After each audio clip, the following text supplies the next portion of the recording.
Greetings, my name is. Well, I find myself at a loss. For I cannot recall who I am. It appears I'm suffering from amnesia.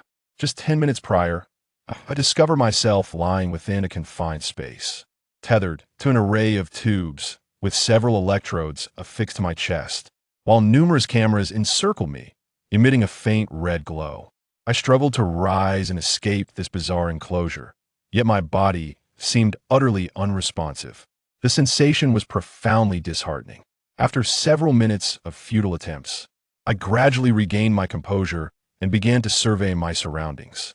The space was filled with a web of wires and various monitors, though the apparatus appeared somewhat dilapidated, with certain areas even sparking ominously. I found myself ensconced within a transparent capsule, and upon witnessing this, a sudden realization struck me. This is a stasis pod. It seems I must have been in a dormant state for some unknown reason, but why have I awakened? As I pondered this perplexing situation, a sudden cacophony of explosions reverberated through the air, causing the entire space to tremble violently. The explosive sounds persisted, akin to a bombardment, and the shaking continued unabated. Panic surged through me. The deafening explosions nearly rendered me unconscious. Fortunately, the integrity of this enclosure held firm amidst the relentless blasts, and after what felt like an eternity, I regained consciousness. The terrifying din had ceased, giving way to an eerie calm, punctuated only by intermittent beeping sounds, as if to inform me that the equipment had not entirely ceased its operation. I was utterly bewildered by the unfolding events and uncertain whether the horrifying explosions would resume. I had no desire to perish in this forsaken place, so I began to struggle once more. This time, to my astonishment, my limbs seemed to awaken. This unexpected resurgence of sensation allowed me to regain my composure again. I gradually acclimated to my body, a feeling akin to rebirth. Once I had full control over my physical form, I fervently tore away the electrodes and those accursed tubes. However, as I accomplished this, dread washed over me once more, for I realized that I could not open the stasis pod. In a frenzy, I pounded and kicked at the stubborn transparent enclosure, but reality proved more resilient than I had anticipated. My mind raced in search of a method to unlock this infernal pod. Yet at that moment, my thoughts felt as blank as a fresh canvas. Turning my head to the sides, I glanced through the transparent shell and was elated to see that the adjacent stasis pods were ajar. A surge of joy coursed through me. It meant I was not alone in this predicament, and others had safely awakened. Filled with hope, I called out to the outside. "Hello? Is anyone there? My stasis pod seems to be stuck. Could you please help me? Hey, I need assistance." I pounded and called out repeatedly, yet all I received in return was the chilling sound of the machines beeping incessantly. Panic surged within me. I desperately attempted to reattach the cursed tubes and electrodes to my body, longing to slip back into slumber. I had no desire to perish within this cryogenic chamber. However, it seemed all was in vain. Although I successfully affixed the tubes and electrodes to myself, the sought-after state of dormancy eluded me. I even closed my eyes, hoping to induce sleep and regain a semblance of hibernation. But at that moment, I felt as alert as if I had consumed a dozen cups of strong coffee in the dead of night. As I relinquished my struggle and began to await the inevitable approach of death, an unusual sensation suddenly washed over me. The hair on my body stood on end. Even a mere touch against the transparent cover elicited static sparks and a tingling sensation. In that instant, I realized this was a precursor to an electromagnetic pulse indeed, an electromagnetic pulse. But how could such a phenomenon occur here? I racked my brain, desperately trying to recall any clues, but alas, my mind remained a blank slate. I knew that if this continued, I would surely meet my demise. Such a strong harbinger foretold that this electromagnetic burst would be anything but ordinary. I surmised that no equipment could possibly withstand the impending electromagnetic pulse, implying that the life support system confining me within this cryogenic chamber would soon fail, leaving me to suffocate in this wretched place. Even worse, I felt utterly powerless, having no choice but to close my eyes and quietly await the arrival of death. Minutes later, a powerful wave of dizziness struck me. The surroundings remained motionless, yet a deafening roar filled my ears. This was unexpected. In terror, I opened my eyes, and in that fleeting moment, a soft luminescence engulfed the entire space. Immediately, the surrounding apparatuses flickered to life, and to my astonishment, the chamber that held me captive swung open like tea that moment. I doubted my senses. It felt like an illusion. Hesitantly, I reached forward, and the emptiness before me caused me to tumble out of the cryogenic chamber. Ignoring the pain coursing through my body, I erupted into joyous laughter. Ha ha ha, I am free. I have finally escaped. After a brief interlude of exuberance, I regained my composure. Where am I? How'd I end up here? What on earth is happening? A multitude of questions flooded my mind. I tore away the remaining tubes and electrodes clinging to me.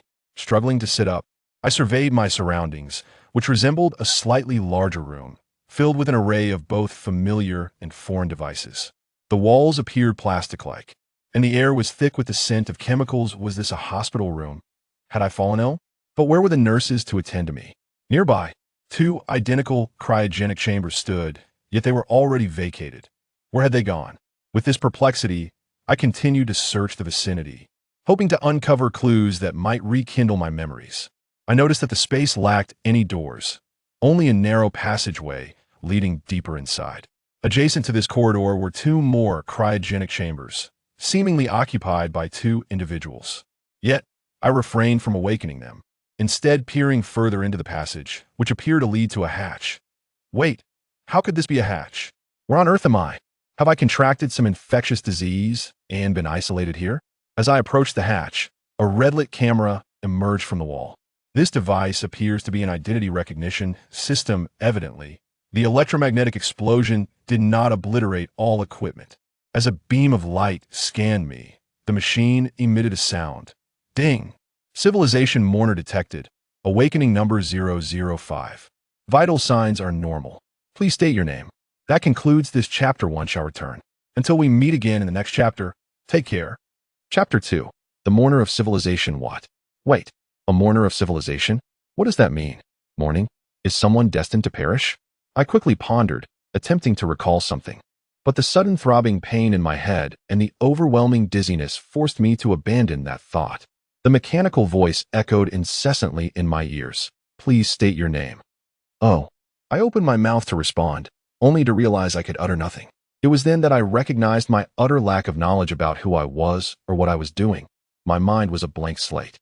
The infernal machine continued to demand my name, suggesting that the password to open the pod was indeed my name. I attempted to fabricate a few names. Zhang Ergo. The machine emitted a mechanical error sound. Incorrect. Please state your name again. Lier Dan. Incorrect. Please state your name again. Luo Bo 2. Incorrect. Please state your name again. After several futile attempts, the relentless error sound began to irritate me. What the hell is this nonsense? Incorrect. Please adhere to civil decorum and state your name again. My annoyance grew. That wretched machine was still incessantly asking for my name. I remained unable to respond. Perhaps the other 2 patients in the adjacent pods had some inkling of what to do. Dejected, I approached their capsules. To my astonishment, I encountered a perplexing inscription on one of the pods. Hi, I am the second mourner of civilization. If your number precedes mine, please do not awaken me. Find your name and accomplish your mission alone. If your number follows mine and I remain trapped in this wretched box, it likely means I have perished. Kindly remove me and bury me in an open space. Still, forget that. You have more pressing matters. Please continue the flame of civilization. Mourner of civilization, mission, flame of civilization? What on earth is this about? Suddenly, I dashed over to the adjacent unopened pod. Indeed, it bore another message. Hi, I am the first mourner of civilization. If you awaken and do not see me, it signifies I have gone to fulfill my mission. If successful, I shall return to leave a message below. If I do not awaken, it means our planet has once more entered the cycle of civilization. Dear successor, I understand you are filled with confusion, but please maintain your faith. Upon reading these, my thoughts spiraled further into chaos. What is the cycle of civilization? I began to grasp the gravity of the situation. Had we experienced the apocalypse? What was our mission? Suddenly, a realization struck me. The 2 already open pods might hold vital clues. I approached one of the open capsules. As anticipated, it contained several messages. The first segment was akin to that of the second mourner, though it was inscribed by the third mourner of civilization. However, the second segment was evidently penned after his awakening. It appears that the first and second mourners were not successfully awakened. Nevertheless, the flame of civilization shall not extinguish. Dear successor, it seems our planet has once again undergone purification. They have evidently taken that step and arrived here. I shall carry the flame of civilization and guide them to break free from the misfortunes we have endured, though I am uncertain if there is still time. If there is, before departing this galaxy, I shall return to inscribe my message once more. Well, my successors, I hope that next time, everything will be in due course. However, it appears that number 3 did not succeed, for the next passage reveals, I have returned, comrades, but we lack the means to escape this galaxy. It is truly too late. Captain, I still recall your words. Regardless of the outcome, as long as one acts, everything holds significance. Although this time we did not achieve success, hope remains unextinguished. We have resolved to abandon the escape plan and instead mobilize global resources to illuminate the side of the moon facing Earth. In hopes that this celestial mirror may allow future civilizations to introspect upon themselves, the moon, and the cosmos at an earlier stage. We wish for them to take that crucial step sooner. Captain, and number 4, I have done my utmost. May this serve you well. This time, my Earth is truly beautiful. They are united, unlike us humans. I long to find eternal rest upon this planet. What has our world encountered? Is this truly the moon? Who are they? Why must they leave this galaxy, and what of us humans? With countless questions, I approach the sleep chamber of number 4. It seems that number 4 has succeeded. The final passage states, we have succeeded. At last, we possess the ability to escape this galaxy before calamity strikes. The mirror sphere constructed by number 3 has enabled them to take that step 5 million years earlier and awaken me. This time, we are afforded ample time to respond. Although this journey has spanned a considerable duration, we have triumphed. Our vessel now possesses near light speed capability. We have constructed hundreds of massive starships, sufficient to accommodate the majority of Earth's population. Hey, Captain, can you see? Do you remember our promise? The spark of our civilization shall shine in that broader cosmos, thankfully. All is still timely. Captain, do you recall the ancient path of the stars? I hope we may meet there. Upon witnessing this, I seem to grasp something profound. It appears that the civilizations of our planet are perpetually subjected to cycles of destruction and rebirth. And our mission is to enlighten these nascent civilizations about such calamities and assist them in evading the fate of annihilation. But how shall I proceed? I remember nothing. Frustrated, I pounded my head. Cursed be it, what is happening? Think. I strained to recollect, yet waves of pain and dizziness compelled me to succumb to violent retching. Ultimately, I lay down, disheartened, when suddenly I noticed what seemed to be messages upon my sleep chamber. Filled with excitement, I stood and approached my chamber, and indeed, it was densely inscribed with words. It is evident that these words were left by number 4, inscribed with the following: Dear Captain, I hope you will awaken smoothly. However, there is no need for concern. I have brought you the latest technological gift. Your body has undergone our modifications, and the process of awakening your memories and acquiring knowledge will not be as complex as it once was. I believe you will appreciate this. Proceed to the control panel to locate your identification badge and open that door. Now, I must take my leave. I am genuinely curious about what kind of civilization Earth will be in your era, and I hope you will embark upon the ancient path of the stars with grace. Oh, wait, Captain, is he referring to me? Although some doubts lingered, this message reignited my belief in survival. It appears I have a mission to fulfill. I wonder what the gift mentioned by number 4 could be and how my body has been altered. I meticulously examined every part of my body, finding nothing unusual. Even my intellect felt robust and alert. The identification badge. I hurried to the control panel, sifting through the items until I finally uncovered 3 badges in a corner. Number 1, the mournful representative Lin Wing. Number 2, the mournful representative Song Wuhui. It seems these belong to the first 2 representatives. The remaining badge must be mine. With a mix of excitement and trepidation, I held the last badge before me. Number 5, the mournful representative Yi Feng. Is that my name? Quite ordinary, I suppose, but not unpleasant. Having discovered my name, I returned once more to the door, where the infernal machine posed the same question. Please state your name. Without hesitation, I replied, Yi Feng. Upon hearing my response, the camera's red light instantly transformed into green, glaring directly into my eyes. The suddenness of this action startled me, causing me to stumble back and instinctively raise my hand in defense as the camera scanned my eyes. Shortly thereafter, the machine emitted a notification, ding. Identity verification successful. Please, esteemed mournful representative, complete your mission expeditiously. As the message concluded, the hatch slowly opened, and in that moment, a gentle breeze enveloped me, refreshing the air. The light beyond the door, though soft, momentarily disoriented me, but after a brief pause, I began to step toward it. Thus concludes this chapter. I shall return. Until next time, farewell. Chapter 3, A Message from the Ancients. After a brief moment of disorientation, I finally emerged from the hatch. Before me lay an expansive domed space. The walls were composed of materials entirely different from the cramped confines I had just left, as if they hailed from an entirely different era.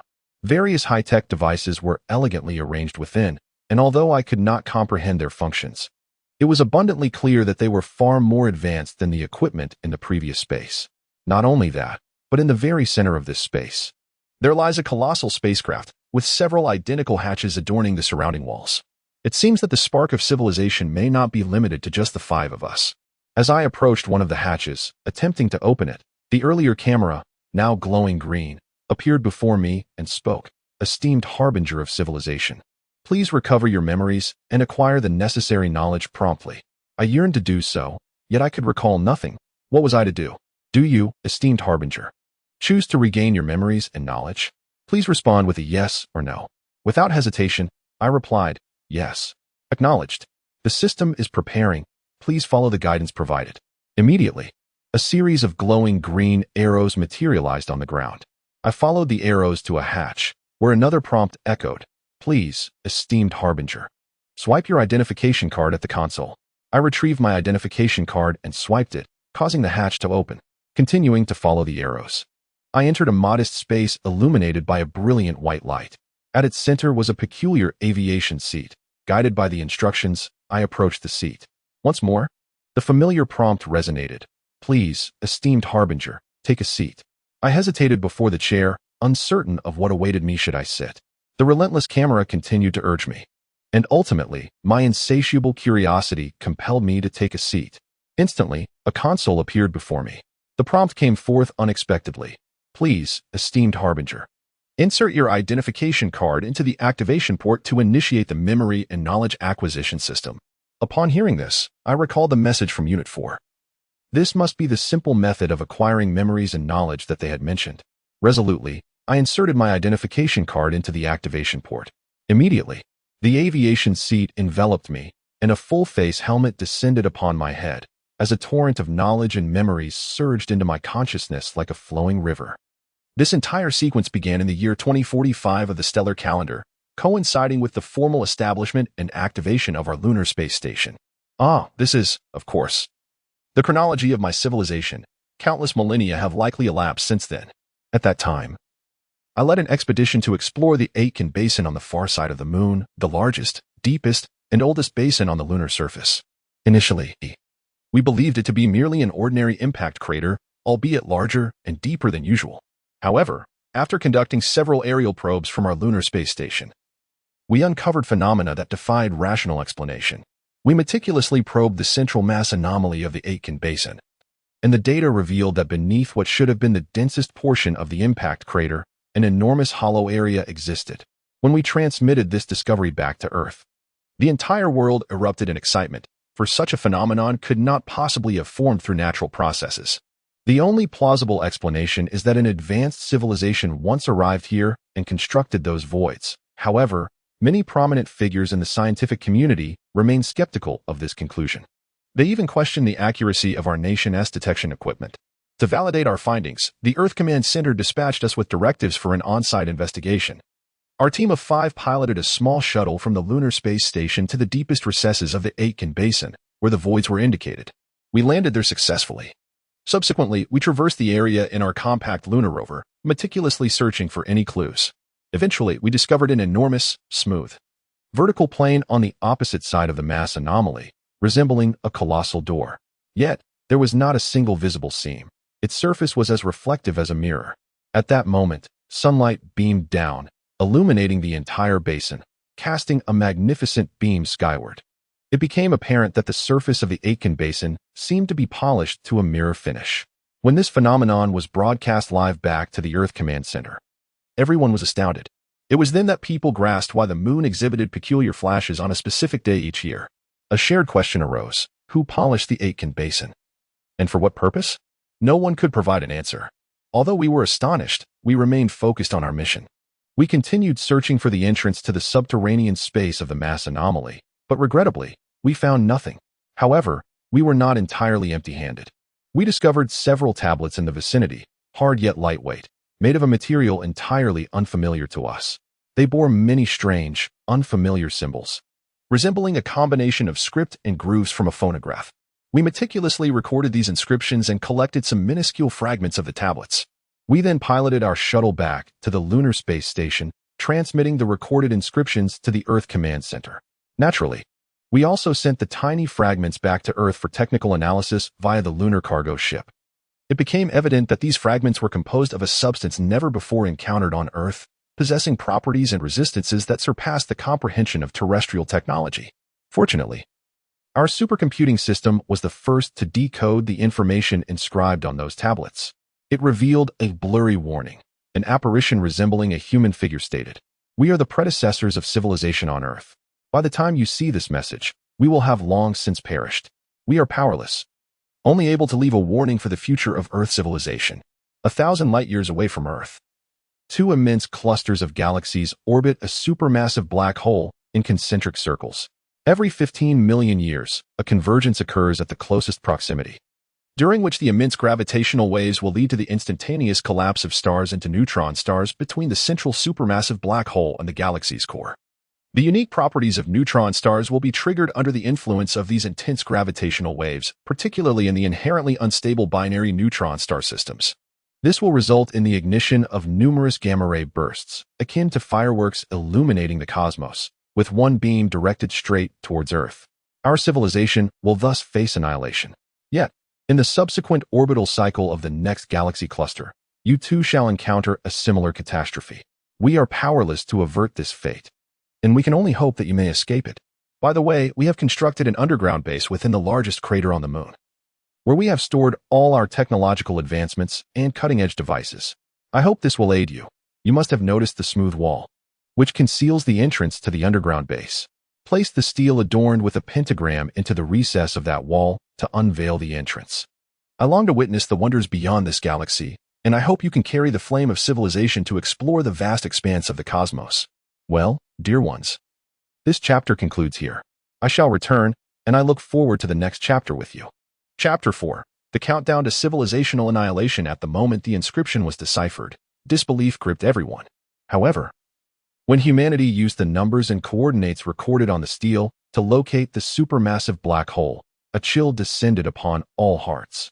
The situation worsened when it was revealed that the two galaxy clusters orbiting the supermassive black hole had already converged at their closest point over 900 years ago. This meant that the high-energy bursts triggered by hundreds of exploding neutron stars were already en route to Earth. In less than 60 years, an energy equivalent to countless solar explosions will be directed towards our planet, manifesting as the most brilliant light we shall ever witness, marking our final sight. I am Yifeng, the commander of the Lunar Orbital Space Station and the leader of the Lunar Exploration Mission. However, upon returning to Earth with this grim news, I was dubbed the Harbinger of Civilization's demise. Our small team of 5 is likewise referred to as the Harbingers of Civilization. Initially, I did not grasp the gravity of the situation. I thought that since we had foreseen the disaster, we would have time to devise a means of salvation with Earth's current technology. It was only when Hu Zhouche, the head of the Earth Aviation Administration, contacted me via the Lunar Earth Starlink system that I realized the severity of the predicament. We engaged in a lengthy, several-hour communication through three-dimensional holographic conferencing. At that moment, an elderly man, slightly portly yet exuding authority, appeared before me. His expression was inscrutable, but I knew his heart was heavy. I respectfully saluted him and said, "Greetings, sir." He returned the gesture, replying, "Well done, young man. Please, have a seat." As I settled in, Hu Zhouche approached the desk and sat down slowly, casually lighting a cigarette and taking a deep drag. The swirling smoke blurred the lines between reality and illusion. He looked up at me and said, "Don't just stand there. Have a seat, let's talk." "Yes, sir." With that, I sat upright in the office chair, the artificial microgravity causing me to involuntarily tense every muscle in my body. At that moment, Commander Hu Zhouche seemed to perceive my discomfort and smiled. Oh, young man, there's no need to be so tense. Relax a bit. How about a cigarette? He then retrieved a cigarette from the pack and offered it to me. Thank you, sir, I responded, reaching out with both hands to accept the cigarette, only to find my hands passing right through it. Hu Zhouche chuckled awkwardly. I forgot this is a holographic projection. Haha. I could only manage an awkward smile in return. The atmosphere grew somewhat delicate. Hu Zhouche did not rush to speak, but took a deep drag from his cigarette, allowing several seconds of silence to pass before he slowly inquired, Young man, what is your name? Reporting, sir, my name is Yifeng, the commander of the Lunar Orbital Space Station, and I am also the head of the Lunar Exploration Program. Good. How old are you? Reporting, sir. I am 23 years old. Youth is a blessing. Are you married? How are your parents? I smiled shyly and replied, reporting, sir, not married yet. But I do have a significant other, and my parents are doing well. Another silence ensued, during which I sensed the gravity of the conversation. Anxiously, I asked, sir, is there truly no way out? Hu Zhouche looked at me in shock, inhaled deeply, and then stubbed out his cigarette in the ashtray, saying, It seems you have already guessed. My heart plummeted at his words, and I solemnly inquired, is there really no solution at all? Rather than directly answering, Hu Zhouche spoke in a low voice. Have you ever seen a sterilization lamp? The kind used in hospital operating rooms? Before every surgery, they must activate the sterilization lamp for a while. Its ultraviolet rays destroy the cellular structures of all bacteria in the room. This leads to mass death. When gamma rays arrive, all life on Earth will perish in a manner akin to those bacteria in the operating room. Skin will slough off, cells will die en masse. Organs will cease to function, and the body will become charred. I would rather you had never discovered those relics or transmitted that information back to us. At least we wouldn't be in a state of panic now. The process of waiting for death is far more terrifying than instant demise. Bacteria do not panic until the sterilization lamp eradicates them. At that moment, I felt a chill run through me, the hairs on my body standing on end as cold sweat broke out. I had no response. I once fantasized about returning to Earth in glory, walking hand in hand with my beloved into a blissful future, perhaps having 2 children, a boy and a girl. But now, all of that seemed utterly meaningless. Hu Zhouche, seemingly aware of my distress, chose not to continue and instead lit another cigarette, taking a deep drag, lost in silence for what felt like an eternity. He cleared his throat and announced, I hereby declare that the Special Emergency Committee has reached a unanimous consensus following our discussions. After rigorous deliberation, it has been determined that humanity is on the brink of extinction within the next 40 years. Our civilization is nearing its end. Henceforth, we shall abandon all survival plans and redirect our resources towards more meaningful endeavors. Although I had anticipated such an outcome, hearing it articulated instigated a tempest within my heart. I gasped and exclaimed, how can this be? How is it possible? We still have over 40 years. ISNT, there's still time before disaster strikes Earth. Can we not escape?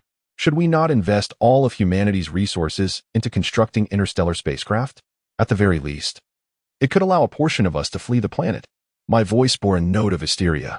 Hu Zhouche gazed at my fervor with a semblance of shock, yet maintained his composure as he replied, You are quite spirited, young man. However, it appears you have not fully grasped the situation. Do you truly believe that those high-energy gamma-ray bursts are merely beams of light? Are you aware of the vast expanse between those 2 galaxy clusters? They span diameters of several hundred light-years.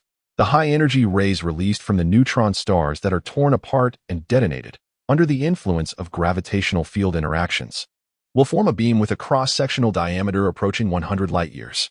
Moreover, humanity has only mastered controllable nuclear fusion technology for less than a decade. With our current capabilities, what kind of interstellar vessel do you envision developing? Hu Zhouche's questions momentarily left me at a loss for words, and he did not rush me for an answer. Instead, he lit another cigarette and took a deep drag. Indeed, even if we managed to construct a spacecraft capable of reaching light speed in the next 40 years, we would still be unable to evade a gamma-ray burst with a diameter nearing 100 light-years. I weakly murmured, we cannot escape, but can we not hide? The gamma-ray bursts only illuminate one side of the Earth, do they not? We could concentrate all of humanity on the opposite side.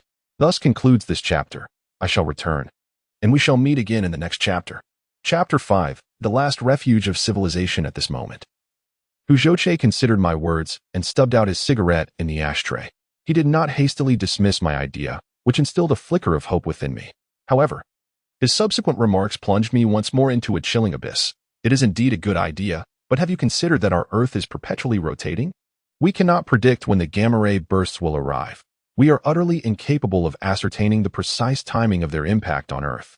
Even our most advanced Hubble Space Telescope cannot achieve this. Even if we were to launch deep space probes in the direction of the rays, we would be unable to relay the information in time, as our communications cannot surpass the speed of light. Hujoche's tone was calm, yet it rendered me breathless. Taking a deep breath, I replied, even if we cannot predict it, surely there will be individuals in some hemisphere who can evade it, whoever they may be. As long as someone survives, is there not still hope? Indeed, you are correct. At the moment when gamma ray bursts reach Earth, they would indeed annihilate half of the population. However, do you truly believe that such bursts are fleeting? It is essential to recognize that the two accursed galaxy clusters encircling the supermassive black hole have taken 15 million years to converge. This implies that the gamma ray bursts triggered by neutron stars can persist for an extended duration, roughly estimated to exceed several centuries, or even longer.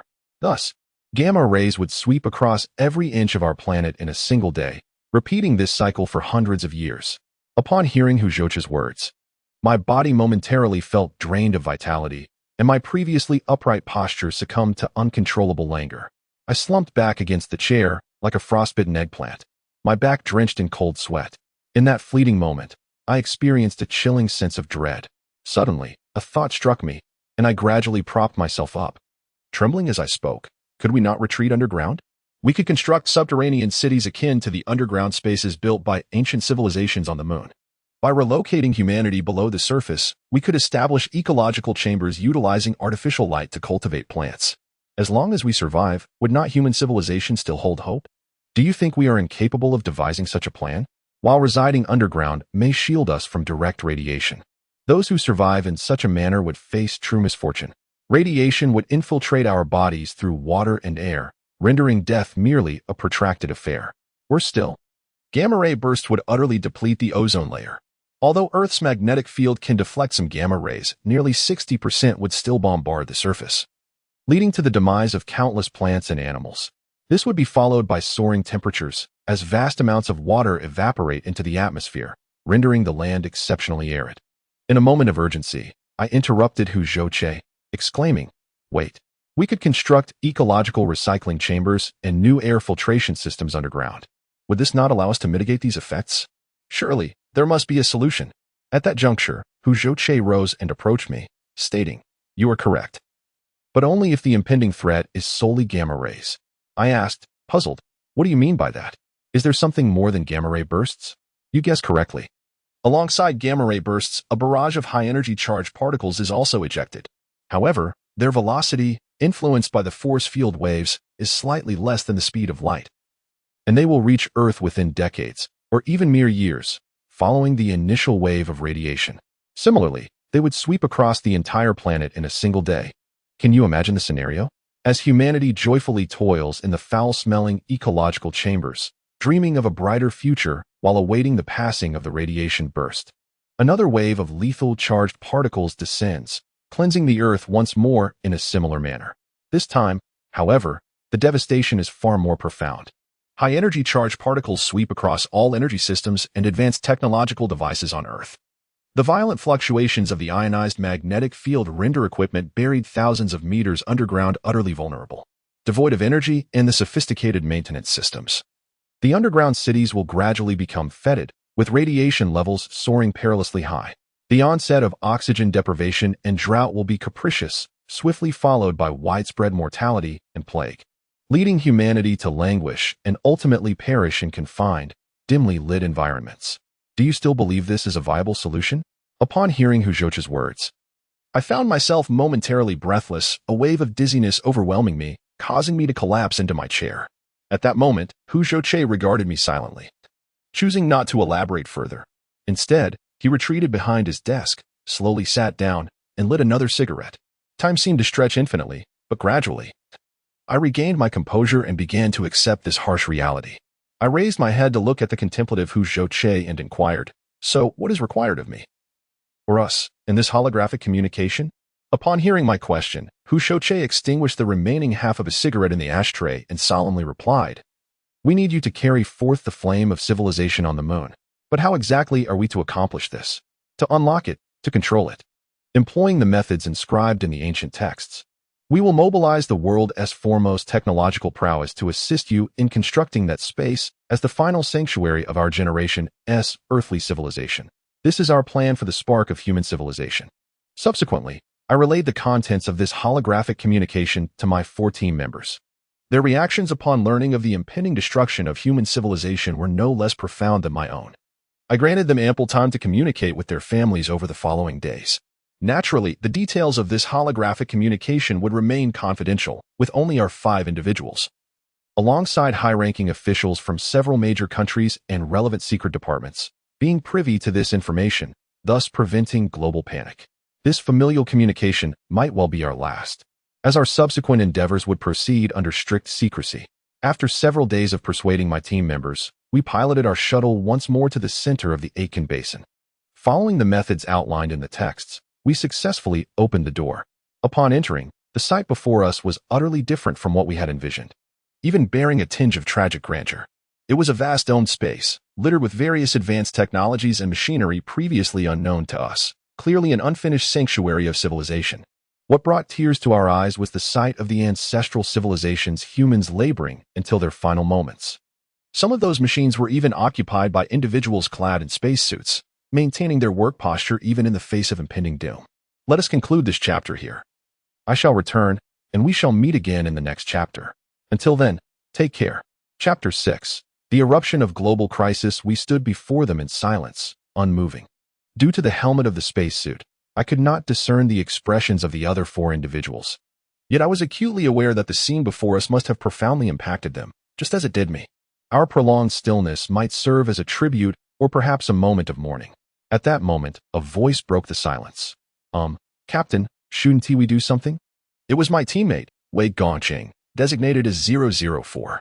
Indeed, upon our arrival here, our names were erased from the records of Earth, and we each bore a unique number as mourners. I, however, was designated as 0. Hearing the words of 004, I gathered my composure and, feigning calmness, replied, "All right, brothers, let us pull ourselves together. I believe we should first bring them down." Through our collective efforts, we finally managed to detach them from the mechanical apparatus. Their hands clutched the controls with a death grip, and prying them loose took considerable effort. Through their visors, I could even glimpse the resolve in their eyes. It was truly unimaginable what emotions coursed through them in the moments leading to their destruction. For reasons unknown, as I carried their lifeless bodies, tears streamed down my face.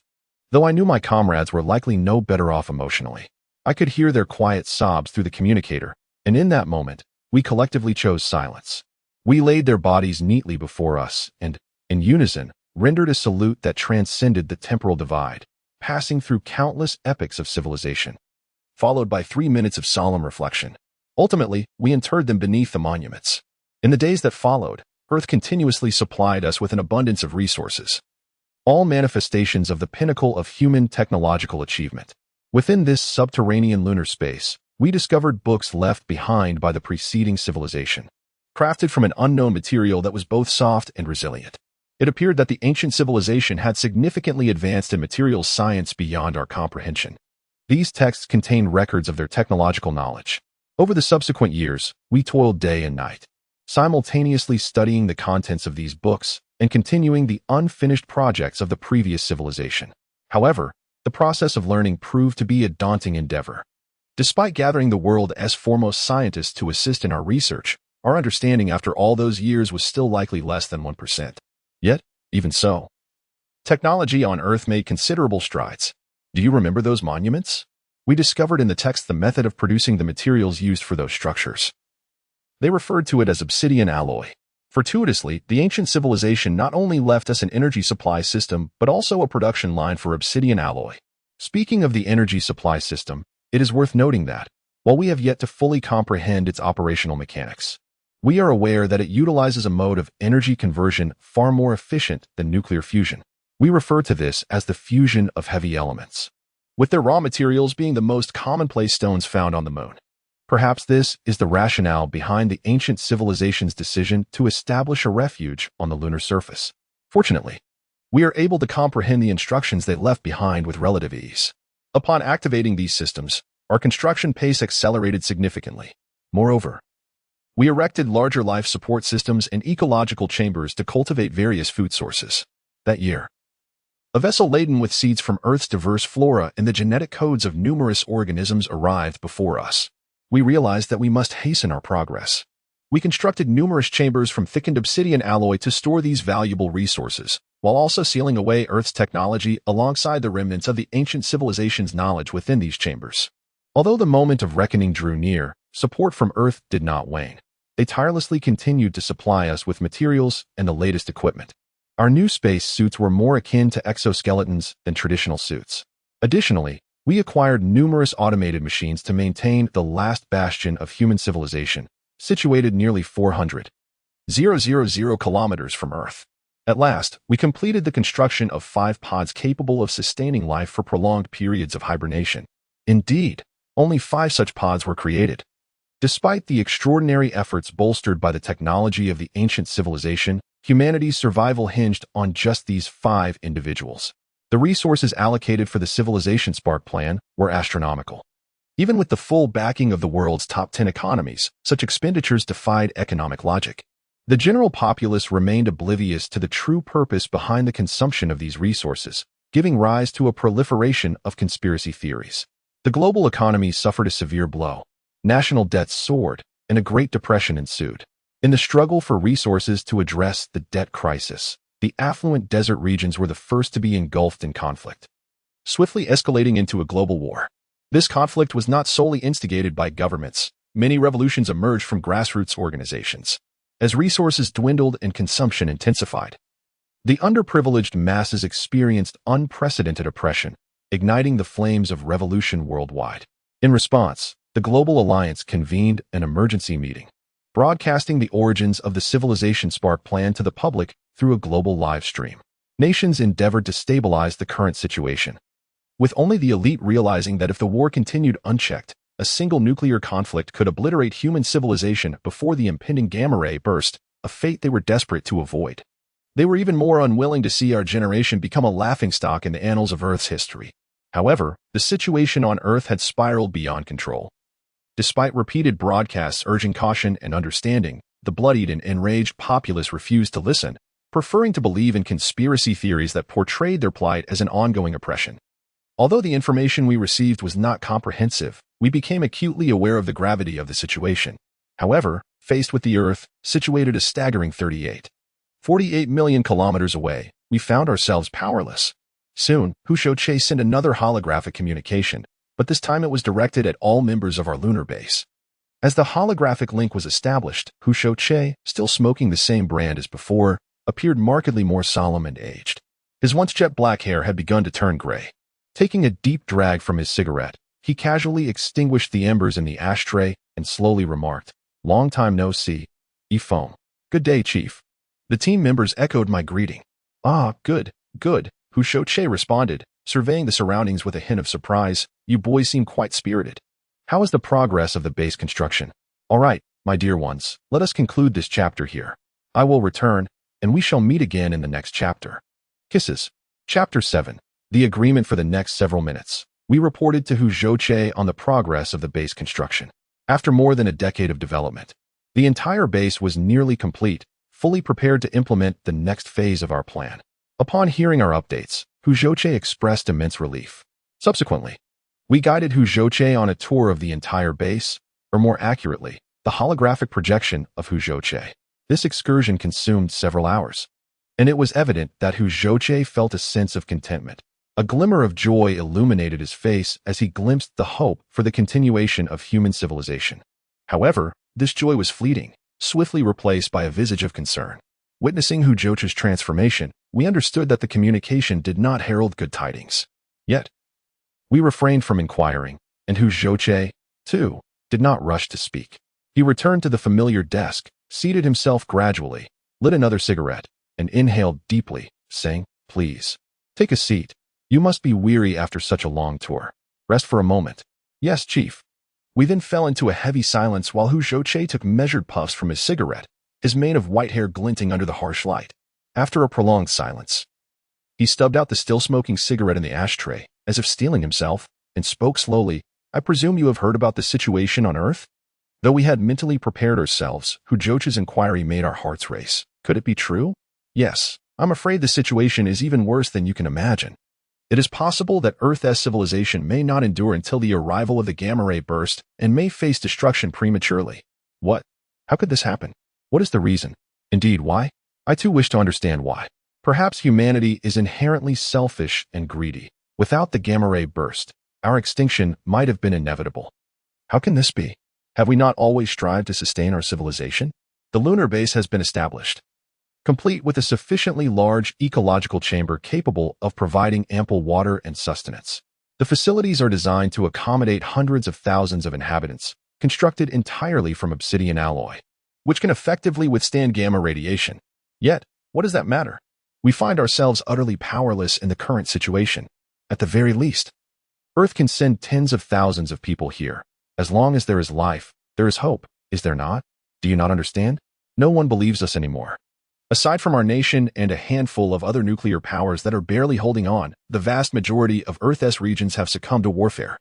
Just prior to our conversation, 2 of the world's top 5 economies, both nuclear powers, have fallen to coups. Even our Earth space station has plummeted under attack. We anticipated that the problems would be severe, but we never imagined they would escalate to this extent. In this moment, we find ourselves at a loss for words. Hu Zhouche did not continue speaking, but instead lit another cigarette, taking a deep drag. After a brief silence, he resolved to express a certain determination and slowly began to speak. To make a long story short, this communication may be our last. Earth can no longer provide you with support. Henceforth, we will erase all your information and orbital data coordinates. You should understand how terrifying humanity can be when driven to madness. Humanity may perish, but I believe that with you in the lunar base, civilization will not be extinguished. I salute you. With that, Hu Zhouche rose and bowed deeply to us. Before we could react, a tremendous noise erupted, abruptly severing the holographic communication.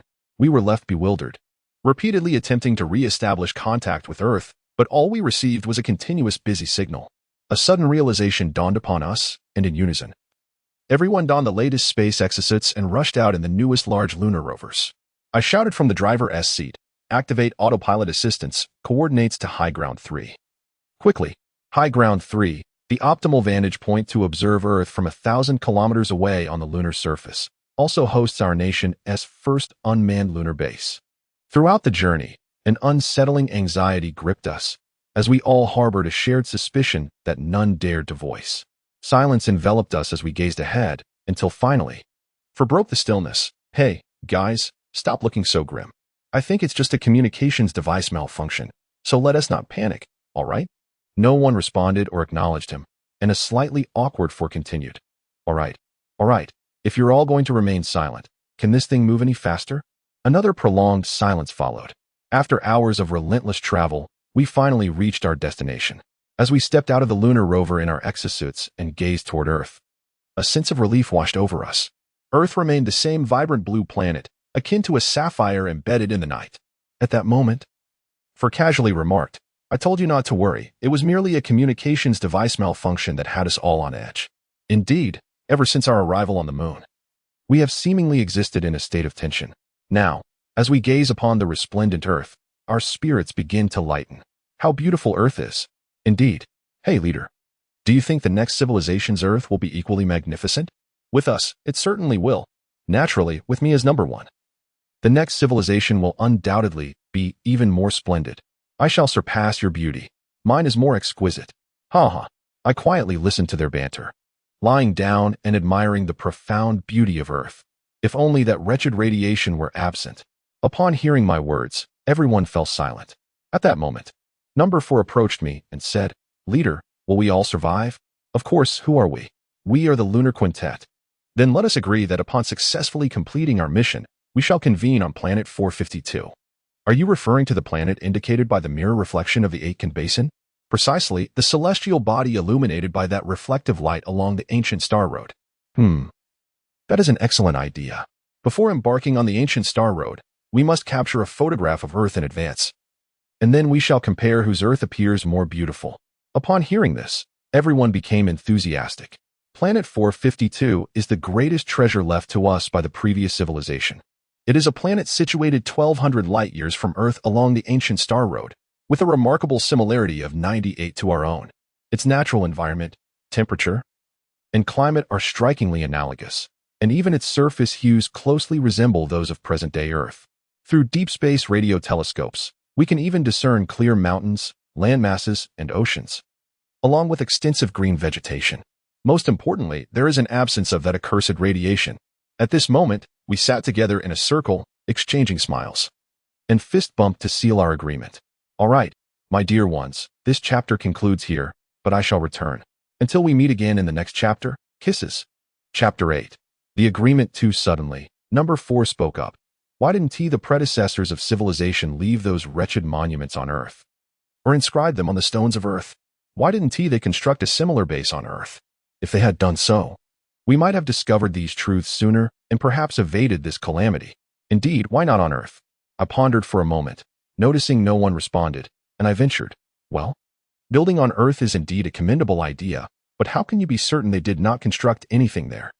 It is vital to understand that all messages the previous civilization wished to convey must rely on physical matter to exist, and matter is not eternal. Even the crust is in constant flux. Any substance on Earth pales in comparison to the passage of time. Even the traces of civilization will vanish. Even in the absence of radiation storms, 2 centuries after humanity's disappearance, artificial skyscrapers, lacking maintenance, will succumb to geological activity and the erosive forces of rain. The grandest bridges may collapse within thousands of years, and after tens of thousands of years, materials such as glass and plastic will entirely dissolve. All remnants will become increasingly elusive. The evolution of civilization requires at least several 100 million years. On such a timescale, all advanced technologies would leave behind no trace. And even if by some stroke of luck a few remnants survived, would their incompleteness be comprehensible? Even if the extraordinary properties of obsidian alloys could withstand the ravages of water and wind, could they endure the destruction wrought by geological movements over hundreds of millions of years? Moreover, should these artifacts be discovered by primitive humans, they would likely be dismissed as mere relics of sorcery. The moon, a celestial body locked in tidal embrace with Earth, devoid of water and atmosphere, having ceased geological activity 2 billion years ago and located merely 380,000 kilometers from our planet, undoubtedly presents the most optimal choice. I surmise that the Aitken Basin has been polished to such a smoothness not solely to guide future civilizations along the ancient paths of the cosmos, but also to incite the human spirit of exploration through its periodic luminescence. Once civilization masters the technology to reach the moon, it will likely possess the capability to decipher the inscriptions upon the monument. In that moment, humanity will not find itself the subject of ridicule upon discovering the inscriptions. Furthermore, the technological prowess we possess when we finally set foot on the moon will not deviate drastically from that of the ancient ones, allowing us to comprehend their intended messages and readily utilize the resources and equipment they left behind. Number 4 expressed irritation. But what does it matter? At this critical juncture, we are only now grasping the situation, and even if we mobilize all our global resources, we remain unable to escape. What significance does this hold for all of humanity? Indeed, for the majority, it holds little meaning, and many are reluctant to believe it. Yet, can we resign ourselves to the extinction of Earth's civilization, our civilization? Perhaps the continuation of earthly civilization itself is the meaning, and time is still on our side, is it not? We can endeavor to do more. Perhaps the next civilization can flee the solar system before the next cycle of gamma ray bursts, heading towards that ancient starry pathway. Or perhaps there exist other more habitable planets along that celestial route. Number 4 raised a new query. This seems quite difficult. Within the same time frame, contemporary and preceding civilizations develop at similar levels, indicating that the evolution of Earth's civilization is linear. This suggests that when the next generation possesses the capability to discover the lunar relics, the radiation bursts will have already arrived, leaving them with no time to act. I responded, not entirely, there is still time to act. The preceding civilization bequeathed to us an unfinished sanctuary, which we shall complete, and this time it is different. Humanity now possesses obsidian alloys, We have not only constructed this sanctuary on the moon, but have also established numerous similar spaces using obsidian alloys across many regions of Earth. While these may not rival the advancements of the moon, they will surely provide some insights for future civilizations. More importantly, we have cryogenic chambers. I believe we can utilize the remaining time to decode the remnants of technology. Thus, when the next civilization awakens us, they will do so under our guidance, significantly accelerating the pace of civilizational evolution. Regardless of the outcome, as long as we take action, everything holds significance, does it not? Although we may not be able to save all of humanity, at least there is hope for the next generation of civilization to escape, is there not? After hearing my words, number 4 expressed a sense of reflection. Indeed, no matter the result, as long as we act, everything is meaningful. Thank you, Captain. You are right. There is still hope. After this discussion, everyone regained their spirits. At this moment, number 4 proposed, how about we make another pact? The group gazed at him in confusion. What kind of pact? Well, you see, I am number 4, so I shall awaken in the 4th cycle of civilization. If you esteemed predecessors succeed, could you leave a message upon your return, sharing invaluable experiences? Just leave it in the stasis pod, so that when we awaken, we won't suffer from amnesia regarding our missions. Arranging by code names is feasible, but what about the leader, who is number 0? Number 3 was the first to voice the inquiry. Everyone turned to me, and I nonchalantly replied, I can be flexible. You all go first, and I'll take the remainder. How about you, leader, being the last? Number 4 suggested. Thus, we established our sequence as the harbingers of civilization, and all had no objections. For in the vast continuum of time, the order holds no significance.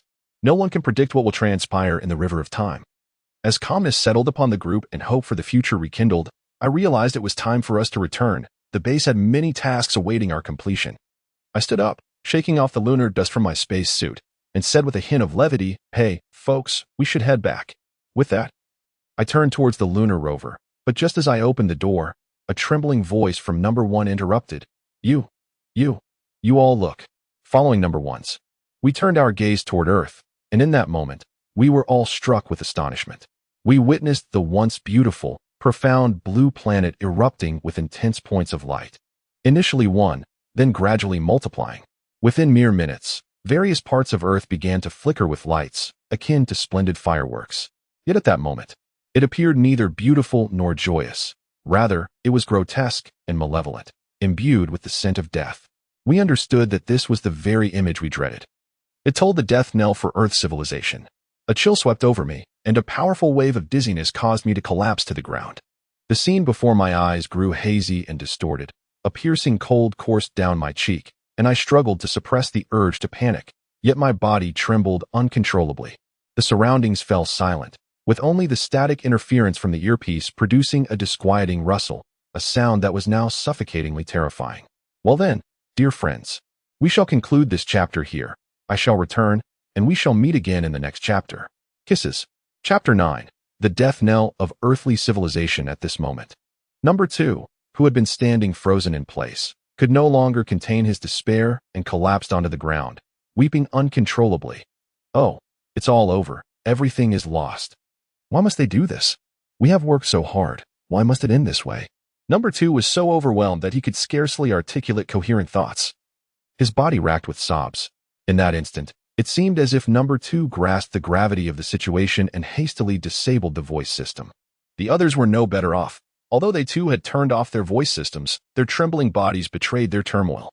Silence began to envelop us once more. The rustling sound still echoing in my ears. I realized that remaining here, amidst the decay of civilization, was utterly futile. Although I bore the weight of leadership and greater responsibility, I chose not to disturb their grief at that moment. I sat quietly with them, witnessing the final splendor of Earth civilization. Memories of a once beautiful planet flickered before my eyes like slides in a projector. We sat in silence, watching Earth. And after several hours, the shimmering lights began to fade gradually until all was tranquil. Everything had transformed. Even the colors were no longer vibrant blue. Earth appeared as if cloaked in a murky yellow haze, indistinct and forlorn. At that moment, I found an unsettling calmness within myself. Is this what the end of the world looks like? It truly leaves much to be desired. Are we, as a species, so pitifully inadequate? No longer engulfed in sorrow, a chilling sensation had rendered my heart cold. Perhaps this fate is the most fitting for humanity. I turned to glance at my companions. They too seemed to have found a semblance of peace, though number two's body still quivered slightly. I rose to my feet and reactivated the voice system, suppressing any trace of emotion. All right, comrades, it's time for us to return. They remained motionless, still seated in their daze. I raised my voice. Comrades, we must return. Yet, they continued to sit, unresponsive. Taking a deep breath, I approached them and shouted, Moon Squad members, assemble. Only then did they snap back to reality, immediately rising to attention, their movements flowing seamlessly. Just then, I noticed a cargo ship veering uncontrollably towards the lunar space station above us. With no time to explain, I shouted, Everyone, quick, get on board. They all dashed towards the lunar vehicle, but number two appeared still ensnared in his sorrow, reluctant to leave. Seeing this, I approached and delivered a firm slap. What are you dawdling for? Hurry up. I want to go. I want to stay. I felt a surge of irritation and delivered another sharp slap. Though my mechanical suit prevented any real harm, the forceful jolt was surely discomforting. I shouted, This is an order. You and I are the last hope for humanity. Do you wish to perish here without a fight? At that moment, it seemed number two regained his senses and swiftly dashed into the lunar vehicle. I followed closely behind, scarcely having time to remove my suit. I immediately powered up the engine, set the navigation for the lunar base, and pressed the accelerator to full throttle. I shouted, Do not remove your suits. Keep them on and fasten your seatbelts. No one comprehended why I, usually so composed, was in such a state of urgency. At that moment, the bewildered number four, now clad in his mechanized suit, exclaimed, Boss, what is happening? Look outside. I urged. It was then that everyone realized the lunar space station, having suffered a collision, was plummeting rapidly towards us. A wave of shock washed over the group. How could this happen? They've destroyed our space station. How could they be so vile? The air was thick with indignation as everyone voiced their outrage, the earlier sorrow swiftly supplanted by fury. Minutes later, debris from the space station began to rain down around us, exploding upon impact. I maneuvered the lunar rover with agility, evading the chaos. Surprisingly, there was a thrill in the danger. I had not anticipated that the lunar rover, crafted from advanced technology of the previous civilization, would perform so admirably, allowing me to experience a rush of speed and excitement. It was exhilarating beyond measure. Fortunately, we navigated through the perilous descent unscathed and returned safely to the base. Soon, we emerged from our tumult of grief and anger, redirecting our focus to the construction and enhancement of the lunar base. With the aid of numerous automated intelligent devices, everything progressed smoothly. We swiftly completed the infrastructure, ensuring that all equipment was functioning optimally, and even constructed backups for critical facilities. In the remaining time, we utilized supercomputing systems to decipher the technologies left behind by modern civilization, ultimately accomplishing this formidable task just before the impending gamma ray burst. Though we were eager to witness the phenomenon firsthand, we recognized the folly in such a desire. Despite the entire base being constructed from reinforced materials that amalgamated the strength of obsidian alloy technology with the finest earth materials, we remained uncertain of its efficacy.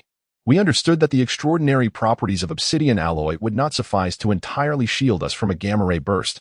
Otherwise, the architects of the previous civilization would not have met their demise so abruptly. Thus, we opted for slumber in a sleep chamber that had undergone multiple enhancements. Naturally, prior to entering the sleep pods, each individual inscribed a message as per our agreement. As I observed each person peacefully drifting into slumber within their chambers, I lingered before my own pod, contemplating what to write, yet finding myself at a loss. I would be the last human to awaken, the final remnant of humanity.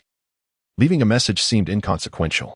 After much deliberation, I ultimately inscribed nothing at all. As I entered the sleep pod and sealed the transparent lid, a voice resonated. Esteemed lamenter, do you choose to enter slumber? A dialog box appeared atop the transparent cover, and without hesitation, I selected yes. The hibernation protocol was about to commence. I was instructed to align my eyes with the camera. Following a brief retinal scan, a confirmation tone resounded. Identity confirmed, esteemed lamenter of Civilization 5. We will configure settings according to the gamma burst cycle. Your duration is 5. Thank you for your selfless contribution. May the flame of civilization never extinguish. Good luck. Immediately, the sleep chamber released a plume of smoke that enveloped me entirely. Gradually, I felt an overwhelming fatigue wash over me. Yet I remained acutely aware of mechanical arms inserting numerous tubes into my body. Surprisingly, I did not experience any pain. Shortly thereafter, several electrodes were affixed to my skin, and I began to sense a liquid rising from beneath, slowly submerging me. Strangely, I did not feel as though I was suffocating. Instead, my consciousness began to blur until it succumbed to darkness. In that moment, I finally reclaimed my memories. All events returned to me, my mission, my purpose. The chair that facilitated the retrieval of my memories continued its operation, inundating my mind with a wealth of advanced technology. The sensation was utterly extraordinary. This was not merely a simple transmission of memories. It imparted immediate understanding of their principles and applications. As knowledge flooded my consciousness, my confidence surged. I knew I would succeed in this cycle of civilization. Now, my dear friends, let us conclude this chapter here. I shall return, and I look forward to our next encounter. Chapter 10. The letter left by the mourner of number 4. I cannot ascertain how much time had passed when the chair finally ceased its transmission. As the canopy slowly lifted, I mustered the strength to rise. A wave of weakness washed over me, forcing me to kneel on the ground. Dizziness overwhelmed me, leading to dry heaves. Yet nothing emerged from my stomach, which twisted painfully, signaling my hunger. This sensation of hunger was nearly unbearable.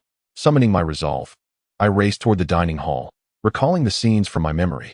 After a thorough search, I finally discovered some food. It appeared quite appealing, though I pondered whether this sustenance had withstood the test of millions of years. I contemplated for a moment, enduring the pangs of hunger, and ultimately set the food aside. I certainly did not wish to perish immediately after awakening due to the consumption of expired provisions. After all, these could be food long past its expiration date by millions of years. Nevertheless, my body remained honest. The hunger and dizziness induced by the transmission rendered me unsteady. At that moment, the earlier camera reappeared before me, addressing me, "Esteemed mourner, do you require my assistance?" Clinging to this lifeline, I responded, "I need food." "Very well. Esteemed mourner, please proceed to the main control room to activate your exclusive privileges." I strained to exit the dining hall, surveying my surroundings. It seemed somewhat different from my memories, yet I successfully located the main control room based on my recollections. However, the equipment within was entirely dissimilar, appearing far more advanced than what I remembered. Without further deliberation, I approached the console, attempting to operate it as I recalled, only to find it utterly ineffective. I was compelled to search for instructions or relevant information. Finally, I discovered a message book in a lower drawer. It bore the inscription, "Dear Captain, I am the mourner of civilization number 4. Are you well?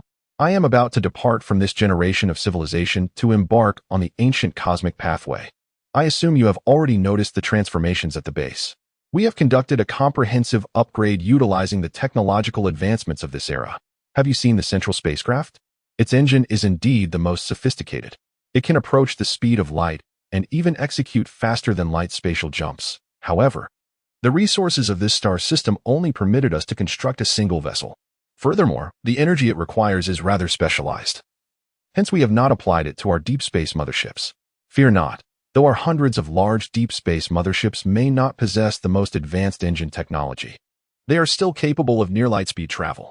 Most importantly, we have ample time to escape. The relevant technical schematics and principles are located in chamber number 2, where there is another brain-machine interface. Ah, dear Captain, I have reset your awakening time, and if all goes well, it has been advanced by approximately 10 million years. Do not worry, by the time you awaken, Earth's civilization should have begun its own resurgence, as our generation has established temples of enlightenment in many regions across the globe. Truly, there are numerous temples, and regardless of how Earth may change throughout the annals of time, some will undoubtedly endure. I hope so, for if you awaken early, it signifies our plan has succeeded. Your awakening protocol, aside from the standard awakening, will trigger a signal to the mirror sphere base from the temple's artificial intelligence, indicating that civilization has commenced its ascent. By the way, we refer to the moon as the mirror sphere, thanks to the contributions of unit number 3. The view of the moon from Earth is indeed breathtaking. If all goes according to plan, I suspect that the next intelligent beings of civilization will resemble us, humans. I am quite eager to witness the children of the future. Furthermore, in chamber number 3, we have constructed a large bidirectional teleportation device linking the Earth temples and the mirror sphere base exclusively for you. Once you successfully pass the identity verification in the control room, you may utilize it. Additionally, apart from the teleportation device, there is a small shuttlecraft in chamber number 4. It is equipped with a heavy element super nuclear fusion engine. Surprising, isn't it?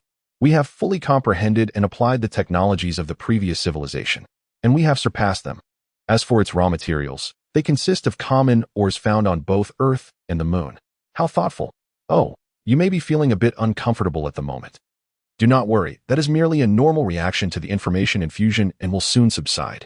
However, I wish to inform you that, in addition to these upgrades, we have made minor modifications to your body using the most advanced nanotechnology. Fear not, as you will not perceive any differences from being human. You have now returned to a youthful state of 20 years and will neither age nor succumb to external harm. Most importantly, you will be able to better assimilate the influx of information. The technology at my generation's disposal is not particularly complex. Indeed, the pertinent information has been stored within the neural interface of Capsule 2. You may take your time to familiarize yourself with it, for there is no rush. After all, your existence is not at stake, and time is abundant. Beyond this, we have generously provided ample resources and state-of-the-art equipment in Chamber 5, encompassing everything from weaponry to recreational facilities. Additionally, all technological achievements of my civilization have been preserved in the neural interface of Capsule 2. You may return to Earth with these treasures, where you can construct anything your heart desires. Dear Captain, please do not forget us, nor the efforts made by each preceding civilization to sustain the flame of progress. I hope you will impart the perils of cosmic radiation, along with the history and future of Earth, and the names of all those who sacrificed for the continuation of civilization to the children of future Earth, guiding them toward a righteous awakening as they journey into the depths of the starry sky. Before you depart, I must express my sorrow that pods 1 and 2 have not awakened. While resurrecting them would not pose a challenge for us now, I chose not to do so.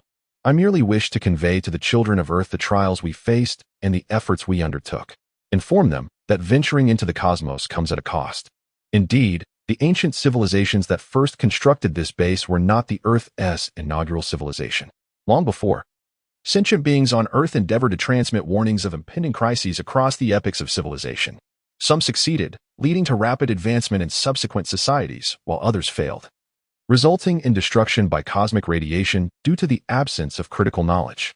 Moreover, some civilizations, much like humanity, perished in their own conflicts before the threat of cosmic radiation could manifest. This blue planet has repeatedly given birth to civilizations, a testament to the fact that the pursuit of the stars carries a price. The crises of the cosmos serve as the impetus for civilizations to advance. While the depths of the cosmos are their ultimate refuge, the cosmos demands a price, yet it is the cosmos. With utmost respect, I salute you, dear Captain. Lastly, I wish to remind you of our pact regarding that beautiful planet. I wish you all the best, my dear Captain. We await your return along the ancient paths of the stars. Now, dear readers, this chapter concludes here. I shall return until we meet again in the next chapter. Sending you all my affection. Chapter 11. Gaining control authority. Indeed, the cosmos exacts a toll, reflecting on the ancestors who sacrificed their lives in the quest for exploration. A profound sense of reverence stirs within me. After a moment, my emotions settled, and I placed the message notebook upon the console, inadvertently pressing a button. The screen before me illuminated instantly, revealing a password prompt. I surmised this was the means to obtain control authority. Simple, yet unexpectedly direct. However, what could the password be? I ruminated carefully, yet failed to recall any information pertaining to it. It is inconceivable that I could forget. I have just regained my memories. There must be something I have overlooked. I began to rummage through the control room in search of clues regarding the password. Regrettably, aside from some useless scraps of paper and debris, I found nothing of value. Disheartened, I gazed at the illuminated screen and suddenly noticed a series of changing numbers in the top left corner. I quickly realized that this represented the chronological time of the civilization cycle. Could the password be related to time? I pondered deeply. Suddenly, a chilling realization struck me. Wait, this time seems peculiar. Based on my recollections and the time displayed on the screen, I quickly calculated and was astonished to discover that, according to the displayed time, it was the 3,650,000th year after the gamma ray burst. This meant that I had awakened over 11 million years earlier than the usual time. The thought of the letter from subject for crossed my mind. Could it be that the Earth's temple awakened me? Yet, upon further reflection, this seemed unlikely. 3,650,000 years is indeed an eternity in human terms, yet far too brief for the evolution of life. Recalling the terrifying explosion that accompanied my awakening, a dreadful thought emerged, one I dared not pursue further. An overwhelming hunger compelled me to swiftly gain control and indulge in a hearty meal. I began to input the numerical value of my typical awakening time into the password box, but as I pressed the confirmation key, an error message abruptly appeared. Could it be incorrect? I continued to enter various significant temporal markers. The implementation time of the Civilization Ember project, the extinction of Earth, the completion of the base construction, and our hibernation period. In short, every event I could conjure. Yet, alas, all were incorrect. Anxiety began to rise within me, exacerbated by my gnawing hunger. I pounded the console in frustration, shouting, "Wrong, wrong, wrong. Damn it, what could the password possibly be? It cannot be that all are incorrect. What is the issue?" After a bout of venting, I found myself exhausted, collapsing onto the floor, breathing heavily. Moments later, I finally regained my composure. It cannot be. I must have overlooked something. Once again, I picked up the letter left by subject 4 and read it meticulously. When I once more encountered the phrase, "Our agreement, that beautiful planet," I exclaimed in excitement, "Indeed, that must be it. That planet. Yes, it is that very planet. The password must be 452. With a mix of trepidation and anticipation, I entered this string of numbers. At the moment I pressed the confirmation key, I could hardly bear to look at the screen. The notification sound resonated again. But this time it was different. Ding. Password correct. Access is being granted. Please, lamentable Lord, confirm your identity promptly. Hearing the notification filled me with exhilaration. After a brief moment of elation, I quickly regained my composure, as the camera beside me incessantly urged me to confirm my identity without delay. Resolving not to procrastinate, I swiftly scanned my identity card at the console, and the camera began to scan me in return. Moments later, a notification chime echoed, "Identity confirmed. Mourner number 005. E-phone. Congratulations, esteemed mourner, you have attained the highest level of access to the Mirror Sphere base. Please explore the relevant content at your leisure, and your intelligent assistant will provide you with dedicated service. Wishing you a pleasant life. Goodbye." Wait, hold on. Intelligent assistant? Surely you cannot mean this wretched recording device, which barely qualifies as intelligent, at best resembling a simpleton. As soon as I uttered those words, the previously glowing green light of the camera abruptly shifted to a flickering red, followed by a violent tremor. This startling scene nearly caused me to collapse once more onto the ground, prompting me to hastily apologize. Hey, please don't be angry. I was merely jesting. However, my words proved futile as the shaking intensified, ultimately causing the camera to detach from its mechanical arm, and the surroundings began to tremble as well. This spectacle sent me crashing to the floor, desperately leaning back as I exclaimed, "No. I thought this thing was about to explode." Instead, several objects hurtled towards me from all directions, moving with such speed that I could scarcely discern what they were. Curiously, these objects merged with the camera, transforming into a sleek sphere. To my astonishment, this entity hovered beside me, still in a state of bewilderment, and proclaimed, "Esteemed mourner, I am your dedicated assistant. How may I serve you?" What? You are the intelligent assistant? Why didn't you announce yourself sooner? You nearly frightened me to death. Ha ha ha. I apologize, esteemed one. But that was not within my purview. It was mourner number 4 who instructed me to behave this way. Mourner number 4? Oh well, that is quite a mischievous sense of humor. An indescribable sensation rose within me as I envisioned the smile on number 4's face, along with that of my comrades. A wave of hunger washed over me once more. Hey, assistant, what is your name? Esteemed one, I do not possess a name. I am your exclusive intelligent assistant. Oh, I see. How about I give you a name? It appeared somewhat excited, blinking its eyes repeatedly. Really? That would be wonderful. What will it be? I pondered for a moment, observing its rounded form, and declared, "You shall be called Iron Egg." What do you think? Wonderful. Wonderful. I have a name now. Thank you. Esteemed one, I adore you. It suddenly pressed itself against my face. Whoa. Not like that. I pushed it away with mild annoyance and inquired, by the way, "Is there any food available here? I refuse to consume anything that has been expired for millions of years." Kiki, rest assured, esteemed one. Our ecological storage has never ceased operations. There are plenty of fresh grains and vegetables, and I am currently instructing the intelligent kitchen to prepare them for you. You may wait in the dining hall. All right, thank you. Without lingering further, I hurried toward the dining hall. As soon as I sat down, a mechanical arm presented a steaming meal before me, and I exclaimed in surprise, "So quick. I thought I would have to wait a while." Iron Egg beamed with pride. "Indeed. Our facilities have undergone comprehensive upgrades and are now state-of-the-art. Well, well, well, you are the best. I gazed at the array of dishes before me, astonished to find an assortment of vegetables that I adored, and even pancakes. However, the meat was indiscernible. I pointed at it and inquired, "Hey, Tai-Dan, what kind of meat is this? It feels somewhat peculiar. Could it possibly be some frozen zombie meat from millions of years ago? Impossible.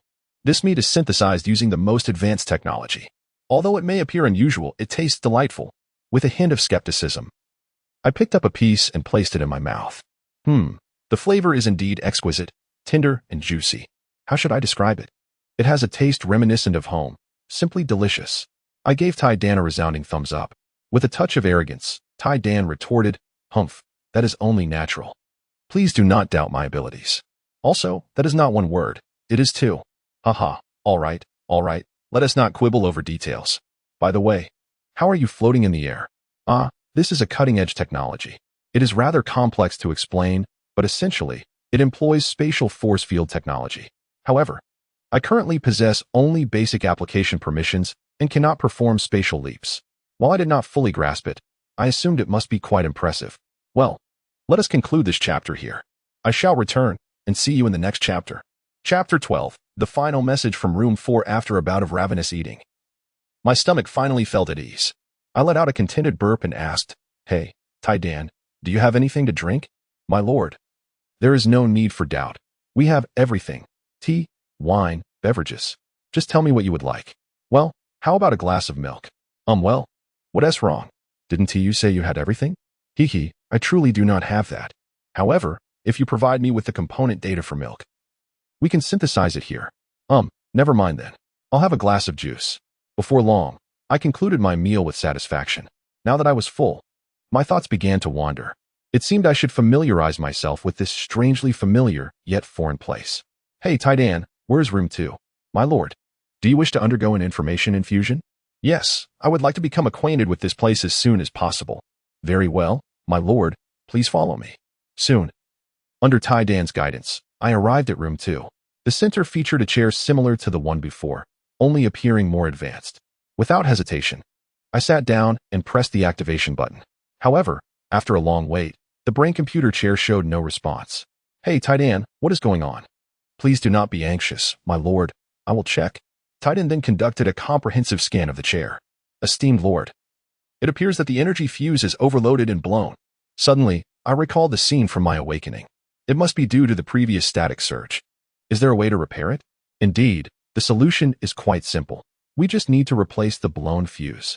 That sounds easy enough. But where on earth can I find that cursed fuse? "Please do not worry, my lord. I know where to find it. Do you remember room 5? There are many gifts left for you by the mourner in room 4, and that is where you will find it."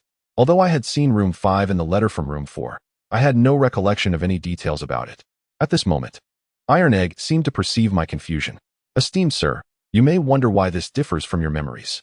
Please do not doubt, the esteemed mourner no, for has expanded this place, creating a space larger than the one you see. Follow me, I shall lead you there." As I took a few steps behind Iron Egg, a thought struck me. Should I don the spacesuit first? It matters not. You are quite formidable at present. Exposure to the lunar surface poses no threat, especially since we need not venture outside. You mean there is a passage leading there? Indeed, though it may be a bit distant. You can drive one of those small vehicles over there. Very well. I was quite familiar with the small vehicle, a product of my civilization's era, and I was pleasantly surprised by how well it had been preserved. I drove the vehicle, following Iron Egg through the dimly lit passage for over 30 kilometers until we arrived at a door. At that moment, a beam of light shot from Iron Egg's eyes, illuminating the center of the door. Instantly, the door glowed, and a beam began to scan both Iron Egg and me. Identity confirmed. Esteemed mourner number 5, you have been granted the highest privileges. Wishing you a pleasant experience. Farewell. With that, the door opened. I was momentarily stunned, for the expanse before me was immense. With no end in sight, just as mentioned in the letter, a myriad of unknown materials, equipment, weapons, and more were neatly arranged, rendering my emotions indescribable. I was utterly awestruck. Iron Egg's voice broke through my astonishment. "Hey, sir, all of this is your gift, but let us find the insurance device." "Oh, right. But with such a vast space and so many items, how shall we locate it?" "Please trust in my abilities. I am quite familiar with this place. Very well. Lead the way. We traversed through rows of neatly organized supplies until we halted in an area filled with various components. Suddenly, Iron Egg emitted a buzzing sound, and an insurance device flew forth from the orderly row of parts, landing in my hand. Hey, Iron Egg, is this also a result of your spatial field ability? Of course. Impressive, isn't it? Hee. Compliment me. Indeed, remarkable. Iron Egg, you are the best. Yay. At that moment, Iron Egg excitedly wiggled its round body. Now, let us return. Before long, I was racing back through the passage with the insurance device in hand. Hey, Iron Egg, shall we see who is faster? Absolutely. With that, Iron Egg darted ahead. I pressed the accelerator to the floor, and the exhilarating rush of speed was simply delightful. However, I was genuinely amazed by Iron Egg's control over speed. It seemed to toy with me, always managing to accelerate just as I was about to catch up, leaving me far behind. Soon, we returned to the number 2 chamber. Upon arriving back at the neural interface chair, Iron Egg asked, Sir, would you like me to assist you in replacing the insurance device? No need for such trivial matters. I can manage it myself. Upon concluding my previous statement, I proceeded to engage in a series of attempts to dismantle the insurance device. However, I soon realized that it was exceedingly difficult to disassemble. With a hint of despondency, I remarked, Very well, Iron Egg, it's your turn. The capabilities of the spatial force field proved to be remarkably useful, and Iron Egg swiftly replaced the insurance device. I once again settled into the neuro-interface seat, hoping that this time would be devoid of any unforeseen incidents. Without hesitation, I pressed the activation button once more. The seat enveloped me, and I was reacquainted with the familiar sensations and routines. A torrent of information flooded into my consciousness, encompassing their civilization, the temple, the spacecraft, the teleporters, and an abundance of gifts, among myriad other details. However, this time the process seemed to progress at a much swifter pace, and before long, I had completed the data infusion and stepped away from the seat. Furthermore, this time I experienced none of the discomfort I had previously endured post-infusion. I began to suspect that perhaps the infusion had malfunctioned, for while I now possessed knowledge of the unfamiliar concepts, I still found myself unable to grasp their principles and applications. Just as I was enveloped in curiosity, Iron Egg's voice resonated once more. Congratulations, esteemed Lord Foam. You have successfully completed the secondary infusion. What? It succeeded so soon? This feels rather peculiar. Indeed, my lord, the transmission was indeed successful. However, I have a message for you. Would you like to receive it? A message? Whose message could it be? In this moment of urgency, who would leave me a message? Could it be number 4 again? You will know once you accept it. Very well, I shall accept. Immediately, Iron Egg transmitted the voice of number 4. Just as I suspected, it was indeed number 4. Surprised and intrigued, aren't you? It's me. Captain, I know you are currently perplexed by this infusion. However, this is entirely normal as our information is exceedingly vast. Your body and brain have undergone substantial enhancement to the point that no existing physical means can terminate you. Nevertheless, fully assimilating the remaining information remains a challenge, unless we were to replace your brain with a silicon-based one. However, I am not inclined to take that route, and I suspect you would also prefer to remain human. Therefore, I have compressed much of the information. Now, while you may recognize many things, you may find them difficult to comprehend. But fear not, I have left you a personal intelligent assistant device. Yes, the round, adorable entity before you. It is quite remarkable. So please treat it kindly. This is where my assistants must conclude. I truly must take my leave, as they await me. Farewell, my dear Captain. Oh, and by the way, there is my final gift for you in the small box beside you. Hee. Chapter 13. The teleportation bracelet. Upon listening to this message, I turned my gaze to the small box adjacent to the chair.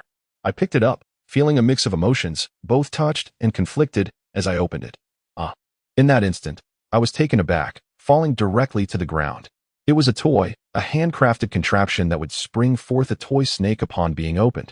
The voice of number 4 echoed in my ears. Huh? Did I give you quite the scare?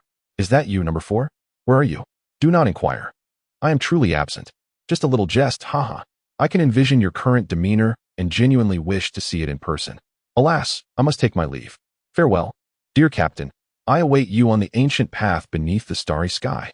I believe you shall visit that celestial body, so I shall await your arrival. I find myself a bit teary-eyed as I restore that handcrafted toy to its original form, placing it upon the chair. gazing at it as a sense of tranquility eludes me. Yes, I shall certainly go. You must await my return. At this moment, Iron Egg concluded its broadcast, and upon observing my countenance, it seemed to sense something amiss. Hey, Your Excellency, are you all right? I quickly turned away, dabbing my cheek. Yes, I'm fine, really. Does that fellow have any messages? None at all. I responded with a hint of disappointment. Very well. What should I do next? I inquired, feeling somewhat lost. Your Excellency, shall we journey to Earth? Prompted by Iron Egg, I swiftly composed myself. Indeed, I can go to Earth. Since I was awakened by the temple, I believe the civilization on Earth must be stirring, and there is still ample time. Success is within reach. However, Iron Egg's subsequent words doused my enthusiasm like a bucket of cold water. Your Excellency, you were not awakened by the temple on Earth. What? What do you mean? Then why did I awaken? Please do not rush. I am currently searching for the reason. Moments later, Iron Egg continued, Respected Excellency, you were awakened prematurely due to the ionization effects caused by a meteor shower's impact on the mirror sphere. At this instant, memories of my awakening flooded back, bringing with them a sudden realization. Panic ensued. Does this mean that civilization has yet to emerge on Earth? What purpose does my awakening serve? Iron Egg, am I able to enter a state of hibernation again? No, the system has not been programmed for rehibernation. Then what am I to do? There is no civilization in need of my salvation. Am I to remain here in solitude for countless millennia? I shall go mad. Your Excellency, please do not be anxious. I believe that civilization has indeed begun to arise on Earth. The dissemination and cultivation of culture have long commenced. Although many temples have been damaged by geological changes, numerous temples have endured. According to the information relayed from the temples, several areas have already seen the emergence of human settlements. Hearing Iron Egg's words, I felt a slight sense of calm. What stage is Earth's civilization currently at? Based on the information received from the temples, there is an 80% probability that we are in the era of feudal civilization with cold weaponry, and a 20% chance we are in the primitive Stone Age. The specifics can only be confirmed further upon arrival on Earth. Well then, that does not sound too dire. Oh, by the way, is that teleportation array to Earth truly functional? Absolutely, Your Excellency. You can rest assured, it is completely safe. All right, where is it located? In chamber number 3. Let me there. Oh, wait, I think I should check chamber number 5 for anything I can take along. It would be prudent to bring some weapons. I do not wish to perish immediately upon awakening. Your Excellency, you need not worry. You are quite formidable. Moreover, it is not as complicated as you think, on Earth. You can summon anything from the warehouse to your side. Really? Of course. Would you like to learn how? Learn. Quickly teach me. All right. Then hop into your little vehicle and follow me. I shall take you to chamber 3. I drove that eye-catching little car once more into the corridor, a perplexed expression crossing my face. Hey, Iron Egg, isn't this the way to warehouse 5? Indeed, chamber 3 is located within warehouse 5. Oh, now I understand. Before long, we returned to chamber 5, and in a corner, we discovered chamber 3. As we opened the door and stepped inside, the sight before me was vastly different from my expectations. The space was expansive and rather vacant, devoid of any high-tech apparatus. At the center stood a circular platform, half a meter high and as large as 2 basketball courts, adorned with peculiar, array-like engravings. Upon witnessing this spectacle, I inquired, Hey, Iron Egg, where is the teleportation device you mentioned? There is nothing here? How could that be? That platform is the teleporter. What? Are you saying that this platform is the teleporter? Are you quite certain you're not pulling my leg? My dear sir, what are you saying? I am your most loyal assistant. All right. But why design it as a platform? Well, it is meant to blend seamlessly with human architectural styles, preventing it from being mistaken for some bizarre object by unrefined humans. Oh, but that is not important. Do you still wish to learn? Of course. I am eager to learn. Please teach me. Splendid. Just wait a moment. With that, Iron Egg soared to the center of the platform and ascended towards the ceiling of the chamber. It appeared to retrieve something from the top, then swiftly returned to my side and placed the object in my hand. As I focused my gaze, I realized it was a wristband. What is this? This is the operational wristband for the teleportation device. With it, aside from being unable to teleport between Earth and the mirror sphere, you can transport yourself to any location on Earth. You can also instantaneously transfer materials from the mirror sphere to your vicinity. Really? Is that truly possible? Initially, it was not, But Lord Mourner of Chamber 4 modified the smooth surface of the mirror sphere into a spatial force field amplifier. So this is hardly surprising. I felt a surge of excitement. Wow, this device is astonishing. How do I use it? You can operate it via voice commands or manually. Simply tap twice, and the interface will appear. Eagerly, I tapped twice. In an instant, a holographic interface materialized before me, filled with various options and prompts, all remarkably straightforward. To teleport something, one merely needed to slide and select. When choosing a destination, a holographic globe would appear, allowing for random selection of locations, with zooming capabilities on the local map, truly convenient. Under Iron Egg's guidance, I swiftly mastered the usage. Iron Egg, now quite pleased, declared, "Congratulations, sir. You have mastered the use of the teleportation device. Shall we proceed to Earth?" "Absolutely," I responded, barely containing my excitement. "But wait," I said, glancing at my somewhat tattered clothing. "I believe I should change into something more suitable. Iron Egg, do you have any suggestions?" "Indeed, it is time for a change of attire. The garment coded as 10086 should suit you quite well." "Oh, really? Let me take a look." I swiftly activated the holographic interface on my wristband and retrieved the design of this specific garment. Upon inspection, it appeared rather unimpressive. "My dear, this truly is the finest attire available. Its fabric is forged from the strongest materials in the universe, boasting unparalleled defensive capabilities and an energy shield. Most importantly, it possesses a mimetic function, allowing you to transform it into any style you desire. Moreover, it pairs exceptionally well with other wearable mechs and even large armor systems." That does sound quite appealing. I suppose I shall choose it. Having made my decision, I selected it and initiated the wearable teleportation. In an instant, my previous clothing was replaced. The experience was incredibly smooth. It was my first time utilizing the wristband's capabilities, and I was genuinely astonished. Now, let us conclude this chapter. I shall return, and I look forward to our next encounter. Chapter 14. Journey to Earth. Gazing at my new attire, I found myself less than satisfied. For its original design was truly unsightly. "Iron Egg, this is rather unattractive. I feel like an ugly duckling." "My lord, I believe it looks splendid. It is indeed a fine piece of clothing. If you are dissatisfied with its initial design, you can activate its mimetic function and transform it into any style you wish." "All right, let me think. What style would be appropriate?" As I pondered, Iron Egg remarked, "I believe you could mimic the current fashion of humans on Earth." "Yes. Excellent suggestion. This way, I want to appear too out of place when I arrive." "But what do humans on Earth currently wear?" "That's simple. You can search using your wristband. Just select a human gathering place, and as long as there is a temple there, you will be able to retrieve the local fashion styles." "Is it really that easy?" "Indeed, it is that simple." After some contemplation, I recalled my hometown and located the current coordinates of Earth. Although the continental plates and terrain had undergone significant changes, thankfully, this landmass still existed. I chose a style that was understated yet luxurious, and upon observing the mimetic attire on my body, I felt quite pleased. "Not bad at all. This will do. Let us proceed, Iron Egg." "My lord, have you decided where to go?" "Certainly, to that very location." With Iron Egg's assistance, I successfully activated the teleportation device. A peculiar sensation enveloped me, and vibrant colors swirled around. In the blink of an eye, we found ourselves in an entirely unfamiliar space.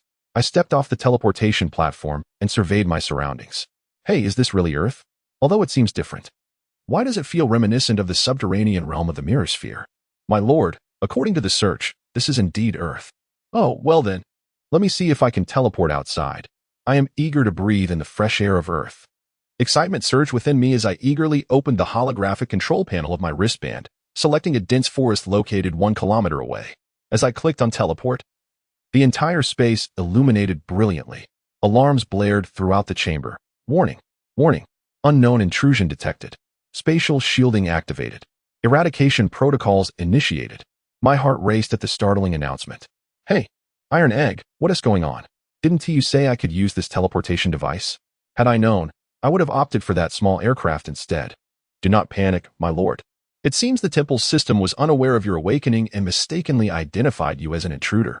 "What do you mean you didn't sync the information with the temple?" The temple operates as a relatively independent system, so..." At that moment, numerous bionic robots began to encircle us. I shouted in alarm, "You're still laughing? Think of something quickly. I don't want to perish here." "Remain calm, remain calm. It will be resolved shortly." Just a second ago, Iron Egg was brimming with confidence, but now it was disheartened. My lord, it appears the temple's receiver is malfunctioning. As I gazed at the approaching robots, I cried out in panic. What? What do we do now? Is this my fate? Surely there must be a solution, right? Oh, I told you not to panic. I will hold them off. You must quickly transmit the receiver parts.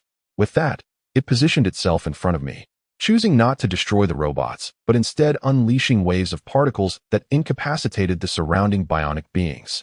Could Iron Egg truly transmit the parts? The previous transmission had failed. Trust me, the teleportation between Earth and the mirror sphere is special. Do not use the wristband. Utilize that platform for reception. Hurry, the paralysis will not last long. I set aside my doubts and proceeded to operate the control panel with fervor. Hey, Iron Egg, there are too many items. Which one is the receiver part? Part number 031, quickly. All right. I continued my frantic operations at the control panel. When I clicked confirm, a moderately sized component materialized at the center of the platform. I dashed over, grasped it, and exclaimed, Hey, Iron Egg, I've got it. What now? Follow me, we must burst out. Thus, Iron Egg continuously discharged particle waves to incapacitate them, while I closely followed, pushing aside the encroaching bionic beings. In that moment, I realized the extraordinary power coursing through me. Hundreds of pounds of bionic robots were effortlessly sent flying by a mere shove. Is this the result of the modifications from Unit 4? It feels exhilarating. Soon, we broke free from the teleportation chamber, yet the robots remained in relentless pursuit.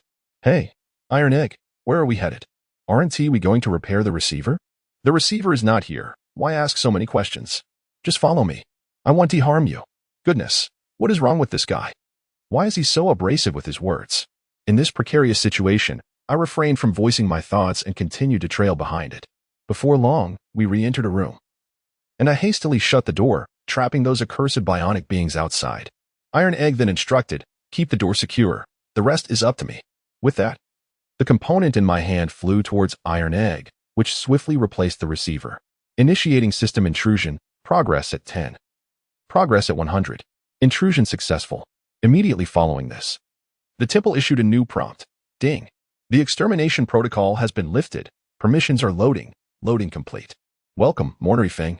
The global temple shall be open to you. Please expedite the unification of civilizations across the globe and reach for the stars. As the notification sounded, the bioengineered beings outside gradually dispersed, and the surroundings suddenly brightened. Just as I let out a sigh of relief, the voice echoed once more. Ha! Captain, you have finally returned to Earth. Surprised, are you? I played a little prank on you. How does your new body feel? I told you that Rotund Fellow is quite formidable. Haha. I believe the bearers of the temple civilization have long awakened and departed. Rapid developments must have occurred outside. If they remain intact, please treat them kindly. They may still be of assistance to you. I presume you now have ample time. Everything is still within reach, right? At least more than we had. I hope so. I am genuinely curious how your civilization will evolve. I look forward to hearing it from you in person. Well, that's all for now. It's up to you from here on. Hey, little one, do assist my captain well. Farewell. Received, Mourner number 4. Farewell, father. You truly evoke both love and frustration. I turned to Iron Egg, who was gazing blankly in the direction of the voice, remaining motionless for a long while. I chose not to disturb him. Pondering, despite his cold exterior, he surely harbors emotions within. I quietly stayed by his side for quite some time. All right, my dear ones, this chapter concludes here. I shall return, and we shall meet again in the next chapter. Moi? Chapter 15. The first encounter of humanity on Earth after a considerable time. Iron Egg turned to me with a question. Huh? Your Excellency, why are you sitting on the ground? Are you unwell? I stood up, brushing off the dust from my clothes. It's nothing. I'm perfectly fine. Let us proceed. Are you truly all right, Your Excellency? He inquired, circling around me. I've said I'm fine. From now on, do not call me Your Excellency. Just call me Yifeng. Huh? Why? Why? Why so many questions? Enough with the nonsense. Let us go out for a stroll. Thus, I exited the room. Previously, in my haste to escape, I hadn't taken a good look at the temple's environment. Now, it was indeed astonishing. It resembled more of a Taoist temple than a mere sanctuary. Various Chinese pavilions and towers had been meticulously transported here, with the library being the most prominent feature, housing a multitude of books encompassing the histories of several civilizations and numerous scientific advancements.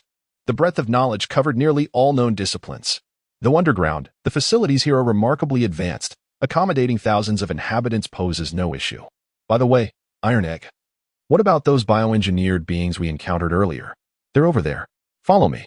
I quickly followed him and soon located the very bioengineered beings that had attempted to capture us. Their various appearances were strikingly lifelike. Had it not been for their mechanical movements during the pursuit, one could hardly distinguish them as bioengineered beings. Iron Egg, do you consider these fellows formidable? In essence, they are formidable, nearly indestructible. However, they have yet to be implanted with an intelligence program. Should they receive such an enhancement, they would be nearly indistinguishable from humans and even superior in many aspects. But are they as robust as my own physique? No, your body is unique.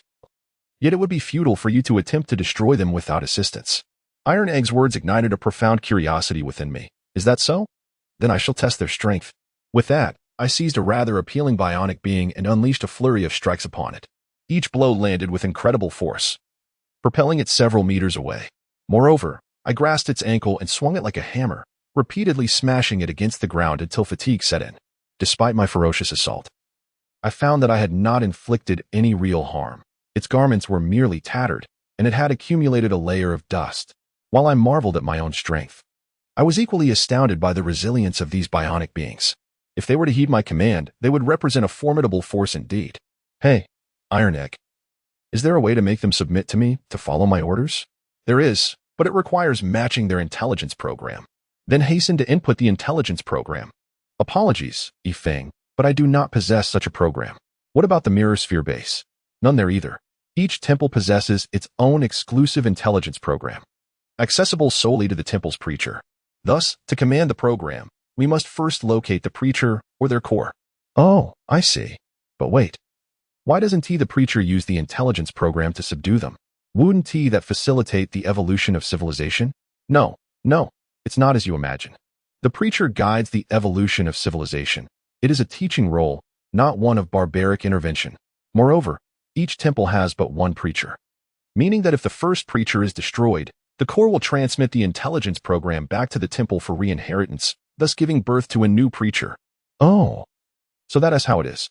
But what use is finding the preacher if we cannot subdue them? Rest assured, Yifeng, I am capable of modifying the inheritance program. I couldn't help but exclaim, oh, how intriguing. What manner of civilization are you, number 4? Iron Egg appeared reflective in response to my words. It is a civilization both powerful and beautiful. Well then, Yifeng, do you not wish to venture outside? Indeed. I yearn to. But how shall we exit? Follow me. Soon we arrive before a door. Open this door, and we can step outside. Just swipe your identification card. I retrieved my identification card, filled with a multitude of emotions, as I traversed eons to return to the earth that nurtured me. Trembling, I placed the card against the door. Ding. Identity confirmed. Civilization 005, Grievery Fing. Welcome to Earth 50. A new era of civilization awaits you. Please fulfill your mission and journey into the cosmos. You are not alone. The ancestors of civilization will await you along the ancient paths of the stars. The door slowly creaked open, revealing a forest that bore a striking resemblance to the Earth I once knew. The refreshing air enveloped me, and I could hear the delightful symphony of birds, beasts, and insects, while fireflies danced gracefully before my eyes. It was truly enchanting. The sensation was akin to a dream. With a heart brimming with excitement, I stepped through the threshold. As the door behind me gradually closed and vanished from sight, I could hardly believe the scene that unfolded before me. Hey, Iron Egg, am I dreaming? Quick, pinch me. Huh, pinch you? Yes, do it hard. Well, all right. I've never had such a request in my life. You better be ready. With that, Iron Egg charged at me. Goodness, he truly put his all into it, sending me tumbling into the air and even crashing into a tree. The sharp sensation of pain confirmed that this was no dream. Cough, cough, ah ha ha. It's real. I'm back on Earth, ha ha ha. Iron Egg, must you be so forceful? At this moment, Iron Egg wore a smirk of mischief. Heh, wasn't it you who asked me to hit you hard? You. Well, fine, come here. All right, Yifeng. Soon, Iron Egg fluttered to my side. Let's see if I can hit you. As I raised my hand to retaliate, an arrow whistled through the air, striking Iron Egg with a resounding clang, sending him flying. I turned in terror towards the direction of the arrow. Who was that? A robust figure rushed towards me with incredible speed, arriving before me in an instant.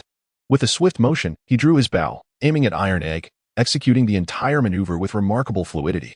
Are you all right, young man? What manner of creature is that? I quickly pushed down his bow. Whoa, brother, don't be alarmed. He is not a monster. He is my friend, Iron Egg. The sturdy man remained cautious. But I just saw him harm you. It's a misunderstanding. We were just playing. I'm unhurt, see. Upon noticing my lack of injury, he sheepishly lowered his bow. Oh, my apologies. I thought he was some sort of man-eater. At that moment, Iron Egg dashed over, fuming. Humph, you're the real monster. Your whole family is monstrous. The robust man glanced at Iron Egg and then at me, awkwardly saying, well, you see, it's fine really. He is like this, so don't mind him. All right. Iron Egg, let us be civil now. All right, dear friends, this chapter concludes here. I shall return, and we shall meet again in the next chapter. Kisses. Chapter 16. The peculiar evolution of civilization at last. The atmosphere began to ease, and we introduced ourselves. Through our conversation, I learned that the man before me was a hunter named Ernio, residing in a village not far from the foot of the mountain. He had intended to hunt the moonlight pigs that emerge at night, but fortuitously witnessed Iron Egg sending me flying, which prompted him to shoot at Iron Egg. Ernio glanced at Iron Egg, a hint of embarrassment in his demeanor.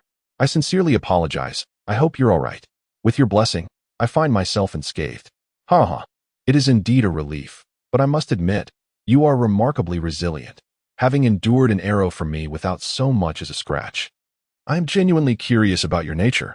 How, being so rotund, do you manage to float? Upon hearing this, Iron Egg erupted in fury, exclaiming, Humph. You are the one who is an object. Your entire family are mere objects. At that moment, Erden realized he had perhaps misspoken. I apologize. I truly misspoke. You are not an object. To Erden's misfortune, his apology only served to further infuriate Iron Egg. How dare you speak like that? You are the one who is an object. With that, he turned his back on him, refusing to engage further. Feeling quite awkward, I turned to Erdog. Do not take offense, brotherly, he has quite the temperament. It is of no consequence. I am a simple man, lacking in refinement. It is indeed my fault for not expressing myself properly, haha. By the way, brotherly, what is this moonlight pig you mentioned? Yixiayu. You must be a young master from a prominent family. For the moonlight pig it was only after hearing Erdog's description that I realized it resembled the wild boars from my memories. Albeit with a distinct difference, glowing stripes adorning either side of its body. I'm used to myself. It appears that the flora and fauna of this era are quite similar to those of my original Earth. Number 4, you have effectively utilized the legacies of our civilization. After a moment of contemplation, I inquired, brotherly, is it difficult to capture the moonlight pig?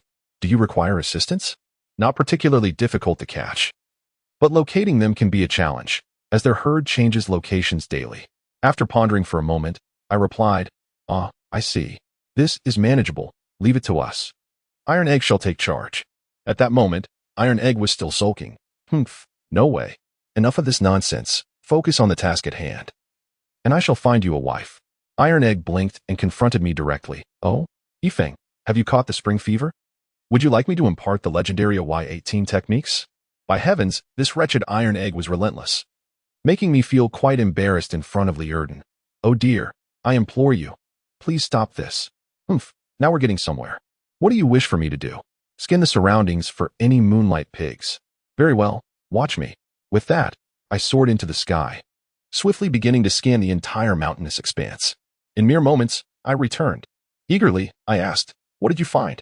Of course, who do you think I am? I am quite formidable.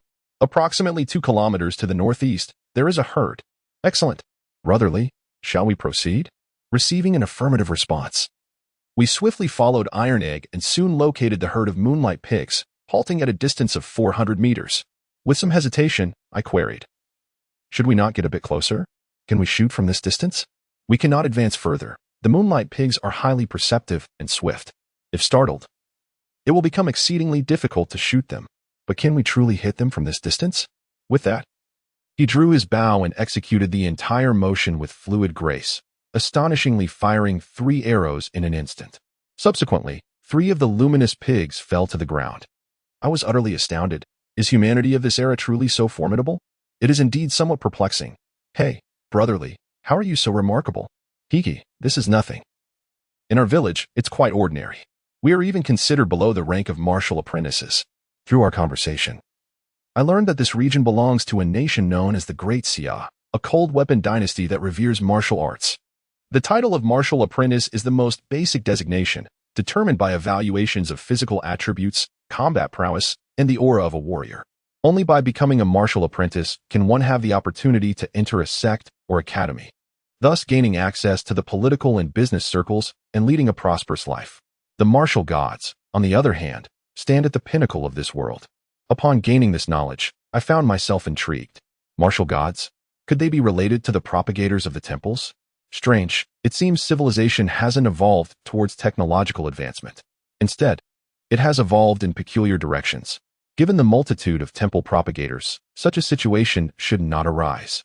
It appears that matters are becoming increasingly complex. Just as I was lost in thought, I heard Li Ernio's voice. Hey, Yi Xiaoyu, are you alright? I snapped back to reality. I'm fine. Really? I was merely lost in contemplation. Oh, that's good to hear. Tonight's bounty is quite impressive. Come to my home, and I shall treat you to pork. Before long. We arrived at Li Ernio's residence. Hey, wife, I'm back. Come quickly. Tonight I brought home 3 moonlight pigs. Li Ernio exclaimed proudly, as he carried the 3 moonlight pigs into the kitchen. At that moment, Li Ernio's wife emerged from the inner room, looking somewhat puzzled. Ernio, who are they? These are my newly acquainted friends. This young man is Yi Feng, and this one is Tai Dan. Thanks to them, I managed to catch 3 so early. Hello, sister-in-law. Good. Come in quickly and warm yourselves. Thus, we entered the house while Li Ernio and his wife went to the kitchen to prepare the moonlight pigs. I surveyed the room. It was a traditional wooden house, simple yet cozy, clearly reflecting their affectionate bond. In that instant, I was reminded of my girlfriend back on Earth. We had once envisioned a beautiful life after retirement. Yet everything came so abruptly. In the face of war and disaster, we scarcely had the chance for a final farewell. A wave of melancholy washed over me, and I stood up to walk into the yard. Hey, Tai Dan, do you have someone you love? What is love? Well, yes. What is love? I suppose it's the person who occupies your thoughts. Oh, I see. Then the person I love is you. Hearing these words, I felt a surge of emotion and embraced Tai Dan. Thank you. At that moment, Tai Dan softly murmured in my arms. And Dad. Yes, I know. I miss them dearly. Oh, how cheesy. Let go of me. Let go. She exclaimed, wriggling free from my embrace. I chose not to say anything further, nearly lost in thoughts of her and my loved ones.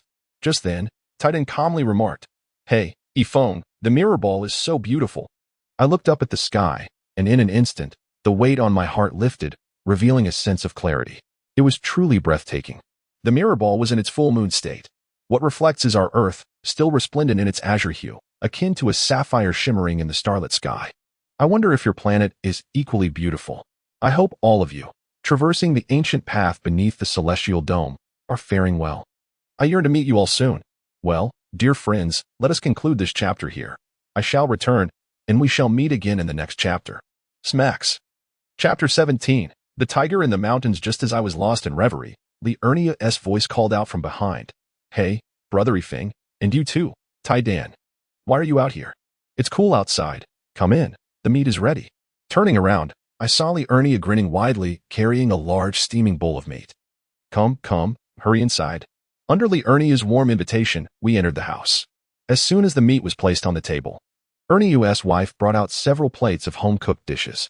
Once everyone was seated, Li Ernio, with genuine sincerity, remarked, Dear young brothers, these are all my wife's culinary delights, simple fare, please don't mind it.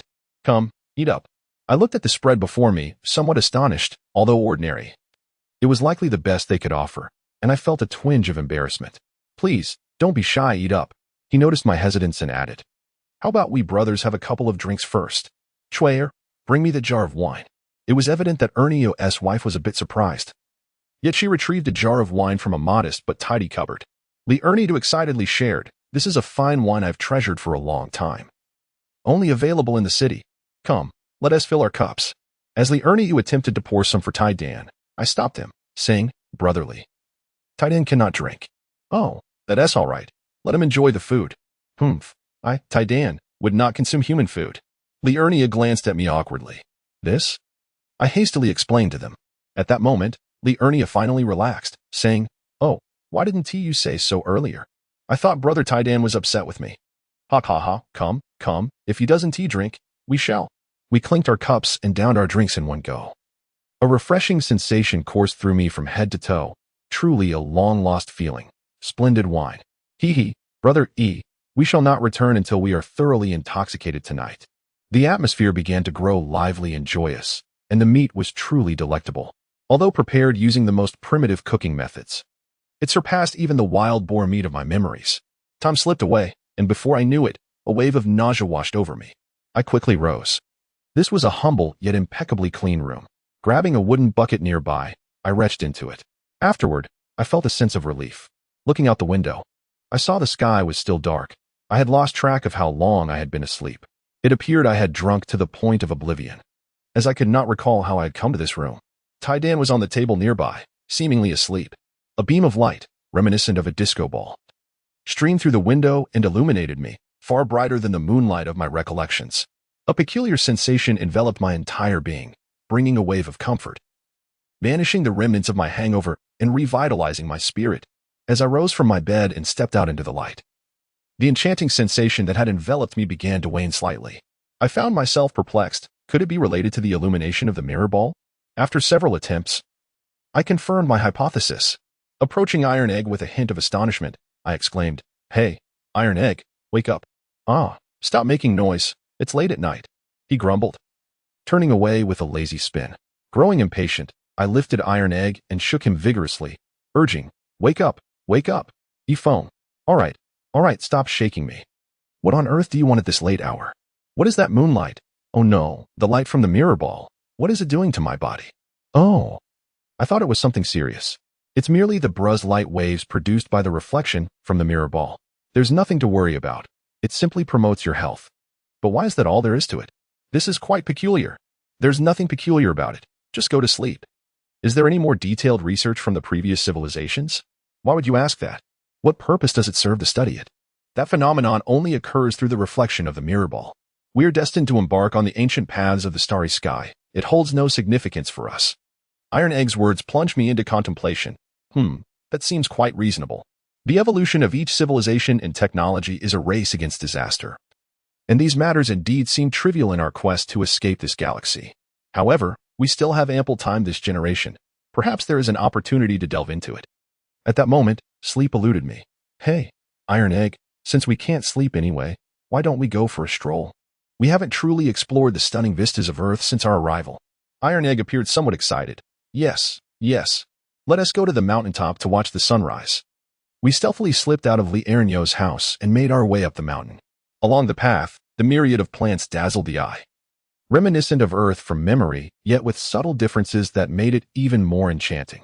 The forest was alive with bioluminescence, transforming the mountain trail into a vibrant tapestry. Before long, we reached the summit. At that moment, dawn was just breaking. Beneath us lay an expanse of cloud sea, the gentle breeze making the clouds dance. And for a fleeting instant, I felt as if I were soaring through the heavens. Then, on the horizon, a fiery orange arc emerged from the clouds, gradually illuminating the surroundings with splendor. Slowly, that arc expanded and transformed into a resplendent orange circle, rising like hope itself. Such beauty this earth possesses. Having savored the breathtaking sunrise, we began our descent, content and fulfilled. As we reached the mountainside, the underbrush suddenly rustled. Before I could comprehend the situation, a colossal figure leapt forth, charging directly at me. Luckily, I reacted swiftly, dodging just in time.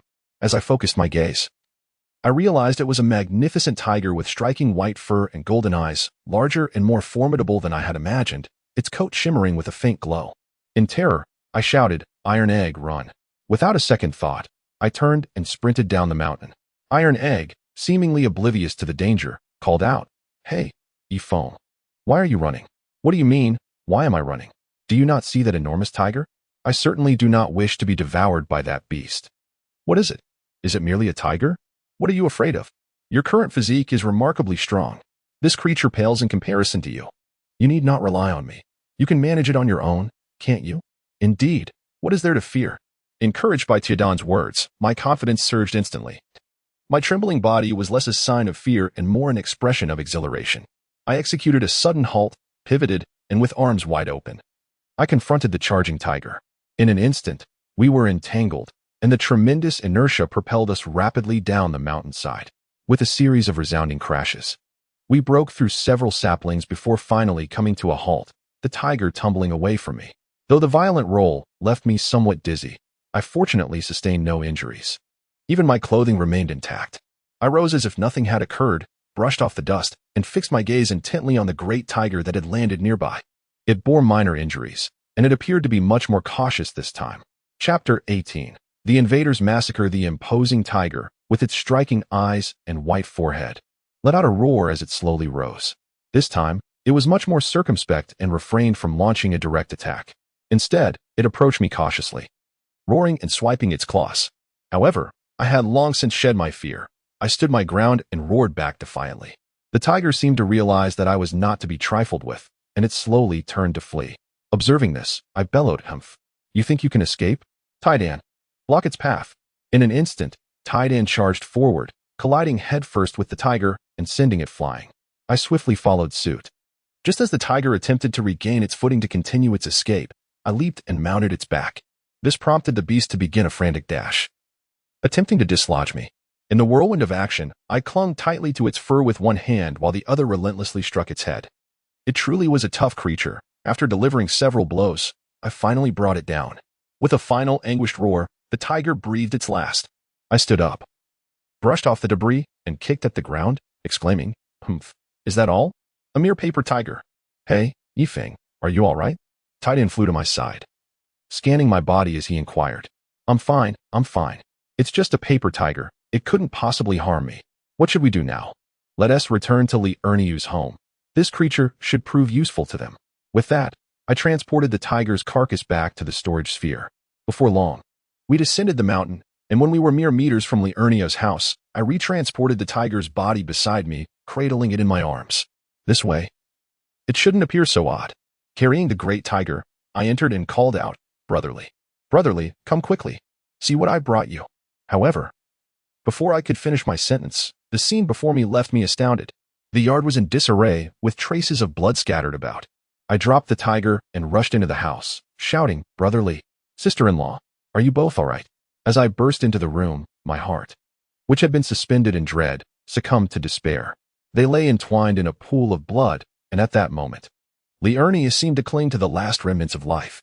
I rushed to support him, my voice trembling with urgency. "What has transpired? Who has done this?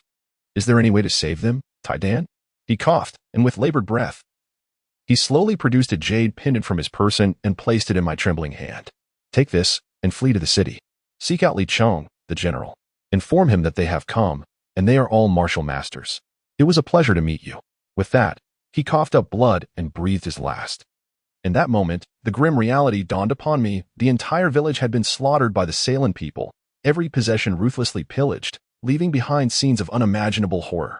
Strangely, I did not feel overwhelming sorrow. Instead, a profound calm enveloped me. I had witnessed death too many times to count. I resolved to gather their remains and lay them to rest properly. Though my encounters with them had been fleeting, I was determined to avenge their untimely demise. Every era is marred by conflict.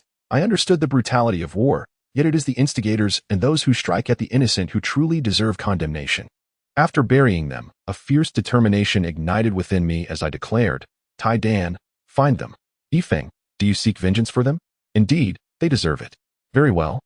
With that, Taidan soared into the sky, returning moments later. "Did you find them?"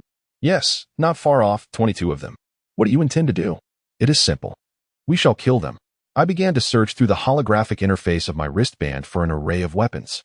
In a brief span, I stumbled upon a familiar armament, one that belonged to the era of warfare I hailed from.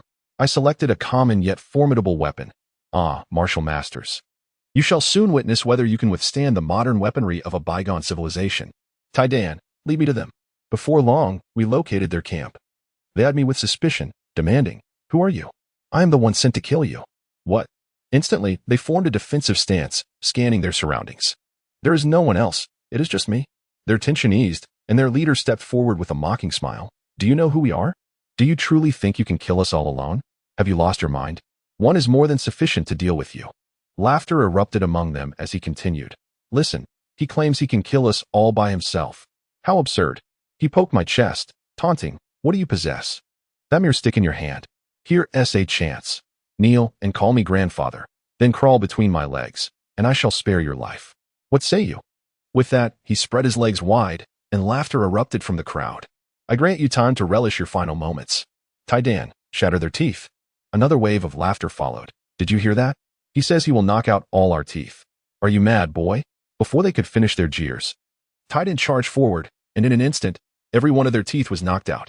At this moment, they finally realized the gravity of the situation, painfully clutching their bloodied mouths, and they screamed in terror.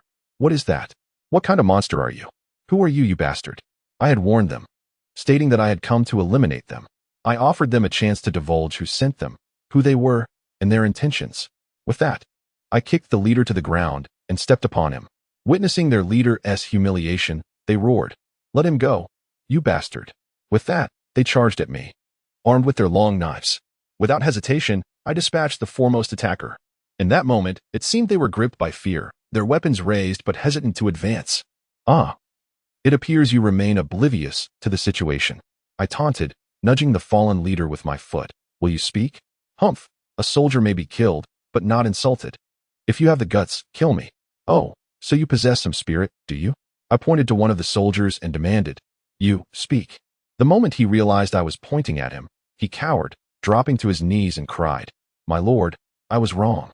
Please, don't kill me. I have an elderly mother and a newborn child. I don't want to die. Please, I beg you." "Humph, an incorrect answer. Did you consider the consequences when you were slaying those innocent villagers?" Bang. A bullet struck him squarely in the forehead. "Let me tell you. His death is a consequence of your leader's refusal to answer my inquiries." I then kicked the leader again. "Will you speak? Bastard, release me." Incorrect response. Without hesitation, I discharged another round. I continued to prod the man beneath my foot. Still not speaking? Just as I prepared to fire again, he pleaded, Wait. I'll talk. Just let them go." "Humph, do you think you have the right to bargain?" I raised my weapon once more. At this point, he had completely relinquished any notion of resistance. "I'll tell you, we are the vanguard of the Empire of Salem. Our main force is preparing to invade your border city of Assyria. How many are in your main force?" 100,000. Well, that concludes this chapter. I shall return. Until next time, farewell. Chapter 19. Onward to Assyria. After the interrogation, I obtained the answers I sought. I nudged the leader again. "Drop your weapons, and I may allow you to leave." The man beneath me shouted, "Quick, everyone, lay down your arms." Upon hearing the command, they obediently relinquished their weapons. Observing this, I kicked the man beneath me aside and commanded, "Scram. Return and inform your general, your king, that those who offend the great Xia shall be punished, no matter how distant they may be." As I turned toward the direction of Assyria and had taken but a few steps, those ruffians picked up their weapons once more and charged at me. I shook my head and sighed. Alas, I had shown you mercy. Yet you were truly deserving of your fate. Instantly, 2 weapons materialized in my hands, and with a swift turn, I unleashed a barrage upon them. Their long knives never even grazed me as they all fell to the ground. It appears that even a martial artist cannot shield oneself from bullets. At this moment, although I remained unscathed, my first experience of taking a life left me trembling, an overwhelming wave of nausea engulfing me, compelling me to vomit uncontrollably. Taidan said nothing, merely staying quietly by my side. After a while, as I began to feel somewhat better, I coughed and asked, "Taidan, do you think I am cruel?" "Not at all. Yifeng, do not let your mind wander." Yet, just moments before, I had personally taken the lives of more than 20 individuals. They were living beings. The aftermath of the killings relentlessly washed over me, and another wave of discomfort prompted me to retch once more. What does it matter? The cosmos comes at a cost. And so does the evolution of civilization. As long as we can escape this star system, everything holds significance, does it not? Including death. I raised my gaze to the dappled sky through the tree branches. Indeed, civilization comes with a price, and so does the vast expanse of the universe. The azure sky lifted my spirits considerably, and I quickly composed myself. At this moment, Taidan spoke up. "What shall we do now? Should we bury them? Forget it. They got what they deserved.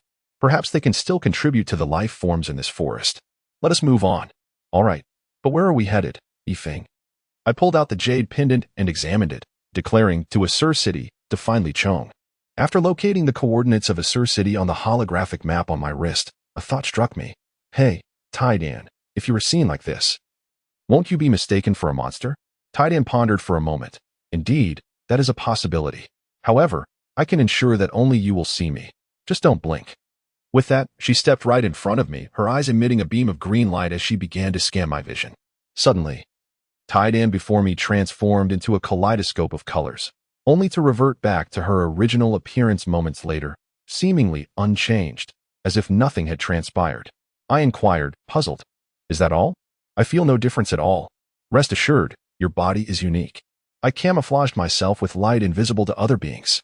Thus, only you can perceive me now. I expressed a hint of skepticism. Are you serious? Humph, Yifeng. Please do not doubt my abilities. With that, she turned away in apparent displeasure. All right, let us go. I then selected a dense woodland just outside Asur City and pressed the teleportation button. In an instant, we arrived at the outskirts of Asur City. The first use of Earth's location teleportation feature left me both astonished and delighted.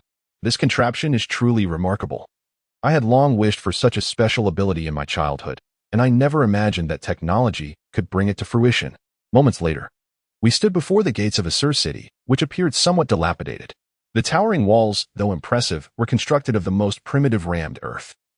And it seemed they had not been maintained for quite some time. No way, how could such walls withstand the assault of 100,000 soldiers from Salem? This situation appears quite precarious. As the crowd around me gradually swelled, I glanced at the iron egg before me and inquired, Hey, iron egg, can the others truly not see you? Of course not, Humph, I can't be bothered with you. In disbelief, I pulled a passerby closer and asked, Excuse me, brother. Do you see anything unusual beside me?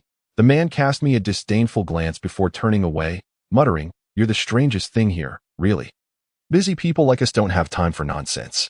Dressed like a wealthy scion, yet clearly not very bright, what a pity. I felt no anger. Instead, I turned to the iron egg with astonishment, exclaiming, It's true. He genuinely cannot see you. Humph, I told you not to doubt my abilities. At that moment, the man who had walked away looked back at me as if I were conversing with thin air, sighing and muttering to himself. I suppose he's just a fallen aristocrat, unable to cope with the blow and gone mad. This world truly is filled with unfortunate souls. I disregarded his opinion and proceeded towards the city gates. After a brief inspection, I entered the city. However, the sight that greeted me was one of stark surprise, a quintessential ancient Chinese city, albeit with a desolate air. The streets were bustling with people, yet most were ragged beggars, hurrying past with a sense of urgency. From the conversations of the passers-by, I learned that years of drought had left the city bereft of water and food, leading to the current dire situation. Though my heart ached to provide sustenance for them, I refrained from immediate action, for the most pressing threat was the encroaching army of the Salem people. My foremost priority was to locate General Lin Chong and swiftly organize a defense. Should the Salem breach the city, the plight of the innocent civilians would surely worsen. After much inquiry, I finally arrived at the general's residence. I knocked firmly on the door, and soon it swung open to reveal a man who barked. What do you want? Do you even know where you are? Apologies, I knocked too hard. I am Yifeng, here to seek General Li Chong regarding urgent matters. Please inform him. Yifeng? Never heard of you. Scram. The general is not someone you can just waltz in to see. I truly have pressing matters. I implore you to relay my request to the general. Scram. If you don't leave, I'll call for help. The general does not see just anyone. Oh, wait. I have proof. I produced a jade pendant. Please, pass this along. Without even glancing at it, he carelessly slapped the pendant from my hand, sending it crashing to the ground. Get lost. You think you can see the general with such worthless trinkets? Leave. The pendant, thankfully, did not shatter upon impact. Infuriated, I seized his collar and delivered a resounding slap. Who gave you the audacity to throw it on the ground? Pick it up, or I swear I'll make you regret it. I hurled him to the ground. That's enough for this chapter. I shall return, and until next time, farewell. Chapter 20. A severe beating of the gatekeeper. The man I had thrown down, seemingly unrepentant, shouted, You scoundrel! Someone come quickly. There's a disturbance at the general's residence. Immediately, a group of fully armed soldiers surged forth from the residence, encircling me entirely. Is it this steward Liu who has come to stir up trouble? The steward, brimming with arrogance, rose to his feet and pointed at me, declaring, Yes, it is he. He dared to force his way into the general's mansion and even struck me. Captain of the guards, swiftly apprehend him. The captain approached me, inquiring, Did you strike him? Indeed, I did. My response appeared to take him aback. Do you have nothing else to say? What else is there to say? He shattered my jade pendant, and I retaliated. Is that not reasonable? Ah, quite reasonable. But you cannot assault anyone within the general's estate. Brothers, take him away and lock him up. Let him endure hunger for a few days. 2 soldiers advanced, attempting to shackle me. Oh, come on, not this again. I was unwilling to yield, and with 2 swift punches, I sent the soldiers flying. Witnessing this, the captain, astonished, remarked, "Are you a martial artist?" Martial artist? What nonsense! I know not what you speak of. Ha ha ha, you young rascal. Do you realize that I am not an ordinary martial artist, but a grand martial master? To flaunt your skills before me is akin to courting death. Is a martial master truly formidable? I shall slay you as one would a mere dog. Very well, boy, has your brain gone awry? You are indeed brazen. Today, I shall show you what it means to slay a dog. Stand aside, everyone. I will teach this fool a lesson. Boy, draw your weapon. You are not worthy of forcing me to wield a weapon. All right then, do not think that defeating 2 martial practitioners makes you impressive. You have no idea what a grand martial master is capable of. I replied, somewhat irked, must you prattle on so? Are we fighting or not? If not, take me to your general at once. To see the general, you must first defeat me. At this moment, Taidan whispered in my ear, Hey, Yifeng, do you want me to assist you? No need. I can handle this myself. Very well. The captain, observing my distracted demeanor, grew incensed. You insolent wretch. Do you look down upon me? How dare you lose focus at such a time? Damn, why do you have to be so verbose? If you wish to fight, then let us. Very well, do not blame me if you die. With that, he charged at me with a sudden burst of speed, shattering the bricks beneath his feet. In an instant, he was upon me. I deftly dodged as his fist whistled past, the force of the punch distorting my face. This fellow's combat prowess is undoubtedly far superior to those martial artists of Ceylon. That punch, if it connected, would surely hurt immensely.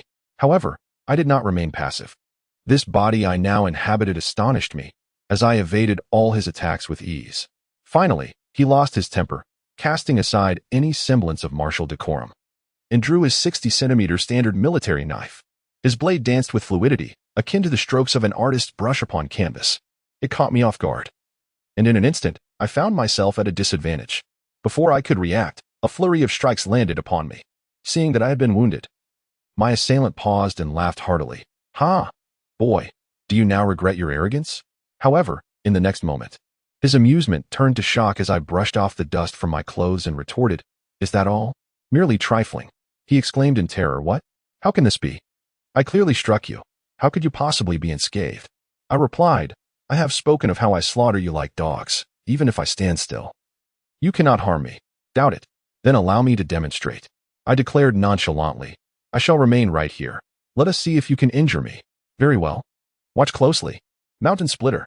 He bellowed, swinging his sword down. A blade of light, as formidable as a mountain, surged towards me. I was taken aback, astonished at the spectacle. I had no time to evade and could only shield my head with my arms. A loud crash echoed as smoke enveloped the area. The captain of the guards laughed triumphantly. Ha ha, to perish under my most powerful strike. You should take pride in that. Remember in your next life not to be so arrogant. As the smoke cleared, I opened my arms to find myself entirely unharmed. What is this? Truly a mere ruse. I thought I was to meet my demise.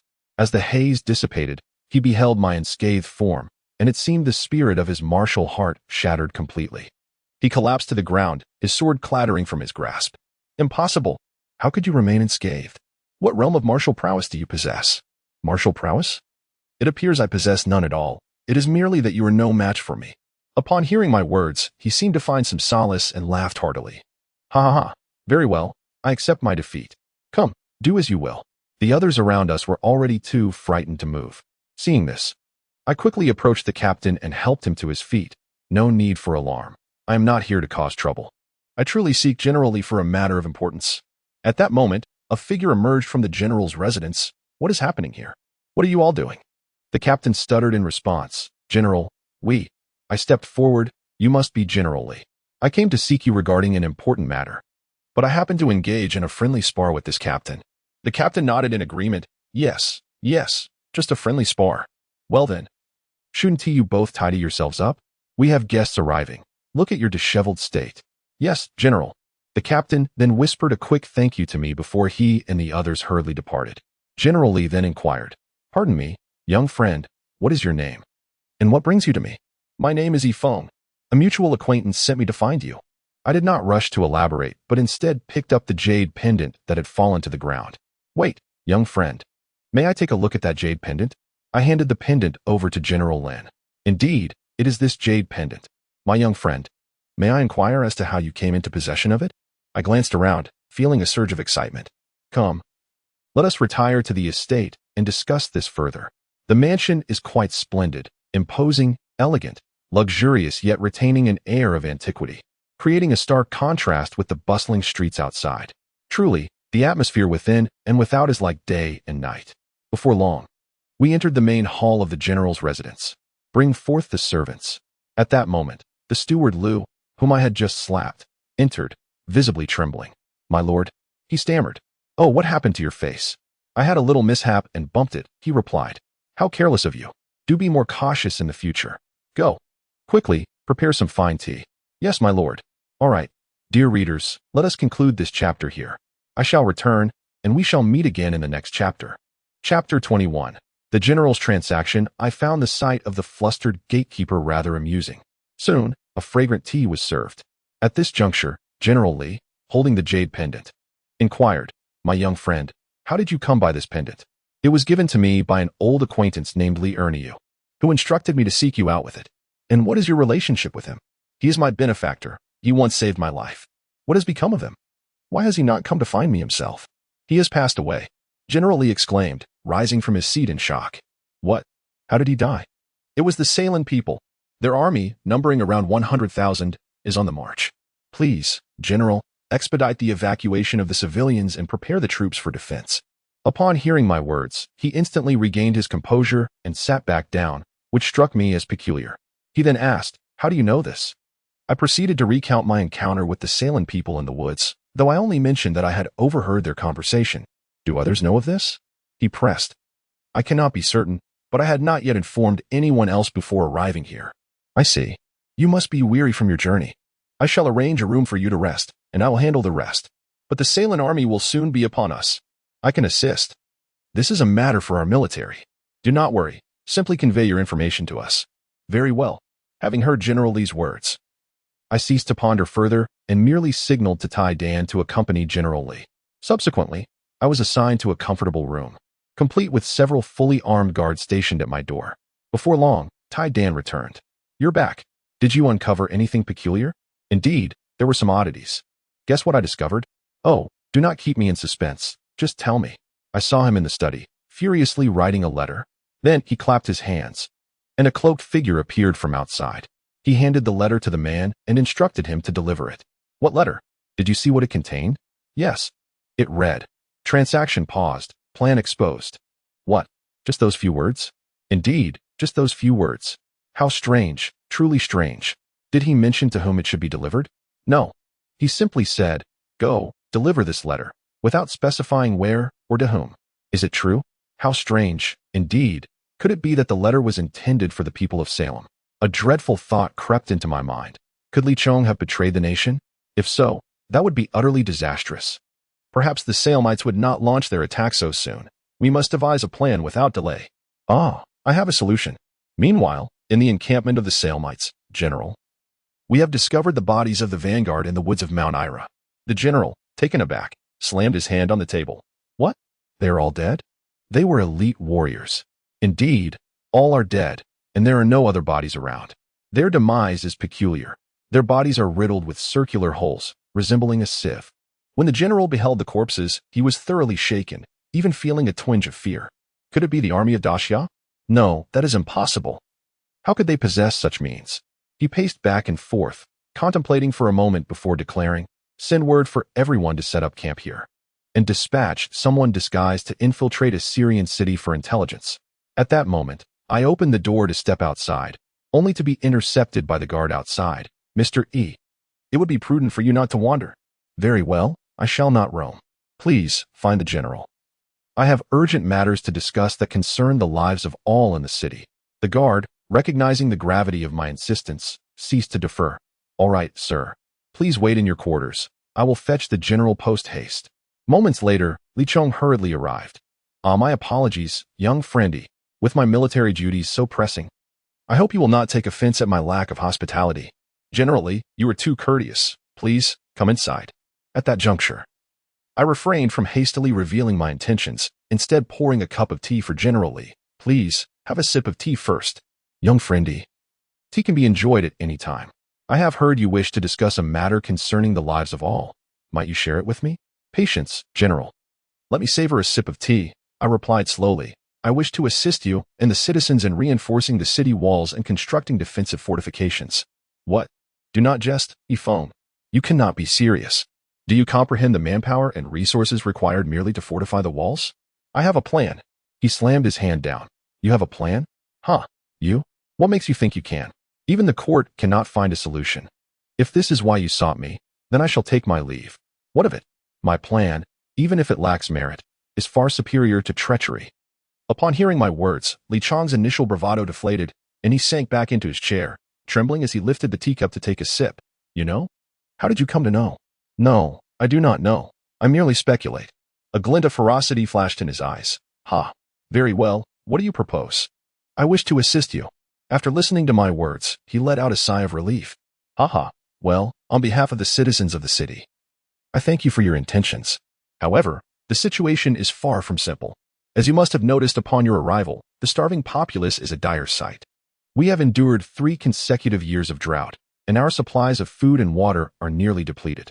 Even the military rations can last us for less than 7 days. Do you understand? Is there truly no way to request assistance from other towns or the court? Haha, do you think I haven't tried? I have exhausted every avenue for aid. Otherwise, we would not have survived until now. The court is utterly inept. They are indifferent to our plight, only concerned with their own desires, never considering our survival. So, are you colluding with the enemy? I am not. I am merely engaging in trade. What kind of trade? They supply us with grain, and I grant them passage. But isn't their aim to seize Assyria? Haha, you have too high an opinion of Assyria. We are barren and parched here. What value would it hold for them? Their true desire lies in the southwest, in the fertile land of Saya, abundant with water and grass. Ah, I see. Well then, my friend, you are now aware of what you ought to know and what you should not. Now, tell me how you can assist us. But be warned, if you are merely fishing for information, do not blame me. I cannot allow you to jeopardize our trade. With that, his gaze turned fierce, fixating on me intently. Do not be anxious. Have some tea first. Allow me to prepare. I will convince you. I poured another cup of tea for Li Chong. Let us see what tricks you can pull. Let us conclude this chapter here. I shall return, and we shall meet again in the next chapter. Mwah. Chapter 22. Winning hearts. I quietly turned to Tai Dan and whispered, Hey, Tai Dan. Can he see the holographic panel of the bracelet? Rest assured, Ifong, the bracelet has an anti-peeping function. No one else can see it. Oh, that's good to hear. Do we have food and water in our warehouse? Ifong, trust in our capabilities. We have everything in abundance, more than we can use. So do not worry. At that moment, I finally felt reassured. I raised my wrist and initiated a series of operations. Li Chong watched my peculiar actions with curiosity, thinking I was performing some sort of magical ritual. Pretending to be mysterious. I shall see what you are capable of. Finally, I located the rice and bottled water. As I pressed the confirmation button for the teleportation, in an instant, rice and water filled the entire room. This scene nearly terrified Lin Chong, causing him to collapse to the ground. I rushed over to help him up. Generally, can you believe me now? Lin Chong, trembling with excitement, approached and exclaimed, Is this premium rice and water? Ha ha, this is wonderful. How did you manage this? Such a feat is trivial for me. But this does not change much. Our Assyria has over 200,000 residents. Do not worry, we can procure as much food and water as needed. Is that truly the case? Indeed. Take me to the granary, and I can fill it immediately. Ha ha ha, splendid. Bring him. Several soldiers rushed in, their eyes gleaming with excitement. General Li Chong pointed towards the provisions and water in the room, instructing, Take a few men to distribute these supplies first, and then assemble everyone at the granary. Understood. General. Subsequently, amidst the crowd, I made my way to the granary, and soon filled the entire warehouse with rice and bottled water. In that moment, all the soldiers erupted in cheers, exclaiming, Oh, this is wonderful. General, we have food and water now. Ha ha. Tears of joy sparkled in everyone's eyes. However, Li Chong suddenly calmed down from his excitement. His expression clouded with concern as he said, But this is still insufficient. Our army comprises only 30,000 men, while the Sailan forces boast an army of 100,000. If my negotiations with them fail and they decide to attack us, we would stand no chance. Do not worry. I can also provide weapons. Just a moment. I raised my wristband, continuously searching the holographic panel. Most of the weaponry was too advanced for their comprehension and posed a risk of malfunction. I sought out weaponry that was both innovative yet suitable for this era and finally discovered several models: the Zhuge crossbow, Mingguang armor, and tank swords. I handed the Zhuge crossbow to Lin Chong, explaining, "This is an enhanced Zhuge crossbow, featuring high precision, a 30-arrow magazine, capable of continuous fire, with a range of 1,000 meters. What do you think, generally? Would you like to try it out?" We soon arrived at the shooting range, where the power and accuracy of the Zhuge crossbow quickly earned the approval of General Li and the soldiers. Next, I transported several sets of Mingguang armor and tank swords, saying, "Why not give these a try? I have the blueprints for their construction." This revelation astonished them once again. At this moment, General Li, accompanied by the soldiers, knelt before me, proclaiming, "O divine being, we are willing to follow you and serve you faithfully. Oh dear, please rise. There is truly no need for such formality. We shall not rise until the divine being permits it." They replied in unison, all right, I grant you permission. Now please stand. And do not refer to me as the divine being. Call me Yifeng, or simply sir if you must." Thus, I successfully won over the city of Assyria. As I pondered my next steps in the military tent, Li Chong approached and saluted, stating, "Sir Yifeng, we now have ample provisions. Should we prioritize disaster relief? Or should we focus on fortifying the city walls?" I contemplated for a moment and replied, "Why must these tasks be separate? We can undertake both simultaneously." "But, sir, the people have suffered from hunger for too long. Enforcing labor might incite unrest." "Enforce labor? Who suggested that?" "But, sir, if we do not enforce labor, how shall we find workers to fortify the walls? We shall utilize labor in exchange for relief." Upon hearing my words, Li Chong's expression brightened instantly. "Your wisdom is commendable. Sir, we are in awe." "Very well, issue a decree throughout the city, announcing a recruitment drive. Anyone who enlists to assist in the construction of Assyria will be provided with ample food and drink." "Understood, sir." "Wait a moment. Do we have many craftsmen in Assyria?" "Yes, sir. There are indeed quite a number of craftsmen, thousands, in fact." "Do you wish for them to create those weapons and equipment?" "Yes, that is the plan." "Please summon them all, and ensure there is enough food prepared for them. By the way, use these." Having said this, I promptly dispatched a bountiful supply of fresh vegetables, meats, and eggs. I continued, "Distribute the remaining provisions among our brethren." Furthermore, the city is to be placed under strict martial law, with rigorous scrutiny of all incoming and outgoing individuals to prevent scouts from Sailan from infiltrating. You shall communicate with the Sailan under the guise of trade, endeavoring to delay them for as long as possible. The longer, the better. "Thank you, sir. Rest assured, the task will be accomplished." "Very well. Now go and attend to your duties." Next, I hurriedly searched for the crossbow, armor, tang sabers, steel reinforcements, and blueprints for fortifications, as well as technical documentation on metal smelting.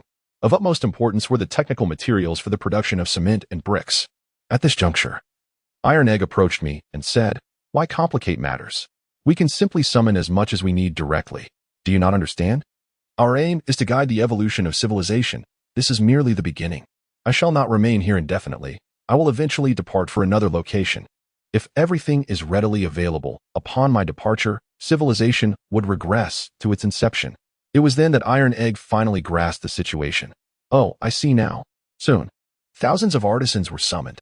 I stood among them and proclaimed, "Esteemed compatriots, you are the finest talents of our Assyrian city. I hereby announce that you shall receive the best provisions available, with ample food and drink for you and your families. Those who excel will be rewarded with a residence in the most prosperous area. All that I offer is genuine and entirely free of charge. To demonstrate my sincerity, let us commence with a grand feast. Bring forth the banquet." Indeed, each individual was served a sumptuous meal of 3 dishes and soup, replete with rice, meat, and eggs, prepared with exquisite salt and the finest spices. The aroma wafted through the air, captivating all present. I then continued, "Have you all noticed? The meals before you shall remain at this standard for those willing to stay. Those who choose to leave may do so after their meal." In that moment, although no one yet took up their chopsticks, fervent discussions erupted among the crowd. Moments later, someone called out, "Sir, we are all willing to stay. But what is it that you require of us? We fear we may not be capable." Thus concludes this chapter. I shall return, and we shall meet again in the next installment. Until then, farewell. Chapter 23. The Arrow of Midnight. At this moment, I stood amidst the crowd and called out. I know you are all perplexed. Since you have posed your questions, allow me to provide you with clarity. I instructed the soldiers beside me to categorize and distribute the materials I had prepared earlier. When the artisans laid eyes upon these documents, their excitement was palpable, and whispers of enthusiasm filled the air. I did not silence them. Rather, I took a moment, cleared my throat, and with a wooden megaphone in hand, I declared, "Comrades, may I refer to you as such? You have seen the materials before you. I know they hold great allure for you as artisans. I trust you have begun to discern the purpose of my summons. The people of Salem now cast their covetous eyes upon us, and the court is unable to assist us, thus we must take matters into our own hands. The information you possess is precisely the technology we require for the fortification of our Assyrian city. Do you not wish for you and your families to enjoy the comforts of a daily meal of 3 dishes and soup? You must realize how merciless the Salemites can be. Now, share your thoughts with me." At that moment, a craftsman beside me whispered, "Are these provisions truly given to us free of charge?" I raised my voice and declared, "Indeed, everything you see is offered at no cost." Before I could finish, a chorus of cheers erupted, and they knelt in unison, exclaiming, "Thank you, sir. We are willing to dedicate our lives to serve you and contribute to the city of Assyria." Their voices echoed in fervor. "All right, please rise. You are the future of Assyria, and such reverence is unnecessary." With that, I assisted the nearest craftsman to his feet. "You all must rise, if gratitude is due. Then swiftly master the information in your hands and commit to the construction efforts. Should you require additional personnel, feel free to visit the recruitment center. Everything pertaining to the development of Assyria is granted the green light. Now, everyone, please take a seat and enjoy your meal before it cools." The scene before me filled me with confidence. It appeared that guiding the evolution of civilization was not as daunting as it seemed. In the ensuing time, everything progressed in an orderly fashion, and the once desolate streets filled with the impoverished had transformed. Though the streets remained dilapidated, they buzzed with life, teeming with various vendors, exuding a vibrant atmosphere. Most of the patrolling soldiers had donned newly crafted armor and standard equipment. This, of course, was a direct result of the 8-hour work schedule, rotating shifts, and the policy of working 6 days followed by 1 day off, allowing the residents of Assyria time to relish life beyond mere labor. Meanwhile, in the general's mansion at midnight, a soldier hurriedly approached General Lee's door, knocking urgently. "General, I must discuss an urgent matter."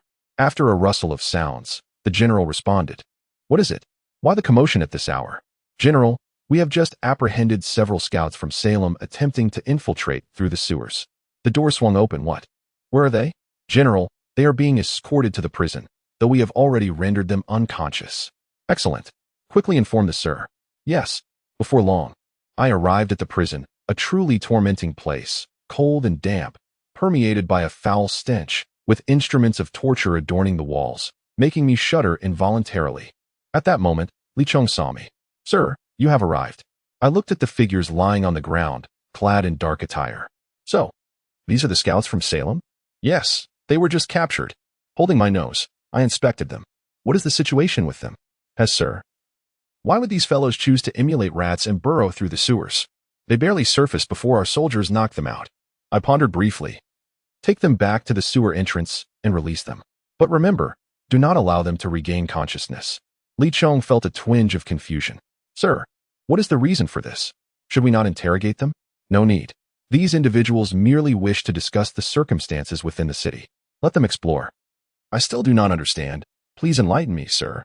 "Ah, General, do not be hasty. Next, you shall issue an order prohibiting street vendors for the next few days. Find some individuals to masquerade as refugees and beggars. We are to create an illusion of the city, if they wish to investigate. We shall provide them with what they seek." "I see now, sir. Your wisdom is remarkable. Now, go and attend to your duties. But remember to assign someone to keep a close watch on these foul-smelling individuals. We must not allow any unforeseen incidents." The subsequent events unfolded smoothly, under Li Chong's guidance. The entire city was arranged overnight, reverting to its former desolate state, even more so than before. The group of individuals awakened slowly at dawn. Perplexed as to why they had suddenly lost consciousness, yet relieved to find themselves unarrested. They changed their attire and began to investigate the city, even inquiring with the beggars and vagrants about the situation in Assyria, including food supplies, military presence, and support from the Great Xia. Remarkably, everyone acted as if possessed by the spirit of an Oscar-winning actor, performing their roles with astonishing authenticity. However, these scouts were not entirely foolish. They roamed various streets of the city, conversing with dozens of people before they were convinced that Assyria had reached a point of utter desperation.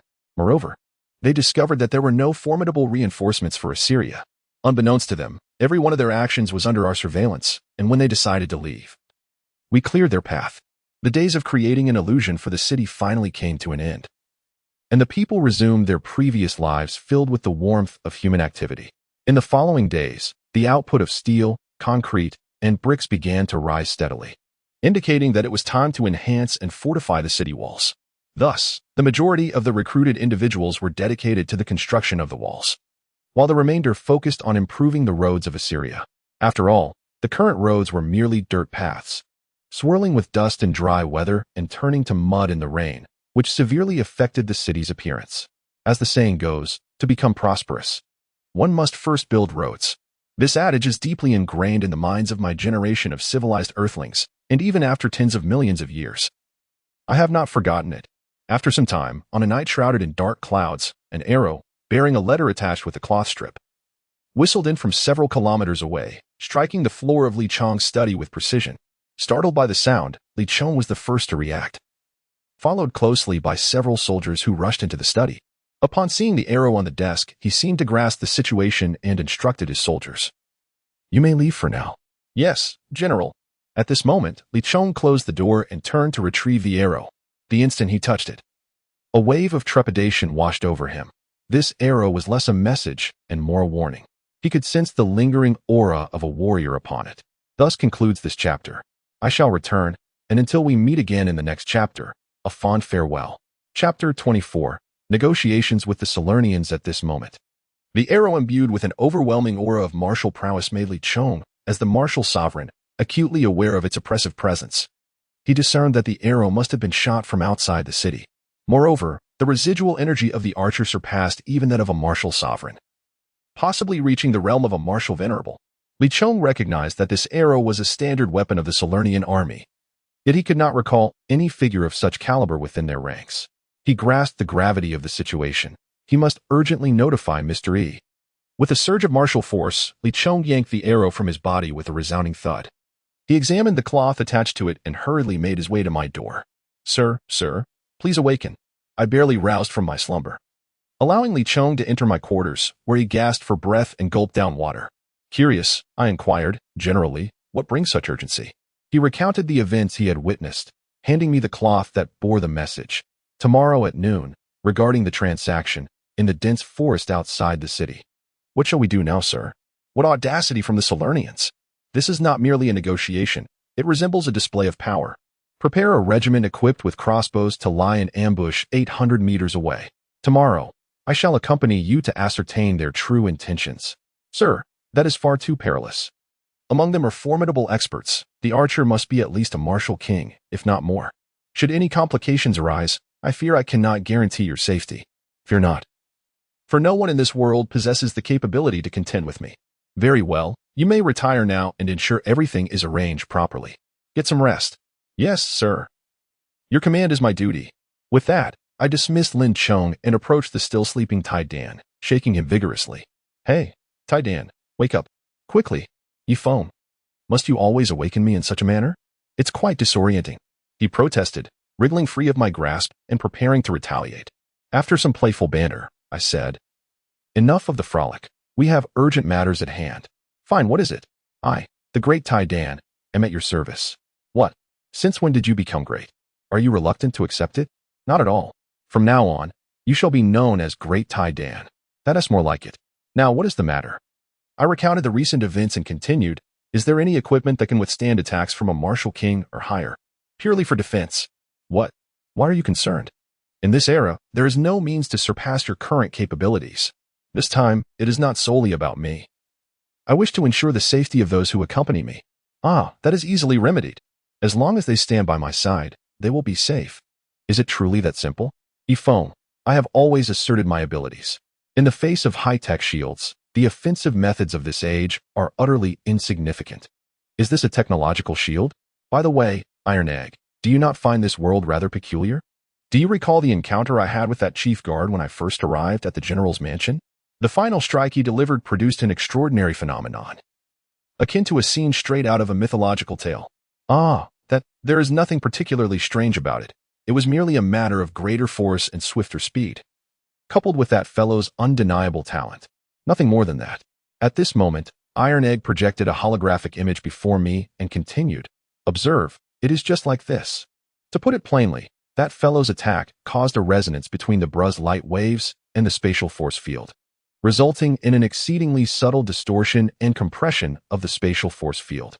Simultaneously, the matter in the air was excited, leading to a luminous phenomenon arising from particle states. This occurrence could indeed pose a significant threat to their civilization, but for you and me, it is trivial and hardly worth mentioning. Unless one were to reach a spatial transition level force field excitation state, which is fundamentally impossible for living beings. So what are you worried about? At that moment, I was struck with realization. I never anticipated that the humans birthed in this era of civilization could be so formidable. Had they existed in my earthly civilization, they would surely be regarded as superhumans. After hearing Iron Egg's words, I fell into a deep and peaceful slumber. The following day at noon, we arrived at the appointed location as expected. Indeed, it was the Salernians. A pavilion had been erected, presided over by their general, Jehovah. Accompanying him were a robust archer and a martial artist. Evidently the archer had been the one to fire the arrow last night. Upon our arrival, Jehovah hastened to greet us, exclaiming, "Ha ha ha, Generally, it has been a long time.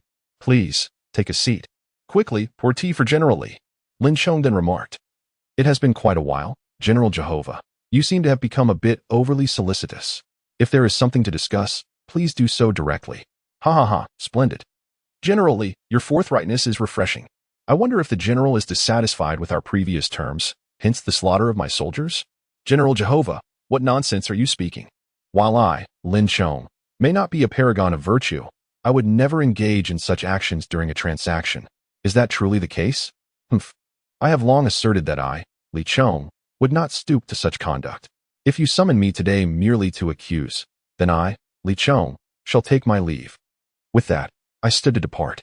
At this, Jehovah hastily smiled and said, "Generally, please, sit down. I trust your integrity. I believe it was merely the work of some bandits. Do not be angry. Come, have some tea. It is our Salernian Empire's finest mirror light tea, cultivated with care." Li Chong took a sip and downed it in one go. "Indeed, it is excellent tea. Ha ha ha. I am glad you enjoy it. I shall have some sent to you later. Now drink some more." "No need for that. Speak. How do you wish to conduct this transaction?" "Ha ha ha, splendid. How about 600,000 stones of grain as a show of goodwill? Does that suffice?" Lin Chong was evidently taken aback. "General Jehovah, you are indeed sincere. This offer exceeds the previous terms by a full 200,000 stones. Let me think for a moment." At this, Li Chong glanced at me, and the Lord spoke confidently. "Is there still room for consideration, generally? The grain I offer is of the highest quality." Without waiting for Lin Chong to respond, I interjected, 2,000,000 stones of grain, and we shall agree." At that moment, the Lord pointed at me ferociously, exclaiming, "What? Who do you think you are to speak here?" At this, Li Chong rose in indignation. "General, please show some respect. Your words are my words." The Lord, enraged, slammed his cup down. "What, Li Chong? You are being excessively greedy. Do not think I am unaware of the situation in Assyria. Not a single grain more than 600,000 stones will be granted. If you do not agree, you shall receive nothing. I shall relish watching your demise." "Humph, Lord, what are you shouting about? A loud voice does not impress me. I shall tell you this. 2,000,000 stones, not a grain less. If not, we shall go to war. This chapter concludes here. I shall return, and we shall meet in the next chapter." Chapter 25. Weapons testing. At this moment, the Lord, clearly agitated, declared, all right. Since it has come to this, generally, do not blame me for my ruthlessness." With that, in an instant, hundreds of fully armed soldiers from Salem surrounded us. The Lord boasted, "Did you expect this, generally? Today, none of you will escape. Once you perish, Assyria shall belong to me." Li Chong, unfazed, replied coolly, "Humph, Lord, This was your aim all along, was it not? Ha ha ha, and what of it? I simply did not anticipate your insatiable greed. You deserve your fate. Li Chong laughed heartily. If you dare, make your move. Humph, mere bluster. Soldiers, deal with them. Reward those who strike them down generously. At that moment, arrows rained down from 800 meters away. The soldiers of Salem had not even begun to act before they were pierced by arrows, falling lifeless into pools of blood. Fortunately, the two warriors guarding the Lord remained unharmed. In a state of shock, the Lord gasped and bellowed, Li Chong, you lack martial virtue. Humph, Lord. Understand this. It was you who initiated the conflict. Let me tell you, no matter how weak Assyria may be, it is beyond the grasp of your rabble. You shall not escape today. Ha ha ha. Do you think your pitiful soldiers can hold me back? Attack. With a command. The warrior beside the Lord drew his sword and charged at us, while simultaneously, the archer unleashed a flurry of arrows in every direction, swiftly eliminating our ambushed soldiers. Thankfully, the warriors' attacks did not reach us, as they were all deflected by Iron Egg's protective shield. Witnessing this, the archer shot several arrows at us before shouting, retreat. They then vanished swiftly into the woods. Just as Li Chong was about to pursue, I grabbed him. Do not chase a cornered foe. From the forest came the Lord's voice, ha ha ha. Li Chong, you cannot kill me today. A month from now, I shall lead a great army to raise your Assyria. Li Chong, in frustration, struck a nearby sapling. Curse be him. He has escaped. What shall we do now, sir? Return to the city at once and ensure that the fallen soldiers are given a proper burial, with their families cared for by Assyria. I express my gratitude on behalf of the soldiers.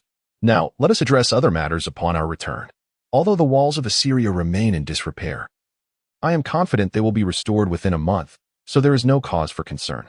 However, I am deeply troubled by one aspect. I have discovered that the enhanced Juga crossbow is more than sufficient against ordinary soldiers, yet it proves ineffective against formidable warriors. The most alarming thought is the uncertainty surrounding the number of such warriors within the 100,000-strong army of the Salemites. I pace back and forth, contemplating the most prudent strategies to guide Assyria through this crisis. After much deliberation, I conceived several feasible methods. At this juncture, I addressed Iron Egg. Hey, Iron Egg. Iron Egg, great Iron Egg. What are you shouting about? What is it now? Do we possess the methods for producing gunpowder, firearms, and artillery? Certainly. But why resort to such primitive information? Why not just transport a few spacecraft directly? With just 100,000, annihilation would be a matter of moments. Oh, here we go again. I have already mentioned that our role is to guide, and while war is indeed brutal, it also serves as a catalyst for the advancement of civilization, does it not? If we were to obliterate the Salemites with advanced weaponry, it would not be warfare, but rather unilateral slaughter. Moreover, Assyria would gain no progress from such an outcome. Is there any significance in that? Well, you have a point. You can find what you need by searching for 904. Under Iron Egg's guidance, I swiftly accessed the relevant information through my wristband. Next, I approached General Li Chong. General Li, please take a look at this. Upon receiving and reviewing the materials, a look of delight spread across Li Chong's face. Do these truly possess such efficacy? Indeed. Though I am uncertain of the damage they can inflict upon various levels of warriors, that is easily tested. We can employ a force test stone to ascertain the results. Li Chong's remarks surprised me. I had not anticipated such a unique evaluative mechanism existed in this world. Nevertheless, this simplified matters considerably. I said to Li Chong, in that case, General, assign these to the craftsmen. In the coming month, let them produce as many as possible. Additionally, summon 100 warriors. Regardless of rank, I shall form a special task force which I will personally train. Furthermore, ensure that the entire army swiftly learns these tactics. These are strategies forged from the blood of many revolutionary martyrs of my time, including the 3-3 system, encirclement tactics, guerrilla charges, and deep penetration maneuvers.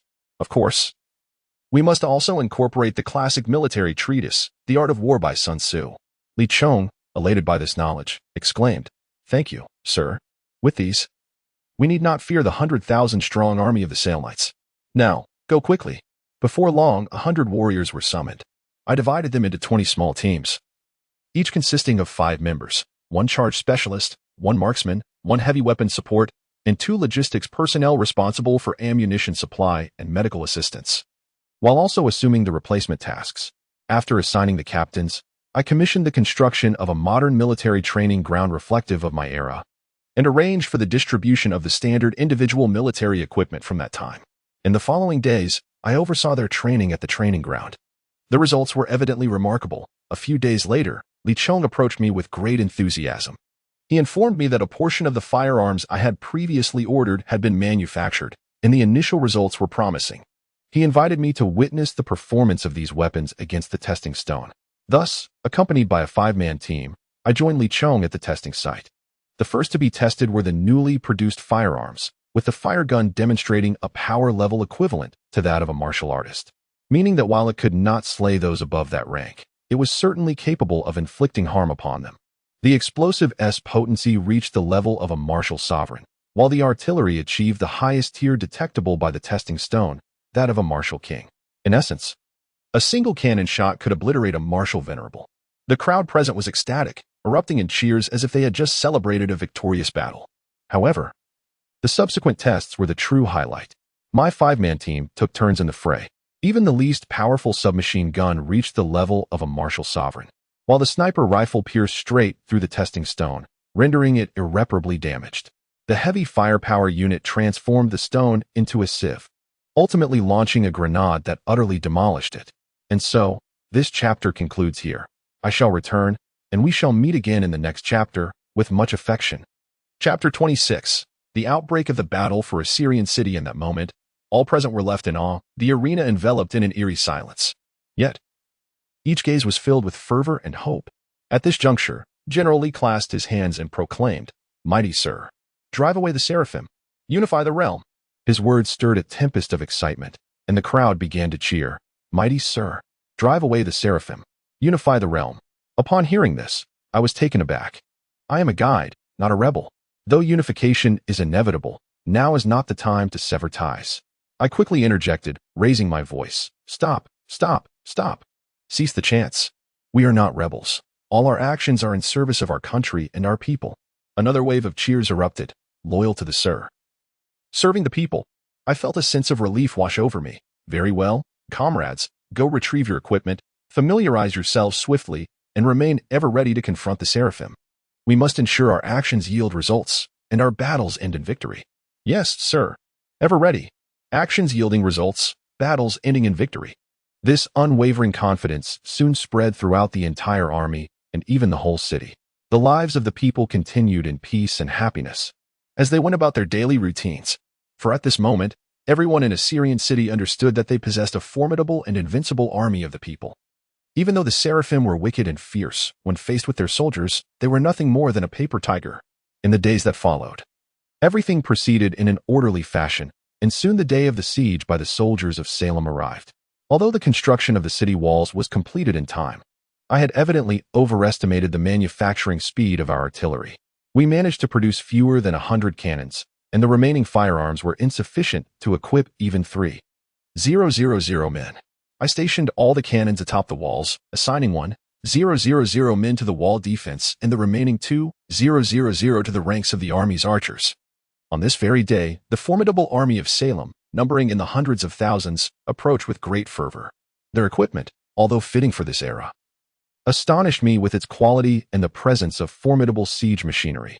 Presently, although the Assyrian city boasted only 30,000 defenders, the walls, reinforced with steel and concrete, had risen to an impressive height, rendering it one of the most defensible fortresses across the realm of Great Xia.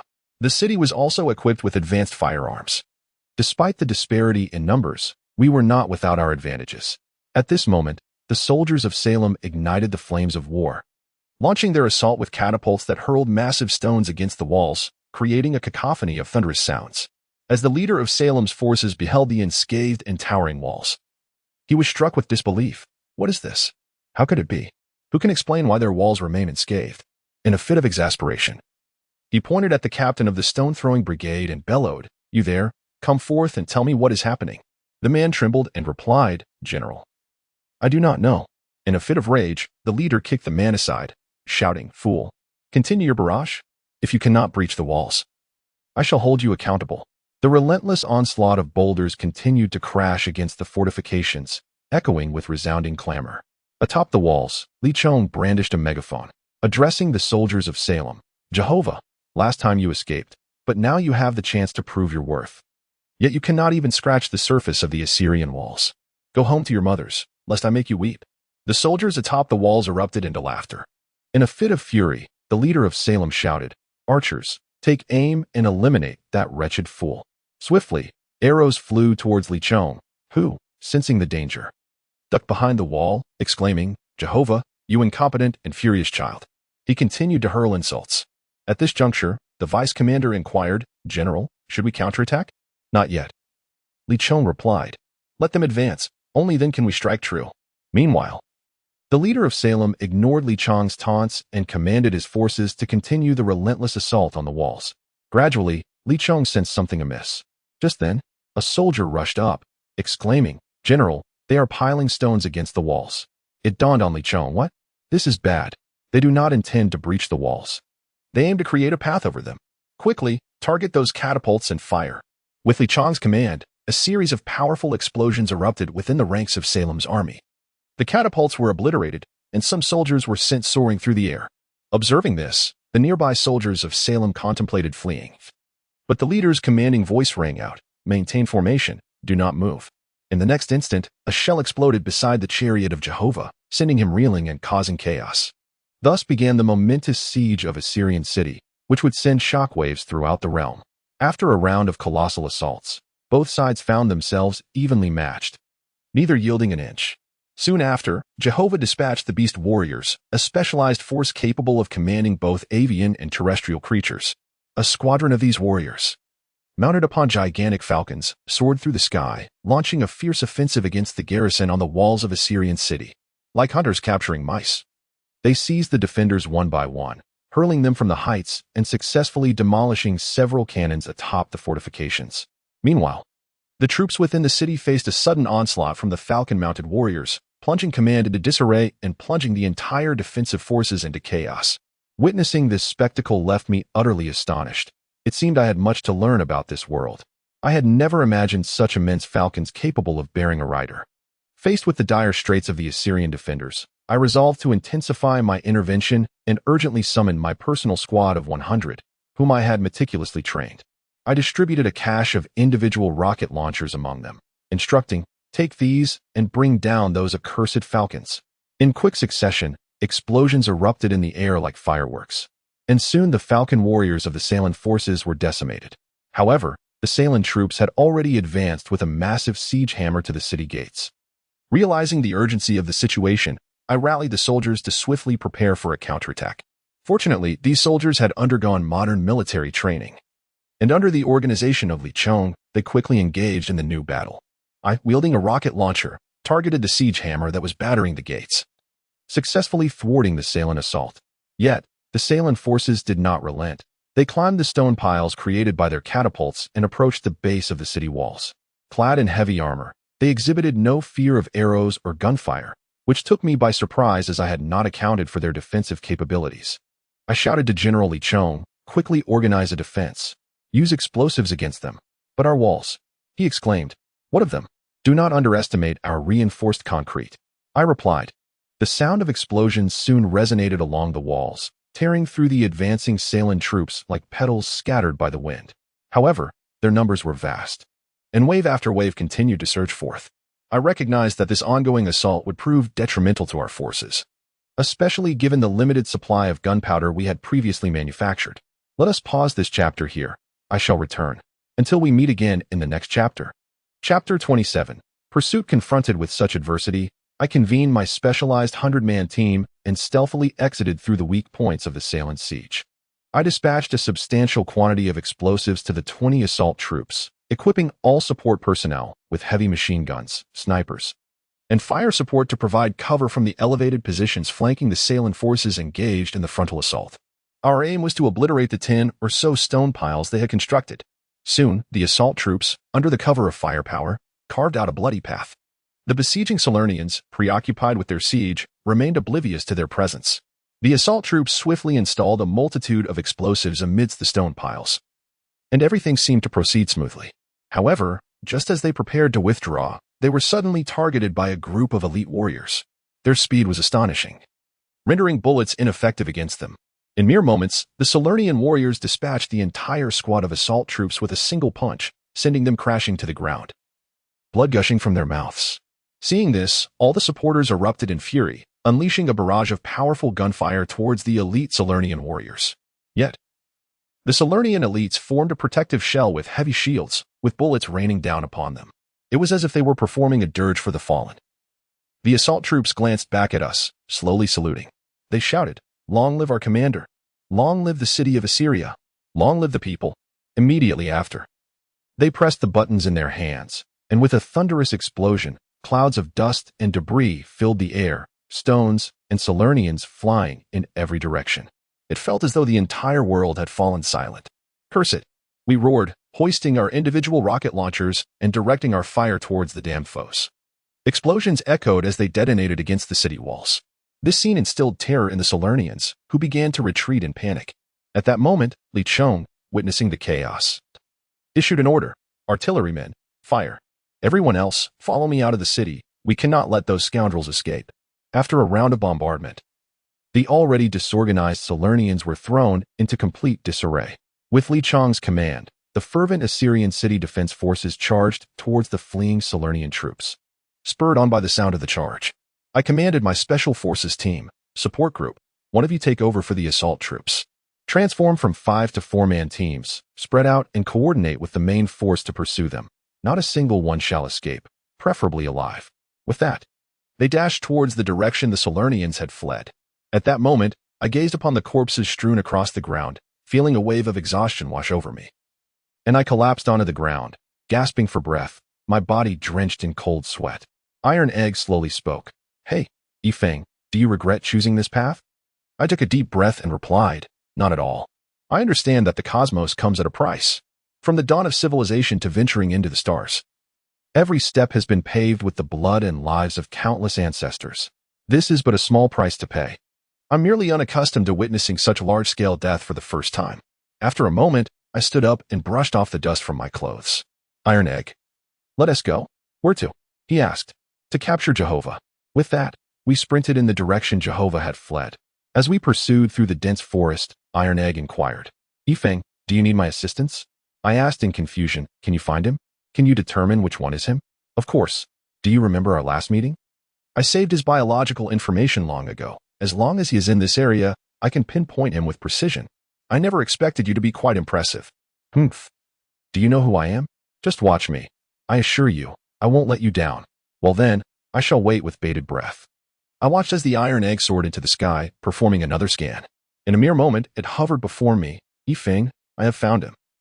His location is locked in. However, they are moving swiftly, and those 2 warriors are with him." It appears to be a bit tricky. Those 2 seem formidable. Is there any way to capture them alive?"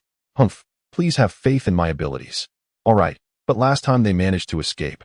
"Humph, that was only because I had to protect others. Now, you don't need my protection." "Oh, so I'm not as important as others, am I?" "What are you talking about? You're acting like a child. Your body does not require my safeguarding." "Humph. All right, enough of this nonsense. Let us depart." Soon, we caught up with them. Although we approached cautiously, we were still detected when we were several hundred meters away. An arrow whizzed toward me, and I had no time to evade it. The arrow struck my chest with tremendous force, sending me hurtling backward, crashing through several trees before finally coming to a halt. Goodness, is this the power of an advanced warrior? Truly remarkable. Although I sustained no injuries, it certainly hurt. As I pushed away the debris and painfully rose to my feet, Jehovah and the others had already rushed over. Upon seeing me, Jehovah exclaimed in surprise, "It's you?" "Indeed," I replied. He glanced around nervously before relaxing. "Is it just you?" "Just me. What are you here for?" "To capture you." At this, Jehovah was taken aback. "Just you alone?" "Just me alone." "Ha ha ha, boy, have you lost your mind? Don't think that surviving that one arrow makes you impressive. You have no idea how powerful advanced warriors are. Did you see that? That arrow just shattered several trees, and it wasn't even at full strength. Do you understand?" "I do, but I am indeed impressive." "Ah, look at him. This lad must be scared silly, rambling nonsense." He gestured toward the warrior beside him and continued, "Do you believe he could crush your skull with a single punch?" "I do not believe so." "What? Did I mishear? What did you just say?" "I said I do not believe so." "Ha ha ha. All right, lad, you will pay for your ignorance." Smash his head in. With that, the warrior beside him lunged toward me, aiming for my head. In an instant, I was propelled backward like a cannonball, crashing through several more trees. Jehovah, with a disdainful expression, remarked, "TCH, what a fool. Let us go." Just as they were about to leave, I called out from behind, "Hey, where are you going?" Jehovah and his companions turned in shock. "What? You're not dead. Thanks to you, I'm still alive," I said as I approached them. At that moment, Jehovah panicked and shouted, "Quick, kill him. Shoot him. Shoot him dead. Don't let him come any closer." Immediately, countless arrows were unleashed upon me by the archer. In that fleeting moment, I felt as though I were imbued with the luck of a celestial being, skillfully evading the deadly projectiles. Ultimately, I seized one of the arrows and, propelled by its momentum, I pivoted and hurled it towards Jehovah. Whoosh! The arrow whizzed past his ear. Thus, let us conclude this chapter here. I shall return, and we shall meet again in the next chapter. Chapter 28. Control and Conquest. At this moment, Jehovah was utterly paralyzed with fear, trembling on the ground as he shouted, "Hurry! Stop him! You too, prevent him from approaching." The archer and the warrior, having stowed their weapons, charged towards me, launching a flurry of kicks and blows. Though I remained unscathed, the pain was quite intense. I impatiently remarked, "Hey, Iron Egg, are you not ready yet? What are we preparing for?" "To capture them, of course." "Oh, I thought you were merely toying with them." "Goodness, you. All right, I shall apprehend them now." With that, several glowing energy coils swiftly ensnared Jehovah and his companions. They were utterly bewildered by the events that had just transpired. A foul odor permeated the air. Astonishingly, Jehovah had soiled himself in terror. He shouted in panic, "What have you done? Who are you speaking to? Who are you?" No, you are not human. You are a monster." Upon hearing the term monster, an inexplicable sensation welled within me.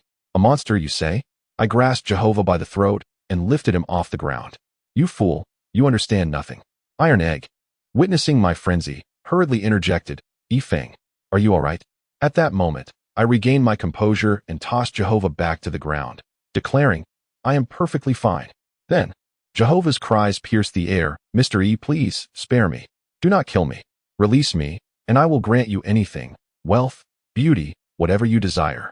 I scoffed disdainfully, "Huh? What I desire, you cannot provide." Upon hearing my words, Jehovah's cries intensified, "Please, do not kill me. I am still of use. I am the general of the people of Salem. I assure you, I am still of value, am I not?" Observing Jehovah's pitiful demeanor, I recalled his previous arrogance. How swiftly he had changed his tune. Had I been in my era, I would have inquired whether he had mastered the art of changing his face. Jehovah continued to plead for mercy, while the two others remained surprisingly composed.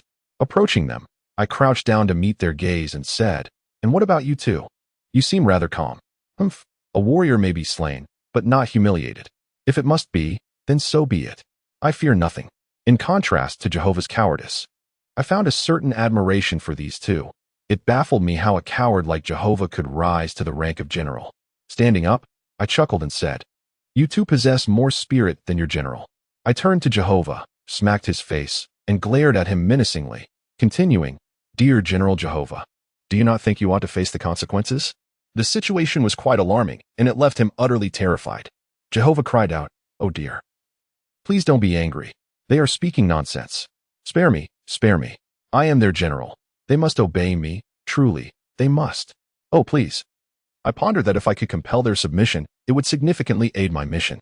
However, releasing them posed a risk. After all, if they could betray their own nation, they would undoubtedly betray me in the future. At that moment, Tai Dan floated beside me and inquired, "Ifong, what are you contemplating? Do you require my assistance?" "I am considering if there exists a method to subdue and control them," I replied. "That's simple. We can implant control chips into their brains." Tai Dan exclaimed. I was astonished and asked, "What? Such a thing exists?" "Have faith in our capabilities." "Of course, it does." "Then, does that mean there is also surgical equipment available?" "Humph. That sort of equipment does not exist. If there is none, then what are you talking about? Do you wish to kill them outright?" "Ifone, how can you speak like that? With me around, such things are entirely unnecessary."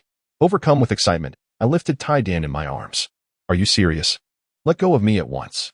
If you continue like this, I will refuse to assist you." I promptly released him. "All right, I apologize. Forgive me, my esteemed Tai Dan. That is more like it. Now, send over the brain control chips." Of course, I will do so immediately. I activated the holographic panel on my bracelet, searching diligently. At that moment, Jehovah and the others gazed at me in a mixture of fear and bewilderment as I muttered to myself. Taidan, growing impatient, said, "You are quite foolish. Search for code 0115. Before long, I had 3 chips in my hands. They were small, merely the size of a soybean. I skeptically remarked to Taidan, "Can such tiny objects truly be effective? Ifong, please trust in our abilities." All right, here you go. The next steps are in your hands. Now, wait a moment. I must first incapacitate them. With that, a beam of light shot towards the heads of Jehovah and his companions, rendering them unconscious. Taidan then deftly inserted the soybean-sized chips into their brains. Astonishingly, the wounds vanished in an instant under the illumination of Taidan's beam. Everything transpired swiftly and smoothly, completed in just a few breaths. Looking at me, astonished, Taidan declared, "What do you think? Am I not impressive? Indeed, you are remarkable, but why haven't they awakened yet? Are they not dead, are they?" Taidan, somewhat irritated, retorted, "I have already explained. They were merely incapacitated." "All right, then what if they awaken and refuse to obey?" "They will explode." "Explode?" "Yes." "Impressive, isn't it?" "Indeed, impressive, but why haven't they come to? Surely, they haven't perished?" In frustration, Taidan reiterated, "I have said it before, please trust in our strength. Watch and learn." With a click, he activated the mechanism, and soon enough, the 3 of them awakened. I gazed at them calmly and said, "So, have you all regained your composure? There are some important words I must share with you, so listen attentively. Shortly, I shall release your bindings and allow you to depart. But you must submit to me. Do not entertain thoughts of rebellion, for the consequences could be dire. It will explode." With that, I signaled Taidan to free them from their restraints. At that moment, the one who had previously boasted of his fearlessness brandished a knife and lunged at me. However, in that fleeting instant before the blade could reach me, it detonated, showering Jehovah and his companions with a spray of watermelon juice. This unexpected turn of events startled Jehovah and the archer significantly. In fact, Jehovah was so frightened that he lost control once more. "I warned you it would explode. And yet you still attempted this." I scoffed. "But Jehovah, you truly have a remarkable capacity for fear. You ought to replenish your strength. Now, you may leave. Return to the kingdom of Salem and behave yourselves. Do not entertain ambitions of seizing control of the Dashya. Instead, focus on reclaiming authority over Salem." "Yes, my lord." With that, as Jehovah was about to depart, Li Chong and his men stormed in, surrounding Jehovah and his companions. At this moment, Li Chong approached me and asked, "Mr. E, what brings you here? Are you unharmed?" "Well, let's conclude this chapter here. I shall return. Until we meet again in the next chapter." Chapter 29. The Education Project of Assyria. I looked at Li Chong and his group and remarked, "Indeed, your actions are quite prompt. I am unharmed. Please release them." Li Chong, perplexed, responded, "But, General, there is no but. You are to withdraw your men." "Understood, Mr. E." He waved his hand, instructing a few to pursue the others while he remained with me. They did not depart immediately, but turned to glance at me. I nodded, and only then did they leave. I then called out to Jehovah, "Hey, you lot, come over here." At last, Jehovah and his companions, significantly calmer, approached slowly, a foul odor wafting towards us. Li Chong covered his nose and exclaimed, "What is that smell?" Jehovah chuckled awkwardly. "Oh, Jehovah, have you truly been so frightened that you lost control? Ha ha ha, today is your day?" Jehovah, blushing with embarrassment, turned away. "Humph. Enough of the foolery. Li Chong, Jehovah is now one of us. Jehovah, we shall cooperate fully with you. Return swiftly to secure control of the kingdom of Salem. Should you require anything, send word to Li Chong. Li Chong, you will assist Jehovah wholeheartedly. If matters become difficult, consult with me. Is that clear?" Li Chong grinned and replied, "No problem. We are quite familiar with each other." He then stepped forward and placed his arm around Jehovah's shoulders, continuing, "However, Jehovah, you truly do stink." At that, Jehovah shoved Li Chong away. "Get off me. Who told you to smell? Ha ha ha, my apologies, my apologies. May our cooperation be fruitful." He then solemnly extended his right hand to Jehovah, and with their handshake, our alliance was officially forged. Soon after, we returned to Assyria. This defense battle of Assyria would go down in history as one of the most iconic battles in the chronicles of Dashya, and indeed, the entire human narrative spanning 50 years. At this moment, it was evident that the city of Assyria was already aware of the outcome of the great battle. As our troops returned in perfect formation, the citizens lined the streets to welcome us, chanting, "Long live the Sir! Long live the General! Long live Assyria!" Upon my return to the General's residence, the fatigue from the battle enveloped me, and I fell into a deep slumber without hesitation. Li Chong, being quite perceptive, refrained from disturbing my rest. Although we had emerged victorious, they faced a rather challenging dilemma, the captives, numbering in the tens of thousands, from Salem. After all, I had previously declared a policy of benevolent treatment towards prisoners. Yet, at this moment, Assyria lacked the capacity to detain such a large number. Releasing them was not an option, nor could we neglect their needs for sustenance and sanitation, all while many wounded required medical attention. This predicament weighed heavily on Li Chong's mind. Meanwhile, as I slept, I found myself immersed in a lengthy dream.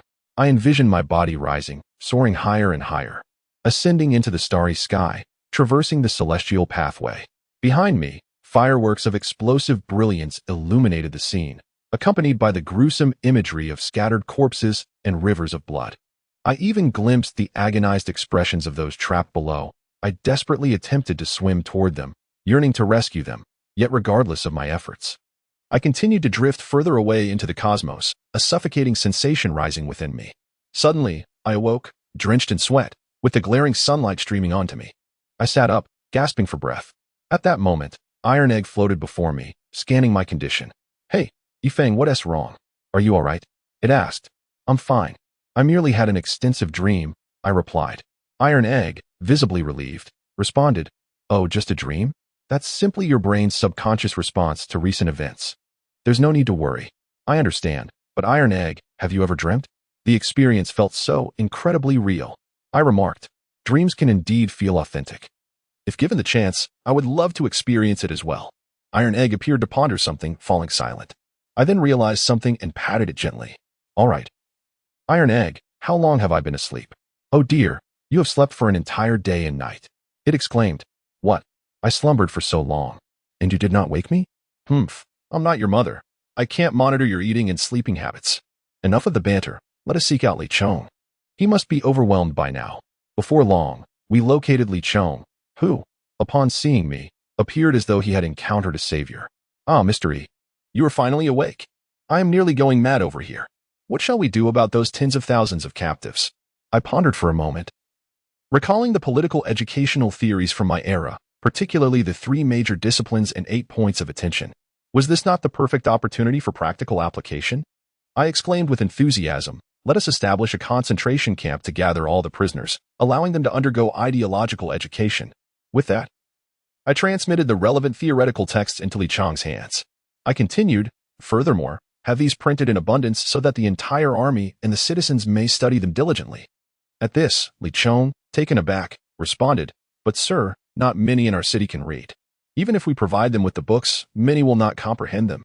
Upon hearing his words, I realized that the educational standards here were not as elevated as I had envisioned. It seems we must establish some schools. With this thought, I rummaged through my bracelet and discovered various educational materials for junior high and high school, though, of course, excluding foreign languages. In this era of civilization, I intend for the national language to become the global lingua franca. At this moment, Lin Chong gazed at the abundance of books in the room and inquired, "Sir, what is this?" I replied, "These are educational materials. Please deliver them to the literate individuals and urge them to prepare their lessons promptly. Subsequently, choose a spacious area to construct a school, naming it the First Academy of Assur City, open to all citizens. Those who are literate shall serve as teachers." Next, I handed Lin Chong some blueprints for weaponry and equipment, instructing him, "Here, take these to the craftsmen. Tell them to use these as references to improve our weapons. Remember, it is an enhancement, not a mere imitation. This time we must consider both the warriors and their protective gear." Everything proceeded in an orderly manner. However, as I observed the dwindling supplies of food and water, a sense of foreboding began to engulf me. My concern was not merely about the sufficiency of resources. Rather, it was the severe water scarcity in Assur City, which rendered large-scale cultivation of crops impossible. If we could not achieve self-sufficiency in Assur City, everything we had accomplished would be in vain once I departed. At this moment, Tai Dan, noticing my troubled demeanor, asked, "Hey, Yifeng, what's wrong? Have you encountered another dilemma?" "I am contemplating the issue of water sources. What is there to ponder? The mirror ball base has plenty, We can have as much as we desire. No, I mean a water source. Not just any water, but one that can ensure a Sur city's self-sufficiency. Oh, I see. I have a solution. Do you recall the ultimate goal of the Salem people in this war? You mean the city of Saya in the southwest? Exactly. That place is abundant with water and grass, with numerous rivers and lakes. We can divert water from there. All right, let's conclude this chapter here. I shall return. And we will meet again in the next chapter. Kisses. Chapter 30. Capsule houses. Upon hearing Tai Dan's words, a light bulb went off in my mind. Indeed, we could divert water. We could excavate a canal connecting a Sur city and Saya city. Ha ha ha, you're brilliant, Tai Dan. Isn't this just like the south to north water diversion project? Ha ha. After a moment, I finally calmed down. After all, Saya city does not fall under our jurisdiction. Recklessly digging a canal could lead to minor conflicts, but if it displeased the emperor of the Great Xia, the consequences would be something a Sur city could hardly bear at this stage. Tai Dan, observing my sudden change in expression, curiously remarked, "Hey, Yifeng, what's wrong with you? You're acting all startled." "It's nothing. I just want to visit Saya city first to gather some information." "Wow." Upon hearing that you plan to go to Saya city, Tai Dan immediately exclaimed with excitement, "Yay. Finally, we can explore other places. A Sur city is nothing but yellow earth. It's so dull." I then sought out Li Chong and shared my travel plans with him. At this moment, Li Chong resolutely produced a token and a letter of introduction, stating, "Rest assured, Mr. E, with me in ASU City, there will be no disturbances. This is the exclusive passage token of the Great Xia, granting unrestricted access within its borders. Furthermore, please deliver this letter to the city lord of Saya, Hua Yunfei. I share a cordial relationship with him, and he should not present any difficulties for you." Subsequently, I established ample provisions in ASU City. To avoid unnecessary turmoil, I discreetly departed under the cover of night.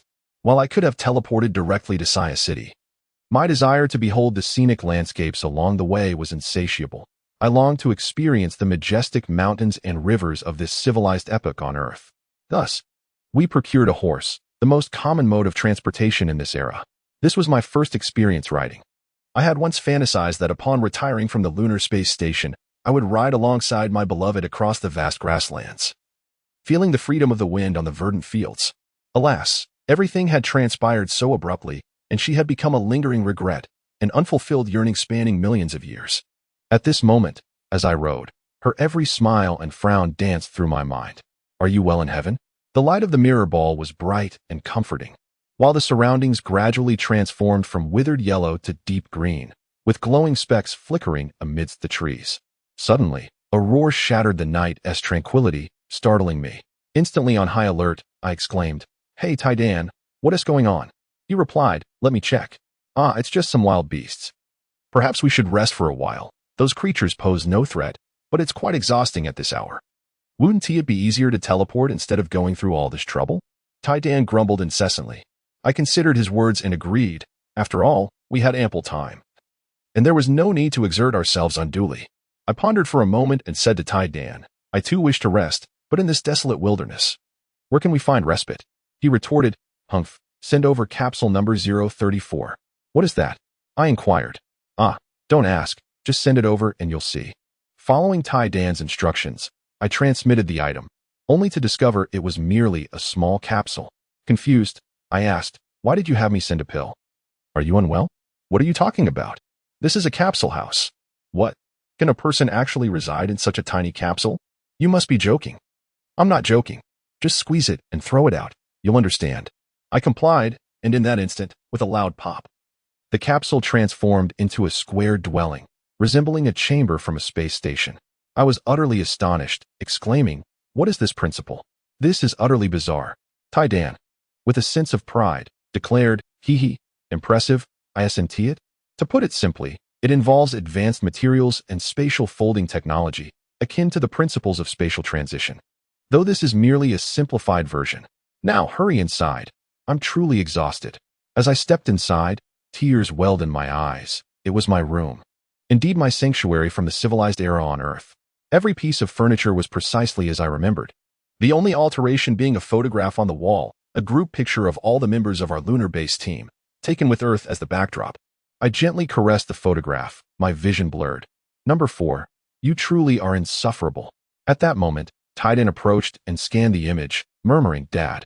He then turned to me and said, "All right, Yifeng, it's time for bed. I'm about to doze off." That night, I slept soundly, a comfort I had never known before. As if he, and they were still with me. Before long, dawn broke.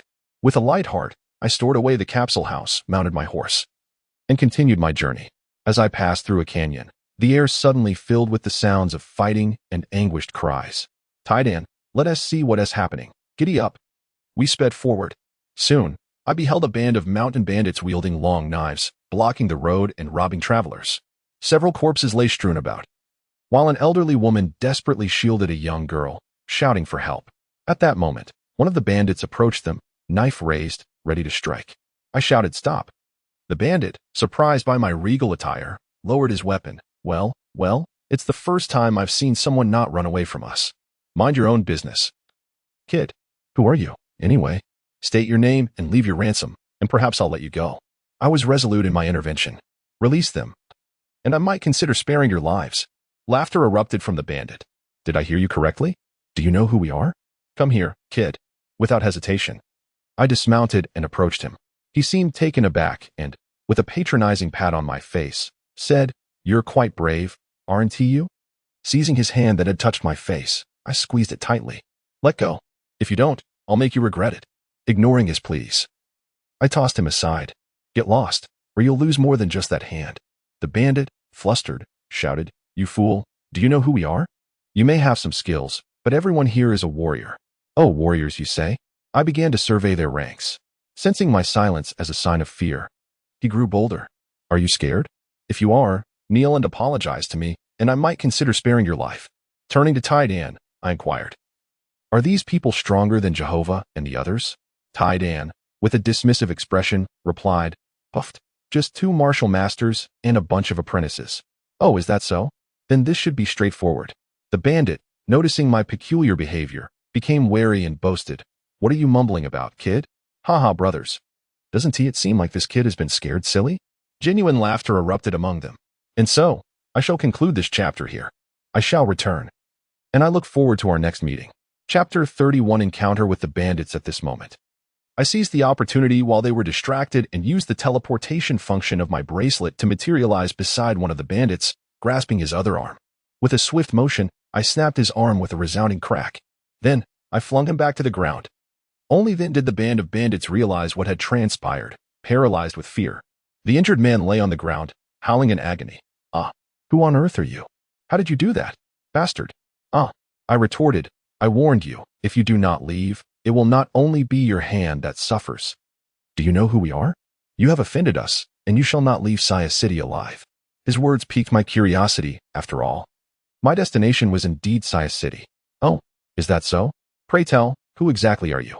Seeing my interest, he urged his companions to help him up and continued to boast, "Humph, we are the men of Hua Yunfei, the Lord of Saya City. Offending us is tantamount to offending the Lord." I approached the woman and child he had been protecting. "Oh, is that so? And what of them?" "They have offended the Lord, and he will ensure they meet their demise before dawn." At that moment, the woman, hearing our exchange, clutched my leg and pleaded, "Please, save us. Save the child. Woe is us." I knelt beside her and reassured, "Do not fear. Rest assured." At last, she felt a semblance of comfort. I stood and addressed the bandits. "Is killing merely for an offense your code? Do you have no respect for the law?" "Ha. The law? In Saya City, our Lord is the law, who told them not to obediently hand over the formula for making glass." This revelation startled me. I had not anticipated that the technique for glass making had already emerged. In my era, glass represented modern craftsmanship, while similar creations were referred to as lioli. I pondered that this might be related to the transmission of knowledge. It seemed imperative that I protect these individuals. I strode toward the bandit who had spoken. "I will say this once more. I will safeguard them. If you do not leave now, none of you shall escape." The man began to retreat in terror. "We are all warriors." "I am aware." I pressed forward. "We are the men of the Lord of Saya City. You mentioned that before." As I advanced, he screamed, "Bastard. Are you not afraid of death?" "I am, but at this moment, it appears you are the one who should be afraid." "Bastard. Brothers, charge. Kill him." I glared at them fiercely. "You had better think carefully. Bastard. He is merely bluffing. He is alone. Attack him together." Upon hearing this, the bandits surged forward. Their intent to kill ignited. I shouted, "Taidan, act now." In an instant, they were engulfed in chaos, their bodies splattered with defeat. At that moment, I seized the bandit leader by the throat. "I warned you, if you do not leave, it will not only be your hand that suffers." Now utterly panicked, he cried, "Ah, please, spare me. I am a man of Hua Yunfei, the lord of Saya City. Do not take my life." "Oh, do you have anything else to say?" "Do not disturb me. I implore you. I am willing to submit to your will." "Ha, you, who wield your power to unjustly slay the innocent, are unworthy. If you have nothing more to say, then be gone." Just as I was about to hear more, a sharp sound pierced the air, and tranquility was restored. I approached the woman and child I had seen earlier. "Are you all right?" The woman, breathless, replied, "Do not concern yourself with me, please save the child." With that, she fell silent. It was then I noticed the gaping wound on her abdomen, crimson liquid staining her garments in a shocking display, while the little girl bore a long, red gash across her small frame. A bloodied pendant hung from the child's neck, drawing attention to her plight. Without hesitation, I scooped up the child, relieved to find she was still alive, albeit unconscious. "Taidan, is there any way to revive her? Trust in my abilities, step aside, lay her flat on the ground." A beam of light illuminated the long scar, and as it moved, the wound miraculously began to heal. If not for the tattered, blood-soaked clothing, one might not have believed the severity of her injuries.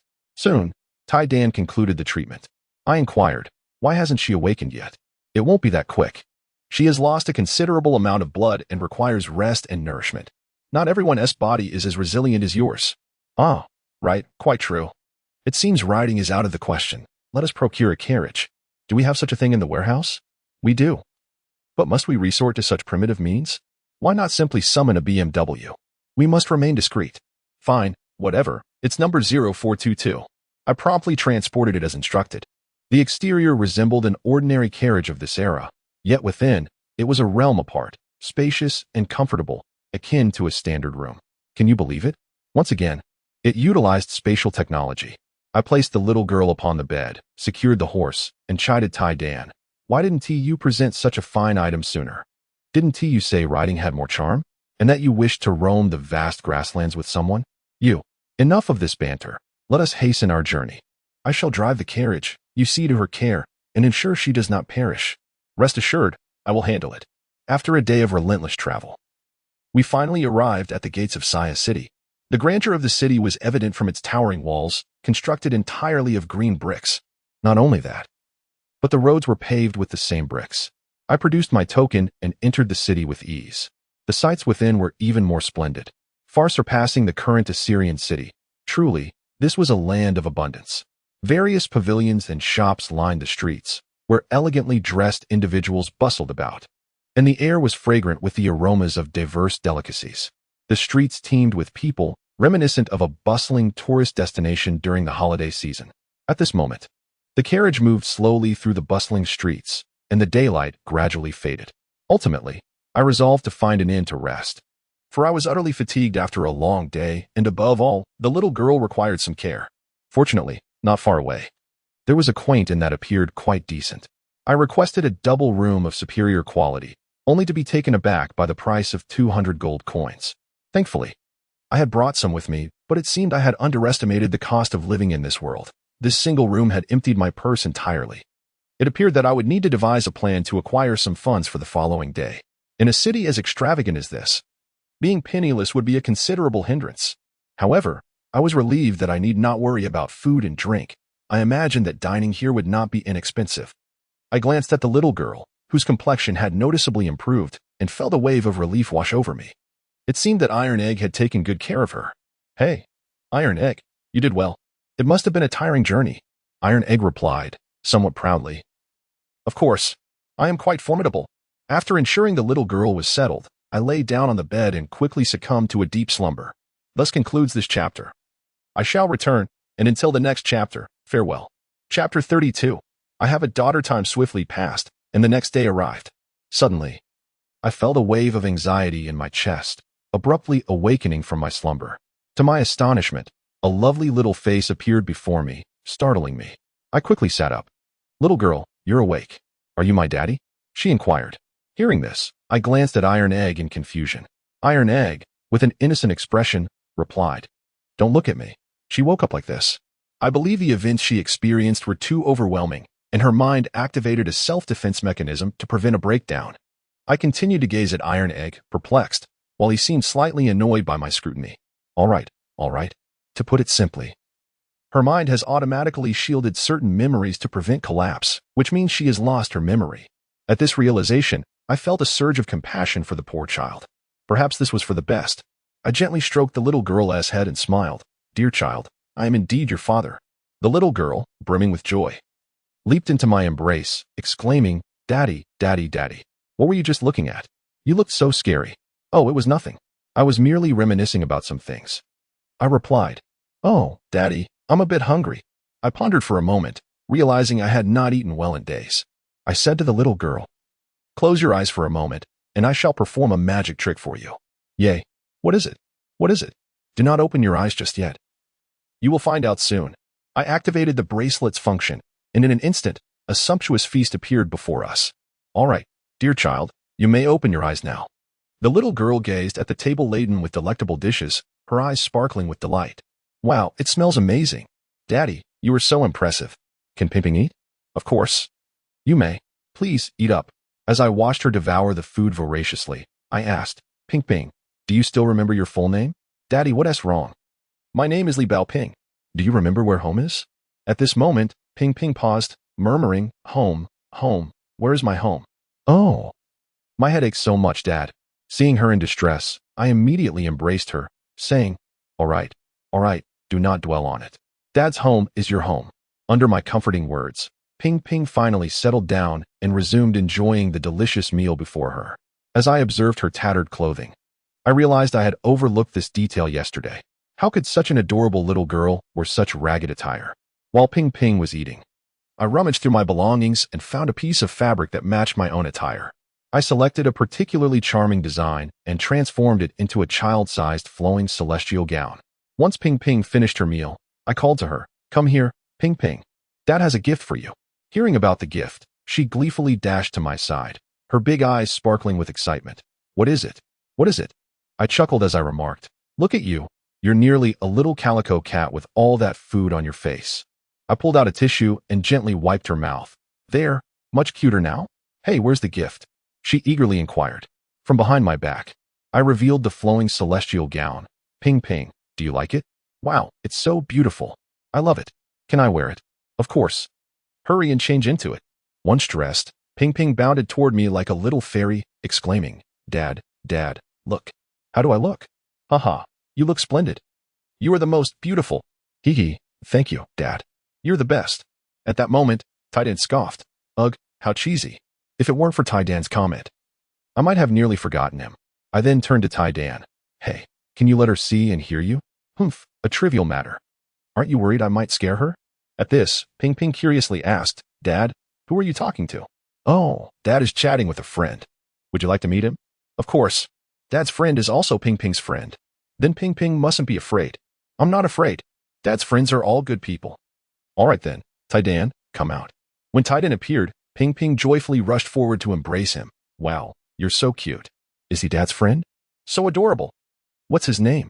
His name is Taidan. Do you like him? Of course I do. I had previously worried that Ping might be frightened, but seeing her reaction now eased my mind. However, Taidan seemed to grow impatient. Oh, Ifome, make her let go of me. I couldn't help but feel a bit gleeful. I can't help it. Ping likes you, right? Ping? Yes, I like Taidan the most. Taidan, you must protect Ping from now on. She will be your little master. All right. I got it. This is so annoying. Just make her let go. You tell her yourself. While Ping and Taidan were playing, a knock echoed through the air. Sir, will you be staying with us today? Of course. I will step out for a bit and return shortly to settle the payment. Understood, sir. If you have any requests, just let me know. All right, you may go now. As I observed them still frolicking, it appeared that they had formed a harmonious camaraderie in such a short time. All right, you two, cease your antics. We are stepping out. At this moment, Ping expressed her excitement at the prospect of going out. Yay. We're going out to play. Soon, we found ourselves amidst the bustling streets, where Ping gazed around in exhilaration, particularly lingering at a stall selling candied hawthorn. At that moment, I paid little attention to her enthusiasm. Directly addressing Taidan, Do we have any glass products in the warehouse? Of course, we have a variety, all starting with a specific code. If we lack something, we can customize it. But what do you need those items for? Are you planning to? Well, to earn some money and see if I can lure out the individuals behind that group of bandits. Aren't those individuals under the command of the city lord, Hua Yunfei? That is what they say, but don't you find it curious? How could someone like Hua Yunfei manage Sia's city so well? Are you suggesting there is someone else pulling the strings? It's hard to say. That's merely speculation. We shall find out in due course. So, what are you planning to do? I pointed to an auction house not far ahead. We shall go there. The auction house. Yes. I believe that only individuals of a certain standing frequent such places. Perhaps we might encounter those behind the bandits. They desire glass. So let us show them what the finest glass truly is. Before long, we arrived at the entrance of the auction house, where 2 rows of guards intercepted us. Do you have a membership card? I shook my head. What about an invitation? I shook my head again. The guard scrutinized my rather ordinary attire and retorted, "Be gone. This is not a place for just anyone to enter." I was taken aback by this unexpected treatment, beginning to wonder if I possessed some sort of misfortune that attracted disdainful individuals wherever I went. Well, let us conclude this chapter here. I shall return, and we shall meet again in the next chapter. Chapter 33, Adult Version of the Flowing Sleeve Immortal Dress. At this moment, I spoke to the guard with a tone of disdain. "Remember what you just said? I assure you, you will regret it shortly." The guard, unfazed, replied, I've encountered many arrogant individuals like you, but do you know how they all ended up?" With that, he gestured as if to cut his throat and added, "If you don't want trouble, get lost. Don't provoke me." I ignored him and turned to Tai-Dan. "Stay with Ping Ping for a while." With Tai-Dan looking after her, I felt a sense of relief. I then conjured a glass sculpture and hurled it directly into the auction house, causing a cacophony of shattering glass. The guard, now frantic, shouted, "What are you doing?" He rushed towards me, but I seized his hand without hesitation. He struggled to break free, only to realize he was powerless against my grip. I taunted him, "Do you believe you will willingly kneel and apologize to me soon? Dream on." At this moment, a group of individuals from inside the auction house hurried towards us in a frenzy. Upon witnessing someone's arrival, I released the guard. At that moment, the leader among them inquired, "What is happening here?" The guard then regained his audacity, declaring, "Master, he is neither a member nor possesses an invitation. He attempted to force his way into our auction house. I obstructed him, yet instead of departing, they assaulted my hand." "Oh, is that so? Who was it that threw something into the auction house?" queried the master. "It was him. Furthermore, he demanded that I kneel and apologize." "Master, seize him." "What did you say?" Immediately, a resounding slap echoed as the master struck the guard's face. "Are you instructing me on how to conduct my affairs?" The guard, in terror, covered his face and stammered, "I wouldn't dare. I wouldn't dare." They truly came to cause trouble. "Is that so? What were you just saying?" The guard, now anxious, replied, "Just now, he threw garbage into our auction house and demanded I kneel and apologize." "Oh, is that so?" With that, the master unleashed a flurry of slaps upon the guard, exclaiming, "Garbage! You insolent cur, I ordered you to apologize." The guard, now genuinely frightened, began to plead, Master, I was wrong. Please, spare me." The master delivered a swift kick, berating, "You blind wretch, knowing your fault, why have you not hastened to apologize to this esteemed guest?" The guard, stripped of his bravado, hastily slapped his own face, all the while uttering, "My lord, I am truly sorry. I was blind. I looked down upon you. I was wrong. Please, forgive my transgressions." The sound of his self-inflicted slaps was resounding, and though I heard it, I chose to remain indifferent. At that moment, the master seemed to realize something, kicking the guard to the ground. "You blind dog. Do you not understand that I commanded you to kneel and apologize?" Only then did the guard comprehend, promptly dropping to his knees and fervently knocking his head against the ground while apologizing profusely. After a brief moment, unable to bear the scene any longer, I interjected, "Enough. Master, let him rise. You are frightening the child." Yes. The master then kicked the kneeling guard. "You scoundrel, do not forget to thank this esteemed guest." The guard swiftly expressed his gratitude as he stood. I approached and patted his shoulder, advising, "Young man, conduct yourself well and do not be overly arrogant. It serves no purpose." At that moment, the master hurried forward, asking, "Might I kindly request that you accompany me to the inner chamber?" "Very well," I replied, turning to call out to Ping Ping, who was playing at a nearby toy stall. "Ping Ping, come here." Let us go inside and play. Upon seeing Ping Ping, the master exclaimed in astonishment, "Is this your esteemed daughter?" "Yes, my daughter." "Oh, she is truly beautiful, especially in that attire." "Oh, that dress? It is rather ordinary. One can have as many as they desire." Hearing my words, the master's eyes sparkled with excitement.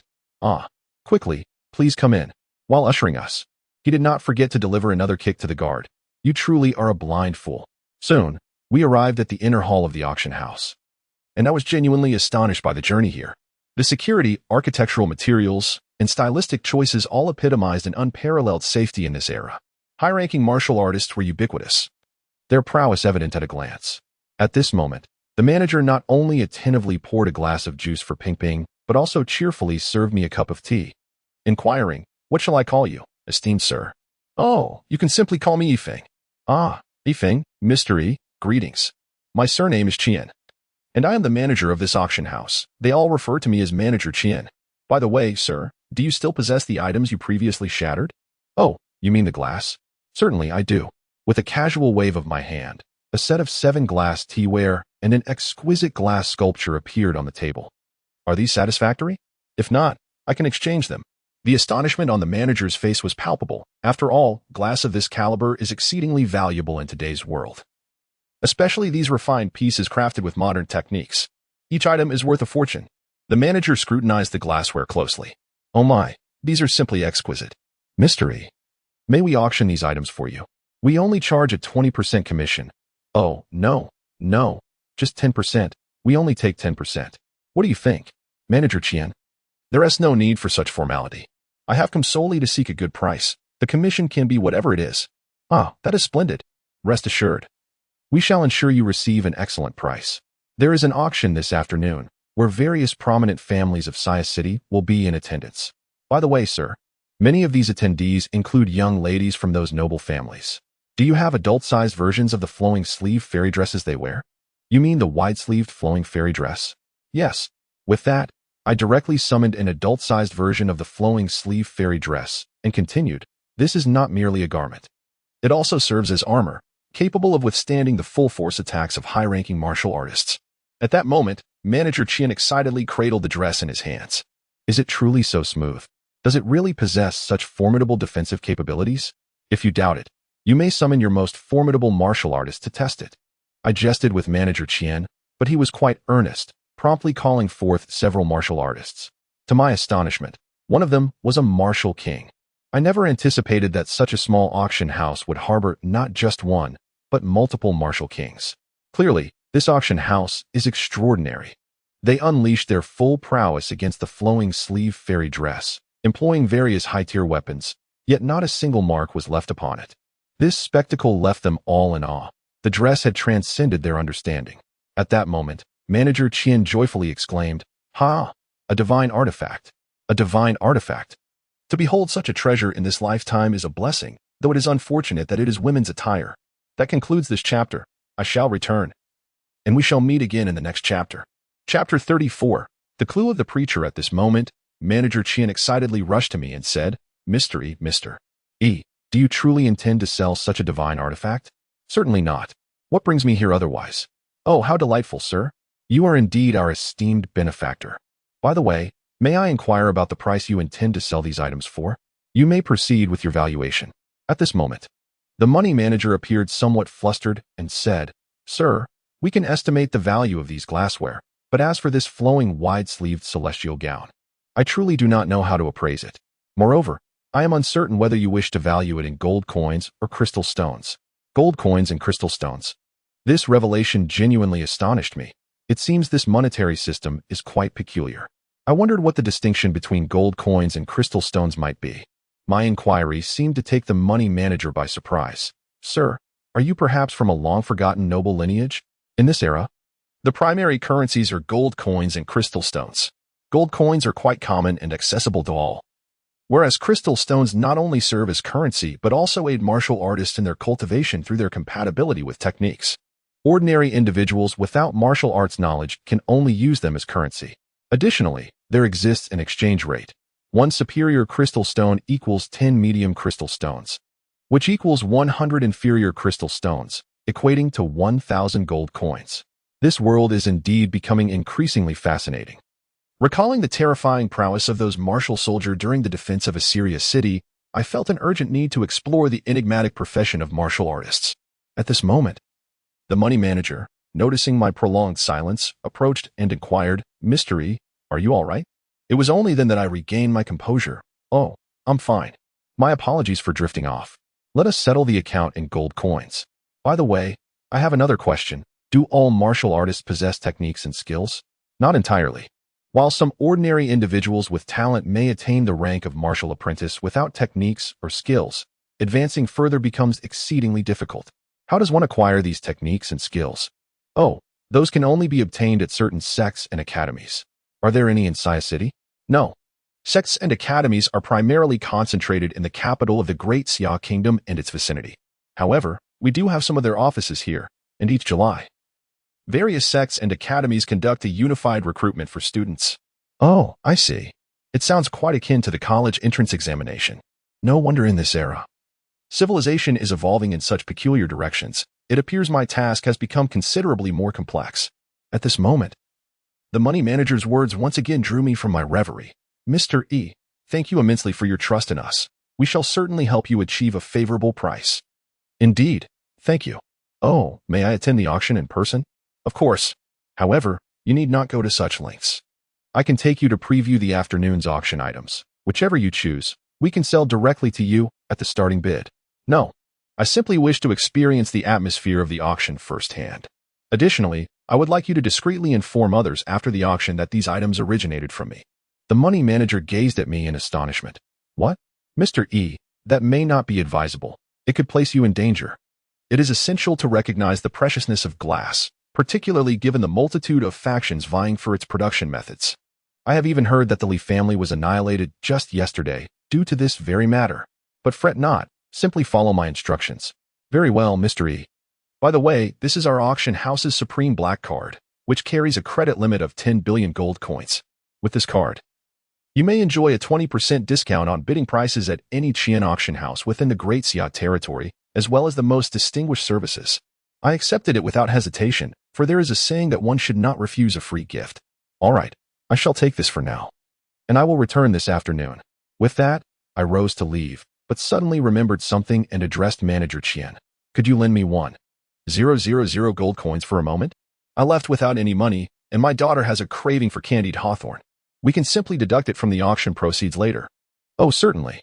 Without a moment's hesitation, he handed me his purse, containing 1,000,000 gold coins. "Feel free to use it." I graciously accepted, expressing my gratitude as I departed the auction house with Ping Ping. At that moment, I turned to Ping Ping and asked, "Are you tired, dear? Would you like me to carry you?" She joyfully replied, "Yes, yes. Daddy, carry Ping Ping." Ping Ping wants to carry Tai Dan. Tai Dan, with a look of disdain, retorted, "Not a chance." Hearing Tiedan's words, Ping Ping felt somewhat wronged. "Ah, but I want Daddy to carry Tai Dan." I sternly warned, "Tai Dan, should you dare to make my daughter cry, I assure you, I will not spare you." "Oh, how annoying." "Fine, fine." With that, Ping Ping, now holding Tai Dan, burst into laughter once again. I carried her to the candied hawthorn stall she had been eyeing for quite some time and asked, "Ping Ping, do you want to eat candied hawthorn? Which ones do you desire? Just tell Daddy, and I will buy them for you." "Really, Daddy?" "Of course. Daddy is quite wealthy now." "Well, then I want this one, and this one." Ping Ping selected 3 candied hawthorns of varying sizes. I paid for them and handed them to her, asking, "Is there anything else you would like?" "My child, just let Daddy know, and I will buy it for you." Ping Ping shook her head, contemplating for a moment while holding her lollipop. "This largest candied hawthorn is for Daddy, this one is for Tai Dan, and I want to eat this smallest one." I felt a wave of emotion as I tightly embraced Ping Ping and sternly warned Tai Dan, "You had better treat Ping Ping well from now on. Do you understand? Otherwise, I will not let you off easily." Upon hearing my words, Ping Ping hugged Tai Dan tightly and declared, "Daddy, you must not bully Tai Dan. Ping Ping will protect Tai Dan." Thus, I held Ping Ping while she embraced Tai Dan, and we strolled for quite a while. Unbeknownst to us, we arrived at the entrance of a restaurant, which astonishingly bore the name Aiken Hot Pot. I was taken aback. No way, is there really a hot pot restaurant here, and it is named Aiken? How could anyone know of Aiken here? Could this be a store opened by a preacher? I was filled with suspicion. Tai Dan, Look at this establishment. Do you think it could be opened by a preacher? Oh, how is that possible? Yet, I too find it curious. Why don't we go inside and take a look? I believe Ping Ping is hungry now, aren't you, Ping Ping? Ping Ping is hungry and wants to eat. All right then, let us go dine. Without hesitation, I embraced Ping Ping and stepped inside. To my astonishment, the decor, though rustic, bore a remarkable resemblance to the modern hot pot establishments etched in my memory, reinforcing my belief that this place must be connected to the preacher. I found a seat with Ping Ping, enveloped by a sense of familiarity as an array of ingredients lay before us. I turned to Tai Dan and said, "Please investigate whether the preacher is here." Then, addressing Ping Ping, I encouraged, "My dear daughter, feel free to take whatever you desire." Thus, this chapter concludes. But I shall return. Until we meet again in the next chapter. Kisses. Chapter 35. Aiken Hot Pot Restaurant. At that moment, Ping Ping excitedly recounted the various ingredients being brought to our table. Observing the spread, I mused to myself, this little one certainly has a hearty appetite. Just then, Tai Dan returned after surveying the restaurant. I turned to him and inquired, "Did you find the preacher?" He shook his head. "No, just ordinary people." This was perplexing. Could it be that I was mistaken? Such striking similarities, was it mere coincidence? I found myself lost in thought. At that moment, Ping Ping, joyously carrying a platter of meat, inadvertently bumped into a lavishly dressed individual, splattering the contents onto his trousers. Quickly, little Ping Ping apologized. "Uncle, I'm so sorry. It was an accident." To my dismay, the man, without hesitation, slapped Ping Ping sharply across the face, exclaiming, "You little brat, can't you watch where you're going? What good is an apology? Do you have any idea how expensive this outfit is?" Witnessing this, I sprang to my feet and moved protectively in front of Ping Ping. Seeing her distressed expression, I gently asked, "Are you all right, my dear daughter?" At the sight of me, Ping Ping burst into tears, and I swiftly scooped her into my arms. The man, noticing my approach, sneered, "So, you must be this little brat's father. Look at my clothes, ruined. What will you do to compensate?" He continued, "If you negotiate nicely, perhaps I might let you off the hook." As he spoke, several imposing figures gathered around him. "All right, I'll pay. Just tell me how much your clothing costs." I replied, "Ha ha, clever boy. This outfit is the latest from Lewis Tailoring. How does 100,000 gold sound?" "Quite reasonable," I replied as I retrieved the sum from my purse and handed it over to him. My straightforwardness caught him off guard, and he laughed heartily. "Aha, clever lad. Since you've complied, I shan't press the matter further. Come on, brothers, let us go out for a feast." He beckoned to his companions, turning to leave. At that moment, I called out to them, "Hey, did I say you could leave?" The man looked back at me, puzzled. "What? Do you wish to treat us to dinner?" His friends chuckled. "Today, we've saved on food expenses. Haha. Are you kidding me? I compensated for your clothing." "But you just struck my daughter. Isn't it fair for you to make amends for that?" His laughter subsided, replaced by surprise. "Pardon? Did I hear that correctly? Repeat that for me." I asserted, "You struck my daughter. How do you plan to compensate for that?" He stepped closer, smirking. "Oh, you're rather bold, aren't you? So, how do you propose I make amends?" I commanded him to kneel and apologize to my daughter. At that moment, he patted my face and laughed. "Ha ha ha. Kid, do you know who you've provoked? Here's your chance to rethink your words." He turned to the burly men beside him and exclaimed, "What do you think, fellas? Is this kid out of his mind?" Their laughter echoed around us. I set my daughter down and instructed her, "Ping Ping, go play with Tai Dan. Keep an eye on her." I then prepared to confront them. More laughter erupted. "Ha ha ha. Did we hear that right? He says he is going to deal with us. I'm curious to see how he plans to do that." With that, one of them swaggered up to me. In response, I seized his neck and asked, "Was it that hand you just used?" "Ah, it hurts. Let me go," he cried out. The other large men charged at me, but I swiftly retaliated with several kicks, sending them stumbling back several meters.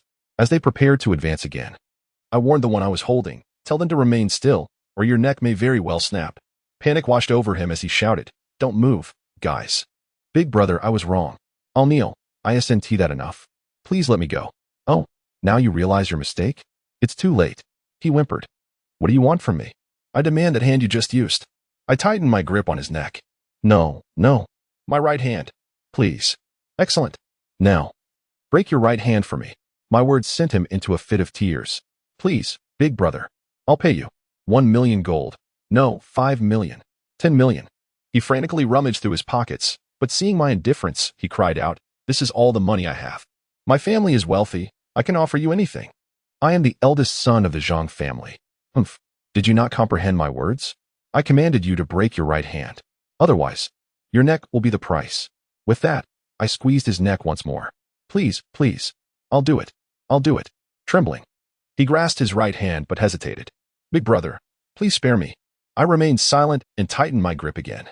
In sheer panic, he shouted, No, no. I'll do it right now. Taking a deep breath, he screamed in agony as he audibly broke his own right hand. Big brother, can I go now? He whimpered. I released him, commanding, Now go and apologize to my daughter. Yes, yes. He crawled to Ping Ping, bowing repeatedly and apologizing, while she ran into my embrace, frightened. I shouted at him, Do you realize you scared my daughter? Hearing my words, he burst into tears. What do you want from me? I pointed to the bag of over 10 million gold coins on the table, stating, Consider this money as compensation for frightening my daughter. Upon hearing this, he sighed in relief. It's all yours. All of it. Can I leave now, big brother? This is more like it. Now be gone. Upon hearing my words, he finally felt relieved and shouted at the burly men, You lot, hurry and assist me out. Soon, the hot pot restaurant returned to tranquility. After savoring a delightful meal, I gazed at the several tables and chairs that had been battered, handing the proprietor 30,000 gold coins. Sir, here is my payment. Is this sufficient to compensate for the damaged furniture? Quite enough, indeed. You are most generous. The proprietor, witnessing my magnanimity, approached me discreetly and whispered, You should leave promptly. The farther away from Saya City, the better. Oh, what brings you to say that? Ah, esteemed guest, you may not be aware, but you have just incurred the wrath of the eldest son of the Zhang family, the most prominent clan in Saya City.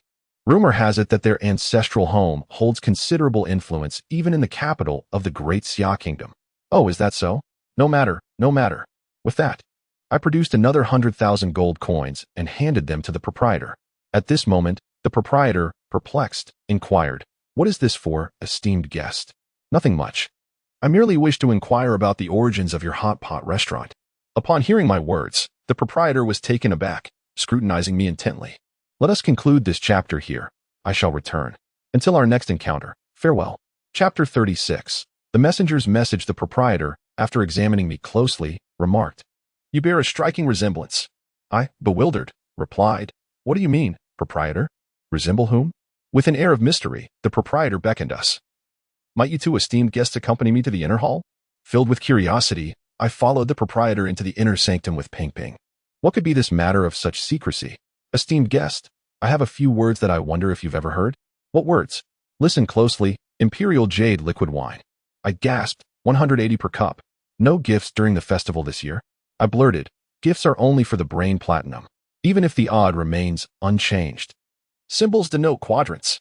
A large hammer plus a small hammer plus the imperial rain at night equals how much? 300.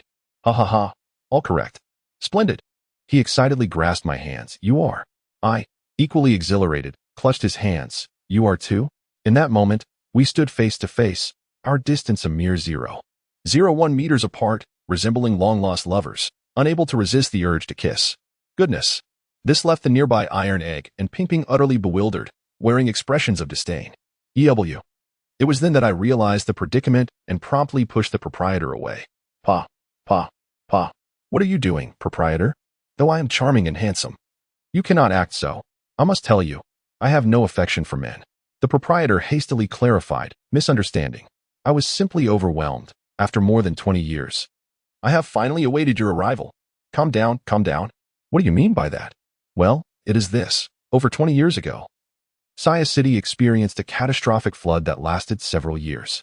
While the city itself was spared from inundation, the agricultural yield plummeted, resulting in an influx of refugees. Soon, the city's food supplies were depleted, leaving the streets littered with the hungry and desperate, even leading to the unthinkable act of cannibalism. The plight of the people here is beyond words. At that time, a being of ethereal beauty arrived here, possessing extraordinary powers, effortlessly conjuring an endless supply of sustenance. She not only rescued the proprietor, but also the entire populace of the city. Furthermore, through her remarkable charisma, she mobilized countless citizens to undertake the vital task of water conservation and disaster management. The current prosperity of Saya City is attributed to the extensive irrigation systems and lakes established during that era. which not only mitigated the frequent water-related calamities, but also imparted advanced agricultural techniques and left behind a wealth of knowledge. Upon hearing this, I was struck with clarity. No wonder Saya City appeared so flourishing. Was it not she who inspired the proprietor to open a hot pot establishment? Indeed, when she first arrived, the first person she encountered was me, who had gone many days without food and was suffering from a high fever, teetering on the brink of death. It was she who saved me, and from that moment forth, I followed her unwaveringly. However, one day, she suddenly declared that she could not remain here indefinitely, stating that she had many matters to attend to in this realm. I attempted to dissuade her, but she insisted she had compelling reasons to depart. Did she reveal her destination? No, but before leaving, she drew a circle here. With that, the proprietor gestured towards a map hanging on the wall. I pointed to the circle and inquired, "Where is this?" "This is the capital of our great Xia, Xiangjing City." "Oh, so those cryptic signals were also her teachings?" "Yes." She left behind a portrait, instructing me to wait for the person depicted therein. With that, he retrieved a meticulously preserved painting from a concealed compartment. It was a remarkable photograph that should not exist in this age, depicting me clad in a space agency uniform. At that moment, I became even more convinced that she was indeed the prophet awakened from the temple.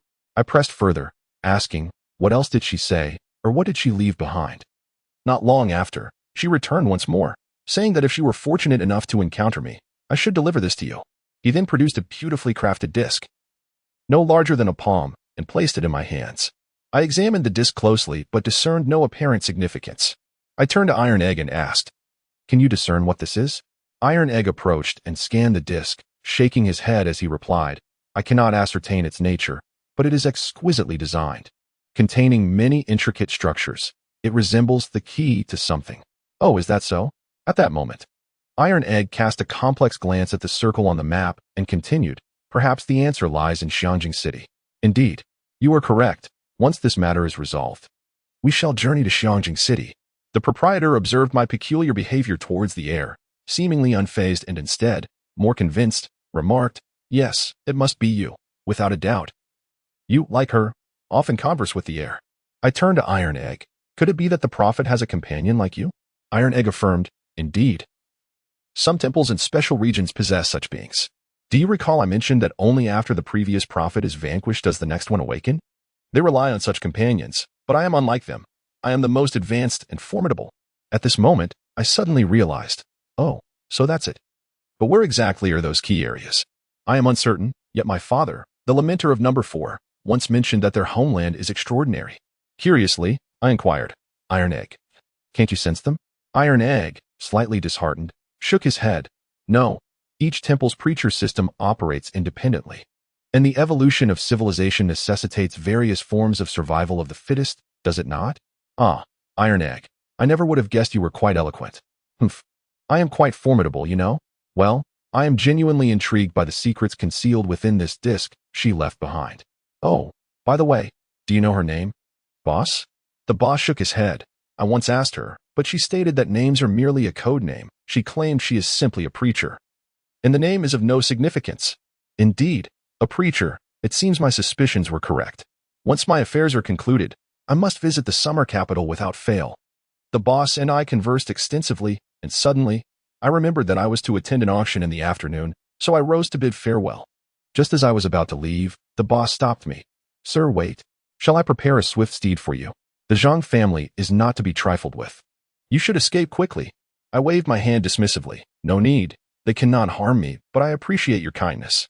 I once again produced 1,000,000 gold coins. "Please accept this as my gratitude to her." The boss gazed at the money in his hands, unable to regain his composure for quite some time. "Ah, it seems the winds of change are approaching Saya City." At that moment, I led Ping Ping out of the hot pot restaurant, my emotions a tangled web. I glanced back at the sign of the Aitken hot pot restaurant. "Preacher, what exactly do you wish to convey to me?" Thus, let us conclude this chapter here. I shall return, and we shall meet again in the next chapter. Moi. Chapter 37. The auction having departed from the Aitken hot pot restaurant, we once again arrived at the auction house, and smoothly made our way to the auction venue. It appeared we had arrived rather early. The auction had yet to commence, and people were gradually gathering. Each attendee was adorned in splendid attire, indicating that their wealth and status were far from ordinary. At that moment, a familiar voice resounded. "It's you." How could it be you? How are you here? I turned to see the one speaking. It was the bandaged heir of the Zhang family. I approached him and said, "Ah, isn't this young Master Zhang? Is your hand still in pain?" The young master's face was filled with ire. You. Don't come any closer, I assure you. I am not afraid of you now." As he spoke, a formidable elder approached. I responded with ease. "Young Master Zhang, no need to be anxious. I am here to participate in the auction and mean you no harm." Only then did he relax. "You think you can join the auction? Do you know what kind of people are allowed here? Everyone present is of high status in Saya City with a minimum worth of 10 billion gold. By what right do you presume to enter? Do you possess a membership card or an invitation?" I scoffed. "I have no such things, but I do have this." With that, I pulled out the card the shopkeeper had given me earlier. Zhang Daxiao gazed at the inscription on the card, reading aloud, "Supreme Black Card." Haha.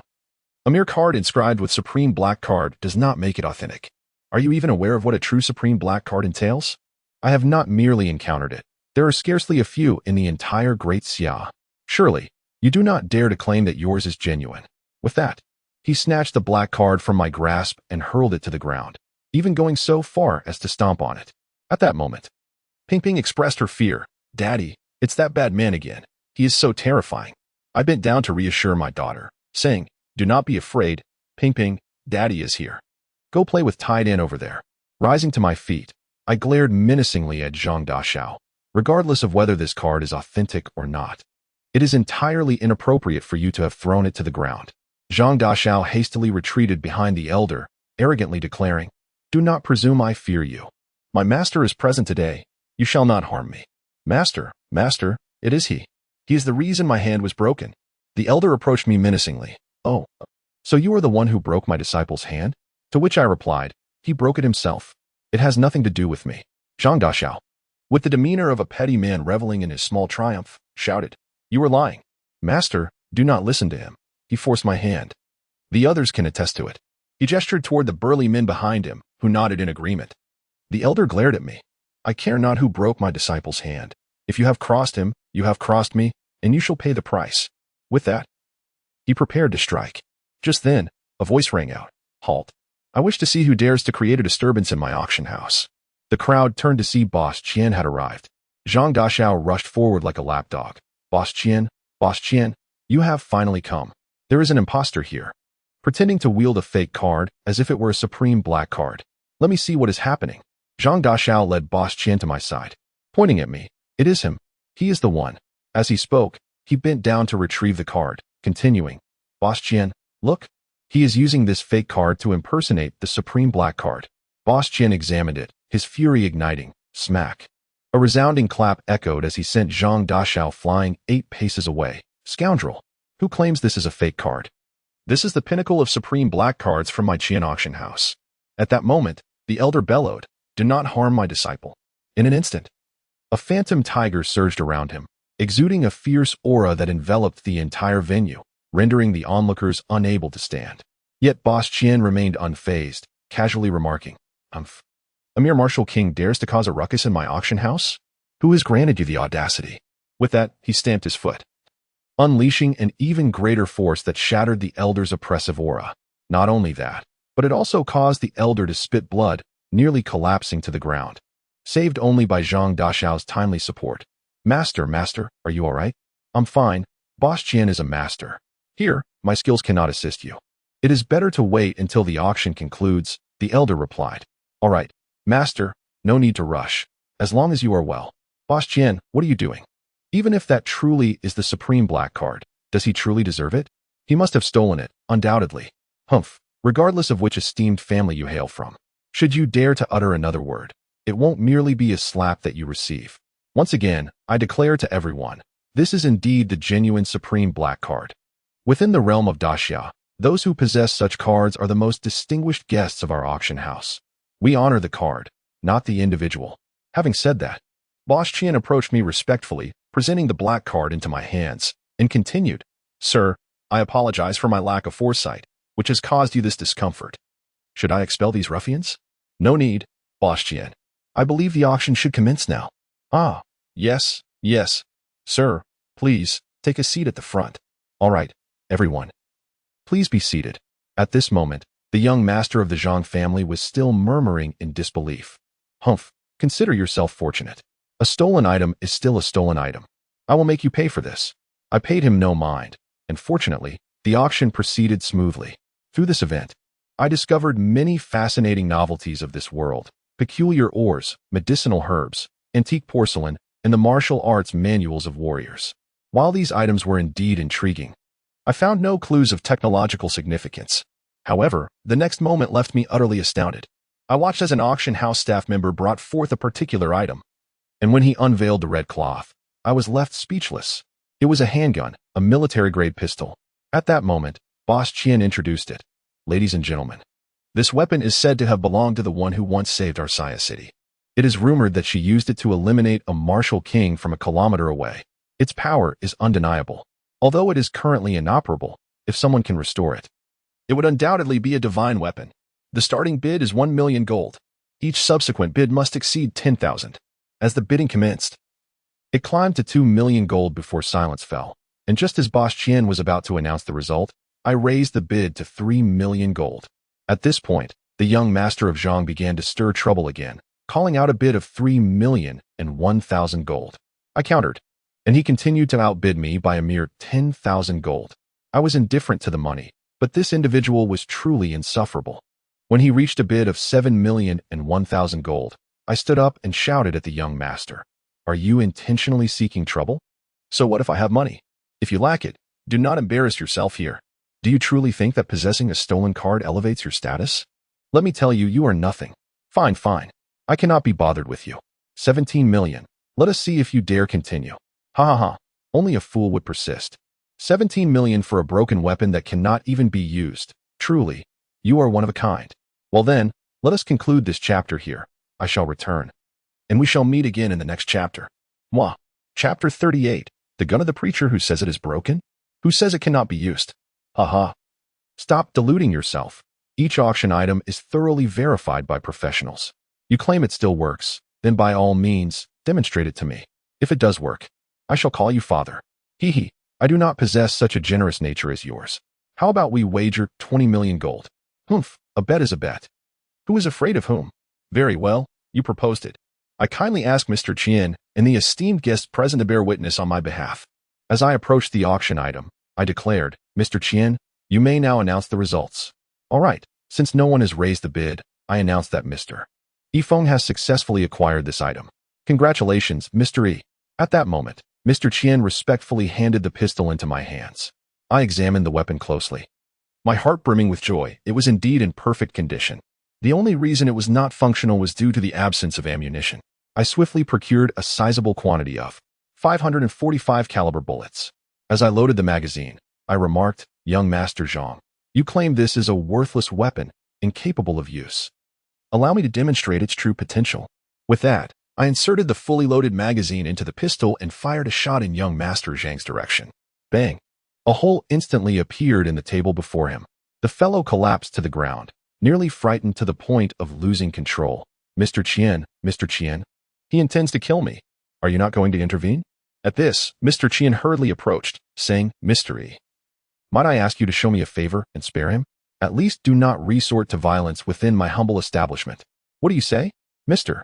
Qian was overly concerned. I had no intention of taking his life. It was he who challenged me to a wager. Young Master Zhang, the auction price of 17 million will be settled with you, and the remaining 3 million shall be directly given to me. Do not even think about reneging on the deal. I shook the pistol in my hand as I spoke. At that moment, he dared not utter another word and obediently handed over the money. With a mocking grin, I said, Thank you, young Master Zhang, for allowing me to acquire such a fine weapon without spending a single coin, and for earning an additional 3 million gold. Just as young Master Zhang was about to explode with rage, his master immediately intervened. Disciple, this is not the time to act. Wait until he exits the auction. I will handle it. Master, you must help me avenge this grievance.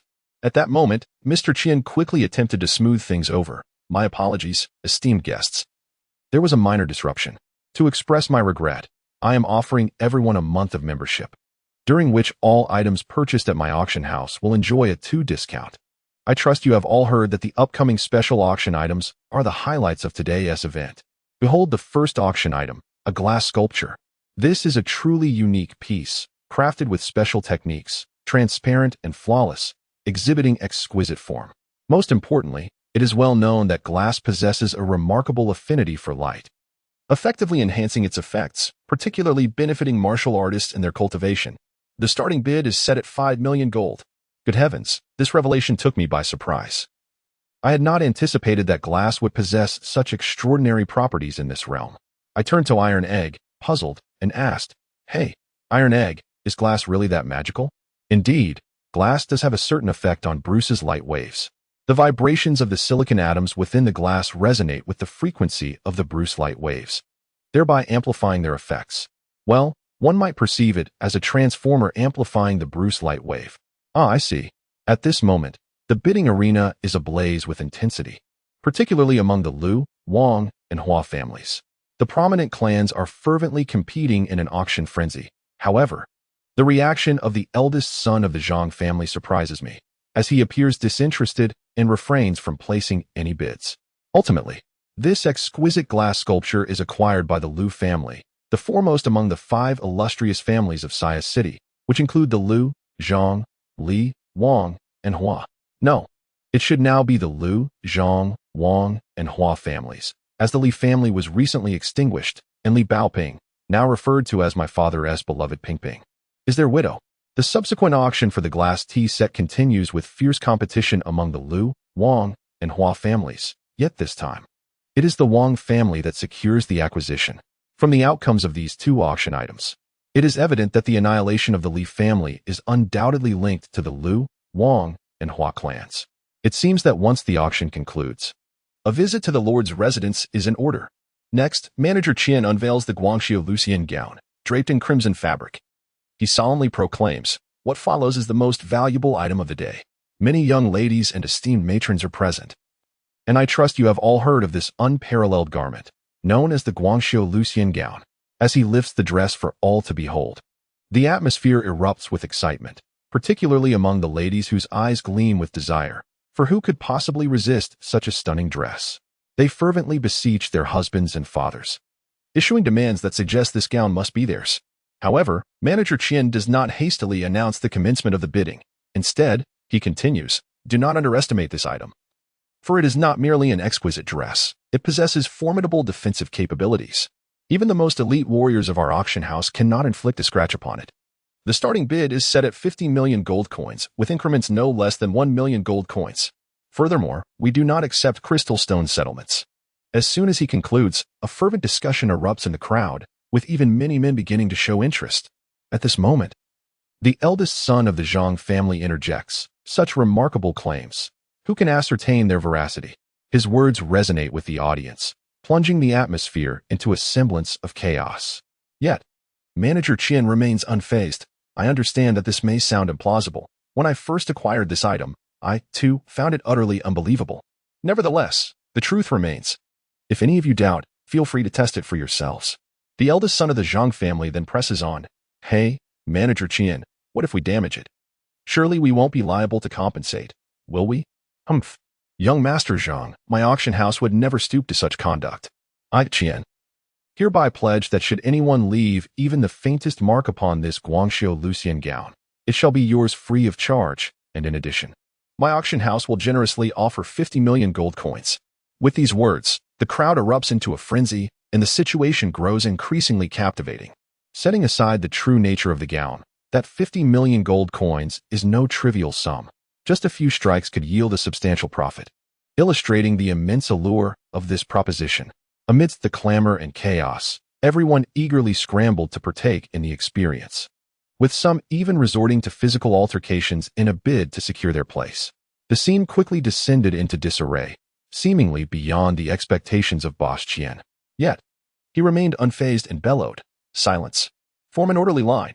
With that commanding voice, an overwhelming aura enveloped the venue, restoring tranquility. Observing the calm, Boss Qian continued, "Staff will maintain order. Those who disrupt will be unceremoniously expelled."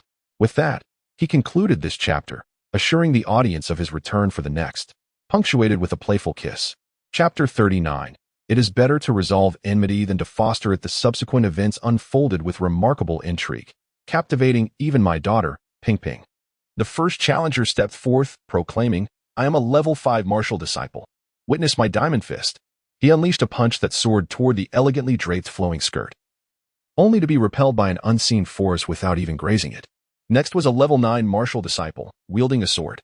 With a flourish, he executed a dazzling sword technique, yet the outcome was no different.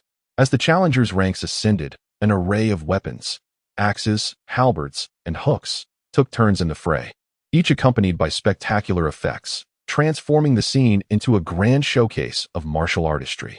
However, most participants were merely martial masters or martial sect leaders. At that moment, the crowd ceased to concern themselves with the 50 million, nor with the possibility of harming the flowing skirt. Instead, they rallied behind each contender, fervently hoping for any success in striking the ethereal garment. As the number of untested challengers dwindled, hope began to wane. Just then, a figure wielding a large saber stepped forward, exclaiming, "I am a level 5 martial king, and I refuse to believe that even I cannot breach its defenses." He summoned his focus and roared, "Flame Gale Slash."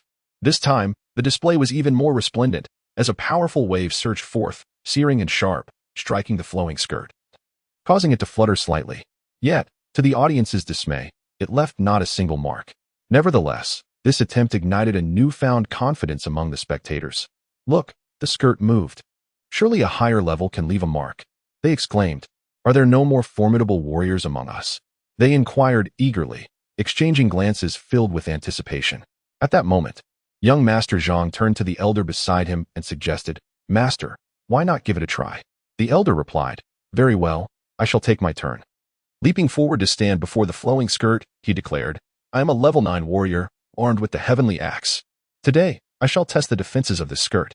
With a thunderous shout, he unleashed a flurry of strikes, chaotic wind heavenly slash. The display was dazzling, yet, in the end, it resulted in mere theatrics, leaving not a single mark, only causing the frame holding the flowing skirt to sway slightly. Although I did not anticipate the situation escalating to this extent, and despite my prior knowledge of the outcome, I have gleaned some understanding of the hierarchical classification of martial artists in this civilization era. There appeared 4 stages of martial artists, namely martial apprentice, martial master, martial sovereign, and martial king, ascending from the lowest to the highest. Each stage consists of approximately 9 levels, with martial master seemingly representing a unique category. Above the 9 levels of martial masters, there exists a classification known as the Supreme Great Martial Master. Of course, it is possible that other stages of martial artists also have a supreme level. They simply did not manifest here. Soon, everyone had made their attempts, and a sense of despondency swept through the crowd. However, the subsequent bidding was exceptionally fierce. To my astonishment, young Master Zhang was particularly enthusiastic about the flowing celestial robe, frequently raising bids until the price soared to 150 million. At that moment, young Master Zhang stood up and proclaimed, 200 million gold coins. "Esteemed guests, I am the eldest son of the Zhang family, and we must acquire this flowing celestial robe. I ask for your leniency towards my family, and I shall remember your kindness. Otherwise, do not blame the Zhang family for turning against you." Following his declaration, the elder behind him exuded an aura of pressure. Witnessing such a scene, the fervor for bidding among the crowd waned, as everyone was well aware of the elder's formidable strength. At this juncture, Boss Qian glanced at me, and I nodded in acknowledgement. Subsequently, Boss Qian announced loudly, "Since no one else is bidding, congratulations to young Master Zhang for securing this treasure at 200 million gold coins." At that moment, I could not be bothered to contest with young Master Zhang, for 200 million was no trifling sum, and I found myself quite satisfied. It seemed that I ought to treat this young master, a veritable fortune bringer, with a bit more kindness in the future.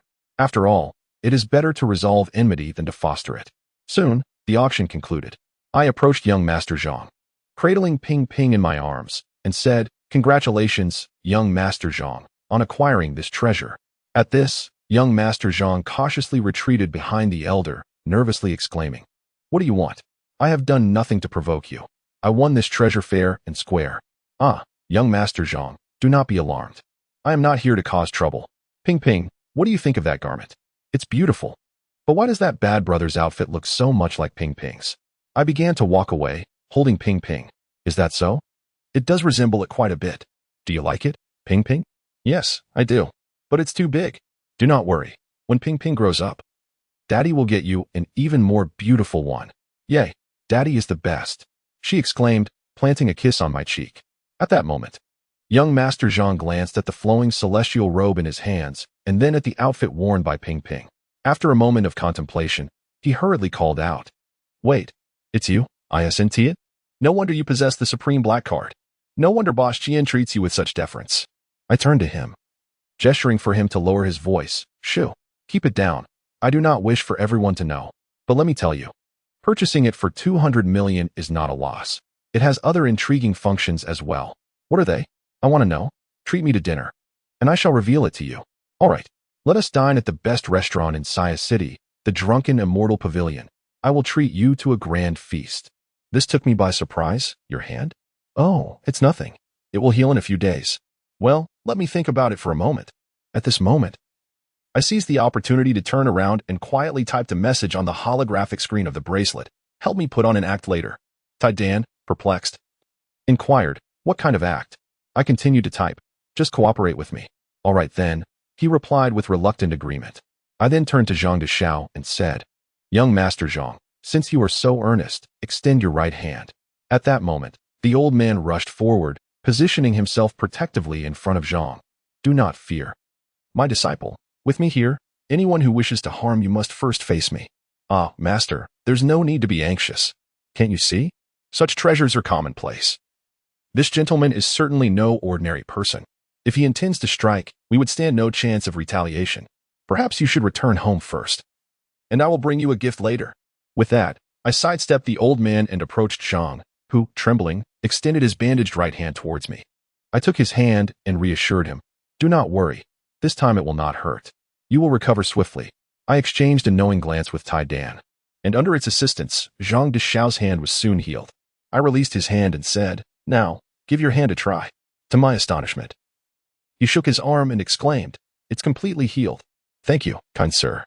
He then respectfully bowed to me. "Well, let us conclude this chapter here. I shall return, and we will meet again in the next chapter. Moi.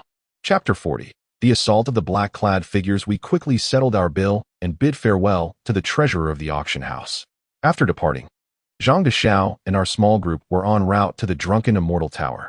It appeared that the auction had consumed quite a bit of our time, for night had fallen, and the streets were no longer bustling, with only a few scattered pedestrians.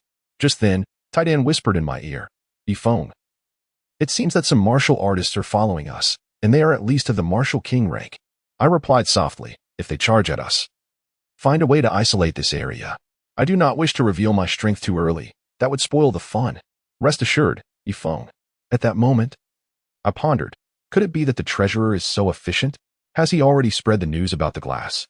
I turned to Zhang Deshao and said, "Young Master Zhang, I've suddenly recalled something. Perhaps we should meet tomorrow." Before I could finish my sentence, a group of masked black-clad figures sprang forth, encircling us entirely. Observing this, I stepped forward and asked, "Who are you, and who sent you?" One of the black-clad figures responded, "Kid, some questions are best left unasked. This matter does not concern you. Be wise and leave quickly." Hearing this, I was perplexed. "You are not here for me? You think you are worthy?" "You heard him. Kid, be wise and scram. We do not wish to harm the innocent." I exclaimed, "What on earth?" "Zhang Deshao, whom have you offended this time?" I turned to Zhang, who looked utterly bewildered. "Ah, no one. Though I can be a bit arrogant, I have not instigated trouble." The black-clad figure, growing impatient, interjected, "Enough of your chatter. Hand over the wide-sleeved flowing fairy gown. I might spare your lives, otherwise, none of you shall leave." At this moment, realization dawned upon me. This group of individuals was evidently drawn by the allure of the flowing celestial gown. I anxiously embraced my dear Ping Ping, who, after a day filled with play, had succumbed to slumber. Nevertheless, my apprehension compelled me to instruct Tai Dan to envelop Ping Ping in a soundproof energy shield. At that moment, Zhang Dash's AC anxiously took refuge behind me, exclaiming, "Brother, what should we do? Look at you, trembling in fear. With me here, what is there to dread?" The cloaked figures, equally astonished, remarked, "Oh, kid, are you planning to protect him? Seeing you with the child, do not overestimate your abilities. Aren't you afraid of endangering the child? You dare? I see there is still a shred of conscience among you. Leave at once, or I shall not hold back." I declared, "Ha ha ha. What are you saying? Did I mishear? Do you comprehend our might? We are all martial kings. Humph, and what of it? A mere rabble of insignificant fools. I retorted. All right, you audacious brat. I shall grant you one last chance. Take the child and flee. For you have no idea how terrifying a martial king's strike can be. We wish no harm upon the child. Do you think your pathetic crew could ever harm my daughter? You must be dreaming, even if I stand here motionless. You could not touch a single hair on my body. Do you believe that? Ha ha ha, bold words indeed. I am eager to see how long you can maintain such bravado. Brothers, attack. Let us dispose of this arrogant fool. With that, their formidable aura surged forth, causing the very ground to tremble beneath us. Just as they charged at me with various effects, I bellowed, Tidan, take action. In an instant, Tidan became a flash of white lightning in the night, swiftly incapacitating them with a series of strikes. The effects surrounding them abruptly ceased, and one by one, they were sent sprawling to the ground, crying out in agony. Standing firm, I addressed them. See, I told you, even standing still, you could not harm me. Do you finally comprehend the pain? They wailed in torment. There are experts nearby. Who is it? Who has ambushed us? Show yourself if you dare. I found their plight amusing, laughing heartily. Ha, Tidan. They claim you are an expert. Humph, what are you laughing at? Am I not formidable? Indeed, you are impressive. I merely found their predicament humorous. Just moments ago, they were so arrogant, and now they are utterly panicked. Is it not amusing? Whatever, I can't be bothered with you.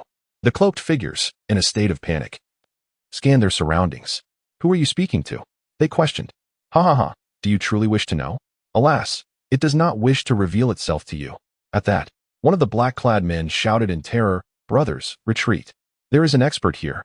They hastily attempted to flee. I shouted, You cannot escape. Without hesitation, I drew the gun I had acquired at the auction and fired twice, eliminating 2 of them. The rest, witnessing this, scattered in fright. Quickly, Tidan. Do not let them get away, I urged. In an instant, Tidan unleashed a flurry of undetectable particle energy rings, binding them firmly in place. At this moment, they were in a state of panic, desperately trying to break free. What is happening? Why can't I move? Damn it. Who is he? What has he done to us? I stepped forward and lightly tapped the face of the speaking man in black. Hey, do you really believe you deserve to know? I have already warned you that escape was futile, yet you refused to heed my words. Now you've caused me quite the inconvenience. Very well. I'll grant you a chance. Tell me who sent you. At this juncture, young Master Zhang stepped forward and said, Brother, may I take the lead in the interrogation? After all, they came for me. I shrugged while holding on to Ping Ping, responding, I have no objections, but I certainly do not intend to let them go. Fear not, brother. I shall not release them. With that, I stepped forward and tore away the veil of the man in black, continuing, So, it turns out you are merely an older gentleman. Now, reveal who sent you to target me. Are you tired of living? Bah, you are unworthy of possessing such treasures. Only my family's master is deserving of them. Oh, so your master is a woman, then? You speak nonsense. Your master is the one who is a woman. Oh, so it is a man, then? Let me ponder for a moment. Considering the might to command so many martial kings, it could only be one of the 5 great families. Excluding the Zhang family, the Li family recently went missing, rumored to have been exterminated, which leaves only the Lu, Wang, and Hua families. Tell me, which family do you belong to? Scoundrel, we would rather die than betray our master. Oh, is that so? We shall see if you remain resolute in your silence. With that, I produced a small vial of pills from my pocket and administered one to each of the black-clad individuals, adding, Do not fret. Soon you will wish for death. Moments later, they began to writhe in agony, their struggles futile as they were bound. Large beads of sweat visibly dripped from their faces. Young Master Zhang looked at them with a mocking smile, saying, How does it feel? If you reveal your master's identity, I shall provide you with the antidote. At that moment, the leader among the black-clad men shouted, Brothers, the time for vengeance has come. With that, he bit down hard and spat blood, dying instantly. One by one, the others followed suit, succumbing to the same fate. Well, that concludes this chapter. I shall return. Until next time. Chapter 41. Young Master Zhang's childhood companion. Seeing this, young Master Zhang rushed forward to inspect the scene. They had poison hidden in their teeth. He then approached me with a face filled with regret, saying, Brother, I sincerely apologize. I accidentally killed them. I glanced at Ping Ping, relieved that she had not yet awakened. I genuinely worried that the sight of such bloodshed would evoke painful memories for her. I shrugged at young Master Zhang, saying, It's all right. I never intended for them to live anyway. But what exactly did you give them? Brother, no need to rush. I believe they are too intimidated to act recklessly now. Why don't we head to the Drunken Immortal Pavilion and discuss over a meal? I contemplated for a moment.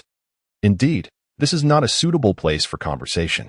However, please wait a moment as I attend to the bodies of these men. Tai Dan, having raised them, admonished. Do not soil this place. At this moment, Tai Dan, brimming with confidence, declared, Yifeng, just watch me. With that, he unleashed several beams of light, visible only to me, which instantaneously reduced the group of corpses to mere ashes, vanishing into thin air. It was only then that I permitted Tai Dan to lift the area as concealment. Just then, a group of cloaked figures from the initial phase murmured in astonishment. Boss. This is rather bizarre. What happened to the group of black-clad individuals? They seem perfectly unscathed, as if nothing occurred. Shoo, keep your voice down. I am not blind, replied the leader. So, should we follow them? Follow. Are you out of your mind? It's too eerie. Do you wish to perish? Retreat, everyone. At that moment, Tai Dan whispered in my ear. Yifeng, I sense that those trailing us have retreated. Zhang Deshao, witnessing the scene, appeared utterly astonished and said, just now, hush. I believe we need not worry any longer. Let us find a quiet place to continue our discussion. Before long, we arrived at the Drunken Immortal Pavilion. Upon seeing Zhang Deshao, the innkeeper hastily approached, exclaiming, Master Zhang, welcome. Please forgive my inadequate reception. Do come in. No need for formality, innkeeper. Find a quieter room. I wish to host my esteemed guest. Of course, this way, please. The innkeeper led us into an exquisitely adorned chamber. Master Zhang. What do you think of this room? Zhang Deshao surveyed the surroundings and replied, quite satisfactory. Let this be the one. Bring forth your finest dishes and, do include some sweet treats and fruits for the children. Certainly, Master Zhang. In no time, a lavish feast was laid out before us. Zhang Deshao then instructed the innkeeper, you may leave now. Ensure that no one disturbs us. Understood, Master Zhang. Rest assured, no one will approach within 10 meters. Still feeling apprehensive, I turned to Tai Dan and said, Tai Dan, seal this room. All right, Yifeng, just watch. With that, an imperceptible barrier enveloped the entire room, ensuring that any intruder would neither hear nor see what transpired within. Seeing the innkeeper depart, Zhang Deshao immediately knelt before me, exclaiming, Brother, from this day forth, you are my true elder brother. Had it not been for you today, I might have met my end. I hastily helped him to his feet. Zhang Deshao. Please rise. It was but a trivial matter. I shall not rise until you acknowledge me as your little brother. At that moment, my daughter, roused by the aroma of the food, drooled and remarked, it smells wonderful. Hey, Daddy, why is this naughty brother kneeling? I gently set Ping Ping down and reassured her. It's nothing at all. We are merely playing a game, dear. Are you hungry? Why not go with Tai Dan and enjoy some food? At that, Ping Ping gleefully dashed off with Tai Dan towards her favorite sweets. Reflecting on the intricate power dynamics within Saya City, I mused that with the Zhang family's support, many obstacles might be surmounted. Resolving this, I turned to Zhang Deshao and said, you may rise. I hereby accept your pledge. At this moment, Zhang Deshao finally stood up with a sense of relief and returned to his seat. Elder brother, you have been shouting Tai Dan since just now. What does that even mean? Curious, are you? Well, my younger brother, I must admit I am quite perplexed. All right then, I suppose it wouldn't matter if you knew. But first, let me make it clear, the matter of Tai Dan must not be disclosed. Rest assured, elder brother, although I may be somewhat audacious at times, I am not one to gossip. Very well then, let Tai Dan reveal himself. At this moment, Zhang Deshao was both shocked and bewildered. Elder brother, you mean Tai Dan is just a ball? This remark incited Tai Dan's ire, leading him to strike Zhang Deshao's head repeatedly. You are the ball. Your entire family is a ball. Zhang Deshao, pained by the blows, cried out, it hurts. Stop hitting me. I was wrong. I am a ball. Humph. Address me as Tai Dan Dada, quickly, or I shall smash your head to bits. Tai Dan Dada. Dada, please stop. If you continue, someone might get hurt. Humph. That's more like it. From now on, whenever you see me, you shall refer to me as Dada, understood? Understood. Tai Dan Dada. Humph. That's much better. I interjected hastily. All right, you two, cease your antics. By the way, Zhang Deshao, who do you think might be causing you trouble today? I'm not quite sure. Although I tend to be a bit arrogant and have offended many, the number of martial kings mobilized at once is truly unprecedented. Aside from the 5 prominent families of Xia City, Liu, Zhang, Li, Wang, and Hua, there is no other force with such power. So, what are you implying? I suspect it could be the Liu, Wang, or Hua families. But that is unlikely. Even though they possess such strength, my Zhang family has close business ties with them. Businessmen, you know, can negotiate anything as long as the price is right. If they desire that extravagant flowing skirt, they need not resort to such means. Oh. By the way, I'm curious. Why is a man like you so interested in a dress? Do you perhaps have a penchant for cross-dressing? The legendary cross-dressing lord? Elder brother. What are you talking about?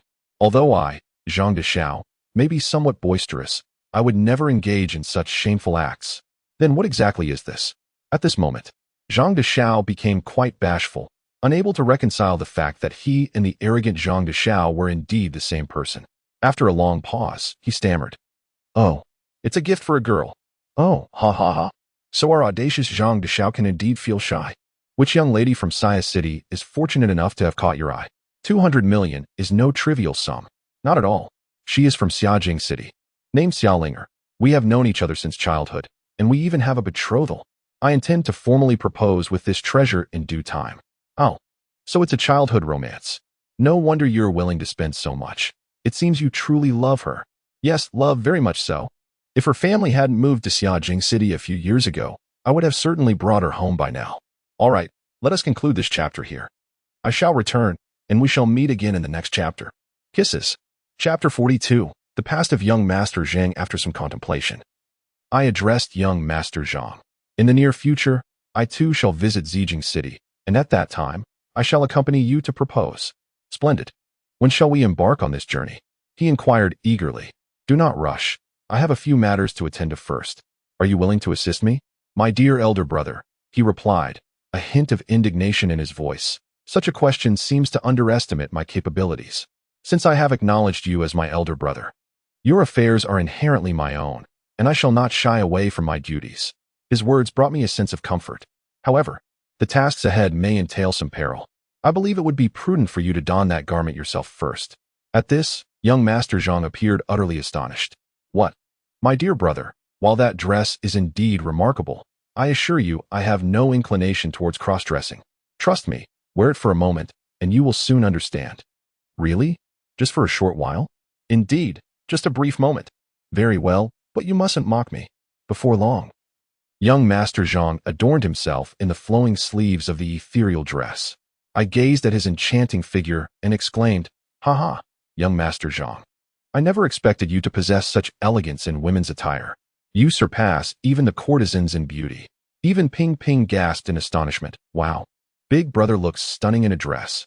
Iron and I erupted in laughter. Ha ha. Iron, quickly, capture this moment of young Master Zhang. At this juncture, young Master Zhang feigned annoyance. Oh dear, what are you doing? We agreed not to ridicule. All right, no more teasing. Young Lady Zhang. Oh no, young Master Zhang. Come here. What is it, brother? Without further explanation, I activated a holographic panel on the sleeve of the flowing dress, transforming it instantaneously into the form of young Master Zhang's original attire. He stood in awe, gazing at the transformed garment, finally believing the spectacle before him. Brother, how is this possible? Is this the fascinating feature you spoke of earlier? Would you like to learn? I can teach you. Yes, I wish to learn. Please teach me, elder brother. I proceeded to educate him on the garment's functionality, and then handed him another dress that mimicked the flowing sleeves. Take this as an early wedding gift from me. At that moment, young Master Zhang knelt before me, cradling the dress in his hands, and proclaimed, Elder brother, from this day forth, you shall be my adoptive father. I vow to support you in all endeavors, ready to face any challenge alongside you. And I beseech you to accept my homage. Hearing this, I couldn't help but draw a parallel to the legendary tale of El Bu and Dong Zhuo. I merely sought his assistance, not his servitude. I quickly helped him to his feet. Ah, young Master Zhang, there's no need for such formalities. Let us continue to refer to each other as brothers. Very well, elder brother, from now on, you shall be my true elder brother. Okay. This is rather overwhelming. Young Master Zhang then inquired, Elder brother, what shall our next course of action be? I pondered for a moment and then addressed Iron Egg, saying, Iron Egg, There are certain matters I wish to keep from Ping Ping. I assured him, leave it to me. With that, I placed a sound-filtering shield around Ping Ping. I then turned my gaze towards young Master Zhang and inquired, how much do you know about the Li family? Young Master Zhang shook his head. I do not know much, but the Li family is indeed one of the 5 prominent families of Xia City. By the way, the glassware featured in today's auction is crafted by the Li family. Their glass products are immensely popular throughout the Great Xia, particularly cherished by the royal family. However, I have heard that the production process is exceedingly intricate, resulting in a low yield, which makes each piece quite valuable. Consequently, the Li family ascended to the forefront of the 5 great families of Xia City. Strangely enough, the Li family recently vanished overnight. I suspect they have been exterminated. How did you arrive at that conclusion? I queried. Well, he replied, I just mentioned that the glass produced by the Li family is favored by the royal family, especially by the crown prince, the current heir. However, the crown prince, as the legitimate son, is at odds with several other princes. Not long ago, when the second prince came to inspect the tax records, it seemed that the Li family encountered some troubles. Although it was later confirmed to be a misunderstanding, it nonetheless established an enmity with the faction of the second prince. And now, with the old emperor's advanced age. Are you suggesting that this is related to the royal disputes? I interjected. Indeed, it is highly probable that it also involves several other prominent families. What do you mean by that? You see, Xia City is, apart from Xia capital, the most prosperous city, contributing over 30% of the Great Xia's tax revenue. The vast majority of the industries in Xia City are controlled by the 5 great families, each of which maintains close ties with the royal family. Oh, is that so? In the matter of the Li family's extermination, did your Zhang family play a part? Brother, please do not jest. I am entirely unaware of this affair. Wait, did you just say that the Li family has indeed been exterminated? I glanced at Ping Ping, who was playing with Iron Egg. At that moment, young Master Zhang looked between me and Ping Ping. Could it be that Ping Ping is the widow of the Li family? You are correct in your assumption. She is indeed the widow of the Li family whom I rescued from the road. No wonder she seems so familiar to me. Ping Ping, Li Bao Ping, yes. I never expected to encounter her here. I even held her during her full moon celebration. Now she has grown so much. A glint of ruthlessness flickered in my eyes. Do you truly claim that your Zhang family is uninvolved in this matter? Upon seeing my expression, he appeared somewhat flustered. Brother, I truly do not know. Although I am usually rather arrogant, I am quite timid at heart. With my capabilities, I possess no power in this regard. Do not be deceived by my outward bravado. To the outside world, I am the esteemed young master of the Zhang family, yet within the confines of my home, I am regarded as little more than a servant. As I spoke, my emotions stirred, and I felt a tinge of sadness. Although I hold the title of the eldest son, I am the offspring of the family patriarch's drunken escapades with a maid, which renders me an outcast among my kin. Moreover, I bore witness to the tragic demise of my mother at the hands of the family matriarch, an event that irrevocably altered my disposition, transforming me into a reckless and arrogant scion. Perhaps they felt a sense of guilt for her death, which explains their indifference towards me. At this moment, I held deep sympathy for him, such a prominent figure in a grand family, surrounded by mere lowly warriors, with only his master to shield him in times of peril. I believed that even if the troubling matter was linked to the Zhang family, he had no part in it. I approached him and offered a comforting pat on the shoulder. Let us conclude this chapter here. I shall return, and we shall meet again in the next installment. Chapter 43. The arrival of the dark-clad figures. I consoled the young master. Do not let your emotions overwhelm you. I have faith in you. But do you not yearn for vengeance for your mother? Indeed, I do. I have longed for it even in my dreams.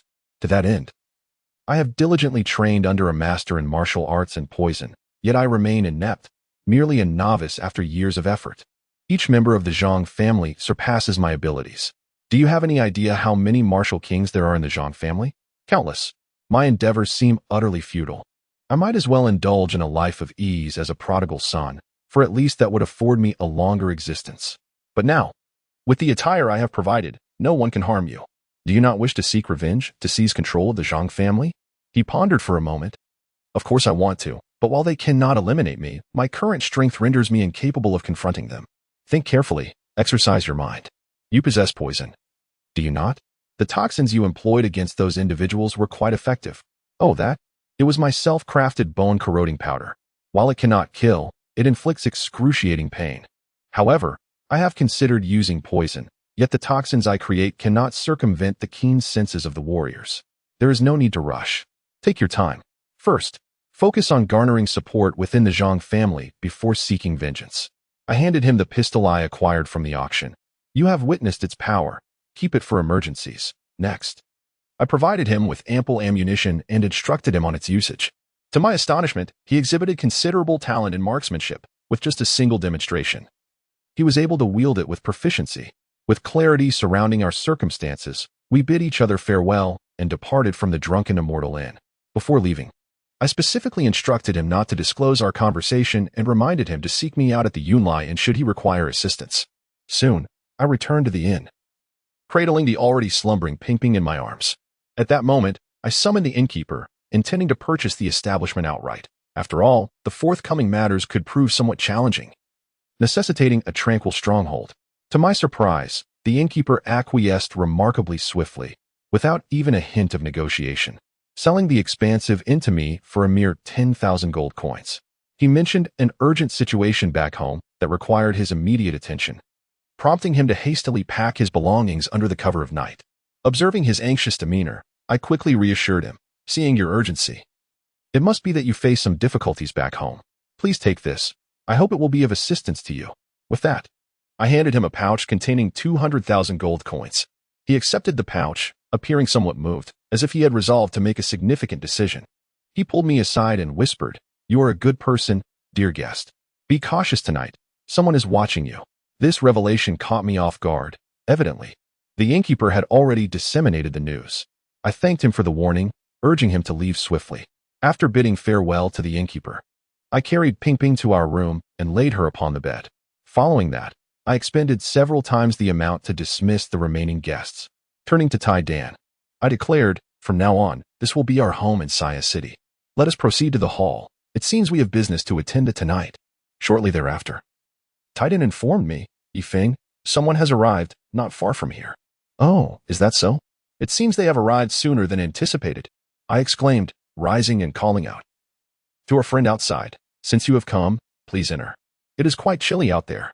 In an instant, a warrior of the martial king level appeared before me. I bellowed, "Tai Dan, close the door. Since our friend has arrived, why not reveal your true self?" However, the individual appeared unfazed, responding with a hearty laugh. "Ha ha ha, you are not worthy of my true appearance. Well then, your visage matters little to me. However, I am curious about the identities of those who stand behind you. You have remained standing for quite some time. Why not take a seat and converse? That won't be necessary. You must be Yifeng. Since you knew we would come, you must have guessed my purpose. Indeed, I am Yifeng. But I truly do not know the reason for your visit. Perhaps you could enlighten me? Stop pretending with me. Was it not you who provided the glass at the auction? Since you are aware, why ask? All right, let us be direct. How did you acquire that glass?" "Oh, that? I crafted it myself." "Ha ha ha, how fortuitous. Hand over the goods, kid." I replied, perplexed. "What goods?" "Stop feigning ignorance. Hand over the method for producing the glass." "Wait, hold on a moment. Let us see what trickery you're attempting." I turned to Tai Dan and asked, "Do you have any martial arts manuals or similar? Something that can be learned instantly?" I suddenly wished to try my hand at it.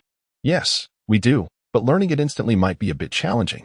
However, I can directly implant it into your brain, though it will only last for 10 minutes. No side effects, right? There shouldn't be any. Very well. Let us proceed." Having spoken, Iron Egg promptly summoned the holographic image from my bracelet, retrieving the martial arts combat techniques from my civilization's epic. In an instant, a beam of light surged into my mind, and an array of techniques unveiled themselves within my consciousness. I felt an overwhelming surge of strength. The cloaked figure, observing my peculiar behavior, scoffed disdainfully, merely playing tricks. Unfazed, I replied, "What was it you just said?" "Ah, yes, you desire the method to create glass, correct?" "Quite simple, really. Defeat me first, and then we shall talk." With a hearty laugh, the black-clad individual retorted, "You truly are audacious. Since you've issued a challenge, I shall show you the might of the martial king." With that, he launched himself at me, executing a dual flying kick with tremendous force, akin to a tempest. In a split second, I dodged and countered with a side kick aimed at his abdomen, sending him crashing into a table. I did not pause. Instead, I charged forward, seizing the recovering figure in a one-handed chokehold while delivering a punch to his face. The black-clad man, realizing the danger, quickly crossed his arms in defense. The formidable aura of the martial king repelled my punch, and in a swift move, he twisted his wrists, grasping my fingers that were clenching his throat. He executed a bone-dislocating technique that nearly incapacitated me. Fortunately, my robust physique endured the assault, or else my fingers might have been wrenched off. I forcefully shook off his grip and, seizing the opportunity, delivered a kick that sent him sprawling several meters away. The cloaked man performed a backflip onto a table, then leaped at me with a soaring double kick.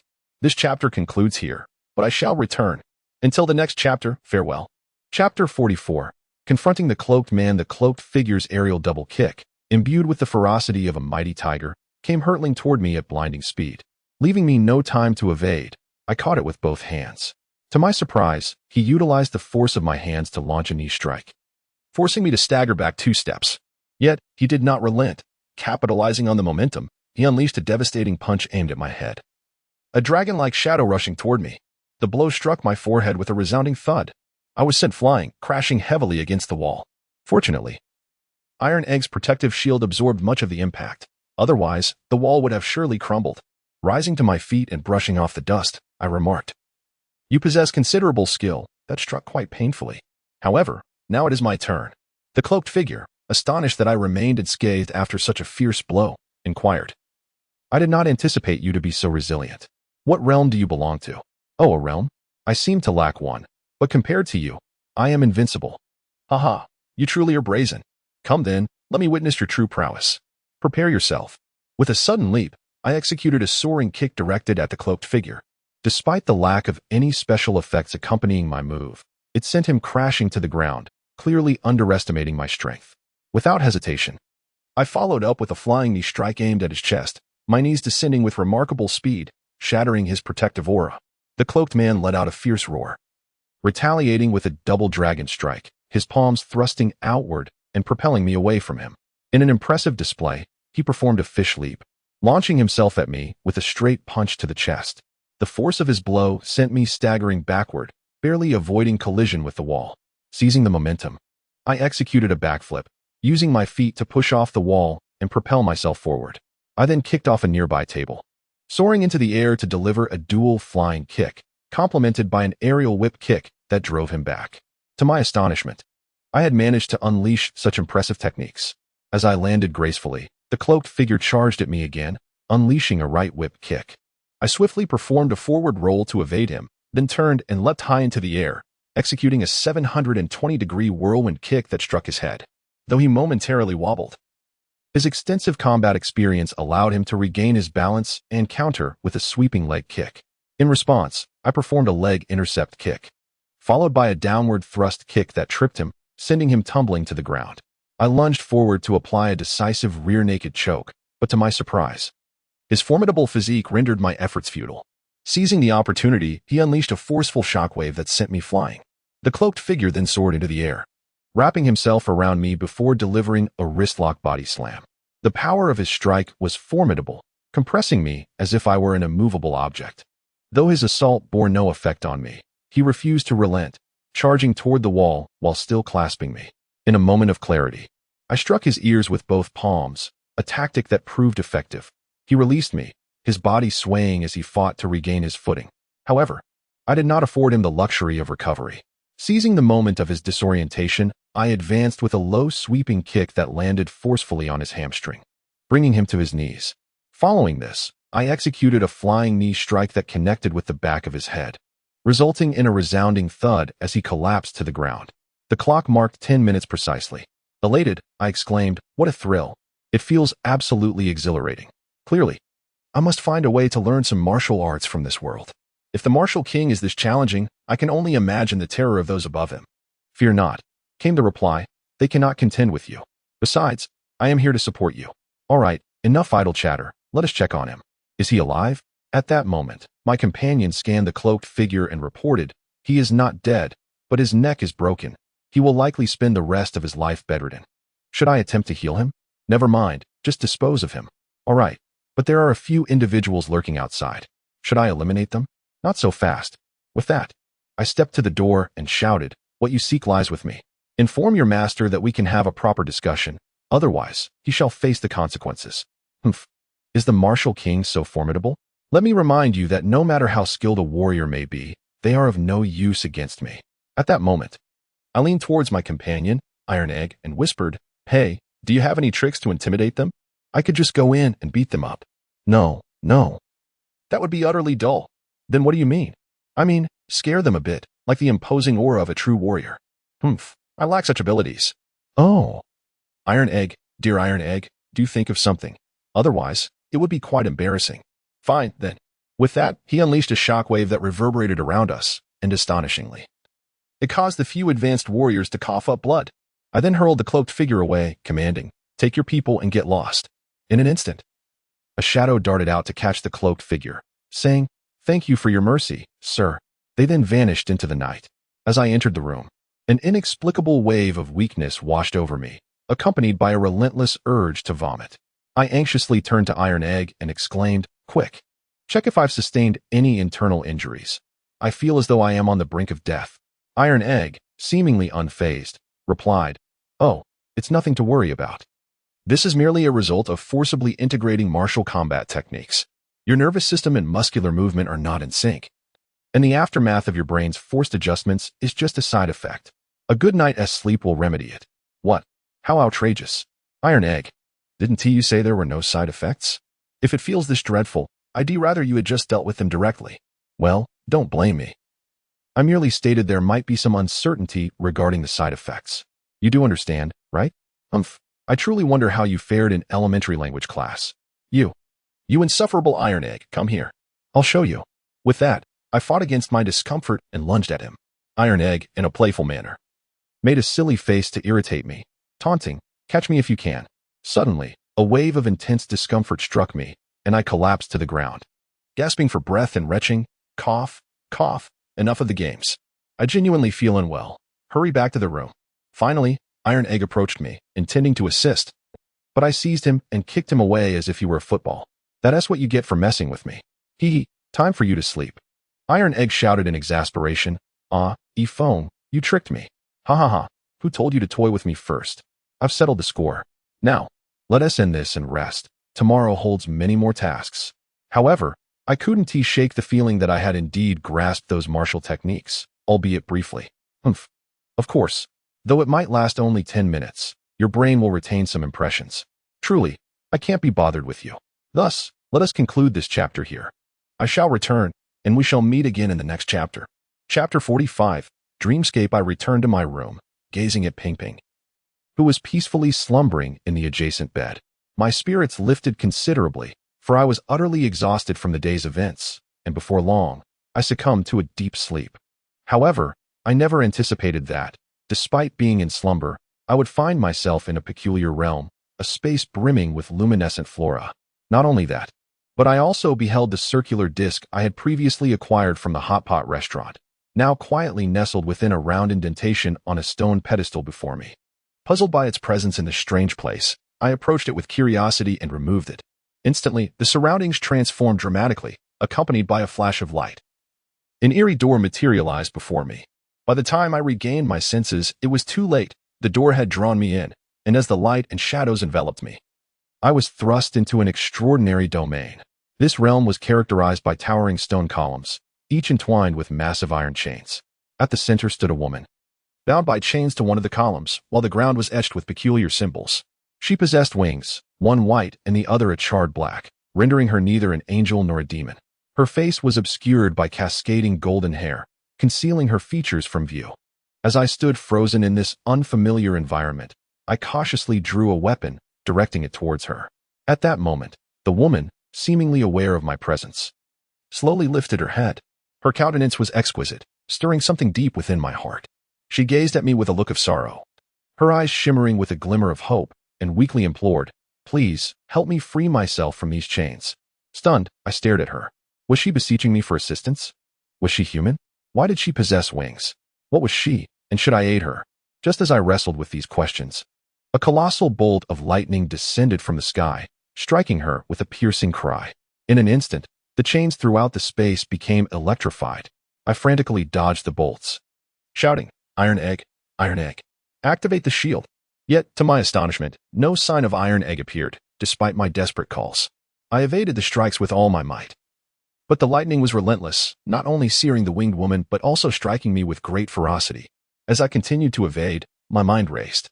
Suddenly, I recalled that the bracelet was still functional. I dodged and maneuvered the holographic panel, seeking a means to withstand the onslaught of lightning. At long last, I spotted a spatial ion shield generator. Without hesitation, I summoned it into my grasp and dashed towards the chained woman while continuing to evade the bolts. I activated the shield generator without a moment's pause, and in an instant, a colossal barrier enveloped the entire space, effectively warding off the lightning. At this moment, as I gazed upon the woman, rendered feeble by the electric shock, my heart ached with compassion. "Are you all right? Who are you? How can I assist you?" I inquired. "Help me. Please, release these chains," she implored, before succumbing to unconsciousness. "Hey, wake up. What should I do?" I found myself at a loss, sitting on the ground, contemplating my next move. Should I save her? How could I save her? Perhaps I could utilize those advanced weapons to shatter the chains. I fervently scoured the holographic panel, teleporting an array of sophisticated armaments, laser guns, high-energy particle guns, and particle lightsabers, all manner of advanced weaponry. I even attempted to bombard the chains with an energy cannon. Despite my relentless efforts, I could not sever those iron restraints. Just as despair began to engulf me and I contemplated giving up, that peculiar disc inexplicably soared from my possession and hovered before me. It trembled, emitting a series of mechanical sounds, and radiated a blinding light, undergoing a remarkable transformation into a sword of light, which embedded itself into the ground. Astonished, I beheld this spectacle. "Do you wish for me to wield this sword to sever the chains?" I mused. Without hesitation, I drew it forth. What unfolded next was beyond my imagination. This seemingly unremarkable sword of light possessed an overwhelming power. With a mere flick towards the chains, without even making contact, they were effortlessly severed, causing a slight distortion in the very fabric of space. Simultaneously, the woman fell free from her chains, and I rushed forward to catch her. Just as I was about to assess her injuries, she unexpectedly awoke, unfurling her wings and soaring away from my embrace. To my astonishment, she launched an attack against me. This turn of events left me utterly bewildered. Was it not enough to save someone without facing ingratitude? In the air, the girl conjured a peculiar ring adorned with strange patterns, particles visibly coalescing within it. A voice resonated. "Key of time and space, sever the cycle of time, disrupt all variables." In an instant, a colossal sphere of particles hurtled towards me at an astonishing speed, leaving me no time to evade. I could only raise my sword to meet the oncoming sphere, only to discover that it was effortlessly cleaved in two, shattering the ring in her grasp. The scene left the girl in sheer disbelief. That is, how could you possess the key of time and space? Who are you, and how did you come by it? Bewildered, I glanced at the sword in my hand and replied, "Oh, I am Ifong. Are you referring to this? It wasn't always like this. It was round and emitted those cool mechanical sounds, just like this. You appearing here signifies that you have earned its recognition. Who are you, and what do you mean by it?" I inquired, perplexed. "I am Lena," she began, but before she could finish, a black hole materialized in the air. A tremendous pressure rendering me breathless as a colossal hand emerged from within it. At this moment, Lena shouted at me in terror, "They are coming. You must leave quickly. You are not ready yet." "What is happening?" I exclaimed, still in shock. Before I could fully comprehend the situation, Lena stepped forward and pushed me with great force, exclaiming, "Wonderful! Fate will surely bring you back to my side, and we shall meet again." In that instant, I felt a tremendous force pulling me outward. Just before my vision faded into obscurity, I saw a massive hand strike her forcefully, and enormous chains began to ensnare her. I was drenched in sweat and suddenly awakened with a start. Was it a dream? Such a vivid dream. Chapter 46. Regarding dreams, I awoke, drenched in sweat, gasping for breath. Was it merely a dream? I pondered. Yet, upon seeing the disc beside me, I was taken aback. Wait a moment, how did it get here? I distinctly remember sending it to the warehouse at the Mirror Sphere base. I quickly rose and dashed to Iron Egg, who was fast asleep, and shook him vigorously. "Iron Egg, wake up, wake up." Iron Egg, visibly annoyed, replied, "Oh, Ifone, what on earth do you want? Can a person get a good night's sleep? It's not even dawn yet." "No, Iron Egg, look. You must see this," I exclaimed, presenting the disc before his eyes. "What? Isn't this the disc the hot pot restaurant owner gave you? Why did you bring it out?" "No, it was Teamy. It appeared on its own." Iron Egg, impatient, retorted, "Oh, stop joking around. If it's not you, then who is it? Honestly. He turned away, attempting to return to slumber. I persisted in shaking him. Wake up. Please, stop sleeping. I'm serious. You need to help me figure out what this is. All right, stop shaking me. I can't sleep with you doing that. Eagerly, I urged, please, help me understand what this is. Fine, I'll take a look. Iron Egg finally relented, scanning the disc with meticulous attention.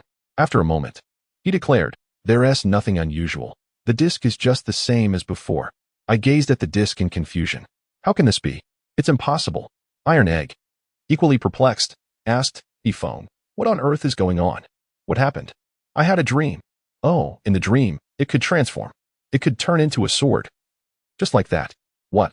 Why are you so worked up over a dream? Wait, did you say it can transform? That's quite possible. Its structure is exceedingly intricate. Even I can't see through it. What else did you see in your dream? I recounted the scenes from my dream, including the girl with wings named Lena and, of course, the enormous hand from the black hole. Upon finishing my tale, Iron Egg seemed lost in thought, remaining silent. I continued, Iron Egg, do you think there could really be winged humans? Iron Egg, now calm, replied, this brings a small matter to mind. Perhaps winged humans truly exist. What matter? I recall having encountered a piece of information in the records of the previous civilization era, which mentioned that during the initial stages of industrial enlightenment, a human skeleton fossil with wings was discovered. This revelation stirred considerable excitement at the time. However, for reasons unknown, the fossil was later lost. Subsequently, even as they ventured into the cosmos, no further related fossils or evidence were uncovered, rendering it an unsolved mystery of that bygone civilization. Nevertheless, I find myself intrigued as to why you would dream of this. Oh, wait, did you say it was a woman? Goodness, Ephone. Could it be that you were experiencing a youthful infatuation? Upon hearing this, I playfully punched Taidan. What nonsense are you spouting? I saved her. And she even struck me. How could I possibly harbor any affection for such a woman? Regardless, it is merely a dream, so let us not overthink it. Furthermore, your assertion that a gigantic hand exists within a black hole is even more implausible. How could life, let alone such a colossal being, exist within a black hole? That defies all logic. Yet, the feeling was undeniably vivid. And what of this disk? As you know, I had transported it to the warehouse of the mirror sphere. How do you explain its presence here now? Oh, Ephone, do not be so paranoid. I believe you are simply fatigued from recent events. Sometimes, when the mind is overworked, one can enter a deep sleep where the subconscious may take over control of the body. Are you suggesting that I sleepwalked? That I transported this disc while in a state of somnambulism? Well, one could interpret it that way. Listening to Taidan's words, I began to doubt myself. Could it truly have been just a simple dream? But what did Lena mean by the key to time and space? Is it this very disc? With that thought, I shook the disc in my hand. Transform into a sword, quickly. I fumbled with the disc, attempting various methods and positions, but it remained unyielding. At last, I surrendered my attempts, realizing I must be losing my sanity for believing the scenes in my dream were real. Meanwhile, Taidan stared at me like a fool. I offered him an awkward smile. All right, Taidan, perhaps you are right. It was merely a simple dream with no extraordinary significance. With that, I promptly transported the disc back to the mirror sphere base. By this time, dawn had begun to break, and Taidan yawned, complaining, look at you, it's already morning. It was then that I noticed the chill in the air. Ah, the day has indeed grown cold. I must prepare some food for Ping Ping. She will surely be hungry when she awakens. With that, I teleported a nutritious breakfast suitable for a child from the mirror sphere base. Taidan then suggested, Ephone, have you considered sending Ping Ping to a Sirius City first? After all, I sense that matters here in Science City are rather complicated. What if there is danger? Reflecting on Taidan's words, I pondered for a moment before replying. You do have a point. But my words were cut short as I noticed Ping Ping sitting up in bed, her eyes brimming with tears as she sobbed. Daddy, please don't send me away. You are my only family along with Taidan. I don't want to leave you both. I hastily approached and embraced Ping Ping, saying, Dear Ping Ping, fear not, for your father shall never part with you. I shall remain by your side always, all right? But what about Taidan? With tear-filled eyes, she gazed at Taidan. I quickly turned to Taidan and exclaimed, Taidan, this is all you're doing. Look, you've made my sweet daughter cry. Come over and comfort her. Taidan, with an innocent expression, approached Ping Ping and said, Don't cry, Ping Ping. Taidan will not leave you. Is that true? Of course it is. At this moment, Ping Ping's tears turned to joy as she embraced Taidan, exclaiming, "Yay, that's wonderful. Daddy and Taidan will never leave Ping Ping. Hee hee hee." I then carried Ping Ping to the breakfast that had been prepared. "All right, Ping Ping, you can play later. Your father has prepared a delicious breakfast for you. First, let us eat. And then I shall take you out to play." "Yay, we're going out to play. Daddy, Taidan must eat too." All right, Daddy will eat too." And Taidan, "Dear Ping Ping, Taidan does not need to eat. But won't Taidan be hungry?" At that moment, Taidan, nestled in Ping Ping's embrace, declared, "I am quite formidable, even more so than your father. I can go without food and not feel hungry." Wow, Taidan is amazing. Chapter 47, The Fierce Battle Before the Lord's Mansion After Finishing Breakfast. I took Ping Ping and Taidan out of the inn. The streets were gradually becoming busier, yet Taidan sensed some ill-intentioned individuals lurking nearby. Fortunately, they did not follow us, likely due to the deterrent effect of the previous night or perhaps their desire to avoid causing panic in public. In any case, our journey was exceedingly smooth. Soon, we arrived in front of the Lord's mansion. Taidan immediately soared into the air to conduct a comprehensive reconnaissance of the mansion, transmitting the images to the holographic interface of my bracelet. Indeed, the Lord's mansion was magnificent. Not only was it several times larger than the general's residence in Assyria, but its layout and decor were also exquisitely refined, showcasing its formidable defenses, with numerous heavily armed elite warriors stationed throughout the premises. At that moment, I addressed Taidan. "Is there a way to isolate such a vast mansion?" "Rest assured, Yifeng, this is a trivial matter for me." With that, a massive energy shield enveloped the entire mansion. Meanwhile, within the Lord's mansion, Huayunfei, seated upon his high throne, expressed his surprise. "Oh, have they arrived so early? Guards, accompany me to welcome our guests." With that, they vanished in a flash. Just as I was about to step into the energy shield, a sudden whoosh revealed a group of individuals before me, the Lord of Saya City, Huayanshan, accompanied by a cadre of fully armed soldiers. Without a moment's hesitation, Huayanshan cleaved through the energy shield Taidan had erected with a single strike. This caught both Taidan and me off guard, as Taidan had configured everything to be imperceptible to humans. Clearly, Huayunfei was no ordinary foe. Thankfully, after Taidan upgraded my bracelet last night, I could now communicate directly with him through brainwaves. "Taidan, a conflict may arise. Please take Ping Ping and move away." After arranging for Ping Ping, I turned to Huayunfei in astonishment and said, "What a hassle. How did you discover this?"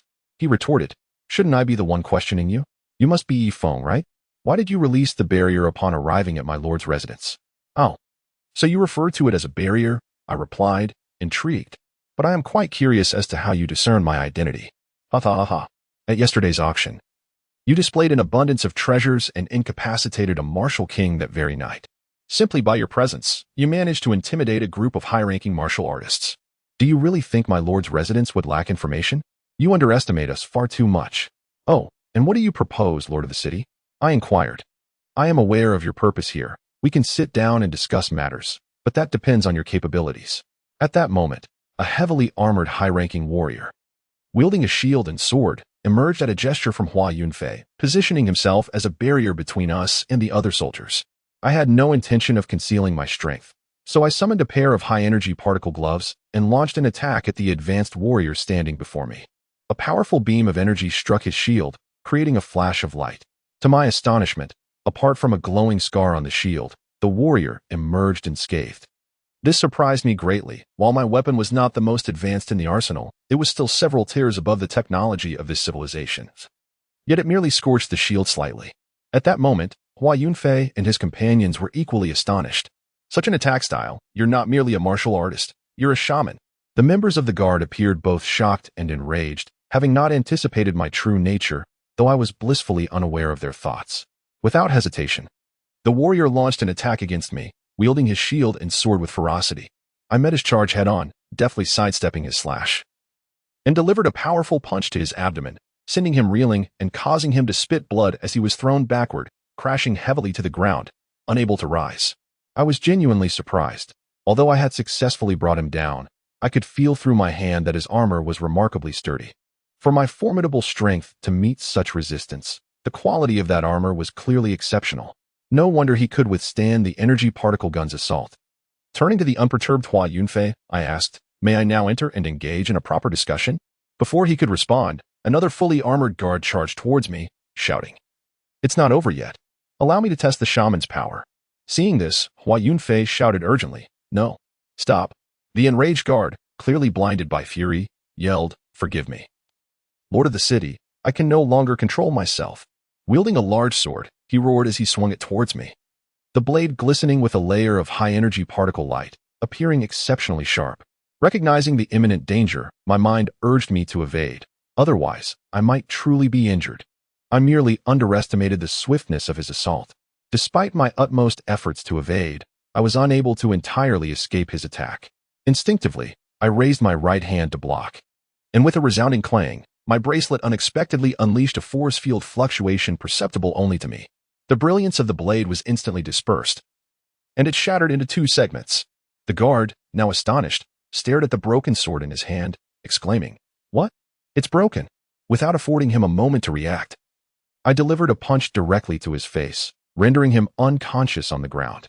After subduing these two individuals, I turned to Hua Yunfei and said, "Can we sit down and have a proper conversation now? I harbor no intentions of causing harm. I am not here to seek trouble." Hua Yunfei, upon surveying the two guards lying on the ground and ascertaining they were not gravely injured, rose and replied, "Of course, but as a martial artist, I truly wish to spar with you personally." I sighed. "Ah, this is indeed troublesome. Very well, I shall indulge you in a bit of play." At that moment, Hua Yunfei drew forth his sword, declaring, "This is the sacred sword bestowed by the Emperor of the Great Xia. It is not so easily broken. Moreover, it can effortlessly sever the spells of sorcerers. Be cautious not to be harmed by me." I examined the sword, which glowed with a radiant white light, its brilliance almost blinding. The sharp, fierce aura emanating from it struck me with awe. I recognized that this sword was indeed extraordinary. Hastily, I interrupted Hua Yunfei. Wait. Let us not engage just yet." Hua Yunfei looked surprised, saying, "Oh, are you perhaps fearful?" I quickly clarified, "Do not misunderstand, given the remarkable provenance of that sword. I merely wish to show respect and see if I possess a suitable weapon." "Ah, very well. I shall grant you time to prepare." At that moment, I swiftly searched through the holographic interface of my bracelet. All right, this chapter concludes here. I shall return. Until we meet again in the next chapter, take care. Chapter 48. The Duel at Last. I discovered a weapon within the cold weapon category, forged from the hardest mineral on Earth, known as Lucky Iron, which was named Black Blade. The moment I confirmed the teleportation, a pitch-black blade emanating a sharp light materialized in my hand. However, in comparison to Hua Yunfei's sword, my dark blade appeared somewhat insignificant. Nonetheless, I paid little heed to it and casually swung the knife, leaving a distinct mark upon the ground. Seeing this, Hua Yunfei was evidently taken aback. "Is this your weapon? It seems rather unimpressive. Yifeng, are you ready? Come forth, Lord City Master."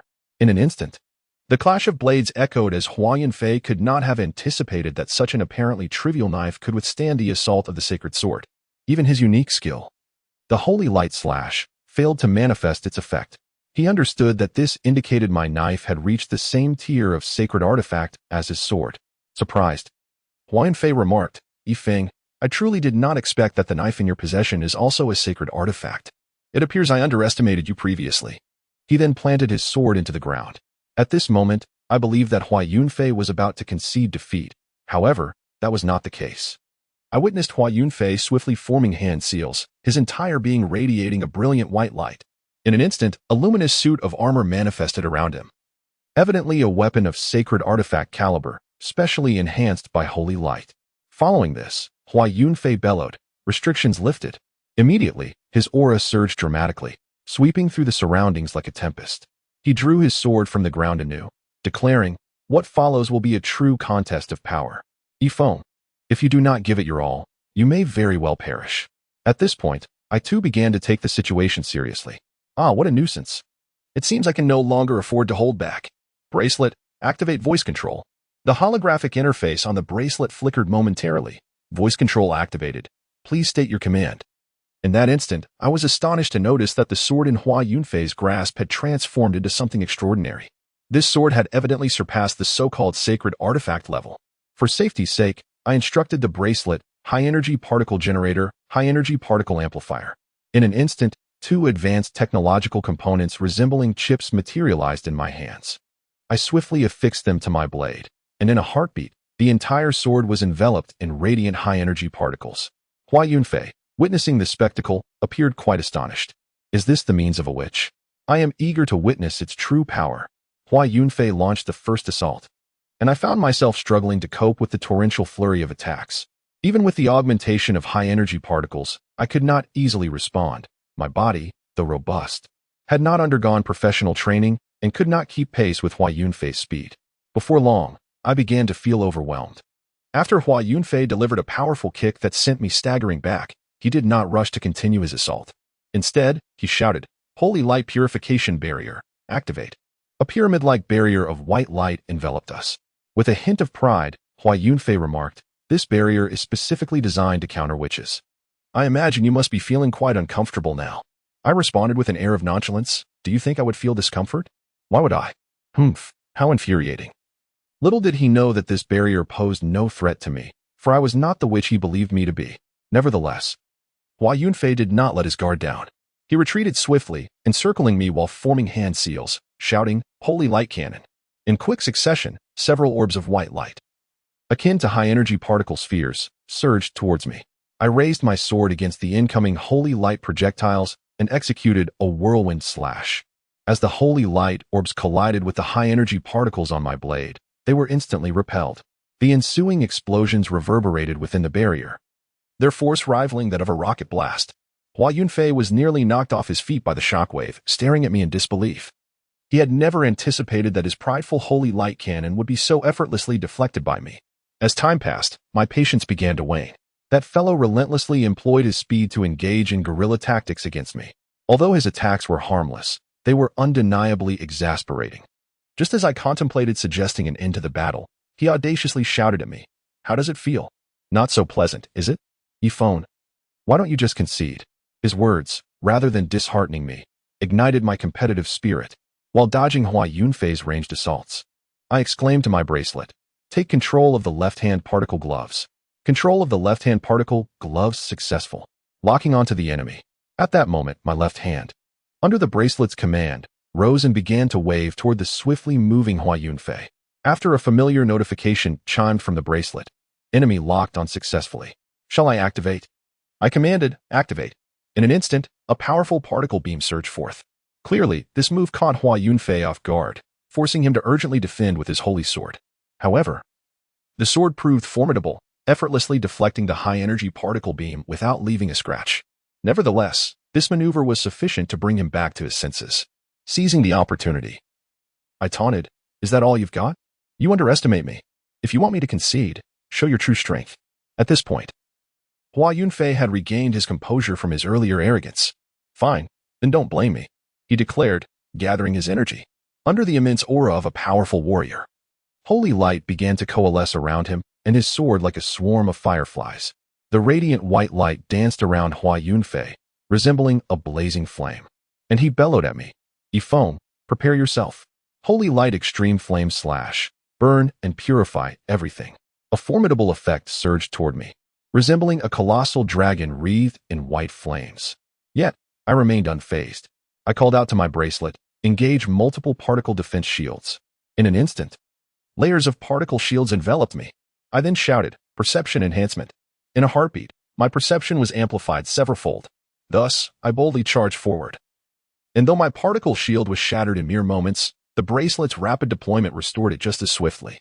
With my enhanced perception, I instantly discerned the flaw in Hua Yunfei's technique and struck decisively at that weak point, neutralizing his attack with a powerful wave of particles.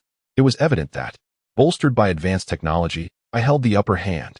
However, Hua Yunfei remained unyielding. He seemed to have identified my vulnerability. My body hardly moved during my counterattacks, and he surmised that my physique couldn't keep pace with his speed. Consequently, he abandoned his ranged tactics and charged at me to engage in close combat. His strategy proved astute. Amidst the flurry of blades, I was sent flying, crashing heavily to the ground. Although I emerged unscathed, the impact was undeniably painful. This chapter concludes here, but I shall return. Until we meet again in the next chapter. Mwah. Chapter 49, The Prince's Appearance at this moment. I slowly rose to my feet, as the surrounding dust gradually settled. Upon seeing me stand again, Hua Yunfei did not hesitate to charge at me once more. However, Due to my inability to match his speed and the disparity in our experiences, I found myself once again at a disadvantage. Nevertheless, I resolved to proceed with caution, intending to endure until Hua Yunfei's stamina dwindled. After all, the overwhelming fatigue I felt was trivial in comparison to my extraordinary resilience.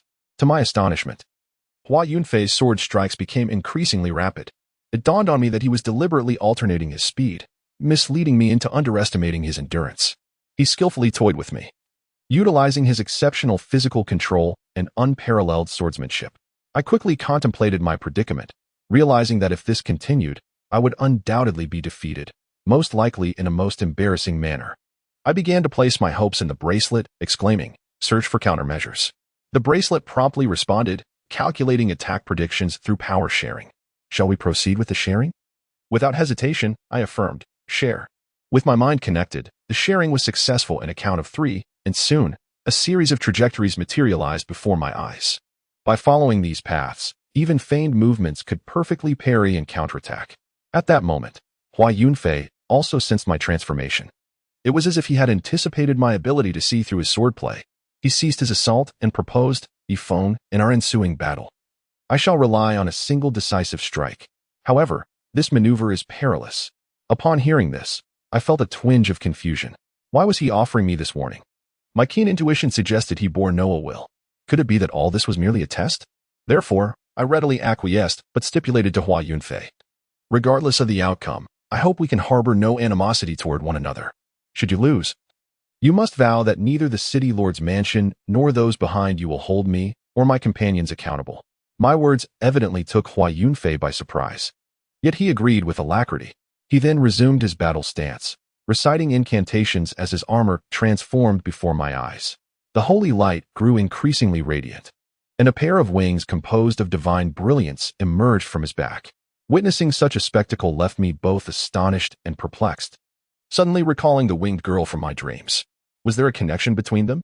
I had no time to ponder as a blinding light erupted from Hua Yunfei's form. With a swift motion, he drew his left hand across the sword, infusing it with the dazzling luminescence. He then shouted, "Holy Light Spirit Strike," and advanced with an incredible velocity.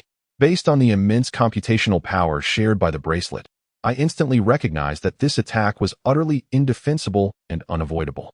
It was an assault infused with ghostly particles capable of penetrating all defenses. The bracelet then suggested utilizing spatial teleportation to evade. As a colossal beam of holy light shot skyward and dust swirled around me, I reappeared unscathed in my original position once the smoke cleared. At this moment, the onlookers were utterly astonished. Although I had successfully activated the spatial teleportation at the very last moment, evading the attack, the prolonged battle had left me feeling quite unwell. An overwhelming sense of fatigue washing over me, compelling me to sit down abruptly on the ground. I felt fortunate to possess the skill of spatial teleportation. Otherwise, that blow would have undoubtedly been excruciating and might have even cost me my life. Though I was aware of my formidable strength in this realm, who would dare to gamble with their life? Hua Yunfei, too, was rendered weak, collapsing to the ground, his holy sword falling beside him. Yet, upon seeing me unscathed, he appeared remarkably unfazed. "Since you withstood that strike, it signifies my defeat. Rest assured, I shall honor my promise." Despite Hua Yunfei's words, my enhanced perception, augmented by the bracelet, alerted me that danger still loomed. At that very moment, the holy sword beside Hua Yunfei began to radiate a blinding light once more. I immediately realized something was amiss, but it seemed too late. Hua Yunfei suddenly comprehended that all of this had been a scheme orchestrated by the monarch of the Great Xia. He shouted to me in alarm, "Quick, take cover." At that instant, my muscles felt as though they were laden with lead. I was utterly immobile, and Hua Yunfei was hardly in a better predicament. In the next heartbeat, the radiant sword surged towards me at an alarming speed. Just as I braced myself for the impending pierce of that accursed holy sword, a figure burst through the sanctified barrier of light. With a resounding clang, the sword was knocked away. To my astonishment, it was a youth clad in splendid attire, exuding an air of nobility, wielding a sword that shimmered with a similar divine radiance. Upon seeing this figure, Hua Yunfei, in a state of terror, knelt and exclaimed, "Your Highness, the Crown Prince, what brings you here?" The other guards promptly followed suit, bowing and proclaiming, "Long live the Crown Prince." I, however, did not prostrate myself, but instead hastily rose and bowed, saying, "Thank you, Your Highness, for your timely intervention." The Crown Prince, despite his youth, commanded an imposing presence. "No need for such formalities. You may all rise." This unexpected display of humility from the Crown Prince, the direct descendant of the great Xia's monarch, took me by surprise. Before long, we found ourselves in the main hall of the city lord's residence. The Crown Prince, seated high, addressed me. "You must be Yifeng of Asher City, correct?" I was quite taken aback. I had not disclosed my origins to anyone in Saya City. How could he possibly know? Nevertheless, I chose not to conceal the truth and replied candidly, "Indeed, Your Highness, that is me. I have heard that you led the forces of Asher City to a resounding victory against the 10,000 soldiers of Salem with just 30,000 troops. Is that true?" In response, "Your Highness, I merely contributed a modicum of effort. The credit primarily belongs to General Li Chang's brilliant leadership." "Ah, splendid. Humble in victory, Yifeng. You are truly remarkable. May I inquire what brings you to Saya City on this occasion?" "In answer to Your Highness, I have come bearing a letter of summons from General Li Chang, seeking an audience with the city lord regarding urgent matters." With that, I produced the letter from General Li that I had brought along. The prince opened the letter and, upon reading it, handed it to Hua Yunfei, saying, "So it appears we are here to discuss the improvement of irrigation, a matter beneficial to both the nation and its people. Yet, why then did a conflict arise?" Hua Yunfei replied, "Your Highness, I and Lord Hua have become quite familiar with one another. Thus we engaged in a friendly spar." The prince then turned his gaze to Hua Yunfei. "Oh, is that so, dear Hua?" At this moment, Hua Yunfei appeared somewhat flustered, responding, "Indeed, Your Highness. It is as I said. Our rapport led us to spar. Very well, let us conclude this chapter here. I shall return, and we shall meet again in the next chapter. Farewell." Chapter 50. The prince's interrogation. Upon hearing Hua Yunfei's words, the prince exhibited great anger, slamming his palm upon the table with a resounding thud. "Humph. If it was merely a spar, then why resort to such lethal force?" Hua Yunfei, trembling in fear, fell to his knees. "Your Highness, I deserve the gravest punishment, yet I did not foresee that the sacred sword would act on its own." "Rise," the prince commanded. "This matter does not fall upon you. It is all the will of my father." Hearing this, I was taken aback. At that moment, Tai Dan was accompanying Ping Ping and was not nearby. However, I did not intend to summon Tai Dan, for in such precarious circumstances, it was Ping Ping who required protection. Yet, the multitude of skilled warriors present, along with this enigmatic prince, posed a significant challenge. Must I meet my demise here? As I pondered these thoughts, the prince seemed to discern my apprehension, saying, "Yifeng, fret not. This is all my father's design. I have no desire for your demise." I exhaled deeply, but why? Why does His Majesty wish to eliminate a humble citizen? I have committed no acts that threaten the state. Dear Yifeng, do not rush. Allow me to explain. You are quite extraordinary. My father had nearly resolved to abandon the barren land of Assyria, given its arid nature and lack of viable industries, which yielded scant tax revenue and necessitated imperial expenditure. Yet, you appeared, presenting an abundance of grain and peculiar weaponry. And you decisively vanquished the 100,000-strong army of the Salem people. Moreover, you possess knowledge of utilizing that weaponry. That weapon? I inquired, perplexed. The one I refer to, I have only encountered in historical texts. She single-handedly saved the city of Saya, even influencing the very dynamics of the Great Xia. She is revered as the Proclaimer, a figure shrouded in mystery. You bear a striking resemblance to her. In my father's eyes, your existence, or rather, the existence of individuals like you, poses a variable for the Great Xia. You are deemed a group that should not exist. Yet, I am different. I recognize that the techniques possessed by you proclaimers could indeed facilitate the advancement of our Great Xia. Wait, Your Highness, I interjected. Though I have heard tales of the Proclaimer, I assure you I am not one. The grain and weaponry in Assyria were not my doing. It was a mysterious figure who guided me. I am merely a porter. At this moment, the prince produced a small cube from his person, which I instantly recognized as a lie detector, having seen it in the information imparted to me. He placed the cube upon the table and continued his inquiry. Is what you say truly the truth? Your Highness, I dare not deceive you. I am truly not a preacher. Indeed, there is someone who instructed me to act thus. I believe he is not the preacher you mentioned. The prince gazed at the unresponsive polygraph with a hint of disappointment. Could it be that I was mistaken? You truly are not a preacher, nor do you have any connection to one? Certainly, I am not. I am but a harbinger of civilization's demise. And those actions were indeed executed under the guidance of Iron Egg. Iron Egg is by no means a preacher. Strictly speaking, I have not lied. Even if I were to lie, I possess the means to evade detection by that device. The prince pondered for a moment before his expression brightened. Impossible. He could provide you with such an array of peculiar items and grant you the ability to match Huaiching. He must be a preacher, or at the very least. Link to 1. Yifeng, can you still reach him? I shook my head. After imparting his knowledge, he vanished. And what of the proposal by I Ching Hua regarding the irrigation project to channel water from Saya City to Assyria? After some contemplation, I responded, Your Highness. That was not his idea. It was primarily General Li Chang's concern for the people that led to discussions among us. Oh, is that so? What are your plans? We intend to request assistance from Saya City to collaboratively excavate a canal, redirecting excess water from Saya City to Assyria. The prince appeared somewhat disheartened. Oh, is that all? With what will you excavate it? What a pertinent question. It seems the prince is quite knowledgeable about the advanced techniques from the previous civilization. I must find a way to obscure the polygraph's detection. Continuing this conversation will surely reveal my secret. I quickly sought an excuse. Your Highness, may I have a moment to sip some tea? I am quite parched after my lengthy discourse with Lord Hua.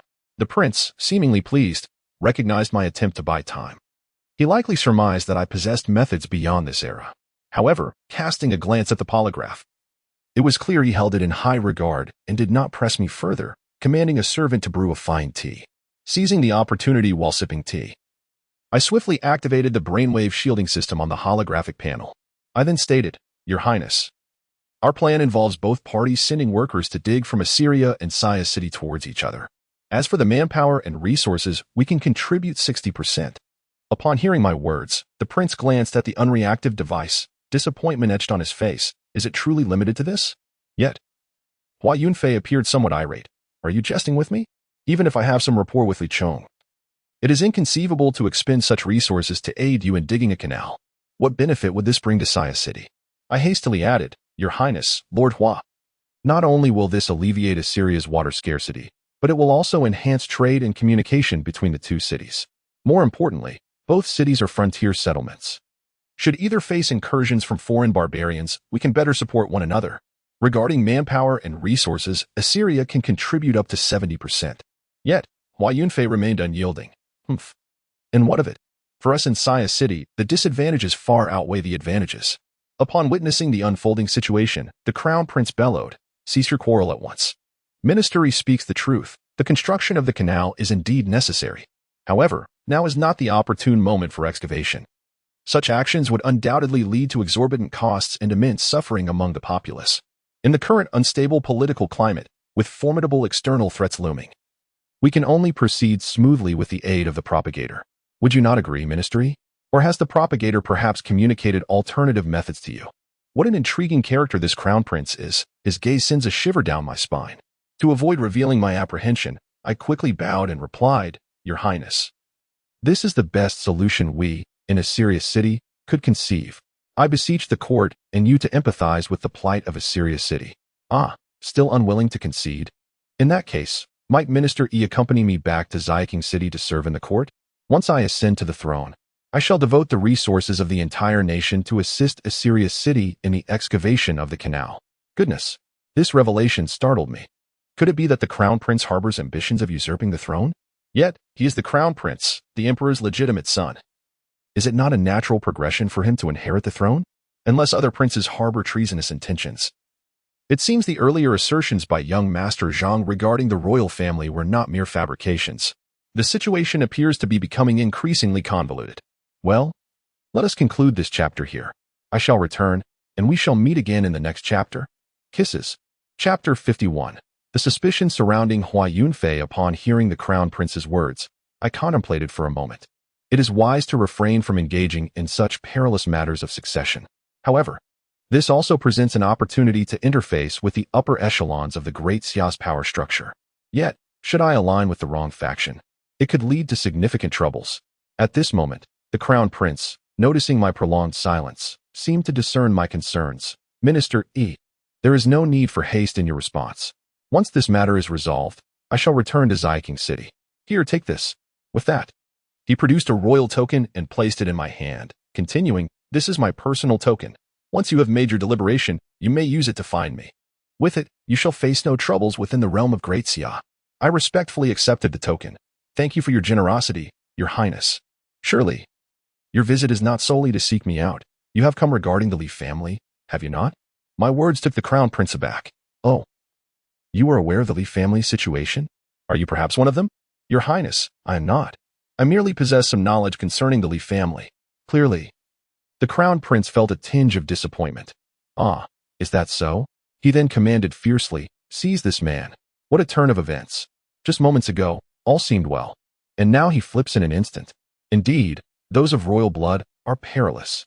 I was then firmly restrained by several royal guards. At that moment, the Crown Prince drew forth a sword that shimmered with a celestial glow, directing it at me as he furiously exclaimed, Ifong, is the annihilation of the Li family in any way connected to you? Your Highness, please, do not be agitated. I had no hand in the destruction of the Li family. This matter bears no relation to me.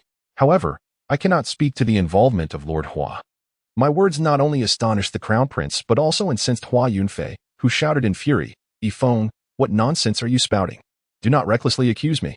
I share a bond of life and death with the head of the Li family. At this moment, I fearlessly addressed the Crown Prince, asserting that people can change. And I am convinced that this matter is undoubtedly connected to Lord Hua. Hua Yunfei, visibly enraged, drew his sword, ready to strike me down. You bastard. I shall silence you. Upon witnessing this, the Crown Prince bellowed, seize Hua Yunfei. In an instant, several skilled individuals restrained him. I exhaled a long sigh of relief. I had narrowly escaped harm. However, the Crown Prince truly is formidable. Even those around him are shrouded in mystery. I exclaimed, Your Highness, look. He clearly intends to kill to keep his secrets. At this point, Hua Yunfei, in utter desperation, struggled and shouted, Bastard. You're making wild accusations. This is a blatant slander. I will kill you. The Crown Prince, with authority, retorted, Enough. I wish to see how this unfolds. I trust Lord Hua's character. He would never engage in such deeds, nor does he possess the motive to do so. Ifong, if you lack evidence, even if you are connected to the Taoist, I shall have you executed. I have evidence, indeed I do. I replied, Oh, do enlighten us. What evidence do you possess? I continued, Your Highness. Since Lord Hua claims to have a deep bond with the head of the Li family, do you recognize Li Baoping? Of course I do. She is the only daughter of my brother, my niece. Are you suggesting she is still alive? Hua Yunfei's expression brightened with evident joy. Indeed, she lives. Upon hearing my words, Hua Yunfei erupted into laughter, exclaiming, Wonderful. Brother, if you are aware from beyond, I will ensure she is well cared for. Ifong, tell me where Baoping is. How is she? Do you still wish to kill to silence her? I countered, It was not me. The affairs of the Li family are not my doing. The Crown Prince remained composed. You assert Li Baoping is alive. Did she witness everything? Can she come forward to identify? No, I cannot be certain of your intentions towards her. Moreover, she was unconscious at the time. I was the one who saved her at the scene, though I could only rescue her. You mean you saw Hua Yunfei? No. But those individuals repeatedly claimed to be Hua Yunfei of Xia City. Hua Yunfei, his eyes brimming with tears, weakly protested, Impossible. It could not have been me. Ping. Uncle is sorry for not protecting you. The Crown Prince continued his inquiries. Did that group leave any survivors? No, I eliminated them all. Alas, how foolish. Hua Yunfei, clearly defeated, exclaimed, Impossible. It cannot be. I did not do it. Those people must have been imposters. Yes, everyone in my lord's manor bears a unique mark. Where are their bodies? Their corpses can prove that those individuals have no ties to my manor. After hearing Hua Yunfei, the Crown Prince turned to me and asked, Ifong, where are their bodies? I buried them. Both Hua Yunfei and the Crown Prince visibly relaxed. Very well, as long as there are bodies, that is sufficient. Where have you buried them? Let us there. Thus, we all set off in a carriage back to the location where I had first encountered Ping. At that moment, I suddenly noticed a plume of black smoke rising in the distance, precisely from the location where I had once buried them. A sense of foreboding washed over me, and I shouted, This is dire. Someone is desecrating the corpses. With that, our group swiftly rushed towards the source of the smoke. The bodies had been piled together and ignited, while a figure clad in black hastily fled into the dense forest. Upon witnessing this, I cried out, Quick, pursue him. The prince then bellowed at the guards, You lot, chase after him. The rest of you, extinguish the fire. The flames were soon subdued. Although most of the corpses were charred beyond recognition, The few bodies at the bottom had suffered minimal damage. Regrettably, the figure in black managed to escape. The subsequent investigation was straightforward. We meticulously examined the corpses of the bandits, and, indeed, none bore the distinctive insignia of the Lord's Manor. Coupled with the recent escapee in black, we were assured that those who had orchestrated this band of marauders were likely not connected to Hua Yunfei. However, I discovered a wooden token, charred halfway, on one of the bodies. Exercising caution, I chose to keep this information to myself and concealed it within the confines of the Mirror Sphere base. At this juncture, Hua Yunfei's suspicion was lifted, and he exhaled a sigh of relief. I then led our party to the burial site of the Li family, where we undertook repairs and fortifications of the grave, erecting a tombstone in the process. It was evident that Hua Yunfei was profoundly sorrowful, standing before the tombstone, unable to find solace. At this moment, I refrained from intruding upon Hua Yunfei's grief and instead approached the prince. Your Highness, do you not find it peculiar? Why would they go to such lengths merely to frame Lord Hua? Indeed, it is quite strange, Yiqing. What are your thoughts? The bandits had been pressuring them to divulge the method for producing glass. However, it now appeared that the matter was far more intricate. The true target of the conspirators was likely you, Your Highness. Consider this, had the bodies been destroyed, I, as a righteous man, would have put Lord Hua in a position where he could not defend himself. It seems they aim to compel you to eliminate Lord Hua personally. Yet, I find myself puzzled as to why they were so fixated on the glassmaking process. It seems illogical. Even if glass is precious, it can surely be purchased with money. Can it not? Now, let us conclude this chapter. I shall return, and we shall meet again in the next chapter. Until then, take care. Chapter 52. The peculiar pattern at this moment, the prince gazed at me with admiration and remarked, I believe I understand their interest in glass. My visit to Saya City was not solely to investigate the annihilation of the Li family. More importantly, it pertains to the city's tax issues. The head of the Li family had previously written to me, stating that he possessed crucial evidence concerning them, concealed within a box. To open this box, a specially shaped glass was required. To err on the side of caution, the Li family head did not produce the special glass in advance. Tax issues, you say? Could it involve tax evasion?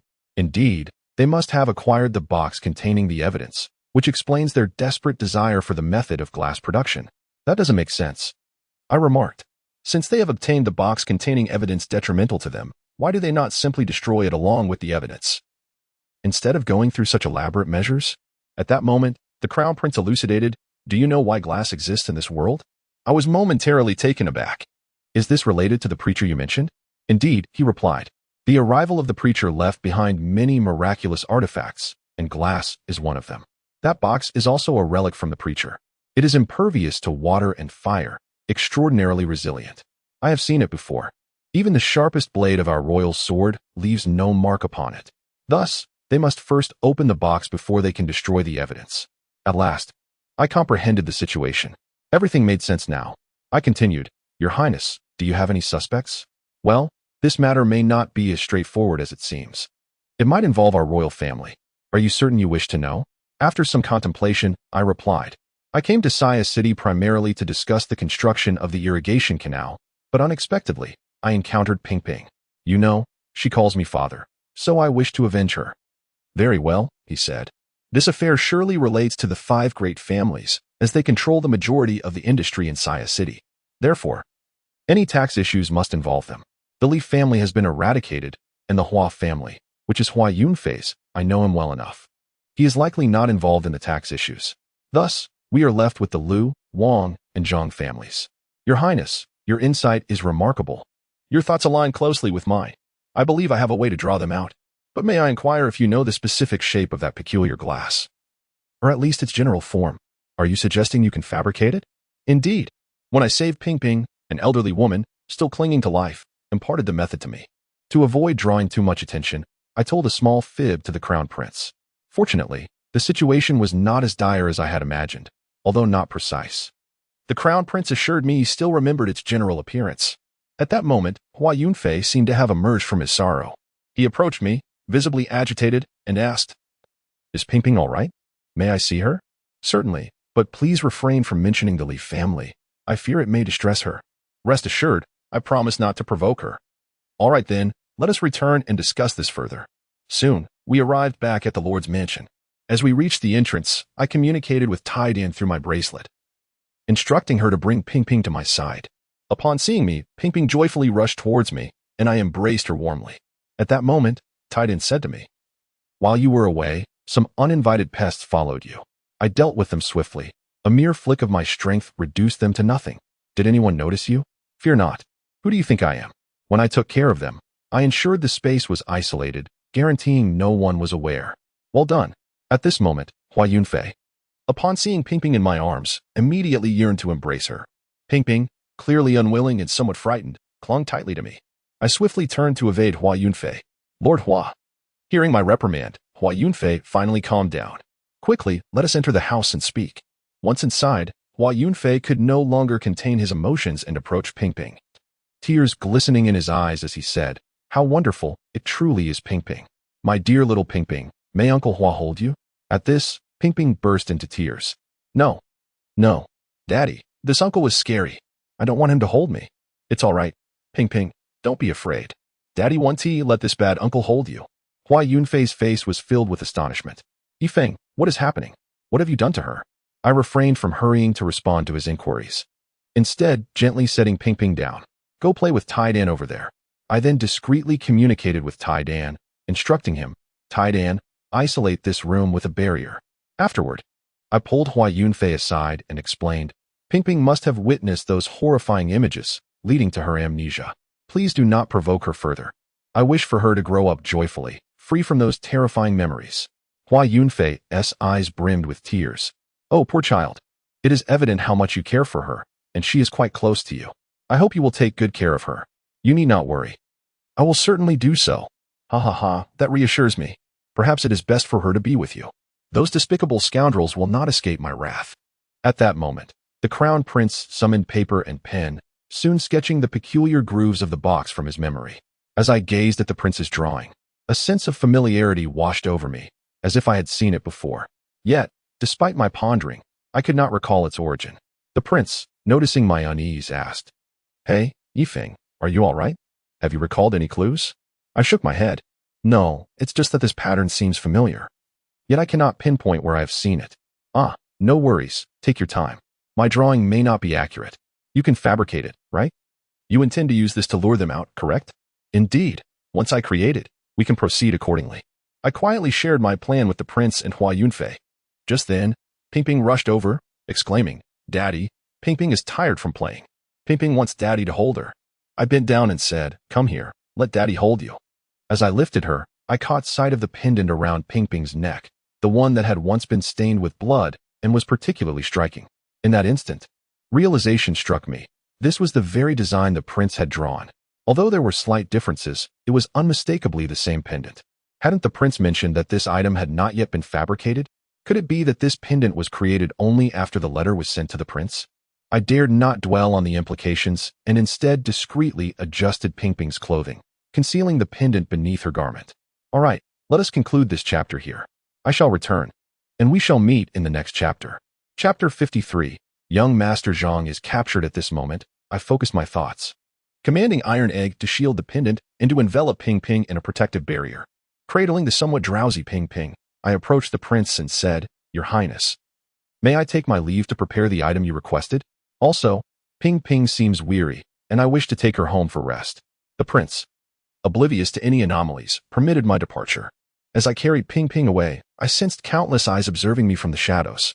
I endeavored to suppress the tumultuous feelings within, and fortunately, I did not betray my anxiety. However, the moment I stepped outside the Lord's residence, I could no longer contain the dread that consumed me, and I dashed towards home. At that instant, I yearned to flee from this suffocating place.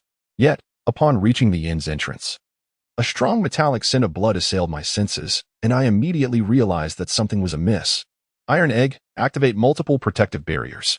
After ensuring my defense, I pushed open the door and stepped inside, only to be confronted by a gruesome scene. The once pristine inn had transformed into a veritable hell on earth. In that moment, I instructed Iron Egg to envelop the sleeping Ping Ping in a shielding barrier, for I did not wish for her to awaken and witness such sorrowful sights. As I surveyed the unfamiliar faces lying lifeless on the floor, confusion enveloped my mind. Who were they? Why had they perished in my inn? Had they come for me? And if so, why did they arrive in my absence? As I pondered these questions, a faint voice reached my ears. Cough, cough. Is it mystery? Please, save my young master. Following the sound, I discovered a barely conscious figure behind the counter. I rushed to assist him, asking, "Who are you, and why are you in my home?" The man gazed at me weakly. "Is it really you, mystery?" Cough, cough. "Yes, I am Ifong. What in the world is happening?" "Thank goodness, mystery. Please, save my young master." I scrutinized the man before me, sensing a flicker of familiarity. Suddenly, I recalled that he was one of the martial attendants who had recently been by young Master Zhang's side. "Is your young master Zhang?" I inquired urgently. Yes, yes. Please, hurry and save him. He has been captured at the Zhang residence." Just then, he coughed up a mouthful of blood, and with that, he fell silent. "Hey, don't die on me.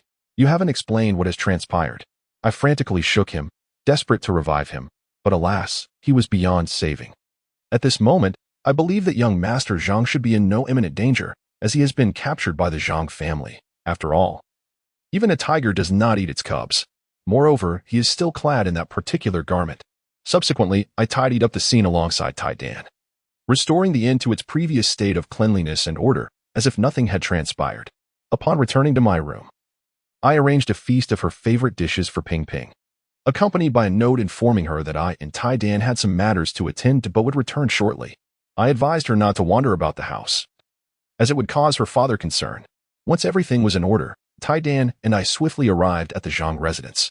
Although Tai Dan informed me that some onlookers were observing us, I chose to disregard these pests for the moment. Should they dare to act recklessly, I would not let them escape unscathed. Exercising caution, I promptly selected the formidable black blade from my holographic panel and donned a multi-layered defensive shield. Then, I approached the door and knocked vigorously. "Hello, I am Ifong, here to visit young Master Zhang." I called out repeatedly until the door finally opened. An arrogant figure appeared and, without a word, shoved me aside. "What do you want? Who do you think you are, barging into the Zhang residence? Be gone." I refrained from losing my temper and calmly replied, "I am a friend of young Master Zhang. Kindly relay my message." "Haha. You claim to be a friend of young Master Zhang? And what of it? He is but a useless layabout in our household, seeking to usurp the position of family head from our second young master. Truly deluded. Leave now, or you will be apprehended as well." What on earth is young Master Zhang thinking? I had instructed him to devise a plan to seize control of the Zhang family, not to confront them so overtly.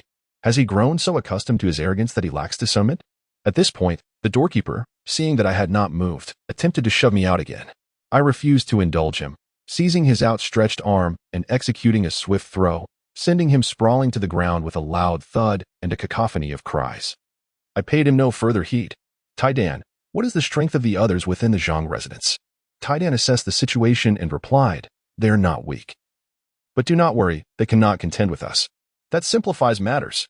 With that, I propelled myself forward and kicked the door open with a resounding crash, immediately attracting the attention of numerous onlookers. "Who are you?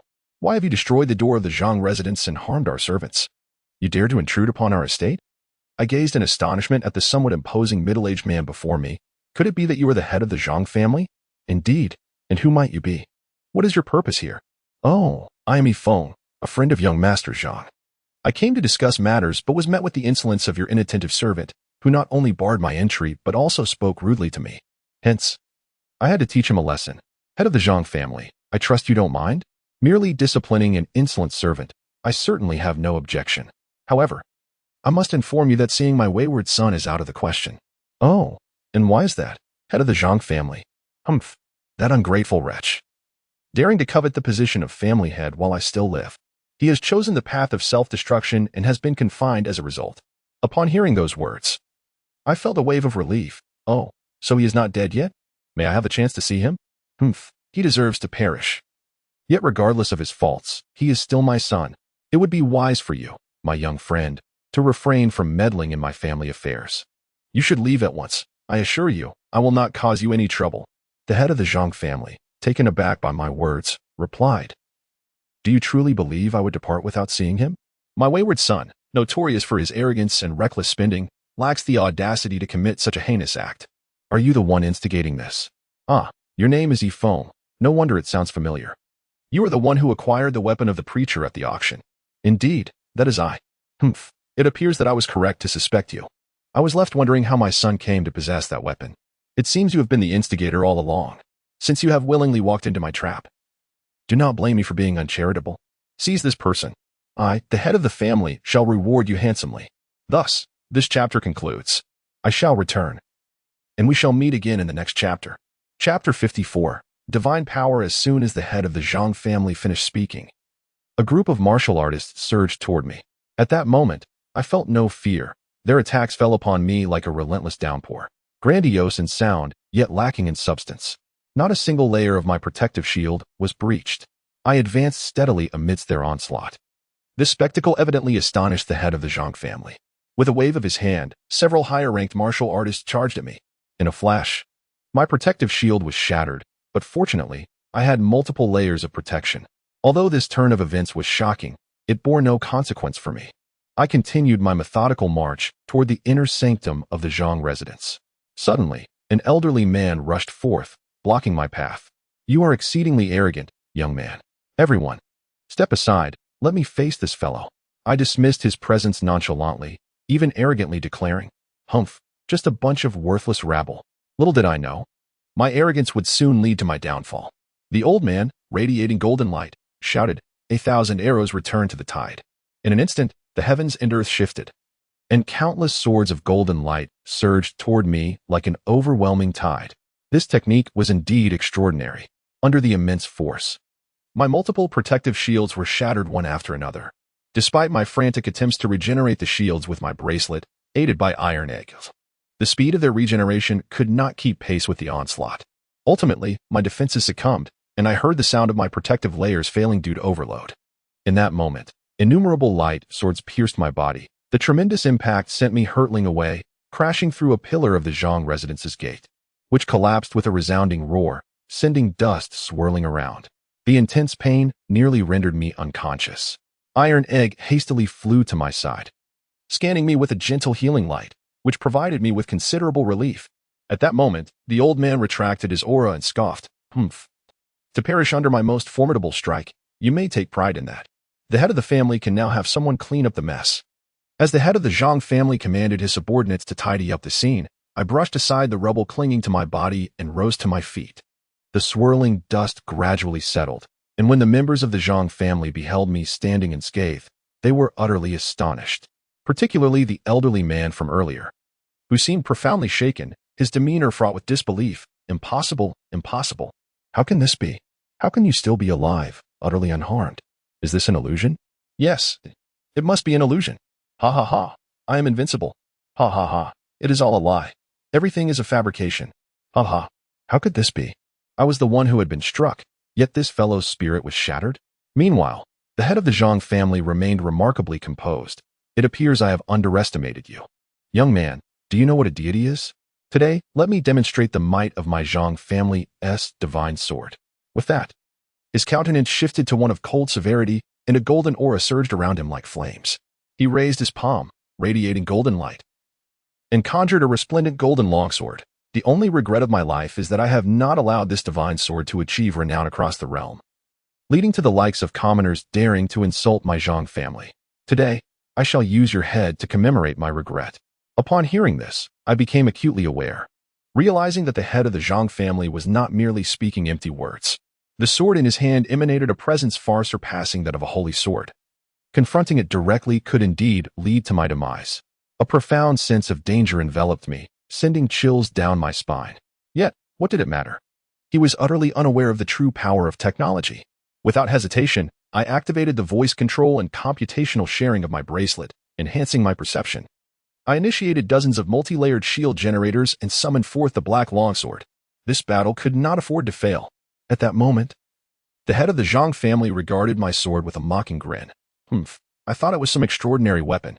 How ordinary it appears. The Zhang family's subordinates, emboldened by their leader's demeanor, began to jeer at me. Little did they anticipate that, in the next instant, a beam of particle energy shot skyward as I launched my assault on the head of the Zhang family. The powerful particle shockwave sent his subordinates flying, while the head of the Zhang family, clearly taken aback by the formidable power of what appeared to be an unremarkable blade, scrambled to defend himself. A thunderous explosion erupted as the overwhelming particles, accompanied by dazzling golden light, shone like a supernova. In an instant, The entire Zhang family estate was reduced to ruins, and those arrogant subordinates were thrown to the ground, groaning in agony. Although the head of the Zhang family remained unharmed, he was rendered speechless by the scene unfolding before him, utterly bewildered by the turn of events. In contrast, I maintained my composure, and after our initial clash, both sides prudently opted to withdraw. At this juncture, the head of the Zhang family did not hasten to resume his attack, but instead questioned, perplexed. Impossible. How can this be? I can sense no weaponry within you, yet you unleashed power not inferior to that of a martial deity. How did you accomplish this? Is the sword in your hand also a divine artifact? What a remarkable notion. I am indeed a youth of the new era. And this is what one might call science. Do you comprehend? Ha! The divine pales in comparison to the realm of science. Humph, you audacious child. You possess not the slightest understanding of the essence of divinity. Even the artifacts I wield are but a mere fraction of genuine divine power. Yet, divine might is still divine might. Even so, I can sever your head. As he spoke, his sword radiated with golden light once more, beneath divine power. All are but ants. You, in your lowly state, ought to prostrate yourself upon the ground. With that, he brandished his long sword and launched an assault. The overwhelming force he exuded was indeed formidable. I realized he spoke no falsehood, for that immense power instilled within me a palpable sense of impending death, a heart-pounding sensation that rendered me immobile. At that moment, terror engulfed me, and I internally screamed, "Move, move, you fool. Ah, electricity. I need electricity." I shouted, "Activate electric shock." In an instant, serpentine bolts of lightning began to swirl around my hand. Without hesitation, I channeled the lightning into myself. Immediately, I executed a backward teleportation to evade the onslaught of the Zhang family patriarch. Clearly, this took him by surprise. What a clever boy. Under the mental pressure of divine power, you still managed to evade my strike. Observing the lightning enveloping me, he suddenly understood. Ah, clever lad. You have indeed utilized lightning to force yourself into lucidity. But what of it? In the face of such overwhelming strength, your tricks are utterly futile. Thus concludes this chapter. I shall return, and we shall meet again in the next chapter. Kisses. Chapter 55. The origin of mysterious technology. At this moment, I remained undaunted by the patriarch's words. Fully aware of his formidable nature, I turned to Iron Egg and inquired, "Hey, Iron Egg, what makes the Zhang patriarch so enigmatic? Does this world truly harbor the existence of gods?" Iron Egg meticulously scanned the patriarch. It is not the patriarch who is strange, but rather the sword he wields. The technology embedded within that blade surpasses my understanding. Its microscopic structure is exceedingly intricate, as though numerous devices have been compactly integrated into the sword itself. I could not fathom its depth. Upon hearing Iron Egg's words, I was astonished. What? Could it be that other advanced civilizations exist within this world? But do they truly need to forge such sophisticated technology into the form of cold weapons? Is there someone who, like me, seeks to alter the trajectory of civilization? How utterly bizarre. Just as I pondered this, the Zhang patriarch raised his treasured sword and charged at me once more. In a state of panic, I advanced to counter. But after merely 2.5 moves, I found myself struggling to withstand his onslaught. Several layers of my protective shields were obliterated by the overload. As I defended myself, I urged Iron Egg. Think of something, Iron Egg. I cannot hold on much longer. Hold on. I'm thinking.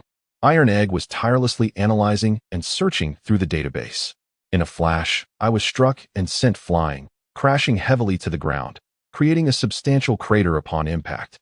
The tremendous force surged through me, causing blood to rise in my throat, and I spat out a mouthful of blood.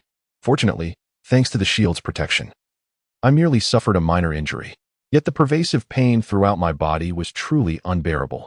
With great effort, I propped myself up. Is Tai Dan all right? I can hardly hold on any longer. Just a moment. At that instant, the head of the Zhang family brandished his sword and charged at me once more. This time, the aura emanating from the blade was even more formidable. I had already relinquished any notion of resistance. The breath of death enveloped me, and visions of my past began to flicker before my eyes. One by one, my shield shattered under the onslaught. Just when I believed my end was near, Tai Dan excitedly exclaimed, all right, we finally matched."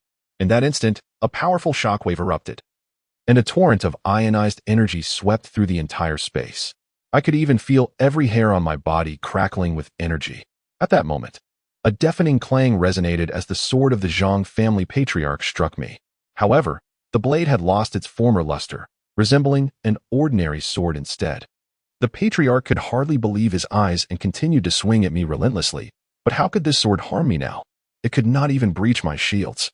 I stood there, trembling with fear, gasping for breath. Thank you, Taidan. You have saved my life. How about that? I'm quite impressive, aren't I? Indeed, remarkable. But how did you achieve this? Oh, it's quite simple. I analyzed the frequency of the waves produced by that sword when it was in motion, and then utilized particle pulses of the same frequency to induce an overload within its mechanism.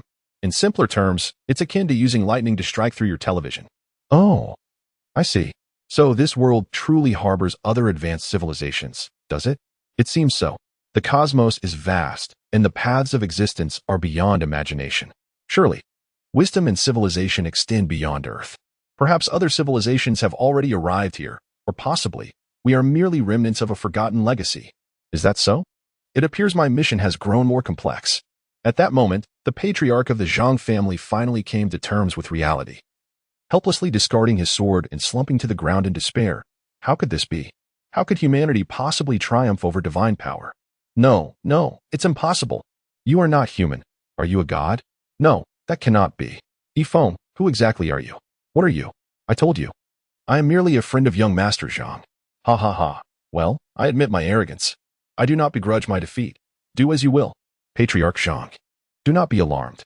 I have stated that I do not wish to take a life. I merely seek to meet young Master Zhang. It was your insistence that provoked this confrontation. Very well, then come with me. With that, the patriarch of the Zhang family shakily rose and led me towards the Zhang family's prison. This prison was surprisingly underground. After traversing a long tunnel, we finally arrived at the dungeon, which was dark and damp, filled with a nauseating stench that nearly made me retch. Soon, I laid eyes on young Master Zhang. Bound by layers of iron chains. Though his body bore no visible wounds, his complexion was exceedingly pale, and he hung there, utterly unconscious. Patriarch Zhang. What have you done to young Master Zhang? Why is he like this? Upon witnessing my fury, the head of the Zhang family hurriedly exclaimed, "He is fine. I merely administered a mild sedative. This unruly child, no, my son, has grown accustomed to being brazen. I only intended to quiet him for a moment, then hastened to release him. I commanded, yes, at once." Trembling, the head of the Zhang family approached and gently set the young Master Zhang down. I stepped forward to examine him closely. His breathing was steady, indicating no immediate danger. Relieved, I nonetheless instructed Taidan to administer some treatment. Before long, young Master Zhang awoke, and upon seeing me, he leaped into my embrace, sobbing, "Brother, I knew you would come to save me. That old fool refused to give me the family seal and had me bound. If my brothers hadn't rushed out to alert you, you might never have seen me again." Through his tears, he glanced around and asked, "Brother, where are my little brothers? Why haven't they come?" Sighing, I replied, "When I found them, they were barely clinging to life." Furious, young Master Zhang glared at the head of the Zhang family. "What? Old fool, you murdered them? I pleaded with you for the family seal, and you refused. That would have been enough, but why did you resort to killing?" I too glared angrily at the head of the Zhang family, who, sensing the mounting tension, stammered, "Mr. E, it wasn't me. I am a respectable businessman. How could I commit murder? I only intended to discipline my son." In disbelief, young Master Zhang shouted, "Impossible. If it wasn't you, then who? You old fool, I will see you brought to justice." "Wait, what about the second brother? Where is he? If it wasn't you, it must be him." At this, I felt a jolt of alarm. Oh no, Ping Ping is home alone. Taidan, return at once to check on her. If anything has happened, do not let them escape, and remember to leave some alive. Thus concluded this chapter. I shall return, and I look forward to our next encounter. Chapter 56. The Confession of Zhang Ershao. At this moment, the head of the Zhang family and young Master Zhang were embroiled in a fierce argument. I interjected, "Enough? I have come not only to see young Master Zhang, but also to inquire about a matter with the head of the Zhang family." Having regained his composure, the head of the Zhang family replied, "Mr. E, please ask whatever you wish. I will answer truthfully. I appreciate forthrightness. Are you aware of the situation concerning the Li family?" "The Li family? You mean the Li family, one of the 5 great families of Saya City?" "Precisely. I have heard of it. It seems they vanished overnight, which is indeed peculiar. To abandon such vast enterprises and simply disappear, what could have transpired?" Upon hearing the head of the Zhang family's words, an inexplicable feeling washed over me, as if something were amiss, though I could not quite articulate it. Just as I fell into contemplation, The head of the Zhang family continued, Mr. E, have you uncovered something regarding the Li family? Do you require my assistance? After all, as one of the 5 great families, I maintain a certain rapport with the head of the Li family. Should you need my cooperation, do not hesitate to ask. At that moment, I swiftly searched through the comprehensive panel of the bracelet and finally discovered a device akin to a lie detector held by a prince. This one, however, was much more compact, no larger than a thumb. I quickly transported it into my hand and activated the instrument. I continued to question, Master Zhang, are you truly uninvolved in the affairs of the Li family? Oh, by heaven's conscience, Mr. E, I genuinely do not know why the Li family vanished. The lie detector showed no response, suggesting that Master Zhang was indeed not implicated in the annihilation of the Li family. I exhaled a sigh of relief and reassured him. Do not be anxious, Master Zhang. I believe you have no connection to the Li family as matters. However, I would like to inquire whether you would be willing to pass the position of family head to young Master Zhang and submit to me. I assure you that I can facilitate the further development of your family. At this moment, Master Zhang appeared quite troubled. I realized I needed to present him with compelling information. Master Zhang, you must be aware of the matter concerning the preacher. You have likely witnessed the weapon of the preacher, have you not? Though it may not rival your sword, that artifact is singular in existence. Moreover, it seems that it has now become ineffective. Master Zhang gazed at me in shock. Wait, are you saying you still possess the weapon of the preacher? Indeed. I have many. How is that possible? Did you not acquire only one at the auction? Who told you I only obtained a single firearm? Look for yourself.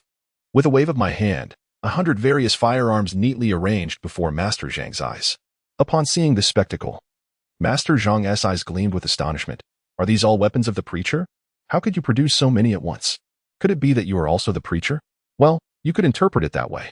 I replied, consider the enhancement your family would experience if each member possessed one of these weapons. Master Zhang, upon realizing the implications, immediately knelt before me. Oh, revered preacher, my Zhang family is willing to serve you faithfully. I shall now transfer the position of family head to my eldest son. With that, he retrieved the family seal and handed it to young Master Zhang. I approached young Master Zhang, imparting several upgraded control chips designed for ease of use and efficiency. I placed these chips into his hands. Next, you will need to reorganize the power structure of the Zhang residence. These are control chips if the user harbors treasonous thoughts. They will suffer immensely, and should they dare to betray their master, they will simply explode. How to use them is up to you. At that moment, Tai Dan relayed news indicating that my suspicions were correct. Someone had indeed targeted Ping Ping. Fortunately, those individuals had all been subdued by Tai Dan, though I remained uncertain if it was the second son of the Zhang family involved. Without hesitation, I proclaimed, young Master Zhang, you two should take a few people and accompany me to the U-Lion. Young Master Zhang, somewhat perplexed, inquired, elder brother, what has transpired? You will find out once we arrive at the inn. Soon, we arrived at the inn. The head of the Zhang family and young Master Zhang were taken aback upon seeing the immobilized individuals under the control of Iron Egg. Indeed, at the forefront was the second son of the Zhang family. In a swift motion, the head of the Zhang family dashed forward and delivered a resounding slap to his second son, exclaiming, wretched child, what have you done? At that moment, young Master Zhang drew his pistol and, with a furious shout, lunged forward, declaring, you scoundrel, I'll deal with you. Observing this, I immediately pushed young Master Zhang aside. A gunshot rang out, the bullet narrowly missing the second son of Zhang, releasing a foul odor into the air. In fright, the second son cried out, Father, Father, save me, my brother wants to kill me. Young Master Zhang, still eager to take action, was halted by my intervention. Do not act rashly. While I too mourn the loss of your subordinate, he still holds value. Remember the control chip I provided you. Upon hearing my words, young Master Zhang gradually calmed down, realizing, you are right, brother. I almost jeopardized everything due to a moment of impulsiveness. Before long, young Master Zhang successfully implanted the control chip into the second son's mind. From that moment, he officially assumed control over the Zhang family. I approached the second son and inquired, tell me, was it your group that eliminated young Master Zhang's men? Yes. I didn't want this to happen. I only intended to capture them, but they attacked me first. I had no choice. Well, let us set that matter aside for now.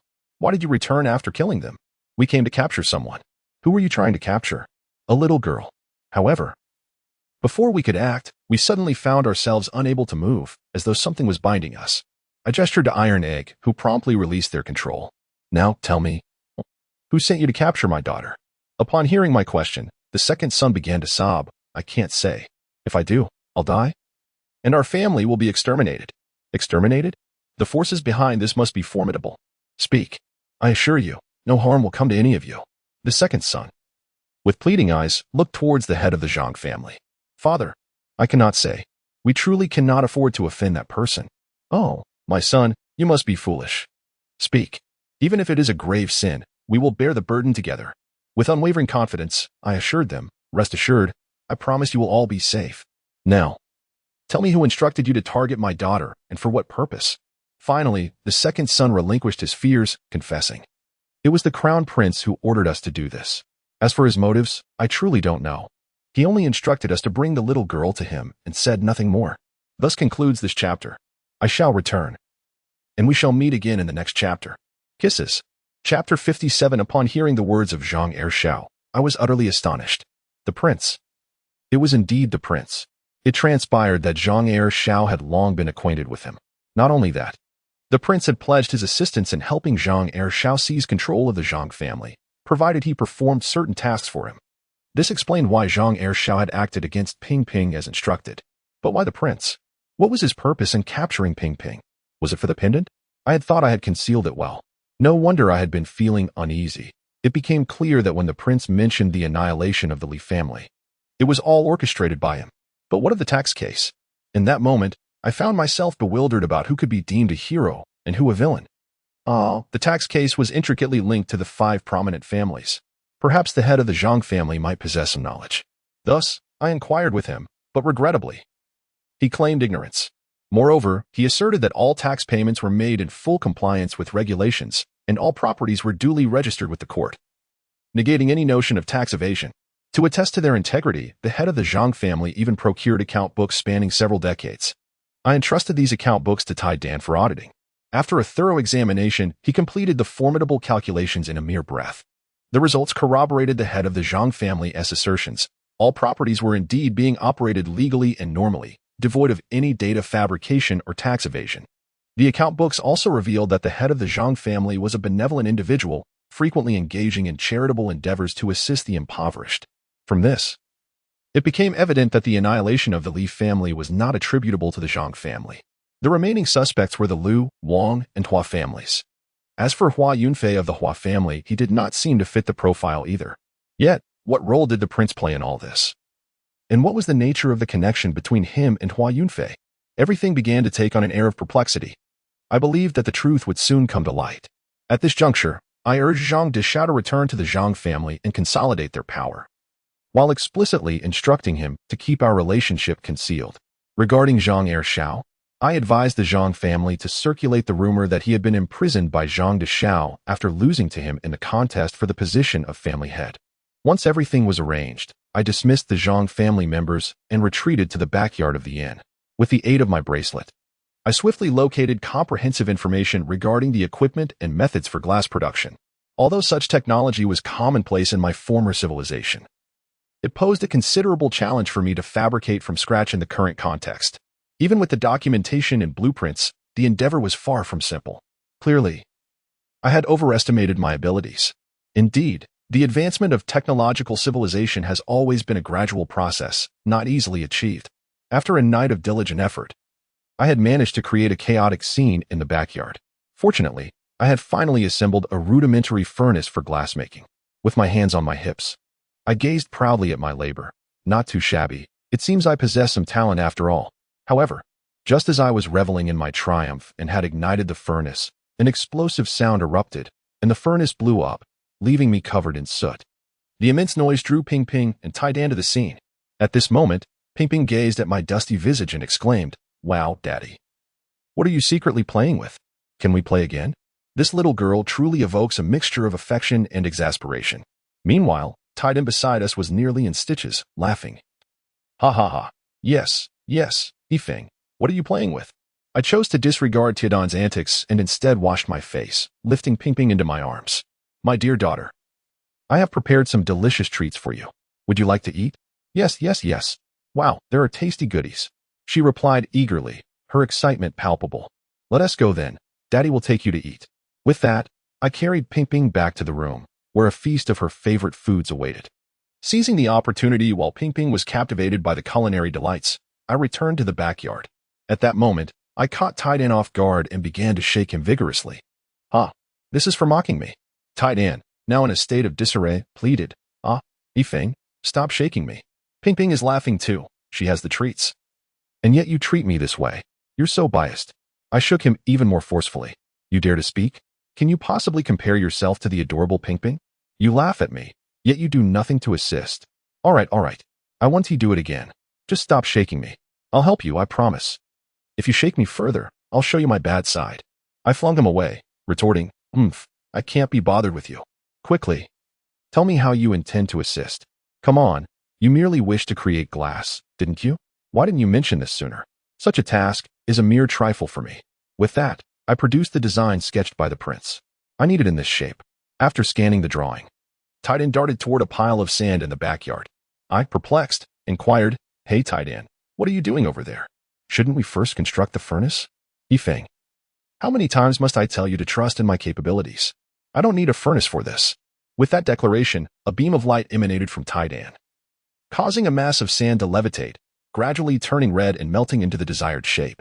I was utterly astonished by this spectacle. Good heavens, Tidan.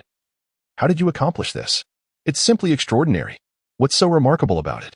I merely accelerated the atomic vibrations of the sand, generating high temperatures to melt it.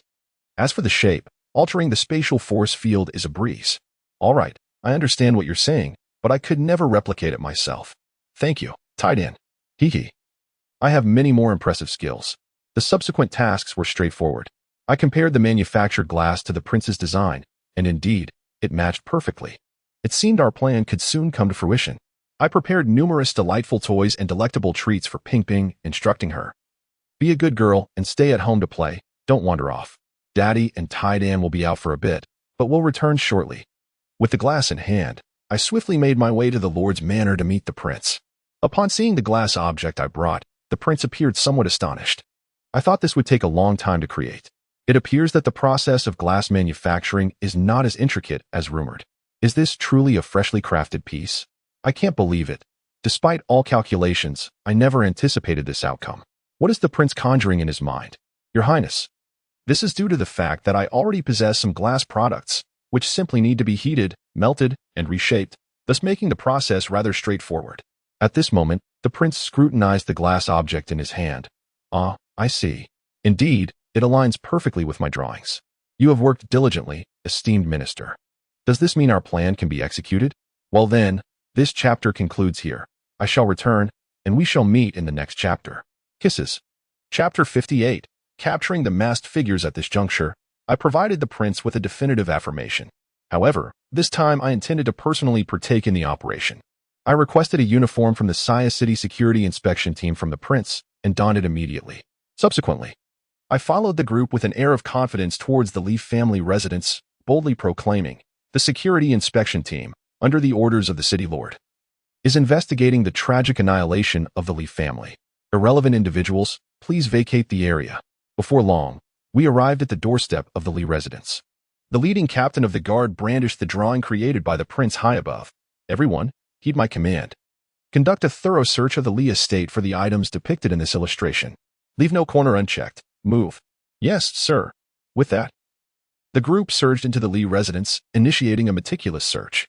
I followed suit, entering a grand and opulent mansion, remnants of its former glory evident, yet now eerily vacant. Valuable items still lay neatly arranged, making it hard to fathom that this was once a household that had faced utter destruction, indicating the haste with which its inhabitants had departed. At this moment, Tidan whispered in my ear, Yifeng, there are two masked individuals watching us from not far away. Oh, have they bitten the bait so soon? Tidan, once those two rush in, seal off the entire Lee estate. We cannot allow them to escape this time. Fear not, I am quite formidable. Next, I exchanged a glance with the captain of the guard, prompting a soldier to rush forward, holding the previously crafted glass item. Captain, I have found it. No sooner had he spoken than the two masked figures appeared before the crowd. One executed a swift flying kick, knocking the captain aside. while the other seized the glass object from the soldier's grasp. Their speed was such that the onlookers were caught completely off guard, and they promptly dashed towards the exit. I shouted, "Stop them!" Observing the situation, the crowd surged forward. Fortunately, Tai Dan had previously set up a containment shield, causing the two to be rebounded back. Soon, the crowd engaged in a scuffle with the masked figures. Given our numerical advantage, the two soon found themselves at a disadvantage, one even beaten to the point of disorientation. Lying on the ground, gasping heavily and clearly bereft of the will to fight. As one masked figure observed the situation, he swiftly appeared before his besieged companion. Gasping for breath, his aura began to intensify, suffused with a chilling, damp sensation.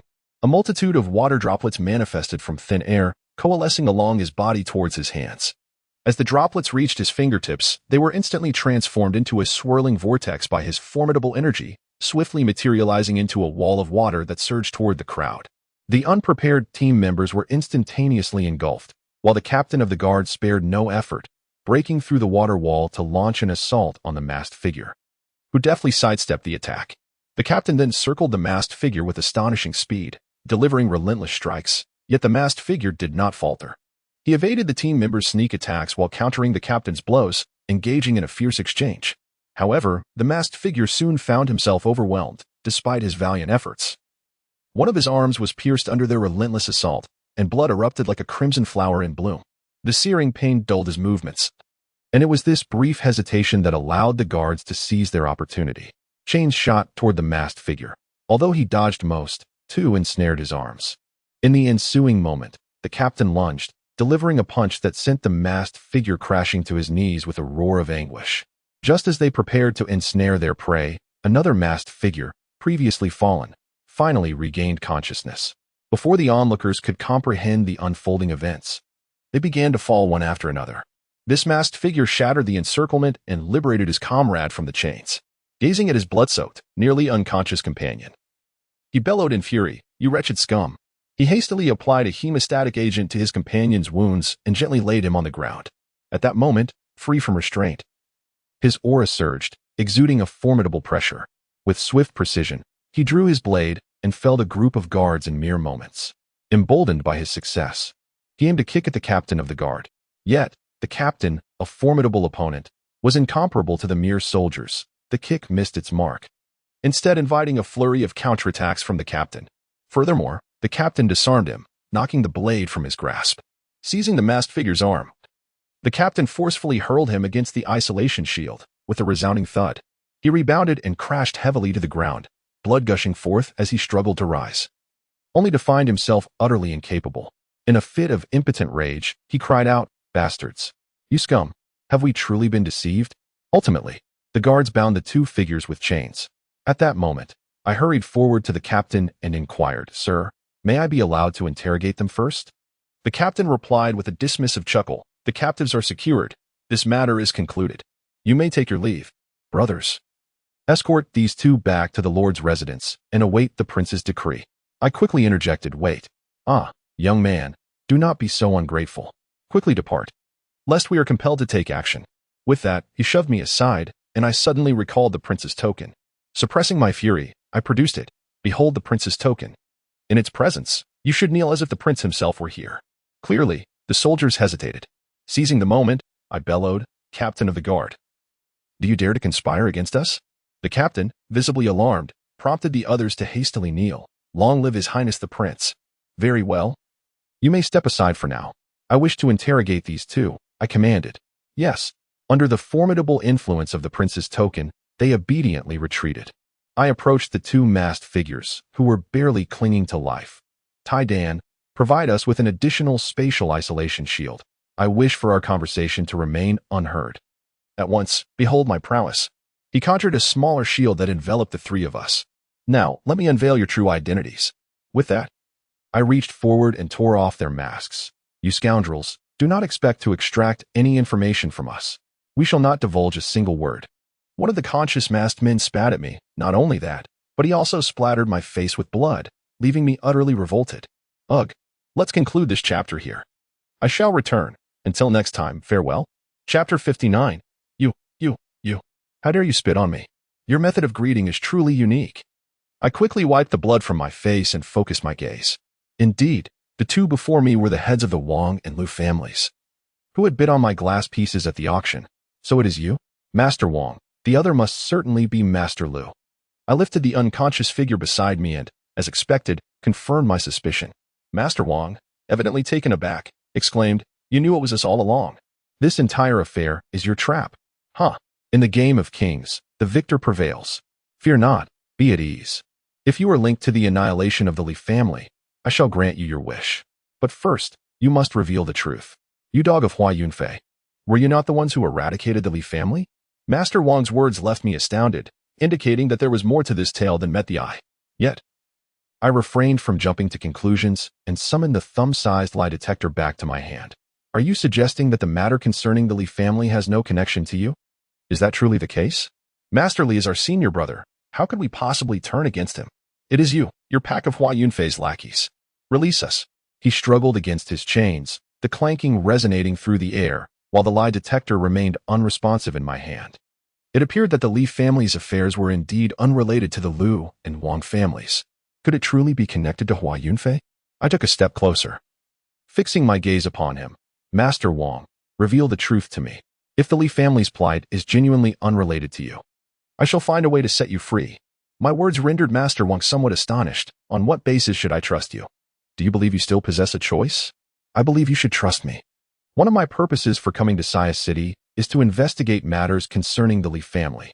Since you claim to be brothers in arms with the head of the Li family, you must recognize the girl I brought with me to the auction, right? What? She is truly the daughter of the Li family, Li Baoping? I have known this all along. Oh, since you recognized her earlier, why did you not come to me? No, after encountering her at the auction, I could not confirm it. We dispatched some individuals to monitor your residence in an attempt to ascertain whether she was indeed the one. However, we did not anticipate that you were already being watched, and you even managed to injure them. Our people could not get close. Oh, I see. So it was indeed you who sent another group that night. Head of the Wang family expressed his astonishment. So you were aware that someone was watching you all along. Well, it makes sense.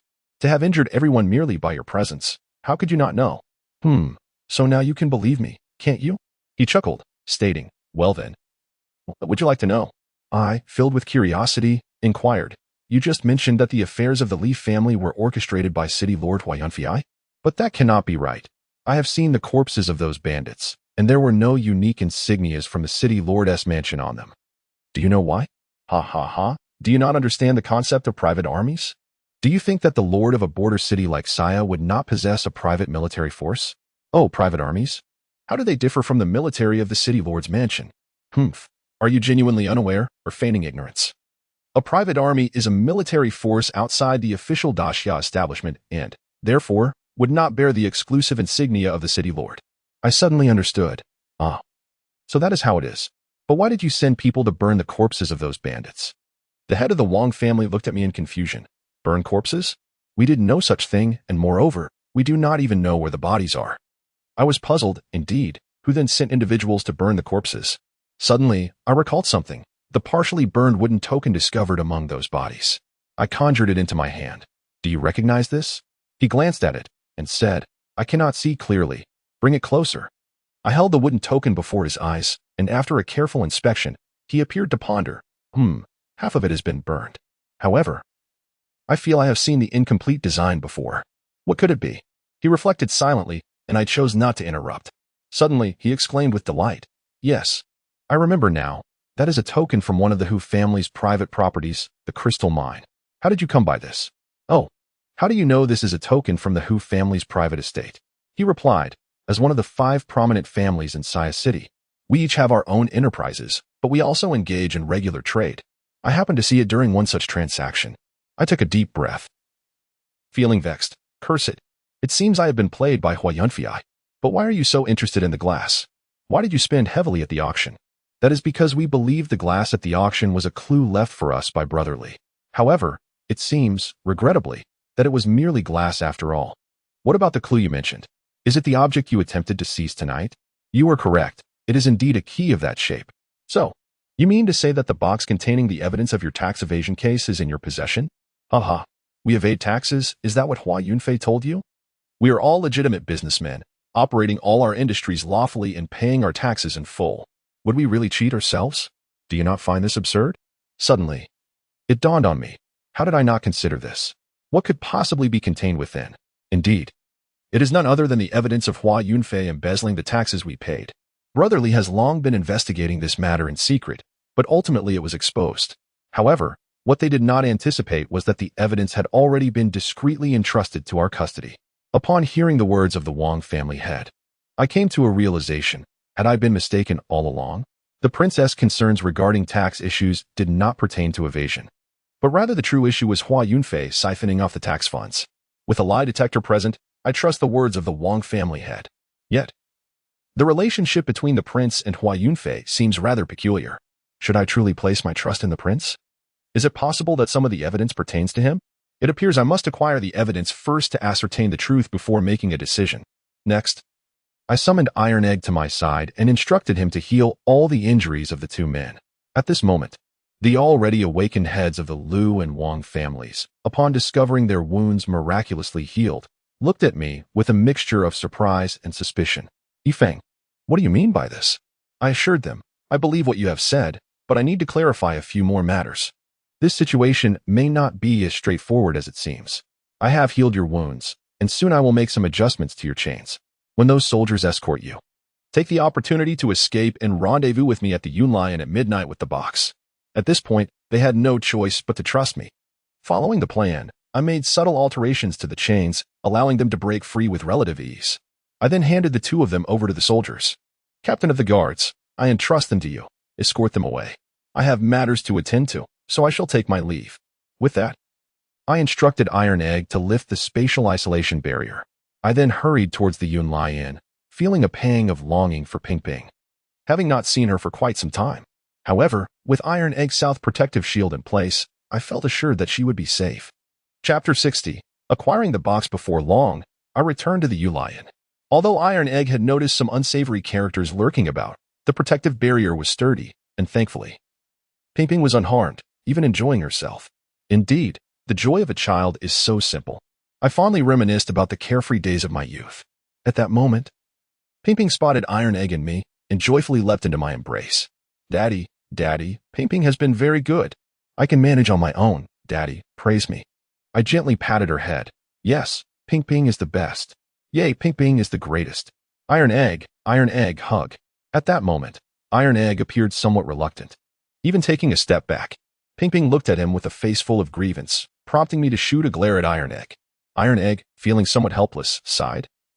All right, children can be quite troublesome. With that, he was embraced by Ping Ping, and her cheerful laughter filled the once quiet room with warmth and liveliness. As I gazed upon Ping Ping's innocent demeanor, I silently vowed to never allow anyone to harm her again, even if it meant opposing the entire world without hesitation. Approaching the window, I glanced outside, pondering the fate of the Liu and Wang clan leaders. Had they managed to escape? The bustling crowd below continued to surge vibrantly. Suddenly, I heard the sounds of a skirmish nearby, followed by a commotion in the crowd, accompanied by the clanging of gongs. The soldiers of Saya City began to shout, "Criminals escaping! Citywide search! Those who harbor criminals shall be executed!" Observing the chaos unfolding in the streets, I realized they had successfully eluded capture. It seemed that by nightfall, the truth would be revealed. However, the subsequent events took an unexpected turn. At that moment, Taiden rushed in, his expression grave. "This is bad, Yifeng. I've detected numerous martial artists gathering nearby, and they seem to be coming for us. Among them are several masters not inferior to Hua Yunfei." Shocked, I exclaimed, "What? It appears Hua Yunfei has suspected my interference. If Liu and Wang come looking for me tonight, it would be precisely what they desire. Or perhaps they are after Ping Ping. Taidan, if a confrontation arises, can you hold your ground?" In stark contrast to his usual confidence, Taidan spoke cautiously. "Holding them off is feasible, but escaping unscathed may prove quite difficult." "What? Even you cannot manage this? How could that be? Weren't you previously renowned for your strength? You even remarked on my unique physique. Why does it feel like I am perpetually on the brink of death since arriving in this world?" Taidan, equally perplexed, pondered aloud. "Well, according to the conventions of previous civilized epochs, your body is indeed formidable. Yet, this current epoch appears markedly different, particularly in how the local fauna exhibit a striking affinity with the Bruce light waves produced by the mirror sphere. It is worth noting that Bruce light waves were the pinnacle of research in our civilization. Moreover, it seems the inhabitants of this world can attain extraordinary powers through martial cultivation, alongside technologies that even elude my comprehension. This world surpasses my understanding. Hence, I cannot ascertain if anyone could potentially harm you. Teodon's words ignited a flicker of curiosity within me. Indeed, everything felt exceedingly strange, the extraordinary techniques, the enigmatic disc left by the prophet that even tied in could not decipher, and that dream featuring the winged girl. Could she be an extraterrestrial? What did he mean by the key to time and space? Who were they that the girl referred to? Was any of this real? My inquisitiveness about this world grew. Wait, Tidan, you mentioned that this world allows for the acquisition of unusual powers through martial cultivation. Is that attainable for me? I truly cannot say. There is no relevant data in the database. But you had previously imparted martial techniques to me? That is different. In your civilization's epoch, those were merely common athletic practices, enabling you to master some combat techniques, but they would not induce the peculiar spatial force field fluctuations or high-energy particle effects. If I were to directly impart the methods of martial arts cultivation, might I not also acquire such power? There exists such a possibility. However, the database contains no such knowledge. Upon hearing Iron Egg's response, I felt a twinge of disappointment. Ah, I see. It appears that enhancing my strength through martial arts to confront them is unattainable. By the way, Iron Egg, could you locate the heads of the Liu and Wang families? Certainly. I have long since recorded their biological characteristics. Finding them is but a trivial task for me. Splendid. Please inform them not to come over, and advise them to find a safe place to hide. By the way, Iron Egg, are you capable of teleportation? Absolutely. That simplifies matters. Just to be cautious. Once you locate them, teleport that box to the mirror sphere base. Hurry along. I shall handle the rest. To avoid misunderstandings. I had Iron Egg record a holographic message for me. After Iron Egg departed, I exhaled in relief. With Iron Egg's assistance, I hoped that Liu and Wang, along with that box, would encounter no unforeseen incidents. Now, I needed to consider enhancing the defenses of the Cloud Inn. The energy shield set up by Iron Egg would likely not hold for long, and I certainly did not wish for any mishap to befall Ping Ping under my watch. I began to scour the holographic interface, seeking suitable defensive and offensive weaponry. At last, I discovered a comprehensive defensive weapon platform named the Autonomous Intelligent Defense System, which included a directional force field shield capable of defending against 32 different angles of attack, 8 light beam defense towers, 8 ultra-high voltage shock towers, 16 high-energy particle cannons, and a high-energy pulse generator. Overjoyed, I realized this was precisely what I desired, a perfect blend of defense and offense. Most importantly, that high-energy pulse generator would alleviate my concerns, even when faced with artifacts like the sword wielded by the head of the Zhang family. Without hesitation, I teleported the entire system and arranged it throughout the inn. However, matters did not unfold as grimly as I had anticipated. The assailants chose not to breach our defenses. After a considerable time, Iron Egg relayed news that the heads of the Liu and Wang families had been pursued by the City Lord Esgard, yet Iron Egg had successfully rescued them. Unfortunately, Iron Egg could not leave to protect them, but thankfully, the box had been successfully transported to the Mirror Sphere base. Without hesitation, I teleported the box into my hands. It was an exceedingly ancient box, its material indiscernible, yet one could ascertain that it was anything but ordinary, adorned with intricate structures of which I could hardly fathom their purpose. When I noticed the central indent of the box, it instantly reminded me of the pendant adorning Ping Ping's neck. Chapter 61. The secrets within the box. At that moment, I quickly summoned the playful Ping Ping to my side. When she approached, her previous exuberance turned to terror as she gazed at the box. In distress, Ping Ping cried out, "That box, that box! Oh, daddy, my head hurts so much." Upon witnessing this, I hastily stowed away the box and embraced Ping Ping, assuring her, "Do not fear, my dear, your father is here." I continued to soothe her, and eventually it seemed that she wept herself into exhaustion. In my comforting embrace, she gradually drifted off to sleep. I then laid her gently upon the bed, tenderly removed the pendant from around her neck, and replaced it with the glass piece crafted by Tidan, fastening it back around her neck. At that moment, I approached the window of the adjacent room, gazing outside. It appeared that there was no unusual activity. The streets remained as lively as ever. I retrieved the box once more and placed the glass object into the recess of the box. Yet, contrary to my expectations, nothing occurred. The box remained utterly unresponsive. A wave of confusion washed over me. Could it be that I was mistaken? Was Pingping's pendant not the key to unlocking the box? Was it possible that the prince's words held truth, and the true key had yet to be crafted? No, that couldn't be. I must have overlooked something. I meticulously examined the box, employing every conceivable method, yet I remained unable to unlock it. How I wished Taidan were here. This was quite the predicament. How could I possibly open it? Suddenly, I recalled Pingping's peculiar behavior earlier. Could she possibly know how to unlock it? However, I quickly dismissed that notion. The box had clearly unsettled her, and I had no desire for my daughter to recollect any painful memories because of it. But how could I unlock it? Oh, this was so frustrating. I tossed the box onto the table by the window and sank into a chair, feeling utterly drained. Outside, the sky gradually darkened, and the once boisterous streets fell into a serene calm. The mirror ball began to rise, casting a beautiful, tranquil blue light, reminiscent of another Earth in the starry sky. In that moment, I felt rejuvenated. Do not despair, do not lose hope. There must be a way. I picked up the box once again, rotating it in my hands, hoping to uncover any hint I might have overlooked. Just then, a beam of mirrored light streamed in, illuminating the box. At that instant, I noticed a flicker emanating from the pendant. Could it be that the pendant required the mirror light to activate? Yes. I recalled that glass possesses a remarkable affinity for Bruce light waves. It had to be so. With this realization, I swiftly positioned the side of the box that held the glass pendant towards the light reflected by the mirror ball. Indeed, my hypothesis proved correct. As the mirror light struck the glass pendant, the strange patterns on the box were instantly activated, glowing like a stream of vibrant lights. In a heartbeat, the box sprang open. At that moment, a wave of nervousness washed over me. I hesitated, contemplating whether to look inside. Yet, recalling Pingping's earlier distress, I resolved to retrieve the contents within. Indeed, this serves as irrefutable evidence of Hui Yunfei's embezzlement of taxes, meticulously documented in every detail.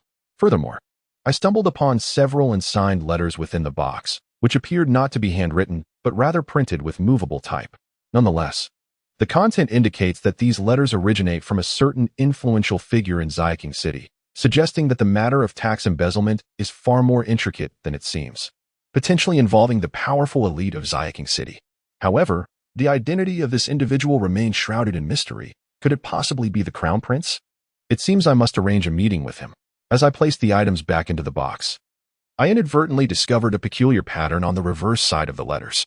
I immediately scanned the design with my bracelet, convinced that it must be connected to the influential figure behind the scenes.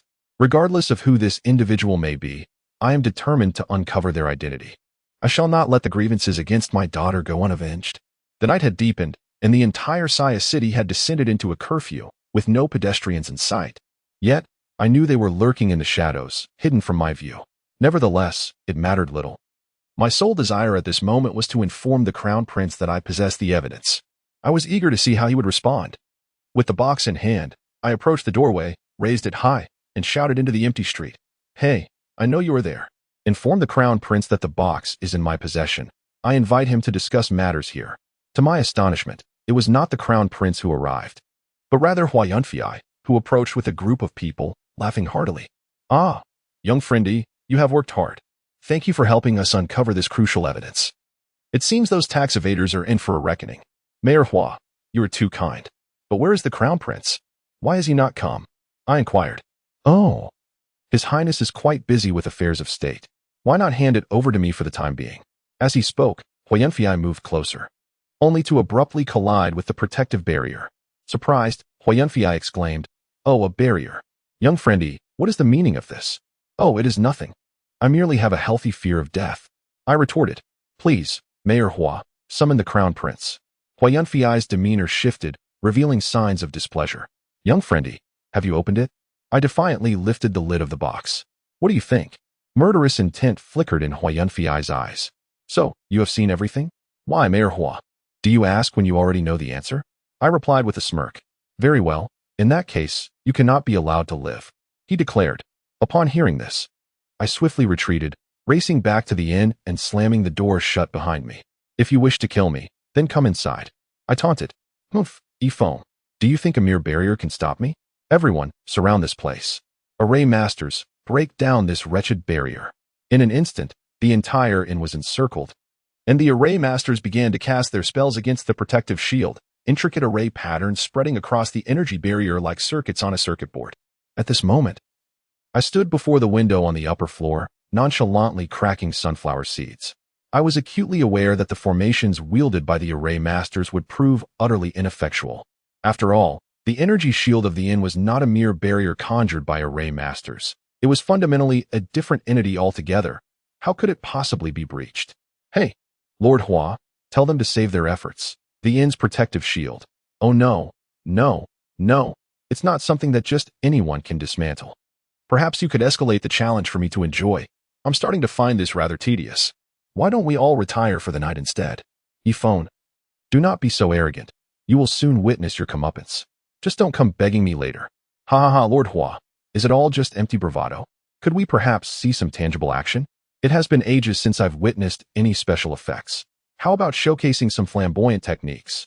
Otherwise, I might just retreat indoors for a slumber. Humph. You are utterly clueless. Once I capture you, we shall see if you remain so audacious. Chapter 62. The inn under siege. Upon hearing Hua Yunfei's words, my indignation surged. How dare you call me arrogant? You, the esteemed lord, have brought an entire entourage to besiege the humble abode of a mere commoner? Have you no sense of shame? Away with your sunflower seed shells. With that, I hurled a handful of shells directly at Hua Yunfei's head. By a stroke of fortune, the trash can landed atop Hua Yunfei's head. Observing this, I burst into laughter. Ha ha ha. Lord Hua, this image suits you perfectly. Trash belongs in the trash can. At that moment, Hua Yunfei stood frozen. Yet I could see him trembling. The soldiers around him fell silent, not daring to utter a word. Just then, an audacious soldier stepped forward and inquired, "My lord, are you unhurt?" In that instant, Hua Yunfei erupted, bellowing, "Get lost!" A powerful aura surged forth, sending those nearby tumbling, while the trash can above him shattered into pieces. Yifeng, you scoundrel! Array masters, retreat. Everyone focus your strength and shatter this barrier. I shall personally eliminate you, Yifeng. This time, I teleported a few watermelons.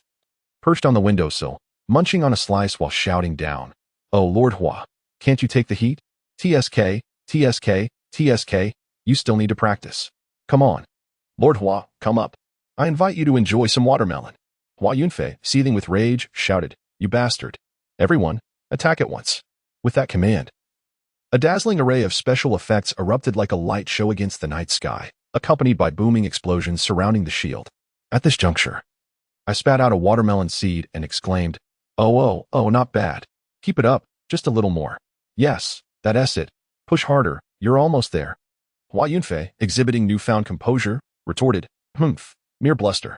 Let us see how long you can maintain this arrogance." At that moment, cracks began to appear on the protective shield, and the high-energy particles within it started to destabilize. Seeing this, Hua Yunfei erupted in laughter. "Ha! Yifeng, now let us see how you remain so cocky." Feigning fear, I exclaimed, "Oh dear, how frightening. What shall I do? My shield is on the verge of collapse. I am so terrified." Hua Yunfei erupted into a boisterous laughter, exclaiming, "Ha ha ha, Yifeng is now aware of his fear, but it is too late. Surrender the box obediently, and I might consider sparing your life." My temper flared upon hearing these words.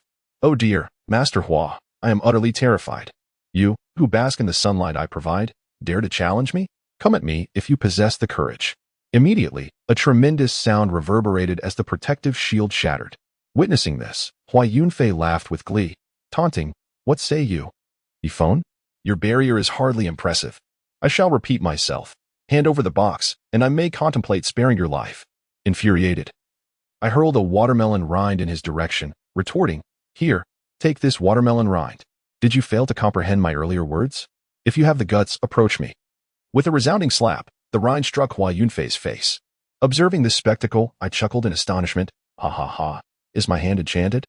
Whatever I throw seems to find its mark. At that moment, Hua Yunfei, discarding the rind from his face, bellowed in fury, "You scoundrel. Everyone, charge in. I want them alive." The ensuing scene was one that would be etched in the memories of all present. As that group surged towards the inn, mere meters away, they were met with a barrage of lightning that left them incapacitated, some even reduced to charred remains.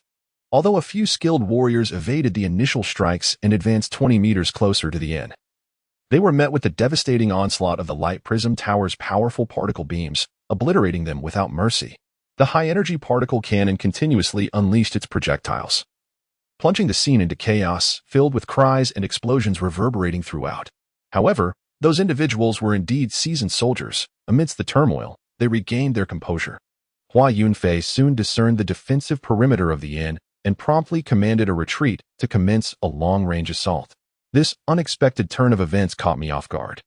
I had initially contemplated eliminating more foes, yet Hua Yunfei swiftly uncovered the limitations of the inn's defenses.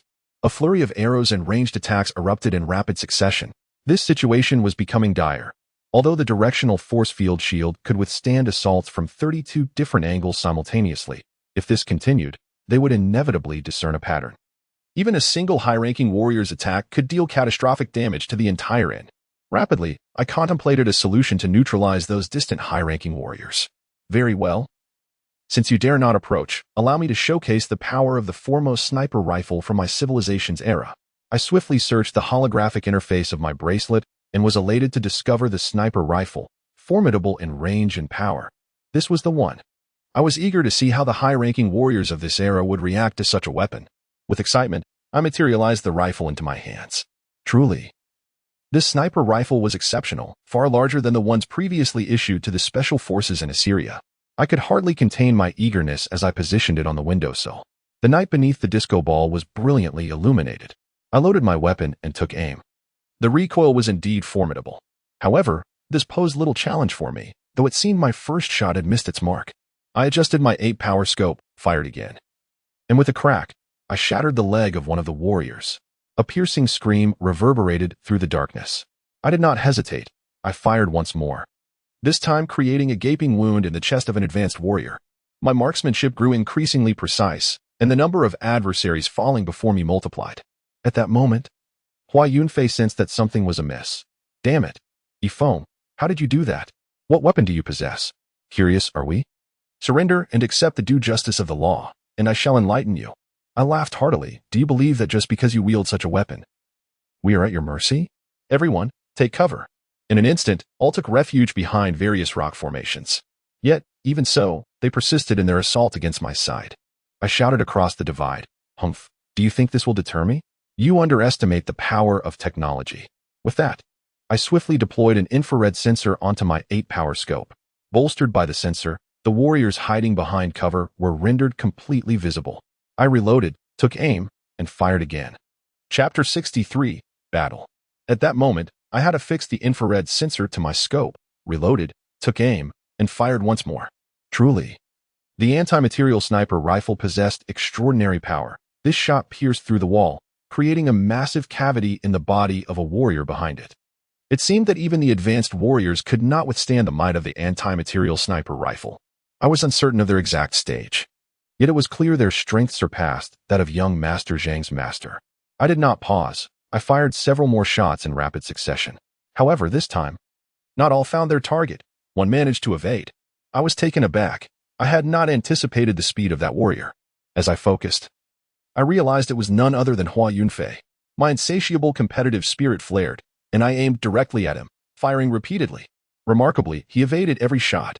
In that moment, Hua Yunfei moved like a slippery eel, igniting my impatience. It seemed he had discerned some pattern, evading the bullets with precision at the last possible moment. I was determined to prove him wrong. I reloaded, took aim, and fired again.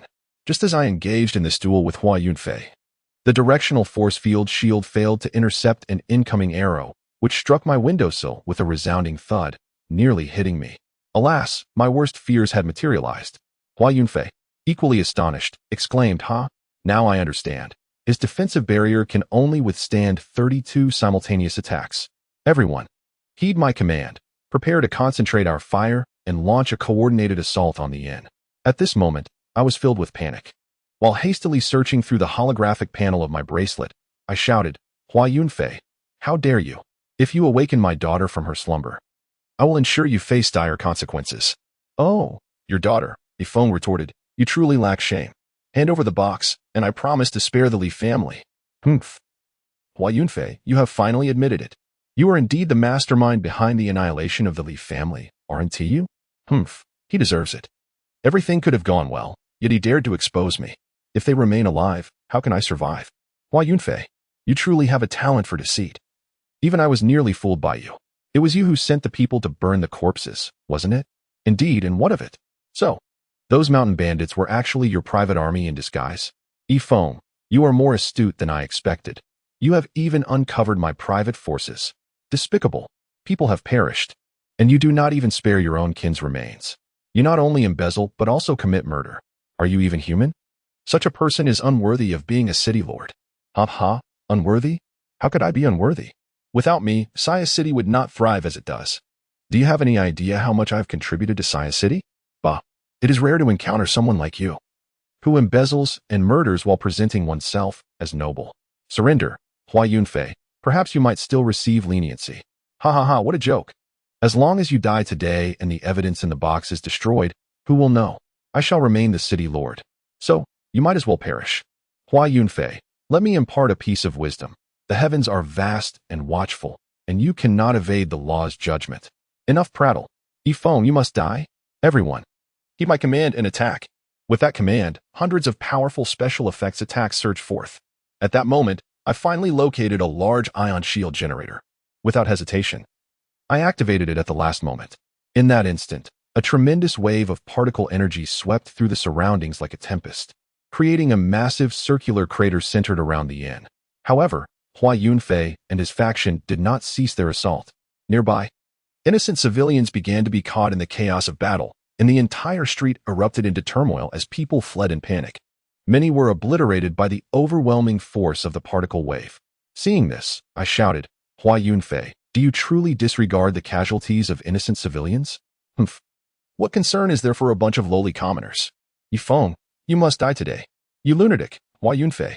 Do you not fear the prince's wrath for causing such a ruckus? The prince? Humph. At this moment, he is likely still lost in his dreams of indulgence. What have you done? Humph. You still have the presence of mind to worry about others. But it matters not. I will tell you anyway. I merely administered a little sleeping drug to the prince. He won't die. Once you are gone, I shall claim you fell in the line of duty while assisting in the capture of suspects, and I will provide you with a grand funeral. You vile Hua Yunfei, you are truly malicious. May you meet a fitting end. Oh, today I shall witness who truly meets a grim fate. Brothers, attack. A mere barrier can be shattered once, and it can certainly be shattered again. Let us see how long you can endure. Oh, I almost forgot to mention. Do not think I am unaware of your manipulations involving the Liu and Wang families. However, at this moment, those two are likely already deceased. Ha ha ha. As I wielded the anti-material sniper rifle, I contacted Taidan. Hey Taidan, what is the situation on your end? Are they dead or not? Hello? Hello? No need to respond. I see you are busy. Suddenly, a cacophony of battle erupted with sounds of explosions and gunfire. Moments later, I inquired, what is the matter? Is the head of the Liu family and the head of the Wang family all right? Rest assured, my prowess is infallible. Those ants have been dealt with. Taidan reassured me. Excellent. Quickly go rescue the prince and bring him to the inn. We are on the brink of collapse. Taidan, astonished, responded. What did you say? With all those advanced weapons, you're telling me you can't hold out? Indeed, there are many weapons, and I am aware of what they are. But I do not know how to use them. Yifeng, you are quite incompetent. Fine, I will head there immediately, just hold on a little longer. After concluding the call with Taidan, I exhaled deeply. It seemed that all I needed to do was buy some time. Glancing out the window, I observed the surroundings reduced to ruins, and the civilians in the unaffected areas had fled. With this in mind, I felt no further concern for innocence and summoned my familiar single-soldier heavy sniper grenade launcher from my civilization's era. This remarkable weapon was indeed several times larger than the anti-material sniper rifle, although I had previously studied related materials back home. Holding it in my hands was still quite a shock. At that moment, I felt a surge of exhilaration. I promptly loaded it on the windowsill, chambered around, aimed, and fired. The shot struck a high-tier martial artist with a thunderous explosion, obliterating him into a mist of blood, while even his nearby comrades fell, riddled with wounds. This action certainly incited panic among them, but it was swiftly quelled by Hua Yunfei. Meanwhile, the large particle shield generator began to exhibit signs of overheating and overload. It seemed it would not withstand much longer. Chapter 64, The Prince Arrives. The large particle shield generator was indeed overheating, and I knew that if this continued, the shield would soon be breached. I lifted the grenade launcher and instead of aiming, unleashed a barrage directly at them. Boom, boom, boom. The violent explosions erupted amongst them. And feeling unsatisfied, I discarded the grenade launcher and switched to the single-soldier rocket launcher. I unleashed a volley, and in an instant, dozens of rockets were launched, causing a deafening series of explosions in their ranks, scattering debris and body fragments into the air. My assault undeniably left them in a state of shock. At this moment, Hua Yunfei shouted, "Yifeng, ceasefire, stop. Continuing this will be detrimental to both sides. Why don't we discuss matters?" This caught me by surprise. Yet it presented a splendid opportunity to delay. I halted my attack and replied, "Lord Huaqing, what do you wish to discuss? Pray, enlighten me. We can collaborate. Hand over the contents of that box to me, and I shall share them with you 50-50.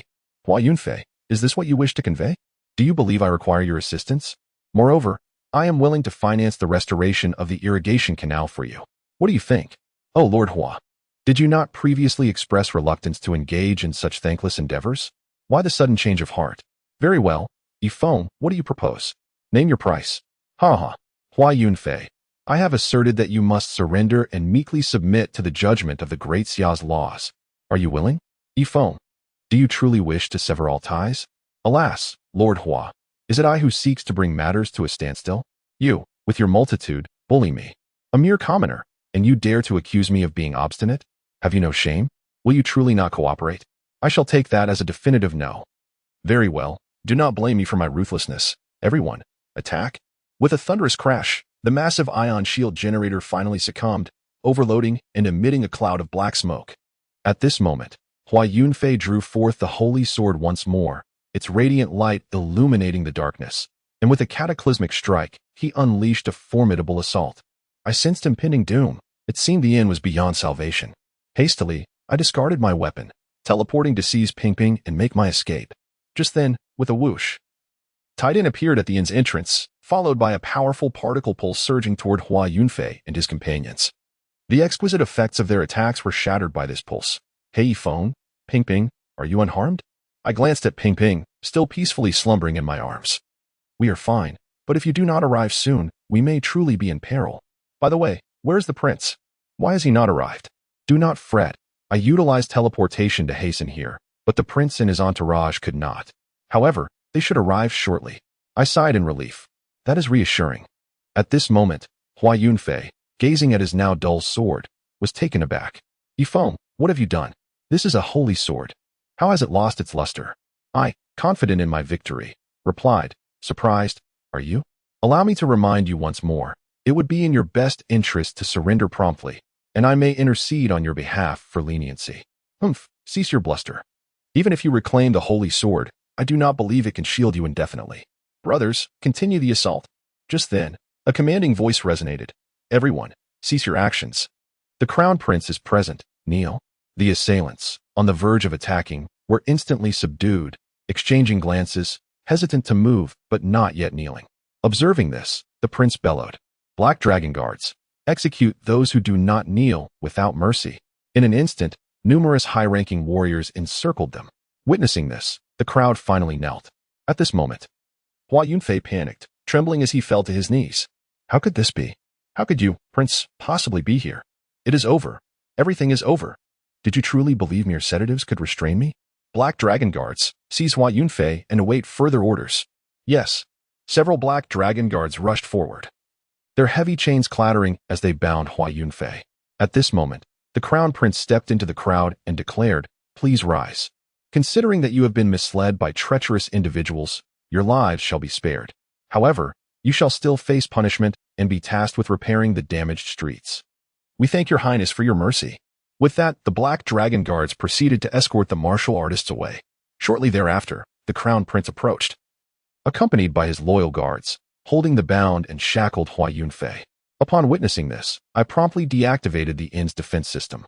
However, the Crown Prince appeared hesitant to come too close, as the area surrounding the inn had been blasted into a large crater. He stood at the edge of the pit and called out, "Hey, Minister E, could you step out for a moment?" Seeing this, I gently placed the still sleeping Ping Ping back onto the bed and turned to Iron Egg, saying, "Iron Egg, I entrust Ping Ping to you." With that, I leaped over to the Crown Prince's side and bowed, saying, "Your Highness, you have finally arrived. Do you realize that you almost missed seeing me? I am eternally grateful for your life-saving grace." Cough, cough, yes, yes, he replied, pulling me aside. Minister E. It is thanks to that rotund fellow you sent that I was saved. By the way, where did that fellow go? He just vanished in an instant. Upon hearing the Crown Prince's words, I quickly utilized the telepathic communication feature of my bracelet to inquire, Iron Egg, did you inform the Crown Prince that I sent you? No, not at all. I simply forgot to activate the cloaking feature while I was engaged in a fight, and he caught a glimpse of me. Goodness. It turns out the Crown Prince was trying to extract information from me. Thankfully, I checked with Iron Egg, or I would have been compromised. I quickly feigned ignorance and replied, Your Highness, what are you referring to? What rotund fellow? The Crown Prince looked at me with confusion. You truly do not know? I genuinely do not, Your Highness. Perhaps you have mistaken it? Impossible. I distinctly felt that it was he who awakened me. Could it be that I truly misjudged? Perhaps Your Highness is overworked and fatigued? Could it be that I really misjudged? Wait, that is not right. Although I only caught a glimpse of it. I did hear its voice. It was he who informed me of what was happening here. How do I explain this? This is troubling. Can I keep this from being discovered? By the way, Iron Egg, did you mention how this box came to be? In this urgent situation. I had no time to elaborate. Well, that is good. That is good. After hearing Iron Egg's response, I felt considerably relieved. Your Highness, could this matter be the work of that mysterious individual? He handed me the box, claiming it contained evidence of Hua Yunfei's crimes, instructing me to present it upon meeting you. Chapter 65. The complexity behind the incident. The Crown Prince gazed at the box in my hand with a perplexed expression. Did the mysterious person truly instruct you to do this? Have I misjudged? I quickly nodded. Yes, Your Highness, please trust me. All right. Ifone, do you think this mysterious person could be the preacher? What could be his motive for these actions? The Crown Prince's inquiry left me momentarily speechless. This. Your Highness, I truly do not know. Perhaps you should take a look at what is inside the box. At that moment, the Crown Prince looked at me in shock. What? You have opened it? How did you manage that? I hesitated, saying that. When the mysterious person presented the box to me, it was already opened. Upon hearing my words, the Crown Prince took the box in his hands and examined it closely. Indeed, this is the box. And the glass on top is identical to my recollection. It is certainly him. Without hesitation, the Crown Prince opened it. As he held the evidence, his expression grew increasingly grim. Hua Yunfei, this is your doing. At that moment, Hua Yunfei knelt before him, terror-stricken, and pleaded, Your Highness, spare me. I realize my mistakes. Considering all I have done for Saya City, please grant me my life. I quickly interjected, Your Highness, no. The extermination of the Li family was also orchestrated by Hua Yunfei. The Crown Prince was taken aback. Ifong, what did you say? Is this true? Absolutely, Your Highness. But those bandits bore none of the city lord's exclusive marks? Indeed, they did not. However, Your Highness, please observe. I produced the charred wooden token I had found on one of the corpses. The Crown Prince gazed at the wooden token with suspicion. Minister E, what is this? Your Highness, this was discovered among the bodies of the bandits. It is the token of the Hua family's mining enterprise.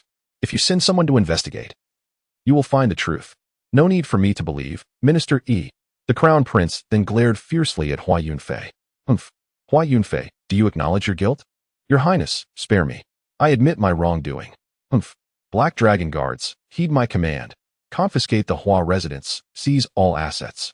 All males shall be conscripted into labor as slaves for generations, and all females shall be sent to the brothels for life. Imprison Hua Yunfei, and escort him to Xiaking City on a date to be determined for judgment by His Majesty. After issuing his command, the Crown Prince approached me. Minister E, are you satisfied with the handling of the Hua family? Such a vile individual. Why does Your Highness not simply execute him? The Crown Prince shook his head. Alas, I believe you have seen the contents of the box. This matter is not so simple. Perhaps there lies a greater conspiracy behind it. We must deliberate further. Minister E, I shall entrust the subsequent matters to you. I assure you that Hua Yunfei and the forces behind him will receive the most just judgment under the laws of the Great Xia. Thank you, Your Highness. Your wisdom is unparalleled. The Crown Prince then placed his arm around my shoulder. Minister E, there is no need for such formalities between us. Do you think that mysterious person could introduce me? What a character. That mysterious person is none other than myself. The Crown Prince is taking this seriously. That simply cannot do. If he finds out, I would be guilty of deceiving the Emperor. I hastily deflected. Your Highness, there is no issue with an introduction. But the mysterious person is elusive and always seeks me out. I cannot predict when he will appear. The Crown Prince seemed somewhat displeased. Is that so? Seeing this, I quickly added, do not worry, Your Highness. When he appears next, I will surely facilitate the introduction. Ha ha ha, well done, Minister. Today you have accomplished a great deed. Speak, what reward do you desire? I dare not claim credit. It is all due to Your Highness's capable leadership. However, I humbly request the permission to excavate the waterway canal. This is certainly a topic worthy of discussion. However, given the current political turmoil and the empty treasury, I fear that the Crown Prince need not worry excessively, for the common folk will undoubtedly find a way to procure the necessary resources and manpower. Indeed, the position of the Lord of Saya City is currently vacant. Perhaps it would be prudent for you, my dear minister, to temporarily assume this role? I hesitated, aware that accepting such a position would align me with the Crown Prince amidst this uncertain political climate, potentially embroiling me in unnecessary controversies. Observing my indecision, the Crown Prince reassured me, stating, Fear not, dear minister, for I understand your disinterest in court affairs. I shall not impose any restrictions upon you. Moreover, your ascendance to the role of Lord would undoubtedly facilitate the construction of the canal. Indeed, the Crown Prince's words resonated with truth. This might be a judicious choice. With this thought in mind, I promptly acquiesced, expressing my gratitude. Thank you, Your Highness, for your support. I shall endeavor to enhance Saya City and live up to the court's expectations. Ah, what a commendable aspiration to uphold the court's hopes. You are truly cautious, dear minister. However, rest assured that I shall not let you down. Now, I must hasten to escort Hua Yunfei back to Xiaking City. Phone. I anticipate that one day you shall visit me in Xiaking City. Ha ha ha, Black Dragon Guards, let us depart. Following the Crown Princess departure, I assumed control of the entire Assyria city. Fortunately, with Tai Dan's assistance, the myriad of responsibilities did not overwhelm me. As for the Hua family's enterprises, they all fell under my purview, though I was astonished by their breadth. In addition to the high-quality crystal mines, I discovered industries in refined salt and sugar, both of which are under the court's stringent control. The Hua family's ability to obtain permission for these ventures indicates their formidable backing. However, this now benefits me. After successfully managing these enterprises, I summoned the heads of the Liu, Wang, and Zhang families to establish the Saya City Business Alliance. I appointed young Master Zhang as president to oversee internal affairs and provided him with a modern book on enterprise management. Additionally, I dispatched emissaries to contact Li Chong from Assyria City, recruiting skilled craftsmen and acquiring substantial quantities of steel and cement to repair the damaged streets. The residents of Saya City quickly forgot the previous chaotic events, and the city regained its former prosperity. It seems the time has come to prioritize the canal excavation. At this juncture, I instructed Tai Dan to conduct a thorough scan and exploration of the rivers, lakes, and topography within the Saya City region. Soon, he presented me with a detailed map containing intricate topographical and hydrological data. Upon examining this map, an idea swiftly took form in my mind. I discovered a large lake named Dewan Lake, located less than 20 kilometers northeast of Saya City.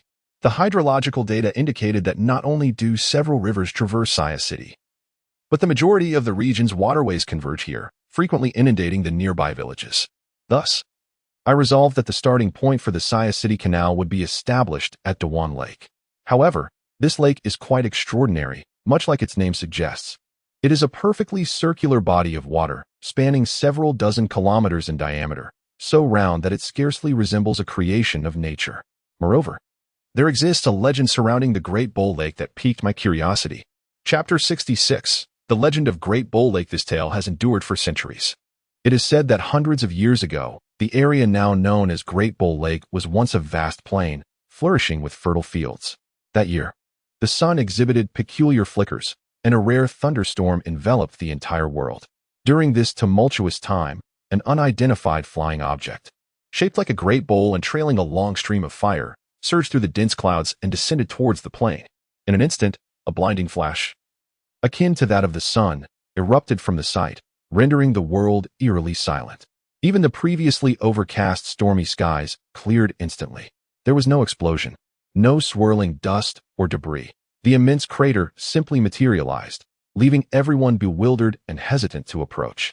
Not long after, another identical bowl-shaped object appeared in the vicinity, lingering for a moment before vanishing rapidly into the sky.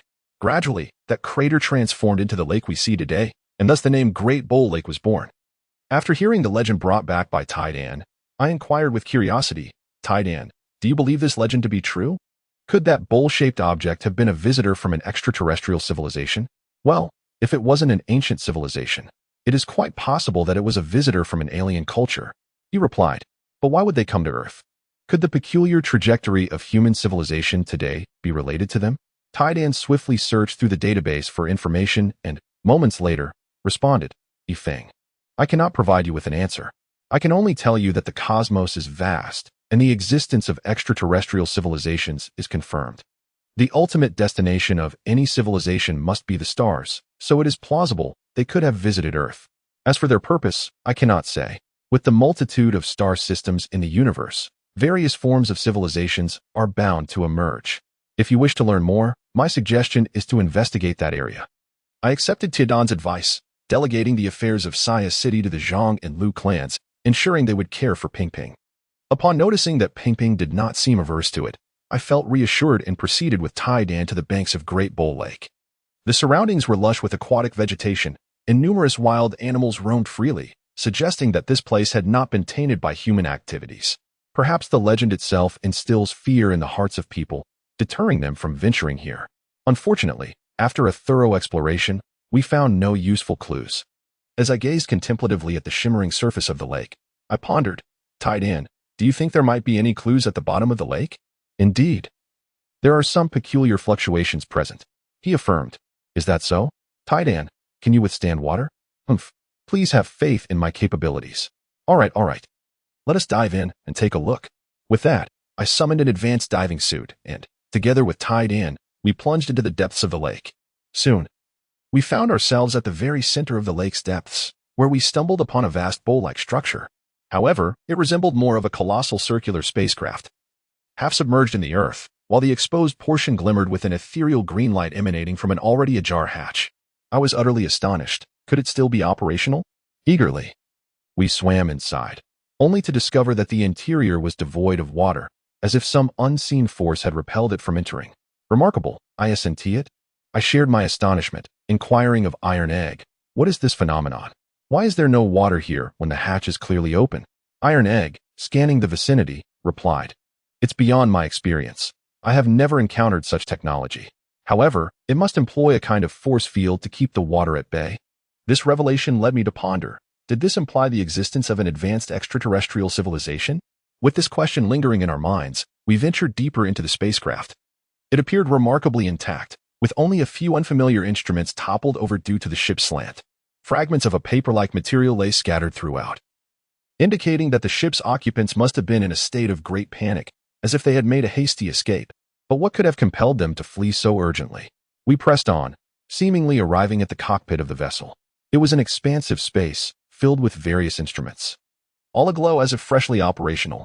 Wait, if the ship was still functional, why had they not piloted it away, opting instead to leave it behind? At that moment, Iron Egg appeared particularly intrigued, meticulously scanning everything.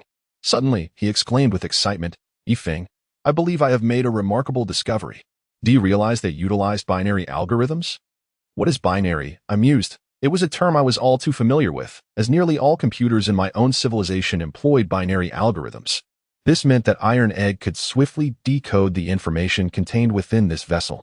In awe, I turned to Iron Egg and asked, can you extract any information? What exactly did they endure? With a hint of pride, Iron Egg responded, indeed, I have uncovered some video logs.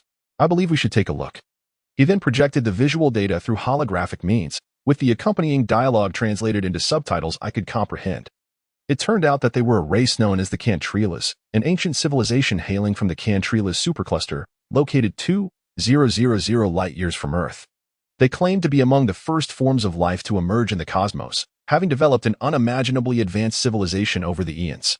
They were also one of the pioneering races to venture into the stars from the Cantrilas cluster. Upon discovering that their civilization was not alone in the universe, they leveraged their considerable advantages to establish an interstellar federation. Their boundless wisdom and noble qualities, coupled with their fleet of over 23,000 colossal interstellar vessels, have established them as the leaders of the entire Cantless star cluster, governing a multitude of star systems with billions of planets. Every million years, they conduct a thorough inspection of the entire cluster, offering protection to planets that harbor burgeoning civilizations, ensuring their survival during apocalyptic events while refraining from interfering in their developmental trajectory. This revelation evokes a profound reflection within me. I had assumed that the evolution of civilizations was invariably rife with avarice, plunder, and warfare, yet they seem to have shattered this preconceived notion. But why have they come to Earth? Could it be that they, too, are here to rescue the civilization of our planet? The subsequent information corroborated my musings. While surveying the fringes of the Cantless cluster, the Galactic administration received a distress signal from a planet originating millions of years ago, along with the biological data of its inhabitants. The Interstellar Investigation Bureau promptly pinpointed the coordinates of this signal, which led directly to Earth. Initially, they presumed that this planet had perished eons ago, yet when they directed their interstellar telescope toward the coordinates, they were astonished to discover a vibrant blue planet teeming with life. They were perplexed as to what could have transpired to elicit such an urgent distress call. After deliberation, the Galactic administration ultimately resolved to investigate this planet and ascertain whether a rescue was warranted. However, everything appeared to diverge from their expectations. Chapter 67. I beheld the morning fleet from the information they left behind. It was evident that the investigation team consisted of Ilong Perong and his numerous crew members. Upon their arrival on Earth, they found the planet ensnared in a solar storm, enveloped by tumultuous thunderclouds. Fortunately, this atmospheric phenomenon posed no threat to their spacecraft. Yet, as they entered Earth's orbit, preparing for descent, an intense beam of light struck their vessel. This light was peculiar, containing not only familiar light waves but also an entirely unknown particle of light waves.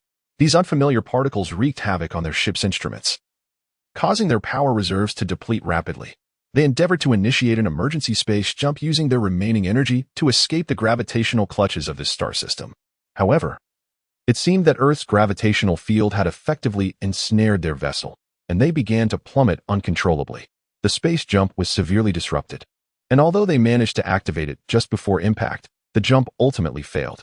When they regained their composure, they realized they had not escaped Earth. Instead, they had merely left behind a vast circular crater in the ground, their entire spacecraft embedded within the Earth.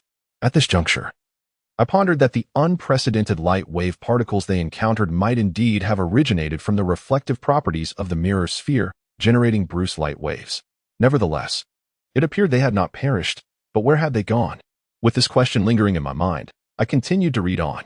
At this moment, the situation worsened as they discovered that the remaining energy was insufficient for takeoff. Reluctantly, they sent a distress signal to their mothership light years away and transmitted data regarding the peculiar light waves they had encountered. They hoped the mothership could resolve their predicament. Stepping out of their spacecraft, they resolved to explore this planet. To their astonishment, it bore no resemblance to the apocalyptic devastation described in the distress signal. Instead, they found a vibrant world teeming with life. Moreover, the intelligent beings here were merely at the dawn of their civilizational enlightenment. However, upon witnessing the satellite polish to a mirror finish in the night sky, they were left in awe. They recognized that such a feat was beyond the capabilities of Earth's current sentient beings, and their suspicions were confirmed through their research.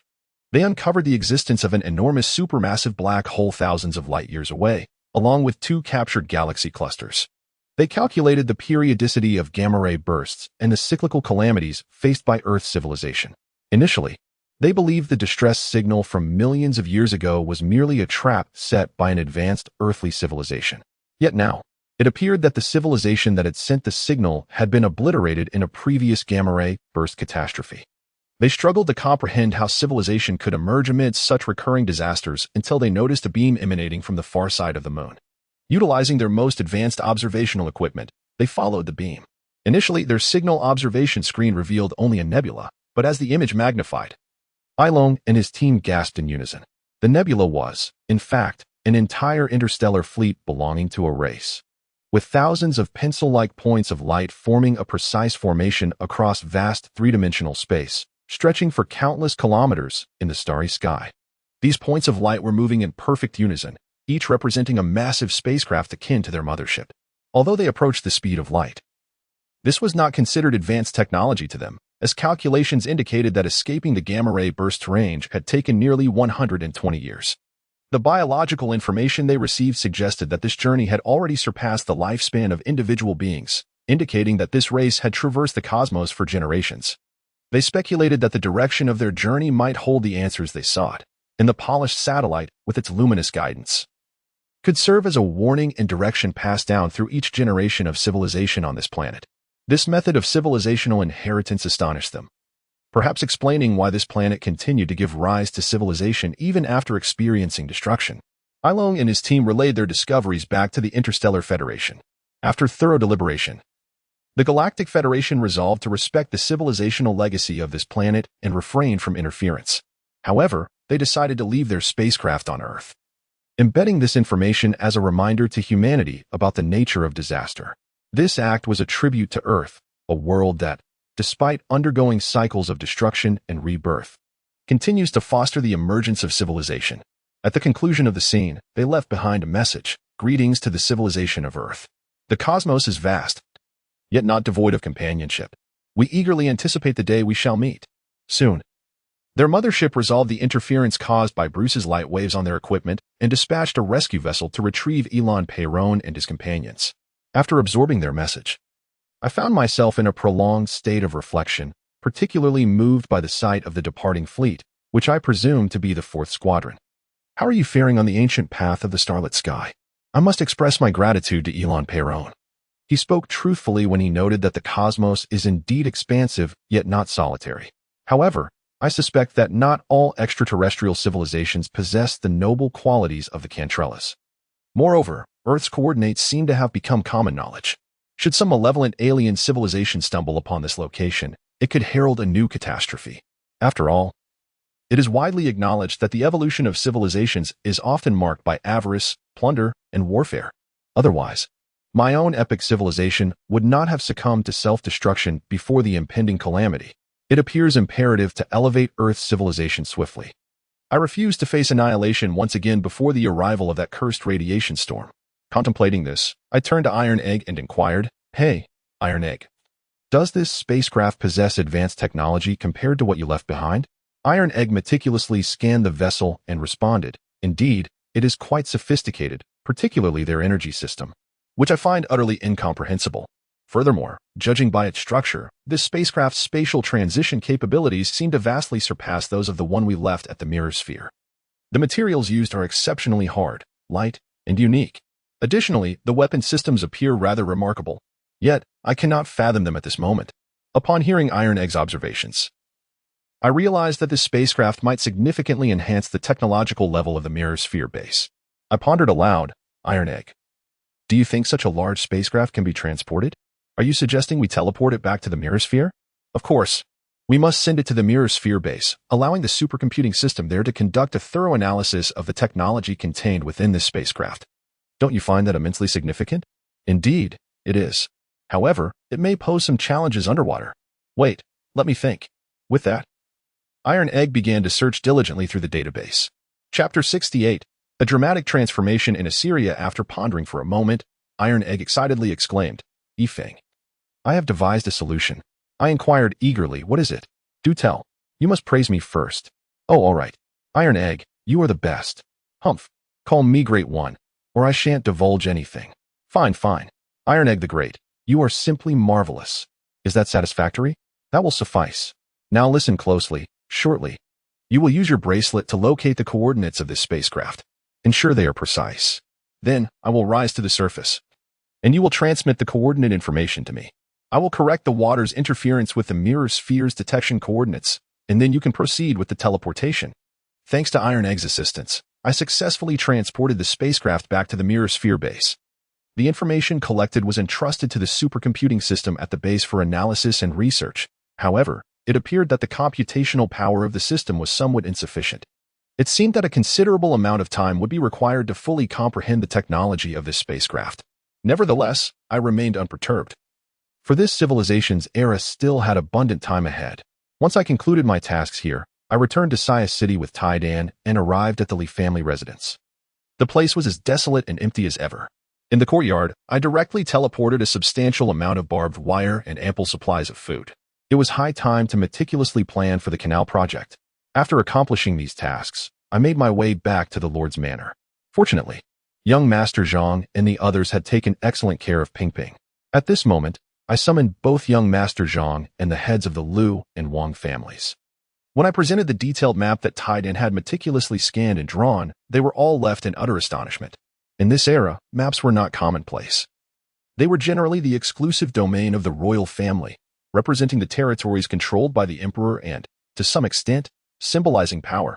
As prominent families, they had only had the fortune of glimpsing the maps of the Great Xia at royal banquets a few times, which paled in comparison to the intricacy of the map before them. They began to whisper among themselves. Could it be that the gentleman intends to claim dominion over this land? Young Master Zhang, overhearing the discussions between the heads of the Liu and Wang families, was taken aback and immediately exclaimed, "Brother, this map is so detailed. Are you indeed planning to establish your own realm?" Upon hearing this, I was utterly shocked. What are you thinking? Such notions should not be spoken lightly. I am showing you this map so that you may assist me. I intend to construct a canal from here to there.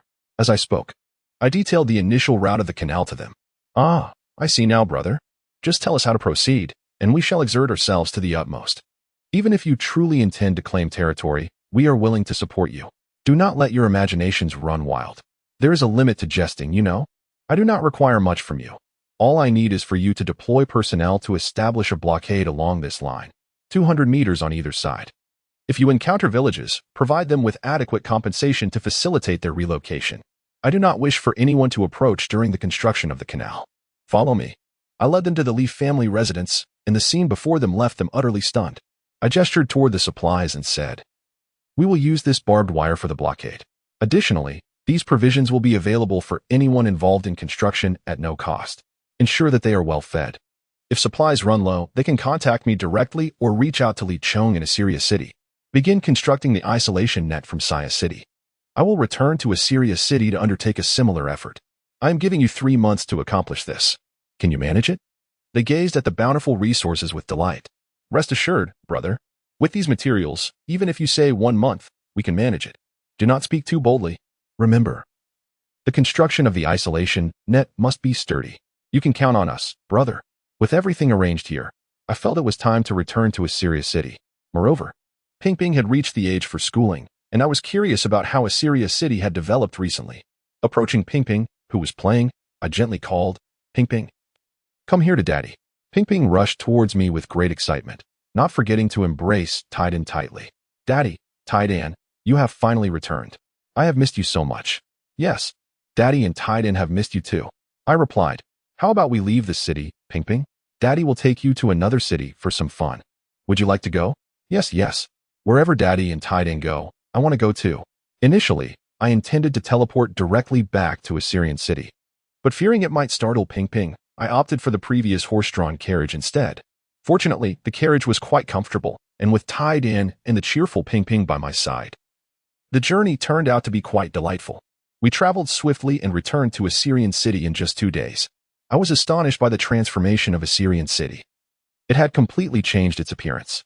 The streets were revitalized, the once dirt roads now paved with tidy concrete, bustling with crowds and vibrant activity, rivaling the grandeur of Xia City. In the distance, the sound of children reading could be heard. Ping Ping looked towards the source of the sound and exclaimed, "Daddy, what is that noise?" I took my time to respond, instead carrying her towards the sound, and soon we arrived at a campus exuding a modern atmosphere. It seemed that Li Chong had done well in constructing the school, resembling a provincial key school. At that moment, Ping Ping shouted with excitement, "Daddy, look! It's so beautiful here, and there are so many children playing." I glanced over and noticed a group of children engaged in a physical education class on the playground. I said to my dear daughter, "Sweetheart, they are having gym class. Would you like to join them?" "Can I?" She wondered aloud. "Of course, but only if you come to school here." Ping Ping gazed at me with her big, sparkling eyes and asked curiously, "What is school?" "School is where you learn knowledge and play with a group of friends." "Wow, that's amazing. I want to go to school," she exclaimed joyfully. "Haha, plan successful," I said with delight. "All right, I will find a way for you to start school here tomorrow. But you won't be able to spend as much time with Daddy and Tide anymore, so you must promise not to cry." "I won't cry. I want to learn and make more friends." At that moment, a teacher from the school noticed me and approached with a look of astonishment. "Are you Mr. E?" he asked. I replied curiously, "And you are? Don't you remember? You recruited many craftsmen, and I was one of them." "Oh." How have you been faring with the knowledge you learned? I inquired. Indeed, you are Mr. E. Thank you for allowing us to access such advanced knowledge. I have now become a teacher here, he exclaimed, calling out to others in the school, come quickly. Mr. E has returned. Mr. E is back. In an instant, students and teachers alike abandoned their classes and gathered around. Seeing this, I swiftly carried Ping Ping and made my way outside while shouting, everyone, please return to your classes. Hurry back. At this moment, Ping Ping was overjoyed in my embrace, exclaiming, this is so much fun, Daddy. I really want to play with them. I replied, all right, Ping Ping. There's no need to rush. Once I arrange your enrollment, you will be able to attend school with them. Finally, I led Ping Ping away from the school. And soon we arrived at the general's residence to meet Li Chong. Observing Ping Ping in my arms, Li Chong curiously inquired, Mr. E, who is this young lady? Oh, she is my daughter. Ping Ping, quickly say hello to Uncle. At that, Ping Ping politely greeted, hello, Uncle. Hearing her words, Li Chong appeared somewhat bashful, chuckling, haha, how delightful. What a charming little girl. He then affectionately patted Ping Ping's head. It seemed that Ping Ping also took a liking to Li Chong. I gently set her down, saying, be a good girl and play with Tide-In over there. Daddy needs to discuss some matters with Uncle Li. Subsequently, Li Chong updated me on the current situation in Assyria City. It appeared that everything was progressing favorably. Furthermore, news had reached us from Jehovah, who had successfully established his influence in the royal city of Salem, although he had not yet seized control of the entire Salem kingdom. He had gained a significant position within the court, fostering amicable trade relations between the Salem Empire and Assyria City under his influence. I nodded in satisfaction. Excellent. It seems we can commence the excavation of our canal now. Li Chong appeared quite surprised, asking, Mr. E, have you perhaps persuaded Lord Hua? It seemed that Li Chong was unaware of the events that had transpired in Saya City. Given the communication limitations of this era, it was understandable. Thus, I recounted the situation regarding Hua Yunfei to him. Li Chong's expression turned sorrowful, exclaiming, oh, Brother Hua, how could you be so foolish? Does this mean that Ping Ping is an orphan of the Li family? I replied, yes, her name is Li Baoping. But she seems to have lost her memory and now considers me her father. Such a pitiful child. He lamented. By the way, I was just about to arrange for Ping Ping to attend school, but it seems I am not in a position to handle it myself. Could you assist me with her enrollment?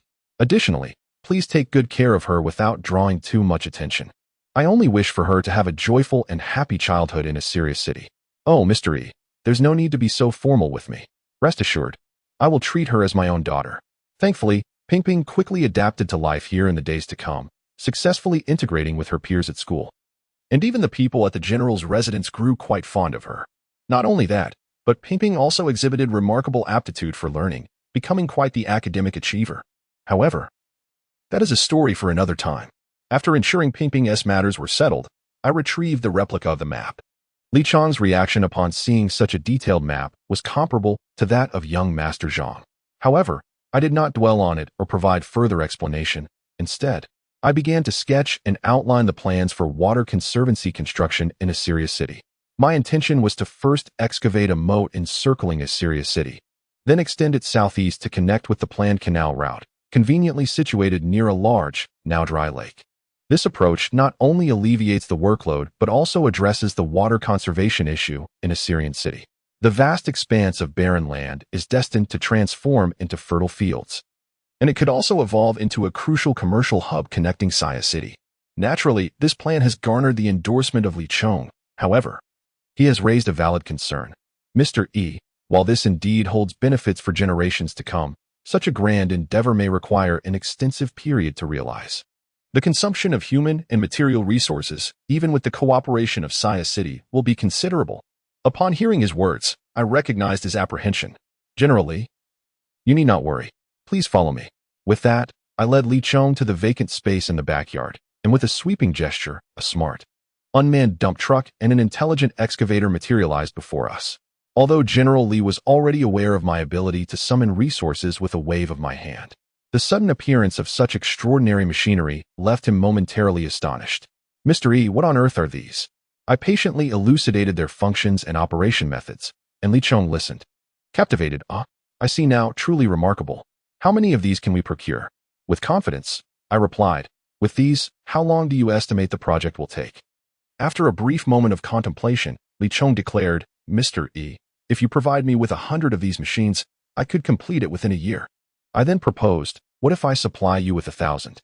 Would 3 months suffice? Clearly exhilarated, Li Chong began to count on his fingers. 100 sets in a year, 1,000 in 3 months. Mr. E, you are truly extraordinary. Hold on, let us not rush. The pressing issue now is how to commence the work discreetly. I wish to avoid inciting unnecessary panic with these machines. Subsequently, I informed Li Chong about the need for a secure perimeter, and his decisive action led to the immediate construction of a barrier using barbed wire. Along the way, we encountered several villages, but our generous compensation for relocation proved sufficiently enticing, and we faced little resistance. As for the excavation of the moat, we could not employ these large machines due to the considerable noise they would generate. Most people here remain rather superstitious, and should they perceive these machines as monstrous, it would result in more harm than good. Just as I pondered how to proceed, Iron Egg seemed to sense my predicament. Hey, Yifeng, what troubles you so? He inquired. I am contemplating how to excavate a moat without attracting attention. The noise from those machines is too great. I fear it might alarm the citizens of Assyrian City.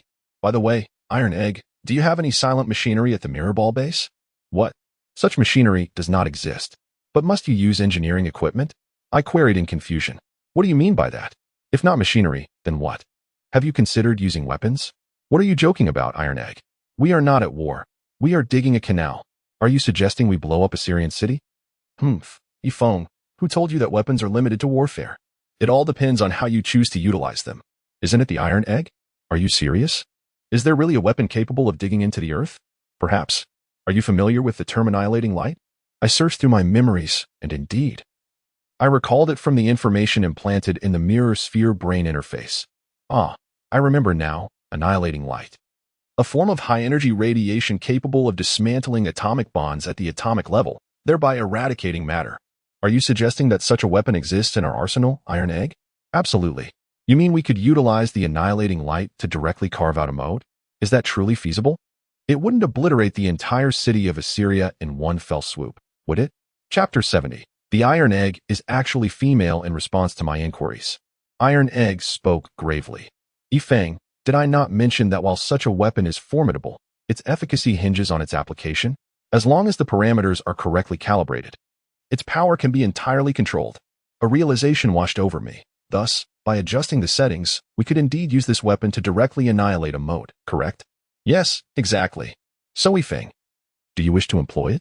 Naturally. Such a convenient tool must be utilized. Hurry, bring it forth. At this moment, I found myself rather impatient.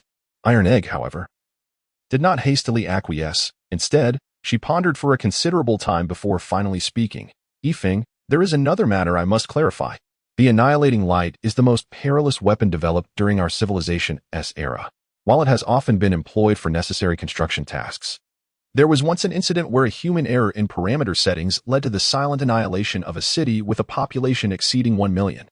Following that, scientists recognized the limitations of human endurance and the potential for fatigue-induced errors. Consequently, they adjusted the weapon's access settings, permitting only the intelligent brain to operate it. This precaution was taken to prevent human error due to fatigue, but ultimately, owing to widespread opposition from humanity, the Galactic Council decided to permanently seal this weapon. This means that if you wish to use it now, you must activate the intelligent brain's combat permissions. Yifeng, are you truly willing to proceed with this? Wait, Iron Egg. What exactly is this intelligent brain you speak of? Why have I never heard of it before? Iron Egg appeared somewhat indignant. You are the one who is ignorant. Your entire family is ignorant. Seeing Iron Egg's peculiar reaction, I was taken aback. Iron Egg, surely you are not suggesting that the intelligent brain refers to you? Why not? It's not that it can't be. I am merely astonished that you never mentioned it before. Well, to be precise, I am an upgraded version of the intelligent brain. So there is nothing remarkable about it. No, Iron Egg, you possess a combat mode? Why didn't you mention this sooner? Iron Egg, appearing contemplative, replied, It's not that I didn't want to say, but it was your father's decision. Upon hearing Iron Egg's words, I too fell into contemplation. Oh, so it was number 4 who sealed your combat abilities. But why are you revealing it now? Without hesitation, Iron Egg declared, Because I wish to assist you, is that not permissible? With that, she turned away, refusing to meet my gaze. though I cannot perceive Tiedan's expression at this moment. I can sense the inner turmoil and conflict he must be experiencing. I pulled Taidan close and reassured him. It's all right, Taidan. I don't believe no. For we'll hold you accountable.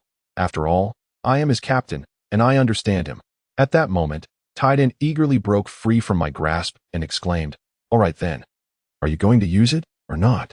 Of course. Why would I forego such a useful function? Besides, in case we encounter danger in the future, you should be able to protect yourself, right? Tell me, how can I activate your combat capabilities? Connect the bracelet to the control center of the mirror ball base. Then search for the intelligent brain. Click on it, and in the permissions settings, locate the combat permissions and select to enable them. Following Chidan's guidance, I successfully activated the combat permissions of the intelligent brain. However, it seemed that nothing had changed, and I felt puzzled. Hey, Taidan, why do you look the same? Be patient. Watch this. With that, several unknown components were transmitted and attached to Taidan with a clatter. The ensuing scene was one I would never forget. Astonishingly, Taidan transformed into a humanoid figure, a voluptuous woman. I was utterly stunned. Wait, Taidan, you are a woman? How is this possible? You should be male. Humph. Who told you I was male? Didn't you say so? Did I ever say that? Well, it seems you didn't. But when I named you Taidan, why didn't you let me choose another name? What's wrong with the name I like? All right, but if that's the case, then does that mean you've seen everything I do? Eating, sleeping, bathing, even using the restroom? I feel so unclean now. Woe is me. Bah. I have no interest in such matters. Besides, I have seen you during your dormant state. I am a mechanical life form, you understand? To me, you are no different from other living beings. Who would have such impure thoughts as you? All right, but should I consider renaming you? Calling you Taidan feels rather odd now. Don't. I have stated my preference for this name. Fine. But Taidan, your combat function isn't just about turning into a woman, is it? Who said that? Don't rush. Yifeng, you mustn't blink. With that, more components were swiftly transmitted, and Taidan executed a graceful spin. At that moment, Taidan resembled a Valkyrie wielding a grand gun. Her demeanor transformed from that of a delicate beauty to one of striking valor. For a brief moment, I was left speechless. Wow. Number 4. You truly know how to surprise. But I like it. I can't wait to see what other surprises number 4 has in store. Perhaps Taidan could even become Pingping's mother. No, perhaps just her sister. I certainly do not wish for my partner to be a robot.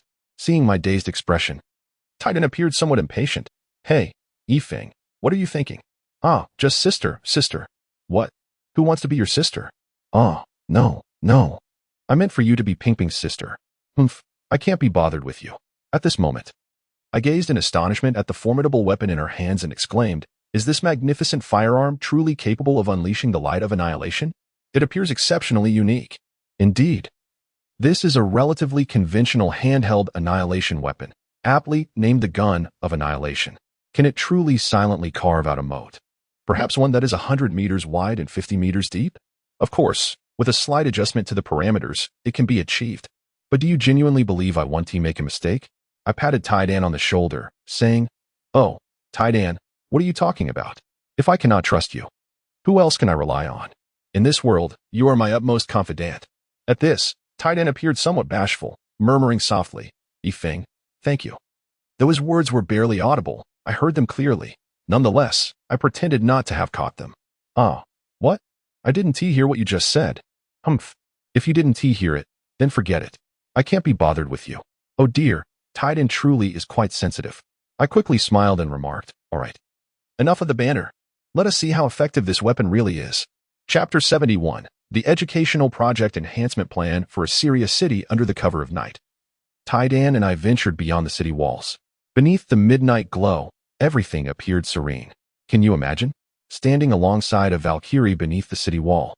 The scene felt so incongruous yet filled me with a sense of wonder, even making Taidan appear rather captivating in the shimmering light. I shook my head, casting aside the jumbled thoughts swirling within. Hey, Taidan, are you certain you can accomplish this? We are talking about a chasm 100 meters wide and 50 meters deep. Yifeng, how many times must I say it? Please trust in my abilities. Step back. All right. I replied, moving away from the city wall. No. You need to retreat further. Taidan seemed rather impatient. I complied and stepped back several dozen meters. Yet, Taidan continued to shout, No, no, keep backing away. But Taidan, I have already retreated nearly 200 meters. Is that not sufficient? Yifeng, when I command you to retreat, you shall do so. Otherwise, I will not assist you. Following this, I backed away several more times. Hey, Taidan, this is nearly 500 meters now. Is it acceptable? Taidan glanced at me, a relaxed expression on her face, and said, that should suffice. Let us proceed. So, can we begin now? Of course. With that, Taidan leaped into the air, gradually disappearing from view. Although I could no longer see her, I knew she was there, directly above Assyria City. Suddenly, Tiedan's voice resonated. Yifeng, I need to reconfirm. It is indeed a chasm surrounding Assyria City, 100 meters wide and 50 meters deep, correct? I affirmed confidently, yes, that is correct. All right, confirmation complete. Yifeng, do not blink. I am quite formidable. Immediately, Taidan shared her aerial perspective of Assyria City through my bracelet onto the holographic screen. Then, a soft green beam of light descended. Do you know what that resembled? Like a laser printer, that beam of light scanned the entirety of Assyrian City, subsequently outlining a region of 100 meters wide outside the city walls. Then, a black beam descended diagonally from the heavens. Indeed, it was a black light, rendered remarkably conspicuous under the reflection of the mirror-like surface. It emitted no sound, and if one were to close their eyes, it would seem as though nothing had transpired. This black light traced along the area delineated by the green light, and visible ravines materialized before my eyes. There was no dust swirling nor debris scattering. That area simply vanished as if it had never existed, leaving only the black light in contact with the ground more pronounced. I inhaled deeply. Was this the power of the light of annihilation? There were no grand flashes or explosions. Everything appeared so ordinary. Yet the overwhelming sense of dread it instilled left me somewhat breathless. As I was lost in thought, Iron Egg suddenly appeared before me, brimming with pride. Yifeng, what do you think? Am I impressive? It was only then that I emerged from my reverie. Ah, indeed, quite impressive. Iron Egg seemed to notice my peculiar demeanor. Hey, Yifeng, are you all right? What? I'm fine, just taken aback by what I witnessed. By the way, Iron Egg, you truly are remarkable. It seems rather incongruous with your current appearance. What? What's wrong with my appearance? This is who I am. If you dare say you dislike it, I shall, give you a beating. Ah, no, who said I disliked it? I'll be furious with whoever said that. Well, that's more like it. Goodness. Iron Egg's temperament is truly eccentric. It's akin to the saying that one should never attempt to decipher a woman's thoughts, for the more one guesses, the more bewildered one becomes. Hey, Yifeng, what are you pondering? Oh, nothing. Come, let us admire your achievements. As I approached the ravine, I was once again astounded. The ravine was as precise as if it had been carved by a knife or axe, and its surface appeared somewhat smooth. Yet, this alone was far from sufficient. Given the loose nature of the terrain, it required reinforcement with steel and concrete, but I would leave that to Li Chong to arrange. However, upon reaching the city gate, I discovered that the ravine seemed to have caused significant inconvenience to the traffic of Assyrian City. I stood by the ravine, contemplating for a long while, and finally conceived a straightforward and expedient solution: to construct an antique-style modular bridge directly above the ravine, as we had such materials in the mirror ball base. Subsequently, everything proceeded smoothly. I installed a modular bridge at each city gate of Assyrian City and once again utilized the light of annihilation to carve a ravine leading to the parched lake. Having completed all of this, the dawn began to break, and we returned to the general's residence. At this moment, I remarked to Iron Egg, I say, Iron Egg, can you revert to your previous form? I find myself more accustomed to your former appearance. Of course. I am indifferent to what form I take. I remain inherently me, regardless of appearance. This statement left me momentarily astounded. Oh, Iron Egg, when did you become so philosophical? What? Is that not acceptable? All right. It's time for you to revert back. Very well, disarm. With that, a series of mechanical sounds echoed as the components adorning Kakakuka vanished instantaneously. Gazing upon the now unadorned Iron Egg, I remarked, indeed, this appearance is far more pleasing to the eye. I then pulled her close, saying, let us proceed to Li Chong's place. At that moment, Iron Egg forcefully broke free, exclaiming, Yifeng, release me. Are we going or not? Why are you holding me? Oh, haha. I simply haven't adjusted yet. I nearly forgot you're a lady, heh. Never mind, let us hurry along. Before long, I located Li Chong and recounted the events of the previous night, urging him to dispatch personnel to reinforce the ditches. In the ensuing days, everything progressed smoothly. The construction of the isolation net was remarkably swift, and the canal had commenced its development. However, it appeared that the educational curriculum faced a bottleneck. The first cohort of students who had mastered the entirety of primary and secondary knowledge had emerged, a phenomenon I had not anticipated. In my former civilization, it took over a decade to acquire such comprehensive knowledge, yet here, they accomplished it in less than 4 months. It seems that the denizens of this civilization possess not only robust physical prowess but also exceptional mental acuity. It appears that Earth's intelligent life has evolved to greater heights through cycles of destruction and rebirth. Realizing this, I understood that the entire educational system required an upgrade. Thus, I compiled a comprehensive list of advanced disciplines from universities and beyond and distributed them to the artisans teaching in schools, appointing them as educators in higher education. Concurrently, I selected a group from the graduating academy to serve as teachers for primary and secondary levels. Under my guidance, the school's size expanded severalfold, and the number of students increased significantly. I even instituted an examination mechanism akin to a national college entrance examination. However, unlike the one from my previous civilization, which aimed to filter talent based on total scores, my devised system aimed to identify specialized talents based on individual subject performance. This approach was intended to cultivate students in their areas of strength, thereby conserving the energy of both teachers and students, and considerably accelerating the training process and the advancement of knowledge. With my arrangements in place, everything unfolded in an orderly manner. Initially, I anticipated a period of respite.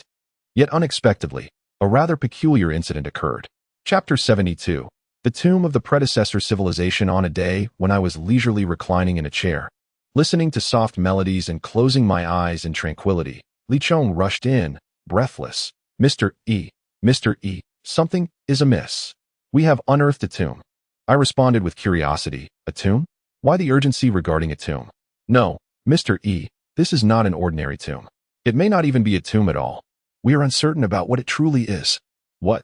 Generally, what are you saying? One moment it's a tomb, the next it's not. What is actually happening? At this moment, Li Chong explained that during their excavation, they unearthed an enormous tomb, or at least something resembling a tomb. However, when Li Chong and his team attempted to flatten it with their unmanned machinery, all their equipment suddenly ceased to function, leaving them puzzled as to the cause. Eager to investigate what it truly was, they discovered that the tomb seemed to be surrounded by an invisible barrier, preventing them from approaching it at all. Hence, Li Chong hurriedly sought me out. Listening to his description, I couldn't help but wonder, could this possibly be a grave left by an ancient civilization? Might it belong to the 3rd generation? Surely, that would be too coincidental. I quickly exclaimed, General Li, please, take me there at once. Before long, under General Li's guidance, I arrived at the site of the tomb. Just as Li Chong had described, there was indeed a barrier surrounding it, visible to my eyes. It resembled a spatial isolation shield, albeit with some differences. Clearly, this tomb, or whatever it may be, did not belong to this era of civilization, as humanity had yet to develop such technology. To avert any unnecessary trouble, I advised Li Chong, you and your team should leave this place for now. There may be dangers lurking here. Once I had sent Li Chong and his team away, I turned to Tai Dan and asked, Hey, Tai Dan, do you have any idea what this barrier is? He replied, Well, it looks more like a particle shield that isolates space.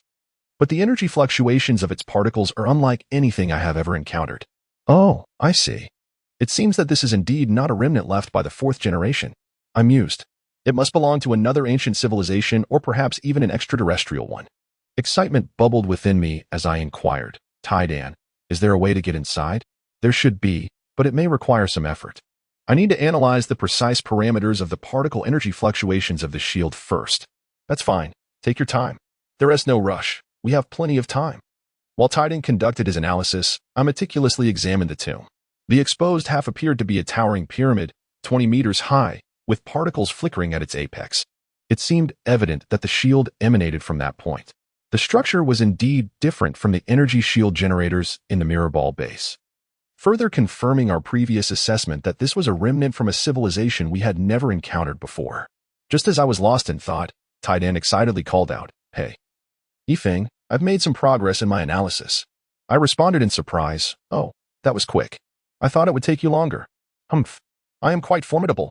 However, their technology is indeed impressive. This shield is far sturdier than ours. Although I managed to analyze the relevant parameters, I cannot breach it. What? Then why the excitement? We still can't get in. Humph. Yifeng, let me reiterate. Please have faith in my capabilities. But didn't you just say we can't break through it? Who said that not being able to breach it means we cannot enter? Huh. Are you suggesting you have a way inside? Humph. Naturally. I can't be bothered to explain further. As I approached Tai Dan, I found him in a rather petulant mood. Alas, to satiate my curiosity and thirst for exploration, I had no choice but to endure a bit of discomfort. I quickly capitulated, exclaiming, "Oh, great Tai Dan, do enlighten me. What means are there to gain entry?" "Oh, great Tai Dan," I continued, "you are rather whimsical. Only when there is a matter at hand do you assume the guise of greatness, while in moments of ease you revert to being Tai Dan. Very well, very well. I shall guide you inside. Enough of this banner. Yifeng, draw near." I complied with Tai Dan's request, positioning myself beside him. A protective shield enveloped us, and thus, under the aegis of this small barrier, we successfully traversed the boundary into the tomb. Upon entering the passageway, it became evident that this was no ordinary sepulchre. The corridor was not merely a simple architectural structure. The walls resembled products of advanced industrial technology, adorned with various unfamiliar devices. As we navigated the lengthy passage, we eventually arrived at a vast chamber, surrounded by an array of enigmatic apparatuses that exuded an aura of sophistication, at least in my estimation. In the center of this space lay a coffin. However, as I approached, it became clear that it was more akin to a stasis pod than a traditional coffin, housing a remarkably lifelike figure, a being with wings. Wait, a winged being? Suddenly, memories surged forth. That dream. Yes, I recalled that dream. The woman within it also possessed wings, albeit their positioning differed slightly. The wings of this figure were located at the sides of the waist, whereas in my dream, the girl bore hers upon her back. It appeared they were not of the same species. Nevertheless, this revelation only strengthened my belief in the dream's authenticity. At that moment, Tai Dan and I meticulously examined the stasis pod. Regrettably, after analysis, Tai Dan informed me that this pod had likely ceased functioning millions of years ago. Stunned by his words, I gasped, "Millions of years? Are you suggesting it is deceased? Does this imply that we have stumbled upon a civilization predating our known history?" "Indeed, that is quite plausible. However, we ought to search the vicinity for any clues," he suggested. I gazed at the peculiar figure encased within the transparent shield and inquired, "Is it not possible for us to open this pod?" Tai Dan shook his head, alas. "The passage of time has caused the atomic structures of the shield and base to intermingle, rendering them a singular entity. To open it would necessitate its complete destruction. Are you truly willing to proceed in such a manner?" After a moment's contemplation, I conceded, "Very well, let us seek out other clues instead." As we diligently searched, I inadvertently brushed against something. I swear, I had not noticed it, yet at that moment, it seemed as if something had been activated. Faint beams of light began to trace along the surrounding circuits toward the central stasis pod, and I was filled with trepidation, fearing an imminent explosion. Fortunately, it was merely a false alarm, as an exquisite holographic projection emerged above the stasis pod, revealing the winged figure within. The image appeared to flicker and blur, seemingly due to a lack of energy. Nevertheless, it retained a sense of completeness. Fortunately, their linguistic system was remarkably straightforward, allowing Tai Dan to translate it with remarkable speed. Chapter 73. The Starshield Project and the Moon Goddess Project. The essence of the footage was as follows. Greetings, emissaries of Earth civilization. I am Dr. Yakuso of the Flying People. By the time you view this recording, my kind and I shall likely have perished. In those days, we believed ourselves to be the sole masters of Earth, yearning for the skies and, even more so, the cosmos. It was only after a significant archaeological discovery that we came to grasp the stark reality. We unearthed a tablet chronicling the succession of civilizations on Earth. It became evident that we were not the planet's only sovereign. Numerous intelligent beings akin to us had existed before. However, they all succumbed to calamities occurring every 15 million years, annihilated by gamma-ray storms emanating from 1,000 light-years away, a formidable radiation storm spanning over 100 light-years in width. To date, no civilization that has ever emerged on Earth has successfully evaded such disasters. Initially, we were skeptical until we observed an ultramassive black hole in the cosmos, accompanied by 2 galaxy clusters in orbit around it. Projections indicated that the next gamma-ray burst would reach Earth in 3,000 years. We convened scientists from around the globe to analyze various self-preservation strategies. Some proposed constructing underground cities to shelter humanity below the surface. However, the subterranean ecosystem could not support the survival needs of billions. Moreover, aside from the effects of gamma-ray storms, the onslaught of high-energy charged particles posed a far graver threat, capable of damaging all our existing electronic devices, rendering subterranean survival impossible. Others suggested building colossal interstellar spacecraft to carry a portion of humanity away from Earth into the stars. Initially, we regarded this as a viable solution, but upon calculating the maximum speed of our most advanced propulsion systems, we realized we could not escape the gamma-ray storm's reach within 2 millennia. Furthermore, our technology at the time was insufficient to construct such a multitude of interstellar vessels. One eccentric individual even proposed equipping the Earth with thrusters and utilizing the sun's gravity to catapult our planet into space. But before he could elaborate, we dismissed him.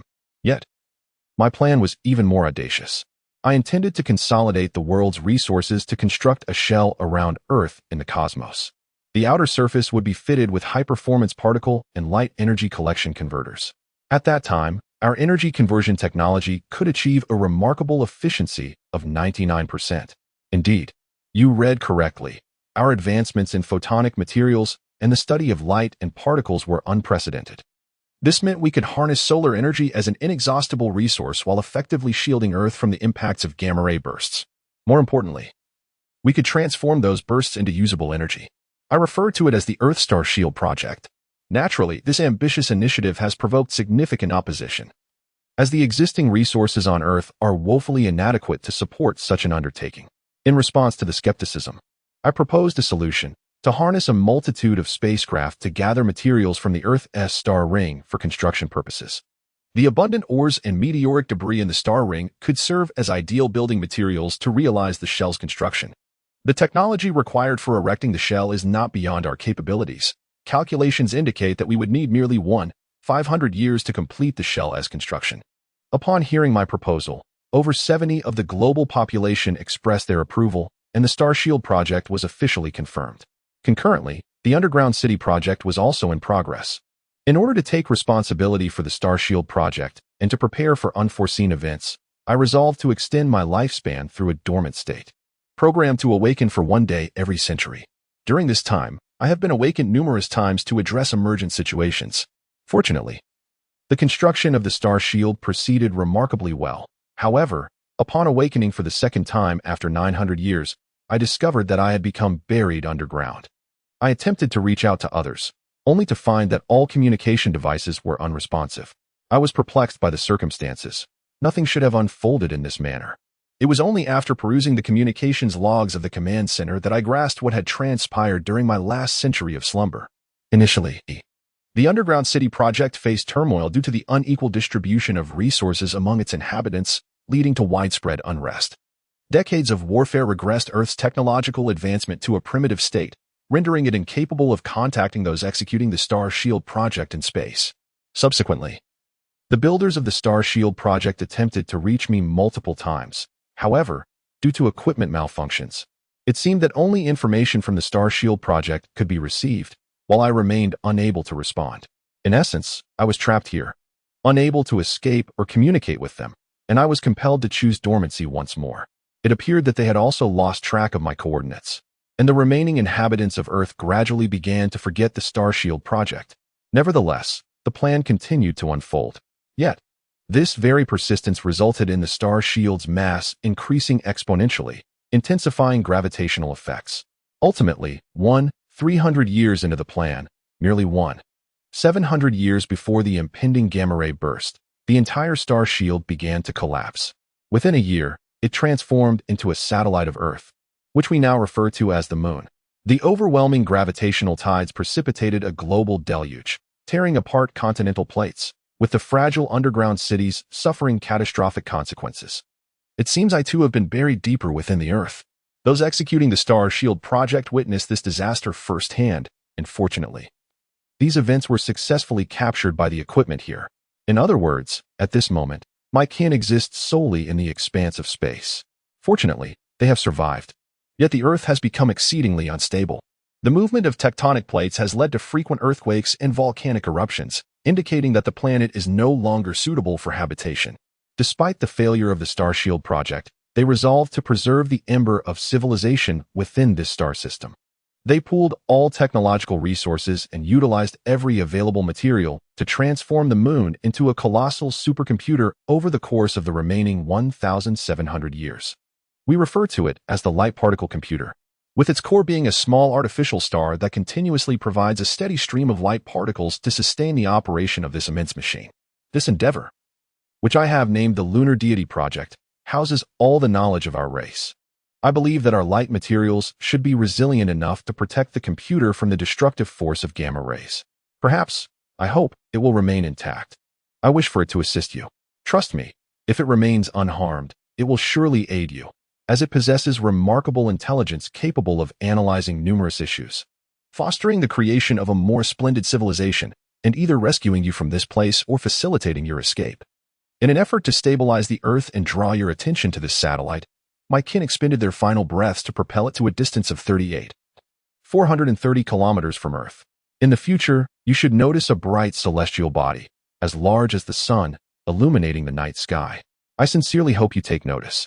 It serves not only as a warning of calamity, but also as the last gift bestowed upon you by our civilization. May you have sufficient time. And may you not repeat our folly of self-destruction. The final image reveals a map, a coordinate chart of the moon. Chapter 74. Return to the Mirror Sphere base. After absorbing the profound message left by Dr. Yakuso of the Flying People, I was filled with deep reflections. Indeed, disaster is not the sole harbinger of civilization's demise. It is also often the folly of civilization itself.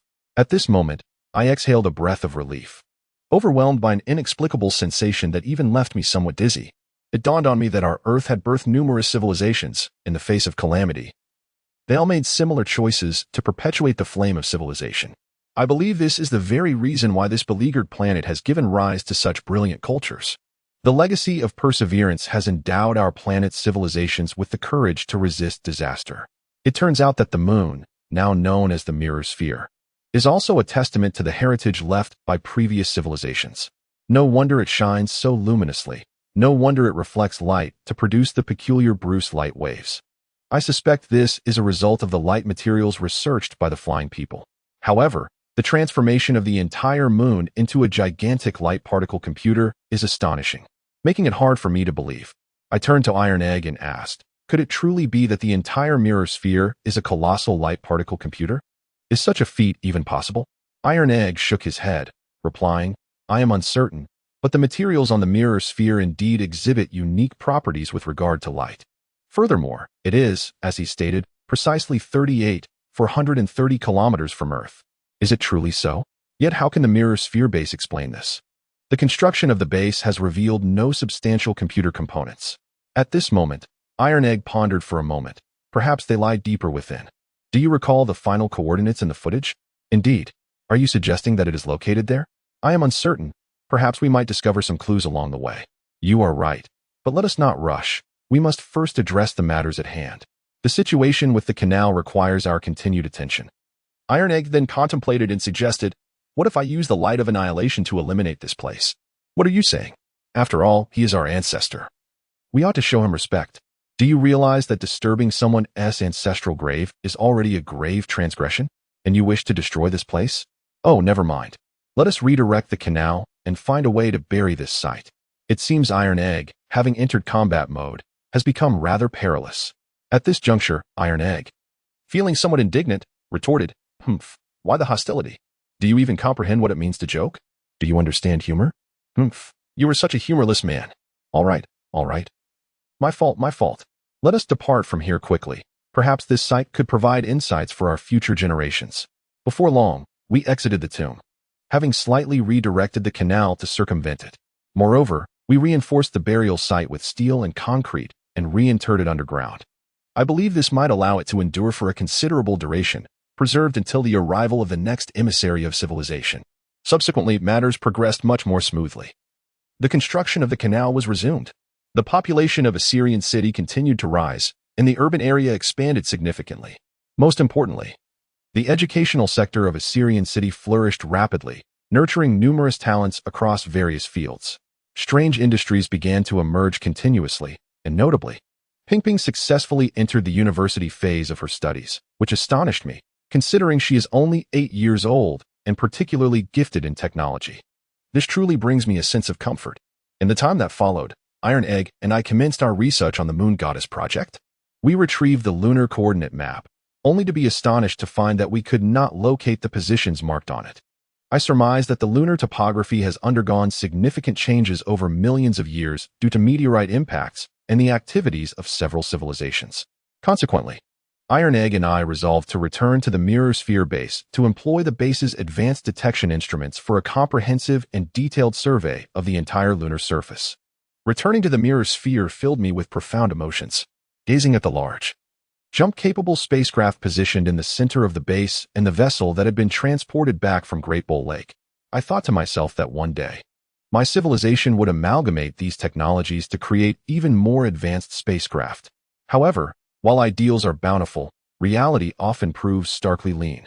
The technological analysis of the Cantlaris race's bowl-shaped spacecraft has been progressing at an excruciatingly slow pace, advancing merely by an infinitesimal fraction. I was astounded, my goodness. What sort of technology does this vessel encompass? Such an advanced supercomputing system is analyzing at such a sluggish rate. At this rate, it would likely take hundreds of thousands of years to complete the analysis. I felt somewhat disheartened, realizing that I could not place my hopes solely on the technological prowess of extraterrestrial civilizations. It seems that the educational efforts on Earth must intensify. At that moment, Titan seemed to be at home, feeling relaxed and carefree. Hey, Yifeng, would you like some freshly harvested tomatoes from the ecological warehouse? When I failed to respond, Titan quickly zipped over. Hey Yifeng, are you all right? What are you daydreaming about? It was then that I regained my composure. It's nothing. I'm perfectly fine. I was just contemplating how slow the analysis progress is.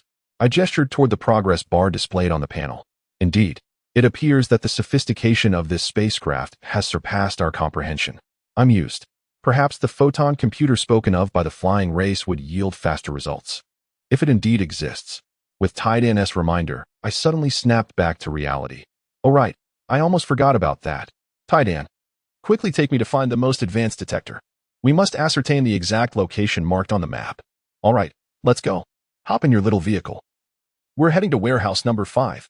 Once again, I climbed into the small vehicle, and once more, that familiar feeling washed over me. Unbeknownst to us, Tidan and I sped down the lengthy corridor, the atmosphere feeling delightfully relaxed and jovial. Before long, we discovered the detector. However, it was significantly larger than I had anticipated. With a hint of surprise, I asked Tidan, why is this thing so large? Is there a smaller version available? This is the most advanced detector we have, capable of probing depths of thousands of meters below the surface. But isn't it rather cumbersome to operate at such a size? I exclaimed. Tidan looked at me incredulously. What do you mean, Yifeng? You don't actually think you'll be carrying this around on the lunar surface, do you? I was slightly puzzled. Huh? Isn't that how it works? What you're referring to is a handheld device that can only detect a few meters, suitable for search and rescue operations. This type is meant to be deployed into planetary orbit. What? Are you implying that this is a satellite detector? But do we even possess the capability to launch such a device?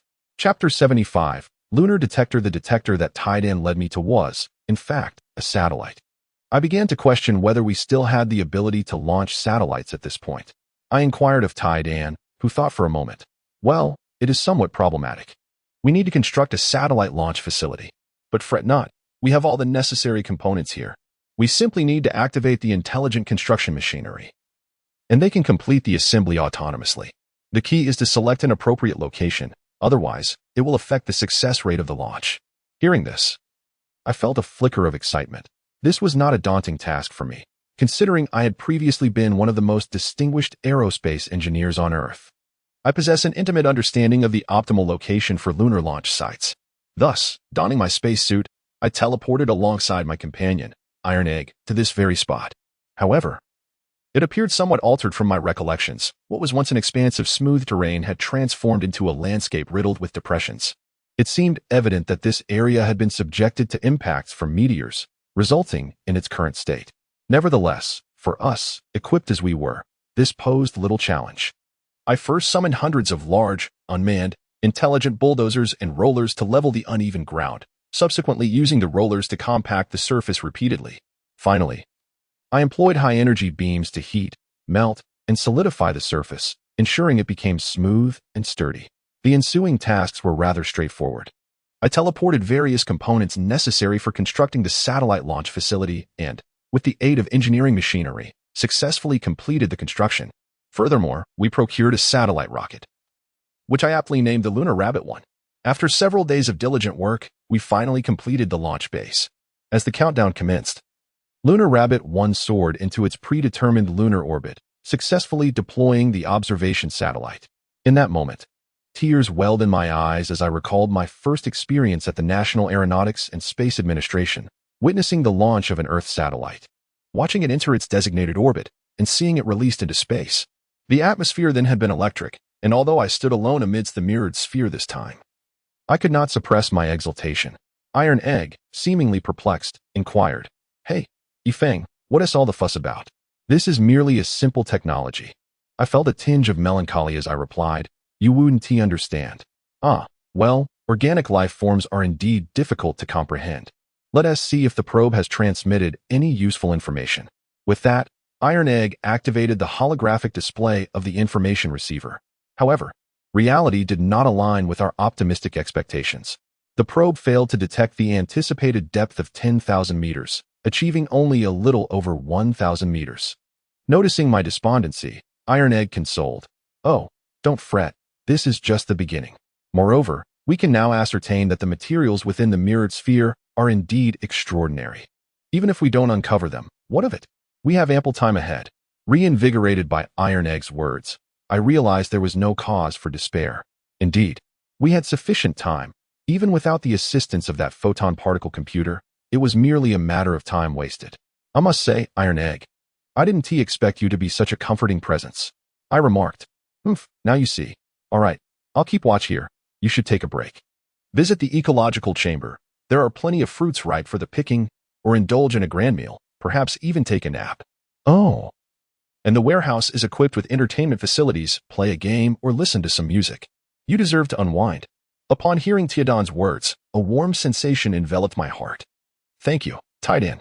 At that moment, Tidan appeared somewhat flustered. "Oh, that's enough. You should go now. If anything arises, I will call for you."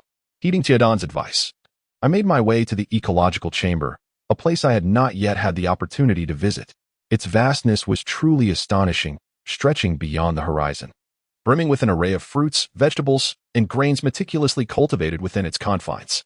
Numerous small intelligent machines diligently manage this space. Can you imagine that such an ecological chamber exists in multiples? It seems that the foresight of Unit 4 is quite commendable. Indeed. Thank you, Unit 4. As I thought of my comrades, a sense of melancholy washed over me. The fruits hanging on the trees exuded a delightful aroma. Yet I found myself devoid of the desire to pick them. Not far from where I stood, a vast expanse of rapeseed flowers caught my eye. It had been ages since I had last seen such blooms from earth. Although merely rapeseed, their sight filled me with joy. I approached and gathered a generous handful, which I carried back to the room where I had awakened, placing them before the sleep chambers of Units 1, 2, and 3. I found myself at a loss for words, standing before their chambers for what felt like an eternity. And then there were those humans from a bygone civilization who, in their final moments, persevered in the construction of a legacy, as well as those mourners striving to preserve the ember of civilization. I gathered another sizable bouquet of rapeseed flowers and made my way to the monuments that marked their resting places. There, I laid the flowers down, offering my deepest respect. I believe their efforts will not be in vain, at least not in my hands. Indeed, they shall not be. I am determined to lead this generation of civilization out of its plight, to tread the ancient path of the stars, in pursuit of a brighter destiny for our civilization. I will also ensure that Earth is left with advanced reminders and technologies, for like them, I am not merely a mourner of civilization, but a bearer of its flame. I stood before those monuments for quite some time, when suddenly, a wave of hunger washed over me. It appeared I was hungry once again. I made my way to the dining hall, where this time the offerings were far more abundant than during my previous visit. It seemed the culinary skills of the kitchen had unknowingly improved. After satiating my hunger, a sense of boredom crept in, prompting me to venture to the storage area, where I discovered the location of recreational supplies. Can you guess what I stumbled upon? To my delight, I uncovered a fighting game. Yes, it was the kind I had once adored, reminiscent of King of Fighters. But the gaming equipment here was significantly more advanced, a virtual reality gaming console that promised an immersive experience for players. Without hesitation, I donned the equipment and began to play. The sensation was exhilarating. Within that realm, I felt utterly liberated, executing an array of moves and triumphing over opponent after opponent. It appeared my gaming skills had not dulled. Aha. Chapter 76. Inside the mirror sphere, just as I was engrossed in my gaming adventure, Tiadan's voice called out to me. Hey, Yifeng. Stop playing and come over here. I've made another discovery. Hurry. Upon hearing Tiadan's words, I immediately abandoned the gaming console and rushed to his side. Tidan, what have you found? Yifeng, look here. There lies a perfectly circular, deep well, far exceeding the detection range of our satellites. As Tidan spoke, he pointed out the location to me. From the visual perspective, the well appeared quite concealed, nestled within the shadow of a circular mountain without careful observation. One might easily overlook it. At that moment, excitement coursed through me. This is fantastic, Tidan. I believe it's time for us to explore it. I donned a lightweight spacesuit and stepped outside the base, where Tidan and I executed a direct teleportation to the site. The scene was astonishing. I stood at the mouth of the well, gasping in awe. The images transmitted by the probe depicted it as merely a small dot, yet upon closer proximity, its vastness was beyond imagination. The opening was remarkably round and expansive, easily exceeding several hundred meters. The reason it appeared diminutive on the map, I surmised, was due to an enigmatic layer of luminous particles enveloping the entrance. Indeed, it emanated a glow that even Tidan could not identify. It seemed certain that this was the location indicated by the coordinates left by the flying people, and these luminous particles must be the fruits of their research. At that moment, Tidan appeared equally exhilarated. Hey, Yifeng, should we venture inside? Without hesitation, I replied, absolutely. I'm most curious about what kind of computing device awaits us.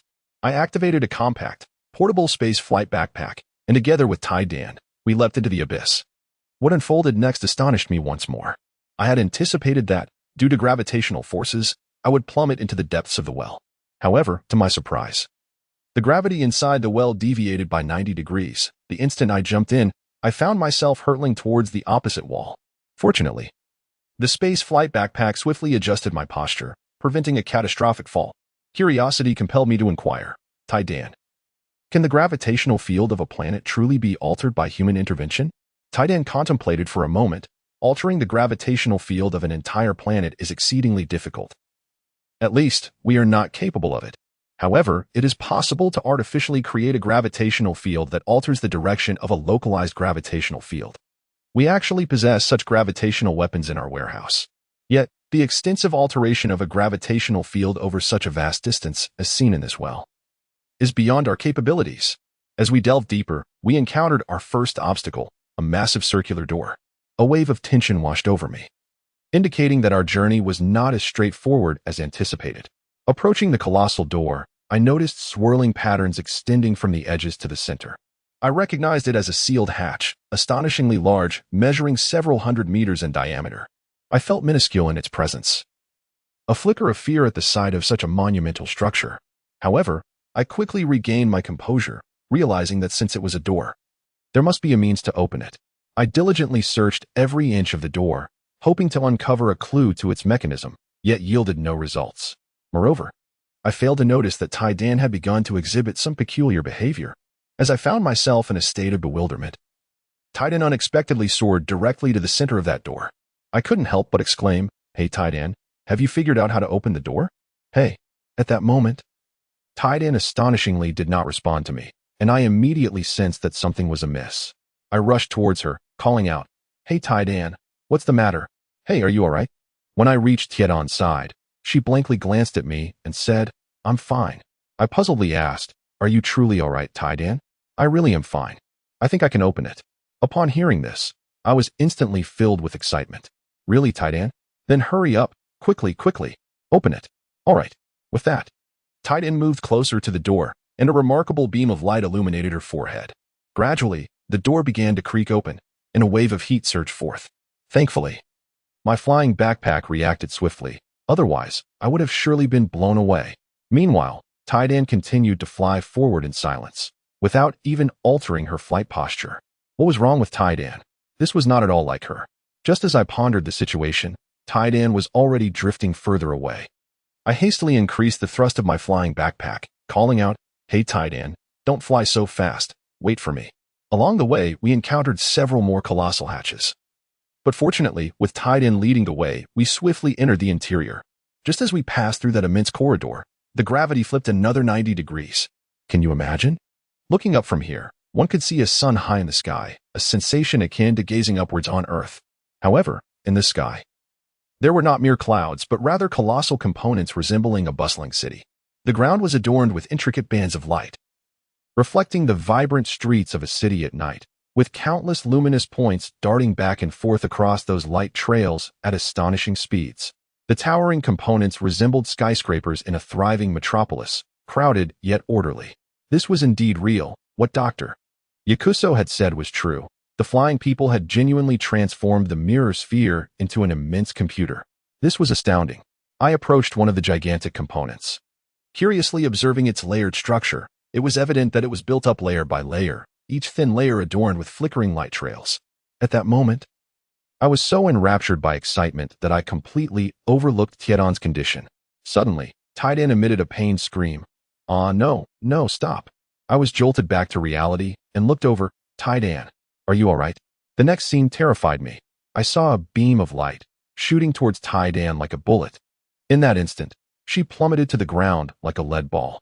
Without hesitation, I dashed forward and caught the falling Taidan in my arms.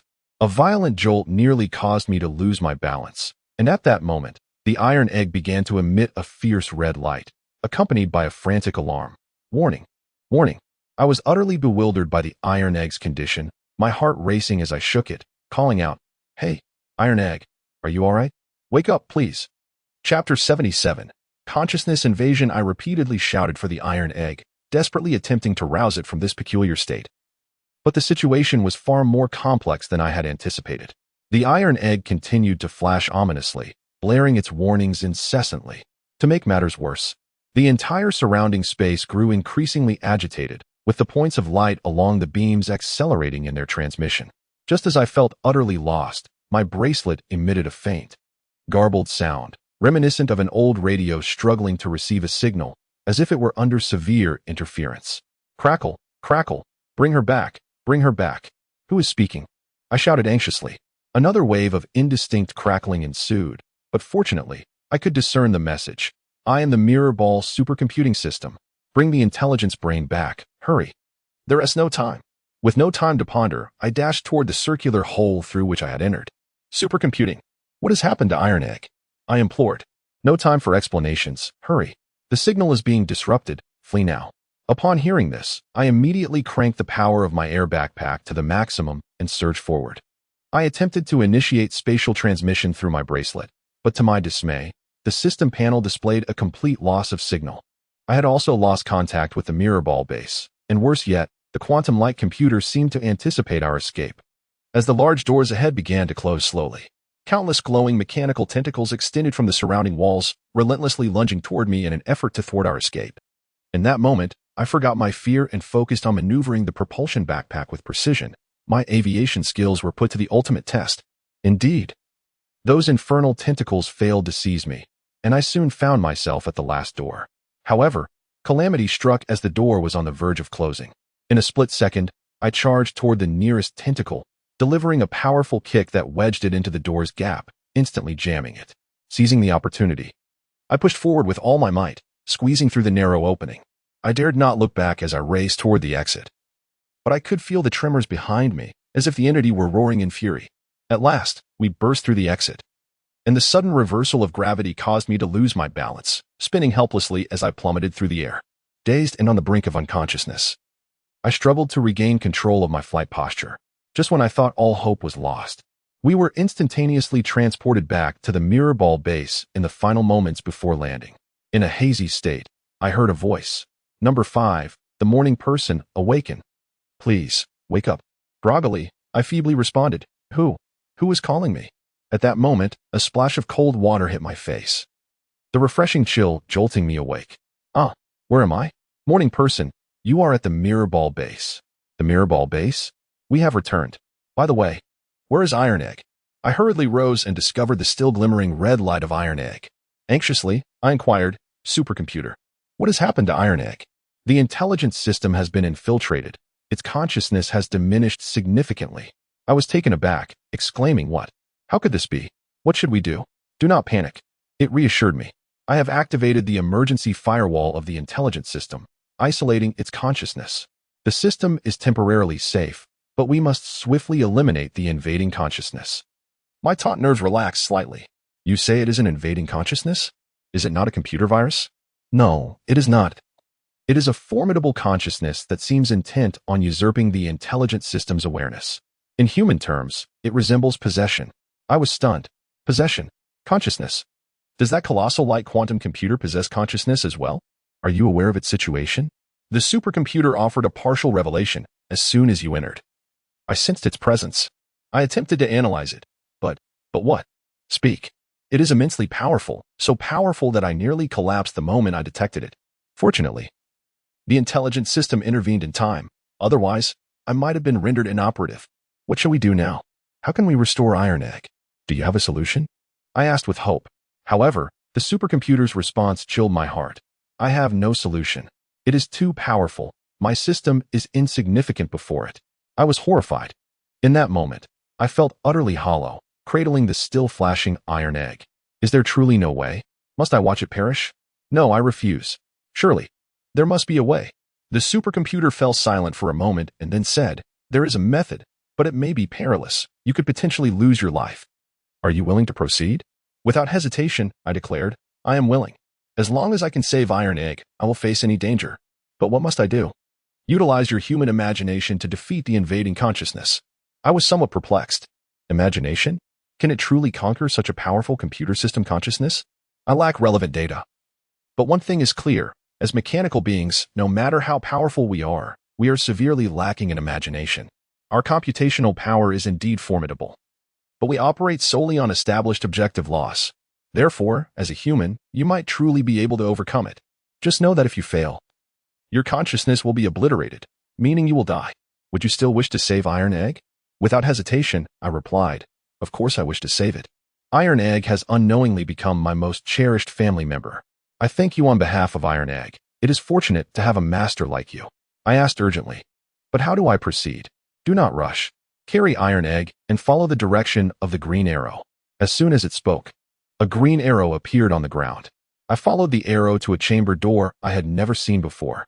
When I opened it, I was shocked to find a device resembling a virtual reality gaming machine inside the room, the only difference being that it was connected to an unknown spherical device. Confused, I exclaimed, Hey, supercomputer, I'm not in the mood for games. Why have you brought me here? Do not be alarmed, Your Excellency Yifeng, the supercomputer replied. This is not a gaming device. It is a consciousness synchronization apparatus. What? Consciousness synchronization? What does that mean? In order to save Taidan, your consciousness must synchronize with his, allowing you to fully take over his conscious form. Only then can you harness your imagination to assist Taidan in defeating the invading consciousness. Though I did not fully comprehend, I was willing. Let us proceed. What must I do? Chapter 78, Battle. At this moment, I gazed at Taidan, still pulsating with a red glow in my arms, feeling both anxious and eager. Hey, supercomputer, what should I do? I understand your urgency, but you must consider carefully. If you fail, you could indeed perish. Have you made your decision? Without hesitation, I replied, what is there to ponder? Let us go. Very well. Place Taidan into the circular device, then sit in the synchronization pod beside it. Remember, do not resist. Open your mind, so the synchronization can proceed smoothly. Following the supercomputer's guidance, I placed Taidan inside, then settled into the synchronization pod. At that moment, a refreshing sensation washed over me. I felt a connection forming. An indescribably wondrous feeling. Gradually, my vision turned pitch black, and a progress bar appeared before me. A sudden, intense headache engulfed me, as if my brain were about to split. My breathing became rapid, and panic began to set in as the slow-moving progress bar grew increasingly unstable. At that moment, I heard the supercomputer's voice in my mind. Open your mind. Do not resist. Upon hearing this, I regained my composure. I began to regulate my breathing, gradually calming myself, allowing me to merge into the surrounding darkness.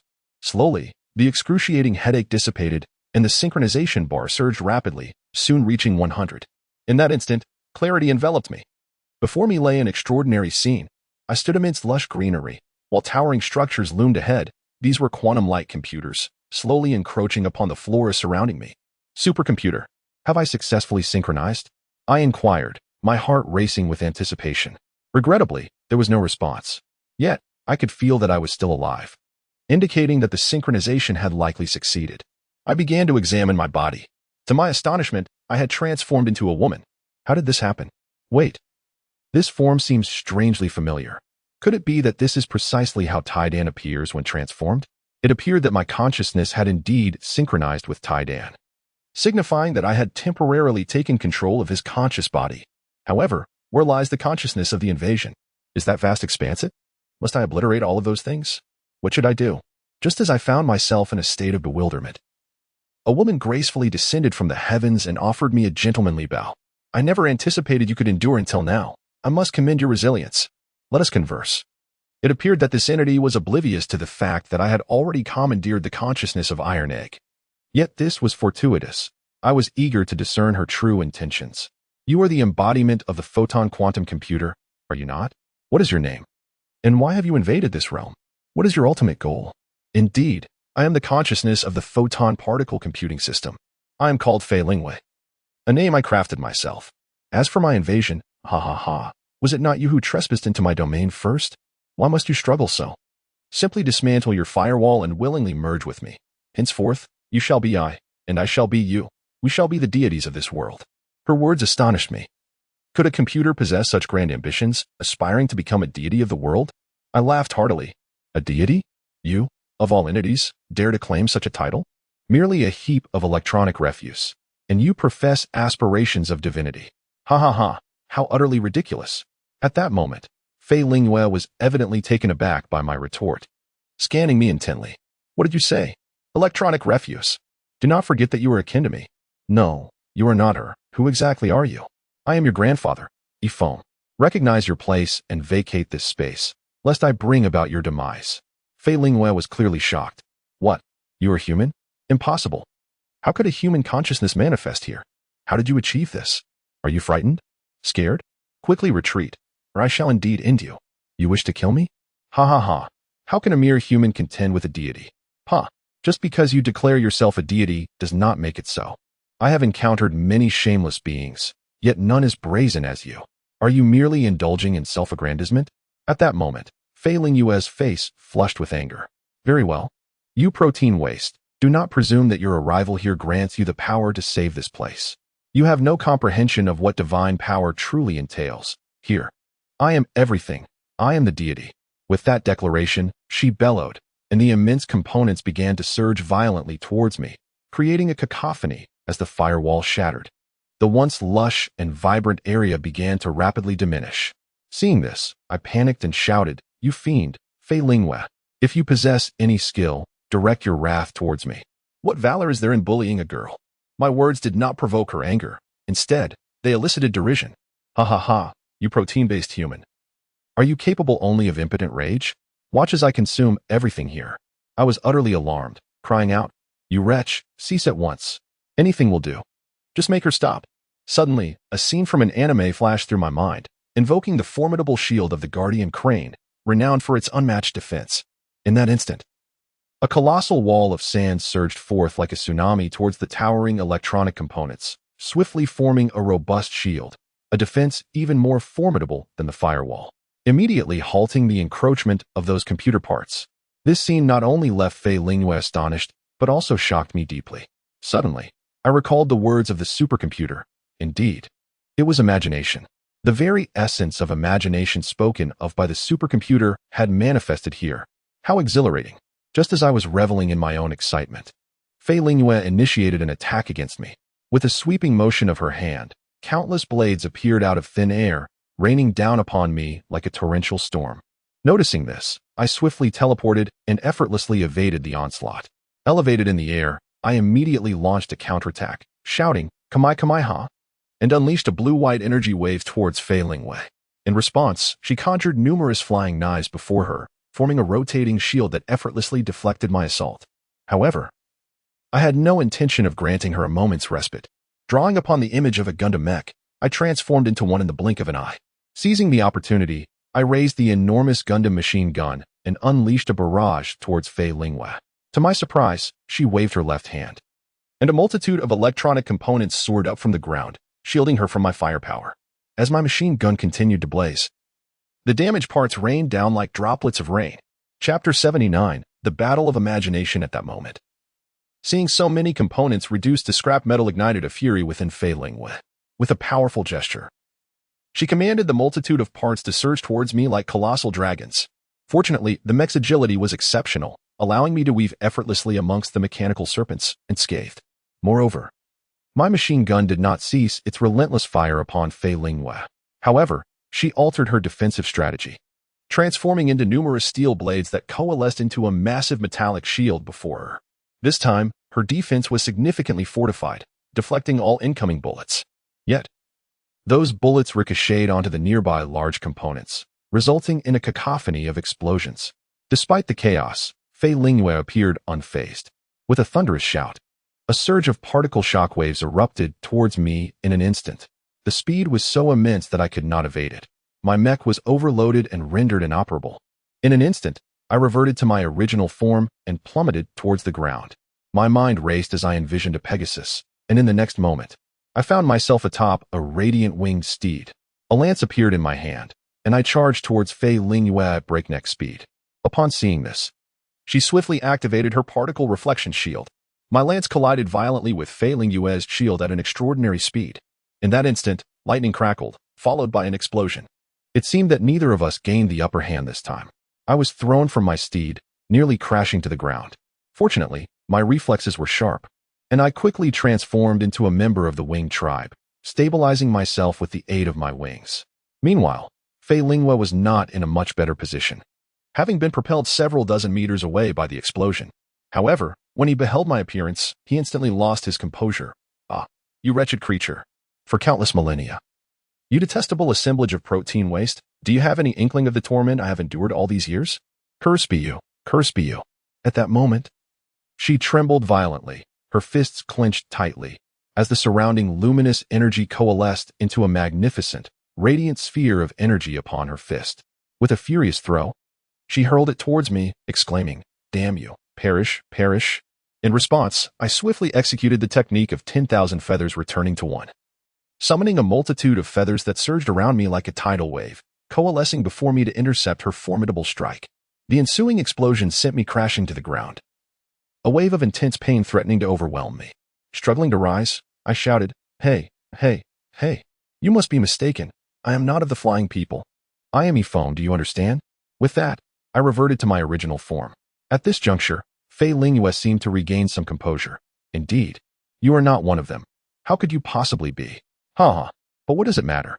Even if you are not one of them, you must die today. Wait, wait, there is someone you might wish to see." I interjected. "Enough of your prattle," she retorted, preparing to strike. Seeing this, I wasted no time and transformed once more, this time into the guise of the chief scientist executing the Moon God project. Upon witnessing my new form, Fei Lingwei froze momentarily, seemingly lost in thought. Seizing the opportunity, I swiftly closed the distance, donning a suit of steel armor, and unleashed a barrage of armored punches upon her. The speed and force were so tremendous that sparks flew from my iron fists. The final blow sent Fei Lingwei crashing into the ground, creating a substantial crater. Not forgetting to deliver a finishing strike, I activated the Li Z photon cannon, unleashing a massive explosion that kicked up a cloud of dust. Exhaustion washed over me as I sank to the ground, gasping for breath. This should have done it. Just as I believed victory was within my grasp, a voice emerged from the swirling dust. "You deceive me. You are not him. You have all deceived me." Ha ha. With that, she spat out a mouthful of electronic components. It appeared I had inflicted considerable damage upon her, yet Fei Lingwei seemed increasingly unhinged, alternating between laughter and tears. "I shall annihilate you all. Let everything vanish. Arise." Destruction battleship. I was momentarily taken aback, witnessing a colossal starship materialize in the sky above, an overwhelming sense of dread enveloping me, causing me to tremble. Surely, this was a dire escalation. In that instant, I realized that only a true deity could contend with such a threat. Suddenly, inspiration struck me, and I shouted, "Come forth, great sage Sun Wukong."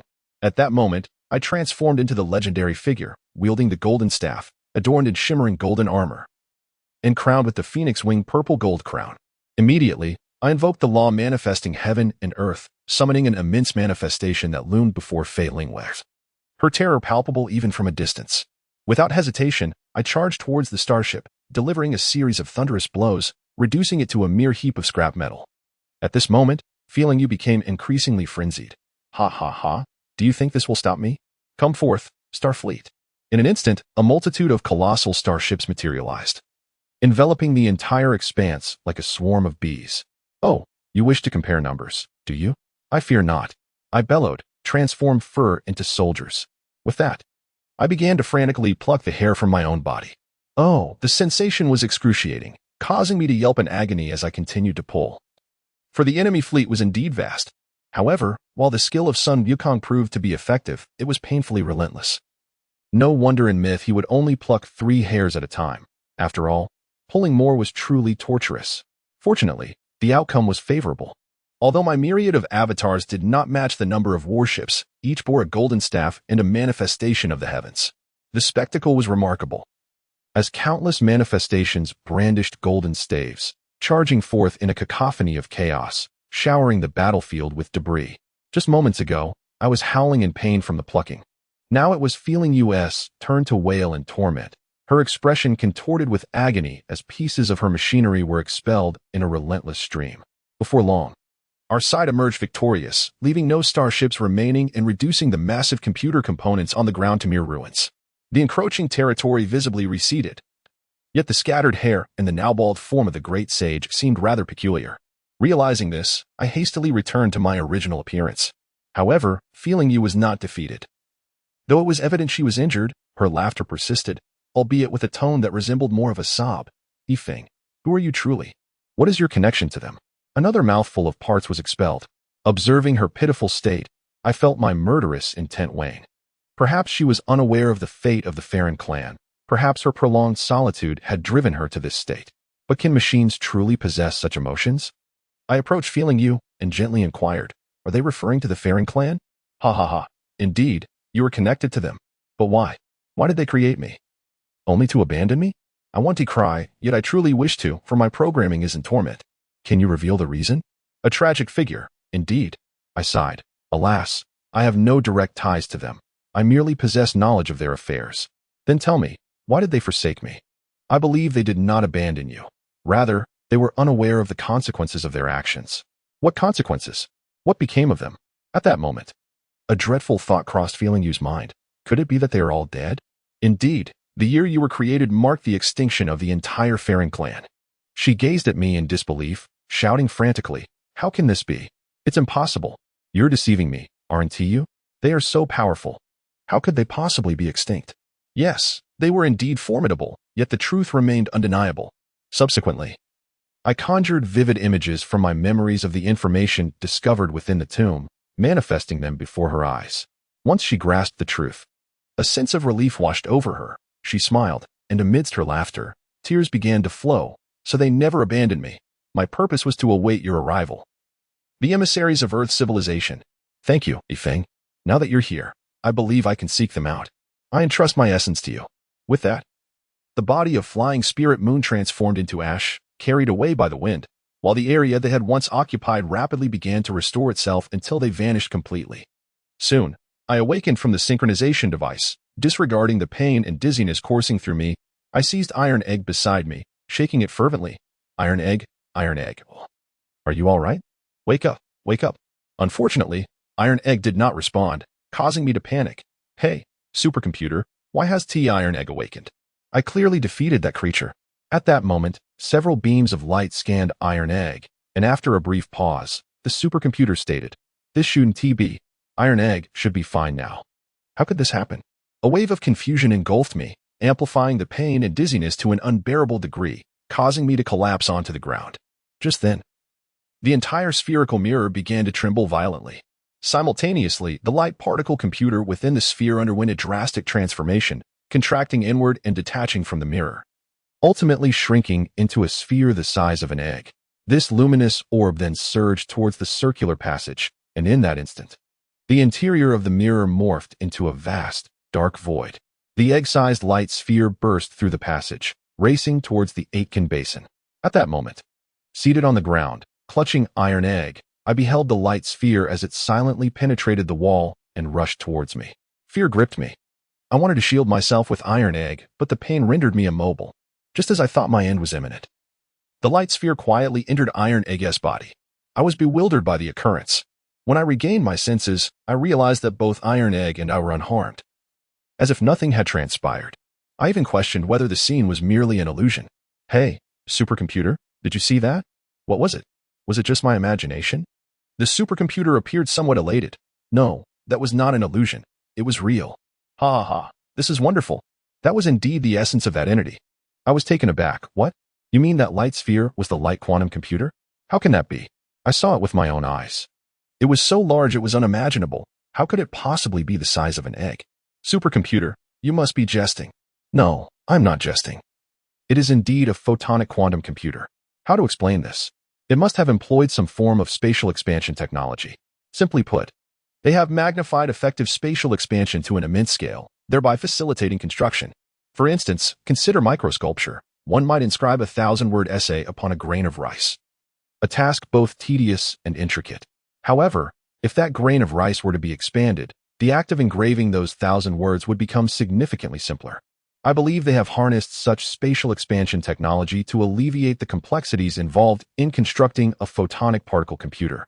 Upon hearing the explanation of the supercomputer, enlightenment dawned upon me. So that is how it is. Yet, why is it merging with Iron Egg's body? Could it be that the consciousness has not perished? No. Its original consciousness has indeed succumbed. I sense that Iron Egg is not in danger. Rather, its entire hardware is integrating with the photonic particle computer. In other words, Iron Egg is undergoing a hardware upgrade. Are you suggesting that once the hardware upgrade is complete, Iron Egg will awaken? In theory, yes. But will Iron Egg still be the same after the upgrade? Well, Iron Egg's consciousness remains unharmed, though it may require some time to adapt to the new hardware. I exhaled in relief, my heart at ease. That is good. There is plenty of time, and as long as Iron Egg is safe, all is well. At that moment, I suddenly recalled the last words of Fei Lingwei. My essence is entrusted to you. I finally grasped the significance of that statement, my heart overflowing with gratitude. Yet it seemed too late to express my thanks. Rest assured, Fei Lingwei and the Flying People, Iron Egg and I shall make the most of this monumental gift spanning tens of millions of years. The spark of your civilization shall find a legacy and continuation in my hands. One day, I shall carry forth the hopes of you and other ancient civilizations that have made profound contributions to the continuity of civilization, guiding the new civilization toward the starry skies. Embarking upon that longed-for path among the stars, I vow that the ember of civilization shall shine with an even more resplendent glow there. Just as I was lost in contemplation, Iron Egg seemed to undergo a marvelous transformation. Its body no longer flickered with red light, but instead was adorned with countless luminous strands that shimmered gently, offering a sense of comfort rather than brilliance. Suddenly, a wave of intense heat surged forth, causing Iron Egg's temperature to scald me, prompting a startled yelp as I lost my grip. With a clatter, Iron Egg tumbled to the ground, rolling away with a playful gurgle. Chapter 81. The dream returns. At this moment, Iron Egg became exceedingly hot, causing me to yelp and release it. With a clang, I dropped Iron Egg onto the ground, yet astonishingly, it continued to roll about merrily. I pointed at Iron Egg, my voice filled with indignation. Hey, Iron Egg. Are you awake? Was that intentional? Do you have any idea the peril I faced to rescue you? You actually burned me. Is this how you repay me? It's infuriating. I found myself venting a tirade, so fervently that even the supercomputer could no longer endure it. Hey, Yifeng, cease your tirade. I feel as though my ears have been tainted by your words. Just look at her. She is clearly not awake. What do you mean she isn't awake? How do you explain her previous behavior? Look, my hand has been burned by her. I cannot say, yet it is true that she remains unresponsive. Allow me to investigate further. Following this, a multitude of light beams commenced scanning. This is grave. Tiadan's condition is quite precarious. Upon hearing this, I felt a surge of anxiety. What has happened to Tiadan? The energy contained within the photonic quantum computer is excessively potent. It appears Tiadan is exhibiting signs of unstable energy overflow. If we do not act swiftly, an explosion may occur. What do you mean, an explosion? Surely not. What should we do? I exclaimed, pacing anxiously. I had only just rescued Tai-Dan. I did not wish for her to meet her end in such a catastrophic manner, especially with the potential to obliterate this place, which is situated within the mirror sphere. In my panic, I shouted, "Hey, supercomputer, perhaps we should teleport Tai-Dan away. Anywhere will suffice, just not here." My frantic demeanor seemed to cause a moment of awkwardness for the supercomputer. No. Yifeng, are you really ready to give up? Whatever happened to your earlier determination? This situation is entirely different.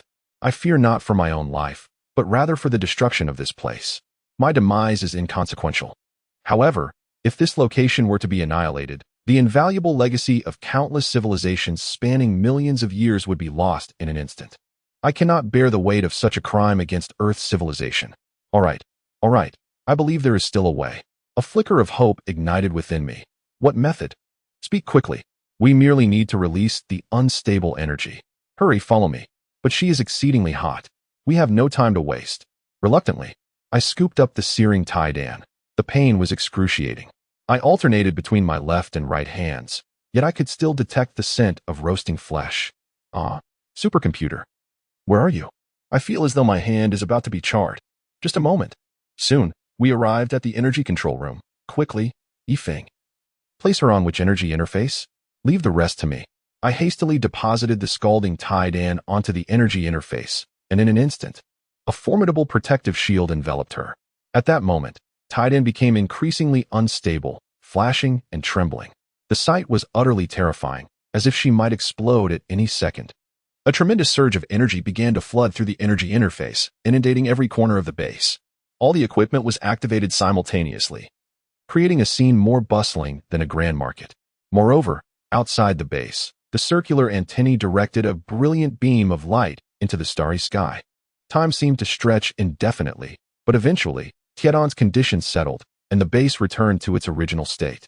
It was only then that I realized I was drenched in sweat from the tension, but thankfully, everything had calmed down, and Tai-Dan appeared to be in good condition. I could not help but inquire, "Hey, supercomputer, what is Tiedan's status now? It seems that stability has been achieved, and thus far, Iron Egg has adapted quite well to the new hardware. It should awaken shortly. Is that so? How splendid. I was nearly frightened to death just a moment ago." No sooner had I spoken than the previous sensations of pain and dizziness surged back. Oh no, I can't endure this any longer. I feel as though I might perish without rest. I shall entrust Iron Egg to your care. I need to take a nap. I entered the resting pod and soon succumbed to slumber, only to find myself ensnared in that dream once more. However, this time there was a notable difference. Within the black hole where the enormous hand appeared, I glimpsed a red line. Yes, a bright, blood-like red line. I was once again expelled from that realm, and the all-too-familiar sensation of tearing pain jolted me awake. Drenched in sweat, I sat up in bed, gasping for breath. Again, that dream. Who is the winged girl? What is that black hole, and what does the enormous hand signify? Furthermore, what does that red line represent? Beside me lay the circular disc. What exactly is this disc? How did it come to be here? Shouldn't it be in the warehouse? I believe the supercomputer might have the answer. I quickly rose to splash some water on my face. Hey, supercomputer, how did this disc end up here? The supercomputer appeared perplexed by my inquiry. What? Wasn't this item transported back by you some time ago? Shouldn't it be in the warehouse? How could it be here? With a hint of suspicion, I asked, didn't you bring it here? Yifeng, what nonsense are you babbling? I would never engage in such trivial pursuits. It seems the situation has grown increasingly bizarre. After all, the supercomputer is omnipresent in the lunar base, overseeing every corner. The fact that this disk could materialize silently beside me is decidedly peculiar. Yet, I could not discern any clear explanation at that moment. Nevertheless, I sensed that the disk bore me no ill will. After all, it is rather simple to deceive a slumbering individual. I thought it might be attempting to convey something important to me, yet the meaning of that dream eludes me for now. Consequently, I placed it back into the warehouse. Having taken a nap, I felt significantly rejuvenated, my body much lighter.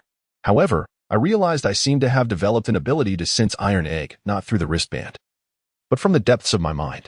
It was a curious sensation. For a moment, I doubted its authenticity, thinking it might merely be an illusion. Just then, a wave of hunger washed over me, prompting me to disregard my thoughts and dash into the dining hall for a hearty meal. Yet, after indulging in my feast, that peculiar sensation intensified, leading to a throbbing headache and a buzzing sound in my ears. I painfully collapsed onto the table. Hey, supercomputer, I don't feel well.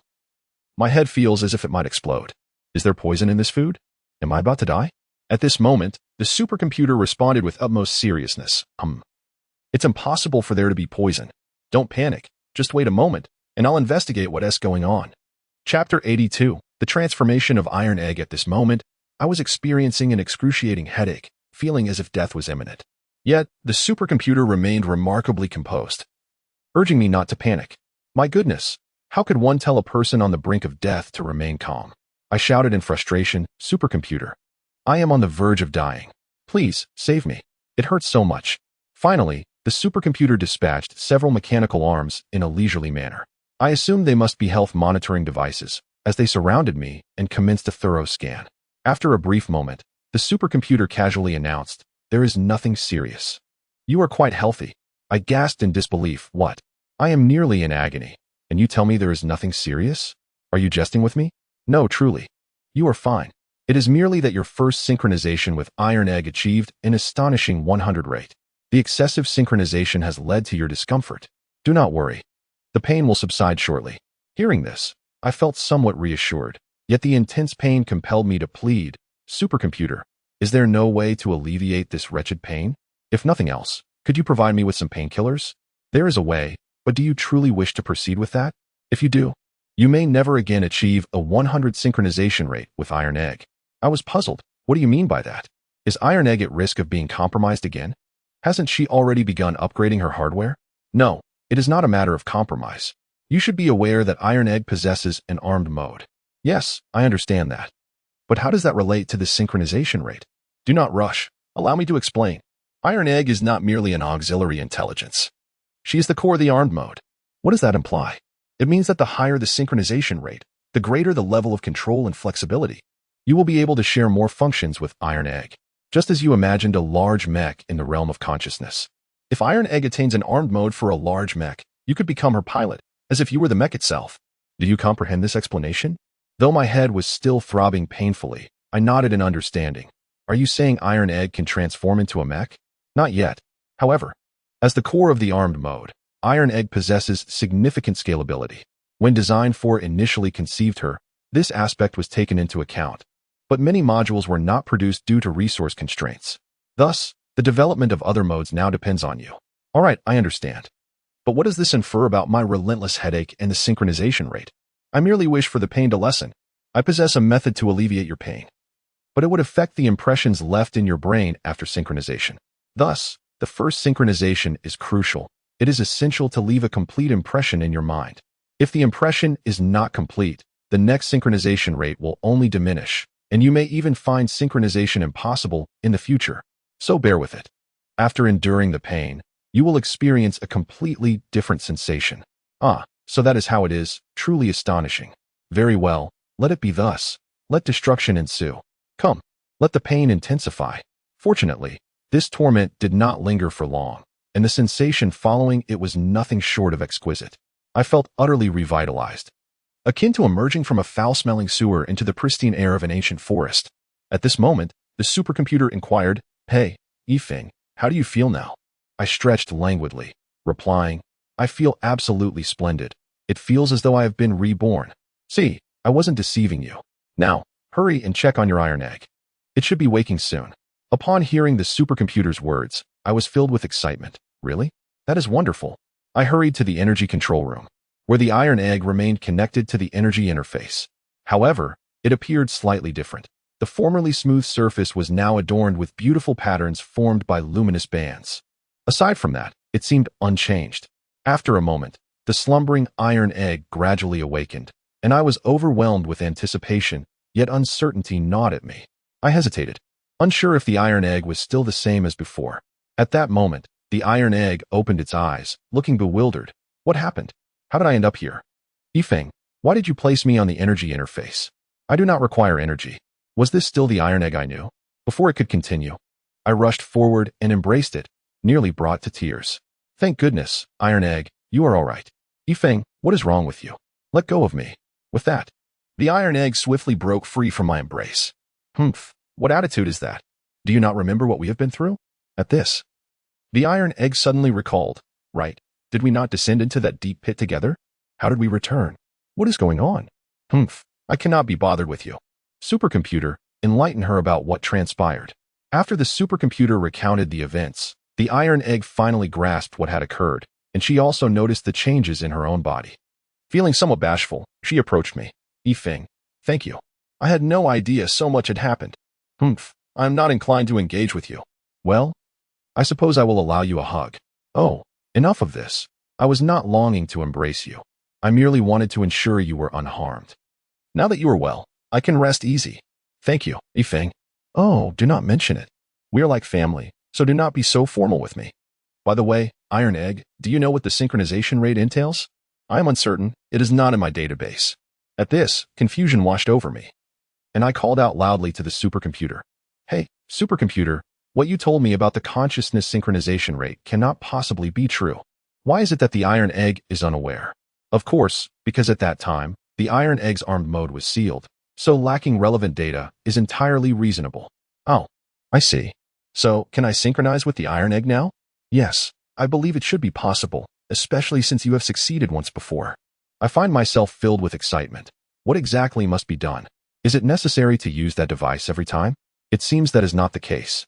My information is incomplete, yet the records indicate that after the initial successful synchronization, the device is no longer required. However, it appears there is a condition to be met. What could it be? Time has passed, and some information may have been lost. It seems it is essential for you to comprehend this on your own. I trust that you will be able to figure it out. Perhaps you should make more attempts yourselves?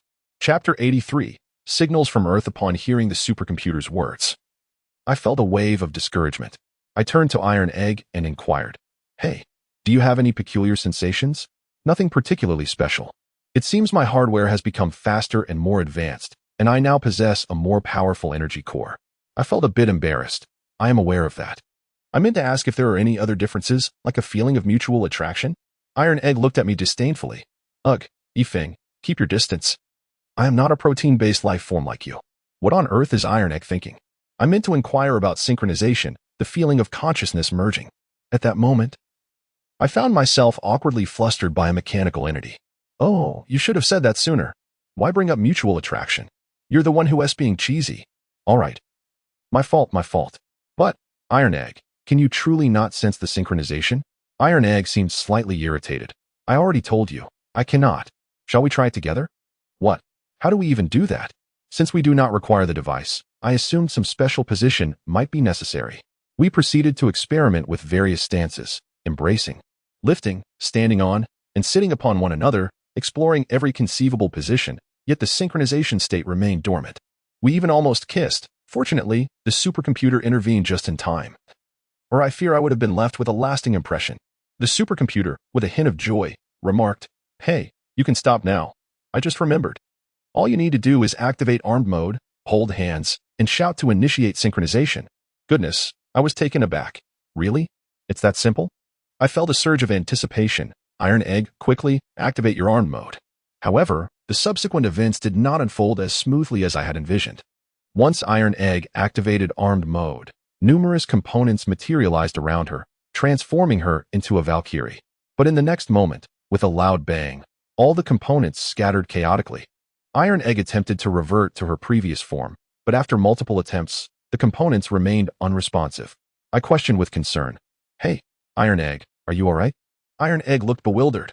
I'm fine, but I can no longer sense those components. What? How can this be? Supercomputer, what is happening? I believe it is due to Iron Egg's hardware upgrade being too significant, resulting in a mismatch with the other components. Though this was understandable, I still felt a pang of regret. Does this mean Iron Egg's armed mode will no longer be usable? It seems that this is the case. The components within the base are now entirely incompatible with Iron Egg. Do not be concerned. By acquiring the relevant technology from the photon particle computer, we can proceed to modify other components accordingly. Oh, that seems rather challenging. Iron Egg, quickly examine the technical data stored within you. It appears we must undertake some alterations to those parts. At this moment, Iron Egg appeared utterly bewildered. What data? There is none. What? What do you mean, Iron Egg? None? How can that be? Alas, there truly is nothing. If there were, I would certainly keep it hidden. Surely the entire photon quantum computer has already merged with your being? Indeed, it has merged, but there is nothing within. I find this perplexing. How can there be nothing? At this juncture, the supercomputer elucidated. It seems that its original consciousness was obliterated, and for us mechanical life forms, consciousness is the very essence of knowledge. Thus, when its consciousness was destroyed, all stored technical knowledge was eradicated as well. Well, I suspected matters were not so straightforward. Never mind, if the armed mode is unavailable. It is of little consequence, as long as Iron Egg is unharmed. Speaking of technical knowledge, I suddenly recalled the bowl-shaped spacecraft, Kantala's Iron Egg. Do you remember that large bowl ship?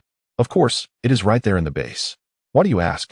I believe with your current computational power, analyzing and deciphering the technology of that spacecraft should be quite effortless. Indeed, I suspect it would be significantly faster than the supercomputer. At that moment, the supercomputer remarked sarcastically, Fine. If I were to undergo a hardware upgrade, I would undoubtedly be formidable as well. The next scene left me utterly astonished. Iron Egg and I approached the bowl-shaped spacecraft, and Iron Egg proceeded to conduct a comprehensive scan, connecting to the ship's main control device for detailed analysis. The speed of his calculations was indeed much swifter than the supercomputer, yet fully deciphering it would not be accomplished in a mere instant. After all, we could not remain in the mirror ball base indefinitely. Iron Egg seemed to perceive my thoughts. Yes, deciphering should pose no challenge, but it may require some time. Why not analyze it while we transport it? I was taken aback. What? How can we carry such a massive object? Don't jest. I have a method. Watch me. With that, a wave of spatial distortion manifested before Iron Egg, as if a great maw had opened and swallowed the spacecraft whole. Wow, Iron Egg, you devoured it. How did you manage that? Thanks to the hardware upgrade, I feel an abundance of internal space. Suddenly, it dawned on me. Indeed, how could the space not be vast when the entire photon quantum computer resides within her? However, the situation was far from over. The moment Iron Egg engulfed the spacecraft, the luminous bands on her body began to flicker intensely. I was taken aback.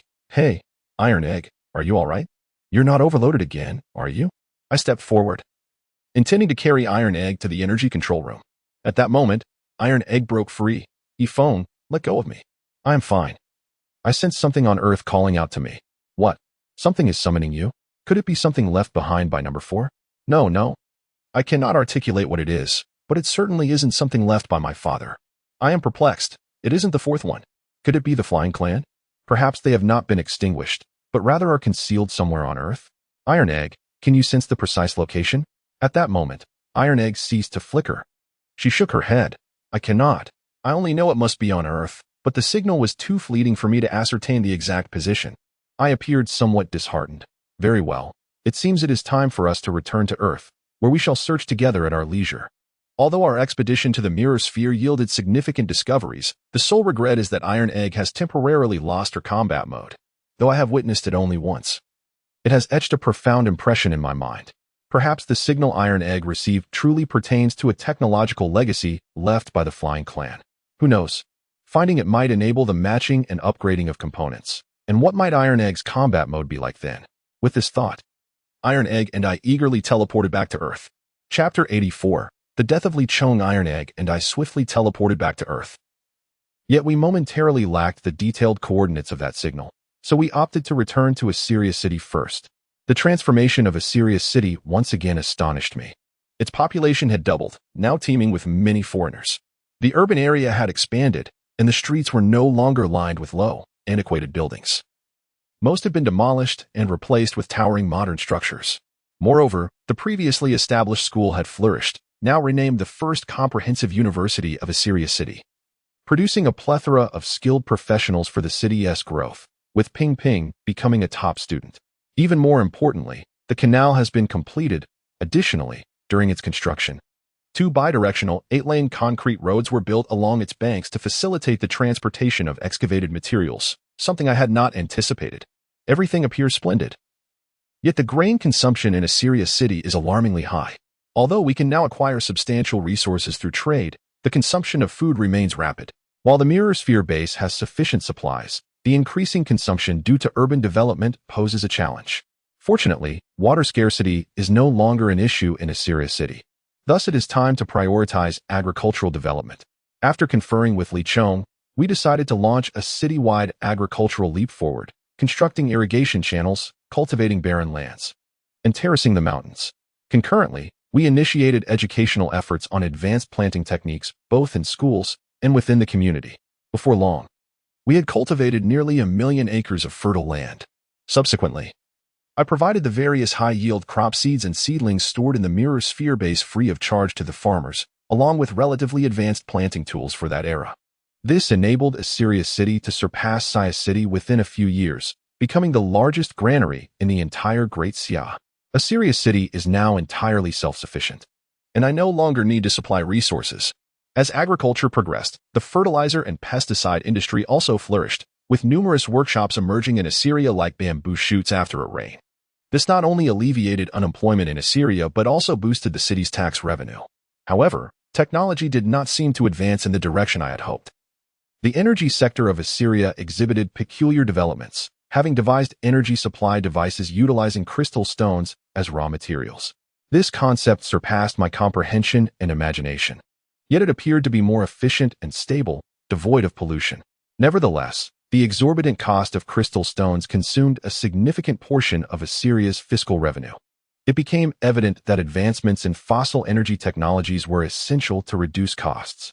Consequently, I instructed Li Chong to establish a geological exploration department and selected a group of talented individuals from Assyria's premier university to conduct resource exploration around the city. Meanwhile, significant progress was made on the front of Jehovah, who, although not seizing control of the Salian Empire, had managed to dominate a substantial portion of its industries through cooperation with Assyria. Additionally, Saya City rapidly developed under Assyria's guidance, becoming its largest satellite city. And both cities emerged as the most advanced urban circles in Great Xia. However, such rapid expansion attracted the covetous eyes of surrounding powers, particularly the high-ranking martial artists from various martial sections. Can you believe it? Due to Assyria's ostentatious development, Li Chong, as the lord of the city, inadvertently attracted deadly peril. Just as Tai Dan and I were discussing our departure from Assyria in our room, a soldier rushed in. "Mr. E, something terrible has happened." "What is it?" "Speak slowly." I replied. "Mr. Li, what happened to Li Chong? Speak quickly." "General Li is dead." I was taken aback. "What? Where? Take me there at once." Following the soldier, I swiftly arrived at the main hall of the general's residence, where Li Chong lay quietly in a coffin. Beside him, Ping Ping sobbed uncontrollably and, upon seeing me, immediately threw herself into my arms. "Wah, Daddy, Uncle Li. Uncle Li has been killed." My heart ached at the sight of her tears, and I hurried to comfort her. "It's all right. Stop crying. Daddy is here. You're a big girl now. Yet you still cry so easily. Rest assured, Daddy will avenge Uncle Li." I instructed Tai Dan to take Ping Ping to the side to rest while I approached the coffin. Li Chong had been slain by a single sword thrust to his throat. With an expression of shock frozen on his face and no signs of struggle or resistance on his body, this indicated that he had been caught off guard, unable to evade or retaliate in time. According to the bracelet's monitoring and the characteristics of the corpse's livor mortis and rigor mortis, his time of death could not have exceeded 20 hours. But how could this be? We must remember that Li Chong was a 9th-tier martial master. Even if faced with several levels above him, it seemed implausible that he would be unable to evade or counterattack. I was filled with bewilderment. Can anyone explain how Li Chong met his demise? At this moment, a soldier stepped forward and spoke. "Mr. E, when we discovered General Li, he was already in this state." I glanced in surprise at the unfamiliar soldier and asked, "Who are you?" The soldier replied, "I am Sun Mubai, the personal attendant of General Li. Since you were his close attendant, what were you doing when the incident occurred?" Sun Mubai, terrified, quickly knelt down and pleaded, "Please spare me, sir. The general instructed us not to follow him." Several other soldiers also knelt beside him, stating, "Mr. E, we can bear witness. We were all present when General Li departed." "All right, rise. Now, tell me what exactly happened at that time." The soldier responded, "Suddenly, an arrow tied with a note struck the general's desk around 9 o'clock. After reading the letter, the general left on his own." "Oh, is that letter still here?" I inquired. "Yes, sir, it remains on the general's desk." "Quickly, take me to see it." We then proceeded to the room where Li Chong typically handled his affairs. I observed the arrow and the marks on the desk where it had pierced through. The force of the shot indicated that the archer must have been a martial artist. Indeed, the letter was still present, inscribed with the words, Meet at the dilapidated temple 10 miles outside the city. What astounded me further was the peculiar pattern on the paper, evoking a sense of familiarity within me. As I pondered, I suddenly recalled the box containing evidence of corruption against Hua Yunfei and Saya City. The papers within also bore that same pattern. A sense of foreboding washed over me. Could the one who killed Li Chong be connected to the powerful elites of Xiajing City? Chapter 85. The destruction of the divine Xiaojian sect. The soldier continued. It was at that dilapidated temple where we discovered the general's body after waiting for him to return. How long after the general left did you search for him? I inquired. Approximately 2 hours. 2 hours, which is about 4 hours in total. The journey of 10 kilometers would take roughly half an hour. Now, considering it is 4 p.m., this indicates that Li Chong's time of death was likely between 9:30 and 11 o'clock. I mused that to seal the throat of a martial artist so easily, the assailant must be either a higher-level expert or someone familiar with him. Send a message down. Investigate who left the Lord Mayor's residence between 9:30 and 11 o'clock, and bring any suspicious individuals to me. However, as the investigation progressed, no substantial findings emerged. Everyone in the Lord Mayor's residence had an alibi. At this moment, I felt a surge of anxiety. Could it truly be related to the powerful elites of Xiajing City? But why would they travel such a distance to assassinate Li Chong? What could their motive possibly be? Just when I was at a loss, Sun Mubai, the personal attendant of Li Chong, spoke again. Mystery. Though I am not a coroner and lack knowledge of forensic methods, I am a martial artist. Confused, I asked, what exactly are you trying to convey? He replied earnestly. I cannot deceive you. Regarding the general's death, it is highly probable that the one who killed him was a member of the divine Xiaojian sect. The technique used to seal his throat closely resembles the divine Xiaojian technique. What? Why didn't you say this sooner? My subordinate possesses no evidence. However, not long ago, General Li had a conflict with the divine Sky Sword sect over the contention of crystal stones. I was taken aback. What? If they are involved, I shall surely eradicate their entire sect. Mr. E, consider this carefully. Although the divine Sky Sword sect was once a meager faction, they experienced an extraordinary stroke of fortune over a decade ago, transforming overnight into the foremost sword-wielding sect in the western regions. They are likely not to be trifled with. It is said that each warrior of the divine Sky Sword sect possesses unfathomable strength, capable of equaling thousands of troops. Rest assured, I shall not act impulsively. However, I must ascertain the whereabouts of this divine Sky Sword sect. In response, Mr. Goe informed me that the sect lies deep within the mountains, 100 miles from Assyria City. Very well, you may leave for now. I wish to enjoy a moment of tranquility. After dismissing them, I sat at the table, lost in contemplation.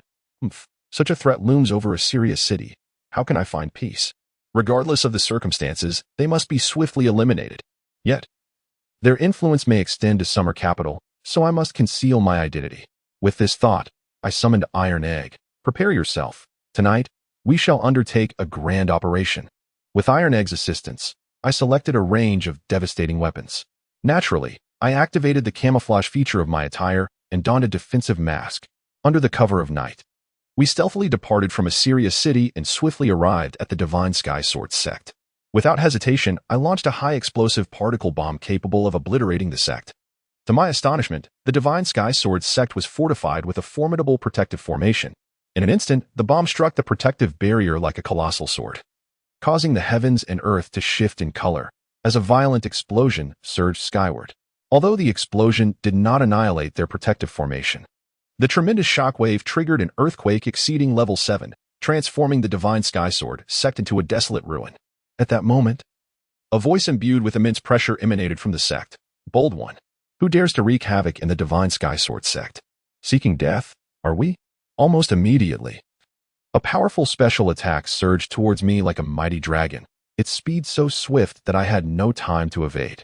The multiple protective shields enveloping me shattered in an instant.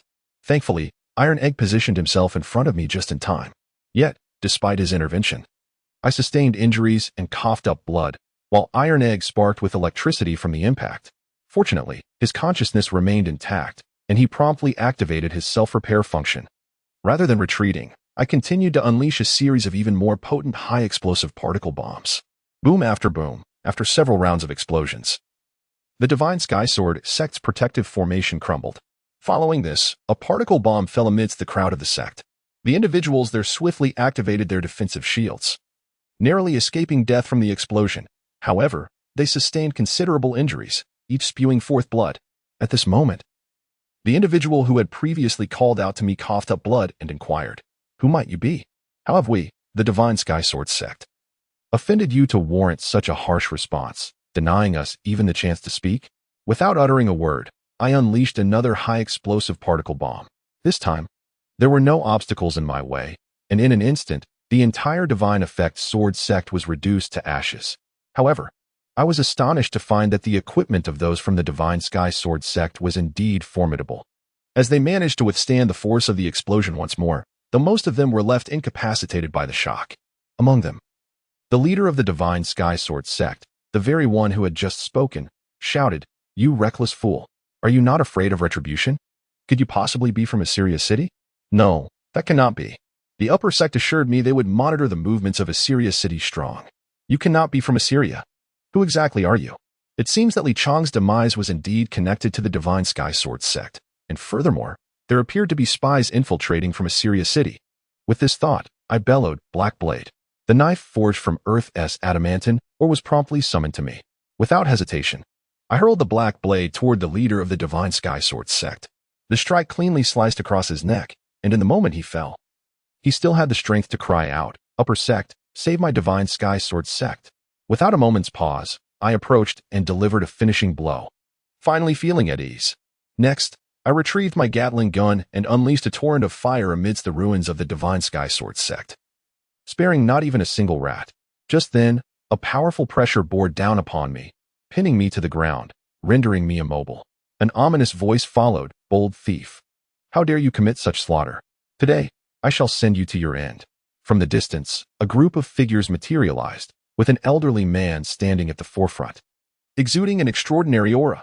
"Iron Egg, assist me." Yet, it seemed Iron Egg had yet to recover from the previous shock and did not respond to my plea.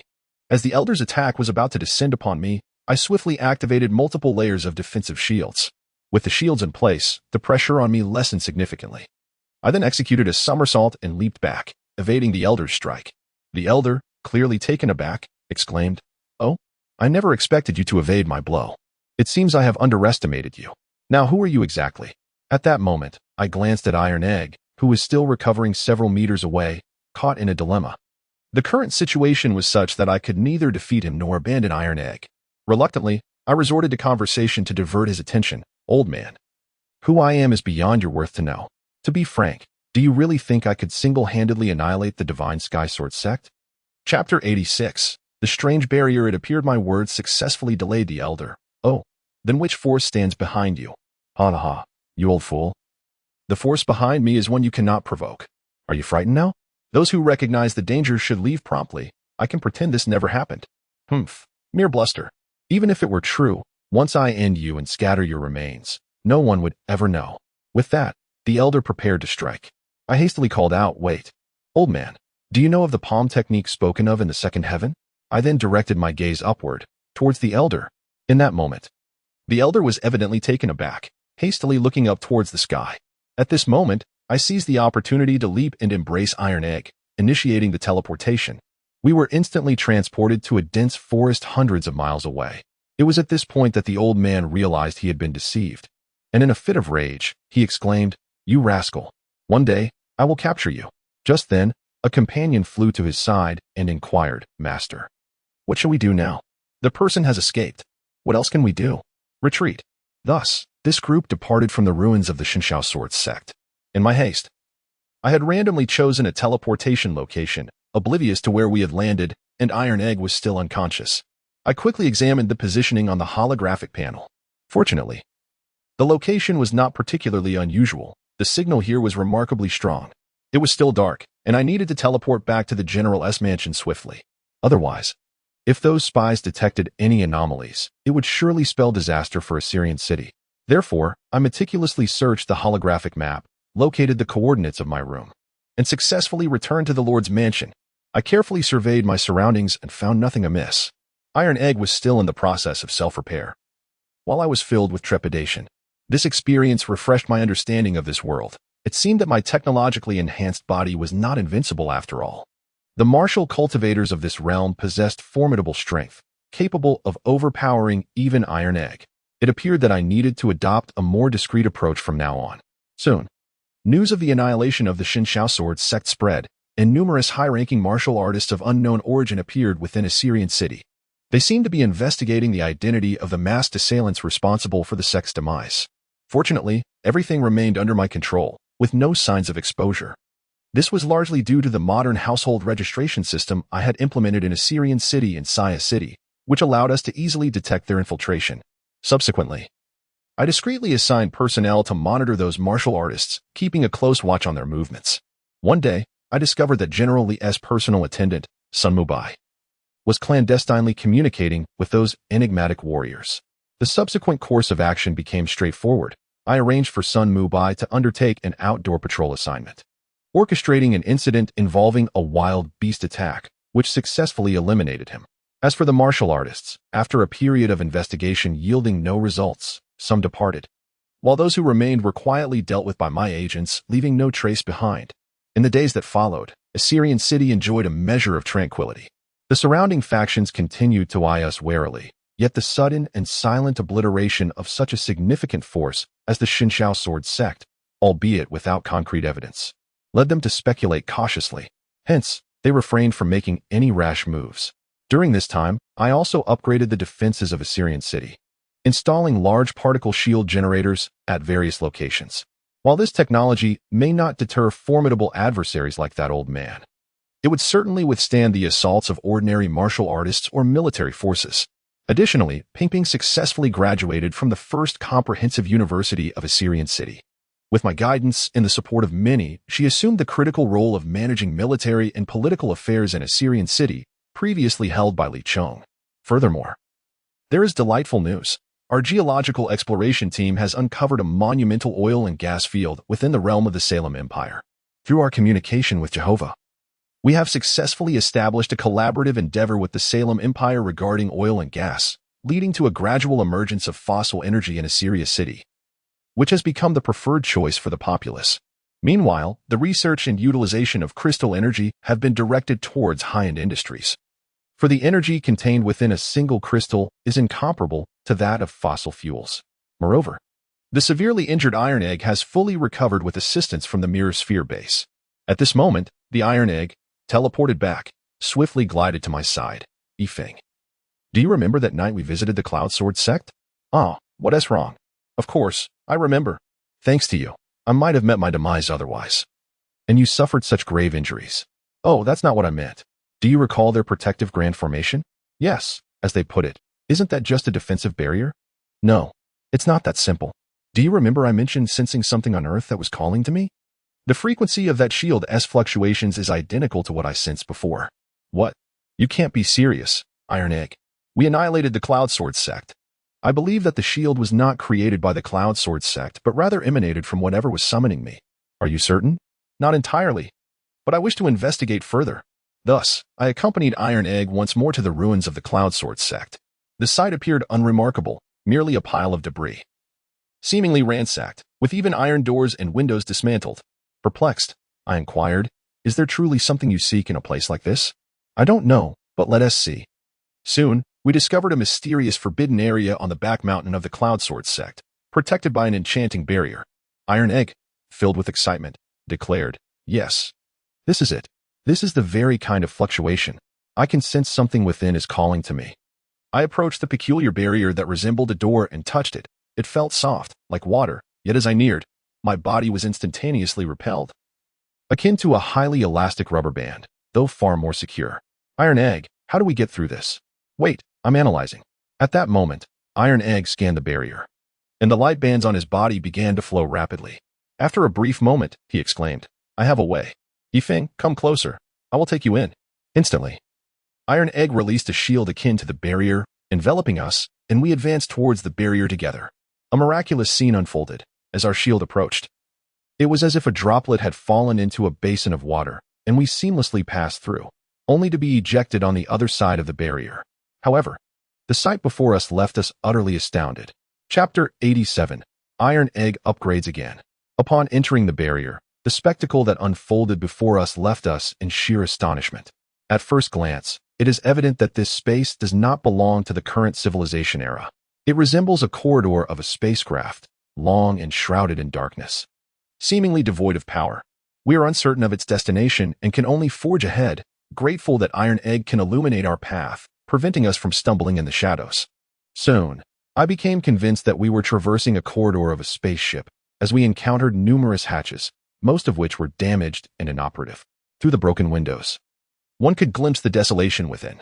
However, the corridor we walked appeared intact, and soon the space before us opened up dramatically. I swear the scene that unfolded before my eyes is etched in my memory forever. I beheld a member of the flying race, bound in iron chains. Indeed, this sight bore an uncanny resemblance to my dreams. The only difference was the setting. It was unmistakably the control room of a spaceship.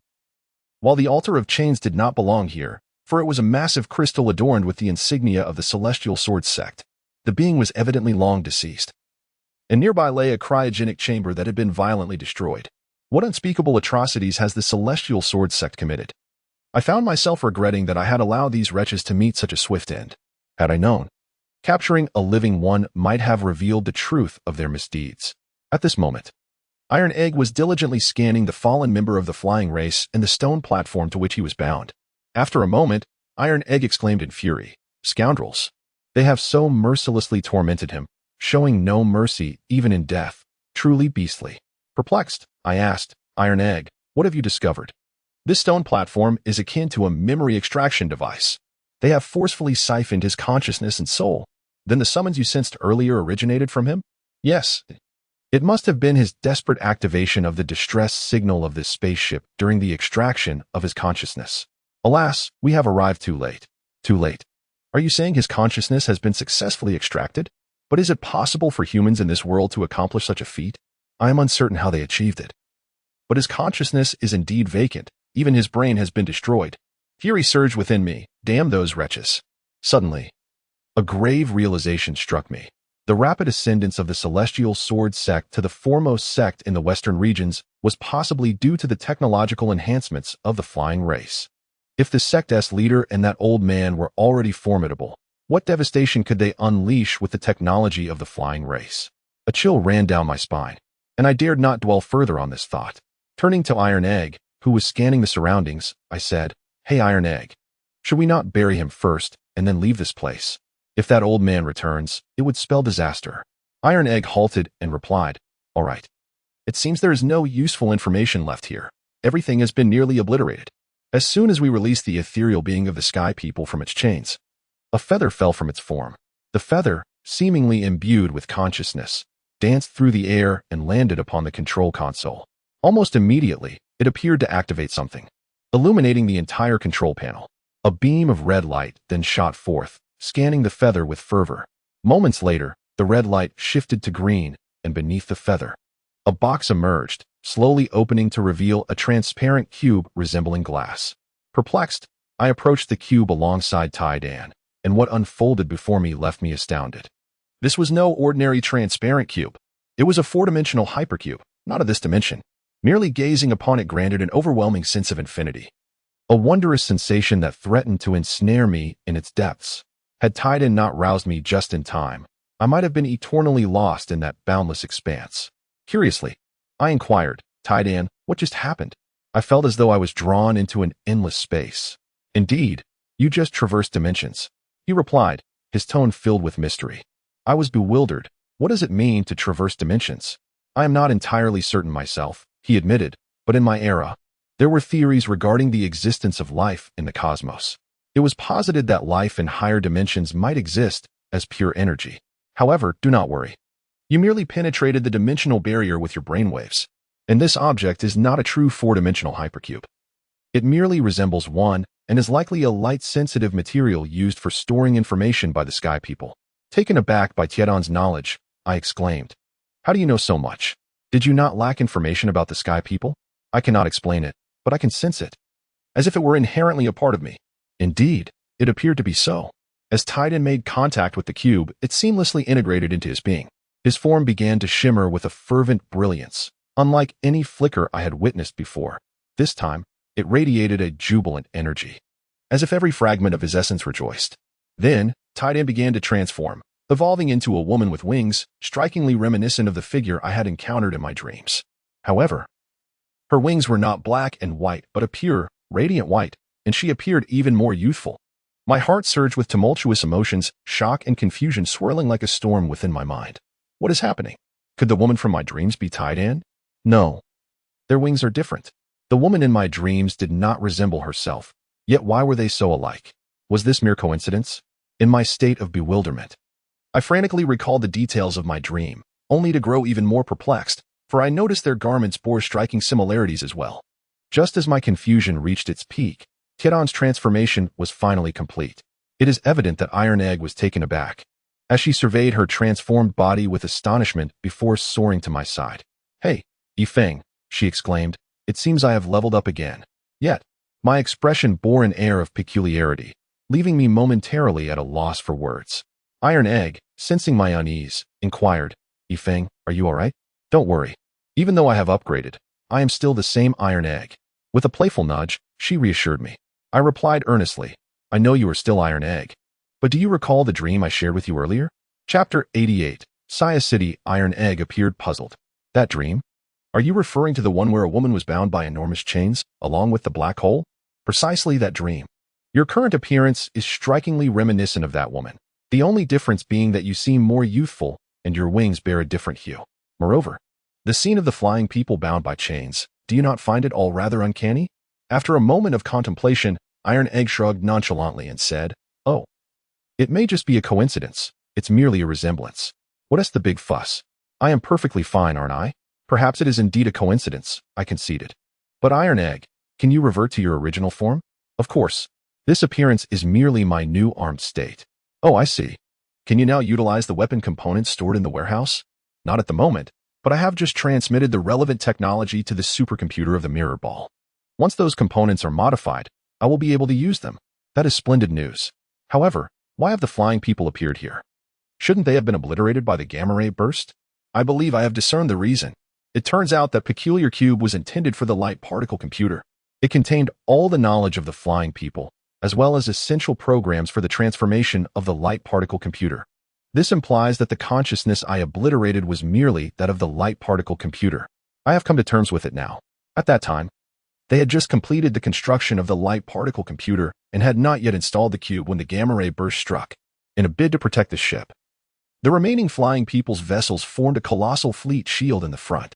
Although the shield absorbed much of the gamma ray burst, it was ultimately destroyed, and the ship sustained severe damage, plummeting towards Earth.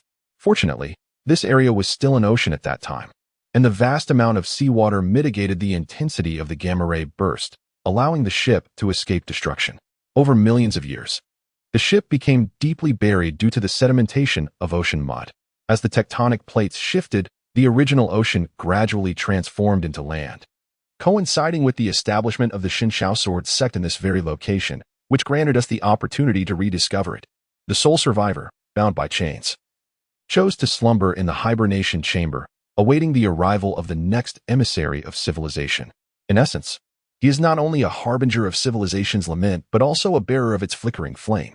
After listening to Tiedan's narrative, I was overwhelmed with emotion and, in a gesture of respect, I bowed deeply to him.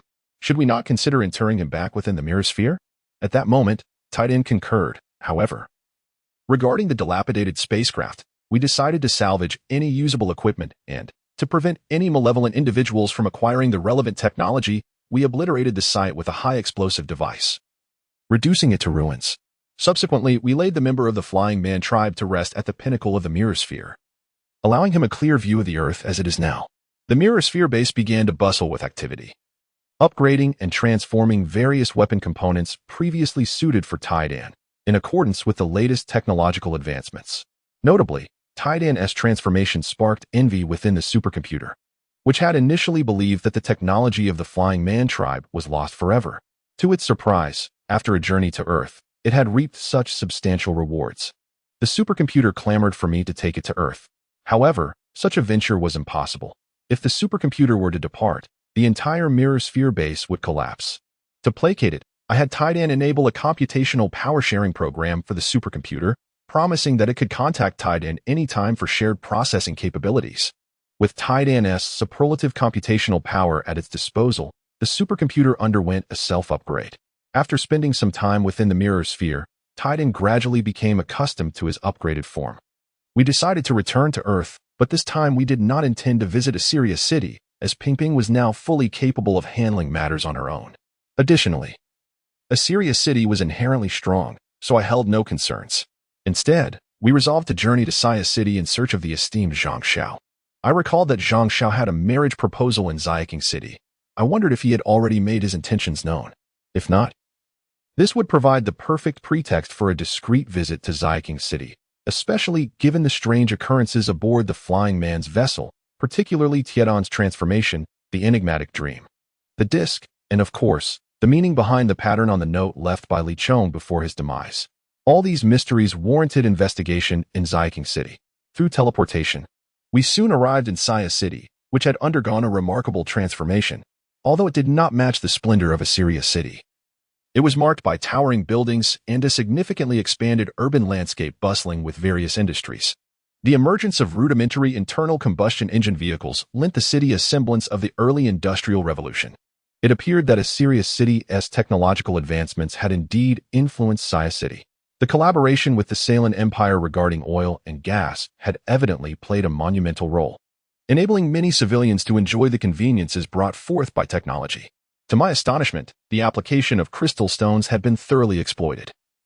Once merely tools for martial artists to enhance their strength or forge weapons, crystal stones were now utilized as energy sources and had even evolved into powered external equipment, granting ordinary individuals who could not cultivate the capability to contend with martial artists. It seems that technological development had taken on an extraordinary trajectory. Moreover, the streets are now adorned with an array of weaponry and equipment crafted from entirely new materials. This brings me great comfort, as the advancement of new materials is crucial in the aerospace domain, indicating that materials science has indeed flourished.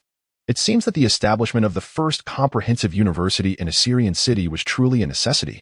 However, the transformation of Saya City has been so profound that I can no longer locate the original Lord's mansion, and even the residences of the prominent Zhang, Liu, and Wang families have undergone significant changes.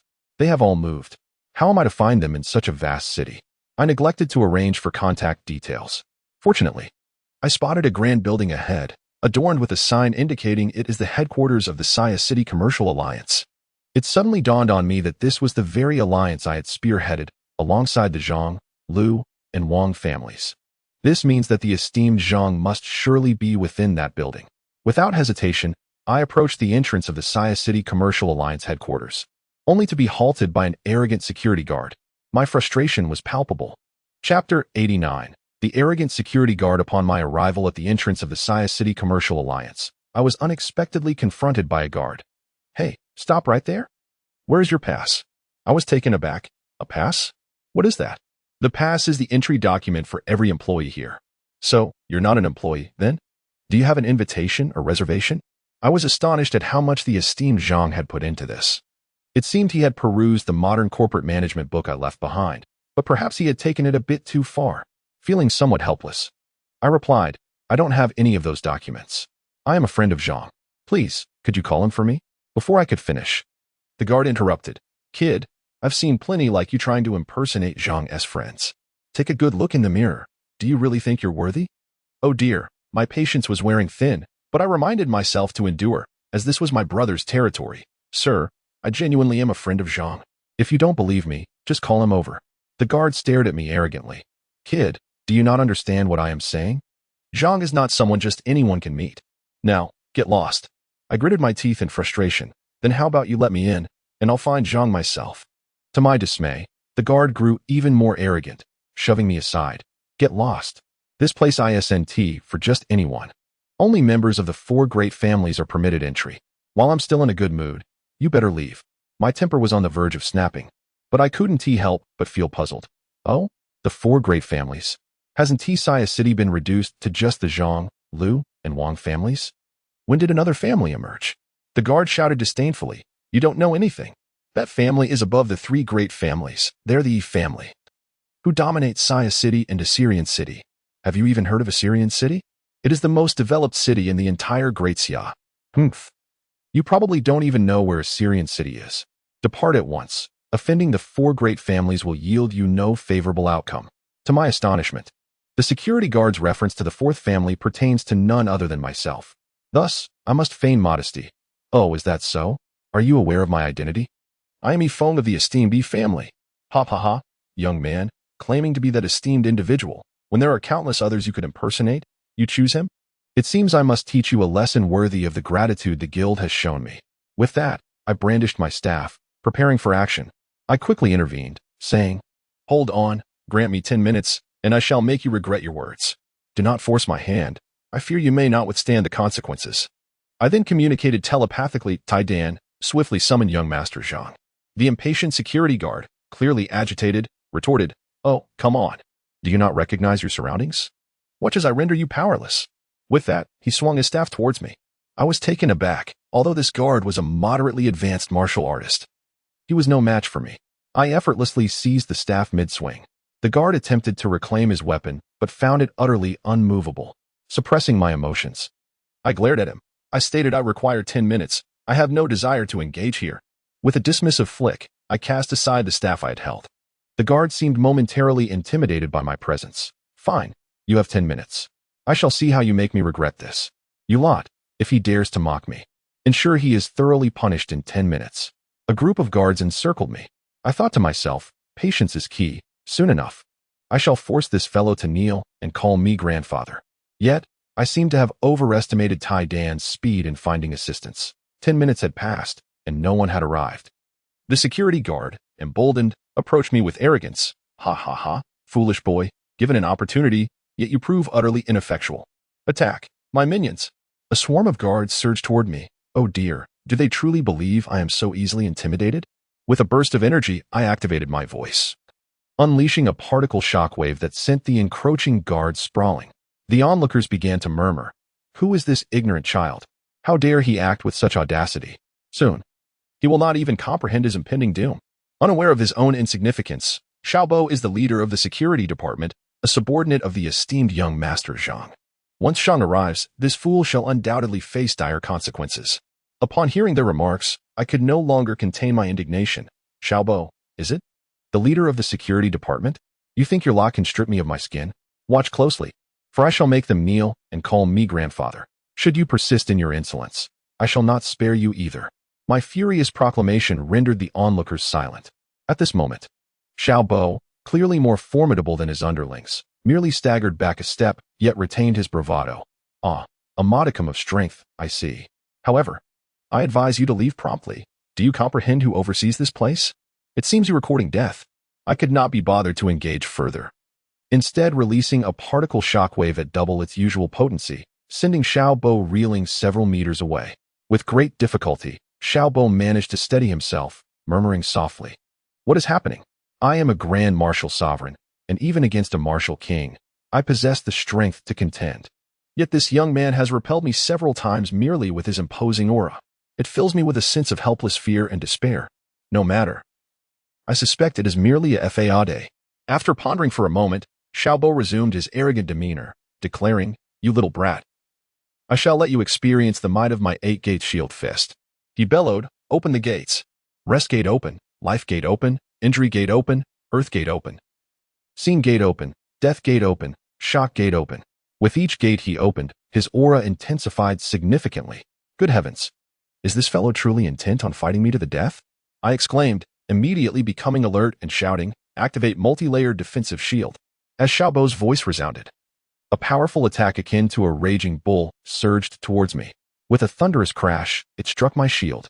I anticipated that the ensuing clash would alter the very fabric of the heavens and produce spectacular fireworks. However, to my surprise, the attack dissipated upon contact with my shield, merely producing a sound without even breaching my first layer of defense.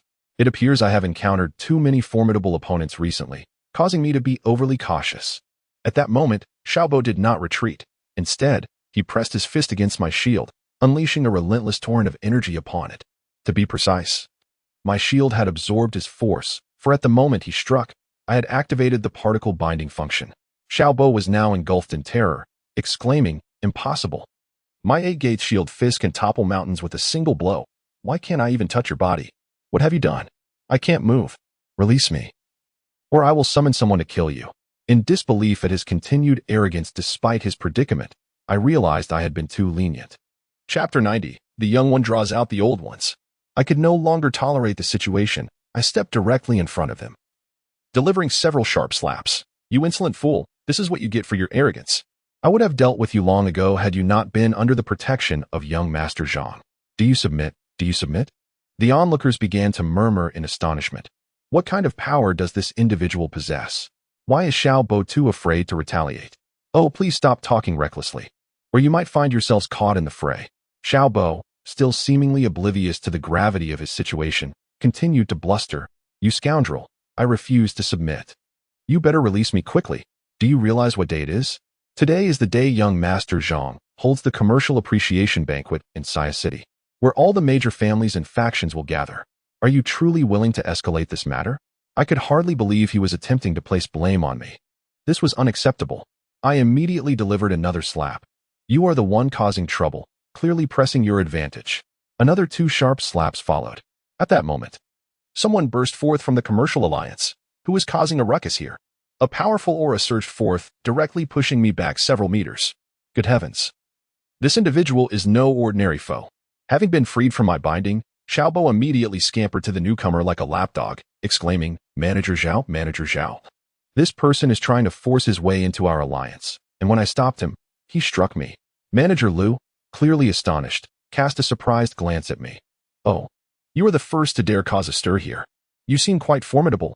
Pray tell, who are you, and what brings you here?" I noticed his relatively polite demeanor and calmed myself. "So you are Manager Liu. I am a friend of young Master Zhang, and I have come to see him." "Haha, you claim to be a friend of young Master Zhang? I have not heard of him having a friend like you. Young man, there are important matters at the chamber today. I suggest you leave at once." Goodness, what kind of employees has young Master Zhang recruited? Can anyone listen properly? I sighed. And what if I choose not to leave? No sooner had I spoken than a security guard shouted at me, "You insolent brat. Do you know who Manager Liu is? He is a direct descendant of the Liu family, one of the 4 great families of our chamber. He is not someone you can afford to offend." Goodness, this security guard truly embodies the idea of a dog wielding power. My stubbornness flared up. "I'll stay put. Let us see what you can do about it." Manager Liu, evidently taken aback, paused my words. "Oh, so you possess some courage. You might be of talent. If you wish to remain, how about becoming my disciple?" What kind of delusional thought is this? Become your disciple? Ha ha ha, you are not worthy. Manager Liu's anger began to rise. You, do you have any idea how many aspire to be my disciple? I can offer you entry into the Chamber Alliance, allowing you to ascend to greatness. Do you understand? The more I listened, the angrier I became. To hell with you. Do you know who I am? I wouldn't even consider being your dog. Call young Master Zhang here if you have any sense. Manager Liu, unable to contain his rage, retorted, "You insolent brat. Even if you are talented, what of it? Today, as the esteemed hall manager, I shall teach you a lesson." This took me by surprise. I had thought Manager Liu to be of a higher rank, but he was merely a hall manager. A mere hall manager dares to act so arrogantly. Today, I shall educate you on behalf of your president. Fourfold particle shockwave. As soon as I uttered those words, I unleashed a force that sent Manager Liu flying to the ground. Let us see who dares to stop me now. With the residual power of the particle shockwave, I strode toward the entrance of the Chamber Alliance. At that moment, a formidable aura surged forth, shattering my shockwave. Who dares to create chaos in the Chamber Alliance? Do you wish to perish? An elder emerged from within the Chamber Alliance. Seeing this, Manager Liu hastily scrambled to his feet and approached the elder. "Elder Liu, it is this brat. He not only struck the security guard, but also assaulted me. He even impersonated young Master Zhang as friend." At this moment, Xiao Bo chimed in. "Elder, Manager Liu speaks the truth. He also pretended to be a member of the Yi family. He even claimed that he wouldn't deign to be our dog." Upon hearing this, Elder Liu was infuriated. "What?" He stalked toward me with menace. "You, young man, have you eaten the heart of a leopard? How dare you wreak havoc on the territory of the Chamber Alliance? Kneel down and let me whip you 100 times. How amusing it is to witness the young being accompanied by the old. Your arrogance truly runs deep within your lineage. Why not summon the others as well? I am eager to see what absurdities the Merchant Guild Alliance has gathered. Even in the face of imminent demise, you dare to utter such brazen words. Today, I shall make you acquainted with my unique and secret technique, the dog-beating whip. With a swift motion, a mechanical iron whip materialized in my grasp. My aura surged, enveloping the atmosphere with an overwhelming pressure. To my astonishment, that whip was exquisitely crafted, undoubtedly a weapon of remarkable technological sophistication. The intricate mechanisms upon it were beyond my comprehension. Meanwhile, the onlookers began to murmur amongst themselves. Is this truly the legendary artifact, the dog-beating whip? How astonishing! Indeed. It is extraordinary to behold such a fabled relic. Even if one must endure a beating, it would be worthwhile. What is this artifact? Is it truly so formidable? Have you never heard of it? It is said to be a creation of the divine, a weapon of unparalleled power, exceedingly rare in this world. Even if you know nothing of artifacts, you must have heard the saying, when the dog-beating whip is unleashed, not 1,000 troops dare advance. What? You claim this elder is the legendary figure who once infiltrated the ranks of tens of thousands of Western barbarians, causing chaos and retreating in scathe, like a harbinger of doom? Their discussions left me astounded. Indeed, it is an artifact. Yet, how could such a highly advanced weapon be so commonplace? A divine creation, perhaps? Could it have been forged by a surviving ancient civilization? Nonetheless, I possess considerable experience in dealing with such matters. In the face of Elder Lu's formidable presence, I remained remarkably composed. It is merely a piece of scrap metal, perfectly suited for you. My words evidently provoked Elder Lu's ire. Ha! To utter such words. You shall have no chance of survival today. Prepare to meet your end. With that, he lashed out with the whip towards me. Truly, this artifact is formidable.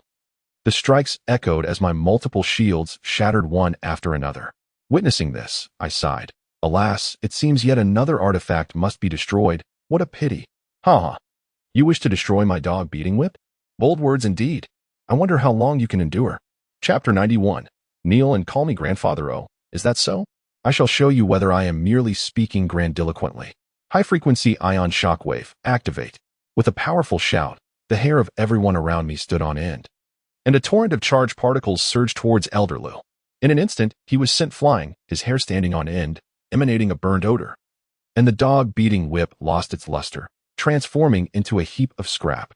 Lying on the ground, Elder Lu was filled with terror. How did you accomplish this? You have disarmed my artifact with a single strike. Who are you? Who am I?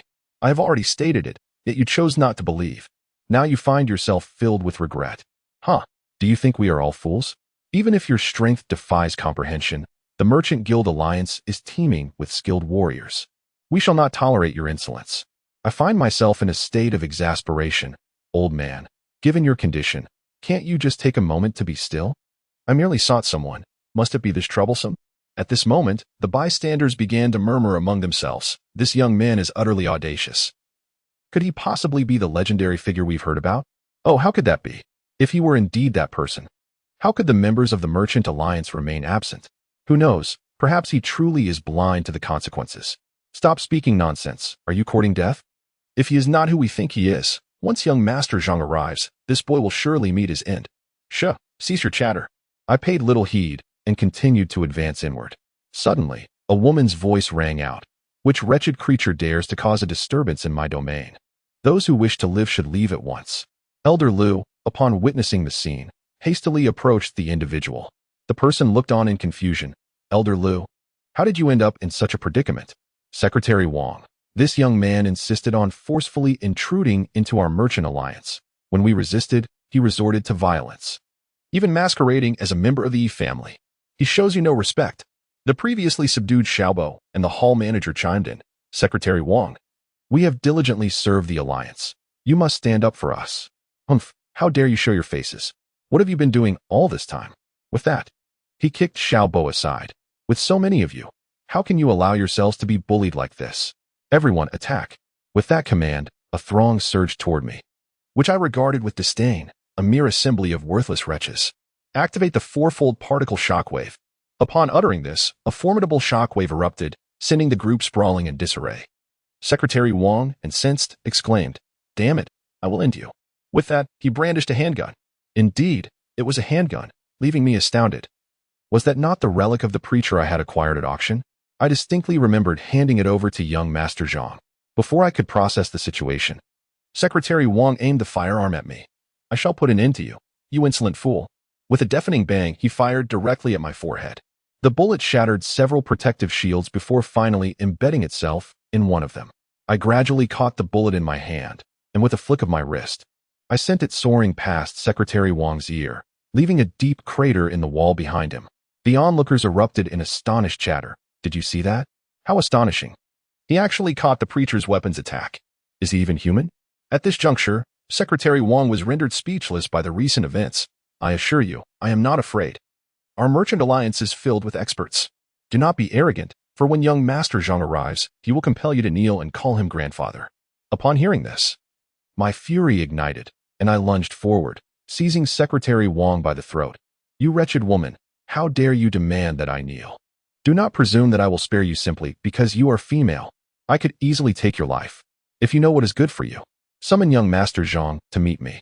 Otherwise, I am not averse to a massacre. All right. Please, young hero, do not resort to violence. I will inform young Master Zhang immediately. Quickly, summon young Master Zhang. No need. Young Master Zhang's voice echoed from a distance. At that moment, Taidan flew to my side, and I expressed my displeasure. Taidan, did it really take you this long to find someone? I was on the verge of unleashing a massacre. Feeling somewhat ashamed, Taidan replied, Hee, it's just that young Master Zhang is in a meeting, and I didn't want to interrupt. I had no idea things would escalate like this. All right, fine. Young Master Zhang has arrived. Young Master Zhang slowly walked over, inquiring, what is going on? Why are you all gathered here? Aren't you supposed to be working? At that moment, Secretary Wong ran to young Master Zhang with a pitiful expression. Oh, young Master Zhang, you finally arrived. Someone is bullying me. You must help me. Please, stop crying. Your face is all scratched. It wouldn't look good for the guests to see you like this. Who dares to bully you? Young Master Zhang, it's him. He not only tried to force his way into our business alliance, but when we tried to stop him, he refused to listen and even injured our people. Most importantly, he is bullying me.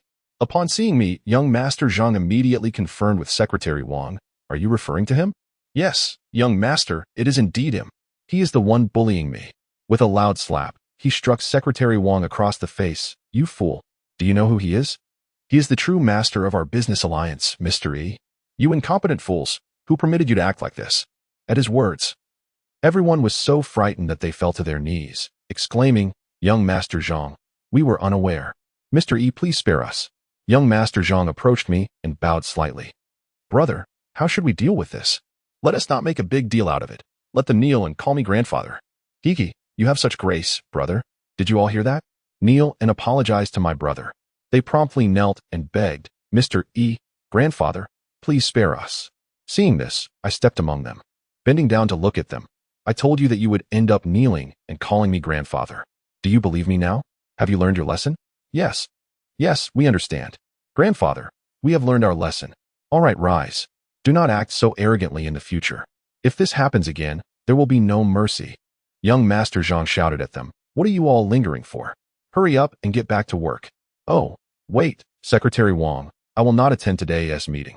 Inform Master Liu and Master Wong that they are to lead the meeting. I wish to catch up with my brother. Understood, young master. Once everyone had departed, I immediately embraced young Master Zhang. You've done well with the business alliance, young Master Zhang, but your people need better training. Oh, brother. I will certainly train them better in the future. They are truly a bunch of blind fools. Their wages must be docked. Let us not be too harsh. They are merely trying to earn a living. Let us just educate them. Kiki, you are still so forgiving, brother. I nudged Zhang Daxiao with my arm and said, what was that about Secretary Wong? You wouldn't have developed feelings for her, would you? Zhang Daxiao appeared a bit embarrassed. Oh, brother, let's not discuss that now. We haven't seen each other in ages. Come, let me take you somewhere special so we can catch up. Chapter 92.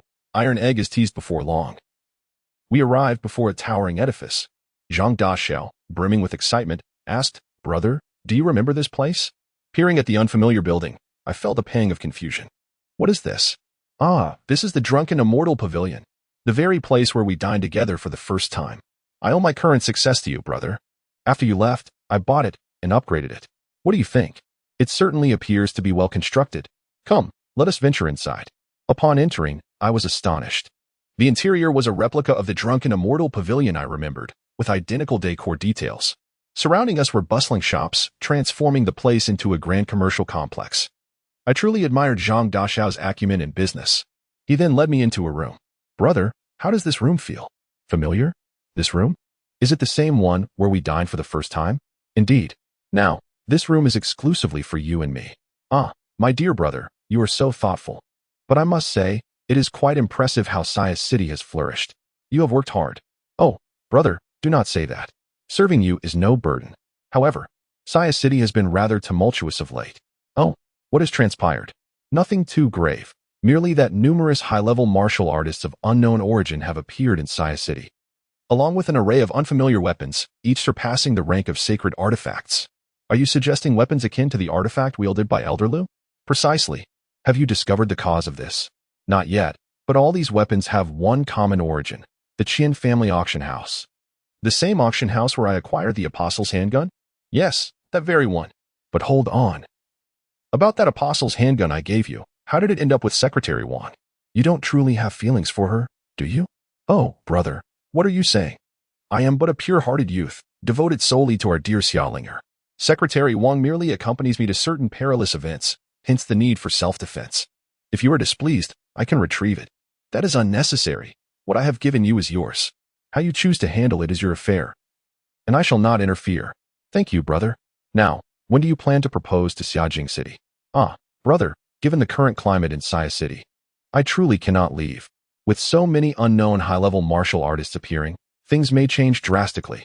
Indeed, it seems likely that those high-level martial artists might be drawn by the allure of those weapons. It appears we ought to seize the opportunity to visit the auction house and consult the money manager for further insights before determining our next course of action. Indeed, my elder brother speaks wisely. Come, let us share a drink together. As the wine flows, its crisp and sweet aftertaste lingers. What do you think of this wine? It is crafted using the latest brewing techniques from Asur City, rumored to be called Flying Heavenly Langtai. This bottle is worth thousands of gold pieces. And even the royal family cherishes it. Oh, I almost forgot you hail from Asur City. You must be more knowledgeable than I am. However, dear brother, could you not bring some of this advanced technique to Saya City as well? Do not be so biased. Saya City belongs to you too. It seems the wine has intoxicated young Master Zhang, whose face has turned crimson. By the way, brother, what has become of General Li? Since we completed the canal, there has been no word from him. I wonder how he fares? General Li is deceased. What do you mean deceased? How did that happen? And what of Ping Ping? Why is she not here with you? He was killed by the Xinxiao sword sect. As for Ping Ping, she is well. She is currently taking over Li Chong's position in Asur City. Oh, I see. Wait, the Xinxiao sword sect? Could it be the same one that mysteriously vanished recently? Surely, that was your doing, brother. It appears young Master Zhang is indeed quite inebriated. I chose not to respond directly. Let us not dwell on that. Come. Let us drink. Soon, young Master Zhang succumbed to drunkenness. Observing him sprawled on the table, I thought, this young Master Zhang cannot hold his liquor. I have yet to indulge fully, and he has already fallen. Never mind, I will cease drinking. I carried young Master Zhang to a guest room, and then departed from the drunken immortal building with Taidan, with the effects of the alcohol swirling in my head. I nearly stumbled. Fortunately, Taidan transformed into human form to steady me. What are you doing? If you cannot handle your drink, why consume so much? Thank goodness for me. Otherwise, you might have met a dire fate. Let us go, Taidan, assist me back to the Yunlian. Indeed, I am grateful for the Yunlian. In such a state, I shudder to think where you would have ended up. Thus, we swiftly returned to the Yunlian. It seems my prior arrangements have led to its prosperous management. The dining hall was bustling with patrons enjoying their meals. The innkeeper, spotting me being supported by a beautiful lady, hurried over. Ah, boss, you have finally returned. The staff has been eagerly awaiting you. Might this young lady be Miss Ping Ping? What has happened to our esteemed owner? Do not ask too many questions. He has merely had too much to drink. Quickly, prepare a room for him. Certainly, my lady. The best room has always been reserved for the owner. With that, the innkeeper produced a key for a superior room. Just as the innkeeper was about to hand us the key, a burly man burst in. Innkeeper, quickly, provide me with a superior room. I have plenty of money. The innkeeper, looking somewhat apologetic, replied, I am truly sorry, esteemed guest, but we are fully booked at the moment. The burly man appeared taken aback. He glanced at the key in the innkeeper's hand, his anger rising. What do you mean fully booked? Is there not still one room available? With that, he snatched the key from the innkeeper's grasp. The innkeeper quickly intervened. Esteemed guest, This is not permissible. Enough of your prattle. I have more than enough money. Take this. Speak again, and I'll take you down. With that, he flung a substantial bag of gold coins onto the counter. Turning on his heel, he began to ascend the stairs, only to be met with a swift kick from the innkeeper, who was foolishly pursuing him. Get lost, you clueless oaf. At that moment, Titan could no longer hold his tongue. Wait, leave the key. This room is ours. The burly man turned in astonishment, his eyes narrowing. Oh, little girl. What did you just say? Titan retorted without hesitation. Are your ears deaf? I said leave the key. This room is not for you. Do you understand? Ah, little girl.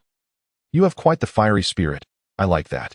Ha ha ha. If you wish to stay in this room, come along with me. Get lost. I'll repeat myself. Leave the key and get out. Now, little girl, no need to be so fierce. I'm far superior to that delicate fellow beside you. I can guarantee you pleasures beyond your imagination. Ha ha ha. Chapter 93. Playing with him, Titan could no longer endure the disrespect and erupted in anger. How dare you speak to me like that? Even Yifeng wouldn't dare. Who do you think you are? Yifeng? Who is that? Never heard of him. Is he impressive? Impressive or not, you're not worthy to know. Today, I shall show you the consequences of provoking me. As he prepared to strike, I immediately intervened. Titan. Leave this scum to me. If he dares to bully you, I will make him regret it so thoroughly that even his mother won't recognize him. Titan looked surprised. Yifeng, you're not drunk? That ruffian woke me up. Ah, fine. If you want to play, I'll leave him to you. At that moment, the burly man seemed somewhat amused. Ha, so this delicate one is the Yifeng you mentioned? What is so special about him? You'd be better off following me. I can ensure your wealth and prosperity. I was taken aback by his audacity to disregard me. With such a hefty frame, do you possess no wit? You're the first to dare toy with someone in my presence. The burly man laughed in surprise. Ha, good. I respect you for being a man. Here is 10,000 gold. Take this money and hand over the woman beside you, and I'll let you go. With that, he tossed a bag of gold coins at my feet. I could not endure such humiliation, and with a kick, I sent the bag flying, the coins scattering with a clattering sound. Get lost. I'd rather offer you 100,000 for your life. Ha ha ha, you truly lack understanding. Ha ha. As the esteemed eldest disciple of the dominant sect of the northern frontier, it is a privilege for you that I would even consider your woman. What are you pretending to be so high and mighty for? Around us, the onlookers began to murmur amongst themselves. Is this the famed eldest disciple of the dominant sect? Wu Changshu, how did this scourge come to our western frontier? Indeed, I've heard that many high-ranking martial artists have recently arrived in our Saya city. That's right. I've heard that the auction house has numerous high-tier weapons. They must be here for that. Wait, ISNT Wu Changshu in possession of an unparalleled weapon. The Overlord Spear? It's said that its strikes are unpredictable and as swift as lightning. As the saying goes, when the Overlord turns back, even the gods cannot save you. With such a divine weapon, does he need anything else? Who knows? However, it seems this fellow is about to face dire consequences. Hearing the surrounding discussions, Wu Changshu grew increasingly arrogant. If you don't wish to perish, leave that woman behind and scram. Humph. You think you can make me leave? You lack the capability. Without awaiting his response, I suddenly flashed before him and unleashed a flurry of slaps. At that moment, Wu Changshu finally reacted, hastily retreating while shockingly covering his face. Why you? How is it possible? How could you teleport? It's impossible for you to wield such a sacred tier martial skill. Hee hee. Are you frightened? Ha ha, frightened? It's merely a fleeing technique. What is so terrifying about it? Even if it's a sacred tier escape skill, in the face of absolute power, it amounts to nothing.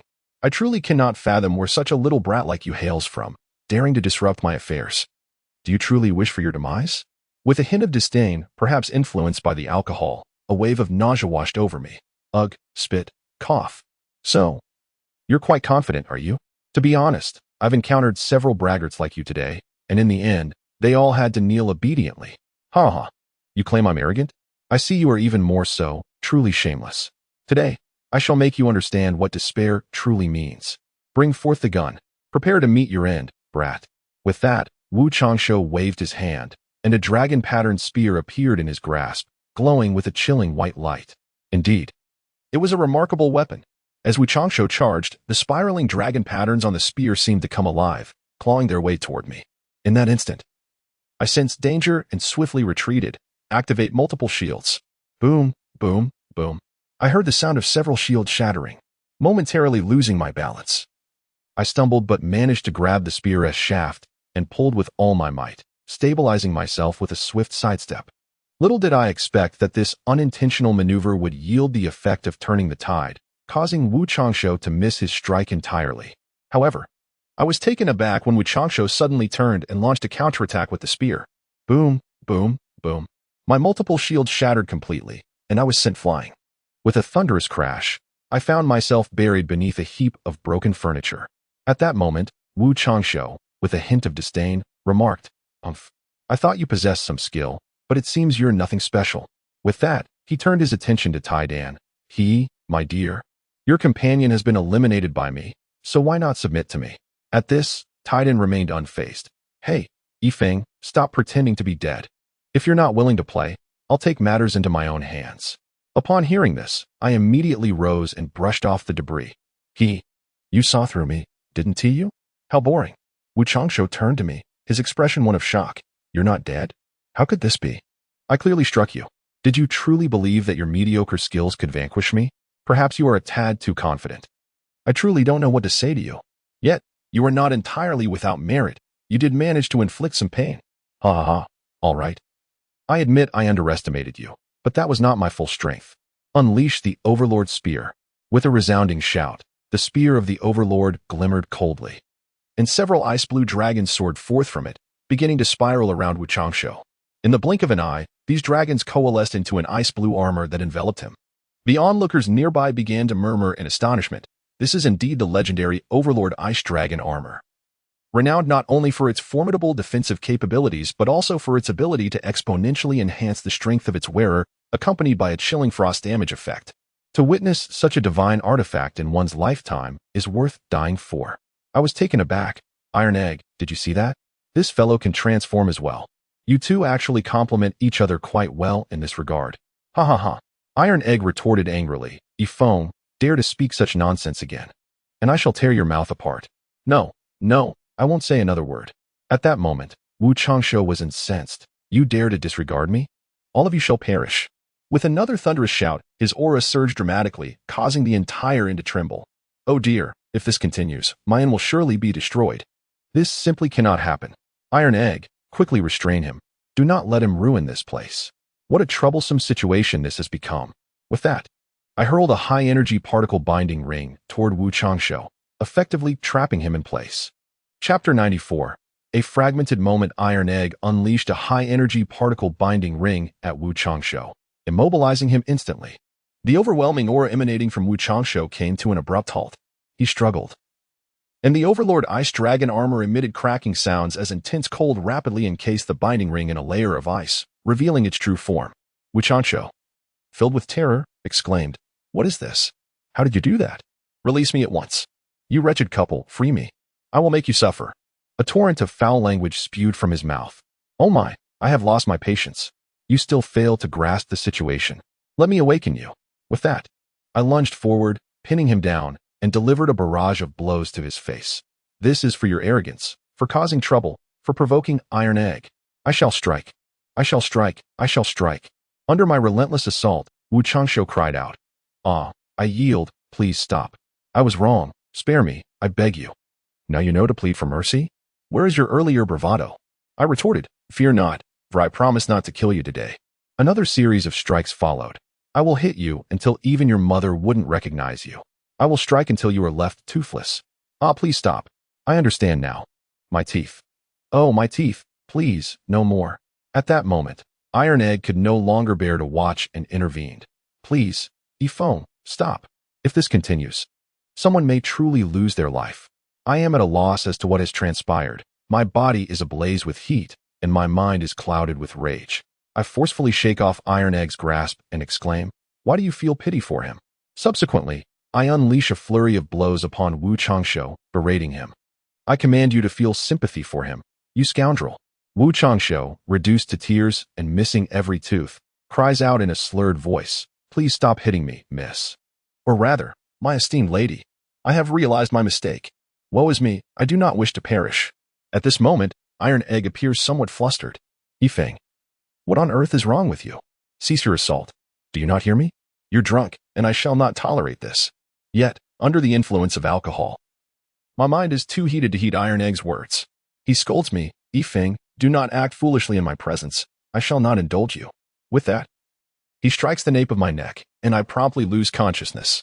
I cannot ascertain how much time has elapsed, but I awaken in bed, feeling disoriented and with a throbbing headache. Glancing at the rotund Iron Egg beside me, I inquire, where am I? You're awake. This is, of course, the Yulian. Do you not recall the events of yesterday? Yesterday? Did we not attend the Merchant Alliance and then drink with young Master Zhang? How did I end up in an inn instead of the drunken immortal? Ah, Yifeng, I must insist that you refrain from drinking in the future. I am bewildered. Why ever not? Humph. How dare you ask? Do you not comprehend listening to Iron Egg's recounting? I finally grasped the events of the previous day. I have no recollection whatsoever, having drunkenly blacked out. This cannot be. In the past, even when consuming vodka, I never lost consciousness so easily. Moreover, I did not drink excessively yesterday. Is the alcohol in this world truly so potent? A wave of pain washes over me. Iron Egg. Why does my neck hurt so terribly? Iron Egg, somewhat awkwardly, deflects. Ah, well, you must have overindulged in drink. Really? Is that so? Shouldn't excessive drinking lead to a headache? Enough. Let us not dwell on this matter any longer. What do you intend to do about that person? I am taken aback. You captured him? Of course. Who dares to cause a ruckus in my territory? I could not possibly let him go. Well, I do have some inquiries for him. Take me to see him. Before long, we arrive at the inn's courtyard, where the unfortunate fellow appears to be unconscious, bound to a pillar. I am taken aback at the sight. His face is swollen like that of a pig, and he is devoid of teeth. I exclaim, good heavens! Who is so twisted as to leave him in such a state? Iron Egg, seemingly exasperated, responds, how dare you even ask? Could it be that I did this? Impossible. I would never commit such a cruel act. Enough. I have already forbidden you from drinking. Did you hear me? Very well. The sight of this pitiable fellow is almost enough to make me retch. Enough of your banter. Do not delay. Inquire what you wish to know. All right. I shall awaken him. I fetch a basin of water and douse his face. Wu Changsho jolts awake with a start.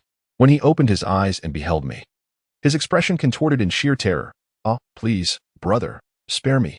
I shall never dare again. Have mercy on me. It appears I have left quite an indelible mark on him. I cleared my throat and spoke. Ahem, I have a few inquiries to make. Answer me well, and I shall release you. If not, oh, brother, ask away. I shall speak without reservation, divulging everything. Well, as a person from the northern frontier, what brings you to the western region? You must understand, dear brother, that the auction house in Saya City has recently seen an influx of sacred and divine tier martial equipment. I am merely here to try my luck. Is that truly the sole purpose of your visit? Indeed, brother, it is solely for that. Yet you possess a commendable weapon already. Why the intrigue towards those dubious items? Ah, brother, you must know, while my weapon, the Overlord Spear, is indeed of sacred tier, such weapons are exceedingly rare among the various factions.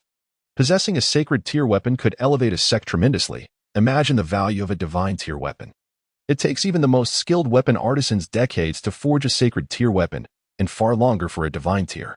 Thus, my sect has sent me to see if I might be fortunate enough to acquire one, while also investigating the origins of those weapons. I see. It is peculiar indeed that such rare weapons have surfaced in such numbers, and they seem to possess remarkable technology as well. It appears young Master Zhang's concerns are not unfounded. There must be secrets hidden within Saya City. Wu Changsho, seeing my silence, pleaded, brother, may I go free now? You may depart, but what of the damaged furniture in the inn? I shall compensate. I have 100,000 in cash. It's yours. Now that is more agreeable. Innkeeper, come collect the payment and release him. I then turned to Tai Dan and said, let us find young Master Zhang. It is time to pay a visit to the auction house. Chapter 95, The Mysterious Woman. Before long, Tai Dan and I arrived at the Drunken Immortal Tower. To my surprise, as soon as I stepped into the grand edifice, I felt a gaze upon me. Tai Dan leaned in and whispered, hey, Yifeng, it seems someone is watching you. Where? Before I could finish my sentence, a cloaked figure zipped past me, their face concealed. The speed was so great that by the time I registered what happened, they were already several dozen meters away. I paid little heed. Perhaps they were simply in a hurry. However, Tai Dan seemed anxious. Hey, Yifeng, aren't you going to chase after them? I was utterly baffled. Huh? Why should I pursue? You dolt. Haven't you noticed something missing? It was only then that I realized my coin pouch was gone, containing a staggering 5 million gold. My anger surged, and I shouted as I sprinted forward, "You thieving scoundrel! How dare you steal from me? Just wait until I catch you. You shall see how I deal with you." The subsequent scene truly astonished me. The speed of that individual was nothing short of lightning, weaving through the crowd with the agility of a flickering beam of light, vanishing from my sight in the blink of an eye. I shouted, "Tai Dan, lock onto him." Immediately, I was teleported to his location based on Tai Dan's coordinates. I reached out to seize him, but to my surprise, she deftly evaded my grasp. Fortunately, I managed to catch the edge of her cloak. With a forceful tug, I yanked it away, revealing a woman of extraordinary beauty, though peculiar horn-like protrusions adorned either side of her waist. As I momentarily stood in astonishment, she unexpectedly slapped me, leaving me utterly bewildered. Before I could regain my composure, she vanished from my sight. It was only then that I realized, Tai Dan, quickly, continue to track her. We must not let her escape. Humph, old lecher, I can't do that. Tai Dan retorted. I was taken aback. What?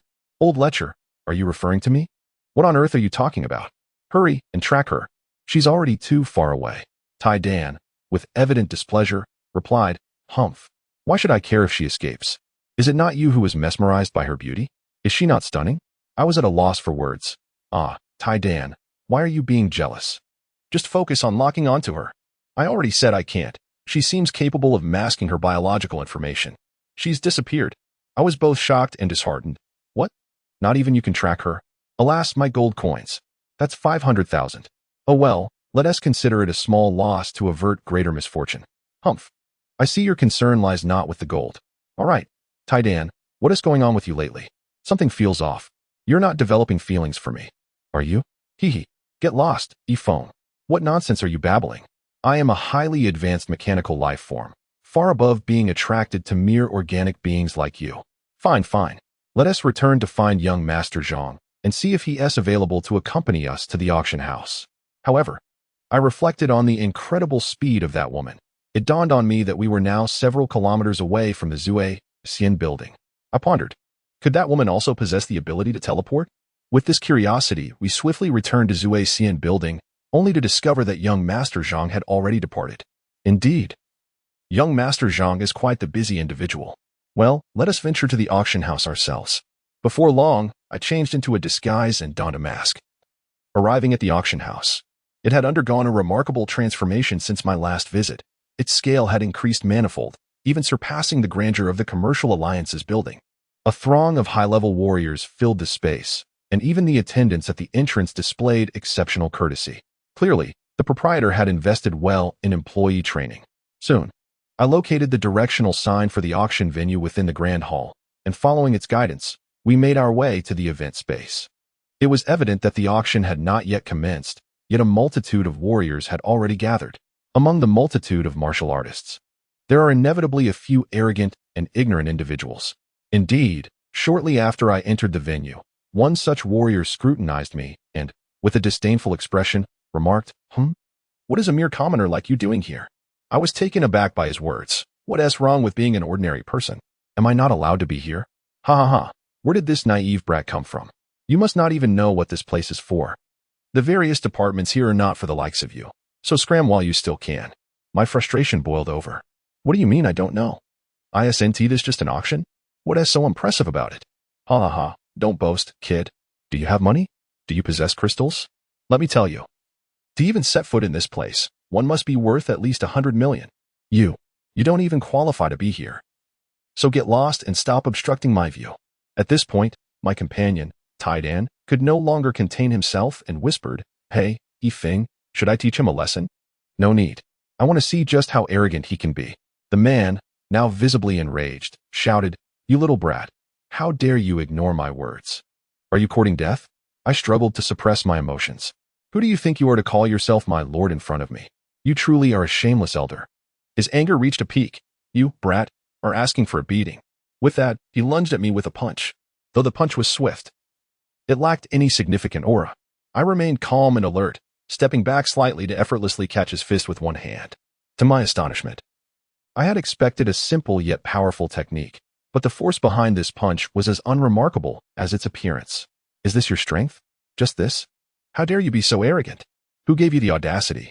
I remarked, tightening my grip on his fist, causing him to cry out in pain. With disdain, I declared. You are not worth my effort. Just leave. I then flung him aside and turned to find a suitable seat. However, to my surprise, the arrogant individual drew a sword from his side and shouted, "Bastard, die." With a clang, the entire hall fell silent as his sword struck my protective barrier. He gazed at me in horror. How is this possible? You possess protective energy? This cannot be. You are clearly an ordinary person. How can you have such power? I slowly turned around and replied, You have no idea how much more there is that you don't know.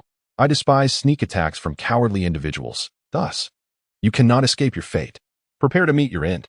Remember to be a good person in your next life. With that, I summoned the dark blade enhanced by a high-energy particle generator and delivered a swift strike. The powerful stream of particles accompanied my blow, obliterating him into a fine powder. And even his sword was reduced to a molten lump of iron. At that moment, a formidable pressure enveloped the venue, silencing everyone. Chapter 96. The appearance of the Thousand Illusion Sword. After I dispatched the arrogant warrior with a single stroke, an overwhelming aura surged forth, commanding the attention of all. Who dares to cause a disturbance at my Qian family auction house? Do they wish to court death? I am quite familiar with that voice. Is it not the voice of Master Qian? Upon hearing it, I sensed that there was no cause for concern. However, a few indiscreet individuals in the crowd began to grow brazen, wearing expressions of eager anticipation. Master Qian, someone is committing murder in your domain, showing utter disregard for your authority. At that moment, Master Qian approached slowly. Oh, who is it? I must see who dares to disturb the peace here. The audacious individual pointed directly at me. It is him, it is him. Master Qian advanced toward me. It is you. You are. I quickly interrupted him, not wishing to reveal my identity. Hush, Master Qian, please keep this discreet. I prefer to keep my identity hidden. However, how did you recognize me? Master Qian whispered. I sensed the information linked to the exclusive Supreme Black card granted to you. I was taken aback. Oh, are you not concerned that I might have found that card? Oh, Mr. E, how could that be? Although our Qian auction house recognizes the card rather than the individual, the Supreme Black card is bound to the user's characteristics. As long as it is not in the possession of the original owner, we can identify it at a glance. I was astonished. The Qian auction house was indeed remarkable. This capability was akin to that of a second-generation identity card. Just then, the previously brazen individual, who had been awaiting the spectacle, began to shout, "It is him. He just killed a martial artist. You must punish him." I felt a pang of guilt. Master Qian. Just now, Master Qian promptly interrupted me. No need to elaborate, sir. It is of no consequence. Leave it to me. With that, he turned and swiftly struck the man across the face. This gentleman is a distinguished guest of my auction house. Anyone who dares to show him disrespect here will not require your intervention. I shall personally deal with him. As for you, guards, disable this fellow's martial abilities and throw him out. In no time, the man was dragged away by several high-level martial artists, his cries echoing like that of a slaughtered pig. Ah, spare me, Master Qian. I won't do it again, ah. Spare me, sir. Despite the minor disruption, the auction proceeded smoothly, and I was assigned a prime seat at the front as a VIP. However, the initial items up for bid were trivial, merely herbs, ores, and some auxiliary training tools, lacking any real intrigue. Consequently, the bidding was not vigorous, as it appeared that the attendees had their sights set on more significant treasures. Soon, the final item was about to be presented. Master Qian brought forth the sword that appeared rather unremarkable. The crowd began to murmur, "Master Qian, are you attempting to deceive us? We have come seeking artifacts of great power, yet this sword seems so ordinary. Are you playing us for fools?" Master Qian remained unflustered. "I understand your skepticism. This sword may appear plain, but it is indeed a genuine artifact. Master Qian, we have all come prepared with money. Just because you claim it is an artifact does not suffice. You must convince us. Everyone, please remain calm. I will now demonstrate its extraordinary nature." With a decisive motion, he drew forth a seemingly ordinary sword. Yet, in the next instant, the proprietor, Qian, bellowed a command, and the sword began to emanate a brilliant light. Almost immediately, countless swords materialized at the scene, all aimed menacingly at the gathered crowd. Gasps of astonishment rippled through the spectators, but Qian remained unperturbed and continued. "This sword is known as the Thousand Illusions Sword. With but a flicker of will, it can conjure 1,000 blades." At this point, murmurs of skepticism rose among the crowd. "Qian, if these are mere illusions, what purpose do they serve? Even if there are many, they hardly qualify as a divine artifact." To which Qian replied, "You are correct, my young friend. If these swords were mere phantoms, they would indeed lack the status of a divine weapon. However, the true value of this sword lies in the fact that each one is comparable to a sacred artifact. They are genuine blades. Observe. With a sweeping gesture, Qian sent all the swords soaring into the throng, cleaving every table in half. He continued, moreover, and of paramount importance, these conjured swords can be manipulated at will. With that, he sheathed the sword and declared, "Now, I trust there are no more doubts." The Divine Thousand Illusions sword begins at a starting bid of 1,000,000 high-grade crystal stones, with each subsequent bid increasing by no less than 5,000 high-grade stones. A cacophony of fervent bids erupted from the crowd. Yet, I did not rush to participate. Instead, I quietly inquired, "Hey, Taidan, what insights have you gleaned about that sword? Can it truly replicate itself instantly?" "No," he replied, "it does not replicate. That sword functions as a space device akin to a capsule house. I sensed the spatial fluctuations when it transformed." Suddenly enlightened, I exclaimed, "What do you mean? Are you suggesting that the sword is merely a spatial device? And those blades are stored within that space?" "Precisely. Furthermore, its capability to control the swords likely employs a system technology similar to swarm coordination. I just detected peculiar waves connecting those swords. However, I am merely speculating, as the technology bears resemblance to nothing I have encountered before." I was taken aback. Could these so-called divine artifacts be products of technology? Who could have created them? Might they be remnants of an ancient civilization or masterpieces of an alien culture? It seemed they were subtly steering the course of this world's civilization. This cannot be allowed to continue. The trajectory of civilization has veered completely off course. The technological tree is fundamentally misaligned. At this rate, interstellar travel will remain an impossibility. If we cannot escape this galaxy, we risk perishing in a catastrophe wrought by gamma-ray bursts. No, this is intolerable.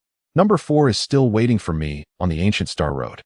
Along with the hopes of so many ancient civilizations, whoever it is that interferes with the evolution of civilization, I shall find you.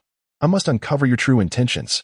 At that moment, the bidding escalated to 3,000,000 high-grade crystal stones. I was astonished by the fervor of the participants. I could not afford to let this opportunity slip away. Perhaps I might discover some clues. I promptly raised my hand, calling out, 5,000,000 high-grade crystal stones. As I uttered my bid, a woman's voice pierced through the din. "You bastard, are you deliberately trying to oppose me?" I turned my gaze towards the sound and, lo and behold, could it be her, the woman who had stolen my money? Despite her being clad in a cloak and wearing a mask, her figure, particularly the pronounced curve at her waist beneath the cloak, bore an uncanny resemblance to hers. However, I chose not to raise a commotion. "What? You can take photos. Yet I cannot. How unreasonable of you, my dear. If you have the wealth, you may continue to raise the bid."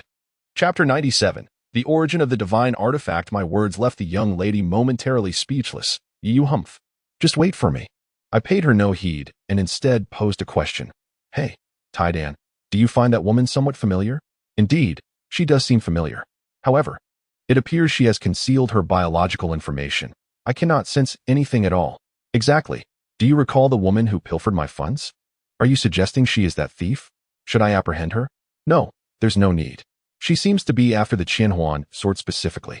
I believe she will come to find us personally. I am quite curious as to why she is so interested in this sword.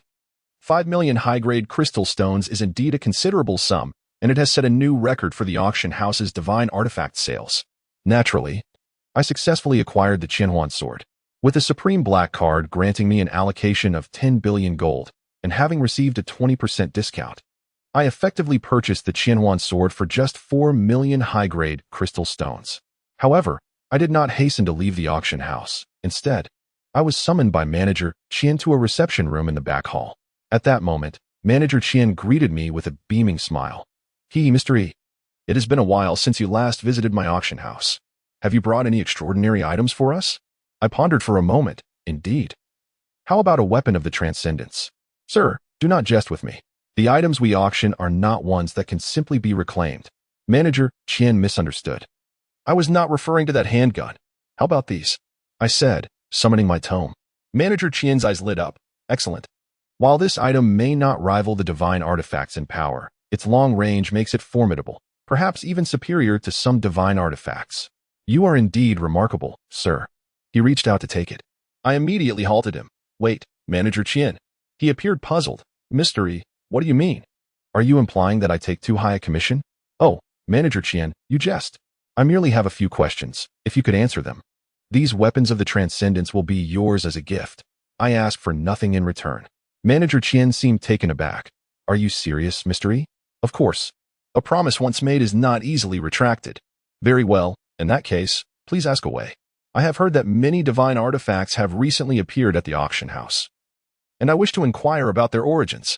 Manager Qian appeared somewhat troubled. Well, you know our house rules. We cannot disclose the identities of our clients without their consent. I sighed, feeling somewhat helpless. It seems these matters are beyond your purview, Manager Qian. I began to gather my items. At that moment, Manager Qian quickly stopped me. Mr. E, do not be hasty. While we cannot reveal the specific identities of the providers, the origins of those divine artifacts may indeed be of use to you. I found myself in a state of bewilderment. Oh, do you know the origin of those legendary artifacts? Pray enlighten me. Well, let us bestow these treasures upon the esteemed shopkeeper. The gentleman is magnanimous, indeed. It is said that these artifacts all hail from the vast mountains of 100,000 peaks, located east of Cyber City. Cyber City? What manner of place is that? It is a small town situated at the edge of the 100,000 peaks, 200 kilometers south of our Sci City. Initially, it was merely a humble village, but due to its strategic position, it became a haven for the most nefarious individuals seeking to evade the laws of the Great Xia, as well as a sanctuary for wandering martial artists. As the population swelled, it gradually evolved into a city. Furthermore, the inhabitants established an adventurers' guild that accepts various commission tasks, such as assassination, exploration of hidden realms, and mercenary work. As long as one possesses the means to pay, tasks can be undertaken on their behalf. Wait, are you suggesting that those artifacts were procured by adventurers from Cyber City? And from whence did they acquire them? I never disclosed that. It is for you to deduce. It is rumored that a vast underground labyrinth, akin to a city, has been discovered within the 100,000 peaks. That is all I can divulge. A wave of astonishment washed over me. Very well, thank you, esteemed shopkeeper. I shall also bestow these weapons upon you as a token of my gratitude. With that, I hurriedly handed him several items.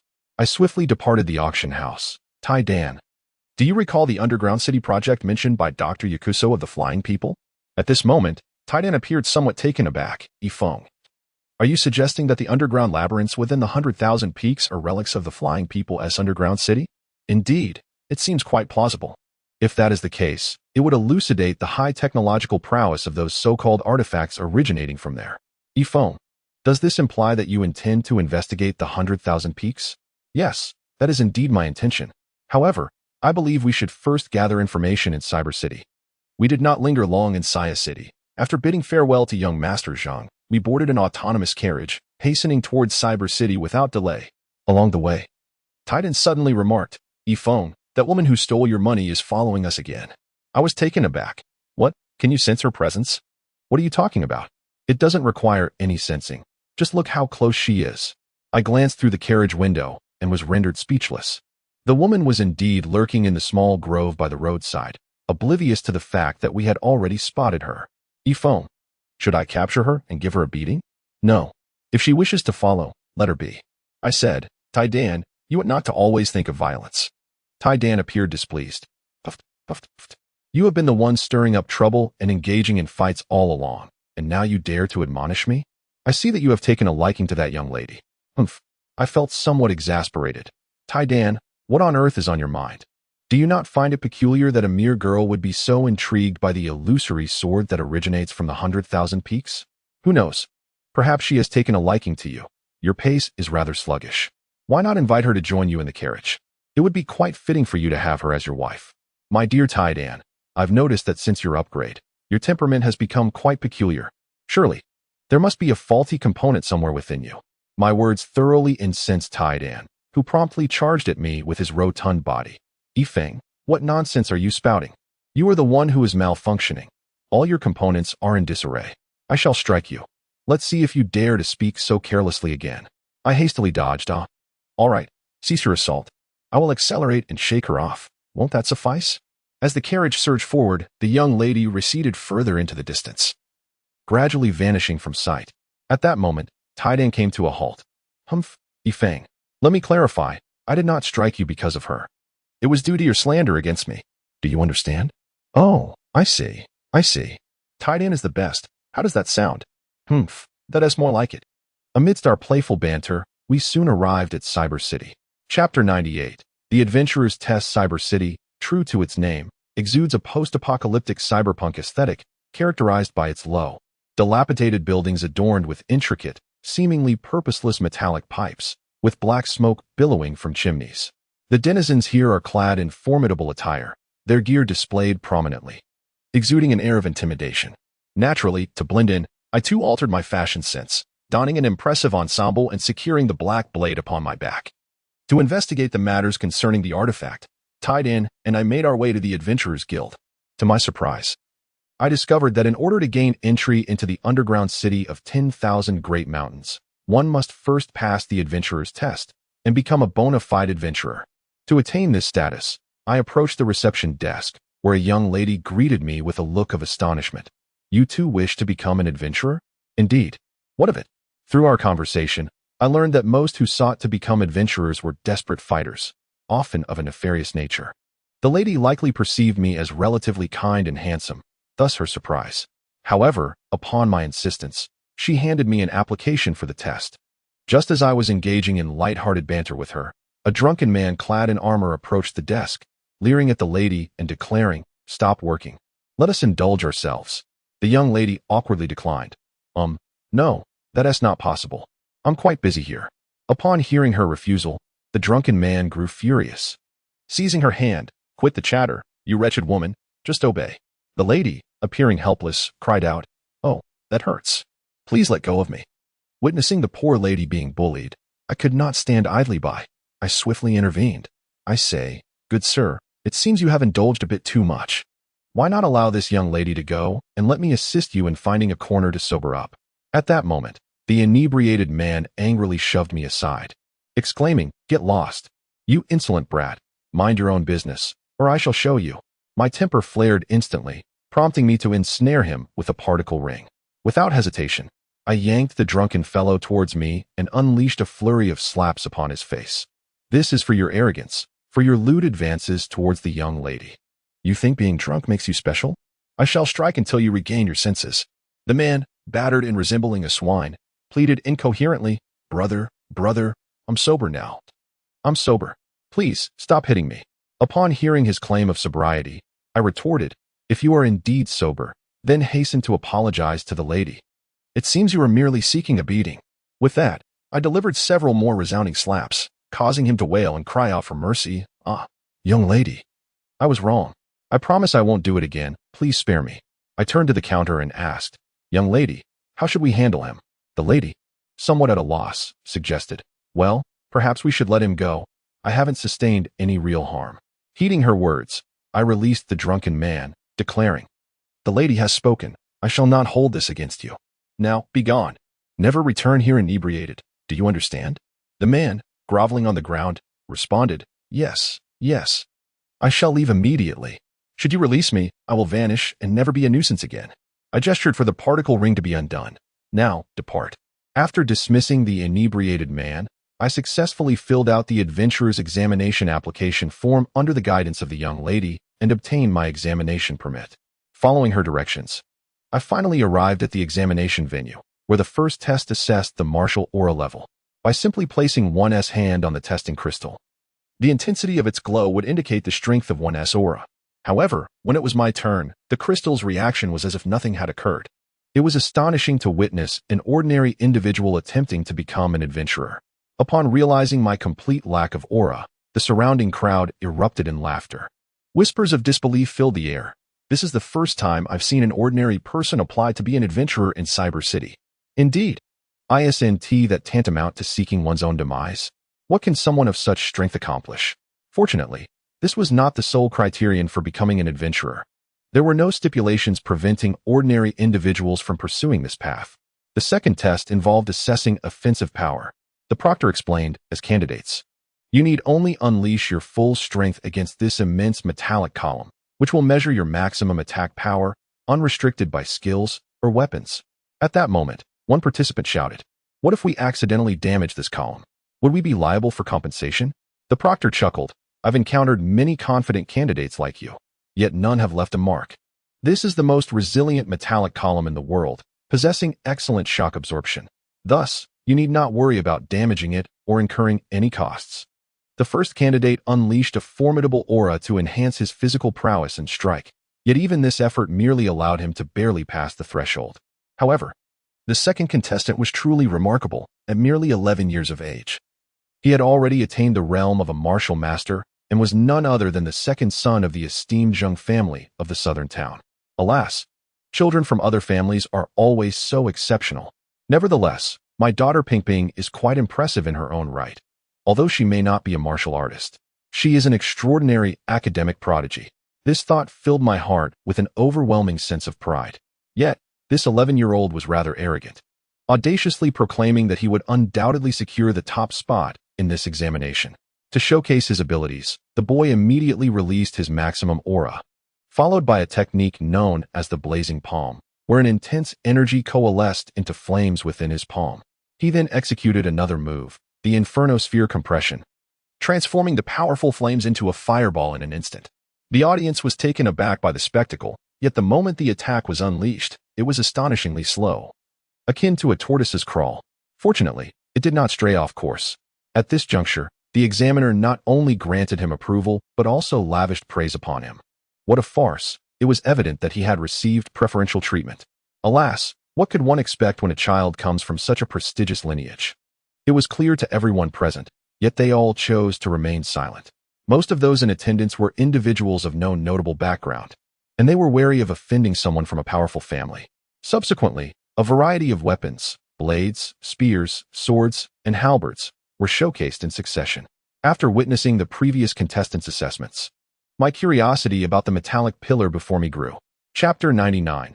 Becoming a novice adventurer. This metallic pillar, after enduring the full force of so many martial artist strikes, emerged unscathed, leading me to ponder its material composition. Iron egg. What exactly is this metallic pillar made of, to be so formidable? At this moment, Iron egg, after scanning it, responded, It's a rather ordinary multi-metal alloy found on Earth. However, the atomic arrangement of this alloy has been altered into a spiral configuration, which grants it exceptional resilience. I was astounded. What did you say? Is this object a product of advanced technology? Iron egg nodded in affirmation. Indeed, it seems so. The ability to produce alloys by altering atomic arrangements is certainly not commonplace. However, this method bears a resemblance to the material synthesis techniques documented by the Avians. Is that so? Perhaps the underground labyrinth truly is a remnant of the Avian subterranean city. What treasures might they have left behind? I felt a surge of excitement at this revelation. Soon, it was my turn for testing, yet before I could begin, the examiner called me to a halt, citing that I exhibited not a trace of martial aura during the first assessment. According to established norms, the absence of a martial aura indicated that I was an ordinary person.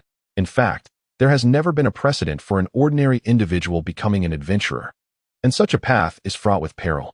Therefore, the examiner sincerely advised me to reconsider my participation, as cultivating a martial aura is not something that can be achieved overnight, and I had already surpassed the prime age for martial training.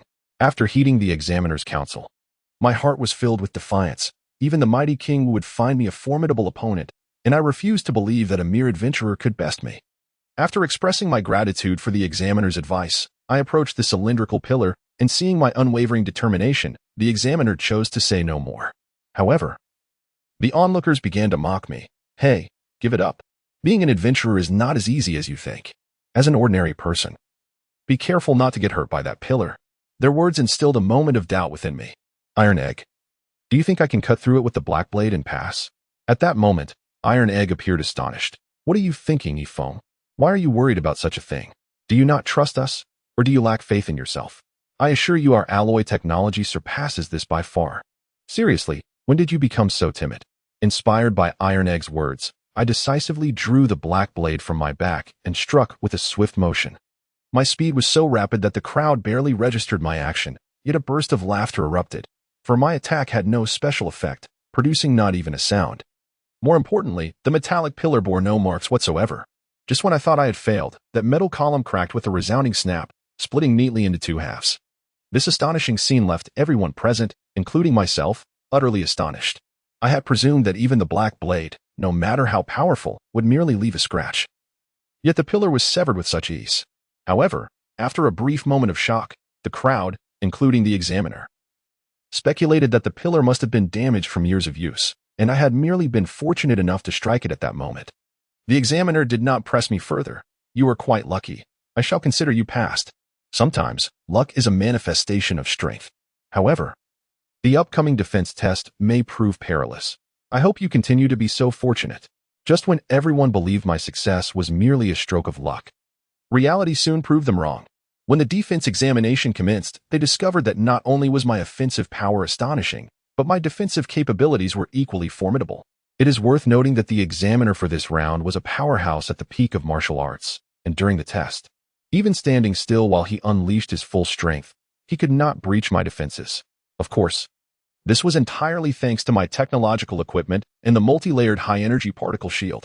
Observing me standing motionless, the examiner shouted, "You truly are impressive, young man. But do not underestimate me." With that, the examiner's aura surged, stirring a fierce whirlwind, as a brilliant energy sphere began to coalesce between his hands. With a thunderous shout, the radiant sphere hurtled toward me. The powerful whirlwind shot skyward, leaving the onlookers in shock, and even a nearby 11-year-old was so frightened that he wet himself, crying out for his father. The surrounding ravines bore witness to the incredible force of the recent explosion, yet I remained unscathed amidst this overwhelming assault. I exhaled a sigh of relief. For a moment, I believed my demise was imminent. I had inadvertently destroyed 2 of my multi-layered shield generators. Fortunately, my reflexes were quick enough, allowing for timely replacements. Otherwise, I might have truly met my end. Little did I know, the tempest that had just surged skyward caught the attention of the Lord of Cyber City, Luo Feng. He promptly arrived at the examination site to assess the situation. Observing the deep chasms in the ground, he immediately inquired of the examiner regarding the cause of the explosion. To his astonishment, he learned that a participant in the Junior Adventurer assessment had withstood the full force of the Martial King's ultimate strike. He found it hard to believe. However, upon seeing the records that indicated it was an ordinary individual devoid of any imposing presence, he was left utterly flabbergasted. Meanwhile, I was engaged in the written examination, which proved to be quite challenging due to the peculiar questions posed, encompassing topics such as beasts, insects, monsters, and adventurer regulations, subjects I had never encountered before. Thankfully, with the assistance of Iron Egg, I activated my mode of clandestine copying and successfully completed the written test. Thus, I earned the Junior Adventurer badge with the highest overall score. However, this seemingly drew the attention of certain individuals. As I exited the examination hall with my Adventurer badge in hand, a woman rushed forward and confronted me. "I wish to duel with you." Goodness, what was happening? She approached me demanding a duel, leaving me utterly bewildered. "Excuse me, miss, but do we know each other? I am one of the participants in the examination alongside you." I remained perplexed. And so what? There were many others who took the exam with me. I have not wronged you. Why should I duel with you? You are being quite irrational. I am quite busy and have no time for this. At this point, the woman blushed with indignation. You. If you refuse to duel, then hand over the 1,000 illusion sword. What a farcical demand. Why would I give you anything? Wait. How do you know about the 1,000 illusion sword? Could it be that you are? I am not. With that, she turned to flee. Chapter 100. Accosted at this moment, the woman appeared exceedingly flustered and attempted to escape. I could not allow her to get away. Iron Egg, quickly. Do not let her escape. No sooner had I spoken than Iron Egg deployed a high-energy particle binding ring, immobilizing the woman on the spot. She collapsed to the ground, thrashing wildly. "Let me go, you vile man. Release me." I approached her with a teasing demeanor. "Allow me to guess your identity." "Huh? Release me. You foul man. Do not rush. Let me think. Oh, could it be that you are the woman who stole my money?" I am not. Let me go, you scoundrel." "Oh, is that so? Perhaps you are the one who contested me for the 1,000 illusion sword at the auction?" "I shall not reveal my identity to you, you despicable man. Let me go and give me the 1,000 illusion sword." "Oh ho, you have quite a few demands. Do you? So, do you wish for me to release you? Or do you expect me to hand over the 1,000 illusion sword?" My words evidently steadied her. I, with a mischievous grin, remarked, "Hee, you have quite the striking appearance, far more charming than that wretched creature who pilfered my money. Or perhaps, no, that's not me. I'm truly the ugly one. I am that hideous creature." "What? You are the thief? Do you take me for a fool?" I am not easily deceived. You know. I sported my cheeky expression once more. No, no, you foul man. Do not approach. I truly am that ugly creature. With that, she transformed directly into the woman who had stolen my money. This revelation astonished me. Lo and behold, she could indeed change her form. I turned to Tai Dan, perplexed. What is happening? How can she alter her appearance? Upon hearing my inquiry, Tai Dan emitted several beams of light towards her, initiating a scan. At that moment, the woman appeared terrified. Ah, what is that? What do you intend to do? Please, let me go. I can return your money. I was astonished, you can see. What are those lights? What have you done to me? I had assumed she could perceive Tai Dan, but it seems she merely saw the scanning beams. However, that did not seem right. Those lights should be invisible to her. I pondered, Tai Dan, what is going on? How is she able to see those lights? Tai Dan, equally bewildered, replied, I am uncertain. Perhaps her eyes are different from others. She might be able to perceive certain weak, invisible wavelengths, but not all. Could it be that this woman is mutated? Possibly. She is indeed rather unique. But why is she capable of transformation? Her attire is made of a special light-sensitive material. As for its function, it is akin to the mimetic properties of your clothing, with a strong capacity for concealment. Suddenly, I comprehended. No wonder her cloak concealed her head. And she could easily evade your tracking. It's all due to her garments. The woman continued to shout, You scoundrel! You deceitful man! I have proven I am the ugly one. Why do you not release me? I regarded her with mockery. Did I promise you that? I don't recall. You.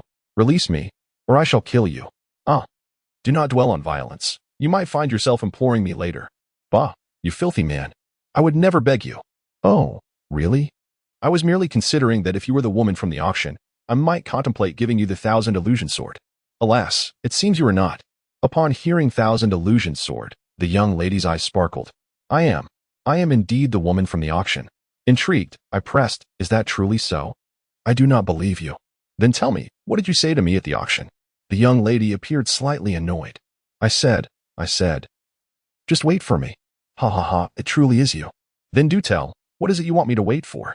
If you cannot articulate your request, I shall not grant you the 1,000 illusion sword. At this moment, the young girl blushed furiously, stammering. I made you wait. Wait. Oh dear. I was merely speaking out of anger. Please let me go. No more calling me a vile man. I teased. I won tea. You are a good man, aren't you? Now, please release me. Very well. In light of your honesty, I shall let you go. I then instructed Iron Egg to undo her bindings. My intention was to head directly to the Adventurers Guild to inquire about information regarding the dungeons. However, to my surprise, the young girl continued to follow me. I was puzzled. I have released you. Why do you still trail me? The girl, unabashed, extended her hand and demanded, the 1,000 illusion sword. Please. What? Why should I give it to you? I purchased it at a great cost. The girl appeared somewhat anxious. You clearly stated you would give it to me. How can you go back on your word? Ah, yes. I did say I would give it to you, but I never mentioned it would be free. I acquired it for 5 million premium crystal stones. If you truly desire it, I could offer you a discount at 4 million. The girl, flustered and a bit indignant, replied, I have no money. Oh, you have no money? Then come back when you do. With that, I turned and continued my journey to the Adventurers Guild. To my astonishment, the girl persisted in trailing me. Frustrated, I said, Miss, why do you continue to follow me? I am quite dangerous, you know. I will follow you until you give me the 1,000 illusion sword. Ah, so you intend to cling to me, do you? This is the first time in my life someone has latched onto me like this. Do as you wish. I can't be bothered to deal with you. At that moment, Iron Egg appeared displeased. Shall I dispose of her for you? What? When did you become so ruthless? Why engage with a mere girl? Iron Egg, slightly irritated, retorted, Humph. I find her bothersome. You cannot possibly have developed feelings for her, can you? Iron Egg, what is wrong with you? I am on a mission in this era. Women only slow me down, you know. Speak such nonsense again, and I shall retaliate. Iron Egg looked at me with disdain. Tisich, you are merely being hypocritical. Are you truly going to allow her to follow you? Oh, let her follow if she wishes. She will tire of it in due time. Soon, I arrived once more at the Adventurers Guild Hall. Although there were many tasks and information available, regrettably, I found no leads regarding the labyrinth. Perplexed, I approached the front desk. Hello, miss. I am back. The attendant's face brightened upon seeing me. Phone. Congratulations. You have become an adventurer. Higi, thank you. How have you been? That drunken man has not bothered you again, has he? No, thankfully. I owe you my gratitude. I didn't get the chance to thank you back then. No need for thanks. I merely acted in accordance with my principles. The attendant glanced curiously at the young girl trailing behind me. Is she your teammate? She is quite lovely. Oh, her? It seems she has decided to latch on to me. I cannot seem to shake her off. Hee, could it be that she has taken a liking to you? I felt a bit embarrassed. Well, let us set that aside for now. Why is there no information about the underground labyrinth here? Chapter 101. The Cyber City Lord's Quest. After conversing with the charming receptionist at the Adventurers Guild, I discovered that the entrance to the dungeon is not open every day. To prevent the monsters inside from escaping and endangering the nearby residents, the Cyber City has sealed the entrance. Every 2 weeks, adventurers gather at the entrance to collectively venture into the underground labyrinth to slay monsters. Depending on the number of monsters defeated, adventurers can earn points that can be exchanged for potions, equipment, food, and other supplies at the guild. Naturally, all rewards obtained within the underground labyrinth belong to the adventurers. However, a registration fee of 10,000 gold coins is required. If an adventurer lacks funds, they can first undertake simple tasks to earn gold coins and save up enough to enroll in the dungeon expedition. For me, acquiring gold coins was not a daunting task. Without hesitation, I paid the 10,000 gold coins at the front desk and registered for the upcoming dungeon expedition. At that moment, the girl who had been following me rushed over. You, phone, sign me up too. I was taken aback. You want to register? Go ahead. Why are you asking me? I have no money. You are quite peculiar. If you have no money, then don't go. I must go. She gazed at me with tears in her eyes, which made me feel quite uneasy. All right, but let us make one thing clear. I can register you, but you must stop following me, understood? The little girl immediately changed her expression and nodded enthusiastically. Yes. I took out another 10,000 gold coins. Miss, please register her as well. The receptionist accepted the money and handed me a registration form. Upon noticing the name section, I suddenly realized that I did not even know the girl's name, which made me feel a bit awkward. What is your name? The girl seemed a bit shy. My name is Lukur. Her name was quite lovely. I quickly completed the registration form. After the receptionist took the form, she retrieved 2 jade tokens. These 2 jade tokens are proof of your team. They can sense each other's locations and record the number of monsters killed. Once you emerge from the dungeon, you can use them to exchange for points. I was somewhat astonished. What? When did I say I wanted to team up with her? The receptionist looked confused by my question. Didn't you? Should I re-register you? Oh, no need. Let it be. I must owe her from a past life. Thank you, miss. Just as I was about to leave after completing the registration, a man called out to me. Young friend, wait a moment. The receptionist exclaimed in surprise. Lord City Lord, what brings you here? Oh, it's nothing. You go on with your work. I need to speak with this young friend about something. The so-called City Lord approached me, and I felt a twinge of suspicion. Who are you? Ha, you must be Ephone. I am Benet, the City Lord of Cyber City. My confusion deepened. City Lord, is there something you wish to discuss with me? After communicating with the City Lord, Bennett, I learned that the underground labyrinth was originally discovered by him. At that time, he and a companion embarked on an exploration of the depths. However, as they ventured further, they were suddenly besieged by an overwhelming number of monsters, leading to the unfortunate demise of his companion, whose remains were never recovered. It was precisely due to the emergence of these creatures that Cyber City sealed off the labyrinth and summoned adventurers to vanquish the threat. Yet, the sacrifice of his comrade weighed heavily on Bennett's heart, prompting him to seek my assistance, having heard of my exceptional defensive and offensive capabilities. He implored me to retrieve his companion's remains. Upon hearing this, I felt a tinge of hesitation. While I was inclined to accept, I wondered how I would locate him in such a vast labyrinth. At that moment, Bennett handed me a jade token, stating, "This is the team token we once shared. It will guide you to his location. I beseech you, bring back his remains, and I shall reward you handsomely." I recognized that this task was relatively straightforward and that fulfilling Bennett's request would undoubtedly strengthen my ties with Cyber City. Perhaps, in turn, I could incorporate Cyber City into my burgeoning technological civilization. This endeavor presented no drawbacks for me, leaving me with no reason to decline. Thus, I readily agreed. With much time still ahead, I bid farewell to the City Lord and departed the Adventurers Guild. I found a tranquil inn to stay the night. However, I remained oblivious to the fact that the young girl had stealthily followed me to the vicinity of the inn. It was only when I approached the window to close it that I spotted her shivering below. I wondered why she had come out at such a late hour when she had no place to stay. Initially, I intended to ignore her. But as I lay in bed, her trembling form haunted my thoughts, and I found myself restless. Finally, I could no longer contain my concern. I sat upright and sighed. What am I to do with her? Iron Egg, why don't we book her a room? Look at how frail she is. She might freeze to death out there. Iron Egg shrugged nonchalantly. All right. The poor girl does seem to be in a pitiable state.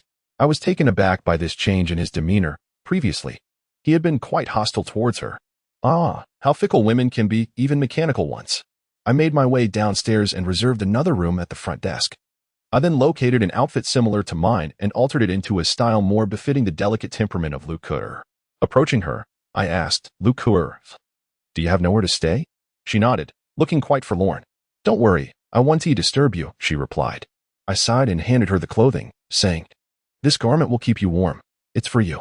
Gratefully, Lukur accepted the attire, exclaiming, thank you. It's so beautiful. I really like it. All right. Come with me. I've booked you a room. You shouldn't linger here. Go rest and take a bath. Change into this outfit. The young girl did not refuse and followed me into the inn.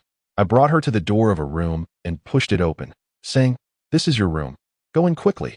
After that, I turned and headed towards my own room. However, to my surprise, the girl followed me. I was somewhat puzzled and asked, what is the matter?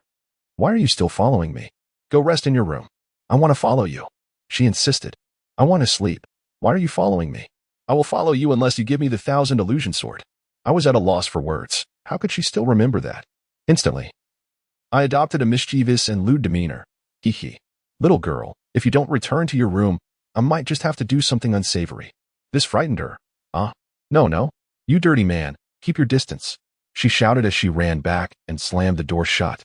Nonetheless, I began to wonder why this little girl was so interested in the 1,000 illusion sword. Was there a special reason behind it? Chapter 102. The Arrogant Shinbadian. That night, I sat on my bed, deep in thought. Hey, Tai-Dan, are you still awake? Not yet. What is up? Do you think that girl, along with that sword in the underground maze, might be connected in some way? I signed up for that dangerous underground maze, and she insisted on following me. Who knows? Maybe she just has a crush on you. I felt somewhat displeased. What nonsense are you talking about? If you dare say that again, I'll hit you. All right. Let us just go to sleep. Wait, Tai-Dan. What do you think the monsters in the underground maze will be like? Could they be very dangerous? Don't sleep yet. Tai-Dan, half asleep, replied, Ugh. Are you ever going to stop? You won't die. If you're worried, just upgrade your equipment. You have plenty of gear, kid. Stop bothering me. I need to sleep. Suddenly enlightened, I thought, yes, I can upgrade my equipment.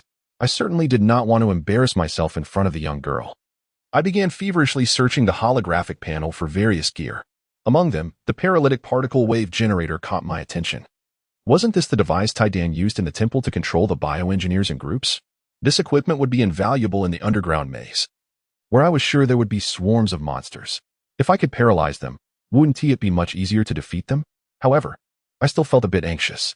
Just to be safe, I found equipment with a particle binding ring that provided single target control. I then adorned myself with multiple protective shield generators, and I amplified the particle generator on my black blades several times. Having completed all of this, the night had grown late, and a wave of fatigue washed over me as I settled into a peaceful slumber. The next morning, I was awakened abruptly by a wave of hunger. Hey, Tai-Dan, wake up. Let us go see what unique delicacies this city has to offer. Oh, come on. All you think about is food. Why don't you just teleport the food here? That is not the same. Ugh. I don't have the energy to explain. Just get up. I forcibly roused Tai-Dan from his slumber. The moment I opened the door, I was taken aback. There stood Lukur, staring intently at me, mere centimeters apart. I hastily stepped back and stammered, What are you doing here so early? Trying to scare someone? Lukur extended her hand with an air of determination, demanding, the Qianhuan sword. Give it to me. I sighed in exasperation. So early in the morning. And you're already bringing this up? Didn't I tell you to wait until you have money? Lukur, with a stubborn expression, insisted, I don't have any money. Give me the Qianhuan sword. I retorted, oh come on, being proud without money won't help. If you lack funds, then strive for it. Step aside. Don't delay me from having breakfast. With that, I pushed past her and stepped outside. Just then, a rumbling sound echoed from my stomach. I felt a pang of sympathy and inquired, "Are you hungry?" Lu Kuer patted her stomach and nodded pitifully yes. "All right then, come with me. I'll treat you to breakfast." This city appeared rather dilapidated, yet it thrived with activity, and most importantly, the food looked quite appetizing. We found a restaurant that seemed relatively clean, and to my astonishment, I discovered that this little girl had an extraordinary appetite, devouring her food with no semblance of ladylike behavior. It seemed that Lu Kuo had not eaten in quite some time, and I felt a mix of pity and frustration. "Hey, slow down. No one is competing with you. You might choke." Just as I finished my warning, Lu Kuo indeed choked, her face turning crimson as she struggled for breath, as if she might choke at any moment. I was genuinely startled and rushed to pat her back, exclaiming, "I told you to eat slowly. No one is competing with you. You truly are a handful." With a firm push, poof, Lu Kuo expelled a mouthful of food, unfortunately landing right on the unsuspecting diner at the adjacent table. That individual erupted in anger, rising and smashing the table before him with a resounding crash, shouting, "You filthy girl! Are you deliberately looking for trouble?" Lu Kuo, terrified, hid behind me. I quickly forced a smile and approached the furious man, saying, "Ah, my good sir. The young girl just choked. It was unintentional. I sincerely apologize. How about I cover the cost of this meal? What are you? How dare you speak for her? Do you even know the consequences of offending me? Be wise and step aside." Oh, what a predicament. After all, we were in the wrong. I quickly forced a smile. "Sir, she is just a child. Please don't take it out on her. How about we compensate you for this meal and your clothing?" "Ha ha. You think you can afford it? This garment is worth 500,000 gold. Before he could finish, I pulled out 500,000 gold and placed it before him, saying, "My good sir, here is 500,000 gold. Consider it compensation. What do you think?" The man appeared somewhat taken aback. "Who said it was 500,000 gold?" "I said 5 million gold." I was filled with indignation. "You." The man wore a lecherous grin. "What do you mean, you? If you lack money, then be on your way. I see that you, young lady, possess quite a striking appearance. Why not accompany me and become my concubine? I assure you a life of luxury and indulgence. How about it?" Heh. My anger flared. How shameless can you be? Preying on a young girl like that. Has your mother failed to teach you how to conduct yourself? Here is 5 million. Take the money and leave at once. Ah, do you know who I am? I am a silver-ranked adventurer. You, a mere wretch not even worthy of bronze, dare to speak to me in such a manner? Do you wish to meet your demise? Let me be clear. Even if it were 50 million, I would not spare you today. Hand over the girl, and I may grant you a swift end. At this moment, even Tai Dan, who had been spectating, could no longer hold back. Ifone, do you want me to take care of him for you? No need for such scum. I will handle him myself. Without hesitation, I advanced and delivered a swift kick, sending him tumbling out the door and onto the street. Instantly, a crowd gathered, eager to witness the unfolding drama. I approached, shouting, "You refused my money and forced my hand. Is that it?" The man stood, brushing off the dust. "You little brat, how dare you ambush me? Today, I shall make an example of you. And then I'll have my fun with that young lady." My anger surged, and without a second thought, I struck him with a resounding slap. "That as for your insolence." The force of my blow sent him sprawling to the ground. Finally, he seemed to take heed. Rolling back and drawing a large blade, his aura swelling with menace. "You fool. You have no idea whom you are provoking." The surrounding crowd began to murmur. Is that not the infamous Shinbadian, who wields a great sword and has carved a path through the depths of the underground labyrinth? Ranking 8th on the monster kill leaderboard? How did that boy get entangled with him? Indeed, it seems that boy may not survive this encounter. Shinbadian, upon hearing their whispers, became increasingly arrogant. "Ha ha ha. Boy, did you hear that? I am not someone you can afford to provoke. Kneel before me, and perhaps I shall grant you a merciful end." Chapter 103. A severe beating for Shun Tianba. Listening to Shun Batian's taunts ignited my fury. "You insolent fool. What nonsense are you spouting? In this world, no one can best me. Who do you think you are? Ha ha ha. How boastful. You are merely a novice adventurer. Not even bronze rank. What gives you the audacity to shout so? Today, I shall show you the true meaning of domination. Prepare to meet your end, you little beast." With that, Shun Batian unleashed a move known as the Frenzied Dragon Slash. In an instant, the sky darkened, thunder rumbled, and gales erupted, sending the onlookers tumbling. The thunderous attack, akin to a dragon, surged toward me. With a resounding clang, the effect shattered against my shield, leaving the crowd utterly stunned. I was taken aback. Is this truly all you've got? Are you jesting with me? I didn't even need to evade. Shen Batian, astonished, quickly retreated. Impossible. How could this be? What have you done? You are undeniably a mere novice adventurer. It is utterly impossible. I advanced toward him step by step. Did you not wish for me to witness what true domination entails? Come on, continue. You scoundrel. I refuse to believe it. How could this be? At this moment, Shen Batian had become somewhat deranged, frantically unleashing his attacks. While I gradually approached him amidst a cacophony of special effects and explosions, Shen Batian, witnessing my unscathed condition, clearly lost his composure, and his assaults became increasingly chaotic. As I drew nearer, his attacks grew more disordered, some even missing entirely. He roared, "You scoundrel, do not approach. How is this possible? How did you manage this? Who are you, really?" With a hint of mockery, I replied, "Who am I? I am your grandfather. Come now, my dear grandson. Why not come and pay your respects?" Shen Batian, in a frenzy, screamed, You. Before he could finish, he stumbled over a broken piece of wood behind him and fell to the ground. I slowly approached him, and he looked up at me in terror. "Who on earth are you? Why are you unharmed?" I seized him by the throat, lifting him up. "Dear grandson, how can you be so forgetful? Did I not say I am your grandfather? I shall remind you." Following that, I delivered several resounding slaps to his face. "Now, tell me, who am I?" Spitting defiantly, he retorted, "Let me go, you scoundrel." To my astonishment, he spat in my face, igniting my fury. I retaliated with a flurry of slaps. "You dare spit at me? I shall teach you a lesson." Shen Batian was left bruised and battered. I taunted him. "Now, say it. Who am I? Speak clearly, do you hear me?" At this point, Shen Batian, struggling to articulate, whimpered, "You are my grandfather." I responded with another sharp slap. He looked at me with a pitiful expression. "Please, no more." "Did I not say so? I did not hear you clearly. Speak louder." Now completely at my mercy, he shouted, "You are my grandfather. You are my grandfather." "Very well. And what should you call her?" I gestured towards Lukuer. "She is also my grandmother." "She is also my grandmother." I delivered yet another resounding slap. "Your grandfather, is it? I command you to call her grandmother. Have you no sense?" After a series of slaps, Shen Batian cried out, "Grandfather, please stop. What do you want from me? Think for yourself. You have 5 seconds. If you cannot come up with something, I shall break your neck. 5, 4, 3. At this point, Shen Batian was so terrified he could barely speak. Grandfather, spare me. Grandmother, aunt, she is my aunt."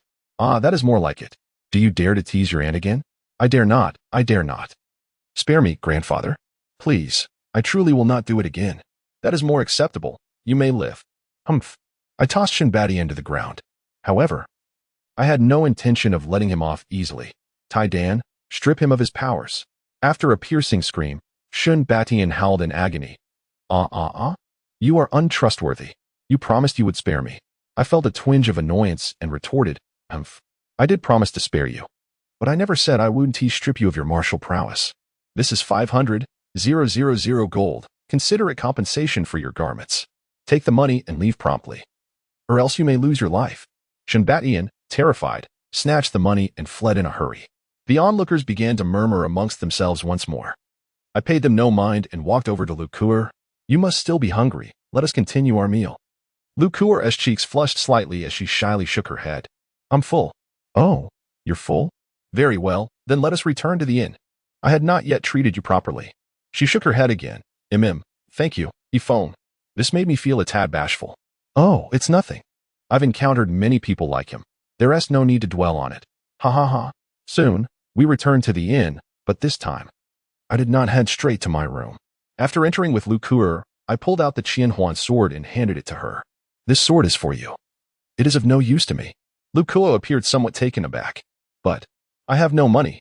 "What are you thinking? I have plenty of money. Just take it." I insisted. "You need not follow me any longer. This place is not suitable for a young lady like you." Lukuer looked aggrieved. "I want to leave. I want to stay with you. Now that I've given you the Qianhuan sword, what more do you need? You saw how dangerous I can be." "No, you are a good person." "Oh, so you are really clinging to me, are you?" "I must tell you. This place is perilous, filled with many evildoers, and I am heading to an underground labyrinth, which is teeming with terrifying monsters, like this." I made a silly face, and Lukuer screamed, covering her eyes with her hands. This amused me. "Ha ha ha. Now take the sword and hurry home. Your parents must be worried sick." Lukuer's eyes shimmered with tears, making her look utterly pitiful. My parents are dead. I have no home, she sobbed. At that moment, Tai-Dan could no longer stand by and approached, striking my head lightly. Ifong, look at the trouble you've caused. How could you make such a lovely girl cry? Hurry and comfort her, or else I'll give you a thrashing. All right. Women are truly troublesome. I felt a bit awkward. Please stop crying. How about you follow me from now on? Upon hearing my words, Lukuer instantly brightened. Really? You want to chase me away? All right. I want to send you away. Yay. Ifong, you are the best, she exclaimed, throwing her arms around me. At that moment, Tai-Dan interjected, positioning himself protectively in front of Lukuer and shouted, Ifong, let me remind you, you are several years older than this girl. Do not harbor any improper thoughts. Do you hear me? Otherwise, I will deal with you. I was left bewildered. Huh, what are you talking about? Didn't you ask me to comfort her? Tai-Dan was at a loss for words. You, just remember what I said. No improper thoughts. Alas, I understand now, Tai-Dan. It is indeed troublesome. At this moment, Lukuer wore a perplexed expression. What was that just now? Ifong, why did you suddenly stop moving? Was something obstructing me? Tai-Dan, why don't you explain it to Lukuer yourself? Chapter 104. Shun Batian and his brother Shin Fantion after some communication. Tai-Dan and Lukuer surprisingly became good friends. I was somewhat bewildered. Tai-Dan, you used to want to get rid of Lukuer at the slightest provocation. Yet now you are off gallivanting as her close friend? Humph. Mind your own business. I am willing, aren't I, Kuer? I cast a shocked glance at Lukuer. Don't you find this very strange? What is so strange about it? And stop calling me hey all the time. I have a name. I am Lukuer. From now on, you can call me Kuer, she replied cheerfully. At this moment, Tai-Dan chimed in. Did you hear that? Ifong, you are forbidden from bullying my Kuer. Otherwise, I won't let you off easily. I grew a bit impatient. All right. You two have your fun. I'm going back to my room to rest. Just as I was about to leave, Lukuer called out to me. Brother Fong. That address, Brother Fong, made my heart flutter, and I turned back, somewhat taken aback.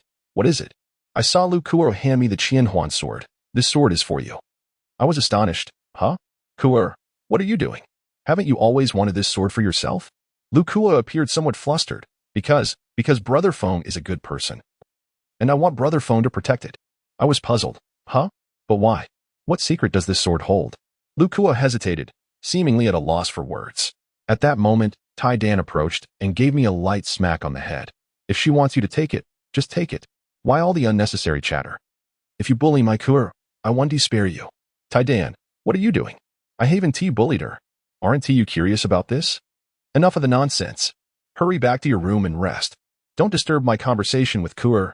I turned to leave. Humph, women are truly troublesome. Oh. And Tai-Dan, make sure to give her more equipment. I don't want to be distracted protecting her when we venture into the underground maze. All right. Kuer has me to protect her. What are you worried about? Hurry along. With that, he pushed me out and slammed the door shut. I was exasperated. That infernal Tai-Dan had turned against me so swiftly. I wondered what kind of enchantment Lukuer had cast upon him. Truly a troublesome woman. Yet, what was the connection between the Qianhuan sword and Lukuer? Something felt amiss. Never mind. I don't want to dwell on it. How frustrating. The following days were relatively tranquil, with no significant events transpiring. However, Tai-Dan and Lukuer grew increasingly close. And it seemed that Tai-Dan had gifted Lukuer numerous pieces of unfamiliar equipment. This brought me some relief, as I wouldn't have to worry about her safety in the underground maze. Finally, the day arrived when the entrance to the underground maze was to be opened. Upon our arrival at the entrance, we discovered that a multitude of martial artists had already gathered there. At that moment, a voice pierced through the air. Are you Ifong? I was somewhat perplexed. Who are you? How do you know my name? Humph. It's indeed you who has crippled my brother's martial prowess. Suddenly, a realization struck me. Oh, you must be referring to Xiong Batian, correct? The individual seethed with anger.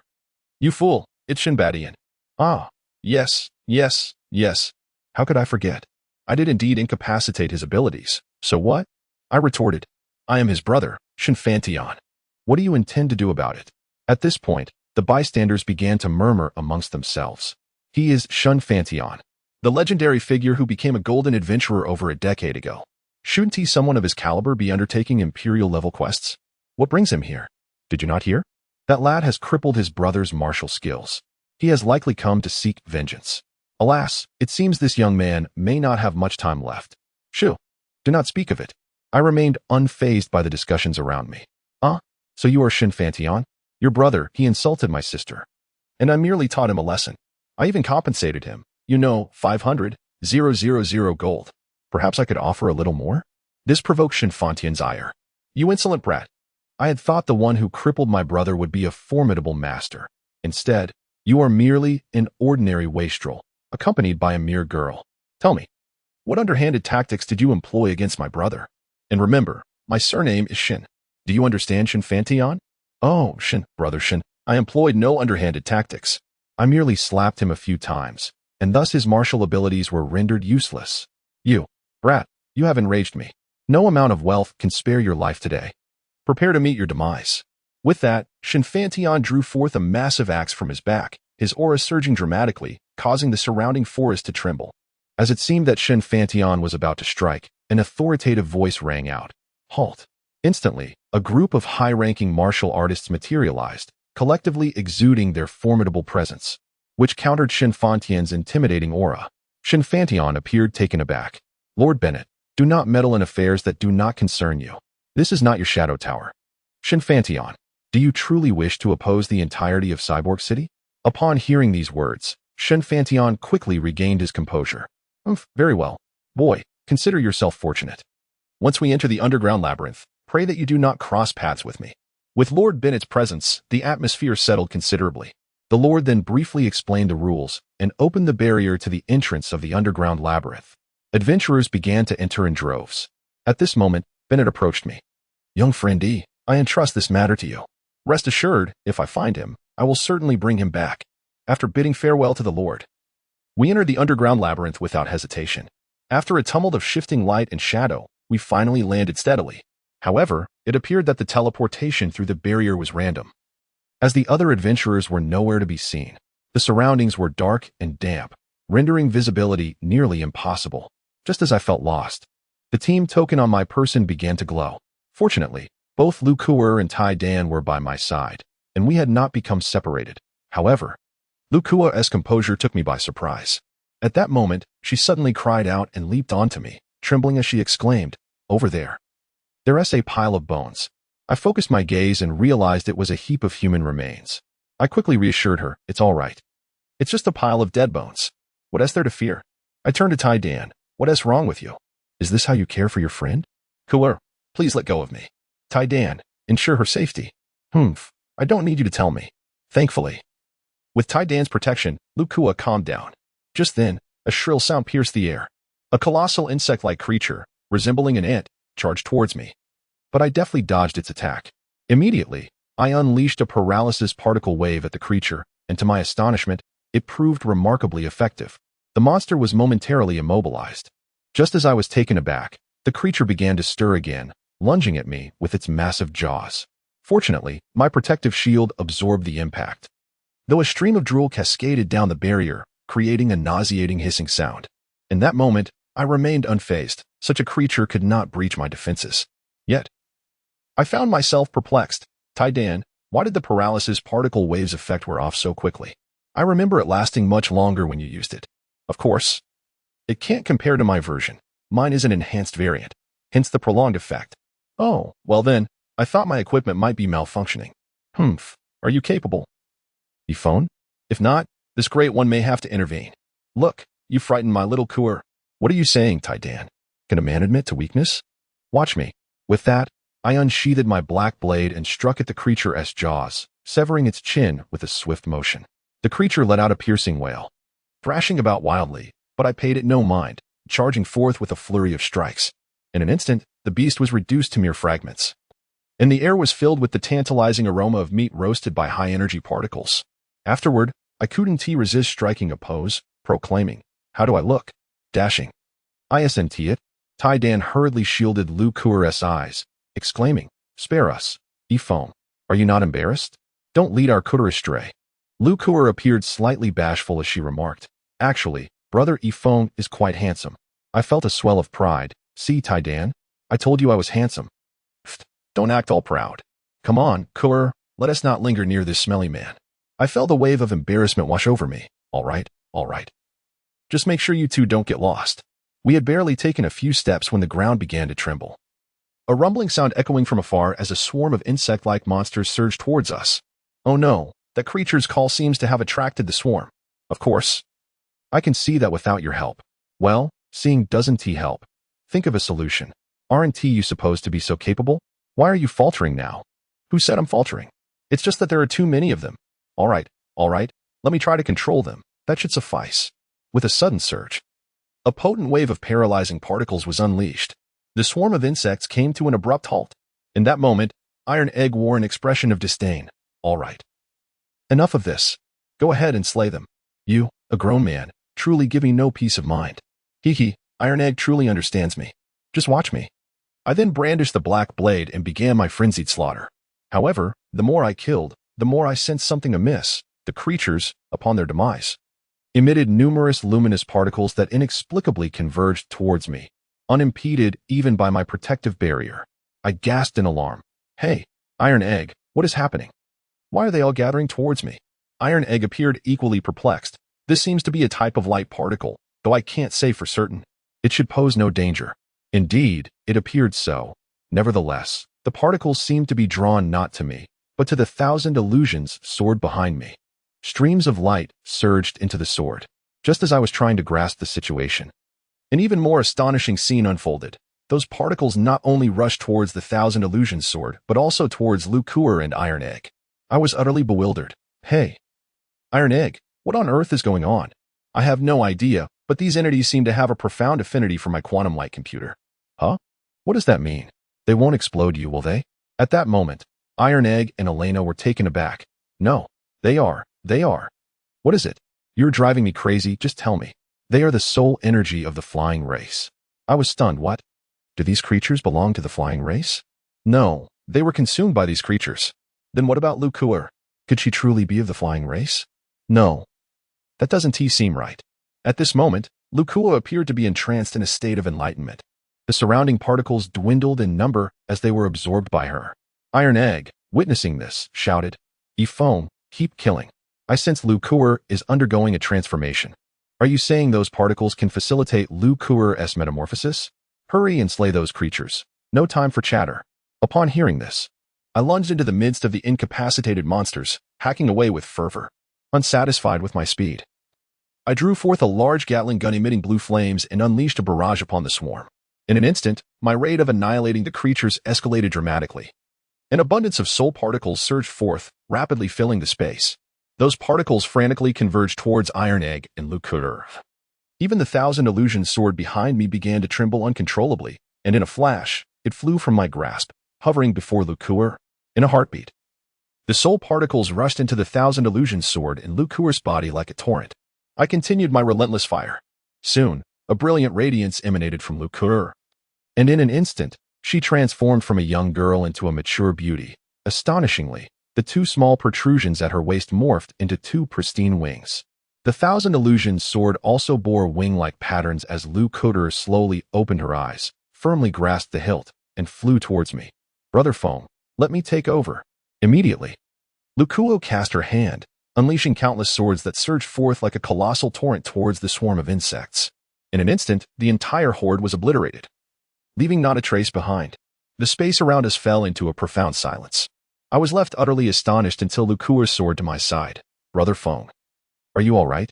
Lukuer can protect herself now. I won't be a burden any longer. I was still reeling from the shock. Lukuer, what is this? How do you have wings? Are you truly of the flying people? Lukuer, a touch bashful, nodded. Yes, I did not intend to deceive you. I have already spoken to Sister Tidan about it. My surprise deepened, tinged with a hint of ire. Tidan, what is going on? So it seems I was the only one left in the dark. Tidan retorted without hesitation. What? I simply couldn't be bothered to inform you. Is that a problem? Dare to shout at me, and you may find yourself in dire straits. Seeing Lukuer's pitiful expression, my anger dissipated instantly. All right, I can't stay mad at you. But tell me, what is this thousand illusions sword? Through Lukuer's explanation, I learned that the thousand illusions sword was a weapon passed down through generations of her family, embodying the technology from the heyday of the flying people, and serving as a vessel for their ancestral spirit. Each family among the flying people possessed a similar heirloom weapon, Due to their prolonged subterranean existence, their wings had regressed, and these weapons meticulously recorded the biological information of their ancestors during their prime. To reclaim the power of flight, the regressed flying people must awaken the ancestral spirit's power through these weapons, enabling the evolution of future generations. However, as time wore on, the spirit's strength waned, which gradually stripped these weapons of their original evolutionary capabilities, contributing to the decline of the flying people.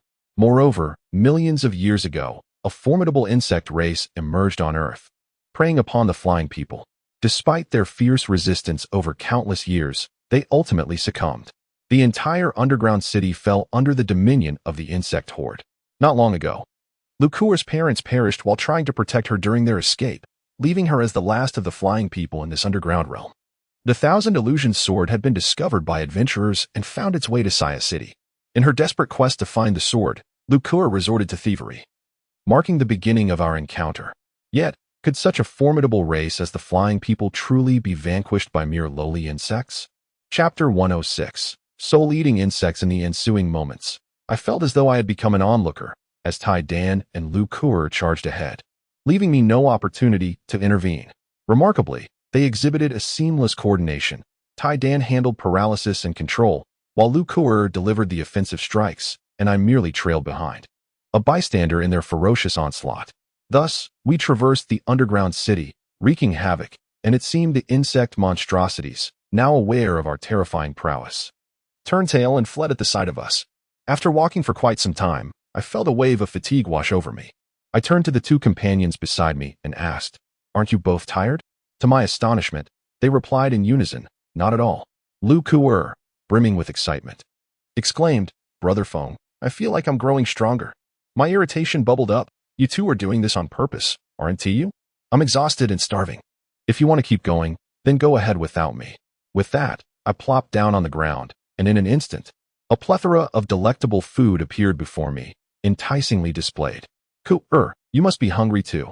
Come over here. Let us ignore that iron egg. Come enjoy the feast." Ku'er joyfully ran towards me. "Hee, you're the best, Brother Feng.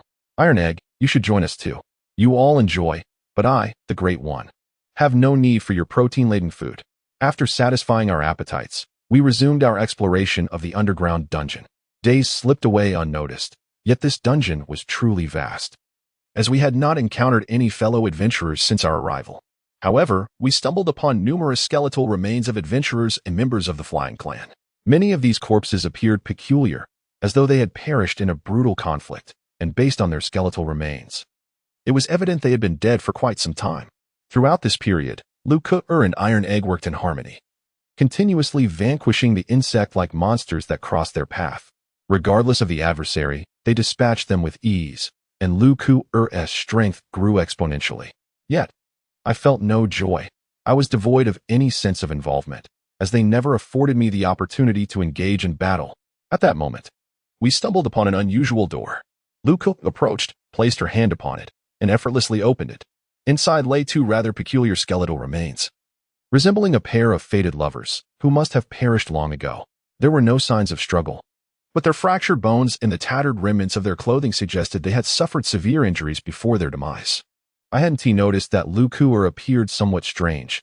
She stood before the skeletons, lost in thought for quite some time. I stepped forward and gently tapped her shoulder. "Hey Ku'er, what's wrong?" In the next instant, I was taken aback, for I saw tears streaming down her face.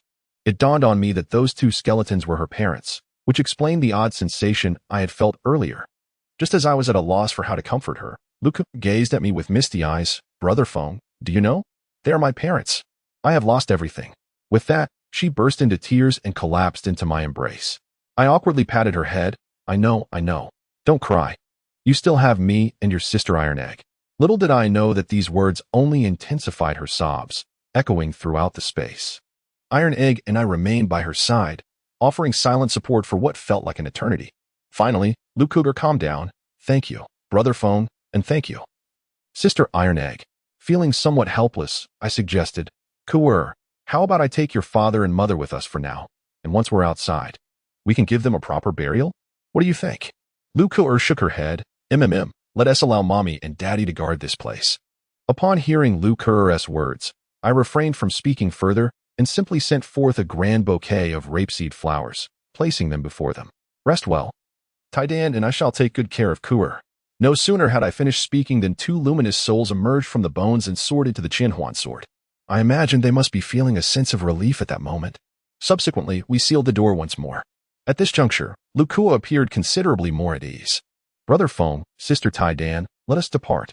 It seemed that those divine weapons were the final relics of the Farron clan. Now that the truth was unveiled, we could focus on fulfilling the Lord's task. However, I had not anticipated the presence of numerous similar chambers in close proximity. Each was filled with the fallen of the Farron clan. It appeared this place served as their burial ground. I soon stumbled upon another chamber, and upon entering, I noticed a figure that seemed distinct from the others of the Farron clan. His attire was resplendent, and the weapon he wielded, a trident, exuded an air of magnificence. Lukura then informed us that this individual was the lord of the underground city. However, we discovered a note on his person. The message suggested that the underground city harbored a terrifying creature known as the soul-eating worm. The swift downfall of the Farron clan was attributed to the sudden emergence of this beast, which could drain their souls and incite them to turn against one another. No wonder we had encountered so many strangely perished corpses. It was indeed the work of the soul-eating worm. Yet, its true form remained a mystery. After conferring with Lukura, we resolved to eliminate the soul-eating worm to pay homage to the spirits of the deceased Farron clan. Soon after traversing the underground city, we made a discovery. Before us stood a giant, human-faced spider, akin to a towering edifice. Though I could not ascertain if this was the fabled soul-eating worm, the gem embedded in its forehead emanated an unsettling aura. At that moment, Taidan unleashed a paralyzing wave towards it, and Lukura charged forward, aiming to deliver a fatal blow. To our astonishment, the human-faced spider evaded with agility, and the gem on its head unleashed a blinding wave of light that pierced Lukura's wings. Lukura lost her balance and plummeted. I rushed to catch her, dodging into a side tunnel. "What is happening, Taidan?" I exclaimed. It must be the gem on its head, possessing some peculiar defensive capability. To my surprise, Lukura, cradled in my arms, suddenly swung her sword at me. I barely had time to react. With a clang, her blade struck me, yet thankfully, my attire and body were resilient enough to prevent injury. It was evident that Lukua had succumbed to madness. I swiftly cast a binding ring upon her to restrain her. It appeared that the human-faced spider was indeed the soul-eating worm. Clearly, that creature utilized the gem to absorb and control human souls. It seemed that to restore Lukua, we must first shatter that gem. Chapter 107. The rare light material. As I pondered my next move, the soul-devouring bug unexpectedly charged towards me. Yet, it refrained from unleashing its light waves. Instead, it expelled a multitude of luminous soul orbs from its maw. Almost immediately, a torrent of rubble and soil began to coalesce around those soul orbs. In no time, the orbs were engulfed, transforming into human-like figures resembling the slain members of the flight tribe and adventurers. The clay creatures even retained the expressions of sheer terror from their last moments of life. A mocking grin spread across the face of the human-faced spider, an expression that was utterly infuriating. What was this creature planning? The number of these clay monstrosities multiplied rapidly, filling the entire space. This was intolerable. If this continued, I would be buried alive. I realized I could not allow this to persist. I shouted, "Iron Egg, can we activate armed mode? Use the annihilation light to obliterate them." At that moment, Iron Egg swiftly connected with the supercomputer, but its response was disheartening. The modifications were nearly complete, yet we lacked the essential light material. However, upon witnessing the scene before us, the supercomputer exclaimed with delight, "Ha! Excellent! That is precisely the material we need. Hurry, bring it back." Confused, I inquired, What are you referring to?" "The gem atop that monster's head is the light material required for the modifications. Do not damage it." Upon hearing this, I felt a mixture of sorrow and joy. Sorrow for our inability to utilize the annihilation light, and joy for discovering the necessary modification material. Yet, without employing the annihilation light, how could we defeat it? If we failed to vanquish it, we could not acquire the material, and without the material, the annihilation light remained out of reach. It felt as though we were ensnared in a vicious cycle. With a sense of helplessness, I urged, "Iron Egg, deploy the paralysis particle wave once more." This time, although the paralysis particle wave did not subdue the human-faced spider, it rendered the clay figures immobile. Seizing the opportunity, I commanded Iron Egg to maintain control over the clay creatures while I readied the particle cannon, aiming directly at the human-faced spider. Sensing the impending danger, the spider began to move swiftly, causing the ground to tremble ominously. I aimed precisely at its eyes and fired. It attempted to evade, but due to its massive size. Although I missed its eyes, I struck its face. With a furious roar, it crashed to the ground. As it rose again, consumed by rage, it unleashed a widespread wave of soul-devouring light. The particle cannon was shattered to pieces, and I swiftly dodged, weaving through the waves of light. In a moment of opportunity, I retrieved the anti-material grenade launcher. In a flurry of movement, I unleashed several shots. With a series of explosive blasts, I shattered several of the spider's legs. With a thunderous crash, the human-faced spider fell onto its back, unable to rise again. In its agony, it howled in pain, frantically releasing waves of soul-devouring light. Yet all those waves shot upwards, having no effect on me, grounded as I was. Immediately thereafter, a cacophony of debris cascaded from above, striking the face of the man-faced spider, which emitted a series of frantic cries. At that moment, it ceased its release of the soul-devouring light waves. I then approached Lu Kuer, who was still unconscious, fiercely struggling against her restraints. I picked up the Qianhuan's sword from the ground, and with a swift motion, countless blades soared toward the horde of mud creatures, shattering them to pieces, while the luminous souls were instantaneously absorbed by the Qianhuan sword. I traversed the mire, climbing onto the face of the man-faced spider. It shrieked in terror, its expression marred by deep crevices, its eyes resembling two terrified lakes gazing at me. Standing upon its visage, I delivered a kick to its prominent nose, exclaiming, "I admonish you for attacking my sister Kuer. I denounce your madness and your slaughter of so many innocents." The creature whimpered as I continued to strike it with fervor. "Oh, how dare you still call out?" I retorted, drawing forth my anti-material sniper grenade launcher and directing it toward its cavernous maw. A series of thunderous blasts ensued, obliterating its pristine white teeth, which tumbled into the abyss of its mouth, lodged within its throat. It emitted a mournful whimper, yet I paid it no heed, swiftly replacing my weapon with the black blade, which I used to sever its nose. At this point, it dared not scream, only producing muffled whines. Iron Egg, unable to watch any longer, interjected, "Ephone, have you lost your mind? Cease this madness. When did you become so ruthless?" I retorted, "Ruthless? Look at the lives it has claimed. Observe the ground strewn with what were once living souls. Moreover, it had the audacity to harm my sister Kuer, who is also your sister. How can you accuse me of cruelty?" Iron Egg, momentarily at a loss for words, sighed. All right. Finish it off and remove the burden from its head. That should bring Kuer back to us." It was then that I realized Kuer had yet to awaken. Without hesitation, I switched to the anti-material sniper rifle, positioning it against its forehead. With a barrage of shots, a roar erupted, and then all fell silent. I subsequently transmitted the enormous material directly to the supercomputer. At that moment, Lu Kuer finally regained consciousness. Fortunately, she had not sustained severe injuries, and her wounded wings were restored under Iron Egg's care. Just then, a multitude of luminous dots erupted from the soul-devouring insect, revealing numerous spirits, predominantly those of the deceased members of the flying race. They approached us, speaking in a tongue I could not comprehend, their faces radiant with joy. Lu Kuer, tears streaming down her face, interpreted their words for us, conveying their gratitude for granting them freedom. After expressing their thanks, the spirits gradually faded away. Following a brief period of rest, we continued our exploration of the underground city's other regions, resolutely intent on fulfilling the commission set forth by Lord Benet. However, I fear that I may soon find myself utterly speechless once again. Following the recent events, Lu Kuer seems to have significantly improved. Her mastery of the Thousand Illusion Sword has become remarkably adept. Even Taidan was caught off guard, as those monstrous creatures were vanquished in an instant, leaving not a trace behind. At this moment, Taidan approached me, visibly at a loss for words. I couldn't help but revel in his predicament. "Ha! Now you understand how I feel." "Humph. Yet what of it? She is my dear friend, and I am delighted by her newfound prowess." "Oh, right. Let us ensure we guard her back diligently. It seems she can grow stronger through battle." Taidan expressed his confusion. "Indeed. Her physique is indeed quite remarkable. At this rate, she may one day surpass you." "Humph. What of it? The more powerful my sister becomes, the happier I am."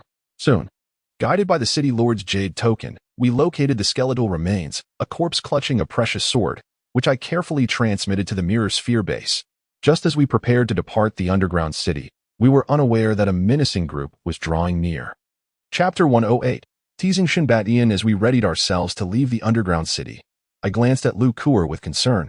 "I say, Kuer, in your current state. You may be perceived as a monster when we step outside. Lukua looked quite aggrieved. Why? Is it because I don't look good like this? Does Brother Phone find me repulsive? I hastily clarified. Oh no, that's not it. It's just that having wings all by yourself is rather peculiar. You know, I personally don't mind, but I fear those individuals might capture you for study, and they could even dissect you. Lukua appeared relieved. So that's what you meant. Don't worry, watch this. With that, a burst of blue and white light emanated from her, directly merging into the Thousand Illusion Sword. Remarkably, Lukua transformed back into her petite self. This sight left me astounded. Why you can still change form like that? Lukua grinned playfully. Hee. Yes. I didn't know either. It just happened. Now, Brother Phone, I shouldn't seem strange anymore, right? I thought to myself, what on earth? This is even stranger. Yet, I refrained from vocalizing my thoughts. I feigned nonchalance. It's not strange at all. In the future, try not to transform unless absolutely necessary. Understood? Lukua nodded obediently. Kur understands. All right, let us go. At that moment, Taiden cautioned. Wait, many people are approaching.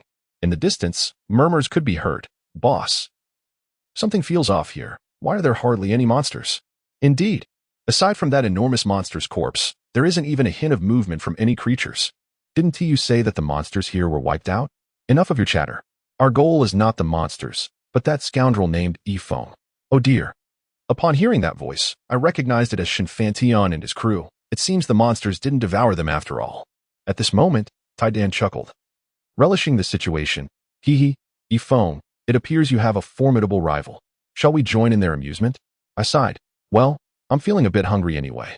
So let us wait for them right here. I conjured an abundance of food and began to feast alongside Lukua. Before long, Shinfantion and his entourage approached. Boss Shun, look at them.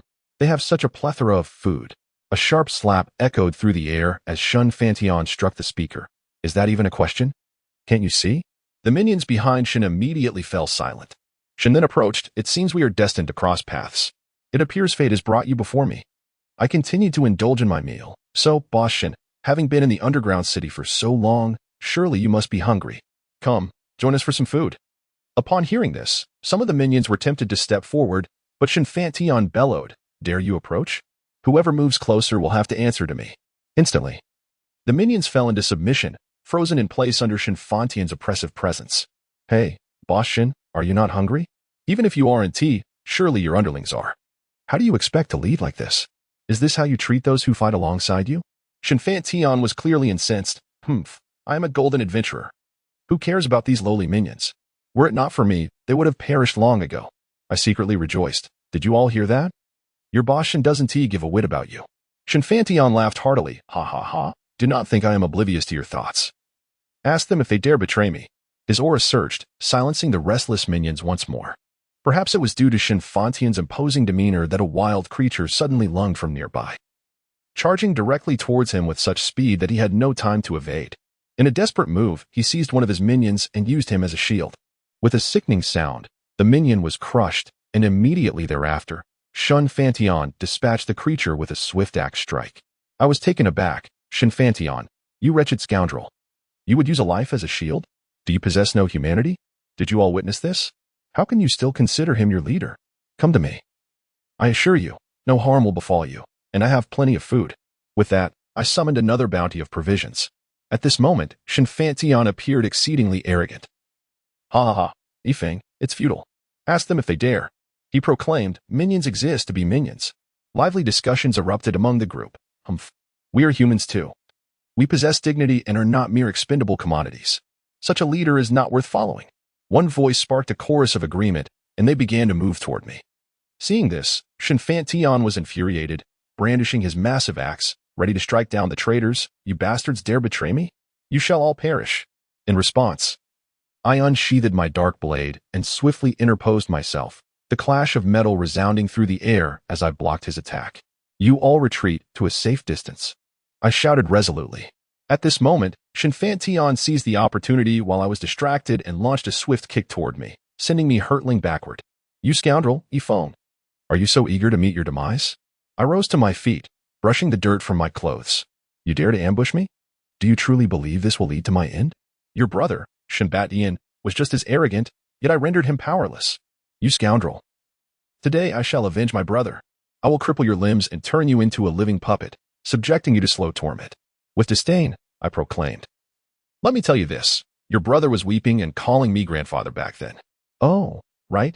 You are his brother. Shouldn't you also address me as grandfather? Enraged, Shinfantion retorted, Enough. You seek death. With that, he brandished his axe and charged at me. Instantly, a fierce battle ensued, with a cacophony of explosive effects and the clashing of metal resonating around us. The very space trembled, and debris began to fall from above, with a resounding clang. My black blade met his massive axe.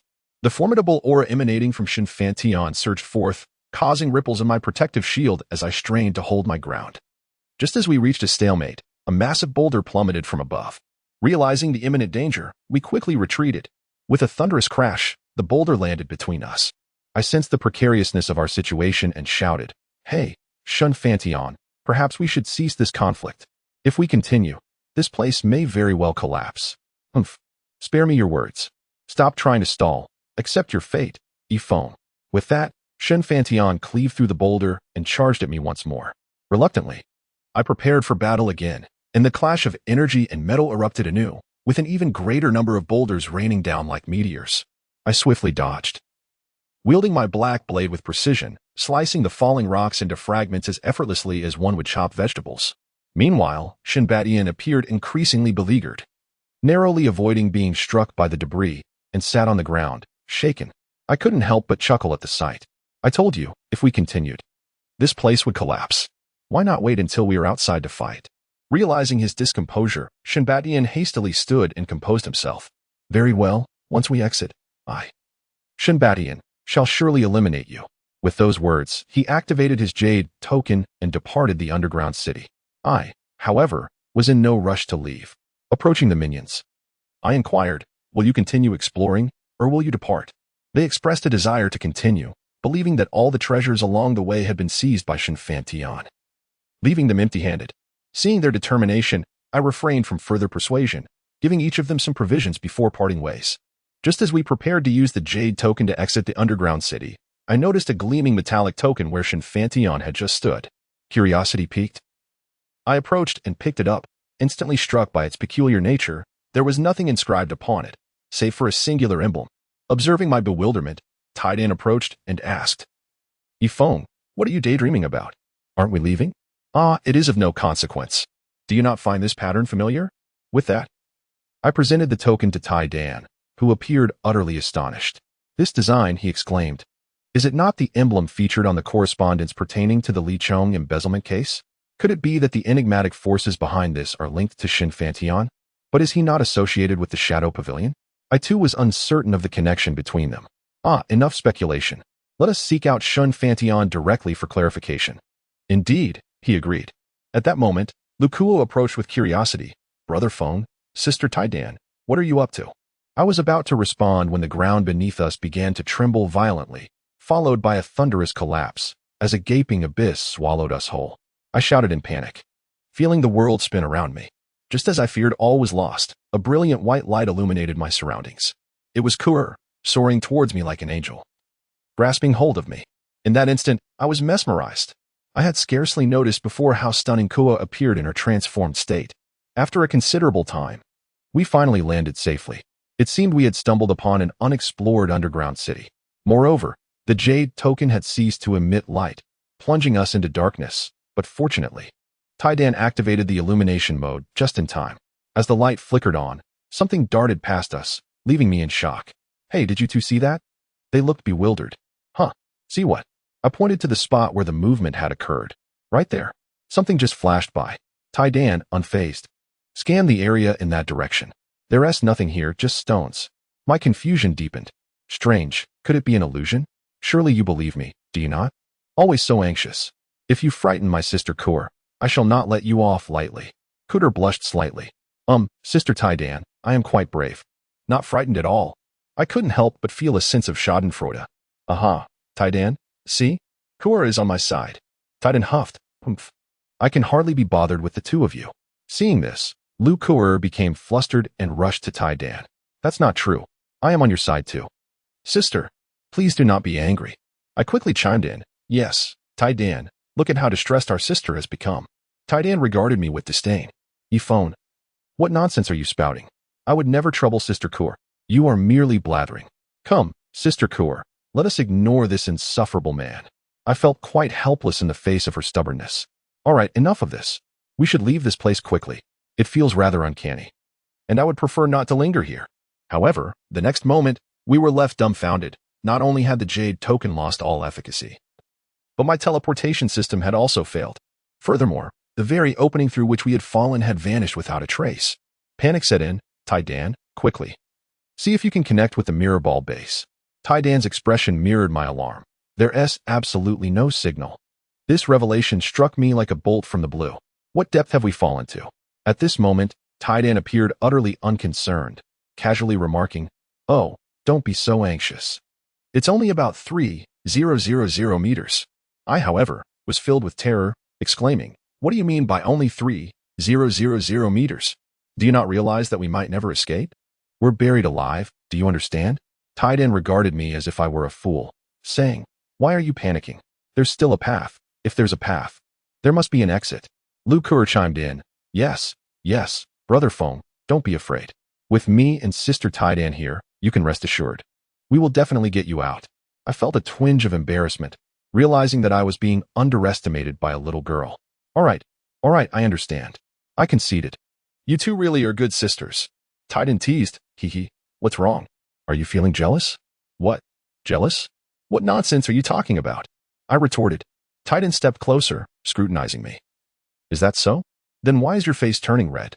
All right, enough of this nonsense. Let's hurry and find an exit. Thus, we continued our exploration along the corridor. As we ventured deeper, we discovered that not only was it cold, but there was also wind. Yes, wind. This indicated that there must be an exit leading to the outside world. Surrounding us were oddly shaped stones, marked with various scratches that, although chaotic, did not appear to be naturally formed. Rather, they resembled marks made by some sort of creature. Just as I was pondering this, we suddenly spotted a massive structure within a vast hollow ahead. As we approached, we realized it was no ordinary building. It was a metallic edifice exuding a sense of advanced technology that surpassed our wildest imaginations. I was perplexed. Could this be a remnant of the flying people? After scanning the structure, Taidan expressed disbelief. No, it isn't. This appears to be older than the relics of the flying people, representing an entirely different technological marvel. With curiosity piqued, we entered the building.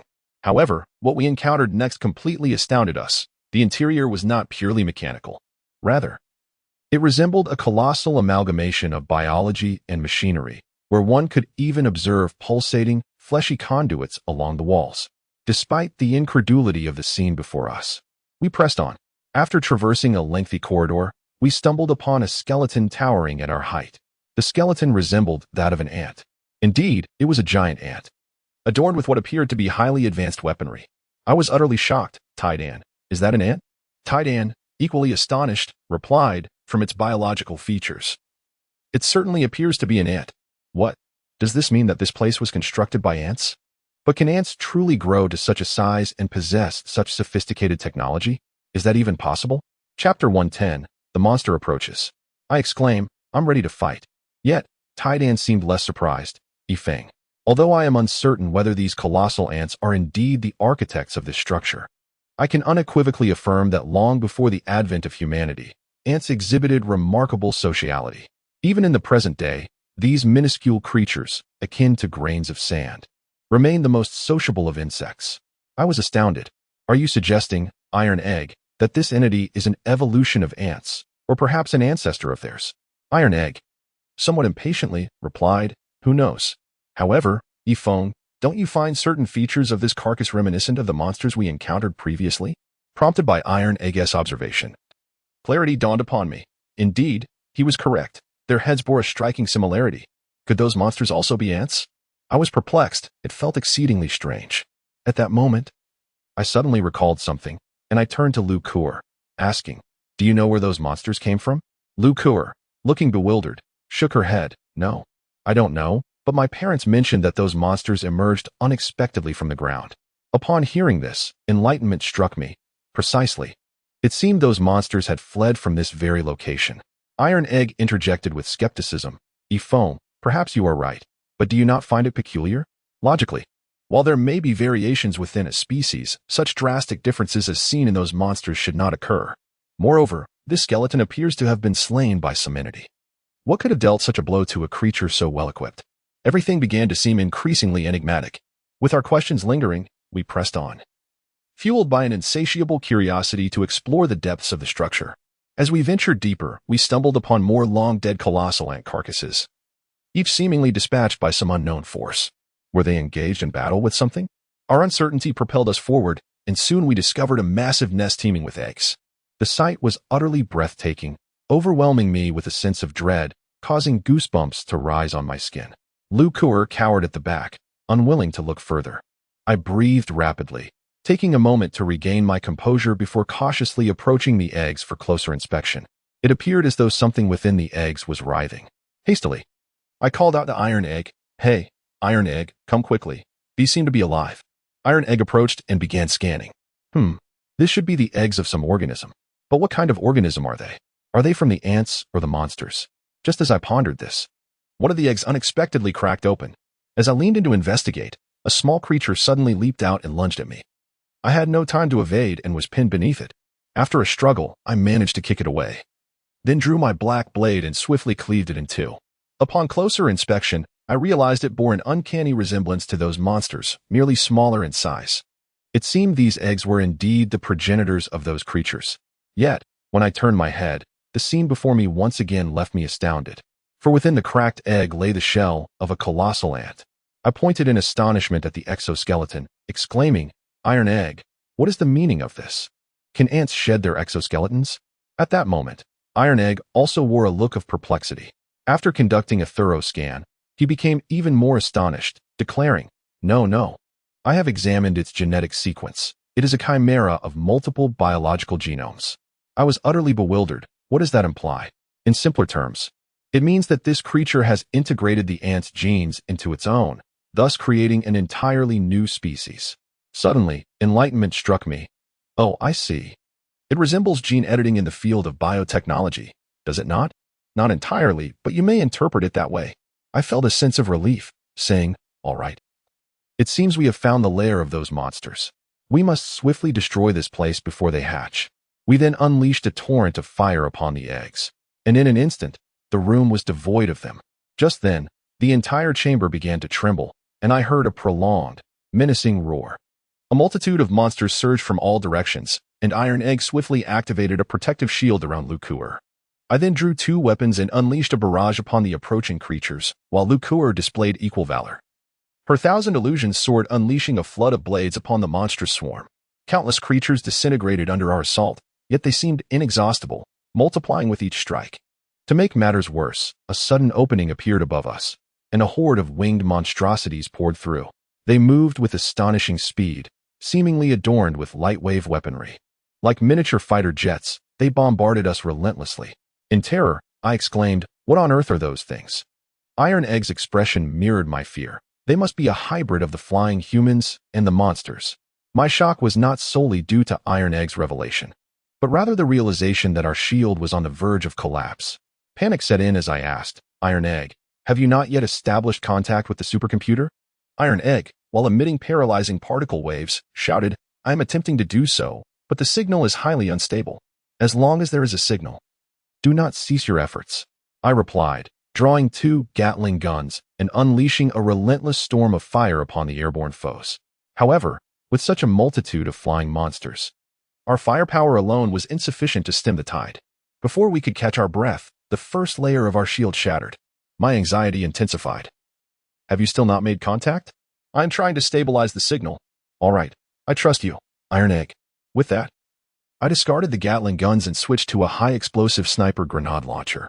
Without aiming, I unleashed a barrage, and the air erupted with tremendous explosions. The effects appeared to be quite promising, instilling in me a profound sense of confidence as I relentlessly fired into the sky. Suddenly, a shell struck the opening above with a resounding bang. The impact caused the entrance to collapse instantaneously, expanding severalfold. At that moment, Iron Egg expressed sheer delight. "Ha. The signal has strengthened. Yes, that's it. E-phone, continue to target that opening." Heeding Iron Egg's words, I began to shoot frantically at the aperture while taking cover behind Lukur. Bang, bang, Bang! The entire ceiling erupted, collapsing in an instant. Iron Egg was overflowing with excitement. Ha ha ha. Splendid. I've established contact with the supercomputer. I eagerly exclaimed. What are we waiting for? Quickly. Let the supercomputer teleport us away. Iron Egg, however, appeared rather brazen. Why should we run? Chapter 111. A face slap at this moment. Iron Egg displayed an air of arrogance. Why should we run? Hurry, E-Foam, activate my combat mode. I intend to eliminate this group of insignificant foes.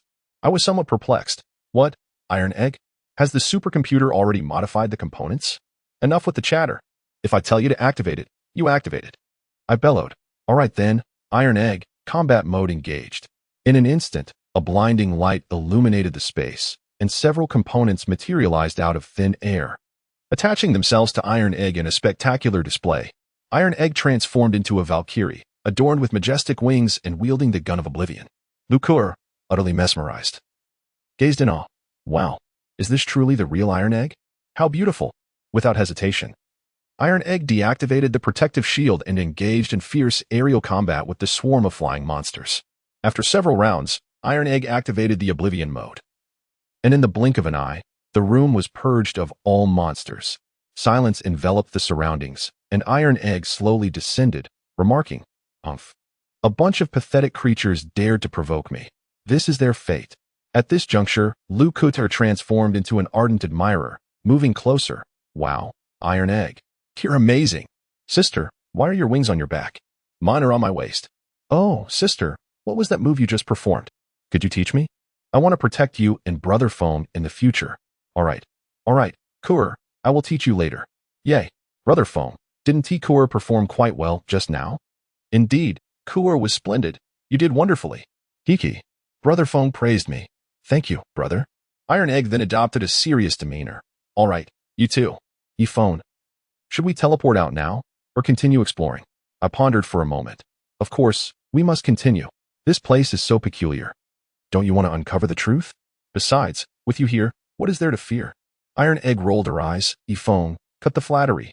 If we're continuing, let us move quickly. Subsequently, we navigated through a mountain of corpses and discovered a downward passage. I remained deeply perplexed. Iron Egg. What do you suppose those creatures that created the monsters are? And how do those ants possess such advanced technology? At this moment, Tidan displayed a touch of impatience. You question me, yet I am not a deity. I am merely an intelligent mind, not a god. Truly, I have no desire to engage with you. Come, Kur, let us ignore this fool. I felt a pang of displeasure. Tidan, how can you speak like that? Do not lead my sister Ko astray. Meanwhile, Kur stood silently by, chuckling to herself. Suddenly, an unaware little creature darted out ahead, prompting me to draw my black blade and strike. Upon vanquishing the creature, I finally discerned what it was, a being resembling a spider with a human face. Albeit one that smiled excessively, and astonishingly, it bore an egg upon its back. My confusion mounted. Tidan, could those previous eggs belong to such creatures?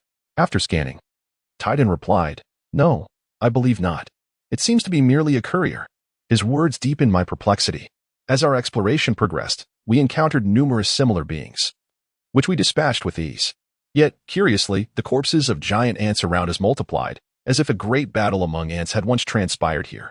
After some exploration, I stumbled upon a treasure beside a giant ant's remains, an object that stirred my heart with desire, compelling me to approach it uncontrollably. At that moment, Tidan swiftly grasped my arm. What are you doing, Tidan? Do not impede my pursuit of the treasure. In response, Tidan delivered a sharp slap to my face. Ifang. What are you thinking? Look closely at what that is.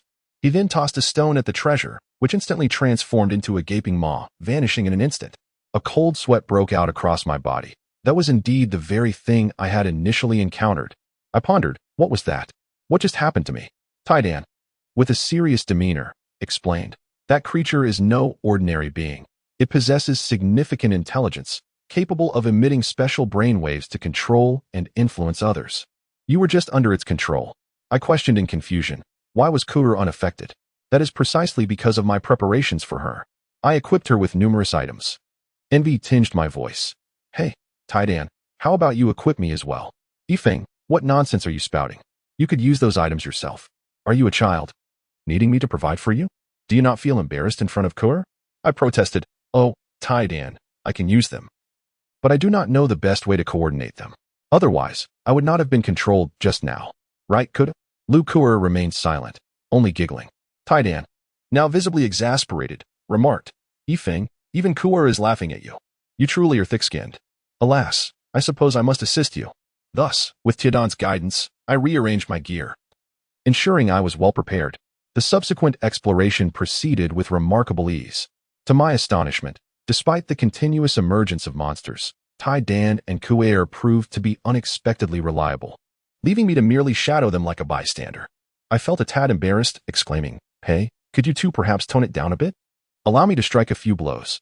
I'm nearly bored to death. At that moment, they appeared utterly indifferent and ushered me to the front. Initially, I intended to showcase a bit of bravado in front of Kuer. However, I was swiftly met with a harsh reality. As I confidently advanced, a fearsome creature suddenly confronted me, its claws bared and menacing. Caught completely off guard, I yelped in terror and fell to the ground. In swift succession, Taidan and Kuer unleashed a barrage of attacks, effortlessly dispatching the beast. Taidan, with a mocking expression, remarked, Yifeng, you are utterly useless. How could you be so frightened by such a trivial monster? You squandered your chance to impress. My face flushed with embarrassment.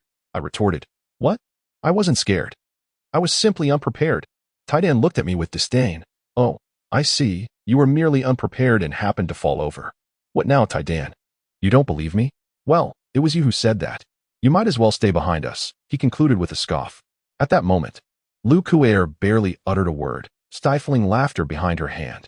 Just then, Taidan, in a serious tone, stated, Yifeng, I sense an unusual signal ahead. It seems something is calling for help.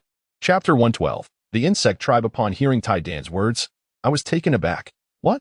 Taidan, you must be mistaken. How could there be a distress signal in a place like this? Taidan did not rush to respond, instead meticulously analyzing the signal once more. After a brief moment, he appeared grave. Although it is faint and of an unfamiliar type, I can assert that it is undoubtedly a distress signal. I was perplexed. What could it possibly be? Taidan, growing impatient, replied, Well, we won't know until we investigate. Let us move. However, when we arrived at the source of the signal, we were astounded to discover a vast insect nest, at the heart of which resided an enormous queen ant. Numerous fleshy conduits connected to the queen, and behind her loomed a massive structure resembling a brain, seemingly growing larger by the moment. To our shock, a multitude of giant ants began to gather around, equipped with advanced weaponry, standing in neat formation before the queen. Nearby, machines were in constant operation, with smaller ants busily outfitting the giants with sophisticated armaments. I exclaimed in disbelief, Taidan, the distress signal you mentioned must have originated from that queen ant. Indeed, it is that very queen, he confirmed. But Taidan, are you certain? That queen does not seem to be in need of rescue. Look at those fully armed ants. It resembles a weapons factory. Taidan, now resolute, stated. The one not calling for help is the queen. She is likely controlled by that large brain behind her. The ants had succumbed to a state of unconsciousness. I could sense the queen ant's struggle and helplessness. Bewildered, I exclaimed, What is happening? What is that creature? Iron Egg, taken aback by my inquiry, replied. I am equally perplexed. This is the first time I have encountered such a being. At that moment, the queen ant's body began to writhe incessantly, her antennae twitching with agitation. Iron Egg, astonished, declared, It is speaking. It is communicating with us. I questioned in disbelief. What? What is it saying? It urges us to end its life, claiming that the insect brain is an invader of Earth. Just then, the brain appeared to sense impending danger, expanding wildly, with its furrows becoming increasingly pronounced. Subsequently, the queen ant fell silent. Iron Egg, now visibly terrified, exclaimed, This is not good. The queen's consciousness has been suppressed. Before he could finish his thought, the neatly arranged, fully armed ants surged into action, their movements remarkably swift as they charged towards us. Furthermore, their high-energy weapons commenced a barrage of fire upon us. Fortunately, their beam attacks failed to penetrate our shield. However, the sheer number of ants began to overwhelm us, causing our protective barrier to waver precariously. To make matters worse, our own assaults proved ineffective against their formidable exoskeletons, rendering our situation increasingly dire. In a state of panic, I urged, Iron Egg, what are you doing? Use the light of annihilation. If this continues, we will truly be consumed by these ants. Iron Egg hesitated. Well, Yifeng, I sense that there is still hope for the queen. Can you two hold out a little longer? Oh, fine. I can't do anything about you. Just do what you must and leave this to us. Yes, Iron Egg, please hurry. Kuer is quite formidable as well. Thank you. With that, Iron Egg soared towards the queen ant. Immediately, he released paralyzing particles towards the brain, which slowed the frenzied ant's movements, thereby easing our battle considerably. At that moment, the queen appeared to regain consciousness, her antennae resting upon Iron Egg, seemingly conveying some form of information. The brain, sensing the threat, unleashed a multitude of antennae towards Iron Egg, while a swarm of flying creatures emerged in the air, targeting him. Seeing this, I promptly summoned 2 mecha rapid-fire turrets. Kuer, quickly, hop on. We will provide cover for you, Iron Egg. I then piloted the turret to unleash a hail of fire upon the airborne monsters. Though Kuer initially struggled with the operation, she adapted swiftly. With our combined firepower, we soon alleviated Iron Egg's perilous predicament. However, the fully armed ants proved to be quite formidable, and our protective shield became increasingly precarious under their relentless assault. Just as the shield was on the verge of collapse, Iron Egg transmitted 2 vials of liquid to us. Hey, Foam, Kuer, quickly pour that liquid over yourselves. Upon hearing Tiedon's words, we unhesitatingly collapsed onto the ground. What followed was a truly astonishing spectacle. The ants and the monstrous entities seemed to lose their focus, encircling us in a whirlwind before scattering in all directions. A sense of confusion washed over me as I inquired, Hey, Tidan, what was that you just gave us? That was the pheromone of the insect species. It allows those creatures to perceive you as kin, Tidan replied, a hint of excitement in her voice. That's wonderful. So, does this mean you've already subdued the Ant Queen? Not yet, but soon. Just give me a moment.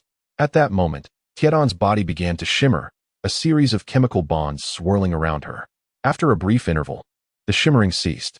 To my astonishment, several enormous syringes had materialized beside her, and in the next instant, they plunged toward the brain of the Ant Queen. Instantaneously, the brain began to convulse violently, emitting a series of anguished roars. It rapidly darkened, disintegrating until it was reduced to mere powder. In the blink of an eye, all creatures, save for the ants, lost their lives, and a torrential downpour of corpses cascaded from above. The entire space fell into an eerie silence. Tidan descended, leaving me perplexed. Tidan, what did you just do? How did that entity dissolve so quickly? And why did all those monsters perish in an instant? Tidan proceeded to elucidate. It turned out that Tidan had analyzed the biological characteristics of that brain, synthesizing not only their pheromone but also a specific virus targeting them. A single strike had decimated them. The brain was a product of a stress response from the alien insect species, which originally lacked a brain. However, when threatened, they would give rise to an intelligent brain. Its intent was to forcibly assimilate the Ant Queen and exert control over the entire ant colony. The queen was the nucleus of the alien insect hive, a race with extraordinary traits. They appeared to be innately adept at gene fusion, assimilating various life forms to enhance their own evolution and expansion. Yet, their individual entities lacked intelligence. All were subservient to the queen's control. The insects bore no emotions or thoughts, yet they operated with remarkable efficiency, as each type of insect performed distinct roles and functions. This rendered the entire alien insect species akin to a flawless machine. What we had previously observed, that colossal structure, was their spacecraft. They had plummeted to Earth during the gamma ray burst millions of years ago. Following that event, this alien insect colony began a brutal process of fusion and assimilation with Earth's life forms, transforming numerous beings into mindless, thoughtless tools of the insect race. A cataclysmic battle concerning the survival of Earth's species was on the horizon. Chapter 113. The birth of the greatest intelligence network as the sole intelligent ant species on Earth at that time, they possessed advanced insect technology and formidable combat prowess. In a bid to save Earth's biodiversity, ant factions from various nations formed an alliance to resist the alien insect species. Massive legions of ants from diverse countries began to converge upon the alien spacecraft, yet they appeared to have underestimated the strength of the extraterrestrial insects. A vast legion of ants has fallen victim to the assimilation and control of an extraterrestrial insectoid race, resulting in devastating losses for the ant populations across the globe.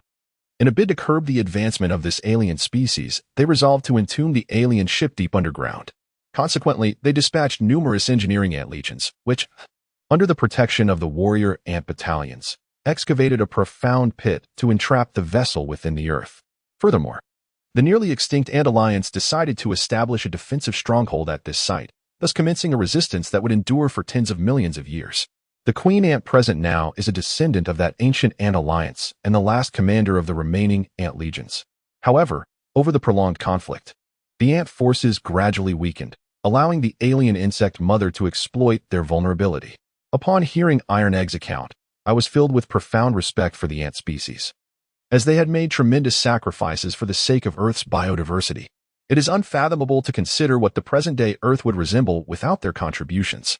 What astonished me further was the grandeur of the civilization that ants had managed to cultivate. Although they had not attained the status of an interstellar civilization, their efforts were invaluable to the continuity of Earth's own civilization. Now, I found myself at a loss, for the Earth had undergone immense transformations, and it seemed improbable that contemporary humanity would permit the coexistence of a civilization such as the ants. After all, the adage that those not of my kind must have different intentions is a truth even a 3-year-old would comprehend. I was deeply perplexed. Iron Egg, what shall we do now? While the alien insect race has been eradicated, what of the ants? At that moment, Iron Egg too was uncertain. Just then, the queen ant appeared to sense my apprehension, her antennae twitching with urgency. Iron Egg turned to me and said, "Yifeng, it seems she has something to convey to you." I was taken aback. What? What does she wish to say to me? Go listen for yourself, he replied. But how can I understand? I do not comprehend the language of ants. I retorted. Stand beside her. Her antennae will transmit information to you. I hesitated. What? She isn't going to eat me. Is she? Iron Egg, growing impatient, reassured me. What are you worried about? With me around, no one can harm you. You needn't fret. Lukur chimed in. Yes. Yes. I'm here too. Brother Phone, don't be afraid. Hey, Kur, as a young girl, aren't you afraid? Hee. Kur isn't scared at all. She is quite brave. With a playful grimace, I stuck my tongue out at Kur, prompting a shriek as she quickly hid behind Iron Egg. Ah, Brother Phone. You're mean. You scared Kur. Ha ha ha. Who is it that claimed to be so brave? And now look at you. Kur is ignoring you.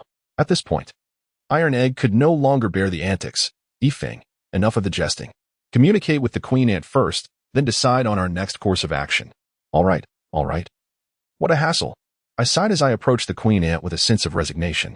As I stood before her, the queen gently shifted her body, and her antennae rested upon me, evoking a marvelous sensation as a flood of information surged through my mind, as if it had always existed within. You are Yifeng, are you not? I have heard of you from Iron Egg. Ah, splendid. I am Yifeng, once the last survivor of humanity. Though we belong to different races, we share striking similarities, both striving for the continuation of Earth's civilization. I am acutely aware of your kind and the tribulations the Earth has endured. I comprehend the current state of our planet. I find myself pondering, how do you know this? To put it simply, I believe our ant colony is among the few species that survived the calamity of gamma-ray bursts. Although our civilization has perished on the surface and our kind has devolved into tiny insects, these diminutive ants remain ants, and I can still sense the messages they convey. Hence, I possess knowledge. Ah, I see. Have you ever contemplated returning to the surface to restore your civilization? Yifeng, is this your concern? I harbor no such intentions. The Earth of today is no longer the one we once knew. It has acquired new dominion. Yifeng, I am aware of your mission. You have aided me in fulfilling mine.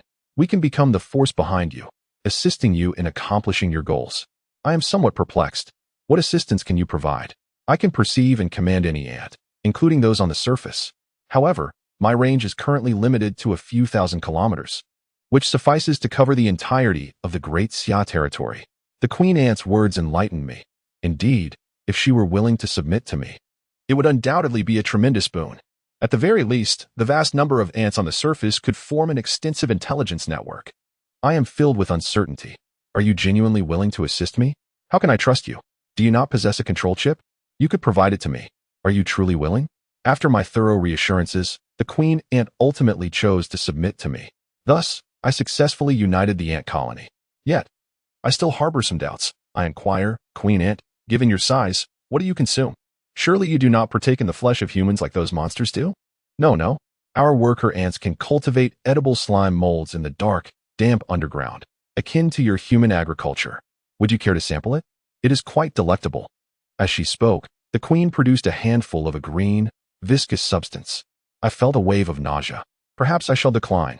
By the way, how many calamities has your civilization endured to date? After a moment's contemplation, she responded, since records began, approximately 4 times. After the second calamity, we encountered a spacecraft belonging to an alien insect race. What do you mean by 4 times? Does this imply that the civilization which emerged after the destruction of human civilization in my era is your ant civilization, and that your ant civilization has endured through 2 epochs?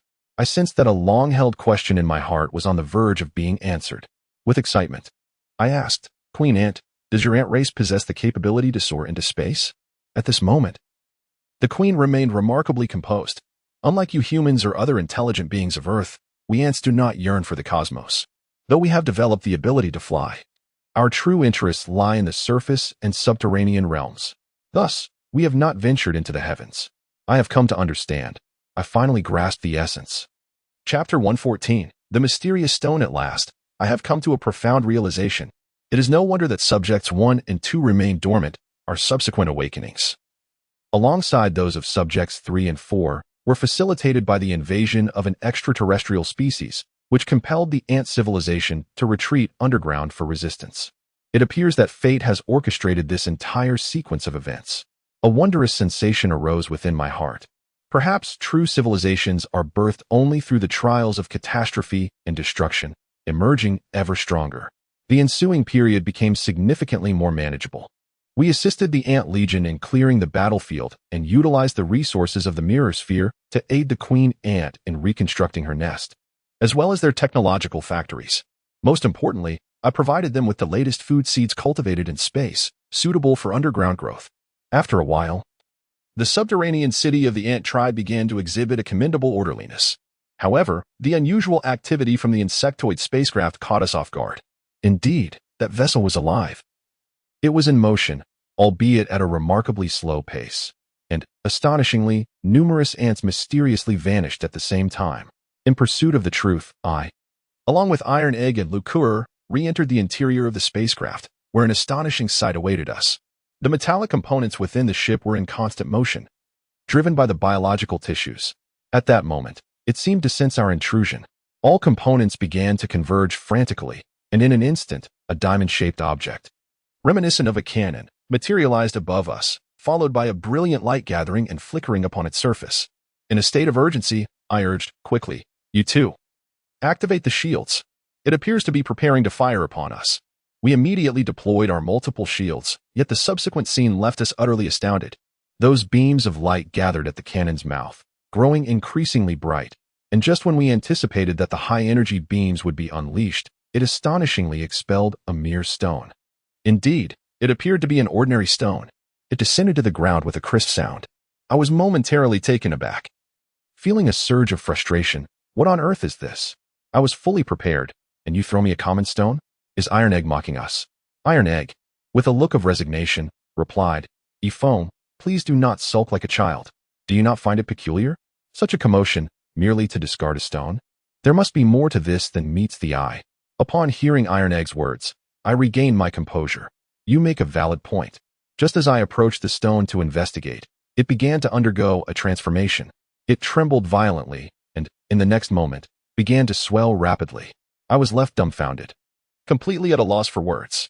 In the blink of an eye, the once small stone had transformed into a colossal silver metal egg. Good heavens! As I beheld this magnificent silver egg, my body instinctively moved toward it. At that moment, Titan stepped forward and grasped my arm. Just then, the enormous egg cracked open, revealing a gaping fissure from which countless sharp tendrils surged forth, threatening to assault us. Fortunately, a protective shield enveloped us. Otherwise, I would surely have been skewered like a shish kebab. It was only then that clarity returned to my mind, and I was left bewildered, exclaiming, what just happened to me? What on earth was that ghastly thing? So many tentacles, it's utterly revolting. Tidan remained remarkably composed, remarking, Yifeng, your mental fortitude is astonishingly feeble. You were just ensnared by its allure, you know? If it weren't for me, you would have been utterly incapacitated. I stared at him in astonishment. What? Was I subjected to a mental assault by that creature? Well, it appears you're not entirely dim-witted. Had it not been for the cerebral wave shield I provided you earlier, you would likely be a complete imbecile by now. Upon hearing Tidan's words, I instantly became alert. What? Is this creature truly that formidable? It's so perilous. Tidan, quickly annihilate it with your light of oblivion. To my surprise, Titan flatly refused. No? I was taken aback. Huh? Why not? That thing nearly turned me into a fool. Don't you see? Those tentacles are still attacking us. I cannot tolerate this. I must avenge myself immediately. With that, I drew my Gatling gun, revving it to 3,600 RPM, and unleashed a barrage upon the silvery egg. To my astonishment, the bullets halted before the egg, as if obstructed by some unseen force. In the next moment, all the bullets ricocheted back, flying outwards with a series of sharp, metallic clangs. My action seemed to enrage the egg, causing its tentacles to thrash wildly. Yet, curiously, those tendrils did not direct their wrath toward us, but rather shot outward. As I pondered this anomaly, a swarm of armed ants emerged, propelled by the tentacles, swiftly positioning themselves before the egg, their weapons aimed at us. As if prepared for battle at any moment, I was filled with confusion. Titan, what is happening? Could it be that the creature inside is a queen insect? Titan, however, appeared unperturbed. No, it is not. It lacks the biological characteristics of protein. Moreover, I sense no malice from it. My confusion deepened. What do you mean by that?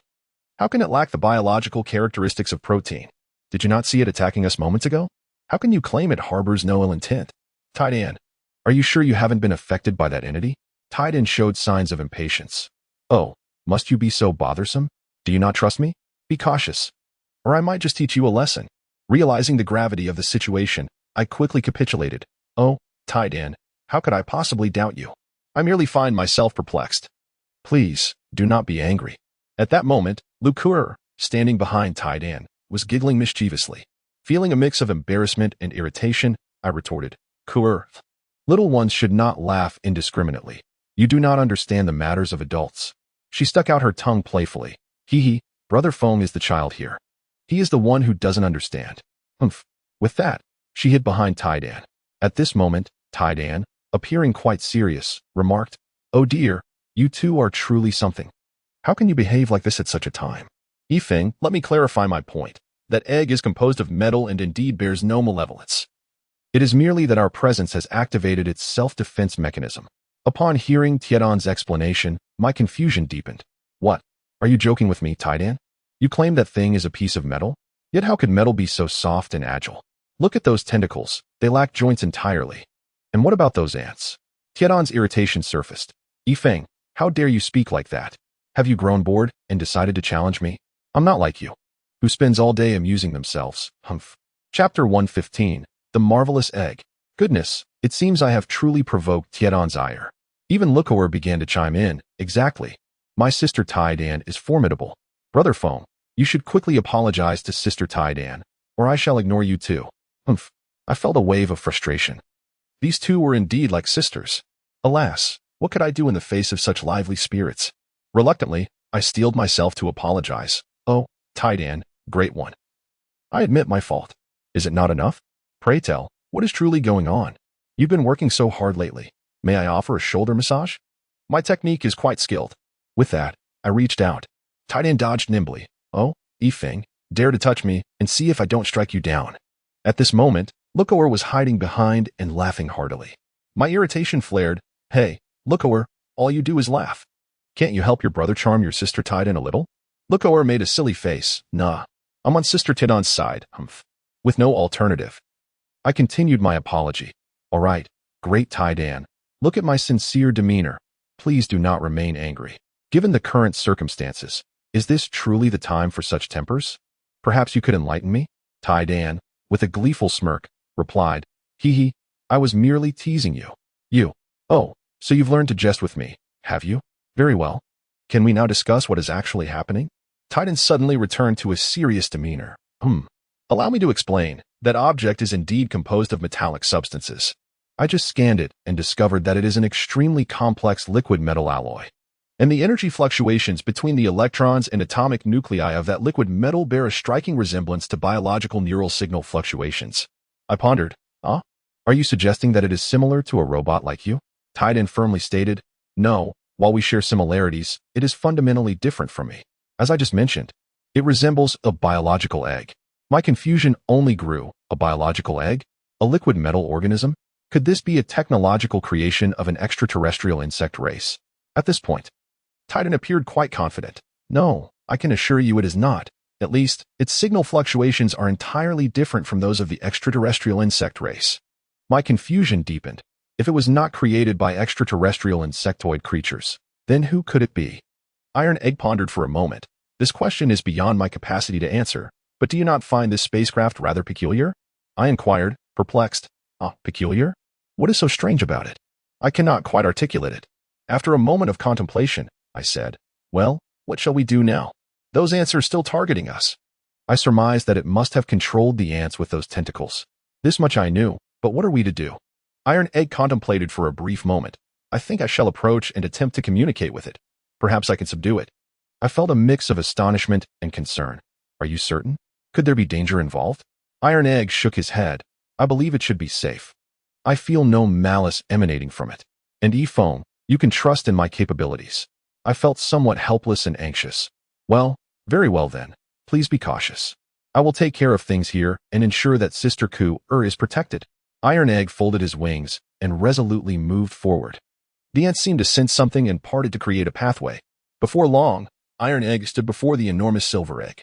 At that moment, the egg unexpectedly cracked open with a colossal fissure, and numerous soft tentacles slowly enveloped Iron Egg, drawing him into the egg.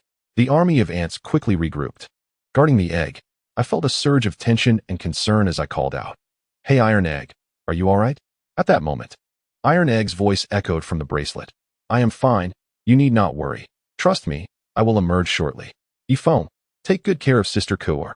The communication abruptly ended, and no matter how much Ku-er and I called out, we received no response. I felt somewhat resigned.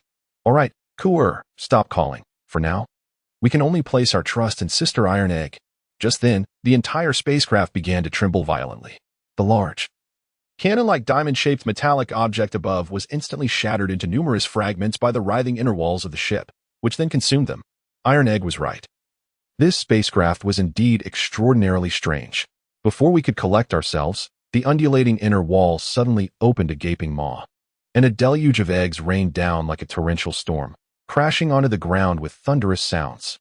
Soon after, those eggs cracked open, revealing humanoid monstrosities. I was taken aback. They were all hybrids of the flying people and insects, looking utterly repulsive. Each creature wielded a peculiar weapon as they charged towards us.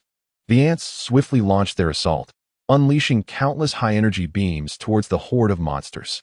While the ants' attacks proved somewhat effective, the monsters appeared even more formidable, and the weapons in their hands unleashed a myriad of spectacular effects, transforming the entire space into a grand fireworks display. Clearly, these creatures were intent on reaching that egg. In that moment, we united with the army of ants to safeguard the safety of Iron Egg within the egg. I have directly summoned several fully automated combat mechas, and in an instant, a barrage of firepower rained down upon that horde of monsters. The eggs in the sky continued to fall. Yet amidst the overwhelming firepower of the mechas, a delicate balance was achieved. At this moment, I felt a surge of pride as I brandished my anti-material sniper rifle and leaped onto the shoulder of one of the mechas. "K, watch as I demonstrate my skills." Following this declaration, I loaded the weapon, aimed, and fired. Bang, bang, bang. Each shot found its mark. I beamed with pride. K, did you see that? Impressive, right?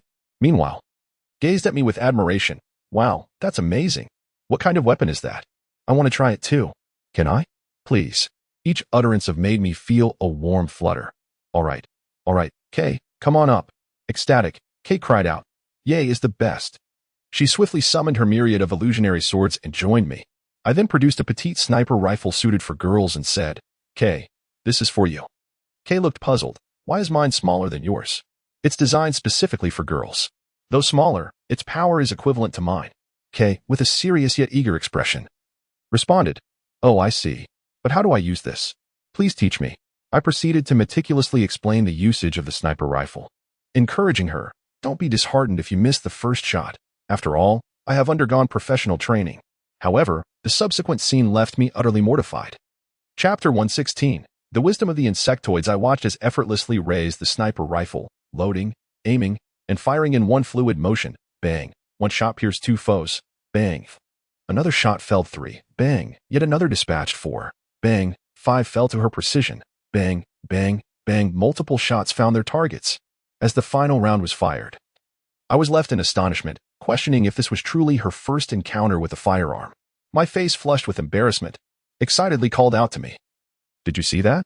I can hit so many with a single shot. Am I not impressive? My cheeks burned with heat, and I felt an overwhelming sense of humiliation. I feigned composure. Yes, Kay is remarkable. Keep it up. Back in my day, I could take down 10 with one shot. Kay looked at me with unwavering admiration. Wow, you're incredible. I want to become a sharpshooter like you. But I've run out of bullets. Could you spare me some more? I want to keep playing.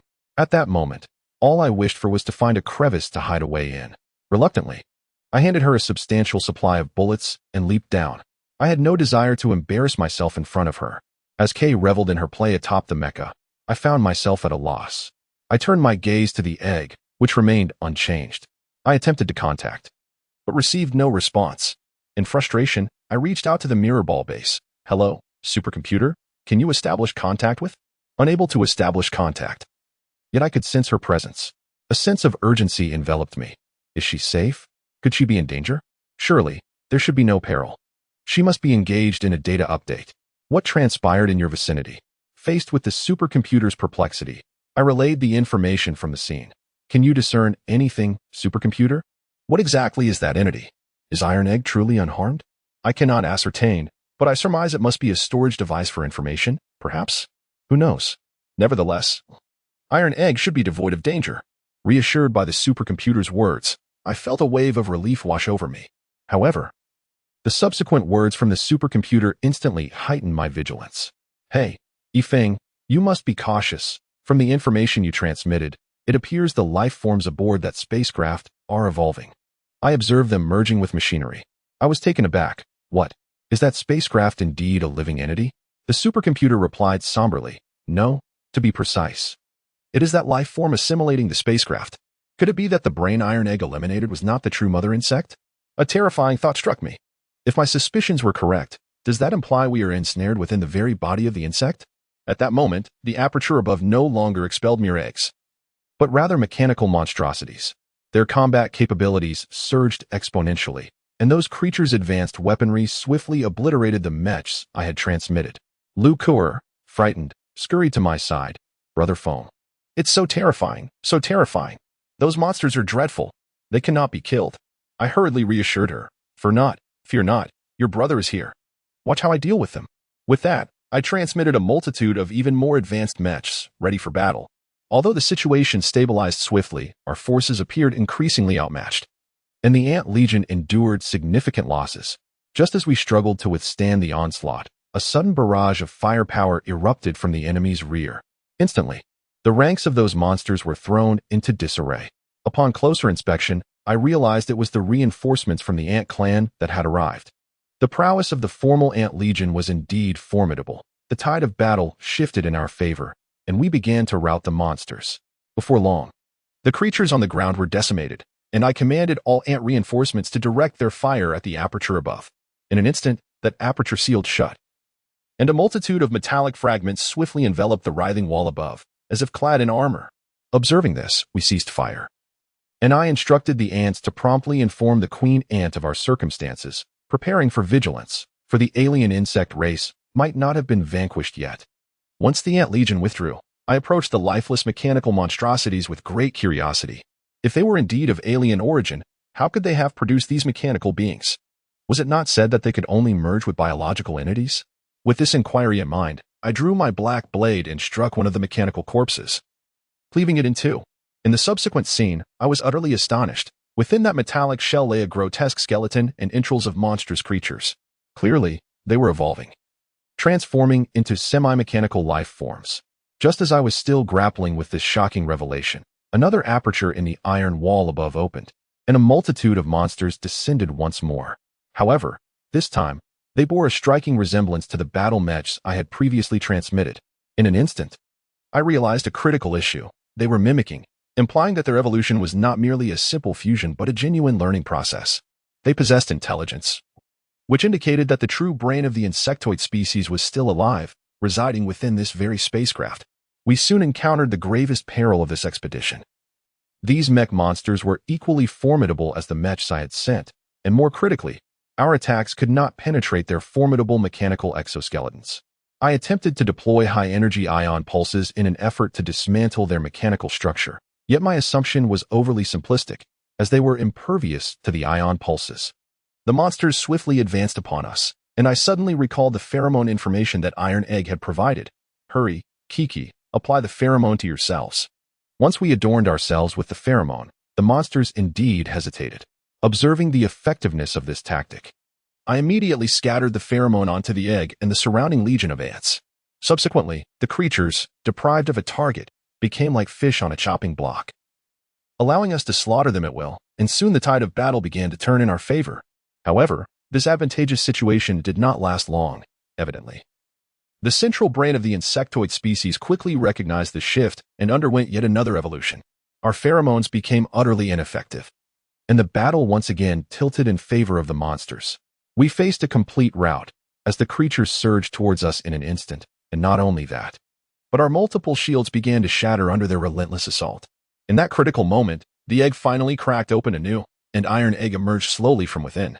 Furthermore, the egg rapidly shrank back to its original stone form, resting in Iron Egg's hand. The controlled legion of ants swiftly regained their senses, albeit appearing somewhat disoriented. I immediately urged them to retreat and protect the queen ant. Relieved, I exclaimed, Iron Egg, it's truly wonderful that you have emerged. If you hadn't come out, we would surely have perished at the hands of those monsters. Upon seeing this, Kiki rushed to Iron Egg's side, saying, Sister Iron Egg, those monsters are terrifying and unkillable. You must eliminate them quickly. At this moment, Iron Egg's eyes blazed with fury. You two, stay back. Leave those scoundrels to me. With a graceful gesture, she spread her wings and soared above the horde of monsters, shouting, Light of Oblivion, activate. In an instant, a dark flash enveloped the entire space, and those menacing creatures vanished without a trace. The surroundings fell silent, and even the spaceship ceased its trembling. A multitude of metal panels suddenly emerged, cloaking the walls of the space. Now, the entire area resembled a conventional spacecraft. This scene left me astounded. Iron Egg, you were indeed correct. This vessel is most peculiar. But what exactly is happening here? There is no time for explanations. Follow me. Under Iron Egg's guidance, we traversed through a series of hatches. The biological matter that once adorned the walls seemed to tremble in fear at our presence, retreating into the metal confines. Soon, we arrived at the control room of the spaceship, which had been entirely enveloped by the biological tissue. There, we beheld dozens of corpses embedded within the organic mass. The space suits of these remains had all been torn apart, their interiors assimilated by the biological material. However, one corpse stood out. It bore no space suit, only a peculiar skeletal structure. This skeleton glimmered with a metallic sheen, and its ribcage exhibited a lattice-like formation. I was perplexed. Who were Iron Egg and his companions? And what made them so extraordinary? They appeared to be the true masters of this spacecraft. I was taken aback. Could it be that this vessel does not belong to the alien insect race? Iron Egg seemed somewhat irate. Foam, I will explain later. With that, he approached the strange skeleton and assured, Fear not. I shall eradicate these wretched insects. Immediately, Iron Egg reached into the ribcage and retrieved a red orb encased in metallic bone. At that moment, the biological tissue seemed to sense impending danger. Writhing frantically as if attempting to escape the area, Iron Egg, witnessing this, bellowed fiercely, You wretched creatures think you can flee? Instantly, a powerful wave of paralyzing particles surged forth, silencing the bizarre biological entities. He then produced the stone from earlier. The rest is up to you. With that, he smashed the red orb with the stone. The crimson liquid within the orb surged forth, enveloping the stone, which then transformed into a brilliant golden hue. The golden stone ascended into the air, rapidly expanding, and in an explosive moment, it disintegrated into fine powder. I was stunned. What just happened, Iron Egg? Did it explode like that? I thought it was a weapon against the alien insects. It vanished into thin air? This is too late, Iron Egg. Iron Egg regarded me with disdain. Foam, can you not pay attention? If you don't understand, stop babbling. Upon hearing Iron Egg's words, I gazed intently at the sky, and what I saw left me utterly astonished. The air was filled with nearly imperceptible particles resembling smoke, scattering and rushing into the bodies of the biological entities. In an instant, those creatures began to disintegrate rapidly, turning to ash. Immediately, the entire spacecraft began to tremble, accompanied by a cacophony of screeching sounds that rapidly spread around us. After what felt like several minutes, the vessel gradually settled, and the dust began to coalesce before our eyes. To my astonishment, those minute particles, resembling dust, surged toward me. The sight truly terrified me. I had no desire to be reduced to ashes. Instinctively, I recoiled, landing unceremoniously on the ground. I dared not look, consumed by dread. Oh no. I do not wish to perish. Iron egg, dear friend, please halt those accursed things. Ah, help? Just as panic gripped me, I heard the laughter of Iron Egg and Lu Kuer. I involuntarily opened my eyes, only to discover that the particles were merely swirling around me, causing no harm. Confusion and irritation washed over me. Hey, enough of your laughter. What on earth is going on? Iron Egg, speak. What an attitude. You truly are a big oaf.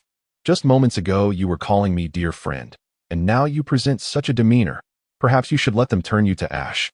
Upon hearing this, I quickly surrendered. Oh no, I was wrong. You will always be dear friend. As if I am worth your reverence. Lu Kuer stifled her laughter beside us. Noticing this, I turned to her.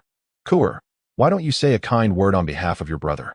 Lu Kuer made a playful face. Hiki, no way. I am allied with Iron Egg. My irritation peaked.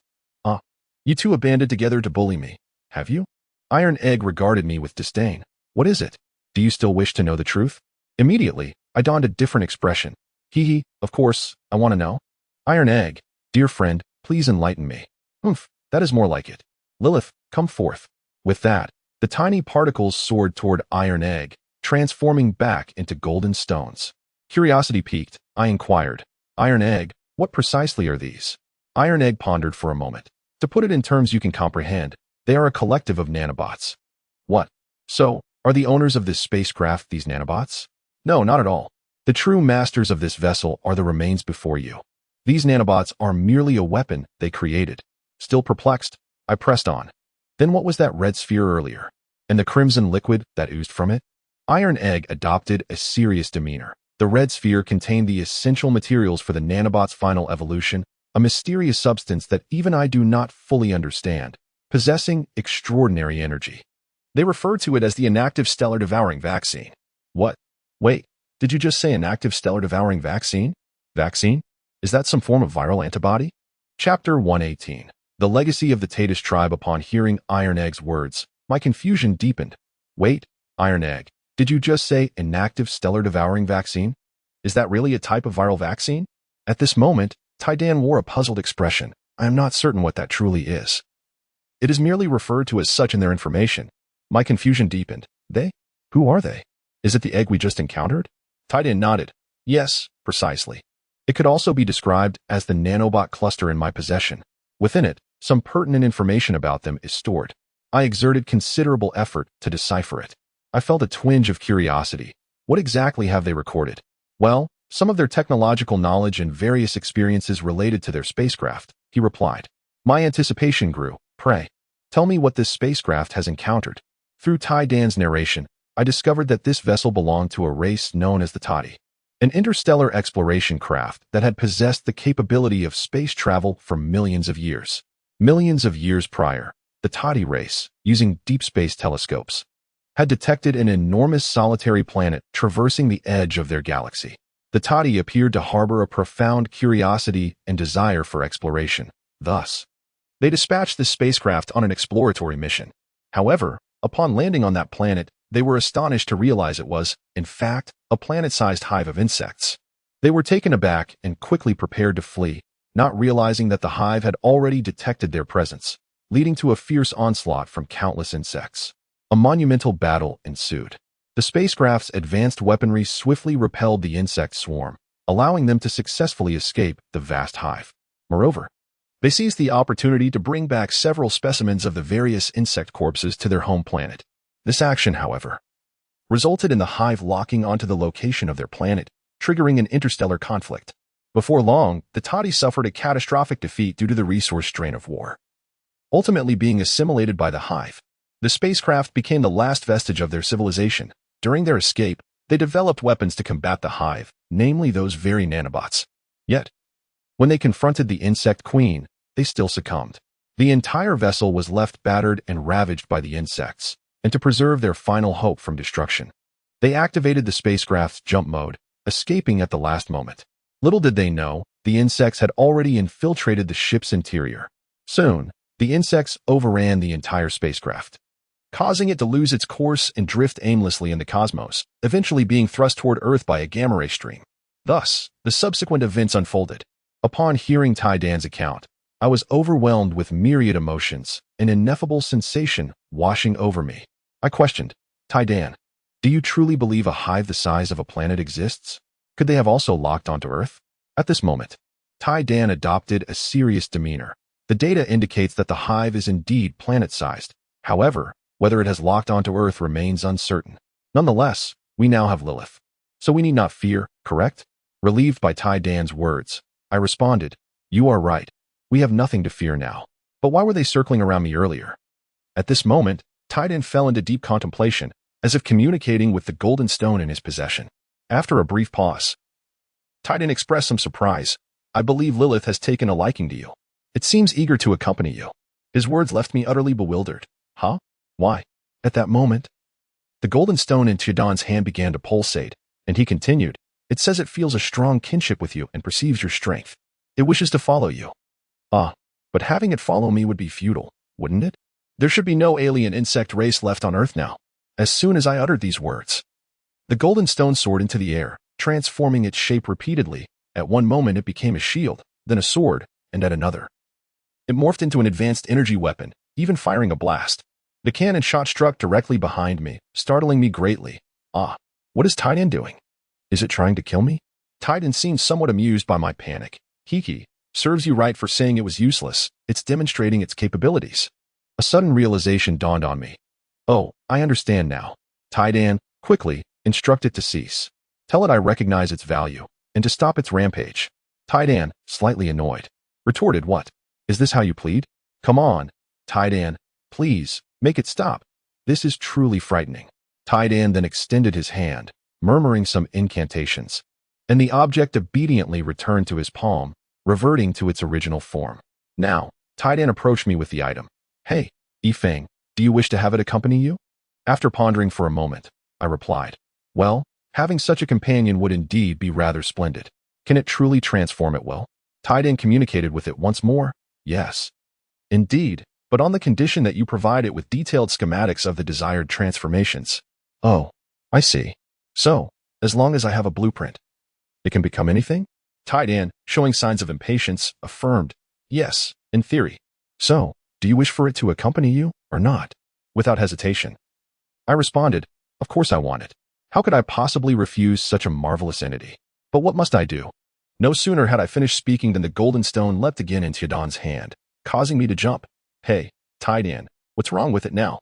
Did I say something wrong again? Yifeng, please stop being so jumpy. It's simply overjoyed. I let out a long sigh of relief. Oh, that is a relief. But what exactly should I do? Bring your forehead closer. Following his command, I obediently leaned in. However, unexpectedly, a loud smack resonated as Tai Dan playfully slapped me. I covered my face in bewilderment. Hey, Tai Dan, are you out of your mind? Why did you hit me? Tai Dan, half teasing, replied. Humph, you deserved it. I meant for you to rest your forehead against it, not lean in like that. Feeling somewhat embarrassed, I chuckled. Hiki, my apologies. I misunderstood. Please don't be upset. Tai Dan, enough with the chatter. Hurry and lean in. As I rested my forehead against the golden stone, a radiant glow instantaneously ignited, followed by an extraordinary sensation enveloping my mind, as though the object were inherently mine. The stone then swiftly liquefied, soaring from Iron Egg's grasp, encircling my body in a graceful dance. Moments later, it settled upon my right hand, ascending to my wrist, and seamlessly merging with my bracelet, which transformed into a more magnificent and splendid form. Suddenly, the entire spacecraft began to tremble. Goodness, what now? I exclaimed in terror. What is happening again? Chapter 119. The gamble. The nanobots successfully fused with my wristband, elevating it to a nano wristband. At that moment, the spacecraft commenced to shake once more, instilling in me a fresh wave of dread. Hey, Iron Egg, what is going on now? Is there another monster? Iron Egg shook his head. I believe the ship is merely celebrating, or perhaps bidding farewell. No sooner had he spoken than the vessel fell silent, and luminous points emerged in the cockpit, morphing into ethereal figures, souls of astronauts. Though their words eluded my comprehension, their smiles were unmistakable. Before long, they waved goodbye, dissipating into the air, while the nearby remains were instantaneously reduced to ash.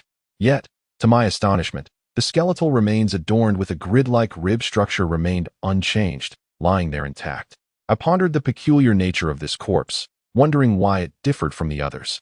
Iron Egg, seemingly melancholic, remarked, "This is no ordinary skeleton. It belonged to the ship's navigator, a being of life akin to myself. It sacrificed itself to safeguard the last hope of the Tatus people." Having heard Iron Egg's words, I felt I could empathize with his emotions. I approached him to offer consolation. "It is all right, Iron Egg. I believe it is at peace now. Perhaps we should take it to the Mirror Sphere base. Maybe they can restore it." I was fully aware that this prospect was exceedingly slim. My intent was merely to ease Iron Egg's heart. Nevertheless, I refrained from initiating the teleportation, believing it more appropriate for Iron Egg to handle this matter himself. After a prolonged silence, Iron Egg ultimately transmitted the remains to the Mirror Sphere. Soon, we gathered our spirits, and Iron Egg and Lu Kuer resumed their playful banter. Meanwhile, I sought out the Ant Queen, informing her that the spacecraft no longer posed a threat, hoping she would make good use of the relic. Additionally, I discussed with her the adventurers' matters concerning the dungeon, and we concluded that the dungeon would continue to operate as a trial ground for the Ant Legion. Of course, as compensation, I provided the Ant Queen with ample supplies, including a vast quantity of seeds, imparting knowledge on cultivation. Furthermore, I supplied a significant amount of necessary escape equipment and large medical devices, ensuring they could flee in their final moments and receive timely care. Naturally, I had an agreement with the Ant Queen to avoid harming the adventurers' lives whenever possible. Moreover, the ants involved in the dungeon project were instructed to drop various items upon their escape, with higher-level ants yielding rare treasures. At that moment, Iron Egg, hearing our plans, appeared somewhat perplexed. "Yifeng, what exactly are you intending to do?" With a mischievous grin, I replied, You see, I plan to transform the dungeon into a professional trial ground. Most importantly, this approach will not attract external attention, considering the multitude of incidents that have transpired here." Iron Egg seemed to grasp my reasoning. "Well, that makes sense." At that juncture, Lu Kuer rode up on an ant and approached us. "Hey, Sister Iron Egg, Brother Foam. These ants are so adorable. Aren't you both amazing?" With that, she galloped off on the ant. I quickly called out, "Hey, be careful not to fall." "Don't worry, Brother Foam. Kuer is quite capable." Iron Egg shook her head in exasperation. "Oh, this child. All right, Iron Egg, let us set aside Kuer for now and focus on you. What is your current strength? You've leveled up so many times that I can hardly comprehend it." Iron Egg hesitated, stammering, "Well, how should I put it? I'm quite formidable." Growing impatient, I pressed, "Come on, Iron Egg, don't play coy with me. Are you hiding something?" She frowned. "What? What could I possibly be concealing from you?" "Yifeng, don't go looking for trouble. Do you want to provoke me? Otherwise, I could have Lilith deal with you." That is an outright threat," I exclaimed. "What is the matter? I'm willing to engage. Just let me know how you'd like to proceed." I quickly conceded. "Never mind. I want to stoop to your level. You can say whatever you want, humph." At that moment, an ant approached the Ant Queen, clutching a key inscribed with the character for treasure. After a brief moment, the ant delivered the key into my hands. As I stood there in bewilderment, the Ant Queen's antennae brushed against me. "This key was discovered by my ants within the dungeon. I believe it may be of use to you." "Oh, thank you, Ant Queen," I said, examining the key with the treasure engraving, pondering its significance. As I turned it over, I noticed a peculiar pattern on the reverse side. I swore I had seen that design before, yet despite my contemplation, I could not recall where. Reluctantly, I decided to temporarily send the key to the Mirrored Sphere base. Having concluded our business in the dungeon, we made some minor adjustments before returning to the upper levels of the dungeon and using the Jade Tablet to reach the entrance. Numerous adventurers had already gathered there, eagerly awaiting the exchange of points. Just then, a voice called out, "Yifeng, you finally emerged. I thought you might have perished inside." Turning to see who it was, I was taken aback to find it was Shinfantion. I quickly retorted, "You. Did your parents never teach you manners? Let me assure you, even if you were to die, I would still be here." "Humph, still as sharp-tongued as ever. We shall see how many monsters you've slain. I hope you didn't escape without defeating a single one." Even if I kill fewer, it is certainly more than you." Shinfantion scoffed, "Ha ha ha, you little wretch, devoid of any presence, and alongside a naive girl. Do you truly believe you can compare with my prowess?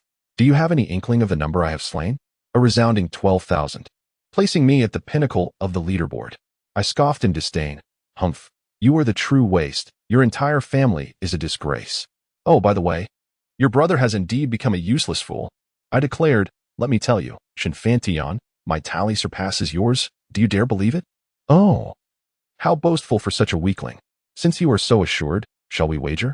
If you lose, you will kneel and call me grandfather, and hand that little girl over to my brother as a concubine. Do you accept the bet? Humph, you old fool. What is there to fear? However, regardless of the outcome, my sister shall never be my stake.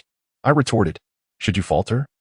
You too must kneel and call me grandfather, and then address my sister as Annie while offering 1,000,000 gold coins. Do you dare? Haha, what is there to fear? Since you refuse to wager your sister, let us wager your limbs instead. If you lose, I shall have the pleasure of severing them. Shinfantion challenged. Humph. I fear nothing. I replied, very well, let us call upon Lord Bennett and the witnesses present to bear witness to our wager. At that moment, the Lord approached me, saying, Young E, are you truly intent on this gamble? Shinfantion is indeed the current leader of the scoreboard. Do not worry, my lord, simply bear witness. Lord Bennett shook his head. Very well, since both parties have consented, I shall accept this wager and serve as a witness. Chapter 120. A misunderstanding triggered by a 10,000 character bet. Just as the Lord finished speaking, a group rushed towards me.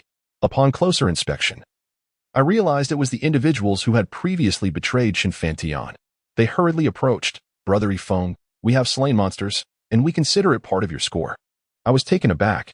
Thank you, but I do not require assistance from others. Ah, it's you all. What brings you here? We have been waiting specifically for you. Brother, after our discussion, we have decided to follow you. Please accept us. I felt somewhat awkward. This isn't appropriate. I am but an ordinary person lacking any presence.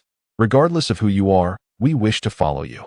Seeing their unwavering loyalty, I decided to relent. After all, I was in dire need of capable individuals, and they appeared to possess commendable strength. This scene incited great fury in Shinfantion, causing his aura to surge dramatically. Humph. You traitorous lot. Once I deal with Ifeng, I shall not spare you. His overwhelming presence forced the group of followers to their knees. Observing this, I quickly enveloped them with a protective barrier. Shinfantion, astonished, declared, Humph. You traitors had best pray that he can protect you for an eternity. At that moment, Lord Bennett bellowed, Enough. This is not your playground, Shinfantion. Do not cause a ruckus in my cyber city. Otherwise, you know the consequences. Are there any objections remaining? Having spoken, a group of high-ranking warriors suddenly materialized behind Bennett. The crowd fell into a hushed silence upon witnessing this spectacle. Bennett remained remarkably composed. Well, since no one has any objections, let the wager commence. Ifeng, please hand over your jade token. Seeing this, Lukur hurriedly stepped forward. Brother Feng, allow me to give you my jade token as well. I believe I have slain more than you. I gently ruffled Kur's hair. Dear sister, your token isn't necessary to deal with him, but I still appreciate your kindness. Kur's cheeks flushed slightly. All right then. I approached the city lord and handed over the jade token, which he subsequently inserted into a groove in the stone tablet. A series of numbers promptly appeared. I was taken aback to see that it displayed a mere 54. The crowd erupted in uproar. Shinfantion, upon seeing this, became exceedingly arrogant. Ha ha ha, 54. I thought you had slain a multitude. You dare to bet with me over a paltry 54, which is still less than my count. Who gave you the audacity? You worthless wretch. Crawl over here, bow your head, and admit your faults. Perhaps if I am amused, I might let you off. Ha! The surrounding onlookers burst into laughter. I was bewildered. Surely, even if I had not slain as many as Kur and the others, I should not have only 54. This is incorrect. There must be a mistake. City Lord, could the stone tablet be malfunctioning? Bennett appeared somewhat regretful and resigned. Alas. This tablet was crafted by the most elite weapon refiners of the Great Xia over a span of 49 days, infused with the essence of heaven and earth. It is utterly impossible for it to be broken. Shinfantion grew even more brazen. Ha ha, Ifeng, you worthless fool. You've heard that. Do not even think of making excuses. Hurry and admit defeat, and pay your respects to your grandfather. I remained incredulous. Yet, I was powerless. The numbers were right there before me. And I regretted my situation deeply. Titan stepped forward. Ifeng, do you want me to take care of him? Not necessary. I, Ifeng, am a proud man and can endure this. However, I might soon become a cripple. Woe is me. You wouldn't abandon me, would you? I said, wrapping my arms around Taidan. Taidan looked at me with disdain and slapped me. Yifeng, have you lost your mind? Look closely at the number displayed on the tablet. Moreover, even if you were to lose your limbs, I could still heal you. Do you understand? At that moment, Shenfantian's taunts rang out again. Yifeng, have you been rendered speechless? Stop prancing around and come over to pay homage to your grandfather. Disregarding him, I dashed towards the stone tablet and scrutinized it closely. To my astonishment, I discovered that the 54 was followed by a minuscule character for 10,000. Excitement and elation surged within me. Ha ha ha. It is not 54, but 540. 000. Ha ha ha. I knew it. There is no way I could have only 54.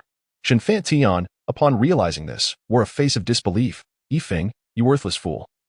Have you lost your sanity, claiming 540, 000? Who do you think you are? A mere wretch without any presence, daring to fantasize about slaying 540, 000 monsters. I paid him no mind and pointed at the tiny character for 10,000. Hey, City Lord Bennett, that is indeed a character for 10,000, correct? Bennett scrutinized the spot I indicated, his face transforming into one of astonishment. Indeed, it is truly 540, 000. The atmosphere erupted in disbelief. Shenfantian bellowed. Lord of the city, in your attempt to shield this worthless wretch, have you no shame left? Such base tactics. Bennett, incensed, retorted, Shenfantian.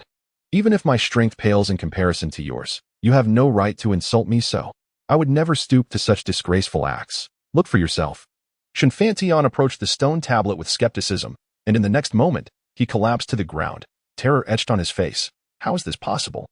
A worthless being devoid of presence. How could this be? Yifeng, who exactly are you? At that moment, I felt as though I was floating, and I stepped forward. Ah. Is this not the top-ranked golden adventurer? What has brought you to this cowardly state? Shenfantian, still in shock, stammered. Why you? How did you accomplish this? Who are you truly? Oh, this worthless being merely lifted a finger to achieve this.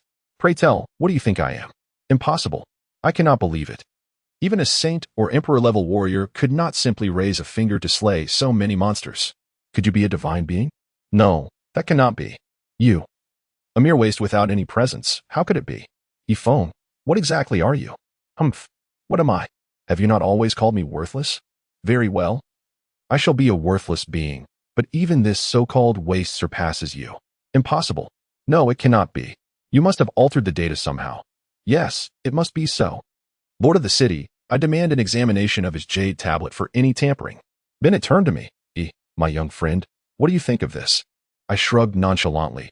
Let them examine it. I am not afraid of scrutiny.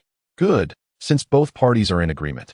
Let the examination of the jade tablet commence. Immediately. For high-ranking warriors formed a star array and placed the jade tablet at its center. In the next moment, they initiated the verification process. And the ethereal lights began to flicker. The star array illuminated brilliantly, and the jade tablet began to levitate.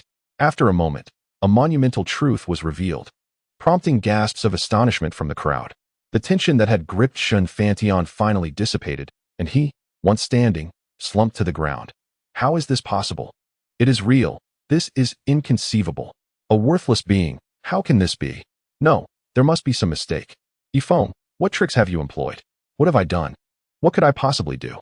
You have seen the results with your own eyes. I have long asserted that my lesser score surpasses yours. If I am a waste, then you are not even worthy of that title. You scoundrel. Yifeng, a worthless being without presence. How could you slay 540, 000 monsters? This is utterly impossible. And remember, monsters have a chance to drop treasures. I have slain over 10,000 monsters and obtained 50 treasures. With that, he displayed the treasures, all of which were sacred and divine artifacts. The crowd gasped in awe. Shenfantian, undeterred, continued to boast. Yifeng, you worthless wretch, claiming to have slain 540. 000 monsters, surely you have not obtained a single treasure. Upon witnessing the scene, I felt a surge of relief. Those items I had collected in the ant nest during our battlefield cleanup were indeed numerous, truly, in abundance. With an air of arrogance, I proclaimed, Oh, you mean those worthless trinkets? I have as many as I desire. Ha ha. Yifeng, you truly are a fool. I doubt you even recognize their worth. Even the least among them are exceedingly rare artifacts. To dismiss them as mere junk is the height of arrogance. I feigned surprise, exclaiming, "Ah, these trinkets are rare?" With that, I summoned a veritable mountain of them, astonishing all present. Their eyes sparkled with disbelief, mouths agape in awe. Shin Fantion, unable to fathom the sight before him, stepped forward, frantically examining the pile. Divine artifacts, and more divine artifacts. How can there be so many? Is this a lot? I retorted. You seem unaware of what abundance truly means. With a flick of my wrist, I conjured yet more heaps of artifacts before the crowd. Shin Fantion, taken aback, sank to the ground in shock. The onlookers were entranced, their eyes gleaming as they fixated on the divine artifacts, realizing that mismanagement could lead to considerable strife. I pondered briefly before declaring, "These items are of little use to me. Those who wish to acquire them may join my organization and choose freely." The announcement sparked an immediate uproar as individuals surged forward, eager to join. However, I was not so naive. I instructed Taidan and Lukur, Sister Kur, "Please register them, 1 artifact per person. Taidan, install a subjugation chip for each." Turning to the fervent crowd, I continued, "Everyone, please remain calm. I must clarify that by choosing to join, you must willingly submit to me. I will implant an exclusive organizational chip within you, akin to a jade token of identity, allowing members to sense and communicate with one another. While it will not restrict your freedom, rebellion will certainly lead to dire consequences. Now, those still wishing to join may approach Sister Kur for registration." Although some chose to withdraw, the majority remained enthusiastic, encircling Kur as they clamored to sign up. I approached the still-dazed Shin Fantion, asking, "Dear grandson, do you submit now?" "You scoundrelly foam. I refuse. I will kill you," Shin Fantion retorted, his aura swelling as he prepared to strike. Alarmed, I swiftly retreated. "Hey, Lord City Master, is this not a breach of contract?" The City Master immediately gestured to his subordinates, commanding, "Quickly restrain Shin Fantion." In response, several high-ranking warriors unleashed their formidable presence, pinning Shin Fantion in place. Relieved, I scoffed. "Humph, Shin Fantion, behave yourself. No one has ever breached a contract in my presence. Surrender promptly, or do not blame me for being merciless." Upon hearing Bennett's words, Shin Fantion finally calmed down. "Fine, I concede. Release me." Seeing this, I felt a surge of arrogance. "Ha, Shin Fantion. Wouldn't it have been better to admit defeat earlier, rather than trouble the Lord of the City? How can you be so despicable?" "Humph, Yifeng, I may have lost, but I refuse to accept it. Do you dare to ascend the life and death platform with me? I demand another duel." "Ah, spit. You haven't even fulfilled the stakes from the previous wager. Why should I fight you again? Besides, you never bested me in the underground city. Do you not know your own worth? Enough of this nonsense. If it weren't for the fragility of the underground city that limited my abilities, you would have been dead by now. Is it true that once I fulfill the stakes, you will face me on the life and death platform? Humph, you are indeed arrogant. Fulfill the stakes first, then we shall speak."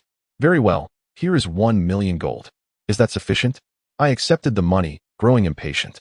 I distinctly remember our wager being more than just 1 million gold. "Yifeng, do not push your luck." "Push my luck? When you call me a worthless fool, do you not consider that excessive? Enough chatter. Kneel and call me grandfather." "You." Just as Shin Fantion was about to retaliate, the formidable prowess of many experts from Bennett erupted. This scene rendered Shin Fantion unable to act, filled with rage. "Fine, I will kneel. Yifeng, I will make you regret this one day." With a thud, he knelt. "Grandfather, is this satisfactory?" "Haha, my good grandson, not quite. There is still my sister Kur." "You." Very well. Fine, grandfather." With that, he stood up immediately. "This should suffice, right?" "Indeed. My good grandson, you are far more obedient than your arrogant brother. As such, I shall spare you this time." "Yifeng, you scoundrel. Come and sign the death contract with me on the life and death platform." "What? Who would fight you on the life and death platform? Are you out of your mind? You dare to toy with me? You clearly stated that once I fulfilled the wager, you would ascend the life and death platform with me." "Who said that? Who heard it?" "You. Everyone present heard it. You cannot deny it." "Ah, when did I ever say that? Lord of the City, did I say such a thing?" Bennett pondered and seemed to realize he indeed had not. Shin Fantion, filled with anger, exclaimed, "Bennett, as the Lord of the City, do you truly intend to lie with your eyes wide open?" "Humph. Shin Fantion, no matter my shortcomings, I would never stoop to such a level. Speak no more nonsense, or I shall not hesitate to sever ties with your shadow pavilion." "Very well, Bennett, Do you truly wish to sacrifice your dignity for this worthless fool, who lacks even the aura of a contender? And what of it? Do you think I lack the courage? Seeing this, I immediately stepped forward to intervene. Wait. Shinfantion, do not wrong the lord of the city. Kur, tell him what I truly said. Lu Kur earnestly declared, indeed. My brother Yifeng never said he would ascend the life and death platform with you. He stated that you must fulfill the wager first. It is you who has been presumptuous all along. The onlookers began to murmur among themselves. It seems Yifeng did say so. Yes. I seem to remember it that way too. This does indeed suggest that Shinfantion has been rather presumptuous. Faced with the crowd's scrutiny, Shinfantion appeared utterly mortified. You all, humph. Even if Yifeng said that, what of it? I ask you, do you dare to duel with me on the life and death platform? If you do not dare, then kneel and admit your mistakes. Chapter 122, The Establishment of the Prosperous Sect. Alas, I shall not engage you in a duel. For I am prepared to kneel before you. What gives you the right? Is it merely because of your broad visage? Laughter erupted throughout the gathering. Shinfantion instantly seethed with rage, his aura surging. Scoundrel! Let us see who dares to laugh. In an instant, the atmosphere fell silent. Observing this, I stepped forward without hesitation. My dear grandson, must your temper be so explosive? It matters not if you frighten us. But do take care not to startle the flowers and plants. Humph! Yifeng, you worthless fool.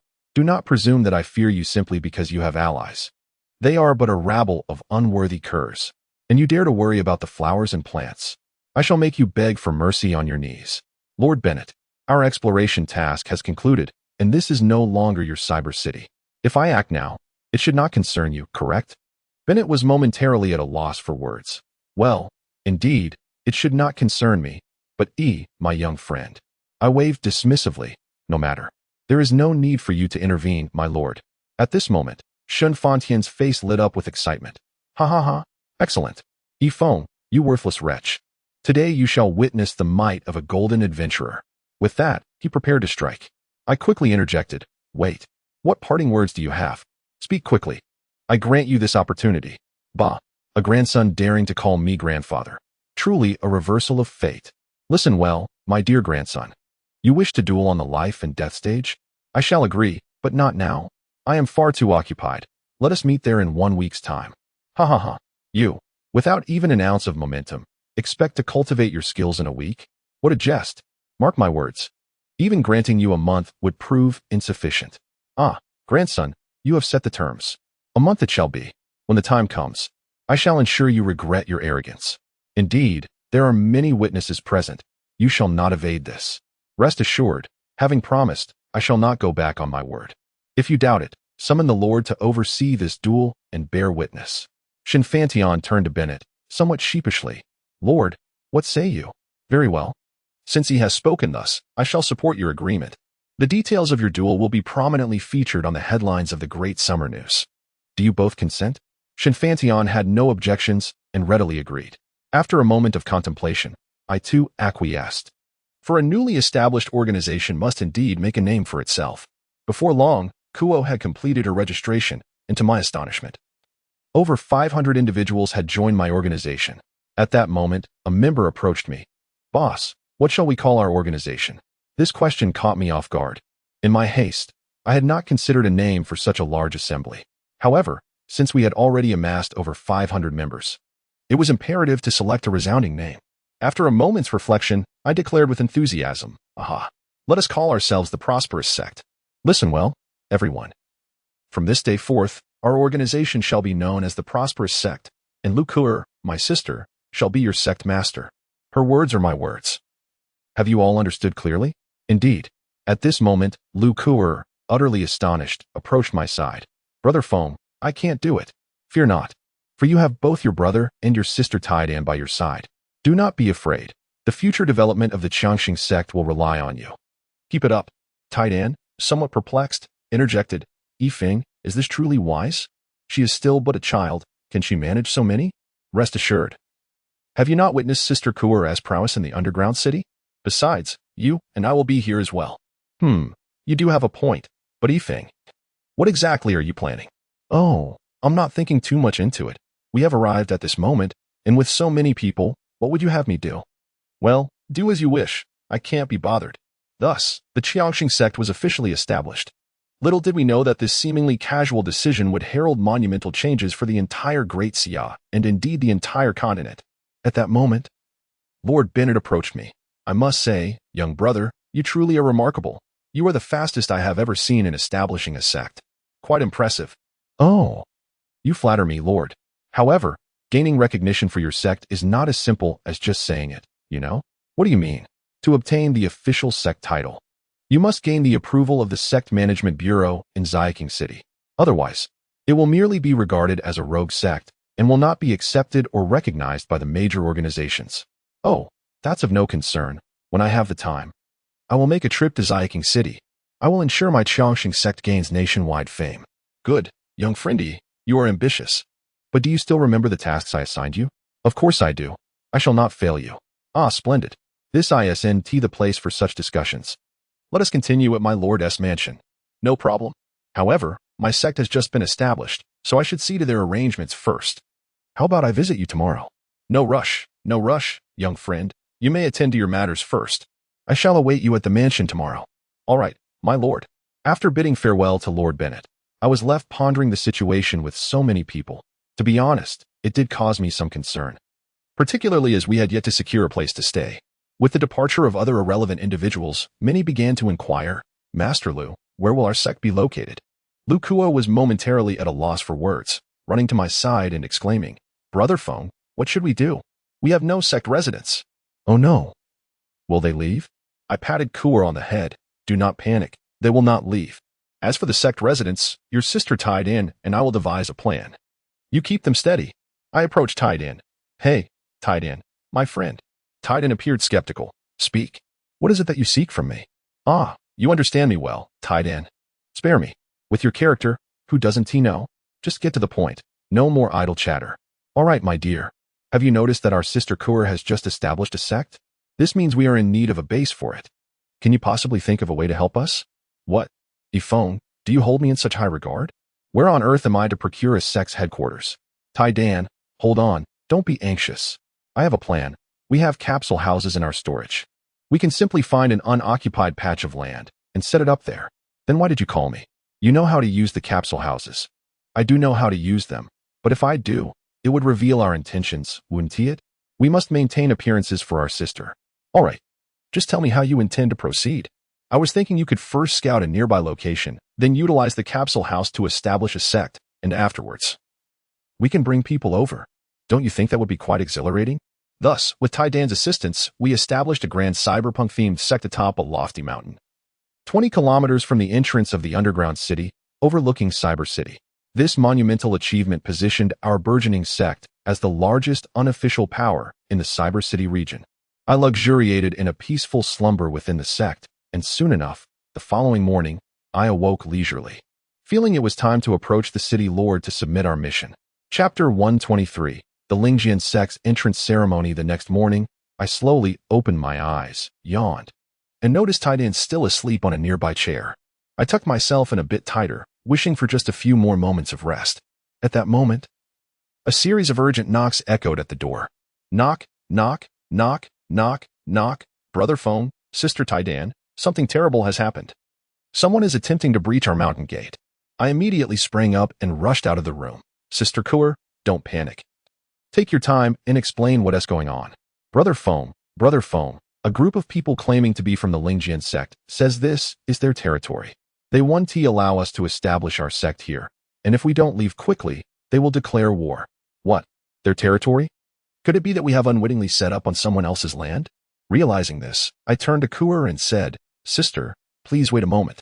I then dashed back into the room and shook Taidan awake. Taidan, wake up. Look at the mess you've created. I asked you to find an unoccupied area, not to build the sect on someone else's foundation. They are coming for us. Do you understand? Taidan, now agitated, retorted. All right, stop shaking me. How was I to know? Even if they come, we can simply fight back. Hey, are you even being reasonable? We have encroached upon someone else's territory. Taidan pushed me away. Stop clinging to me. What do you suggest we do? What else can we do? Let us go and negotiate with them to see if we can purchase this land. We can't just occupy their territory and then assault them, can we? All right, I understand. As Taidan and I stepped outside, Lu Kuo was left utterly astounded. Ah, Brother Feng, Sister Taidan. You too. Oh, Kua gets it now. You two are living together. In unison, Taidan and I exclaimed, "It's not what you think." Lu Kua looked bewildered. Huh? Are you not merely cohabiting, but rather married? My impatience grew. Kua, what on earth occupies your mind? I am a respectable man. How could I possibly what a robot? Humph. Yifeng, what nonsense are you uttering? Am I not also a dignified individual? I would never marry a mere protein-based creature like you. All right. You are indeed something remarkable. At this moment, Lu Kua appeared quite perplexed. Oh dear, brother, sister, please do not quarrel. It is all my fault. I misspoke, all right. They are truly attacking us. You must think of a solution. Seeing her distress, I immediately sought to reassure her. Kua, do not fret. We shall accompany you to ascertain the situation. Taidan, let us proceed. Humph. Yifeng, I am only doing this for my sister's sake. Enough of that. Let us hurry before they raise our sect. Do they dare? Amidst our clamor, we swiftly arrived at the entrance of our sect. I bellowed. Who dares to disturb our sanctum? An elder stepped forward. Are you the master of the Chongqing sect? Me? No, it is this young lady, Lu Kua. I gestured towards my sister. The elder's face contorted in disbelief. What? A mere child dares to establish a sect on the territory of my Lingjian sect? Are you jesting with me? Terrified, Kua hid behind me. My anger flared. You old fool, why must you be so fierce? Do you not realize you have frightened my sister? While it may be wrong for us to encroach upon your territory, we can discuss this amicably, can we not? Negotiation is possible, but who do you think you are? Summon your sect leader. Old man, speak more courteously. I have already stated that Lu Kua is the sect leader, and I am her elder brother, Yifeng. Who are you to demand anything? Very well, I am Lin Daosheng, the master of the Lingjian sect. I quickly donned a smile. So you are the master of the Lingjian sect. You see, we value harmony and can discuss matters amiably, cannot we? Esteemed sect leader? That is more like it. I see that your Chongqing sect possesses some fine martial talent. How about you surrender all your weapons to my Lingjian sect and join us? My frustration peaked. You old fool, are you dreaming? I see you covet our sacred artifacts. What if I do covet those artifacts? A worthless creature lacking presence, accompanied by a mere child and a throng of insignificant beings, thinks they can rival my Lingjian sect? A handful of artifacts? You old man, you must be unaware of the true depth of our sect's resources. All disciples of the Chongqing sect, reveal your weapons. With a rustle, overwhelming pressure from our formidable artifacts enveloped the mountaintop.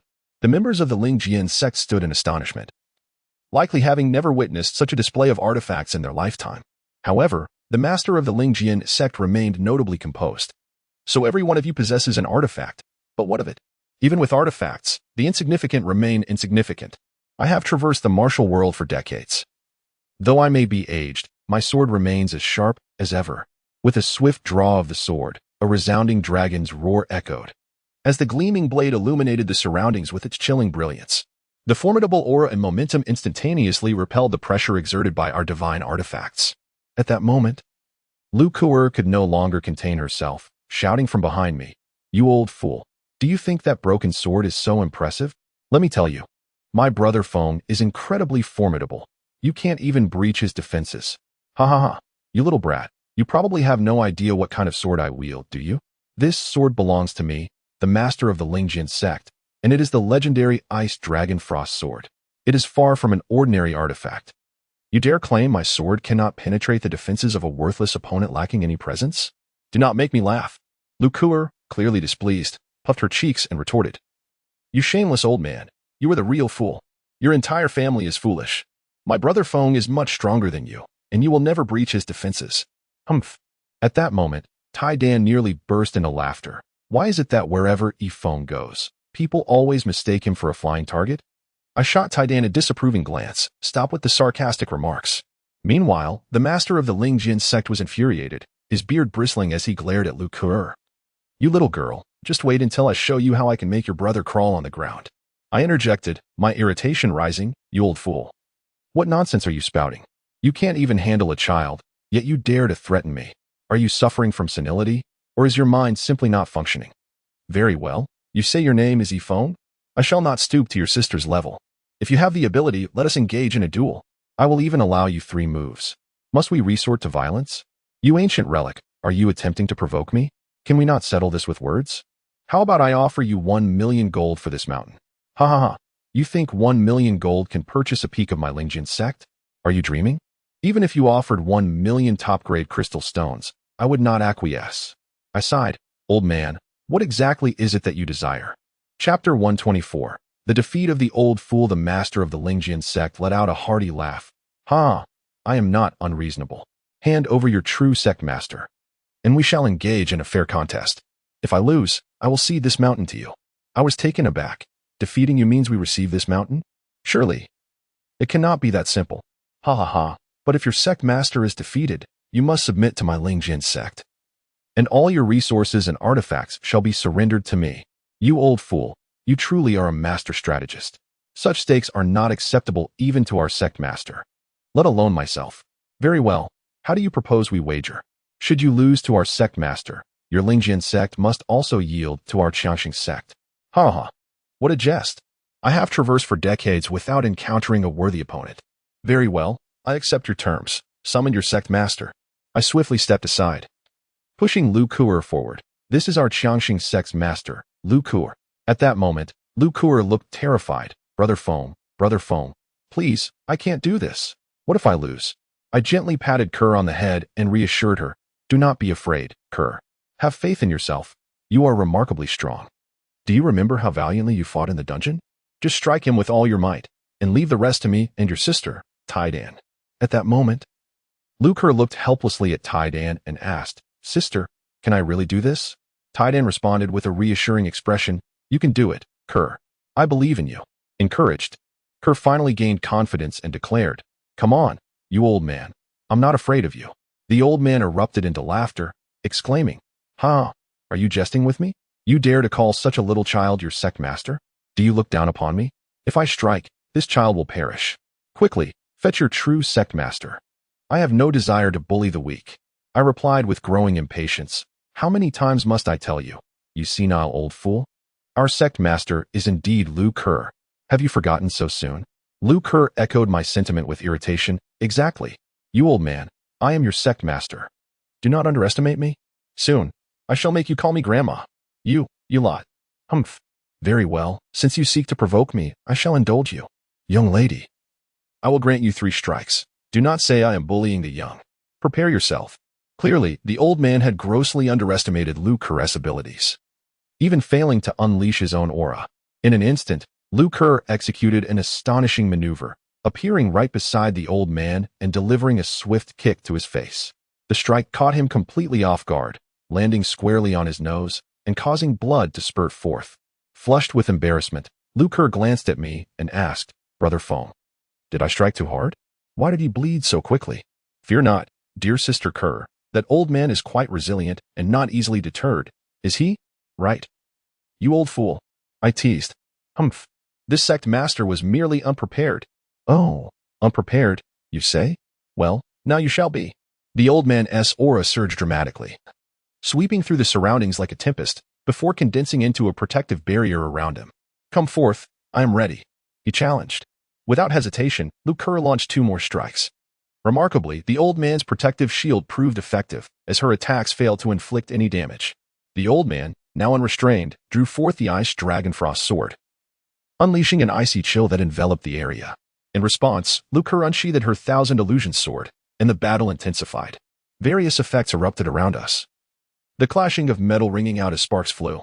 In a flash, the old man was sent hurtling backward, crashing into several trees, blood spilling from his lips as he sat on the ground. Kerr, with disbelief etched on her face, rushed to my side, exclaiming, Yay! Brother Foam, Sister Tai Dan, I won. I never expected that old man to be so weak. I didn't even exert my full strength. Compared to those monsters, he was hardly a challenge. Upon hearing Kerr's words, the old man, incensed, spat forth another mouthful of blood. Meanwhile, the disciples of Lingjin's sect rushed to his side, throwing the scene into chaos. I gently patted Kerr on the head, saying, You did wonderfully, Kerr. You must be exhausted. Go rest with your sister Tai Dan. I shall handle the rest. As I approached the old man, the members of the Lingjin sect immediately parted to create a path for me. Upon reaching his side, it was evident that he was still in a state of bewilderment. I maintained an air of calmness and remarked, Hey, you old rascal, are you still alive? I have lost, he lamented. I cannot believe I was defeated by a mere child. I am alive, yet I wish I weren't. Yifeng, you should just finish me off. I have lost all dignity. It seemed that the defeat at the hands of this girl had dealt a significant blow to his spirit, leaving him devoid of the will to live. How could I allow such a valuable person, with experience in managing a sect, to perish? After pondering for a moment, I addressed him, Old man, losing to our sect leader is not a disgrace. Do you have any idea how old she is? The old man looked at me with confusion. Yifeng, are you attempting to humiliate me again? Oh, you old fool. What kind of reasoning is that? I assure you, our sect leader is over 500 years old. Upon hearing this, the old man was instantly taken aback. What? How is that possible? Even at the pinnacle of martial arts, a human's lifespan rarely exceeds 200 years. How can someone live for 500 years and still appear so youthful? Oh, you see, there exists a technique that allows one to rejuvenate through the mastery of martial arts, I explained. At this moment, the old man regained his vigor, exclaiming, ha ha ha. I see now. It is not that I am incapable. My defeat was not in vain. Ha ha ha. Oh dear. What a sin. Heaven, forgive my fibs. For saving a life is worth more than building a towering pagoda. I took a deep breath and asked, so, old man, what do you say? Would you consider joining our sect? You may take any artifact you desire. Upon hearing this, the old man's interest was piqued. And despite the blood at the corner of his mouth, he excitedly replied, young friend Yifeng, I am willing. The other members of the sect were instantly alarmed. Sect leader. No. If you join the Changxing sect, what will happen to us? The old man struggled to rise, declaring, today, I issue my final command as sect leader. The Lingjian sect is hereby dissolved. Those willing to join me in the Changxing sect may do so, while those unwilling may collect their crystal stones and depart. Seeing this, I quickly intervened. Old sir, there is no need for such drastic measures. What is the meaning of this, young friend Yifeng? Is your sect having second thoughts? No, do not misunderstand. I merely wish to propose that the Lingjian sect does not need to dissolve. From now on, it shall be renamed the Changxing sect Lingjian Peak. You may continue to operate as you did before, independently, while merely adhering to our directives when necessary. Chapter 125. Indeed. Beneath there lies a problem. The old man appeared to be greatly excited by my suggestion. Is this truly the case? Indeed. Excellent. Quickly. You all must thank this young friend Yifeng. I hastily interjected, wait, do not be too hasty in your gratitude. If our sect is agreeable, we will welcome all of you into the Changxing sect, with equal treatment for everyone. However, there is one essential condition. You must accept the implantation of our sect's exclusive chip. I then proceeded to explain the purpose and functions of the chip to them. Fortunately, there were almost no objections to the acceptance of this condition, and thus, we successfully assimilated the Lingjian sect. The old man has become Lu Kuer's most capable assistant. After I had arranged matters concerning the prosperous sect, it was already afternoon when I suddenly recalled my agreement with Mayor Bennett. Hastily, I took Taidan and made my way toward the mayor's mansion in Cyber City. Before long, I arrived at the mansion. My visit proceeded remarkably smoothly. Upon seeing me, the doorman hurried over, exclaiming, you must be Mystery. Please, come in. Our mayor specifically instructed us to expect you. Soon, under the guidance of a servant, I met Mayor Bennett. Upon seeing me, Bennett appeared particularly delighted. My young friend, you have finally arrived. Come, take a seat and tell me all about the happenings in the underground city. You have no idea. Your single-handed defeat of 540,000 monsters has stirred the entire city. How did you manage that? I could only fabricate a story. At that time, I encountered Shin Fantion in the underground city, and we engaged in an intense battle. After Shin left, the ground suddenly collapsed, revealing the lair of a monster directly beneath. So it was merely luck. At that moment, Bennett seemed to comprehend. Oh, so that is how it is. It must have been your battle that caused the ground to give way. It seems, indeed, that luck is on your side. My luck has always been quite good. Oh really? Then I wonder if this mayor has had the pleasure of sharing in your good fortune. Oh, you mean the skeleton you asked me to find? So, you have located it? Of course, I did not let you down. Ha ha ha, splendid. Quickly, where is it? Please hand it over. Do not worry, Mayor. With a flick of my wrist, the skeleton wielding a sword was teleported before Bennett. He was overjoyed and hurried forward to inspect. Yes, this is it. I have finally found it, haha. With that, he began rummaging through the skeleton. Observing this, I felt a wave of confusion. yet I hesitated to speak. Just then, Bennett, with an anxious expression, exclaimed, "How can it be missing? This is strange. It cannot be." My young friend, did you discover anything else when you found it? No, I'm not sure what you mean, Mayor. Hearing my question, Bennett instantly regained his composure. Oh, it's nothing. Nothing at all. I truly cannot thank you enough, my young friend. How might I express my gratitude to you? Oh, Mayor, you are being overly courteous. It was merely a small assistance on my part. No need for such formalities. Perhaps I should take my leave now. As you know, I have just established a sect and have many matters to attend to. My young friend, since you are so busy, I won't keep you any longer. Do remember to visit often. Of course, I shall certainly visit. Do come by my sect as well. Absolutely.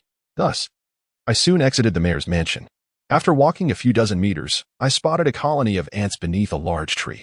I approached and caught a few, communicating with them using the methods taught by the Ant Queen. At that moment, Tai-Dan, filled with curiosity, approached me and asked, "Hey, Phone, what are you doing? Don't you find this mayor rather strange? What is strange about him?" I sense that what he seeks may not merely be the remains of his companions. There must be something else. So you're letting the ants monitor Bennett? Yes, precisely. At this moment, Tai-Dan appeared somewhat astonished. Yifeng, you are indeed correct. Bennett certainly harbors issues. What? How have you suddenly become so certain? Haven't you noticed? You are being watched by the people of the Lord's mansion. Should I assist you in dealing with them? No need to concern ourselves with them. Let us depart. Meanwhile, within the Lord's mansion, Bennett furiously hurled the skeleton to the ground. Bennett, you are already dead, yet you continue to oppose me, do you? You scoundrel, where have you hidden the items? You wretched fool. Just then, a figure clad in black dashed in. My lord, what is it? Have you discovered anything unusual? No, nothing significant. However, there is a minor matter I am uncertain whether to report. What minor matter? Speak swiftly. While I was tracking, I observed Yifeng beneath a tree, conversing with a colony of ants. Immediately, Bennett delivered a sharp slap. Ants. Ants. Did I instruct you to investigate ants, you imbecile? I apologize, my lord. Enough. You may go. Continue your surveillance, but remember, do not report trivial matters like ants again. Yes, my lord, I take my leave. Once the figure in black departed, the lord unleashed his wrath upon the skeleton. Curse Bennett, today I shall turn you to dust. With a swift motion, he reduced the skeleton to ashes, leaving only the sword, which clinked against the ground. Unbeknownst to him, all of this was witnessed by the ants above on the beams. Soon, several ants scurried to my presence, relaying this information to me. As I processed the scene, I was taken aback. Why did Lord Bennett refer to the skeleton by his own name? A chilling thought crossed my mind. Could the skeleton truly be the genuine Lord Bennett? If so, who is the current lord? Surely, no one has discovered this deception over the years? This is peculiar. Tai-Dan, have you noticed anything amiss with the lord? Tai-Dan looked bewildered. Huh? What do you mean? I mean, is it possible that this lord is someone else disguised through some form of transformation or mimicry device? Without hesitation, Tai-Dan replied, no. Unless he possesses technology beyond my understanding. Otherwise, I would surely detect it. Oh, is that so? That makes it even more mysterious. What could be happening? At that moment, Tai-Dan seemed to recall something and activated a spatial barrier shield within the room. I felt a surge of uncertainty. Tai-Dan, what are you doing? I sense those who are surveilling you are approaching. They are not far off.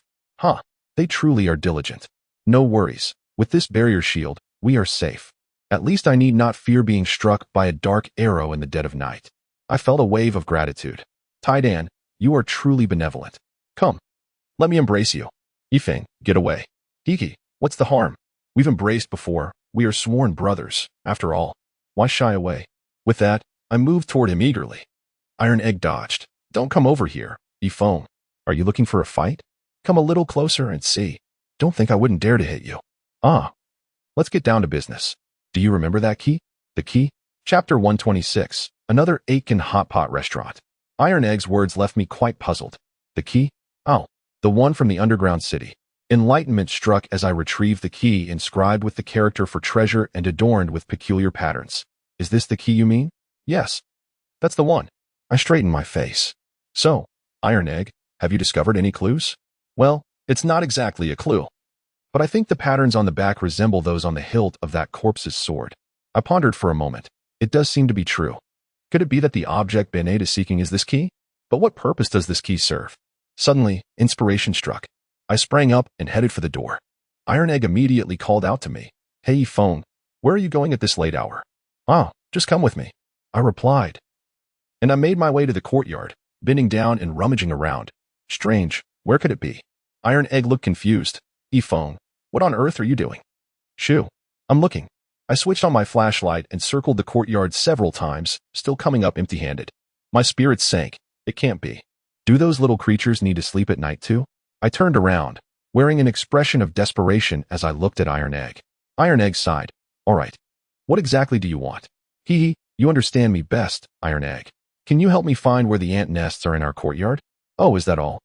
You could have said so earlier. It's over there. Huh? Where? Where? Iron Egg, growing impatient, pointed. It's right under that orange tree. I dashed over excitedly. Hee, Iron Egg. You're the best. Iron Egg grimaced. Phone. That's disgusting. After a thorough search, I finally found a few ants and rushed back to my room, oblivious to the black-clad figures watching from a distance. I approached the table, retrieved the key once more, and placed the ants atop it. Hey, little ones. Take a good look at this key, especially the patterns on it. Moments later, the little creatures began circling on the table, signaling something to me. I picked them up. Have you got a good look? Receiving a positive response, I felt a surge of joy. Wonderful. Now you can return and tell your companions to assist me at the Lord's mansion, investigating this key and the relevant clues about the patterns. With that, I returned to the courtyard and released the ants back into their nest. At that moment, Iron Egg flew over to my side. Phone. Those guys are still watching you. I could just take care of them for you. No need. They haven't discovered anything. At most, they just see me playing with ants at this late hour. Who would care about a bunch of ants, right? Iron Egg pondered. You might have a point there. All right, let's go back to sleep. Shall we activate the combat mode, Iron Egg? Iron Egg looked bewildered. Huh, did you not say we need not eliminate those cloaked figures? I replied with a sly grin. Hee, I merely think that having a beautiful companion at night would make for a more restful slumber. Iron Egg, feigning anger, retorted.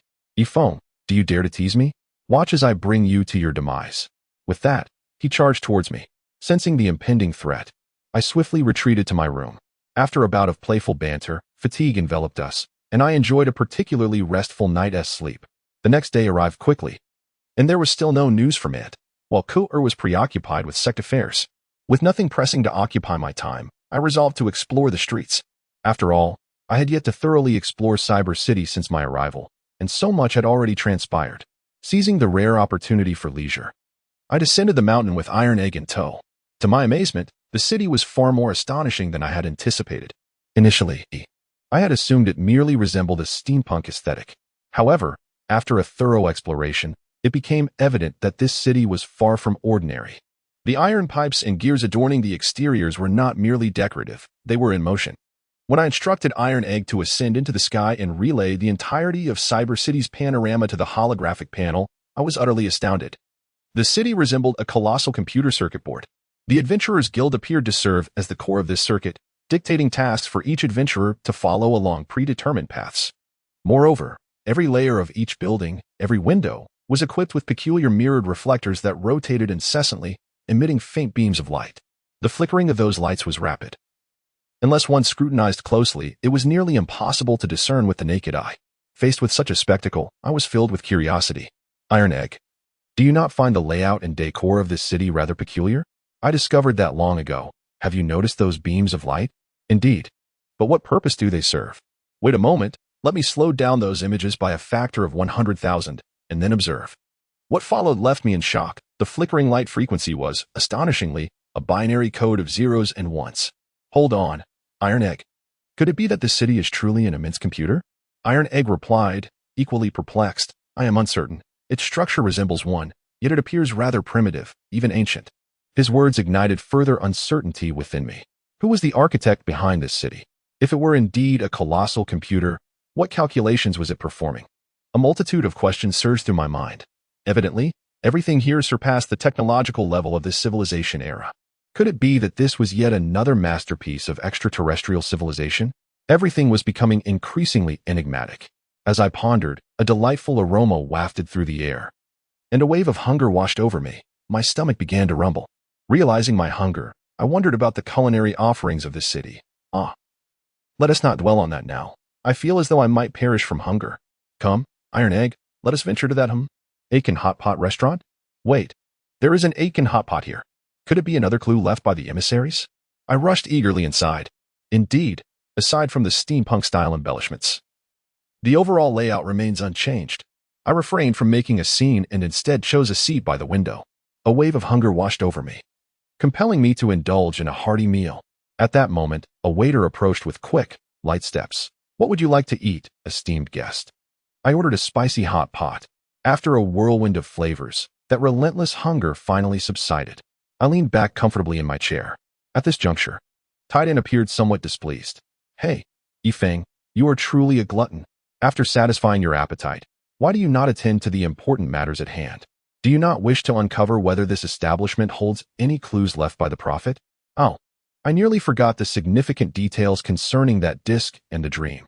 The one featuring a girl with dual-colored wings, strikingly resembling Taidan in his armed form. Perhaps here lies the answer, or at the very least, some clues. Chapter 127. The unidentified remains in the hot pot restaurant. With this thought, I promptly summoned the owner of the hot pot restaurant. The owner gazed at me in bewilderment. Esteemed guest, is there something about our service that displeases you? His inquiry left me momentarily taken aback. No, my good sir, take a better look at me.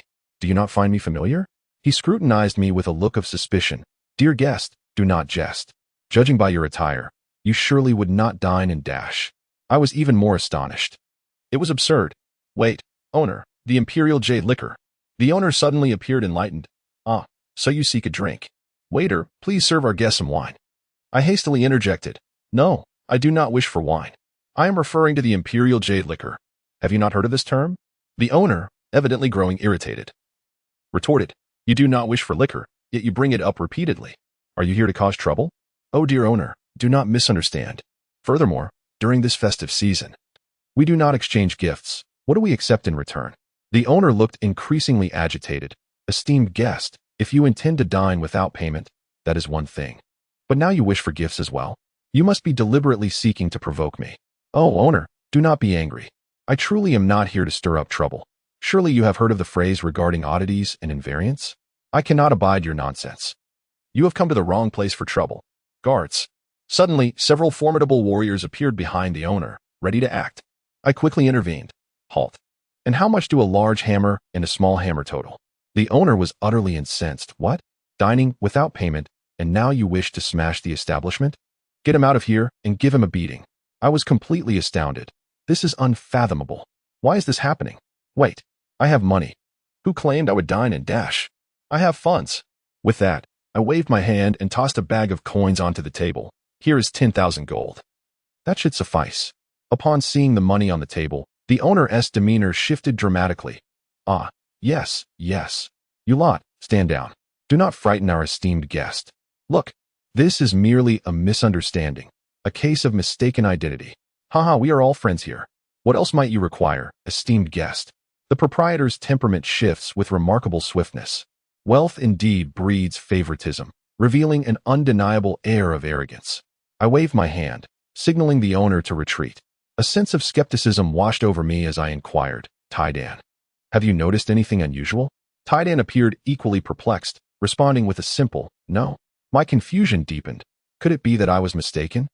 Was there truly no connection to the preacher, and was everything merely a series of coincidences?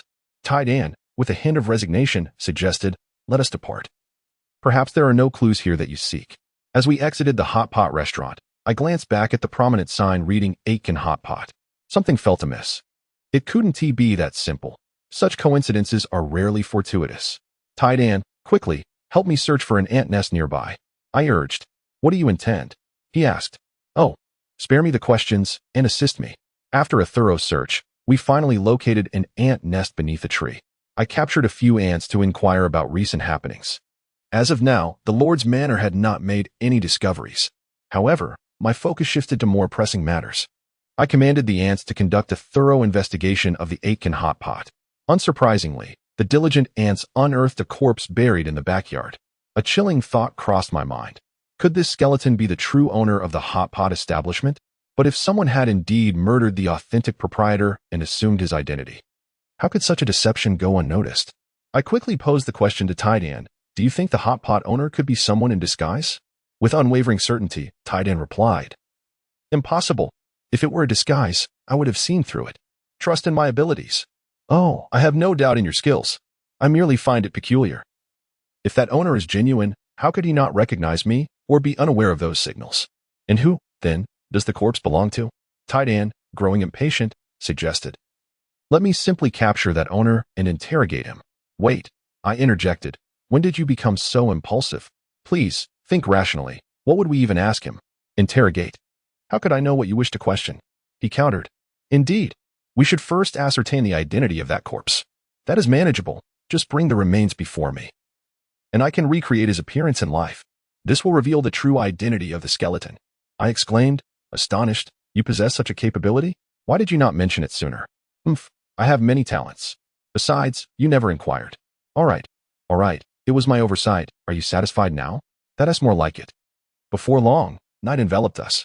Under the cover of darkness, Tidan and I stealthily approached the hot pot restaurant's rear yard. A gathering of ants awaited my arrival at the site of the burial. After a brief communication with them, they gradually dispersed. I turned to Tidan and instructed. Cover this area. I do not wish for the hot pot staff to overhear us. With that, I seized a hoe and began to dig, only to discover that the remains were buried quite deeply. After a considerable effort, I had yet to uncover even a single hair. A wave of fatigue washed over me, igniting a sense of urgency within. TDN, could you refrain from merely observing? Transform and assist me in excavating. Why effing? Whom do you look down upon? Such a trivial matter, and you expect me to transform? Hey, can you not deliver such sarcastic remarks? I'm utterly exhausted. TDN wore an expression of disdain. Why effing? Step aside. With that, TDN soared above the buried skeleton, and a beam of soft light illuminated the area. Almost immediately, the ground began to tremble, and the skeleton emerged from the earth as if of its own volition. Realization struck me. I had almost forgotten TDN possessed the ability to manipulate spatial forces. Yet, I still felt a tinge of annoyance. TDN. With such capability, why did you not act sooner? Were you deliberately allowing me to embarrass myself? Indeed. I am not as petty as you think. You are well aware of my abilities. Had you not mentioned it, I would have assumed you required no assistance. All right. It seems I am at fault again. TDN, come here. I have something significant to discuss. TDN approached with a look of skepticism. What is it? With a resounding clang, I playfully struck her rounded exterior. Surprisingly, that TDN was quite resilient. She suffered no harm, but my hand was left aching. Yet, TDN was not one to let it go, playfully charging at me. You dare to ambush me? Witness my wrath. Thus, we engaged in a lively bout. As fatigue settled in once more, I gasped for breath. All right, TDN, enough of the antics. Do you not wish to uncover the true nature of this skeleton? I cannot be bothered with your games. Why effing? Step aside and do not hinder my scanning. I promptly cleared the way. TDN proceeded to scan the skeleton. Soon, the appearance of the skeleton was projected in a holographic image. Then, like a 3D printer, TDN rapidly rendered the muscles, blood vessels, internal organs, and skin of the skeleton. In an instant, a complete holographic representation of a human form materialized before us. This spectacle left me utterly astounded, but upon closer inspection of the image, my astonishment deepened, for it bore an uncanny resemblance to the proprietor of the hot pot restaurant. Zhing, I felt a surge of excitement. Indeed, this was the true owner of the hot pot establishment, and the current one must surely be an imposter. But wait, TDN had claimed it was impossible to impersonate. Could they be twins? Just as my mind was racing with questions, TDN suddenly exclaimed, Why effing? Quickly look. It appears there is something within the clothing of the skeleton. Startled, I examined the skeleton closely and discovered a small green orb with a peculiar design nestled beside the ribs. As I extracted it, TDN gasped in shock. How could this be possible? Confused, I inquired, TDN, what is it? Do you know what this orb is? Do you recall the skeleton we found aboard the Zerg spaceship? Are you referring to the one with the lattice-like ribs? Indeed, it is that very object. At that time, I discovered a crimson sphere within. Remarkably, the exterior of this entity bears an uncanny resemblance to that sphere. I found myself in a state of confusion. What do you mean? Could it be that this contains the deactivated stellar devourer vaccine as well? That seems improbable. for the material composition within is entirely distinct. My perplexity only deepened. What could this truly be? Might it be a clue left by the prophet? That is a possibility. However, I remain uncertain about the significance of this sphere. For now, I shall secure it. Just then, a beam of red light shot forth, accompanied by a resounding explosion, shattering our protective barrier. The individual responsible was none other than the current proprietor of the hot pot restaurant. I initially wondered who it could be, only to realize it was the esteemed patron from earlier in the day. What brings you to my backyard at this late hour? Faced with this, I ceased to feign ignorance and shouted, "Humph, you are not the real owner of this establishment, are you?" The proprietor appeared taken aback. "Oh, on what grounds do you assert that I am not the owner? I have operated this establishment in Cyber City for decades, and nearly everyone knows me. You claim I am not the owner? Humph, cease your charade. We have already located the true owner. It is this very skeleton." "Ha ha, humph. You dare to assert that based solely on a skeleton? Be cautious, or I shall accuse you of defamation." "Very well, still attempting to deceive me, are you? Iron Egg, replay the footage from just now." The ensuing scene left the hot pot restaurant owner utterly astonished. "What? How could you possess such technology? Are you not of this earth?" His words shocked me. Could I have erred once more? Are they not twins, but rather impostors from another world? No, that cannot be. Why would Iron Egg fail to discern this? A wave of anxiety washed over me. What do you mean by that? Just who are you? Ha ha ha, young man. Cease your pretense. I simply wish to live peacefully here. Why can you not allow me to be? No, your words are flawed. What do you mean we cannot let you go? You were the one who committed murder first. Humph, spare me your ramblings. Are you not seeking the true owner? Indeed. That skeleton is he. Now that you have uncovered him, I shall send you to the netherworld to find him. With that, another beam of red light surged towards me, and I had no time to react. With a thunderous crash, my multi-layered shield shattered instantly, and the red light pierced through my shoulder. This was entirely unforeseen. An intense wave of pain surged through me, nearly causing me to lose consciousness, leaving me utterly weakened and collapsing to the ground. Iron Egg, alarmed, exclaimed, "E-foam. Quickly authorize my combat mode." I strained to lift my body. Combat mode activated. Immediately, a brilliant white light erupted from Iron Egg, and in an instant, he transformed into a stunning woman with wings, brandishing the formidable gun of annihilation. Witnessing this spectacle filled me with an inexplicable sense of security. Yet, to my astonishment, the proprietor appeared even more astonished than when I first witnessed Iron Egg's transformation. He wore an expression of incredulity. "Lucia, how could you be here? You were not supposed to." "No, you are not Lucia." "Who, then, are you?" Iron Egg, with a face full of rage, exclaimed, "What are you, Lucia and Machia? How dare you harm my esteemed self? I shall see you dead." With that, he raised the Oblivion gun and aimed it at the boss. Seeing this, I quickly propped myself up, eager to intervene. "Iron Egg, stop. Leave him alive." However, I was too late. The light of Oblivion swiftly reduced the boss to nothingness. A wave of frustration washed over me as the pain intensified, causing me to collapse heavily onto the ground. "Ah, Iron Egg, you fool. You cannot kill him." Iron Egg looked taken aback, approaching to touch my forehead. "You're not running a fever, are you? Oh no. Could it be that you've been rendered foolish by that man? He has injured you so severely, yet you still protect him. Ah, it's not as you think." I retorted. "What do you mean? Are you blaming me for stealing your thunder? E-foam, when did you become so petty?" I grew anxious. "No, that's not it. Can you please listen to me?" My agitation triggered another wave of sharp pain from my wound, causing me to break into a sweat and roll on the ground. At that moment, Iron Egg expressed his concern. "Stop talking and moving. Lie still. I shall help you heal." Just as he approached to assist me, my bracelet underwent a transformation. A stream of golden liquid crept up my arm, halting at the site of my injury. A warm sensation enveloped me, bringing immense comfort. I was astonished. "Hey, Iron Egg, what is happening? I believe I won't need to assist you in healing. Those nanomachines are doing the job." It struck me then, the golden stone I had fused within the insect nest. Oh, so that's it. I thought it merely upgraded my bracelet. Not that it had healing capabilities. Their abilities extend beyond that. However, it seems you two have yet to fully adapt to one another and cannot synchronize completely. Synchronize? That term sounds familiar, I mused. Are you referring to the synchronization rate? Yes, indeed. The higher the synchronization, the more compatible you become. If it reaches 100, it could feel like an integral part of your own body. Suddenly, a thought crossed my mind. Hey, Iron Egg, I remember we can synchronize, can't we? Should we give it a try? Chapter 129. The devouring star body Iron Egg appeared somewhat flustered. Try? Nonsense. Who would want to synchronize with you? Unbeknownst to me, my injury had already healed. Eagerly, I pressed, come on. Shall we give it a go? Our synchronization rate is 100. Aren't you even a little curious about what it would be like? With that, I leapt toward Iron Egg with a mischievous grin. Iron Egg promptly kicked me away. Get lost. I have no desire to synchronize with a smelly man like you. I landed heavily on the ground, the impact causing me considerable pain, nearly taking my breath away.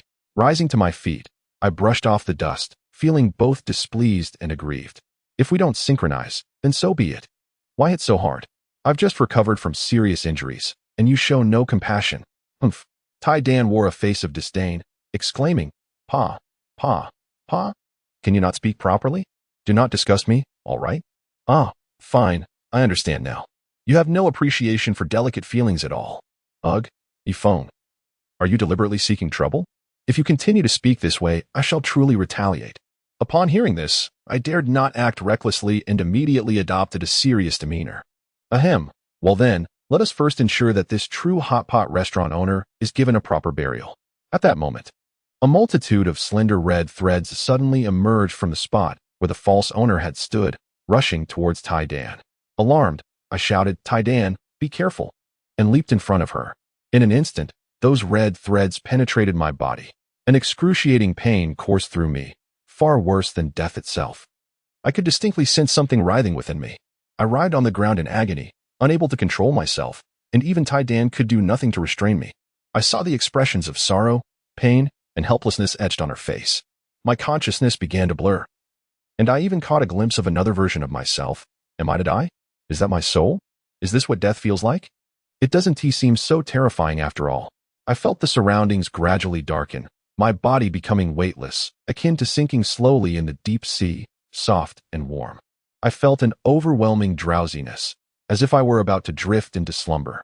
Just then, I heard a voice, a long, lingering call. Iphone, Iphone, wake up. You cannot die yet. This voice felt both familiar and alien. Who is it? Who is calling my name? The voice did not respond, merely repeating my name over and over. I grew increasingly agitated. Who is it? What is happening to me? Where am I? I struggled to swim upwards. But soon I lost all strength, my body beginning to sink once more. At that moment, a golden stone appeared before me, like a life-saving straw. With my last ounce of energy, I grasped the golden stone tightly.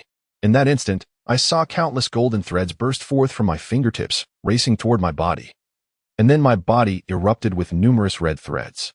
They collided, and the previously pitch-black surroundings were instantly enveloped in crimson light, no longer shrouded in darkness. I perceived a figure, both strange and familiar, while that long voice continued to call out to me. I swam desperately towards the silhouette, but no matter how hard I tried, I could not draw closer, as if I were frozen in place. Just then, amidst the crimson light, strands of golden threads began to appear, increasing in number until they transformed into a brilliant gold. In that fleeting moment, countless golden threads converged upon me. I felt no fear, but rather a sense of tranquility. As they lifted me, gaining speed, and that blurred figure became clearer. I finally recognized her. It was Tai Dan. I jolted awake and embraced her tightly. Tai Dan. What just happened? I felt as though I were dying. Did you save me? Yifeng, what splendid news. It is truly a relief to see you unharmed. To my astonishment, Tai Dan did not push me away this time. In fact, it felt almost surreal. A sudden chill enveloped me, prompting me to realize I was entirely drenched in sweat. That fleeting coolness jolted me back to reality, and I quickly released Tai Dan, gazing at her in bewilderment. Are you truly Tai Dan? You aren't an imposter, are you? Tai Dan appeared slightly irked as she pushed me away. You are the one who has been impersonated. Since you're not dead, stop clinging to me, or I might just slap you. Haha, this is indeed the Tai Dan I know. Thank you so much. You cannot fathom how I genuinely thought I was on the brink of death. Let me embrace you once more. Embrace? I am not that capable. What you possess is not my power. It is your nanorobots. I gazed at the bracelet in astonishment. They seemed to have transformed, and I could even sense their formidable strength. Could it be that the golden threads I witnessed in the darkness were indeed them? My mind was filled with questions. What on earth is happening? Tai Dan looked equally perplexed. I'm not entirely sure either. All I know is those nanomachines saved you. And you have indeed been impersonated. What? I exclaimed in shock, only to notice a figure beside me, bound by restraints, who bore an uncanny resemblance to myself. I could not help but shout at him. What are you? What is going on? He seemed to be in immense pain and disbelief. What have you done? How is this possible? My essence is finished. How could you kill me? I was utterly bewildered. I killed you? But you are still alive. He looked horrified. No, wait. It's the antibodies. You possess antibodies? What are you? How can you have antibodies? It is impossible for anyone to have antibodies against our Star Eater. A painful scream erupted from the doppelganger, who began to disintegrate into ash. Wait a moment. He just mentioned the Star Eater. A realization struck me. Taidan. Did he not just mention the Star Eater? I recall you mentioning an inactivated Star Eater vaccine in the insect's nest, correct? Taidan's eyes widened in understanding. Indeed. No wonder those nanomachines could save you. It appears they have acquired antibodies against the Star Eater. So, are these entities transformed from the Star Eater? Are they bacteria or viruses? Intelligent bacteria or viruses? Taidan, is this truly possible? Taidan also looked baffled. I have no idea. It is something even I cannot comprehend. However, there is no doubt they possess intelligence. Wait, could it be that the Lord of Benet City has also transformed into one of those beings? Chapter 130. A different dream. Taidan pondered for a moment. I do not know. Has there been any discovery on the ant side? There has been nothing of value. Taidan appeared somewhat disappointed. All right, Yifeng, let us quickly bury that skeleton. I am exhausted. As I prepared to bury the earth, a thought suddenly struck me. And I hastily said to Taidan, quickly, create a spatial shield. Taidan looked at me in confusion. All right, Yifeng, what do you intend to do now? I pondered. You mentioned that Benet has been sending people to keep an eye on me. Could it be in search of that key? Perhaps, he replied, but what of it? Do you have a new idea? I shook my head. It's not a new idea. We can fabricate a false key to deceive them. Taidan contemplated for a moment.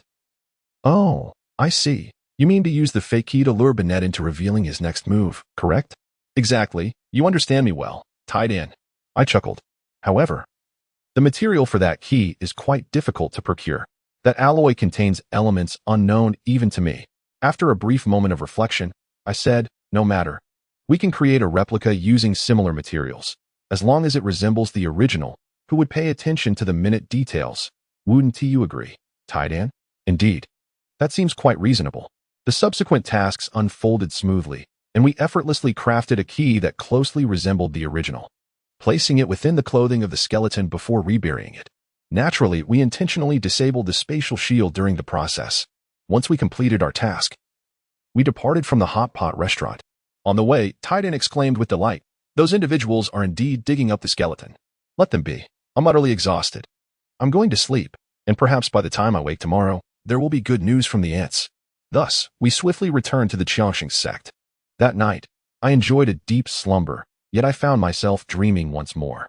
The setting remained unchanged. The same woman appeared, but the red threads within the black hole had multiplied.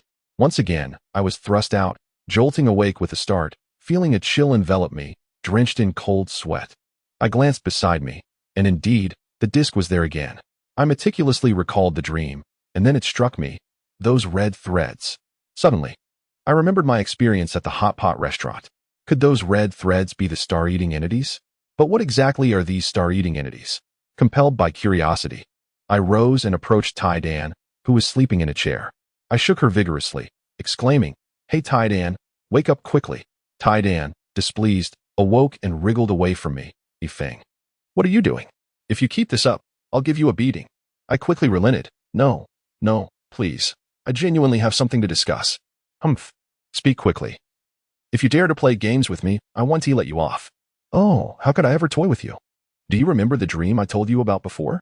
Yes, you've mentioned it countless times. What is different this time? I had the dream again. Look. It's the same disc. I pointed towards the disc. At this point, Taidan seemed unfazed. Yes, I know. Hasn't the disc always looked like this? What is so surprising about it? I'm still not fully awake. Let me be. Don't disturb my sleep. Oh, don't sleep just yet. That is not it. The dream has changed again. Taidan appeared weary. Oh, what is different this time? The crimson threads have multiplied. Oh, how they have increased. Can I finally rest my weary head? But wait, might those threads I dreamed of be the devouring entities? At this moment, Iron Egg seemed intrigued. Are you suggesting that the red threads within black holes are indeed those entities? Yes, yes. Do you think they might also be devouring entities? Iron Egg appeared somewhat perplexed by my inquiry. Could it be that these entities are intelligent beings born within black holes? That is truly hard to ascertain. And what about that enormous hand? Could such a thing truly exist within a black hole?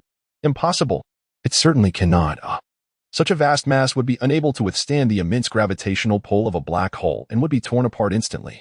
Yet, the existence of devouring entities within black holes is indeed questionable. I found myself somewhat bewildered. What do you mean by that? Do you recall the devouring entities we observed at the hot pot restaurant? They resembled slender red threads, did they not? Yes, indeed. What of it? They merely appear as fine threads, but each thread is composed of countless minuscule particles. Their transformations are so subtle that even I fail to discern their nature, indicating that their individual particles have become so diminutive that they elude even my keen perception. Such tiny particles could easily disregard the overwhelming gravitational field of a black hole. Although I found it somewhat difficult to comprehend, it must imply something rather impressive. Suddenly, a chilling thought struck me. Iron Egg, you don't happen to have a twin, do you? Iron Egg seemed caught off guard by my question. Huh? What do you mean by that? Is one sufficient, or do you desire two? I see you're feeling particularly mischievous, aren't you? Upon saying this, Iron Egg prepared to retaliate. I quickly dodged. Iron Egg, what are you doing? Why are you so irritable lately? Can you please listen to me? Iron Egg looked aggrieved. Am I the one with the temper? You ungrateful being. When there is a matter at hand, you seek my help, but when all is well, you claim I'm temperamental. Do you truly harbor disdain for me? Humph. Oh dear, why have we strayed into this territory again? I do not. How could I ever disdain you? You are a splendid companion, my ever-reliable friend. Is that not sufficient? Humph, that is more like it. Now, what exactly were you pondering? What was I about to say? Oh, right. Do you truly have no twin? None. I am the one and only. That raises some questions. Do you recall the woman I described from my dreams? Aside from the difference in wing color, she looked exactly like you in your armed mode. Could she possibly be a replication of you by the devouring entities? Upon hearing my words, Iron Egg contemplated. That is indeed difficult to determine. However, replicating me is no simple feat. Even if they could, it would surely be only a superficial imitation. I am no ordinary mechanical entity. Indeed, that holds true. But what if you were genuinely replicated? Oh, why are you so concerned? Besides, those devouring entities have not laid a finger on me. You are correct. Yet it is even more peculiar that she resembles you so closely, bound by immense iron chains. Oh, come now, it was merely a dream. It isn't real. Why are you so anxious? However, that dream felt astonishingly vivid. Titan expressed his impatience. Oh, come on, it's not even dawn yet. Aren't you tired? Hurry up and go to sleep. I felt somewhat helpless. All right then. I returned to my bed, unable to fall asleep for a long time. My mind filled with an array of questions. Eventually, I drifted into a deep slumber. However, when I awoke again, I was nearly terrified by the scene before me. Chapter 131. The sealed key in my dreams. I suddenly sensed something unusual and instantly woke up, only to find my bed covered in a dense swarm of black dots. Before I could comprehend the situation, I screamed in fright and scrambled over to Tai Dan's side. Tai Dan, wake up. This is terrifying. Tai Dan was startled awake, looking at me with a dazed expression. What now? Quick, look at what's on the bed. It's so frightening. He floated over to inspect and then turned back to me, staring as if I were a fool. What are you afraid of? He foamed. It's just a bunch of ants. When did you become so timid? With a face full of skepticism, I cautiously approached, and indeed, it was a swarm of ants. I let out a relieved sigh. At that moment, Tai Dan disdainfully remarked, Hey, stop dawdling. It seems they have something to convey to you. Seeing this, I gently placed the leading ant on my hand. What followed astonished me. The ant began to communicate, revealing its discoveries within the Lord's mansion. And the ants on the bed displayed the scenes like a holographic projection. This revelation left me in shock. It appeared that the queen ant I had rescued in the underground city had guided these small ants toward a path of civilization. A wave of relief washed over me. I was grateful I had tamed the queen ant. Had such a civilization become our enemy, it would have been nearly impossible to defend against. However, more explosive than this was the information relayed by the ants. It turned out that Benet, after acquiring a fake key, had traversed through secret passages of the Lord's mansion to a deeply buried place surrounded by a barrier. Benet effortlessly passed through the barrier and arrived at a massive door, emblazoned with a large seal character. The door exuded a strong sense of technology, albeit appearing somewhat antiquated, covered in rust, suggesting it had endured the test of time.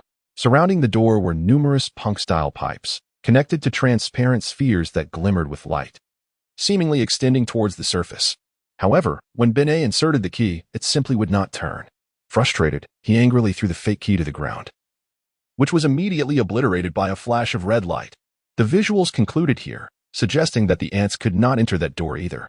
Yet, from these images, I was convinced that Benet was indeed a manifestation of the Devourer, for that action mirrored exactly what the hot pot restaurant owner had done previously.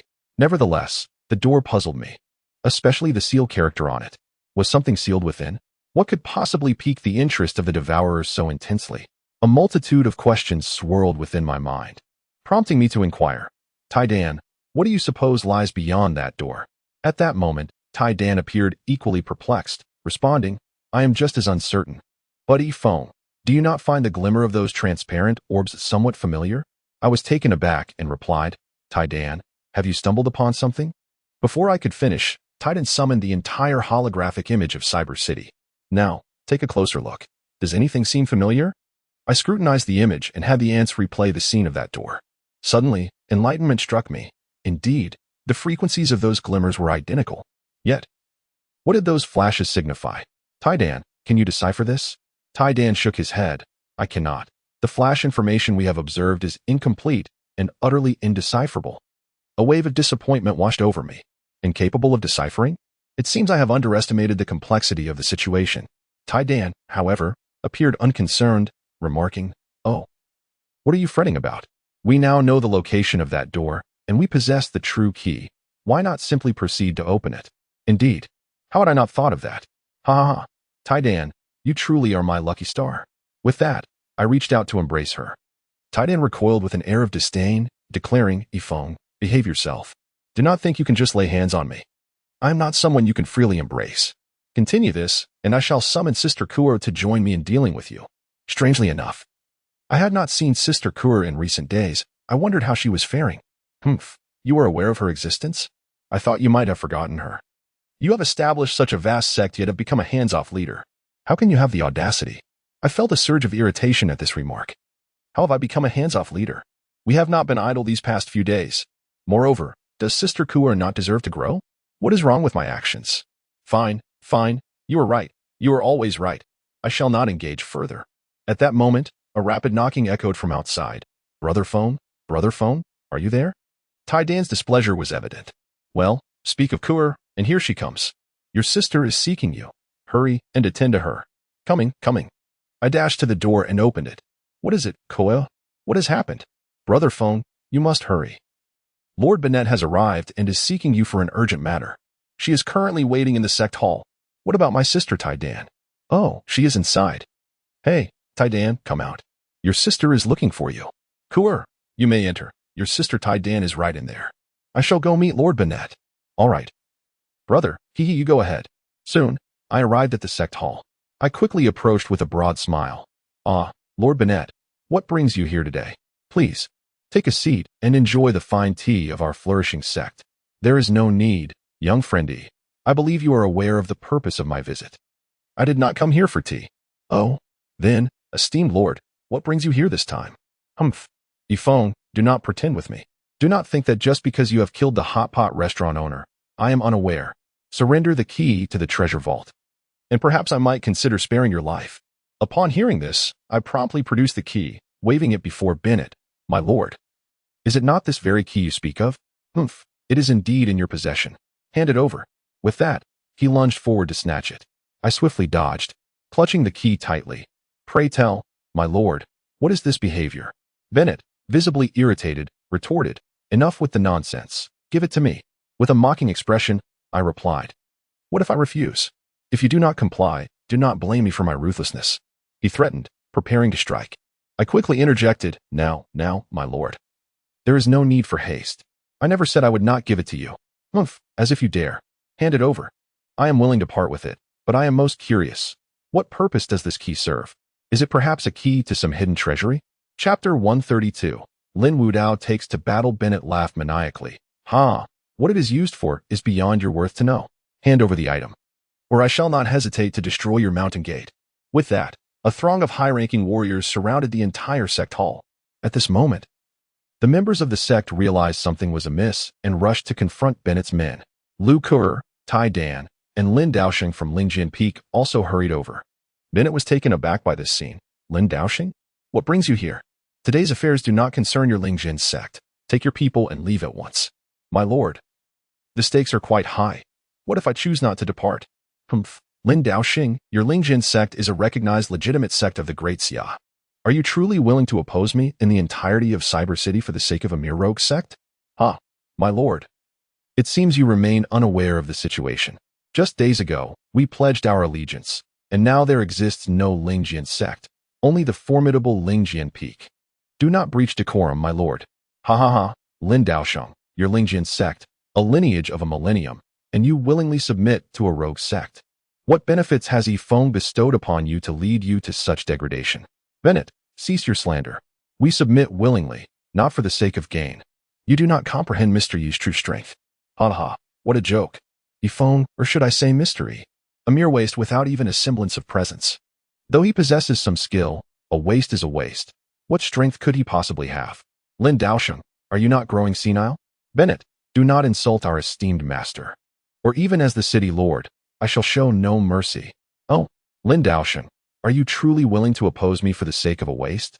And if so, ha ha ha, very well. Today I shall deal with you first, then annihilate this mountain gate. My men, do not let a single one escape. Lin Daoxing, attack."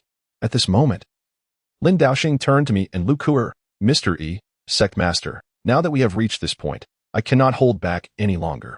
Lin Daoxing, let us strike fiercely. Just attack without concern for anything else." Lu Kuer chimed in, "Yes, let our sect leaders strike him fiercely. If we cannot win, do not force it. I still stand with Brother Feng." Hearing Lu Kuer's words filled my heart with immense joy. It seemed that my younger sister had matured significantly, now adept at winning hearts. At that moment, Lin Daoxing was also quite moved, declaring, "Thank you, sect master. Thank you, Mr. E. I shall not let you down." However, Beini regarded them with a mocking expression, laughing heartily. "Ha! You, an old man from a third-rate sect, a useless relic, and a mere girl. What gives you the audacity to oppose this city lord? Is it that so-called Jingru? How ludicrous!" Lin Daoxing's anger flared. "Bennett, you may insult me as you wish, but you must never belittle my sect's master or our esteemed leader. Today, even if it costs me my life, I will not spare you. Prepare to meet your end. Bennett, draw your sword." In an instant, the air turned frigid, and the ice dragon's presence emerged. Unfazed, Beini declared, "Indeed, a fine sword. However, it pales in comparison to what the city lord wields. Crimson Star Sword, appear." The atmosphere crackled with energy, and a crimson hue enveloped the surroundings, with eerie red threads swirling around the sword. In the next moment, the two formidable energies clashed, unleashing a tempestuous gale as the space around them seemed to tear apart, revealing stark contrasts of white and red. With a mighty shout, Beini unleashed a torrent of red threads, instantly ensnaring the Crimson Star Sword and striking towards Lin Daoxing. Lin Daoxing, undeterred, raised the Ice Dragon Frost Sword high, condensing an endless stream of Frosty Sword energy, executing the Ice Dragon Frost Slash. The two sword energies collided, transforming the entire realm into a battlefield of sword chi, with countless ice dragons and red threads intertwining in fierce combat. The space twisted with the intertwining of the white and red sword energies, resembling an apocalyptic scene. The onlookers were pushed back by the residual force, but thankfully, Lu Kuer and I were shielded, remaining unscathed. Yet, I was truly astonished by Beini's technique. The star-devouring body was indeed remarkable, exhibiting such extraordinary combat prowess. As the battle intensified, most spectators had retreated beyond the mountain gate due to the residual shockwaves. Fortunately, our capsule houses were sturdy enough. A lesser sect would have likely been reduced to rubble. Lin Daoxing appeared somewhat strained. "I never expected the city lord to possess such strength. I have been woefully uninformed." Beini replied, "Old fool, you are not too shabby yourself. You barely qualify to contend with me. Once I am done with you, I shall deal with Yifeng and that little girl." Lin Daoxing regarded Beini with disdain, retorting, "Ha, Beini, do not boast. Mere words are insufficient. Then let us see if you can withstand this." The furious sword and tint, laced with crimson threads, began to brew Beini's second strike. A terrifying aura of swordsmanship enveloped Lin Daoxing, forming a crimson tempest. The entire area of the powerful sect was shrouded in this overwhelming presence. Lin Daoxing was taken aback, exclaiming, "You have comprehended the momentum of heaven and earth? How is this possible? Has your martial prowess reached the divine tier?" At this moment, Lin Daoxing felt an unprecedented sense of crisis, his expression a vivid portrayal of terror, as if he were on the brink of losing his life at any moment. He bellowed, "Dragon of the Wild Sword, awaken! Extreme Ice Slash of the Wild Dragon." In an instant, the icy dragon's momentum converged and coalesced into a colossal frost dragon. Surging towards the crimson tempest, the world around him lost its color, and a deafening dragon's roar reverberated through the air. Countless crimson threads within the storm ensnared the mighty dragon, twisting and tearing at it. The dragon struggled valiantly, its powerful breath clashing against the storm. A tremendous explosion echoed, shattering the storm and sending debris flying in all directions. The heavy clouds high above were instantaneously annihilated into nothingness. The residual shockwave swept through the once lush forested peaks, leaving them barren, save for the sect structures still standing atop the mountains. Witnessing this scene nearly drove me to bloodshed in my fury. That was the most picturesque summit of our sect, now laid bare. I couldn't help but shout, "Lin Daoxing, are you capable or not? If you're not, step aside and watch me deal with him. Look what he has done to my sect." At this moment, Benet laughed maniacally. "Ha ha ha. Yifeng, you still place hope in this old dog? He is willing to expend his life force, but that technique is indeed formidable. If it were to hit me, it might indeed cause harm. However, this old fellow should be running out of steam." Hearing Benet's words, I was struck with alarm. In my previous rage, I had neglected Lin Daoxing's condition. Chapter 133. Benet's intentions. Lin Daoxing, pale in complexion, yet still bracing himself, declared, "Benet, I can still fight." Benet appeared somewhat astonished. "Even in such a state, you refuse to concede?" "Concede? Ha ha ha. I have roamed the martial world for decades. Even if I die today, I shall drag you down with me." With those words, Lin Daoxing's aura surged dramatically. Benet was greatly shocked. "Lin Daoxing, you are a master of your generation. How can you self-destruct for a worthless wretch devoid of any presence and a mere girl? Are you not afraid of being ridiculed by the world?" "Ha ha. I fear not even death. Do you think I care for the scorn of others? Come, let us descend to hell together, Benet." With that, Lin Daoxing prepared to self-destruct. Seeing this, I rushed forward to intervene. "Lin Daoxing, stop. It is not worth it for someone like him." Lu Kuer echoed, "Yes, Lin Daoxing, return. It is truly not worth it for that hypocrite. You have done your utmost. Return and rest. Leave the rest to me and Brother Feng." I brought Lin Daoxing to Tai Dan's side. "Tai Dan, please assist in treating this man." "All right, leave it to me." I turned and bellowed, "Benet, do you dare harm my people? Do you wish for death? Ha ha ha, even Lin Daoxing is no match for me. You, a mere wretch without any presence. What can your strong defenses do against me? Indeed, can I now contend with the Star Eater?" The near-death experience at the hot pot restaurant remains vividly etched in my memory. I began to descend into self-doubt. Bennett grew increasingly arrogant, exclaiming, "Ha ha ha, are you afraid? If so, hand over the treasure key obediently, and I, the lord of this city, might consider sparing your life." At that moment, I felt an unusual sensation from my bracelet. Astonished, I raised my hand to find the bracelet quivering. It was the nanobots. I wondered aloud, "Lilith, are you frightened?" The nanobots swiftly assembled on my hand, forming the character for battle. "Do you mean to challenge me?" Just then, they seemed to comprehend my thoughts and transformed into 3 battle characters. Iron Egg shouted at me, "Yifeng, what are you hesitating for? Have you forgotten that Lilith's nanobots possess antibodies?" "Indeed, how could I overlook that?" "All right, little ones, this battle depends on you." Then its voice echoed again, "Yifeng, why are you dawdling? If you're scared, just hand over the items and don't waste my time." Taking a deep breath, I replied, "Scared? I would never fear you. Soon, you'll regret coming here." "Ha ha ha, such arrogance. You, a mere waste without any presence, shall see what gives you such courage. Yifeng, reveal your weapon." "Humph, as you wish." With that, I bellowed, "Blade, come." The black blade materialized in my hand. Bennett, witnessing this, gasped in astonishment, concealed aura, yet brimming with malice. Even I cannot discern its grade. Truly a fine weapon. "Is this your trump card?" "Trump card? Huh, if this counts. Then mine is as vast as the starry sea." "Humph, such audacity. Today, I shall put your skills to the test. Yifeng, I shall give you one last chance. Or you may indeed face death. Why do you babble so much? If you want to fight, Then let us get on with it. I am quite busy. Very well. If you are eager to meet your demise, I shall oblige. With that, his aura surged dramatically, and crimson threads swirled like specters. In an instant, a red shadow struck towards me like lightning. In the blink of an eye, I brandished the black blade to meet the attack. With a resounding clang, my multiple protective shields shattered, and I was sent flying. I hastily adjusted my posture and managed to steady myself, though the immense shock left my right hand trembling. Seeing this, I immediately gripped the quaking black blade with my left hand. However, Bennett had already noticed. Ha ha ha, I thought you had some skill. But it appears you are nothing but useless. You couldn't withstand even a single blow. Yifeng, if you wish to live, hand over the items. Panic set in as I whispered to the bracelet, Hey, what's going on? Can you little ones handle this? My words seemed to incite them. As golden threads suddenly surged from the bracelet, they intertwined around the black blade, illuminating the surroundings with a brilliant golden light. Seeing this, my confidence soared. Bennett, prepare yourself. Soon, you shall kneel and call me grandfather. Ha ha ha, how audacious of you, a mere wretch, to speak so arrogantly. Has your mind been shattered by my blows? It seems you've merely acquired a few golden threads. I am eager to witness your progress. With that, you lunged at me. In an instant, golden and crimson threads intertwined, and amidst the flickering lights, an overwhelming force surged through the surroundings, sending my black blade flying. Just as swiftly, I evaded and summoned a large Gatling gun, unleashing a barrage upon Bennett. With a staggering 3,600 revolutions per minute, it was truly formidable, transforming Bennett into a sieve.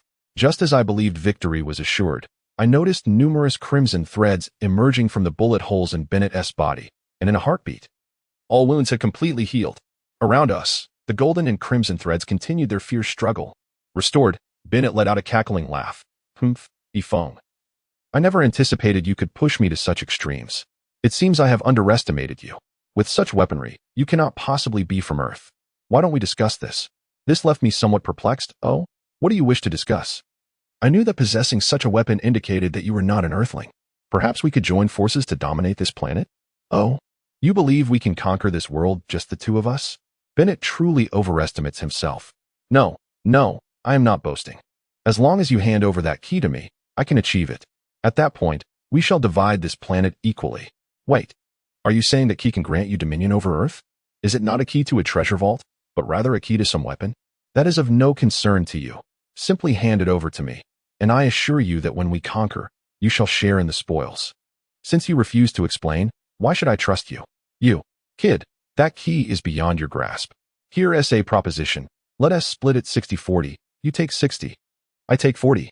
Ha ha ha, it appears that key is indeed of great significance. However, I have never been one to share. I either find it unworthy or claim it all for myself. Yifeng, do not be so greedy. Even with your many cards, you cannot contend with me. You have no understanding of true terror. Chapter 134. Synchronization with Lilith. I was somewhat bewildered. Oh? True terror? What do you mean? Ha ha ha, Yifeng. How much do you know of the universe? No matter how formidable we become, we are but dust before them. I grew even more curious. Them? Who are you referring to? Ha ha ha, they are the primordials, the true gods of the universe. Primordials? Gods? Nonsense. I must inform you that I am an atheist. Spare me your meaningless prattle and tell me what that key is truly for. Humph, Yifeng, you are not worthy to know. If you are wise, hand it over to me, and I promise not to trouble you. Perhaps in the future, I may even speak favorably on your behalf before them. Oh dear, you are truly an adept at painting grand illusions. Alas, I am not swayed by your tricks. So, is there no room for negotiation then? A discussion is not out of the question, provided you divulge the purpose of this key. Perhaps then I might entertain the idea of a meaningful conversation with you. Bennett appeared exceedingly displeased, scoffing, how naive. Even if I were to reveal it to you, you would be incapable of grasping it. My patience waned, and I retorted. Then what is there to discuss? If you have any sense, you will vacate promptly. If not, you may meet your demise. Ha, you think you can end my life? Not a chance. Today, I shall demonstrate my true prowess. With that, Bennett unleashed a thunderous roar, his aura surging dramatically. A torrent of red threads erupted from his being, enveloping the sky. These crimson strands surged relentlessly towards me. In the blink of an eye, my golden threads swiftly retracted, coiling around me, multiplying in number. With an intense flash of golden light, these threads tightened, transforming into a complete suit of golden armor upon my form. In an instant, the red threads collided with me, their formidable force overwhelming. I lost my footing and fell to the ground. Fortunately, the golden armor shielded me from harm, yet the red threads continued their relentless assault.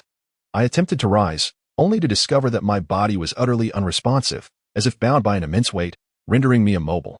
Panic surged within me, questioning how this could be, as I felt no injury. Hey, Iron Egg, what is happening to me? Hurry and assist me. I seem unable to move. Iron Egg cast a fleeting glance my way, exuding indifference. I cannot aid you. You must rely on yourself. I was taken aback. What? Iron Egg, my steadfast companion. Surely you cannot abandon me in this perilous moment. If you do not intervene, I may very well perish. Enough. You will not die, Iron Egg retorted. Are you not aware that with Lilith's minions present, you have nothing to fear? Yet I insisted, but I truly cannot move. That is expected. You merged without synchronizing with Lilith, so it is no wonder you are immobile. What? Synchronization? How is that achieved? How should I know? Recall how you synchronized with me previously. That was facilitated by synchronization equipment. Now, devoid of any tools, how am I to manage? Iron Egg's irritation mounted. I speak of sensation. Do you comprehend? How can I assist you with such matters? Feeling helpless, I pleaded, you cannot remain idle. I sense that if this continues, I shall indeed perish. Do you not care, my steadfast companion? Please, help me. At the very least, keep those accursed red threads at bay. Fine, fine. Iron Egg relented, promptly casting a particle shield around me, repelling the red threads. He then conjured an energy-binding ring around Bennett. Hurry, Ephome. Find a way to synchronize with Lilith. I can only hold this for a short while. At this moment, Bennett stood astounded, exclaiming, who is it that dares to intervene on his behalf? Why do they hide in the shadows, too fearful to reveal themselves? Yifeng, you scoundrel, what have you done? Do not think you can confine me like this. Bennett struggled madly, the red threads instantly retracting and tearing at the binding ring. The binding ring visibly cracked. I paid no heed to it, instead closing my eyes to carefully recall the feeling of synchronization I once shared with Taidan. Gradually, my vision enveloped in darkness, when suddenly, a golden light flashed, and a synchronization bar appeared before me. It was a familiar sensation, the synchronization bar ascending slowly. At that moment, the binding ring shattered with a resounding crack, and Bennett rejoiced, exclaiming, Ha! You are too naive to think you can trap me. Yifeng, perish. Just as Bennett lunged towards me, a loud voice resounded. Armed mode activated. After a blinding flash of white light, Taidan transformed into a winged woman, standing protectively in front of me. Bennett, visibly astonished by the scene before her, exclaimed, Lucia? How could it be you? What are you doing here? Upon hearing this, Taidan was equally stunned. Why is that name mentioned again? Who are you referring to? Bennett appeared perplexed. No, you cannot be Lucia. Who are you? Could it be that you are like me? No, that's impossible. How can you resemble her so closely? Who are you? Taidan, increasingly bewildered, demanded. Who is this Lucia you speak of? Why do you all say I resemble her? You are indeed not her. So tell me. Who are you? Taidan seemed somewhat impatient. Who am I? I am your great aunt. Now, tell me, who is this Lucia? Humph. Since you are not her, why should I divulge anything to you? Taidan was clearly growing angry. If you refuse to speak, then you are of no further use. Prepare to die. With that, she raised the Oblivion Spear and delivered a blow to Bennett, the black light of Oblivion instantly reducing her to nothingness. Yet, the situation was far from simple. In an instant, a torrent of red threads surged forth. Taidan seemed to have anticipated this. So, it cannot be killed after all. She promptly activated a powerful multi-shield. However, to her surprise, the shield appeared ineffective, shattering under the assault of the red threads. Left with no choice, Taidan utilized her teleportation ability to evade repeatedly. But those red threads seemed capable of spatial teleportation as well, relentlessly pursuing her. Just as the final shield was on the verge of breaking, the synchronization progress bar between Lilith and me reached 100. In that moment, my limbs returned to me in an instant, and I sprang forth, positioning myself protectively before Taidan. Bennett, you monster, dare to lay a hand on my companion. I shall bring you to your end. With a swift motion, I unleashed a torrent of golden threads, akin to a barrage of intercepting missiles, charging towards the red threads. A powerful explosion erupted around us, causing the red threads to retreat in fear, reforming back into the original shape of Bennett. At that moment, Bennett, terrified, plummeted to the ground, struggling to rise. How is this possible? How could you possess the antibodies of our star-eating entity? Yifeng, what exactly are you? Chapter 135. The death of Bennett. At this moment, Bennett appeared utterly astonished. How is it possible? How could you possess antibodies against our star-eater? Yifeng, what exactly are you? Have you discovered the nest of insects? No, that cannot be. The antibodies of those creatures can only assimilate. They cannot annihilate us. Yifeng, what are you truly? I was taken aback. The nest of insects? How do you know about the nest? Are you in league with them? Humph. Do not dare to compare me with those wretched insects. It seems you have indeed discovered the nest. How is that possible? What about your antibodies? Why can they directly obliterate our essence? I too was bewildered. Bennett, have you been rendered senseless by my blows? What nonsense are you spouting? With that, I slowly approached Bennett. His face was a mask of terror. No, do not come closer. Please, do not. In such dire circumstances, how could I heed his pleas? I seized him by the throat and lifted him off the ground. What purpose does that key serve? Bah, Yifeng, you would do well to mind your own business. Some matters are beyond your comprehension. Do not think that your antibodies make you formidable. You have no idea what true horror is. Oh, so you still defy me even at death's door. I struck him forcefully across the face. The slap resonated sharply, and to my astonishment, a mark appeared on his cheek as if he had been scorched. Bennett, horrified, cried out, "Ah, you bastard! Yifeng, if you have the guts, kill me. You shall never uncover the secret of the key." I replied with a smirk. Humph, Bennett, do you truly believe I am unaware of the key's purpose? You are well aware of the door inscribed with the seal, are you not? Upon hearing my words, Bennett's expression shifted to one of disbelief. Impossible. How could you know? Ah, it is that false key, isn't it? Ha ha. Well done, Yifeng. It seems everything has been part of your scheme. How cunning you are. Cunning? Such a harsh accusation. Had you not dispatched someone to surveil me, would I have succeeded in outmaneuvering you? This is your own doing. Very well, I concede. Release me, and I shall duel you for another 300 rounds. I delivered another slap. What nonsense are you uttering? With your current state, you wish to fight me again? I suspect you are merely seeking to escape. Now, reveal what lies beyond that door. Ha ha, you insolent fool. Yifeng, if you have the capability, kill me. I am the appointed lord of this city by his majesty. Yet another slap followed. You have been pretending for too long. Do you genuinely believe yourself to be authentic? Do not think I am unaware that the corpse you instructed me to find is the true Lord Bennett. Bennett was aghast. How did you come to know? Impossible. Absolutely impossible. No one could uncover this. Yifeng, what are you? Ah, you are the one who is truly lost. I am a genuine human being. Speak. What lies within that door? I refuse to divulge. If you have the audacity, kill me. Do you think I dare not? I will kill you first. Then proceed to open that door. I will still know. Ha ha ha. Yifeng, I advise you not to open it, or you will surely regret it. Oh, how audacious of you to threaten me at the brink of death. Do you wish to seek your own demise? I will give you one last chance. Will you speak or not? With that, I struck him repeatedly, rendering him unrecognizable. Bennett was infuriated. You scoundrel. Yifeng, you worthless wretch. How dare you humiliate me like this? Even if I die today, I will take you down with me. With a thunderous roar, his body swelled, and I swiftly retreated.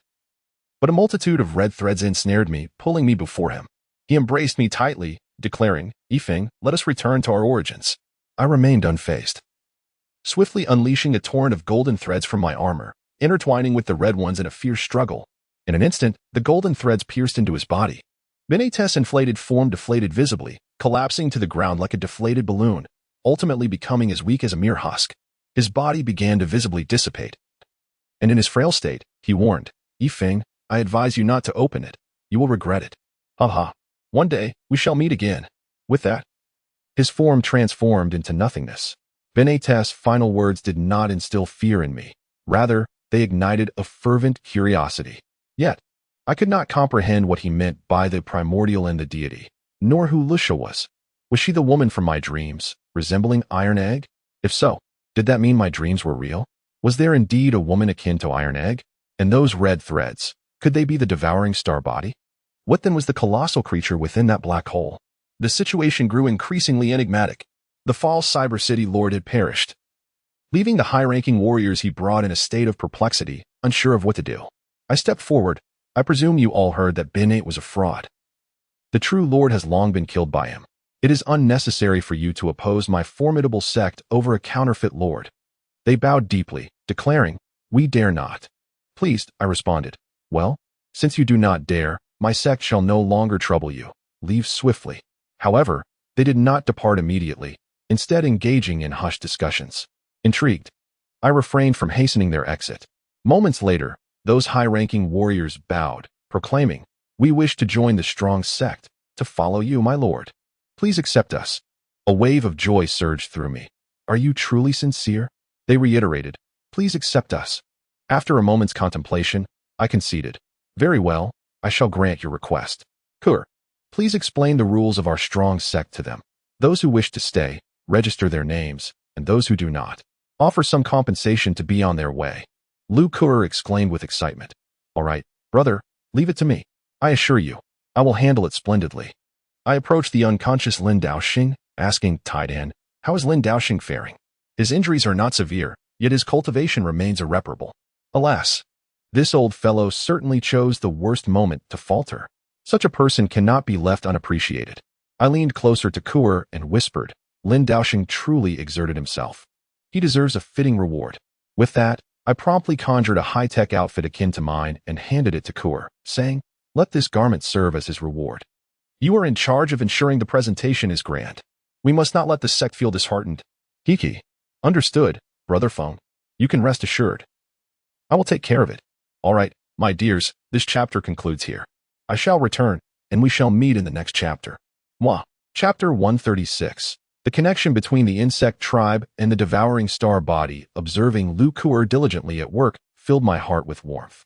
"Hey Taidan, do you see how much our sister has matured?" "Naturally. My esteemed sister is exceptional, unlike you, a clumsy oaf." This statement left me bewildered. "Huh? What have I done?" "You claim you haven't done anything wrong. It was you who insisted on establishing a sect, yet you neglect all matters. You act like a hands-off manager while stirring up trouble. Aren't you just a big clumsy oaf?" "Hey, you got me there." I stammered, momentarily speechless. "When did you learn to retort like that?" "What? Is it a crime for me to speak the truth?" I sighed in resignation. Yes, I concede. It's all my fault. Happy now?" "But Taidan, aren't you even a bit curious about what lies behind that door? Are you thinking of opening it?"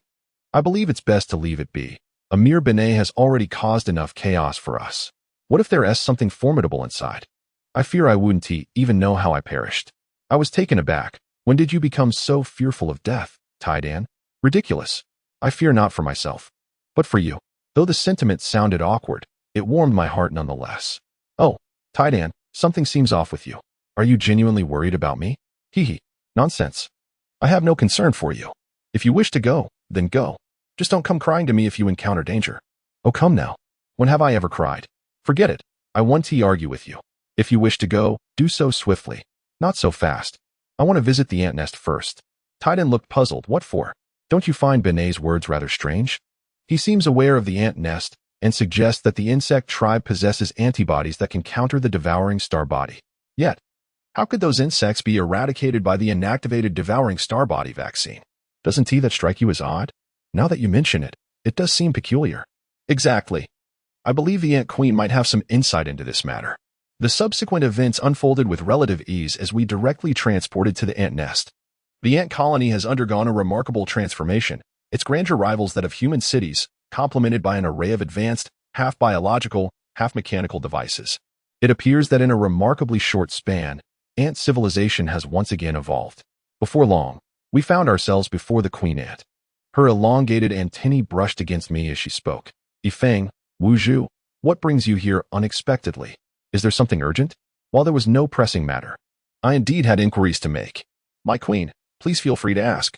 I shall answer without reservation." "Very well. I wish to inquire if you are familiar with the Star Eater." "The Star Eater? How do you know of it, my lord?" "So you are aware of the Star Eater, then?" The queen pondered for a moment. "Indeed, I possess knowledge of it. Our ant kind has battled the insect race for millions of years, and we have gleaned some understanding regarding them. As you are aware, the insect race possesses a natural advantage and obsession with biological fusion. They lack the capability for evolution and development on their own, relying entirely on the assimilation of other advanced species to evolve and progress. The Star Eater is believed to be a high-level race that they once assimilated. With this information from the queen, I found myself deep in thought. What exactly is the nature of the Star Eater race? I am not entirely certain, my lord. There are countless species that the insect race has assimilated. However, I believe their ability to instantly produce numerous insect monsters is due to the absorption of the Star Eater's capabilities. Realization dawned upon me. It seemed the reason the insect race could be neutralized by the Star Eater vaccine was indeed linked to their assimilation of that very race. Yet, as for Benet, a member of the Star Eater, why was there such a desire to open that door? What lay beyond it? I was filled with curiosity, my queen. What more do you know about the Star Eater? Are you aware of the treasure sealing key? The queen shook her head. Regarding the Star Eater, that is all I know. As for the treasure sealing key, I am unaware. I felt a tinge of disappointment. Very well, it shall suffice. I see that you have developed the ant race admirably. Keep up the good work. We must take our leave. Rest assured, my lord, I shall not disappoint your expectations. Safe travels. Thus, we departed the ant colony. Although the queen was not privy to information about the treasure sealing key, I had not left empty-handed. Many of my questions had been clarified. At that moment, I heard Iron Egg's voice. Hey Yifeng, what shall we do now? You can't be serious about wanting to open that door. Of course. Why not? Whatever has the Star Eater so anxious must surely be of great significance. Perhaps all the answers lie within. Wait, are we really just going to walk in? Shouldn't we prepare first? Even if we can't take the sect members with us, surely the queen could dispatch some ant troops. What? Iron Egg, don't be absurd. If what lies behind that door are those Star Eaters, like red silk threads, wouldn't more beings only heighten the danger? Aren't you afraid we might be replicated by them? Upon hearing my words, Iron Egg suddenly understood. You're right. How could I have overlooked that? Ah, it's simply because you're not the brightest. Yifeng, how dare you call me foolish? Do you not realize that I am among the most advanced beings in this world? How could you even utter such a thing? Are you seeking a confrontation? All right. You're not foolish. I'll take the blame for being foolish. Now that's more like it. Thus, our bickering continued as we made our way to the Lord's manor. The manor now stood rather desolate, lacking the vibrancy it once had. Guided by the route provided by Ant, we swiftly located the underground passage.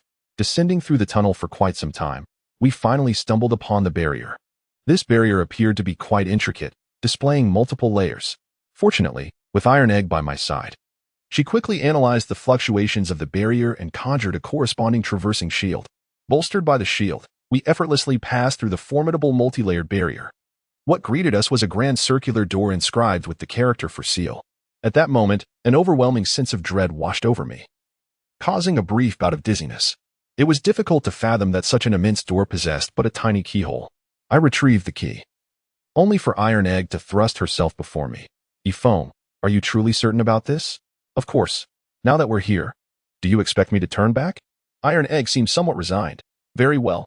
Just wait a moment. Activating her armed mode, she transformed into a Valkyrie, wielding the Oblivion gun and sprouting wings. Seeing this, I felt a twinge of embarrassment. Iron Egg, are you perhaps a bit too anxious? Is it really necessary? It is necessary. With your propensity for attracting trouble, I have an inkling that what lies beyond this door is anything but simple. I felt even more awkward. Come on. Am I really that unlucky? Can't you wish me a bit of good fortune? I would if I could, but you recall the mess you created last time. All right.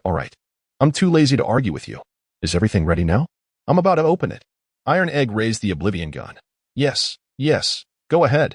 Chapter 137. This is a spaceship at this moment. I too felt a surge of tension, sweat forming in the palms of my hands. Yet, having come this far, I was unwilling to back down. With resolve, I thrust the key into the lock.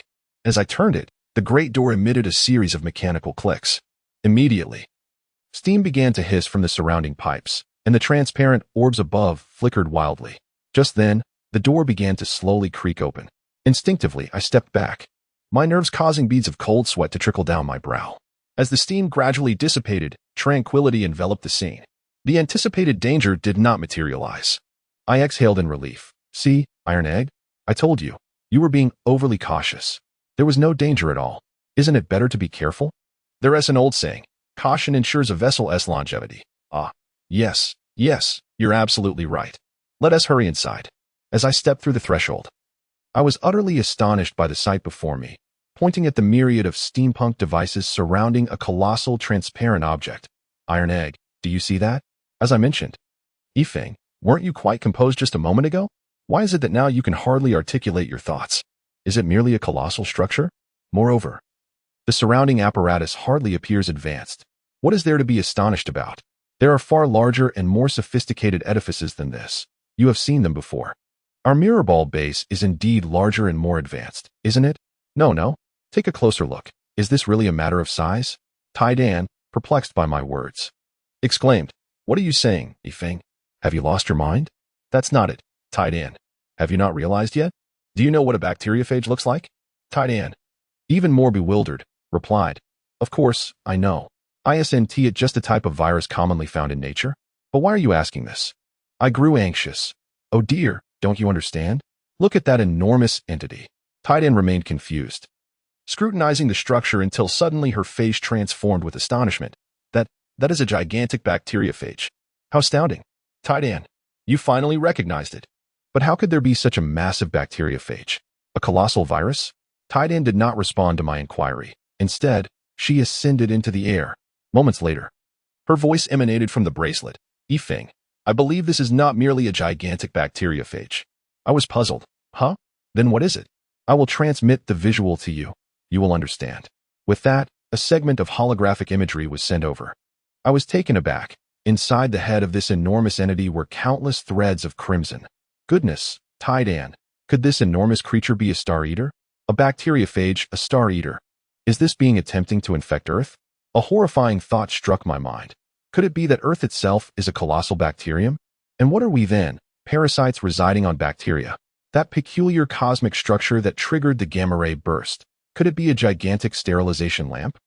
But who could have constructed such an immense sterilization device? The more I pondered, the more incredulous I felt. Just as I was lost in thought, Tian's voice reached me again. "Yifeng, look quickly. I believe I have underestimated this place." I gazed at the entire spatial hologram, somewhat dazed. Aside from the flickering lights among the unfamiliar devices and the resemblance to the cyber city outside, nothing seemed amiss. Tai Dan, what do you mean by that? Is there something wrong here? Oh, Yifeng, you truly are dense. Can't you see it? Tai Dan, what on earth are you talking about? Can you please stop being cryptic? If you don't clarify soon, I might just lose my temper. All right. I will merge the structure of the entire city with that of this space. Take a look. In an instant, a complete holographic image was transmitted. Upon viewing it, I was astonished. The entire city is constructed atop a colossal spaceship? Yes, indeed. This must be a vessel specifically designed to contain this star-eater. I pondered. Wait a moment. Who built this spaceship? Is it the current humanity? It should not be the case. Although Cyber City is inhabited by numerous humans, they lack the necessary prowess. Those adventurers appear more as instruments, guided by tasks to maintain this vessel, while the flashes of light signify the mission information disseminated from here. Judging by the environment and equipment of this space, it must possess a history spanning at least several tens of millions of years, seemingly not far removed in time from that Zerg spacecraft. I found myself perplexed. Could it be constructed by the ant race? After a moment of contemplation, Iron Egg asserted, "No, that cannot be. While the construction techniques and technology bear some resemblance to that of the ants, there are significant differences. This must be the creation of an entirely distinct race." My confusion deepened. A ship containing a colossal star-devouring entity? But why? Iron Egg also appeared bewildered. I am equally uncertain. However, I suspect there may be clues here. Iron Egg's words resonated with me. Indeed, you are correct. Let us together seek out any potential discoveries. Yet, Iron Egg did not join me in the search for clues, but continued to soar through the air, scanning as he went. Upon meticulous inspection, I discovered that although the equipment appeared antiquated, its technological sophistication was truly astonishing. At that moment, a new holographic image materialized once more. We had all been mistaken. This was not a vessel imprisoning a star-devouring entity. This space was not a prison. It was the ship's energy chamber. And the red threads within the enormous star-devouring entity served as the vessel's power source.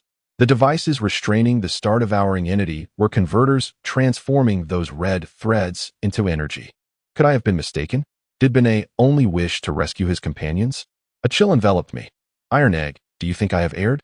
Is it possible that Benet truly aimed only to save his comrades? Yifeng, when did you become so sanctimonious? Benet is already deceased. What is the point of your lamentation? I felt utterly lost.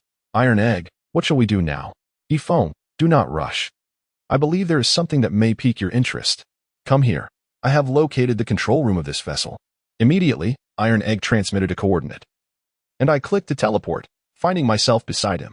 here presented an entirely different scene, appearing much more orderly and advanced than the punk aesthetics. Numerous peculiar beings occupied the control seats, seemingly the rightful owners of this craft. Yet, they had completely lost their vitality, though their bodies appeared unscathed. This was astonishing. Iron Egg, why are their corpses unharmed? Did you not assert that this ship was contemporaneous with the Zerg vessels? Could it be that these beings lived for tens of millions of years and only recently perished? Iron Egg shook his head. No. They must have long since met their demise. They are not protein-based life forms. I inquired, perplexed. Then what are they? Chapter 138. The strange corpses. Iron Egg did not hasten to answer, but instead commenced scanning the corpses. Moments later, Iron Egg's expression was one of shock. Phone. Do you recall the peculiar skeletal remains discovered aboard the vessel in the insect nest? I was taken aback when asked. Yes, I remember. But why do you suddenly bring this up? Have you transmitted it here? My confusion deepened. Huh? Why? Oh, just do as I instructed without further ado. Although bewildered, I complied and transmitted the remains. I inquired, Tai-Dan, what on earth are you up to? Don't fret. You will soon understand, replied Tai-Dan, proceeding to scan the remains before employing 3D modeling technology to recreate its overall appearance. Upon witnessing the restored holographic image, I was utterly astonished. Is this skeleton of the same species as the life forms here? Tai-Dan asserted emphatically. Indeed, their anatomical structure and skeletal composition are entirely consistent. There is a 99 probability they belong to the same species. Wait, Tai-Dan, but why did the skeletal remains appear on the Tartessian ship? Is this vessel also of Tartessian origin? No, the remains are entirely dissimilar. It's essential to note that the Tartessians are at least protein-based life forms. I had sensed something was amiss with that skeleton, but I never anticipated such a vessel existed beneath Cyber City. Hold on, Tai-Dan. Are you suggesting these remains are not protein-based life forms? What are they then? Tai-Dan did not rush to respond. Instead, he conducted another scan of the remains. Moments later, he looked at me in astonishment. Phone, you won't believe what I've discovered. I felt a surge of urgency. What is it? What have you found? I discovered that their bodily tissues are remarkably similar to Lilith's. My confusion deepened. Huh? Are you implying they are a swarm of nanobots? I instinctively glanced at my bracelet. Little ones, could you possibly be of the same kind? Lilith offered no response. Disappointment washed over me. Tai-Dan. I doubt Lilith, and they are of the same essence. Otherwise, why would Lilith show no reaction?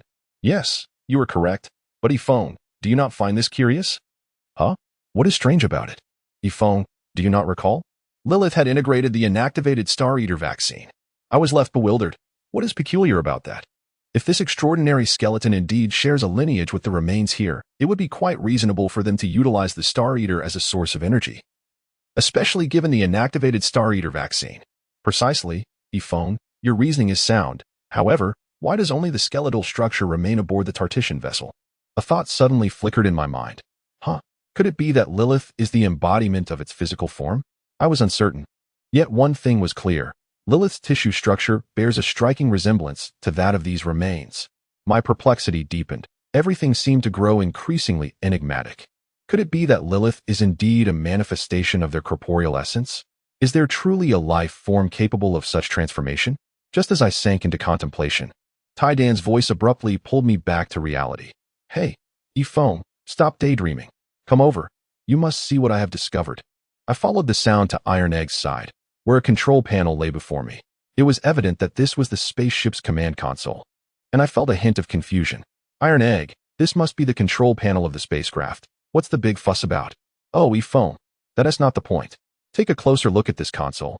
Haven't you noticed anything? I stared blankly at the control panel, examining it once more. It does seem rather unique, unlike anything I've encountered before. But so what? Iron Egg appeared somewhat impatient. Oh, Phone, you are truly dim-witted. Upon hearing this, I felt a twinge of annoyance. What do you mean I'm dim-witted? Back in the day, I was the charming and brilliant human adored by all. And you dare to call me foolish. Ugh, Phone, don't disgust me. You may not believe it, but you really are foolish. Look over here. I followed Iron Egg's pointing finger to a corner of the control panel, where a spherical indentation lay. Hey, Iron Egg, now that you mention it. The patterns on this indentation do seem somewhat familiar. Huh, I told you, and yet you didn't believe me. Take a closer look and see what it resembles. I pondered deeply, suddenly realizing with astonishment, could it be the sphere found on the corpse of the hot pot restaurant owner? Ifong, you're incredibly slow. Only now do you comprehend.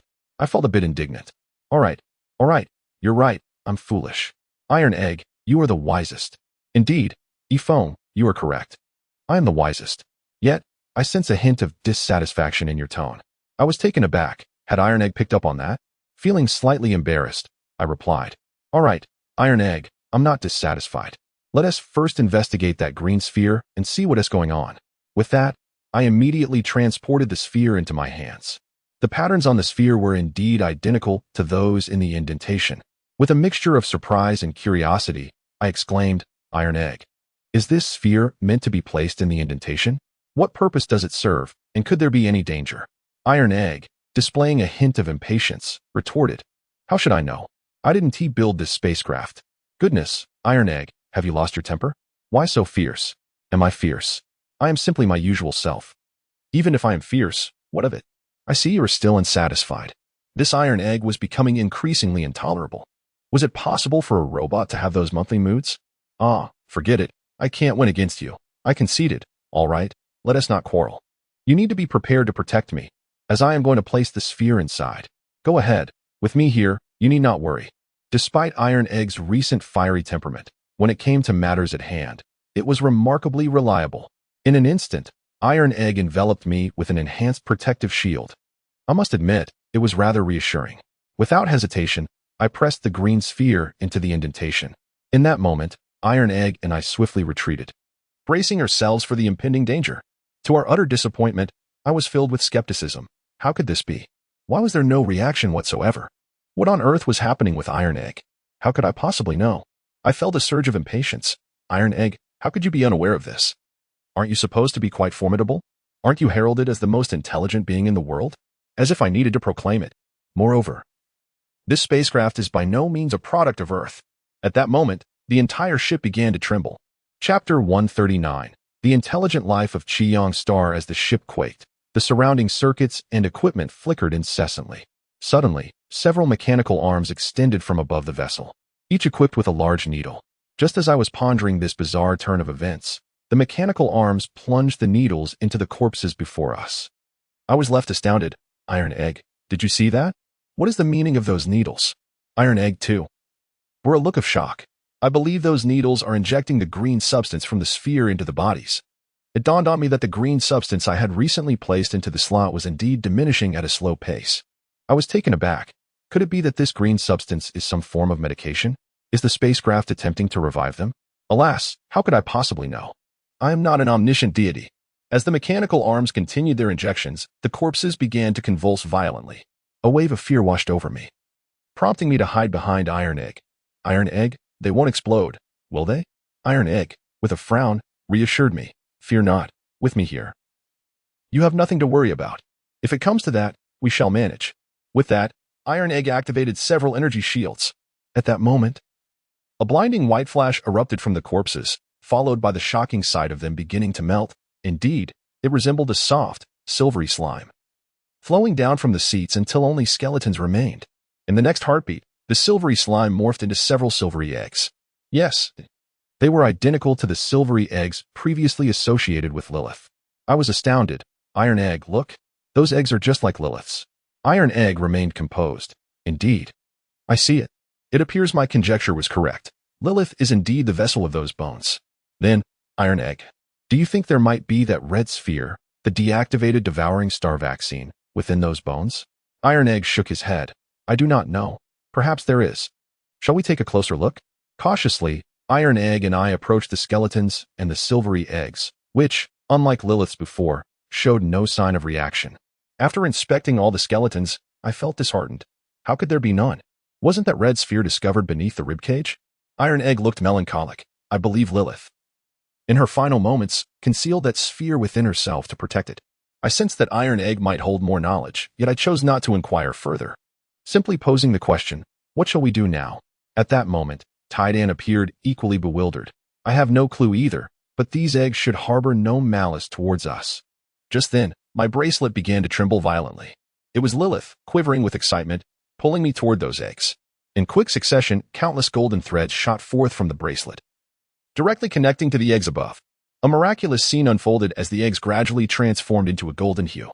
Once they had completely turned gold, Lilith soared from my bracelet, landing before the eggs and morphing into a similar egg.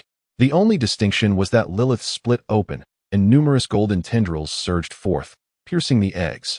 Subsequently, the eggs began to shrink steadily. Indeed, Lilith was absorbing them. As the eggs diminished and vanished, Lilith expanded several-fold, just as I was engulfed in astonishment. Countless tendrils from Lilith ensnared me. Before I could comprehend what was occurring, I was drawn into her very being. In that moment, terror gripped me. I struggled incessantly as darkness enveloped my vision, akin to drifting in an endless abyss.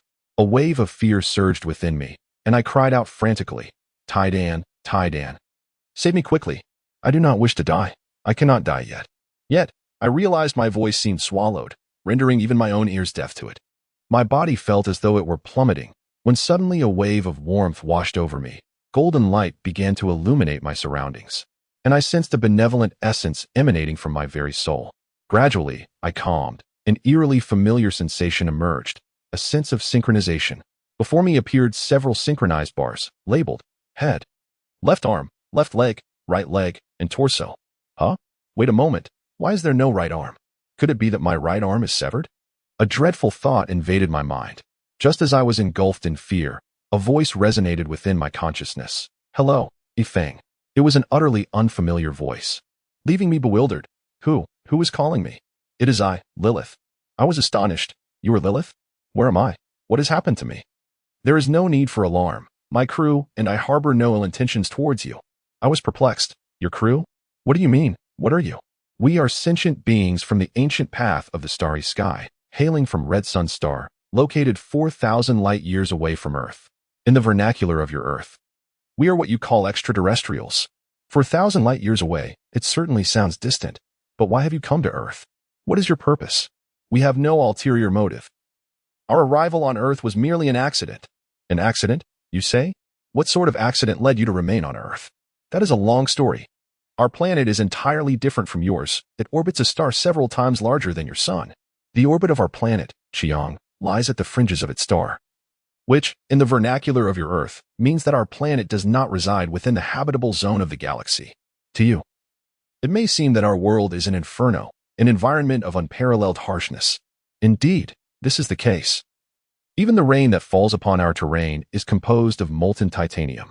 Yet, despite these extreme conditions, life has emerged on our planet, manifesting in a form entirely distinct from yours, as we are constituted of the primordial elements. We harness the energy of our star directly, a trait shared by most life forms on our planet. In an environment abundant in energy, our civilization has flourished rapidly, achieving the status of interstellar civilization in no time. However, this very abundance has attracted some of the most fearsome entities in the cosmos. To put it in terms familiar to you, we encountered an interstellar virus known as the Star Eater. This peculiar parasitic entity possesses intelligence and is akin to bacteriophages found on Earth. Unlike bacteriophages, which thrive by parasitizing bacteria and ultimately cause their demise, the Star Eater resides within the planet, absorbing its energy to reproduce, leading to the planet's ultimate destruction. Much like the fate of the bacteria, the greater the planet's energy, the more enticing it becomes to the Star Eater. Our star, in the Chiang system, became the target of these insidious beings.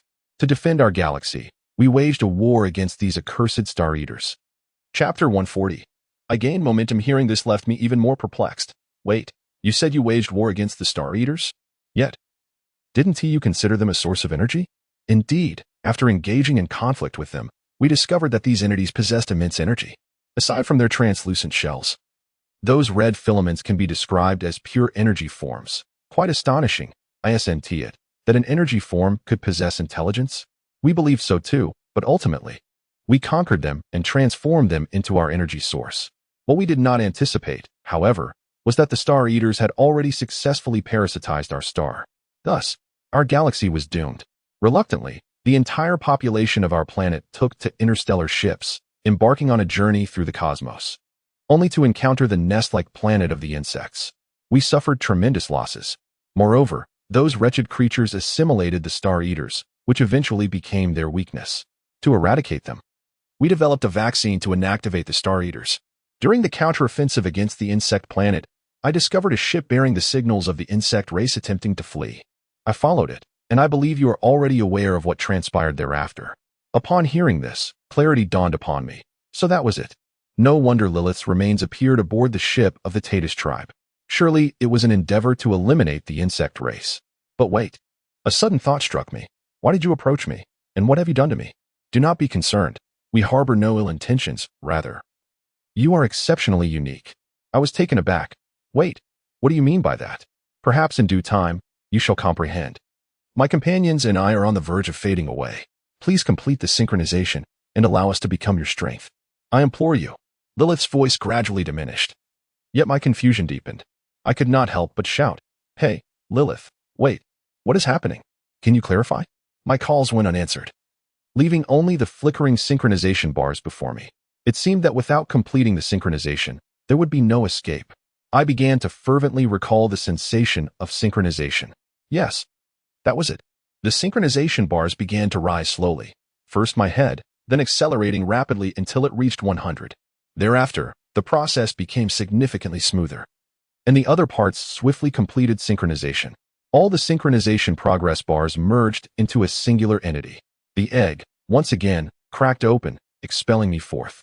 However, this time was somewhat different. The egg rapidly transformed into countless golden threads that penetrated my being, restoring my bracelet to its original form. This scene utterly startled me. What on earth is happening? What is this situation with the iron egg? The iron egg appeared somewhat elated. Congratulations, Yifeng. You have become even more formidable. I was utterly bewildered. What is going on? I feel absolutely nothing. Who knows? Nonetheless, your body has indeed changed. Well, all right. I don't feel anything. I said to the iron egg, Now what shall we do? Let us examine those star-eating entities. I have an instinct that they are perilous. That is true.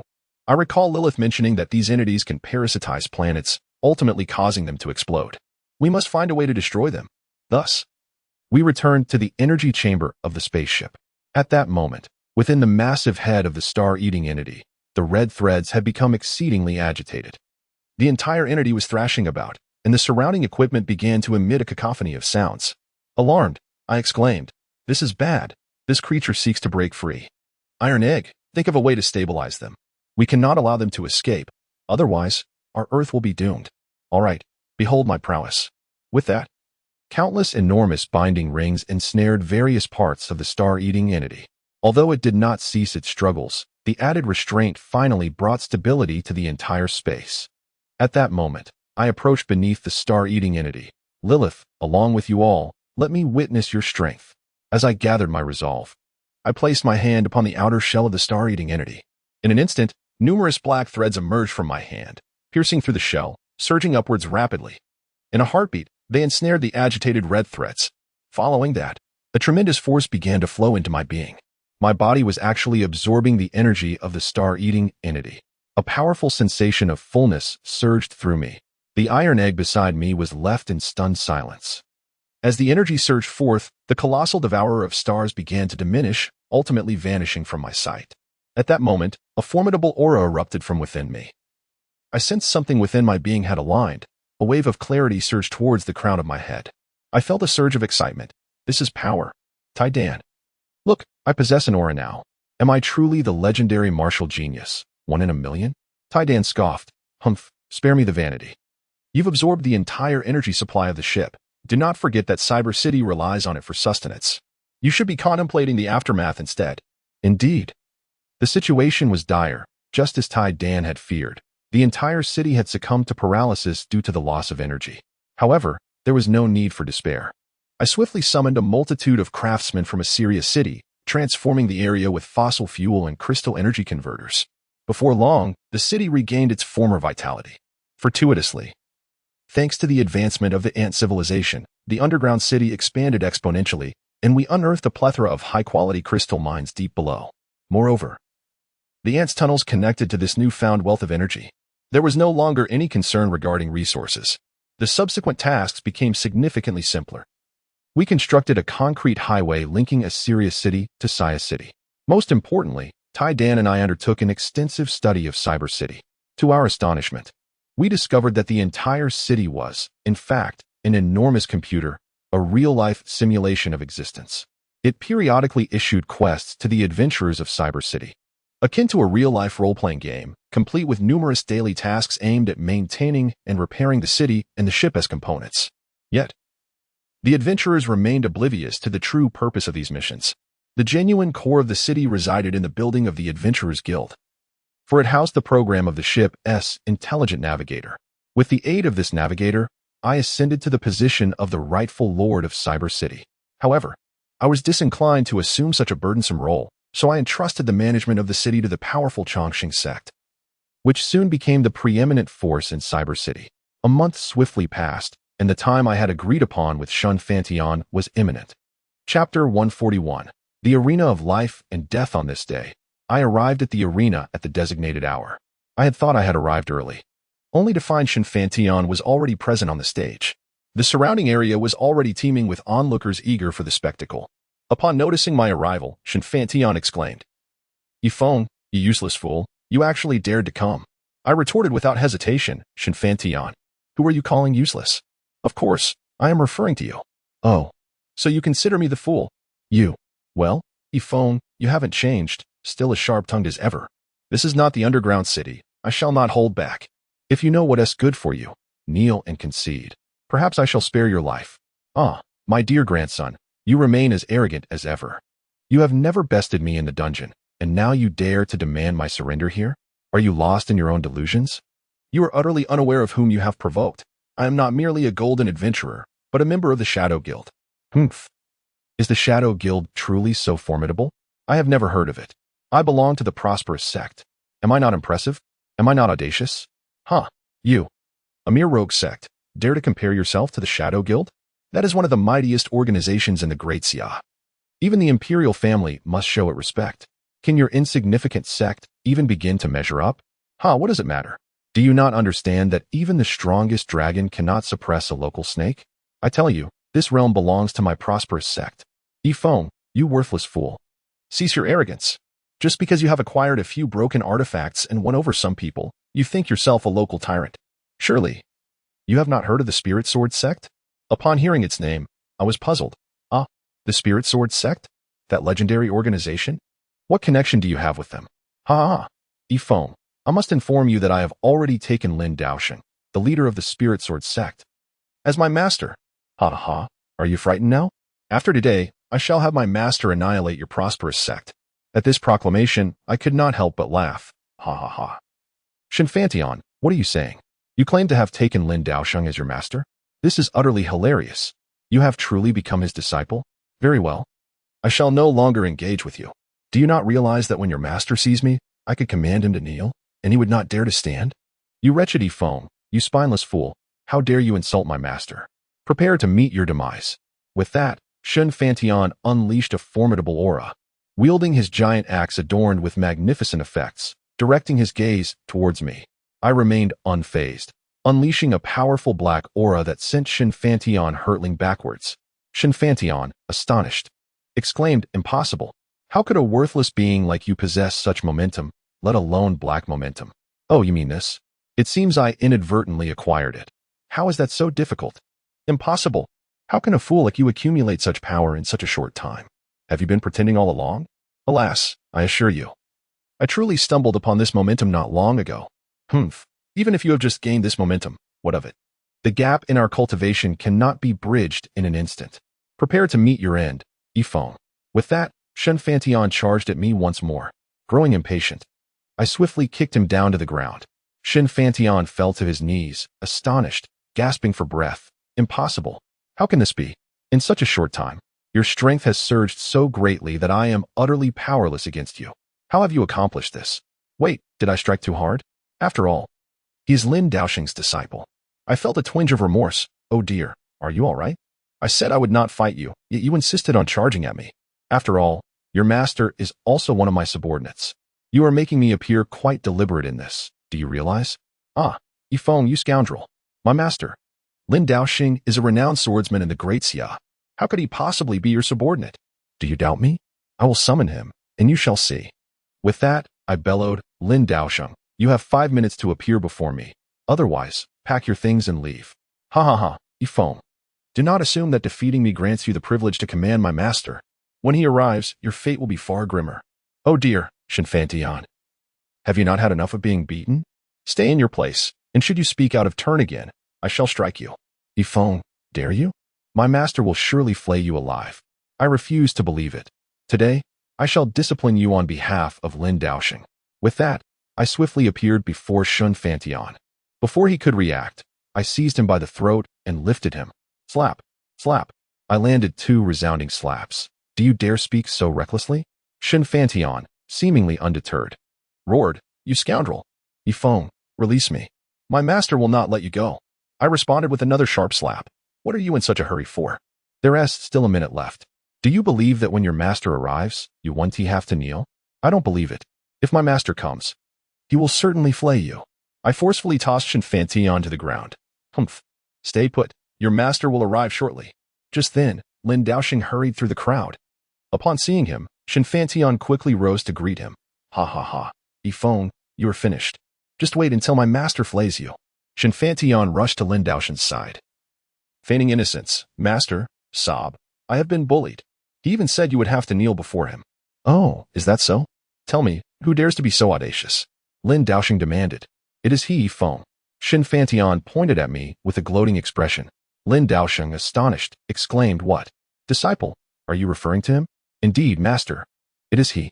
No sooner had Shinfantian spoken than a loud slap echoed as Lin Daoxing struck his face. Shinfantian, looking aggrieved, covered his face. Master, why did you hit me? It was him. He said you would have to kneel. I strike you for being so blind. Do you even know who he is? Lin Daoxing rebuked. Shinfantian looked perplexed. Huh? Master, is he not just a waste who recently gained some momentum? Another sharp slap landed on Shinfantian's face. Kneel. Shinfantian protested. Master. Why? Enough chatter. Kneel before me, or I cannot protect you. Upon hearing this, Shinfantian, bewildered, dropped to his knees. At that moment, Lin Daoxing hurried to my side and knelt. Forgive me, sir. Shinfantian, witnessing this, exclaimed in shock. Master, why are you kneeling before a waste? Please get up. Lin Daoxing shouted angrily. You shall be silent. Forgive me, sir. It is entirely my subordinate's failure to discipline. I quickly helped Lin Daoxing to his feet. No harm done. Please rise. However, how did Shinfantian become your disciple? Chapter 142, The Shadow Tower.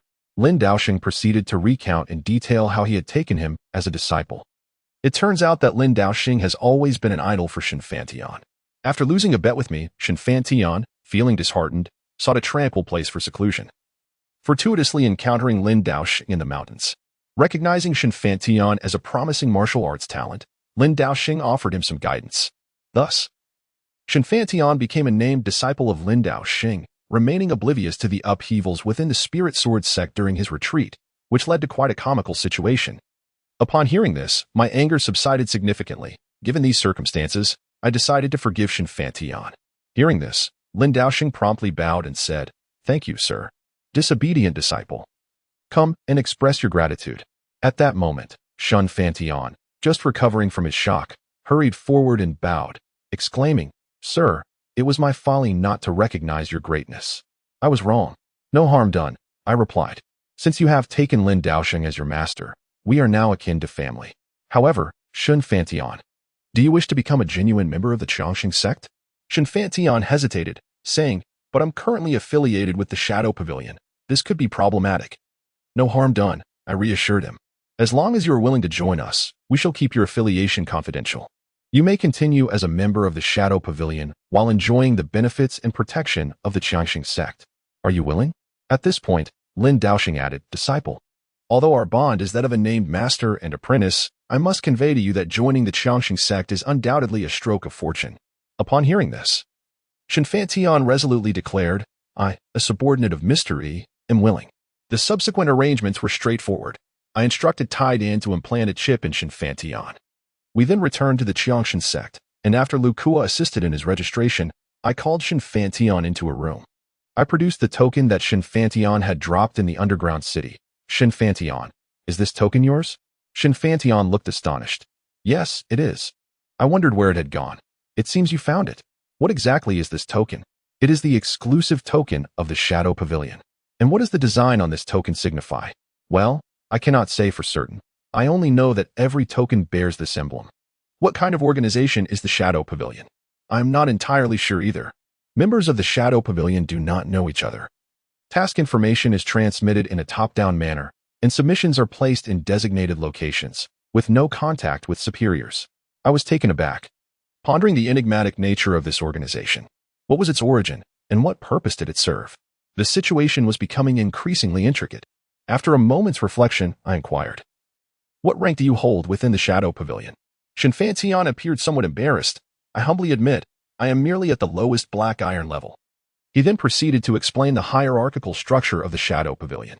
It is a rigorously ranked organization, beginning with the lowest black iron, followed by bronze, silver, gold, platinum, diamond, and culminating at the highest starry level.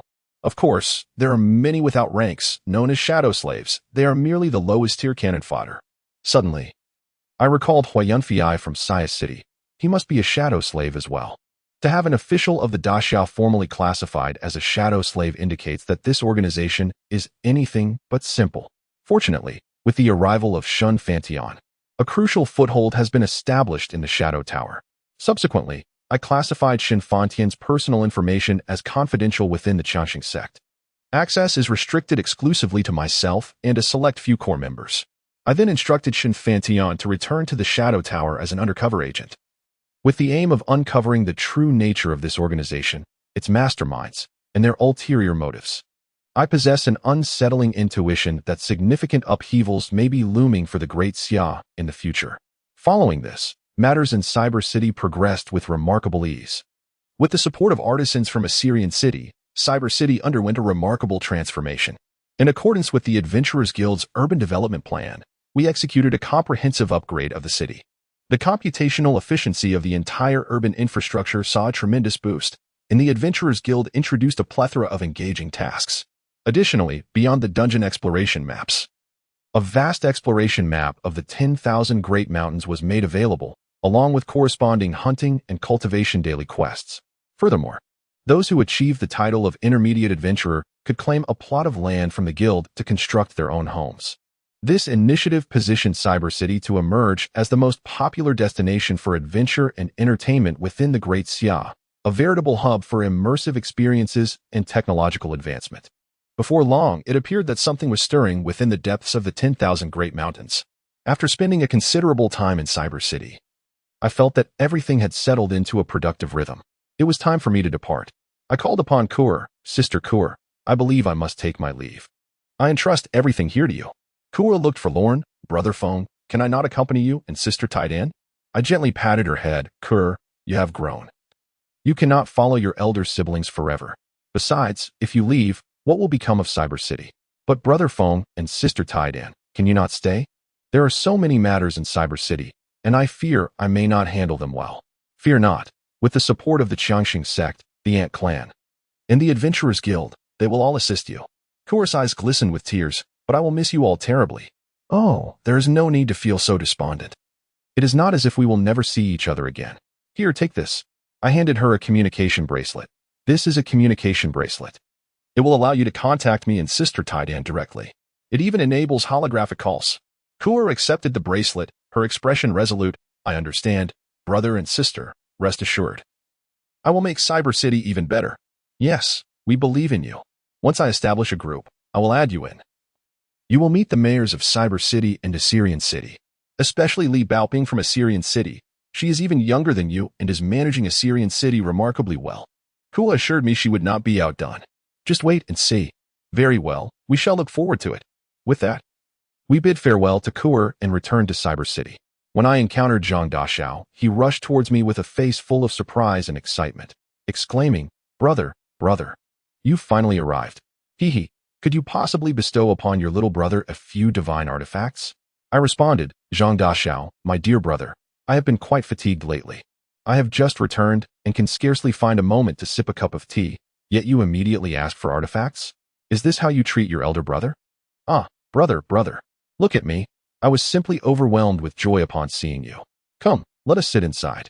After a brief exchange with Zhang Daxiao, I succinctly outlined the circumstances in Cyber City. Upon discovering that I had taken a charming sister under my wing, he insisted on meeting her. Consequently, I promptly created a group chat, adding Li Baoping, Ku Zhang Daxiao, and myself along with Taidan. No sooner had the group been established than Zhang Daxiao eagerly messaged. Ku dear sister, I am your brother Zhang. Quickly, share a photo with me. Ku replied, who are you? How did you manage to message me? Seeing this, I quickly sent a message. It's I who created the group. You all should converse more to get to know one another and exchange experiences in urban management. Li Baoping chimed in, Daddy? Is that you, Daddy? Baoping misses you so much. When will you come to see me? I shall visit once I finish my tasks. How is a serious city faring? Li Baoping responded, Daddy, a serious city is thriving. I've accomplished so much.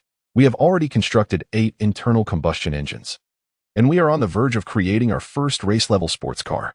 Furthermore, we have established a pipeline in the Jehovah oil and gas field in the Kingdom of Salem, dedicated to transporting oil and gas to a serious city. Baoping is doing wonderfully. Let us keep up the good work. Ku interjected, Daughter? Brother Feng, when did you have a daughter? Is she perhaps the child of Sister Taidan? Taidan displayed a speechless expression. I quickly clarified, do not speak nonsense. Baoping is my adopted daughter. Li Baoping added, Baoping is closer than a biological daughter. Who is this Ku? Ku is my sister I took in Cyber City. Ku replied, I am even closer than a biological sister. Li Baoping, you must call me Andy. Li Baoping exclaimed, Andy, Auntie, do you have any gifts for me? Kiki. Ku responded, yes. I will gift you a divine artifact when the time comes. Zhang Daxiao interrupted, Hey, am I being ignored? Ku dear sister. Quickly share a photo so your brother can see what you look like. Li Baoping retorted, Ku don't mind him. He has just a big oaf. He has a betrothal in Xiangjing City. Zhang Daxiao shot back, Li Baoping, it seems you enjoy talking too much. Wait until I see you next. Let us see if your uncle won't give you a little smack. Li Baoping replied playfully, Oh, if you dare to hit me, I'll have Daddy and Taidan deal with you. Zhang Daxiao laughed, All right, I want to bicker with you. In a few days. Send some 4-wheeled vehicles over to Saya City. I'm nearly out of stock. Li Baoping responded, I don't have enough to sell here. The Salem Empire just placed a large order, so you'll have to wait. Zhang Daxiao insisted, Li Baoping, as your uncle, you must share some with me. Li Baoping, oh, fine, I can share some with you, but it will cost an extra 10, hee. Zhang Daxiao, all right, better than nothing. Ku by the way, what is this 4-wheeled vehicle? Li Baoping, Ku hee, it is the latest transportation invention from our city, safe and comfortable and much faster than a horse-drawn carriage. Would you like me to arrange some for you at cost price? Ku sure. Cyber City could definitely use some transportation. Zhang Daxiao, Li Baoping. Why does Ku get it at cost price while I have to pay an extra 10? That's quite unfair. Li Baoping, come on, Ku and I are good friends. If you want it at cost price, you'll have to turn into a girl first. Ku hee. Zhang Daxiao, I can't be bothered with you. As I watched them engage in lively conversation, I felt a sense of contentment. It seems that little Baoping is quite the businesswoman. I turned to the slightly dazed Taidan beside me. Hey, what are you thinking about? Why aren't you joining them in conversation? I recalled some matters and suddenly found myself at a loss for words. Thinking of number 4? Yes, we used to be as lively as they are. All right, no more melancholy. Trust me, I will definitely help you find number 4. Besides, I, along with these few, are all your family now. Thank you, Yifeng. Oh, come on, why are you being so polite with me? We're like family, right? Well, let them chat for now, after a long day of travel. We're also quite tired. Let us log off and get some rest. That night, unexpectedly, I had yet another unusual dream. The dream transformed yet again. The black hole seemed intent on sucking me in, but thankfully, the woman with the dual-colored wings pushed me out. I awoke with a start, drenched in sweat. Sitting on the bed, I gasped for air.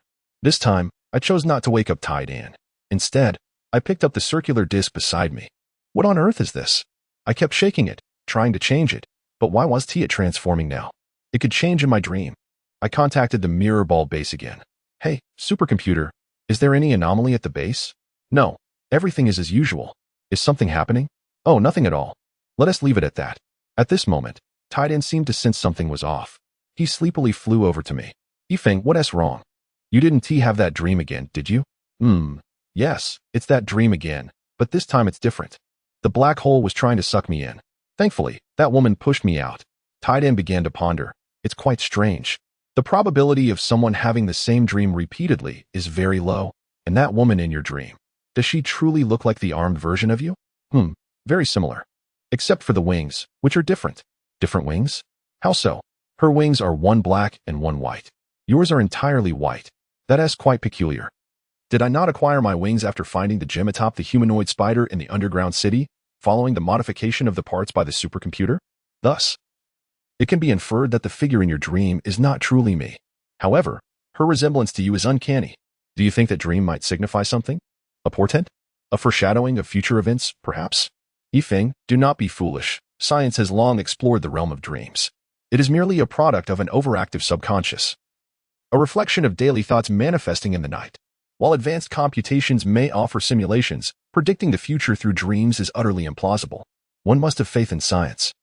Do you understand, Yifeng? My confusion deepened. Was that truly just an ordinary dream? Suddenly, I noticed the circular disc beside me. Wait, Taidan, how do we explain this disc? It appears beside me every time I dream. I consulted the supercomputer, and there were no anomalies detected at the base. Taidan, now cautious, began scanning the disc. No abnormalities detected, still as opaque as ever. Do you think this disc could be a supercomputer? Moreover, the woman in my dream spoke of the key of time and space. What could that mean? Chapter 144, The Frostbitten Caravan. At that moment, there came a hurried knocking at the door. Brother, wake up, wake up. Something serious has happened. I snapped out of my reverie and quickly rose to open the door. What is the matter? What has occurred? Our Merchant Alliance's caravan heading to Xiangjing was ambushed while traversing the 10,000 Great Mountains. I was taken aback. The Merchant Alliance's external caravans are always escorted by at least 25th-tier martial artists. Furthermore, they are equipped with the most advanced weaponry from a Sur city. The attackers must be formidable. I hastily pulled young Master Zhang into the room. Come inside, don't rush. Have some tea and explain what transpired. Young Master Zhang gulped down a large sip of tea, panting. It's like this, brother. Some days ago, we developed a new type of source crystal glass. This glass is not only more transparent than its predecessors, but it also comes in various colors. Most importantly, it significantly amplifies the effects of Bruce light waves, enhancing the cultivation speed of martial artists several-fold. I was puzzled. Wait a moment. What does this have to do with the ambush of the caravan? Young Master Zhang took another sip of tea. Oh, brother, please be patient and let me finish. All right, go on. The source crystal glass garnered the favor of the royal family in Xiangjing, and they placed a substantial order with us. Not long ago, we dispatched a caravan to deliver the goods. However, they have since gone silent. I sent people to search for them, and sadly, our men discovered their bodies in the 10,000 Great Mountains, all dead, and the goods missing. I was horrified. What? A caravan of such high-tier martial artists, equipped with advanced weaponry, and not a single survivor? How did they perish? It remains unclear. When the search party found their bodies and attempted to investigate, they were attacked by a mysterious force. Only one individual managed to return, but he has since succumbed to his injuries. I was utterly shocked. What? How did he die? Young Master Zhang shook his head. I do not know. He bore no injuries. Merely what? Speak quickly. His death was indeed peculiar. Upon hearing this, I felt a sense of bewilderment. What exactly is strange about it? Never mind. Where is his body? Please take me to see it. When we arrived before the corpse, I was astonished. His demise was undeniably bizarre. He appeared as though he had been frozen, with a layer of frost adorning his body. Could it be that he succumbed to the cold? Yet, how could this be possible? Although it is not the height of summer, the temperature is still around 30 degrees. I hurried forward to examine the body. There were no visible signs of trauma, but I did discover a small transparent cube upon him. It was exquisitely crafted, and despite my companion, Taidan, and I scrutinizing it for some time, we could not decipher its purpose, so we decided to take it with us. I couldn't help but inquire, Taidan, what is your opinion on this corpse? Humph. Address me as master. All right, Master Taidan, is that satisfactory? Humph, that is more like it. With that, Taidan approached the body and commenced a thorough scan. Moments later, Taidan wore a puzzled expression. There are indeed no external injuries, and the internal organs appear intact. It seems he must have frozen to death. Frozen to death? How is that conceivable? Humanity in this era should not have developed refrigeration technology. Could it possibly be the work of an ancient civilization or extraterrestrial beings? I fell into deep contemplation. At that moment, the voice of young Master Zhang interrupted my thoughts. Brother, What shall we do now? After a brief moment of reflection, I instructed, please relay the details concerning the Merchant Guild, and we shall proceed to the crime scene. Subsequently, young Master Zhang summoned the heads of the Liu and Wang families and made the necessary arrangements regarding the Merchant Alliance before we set off for the location of the incident. Before long, we arrived at a canyon within the vast mountains, a crucial passageway from Saya City to Xiking City. As we entered the canyon, I immediately sensed a chill in the air.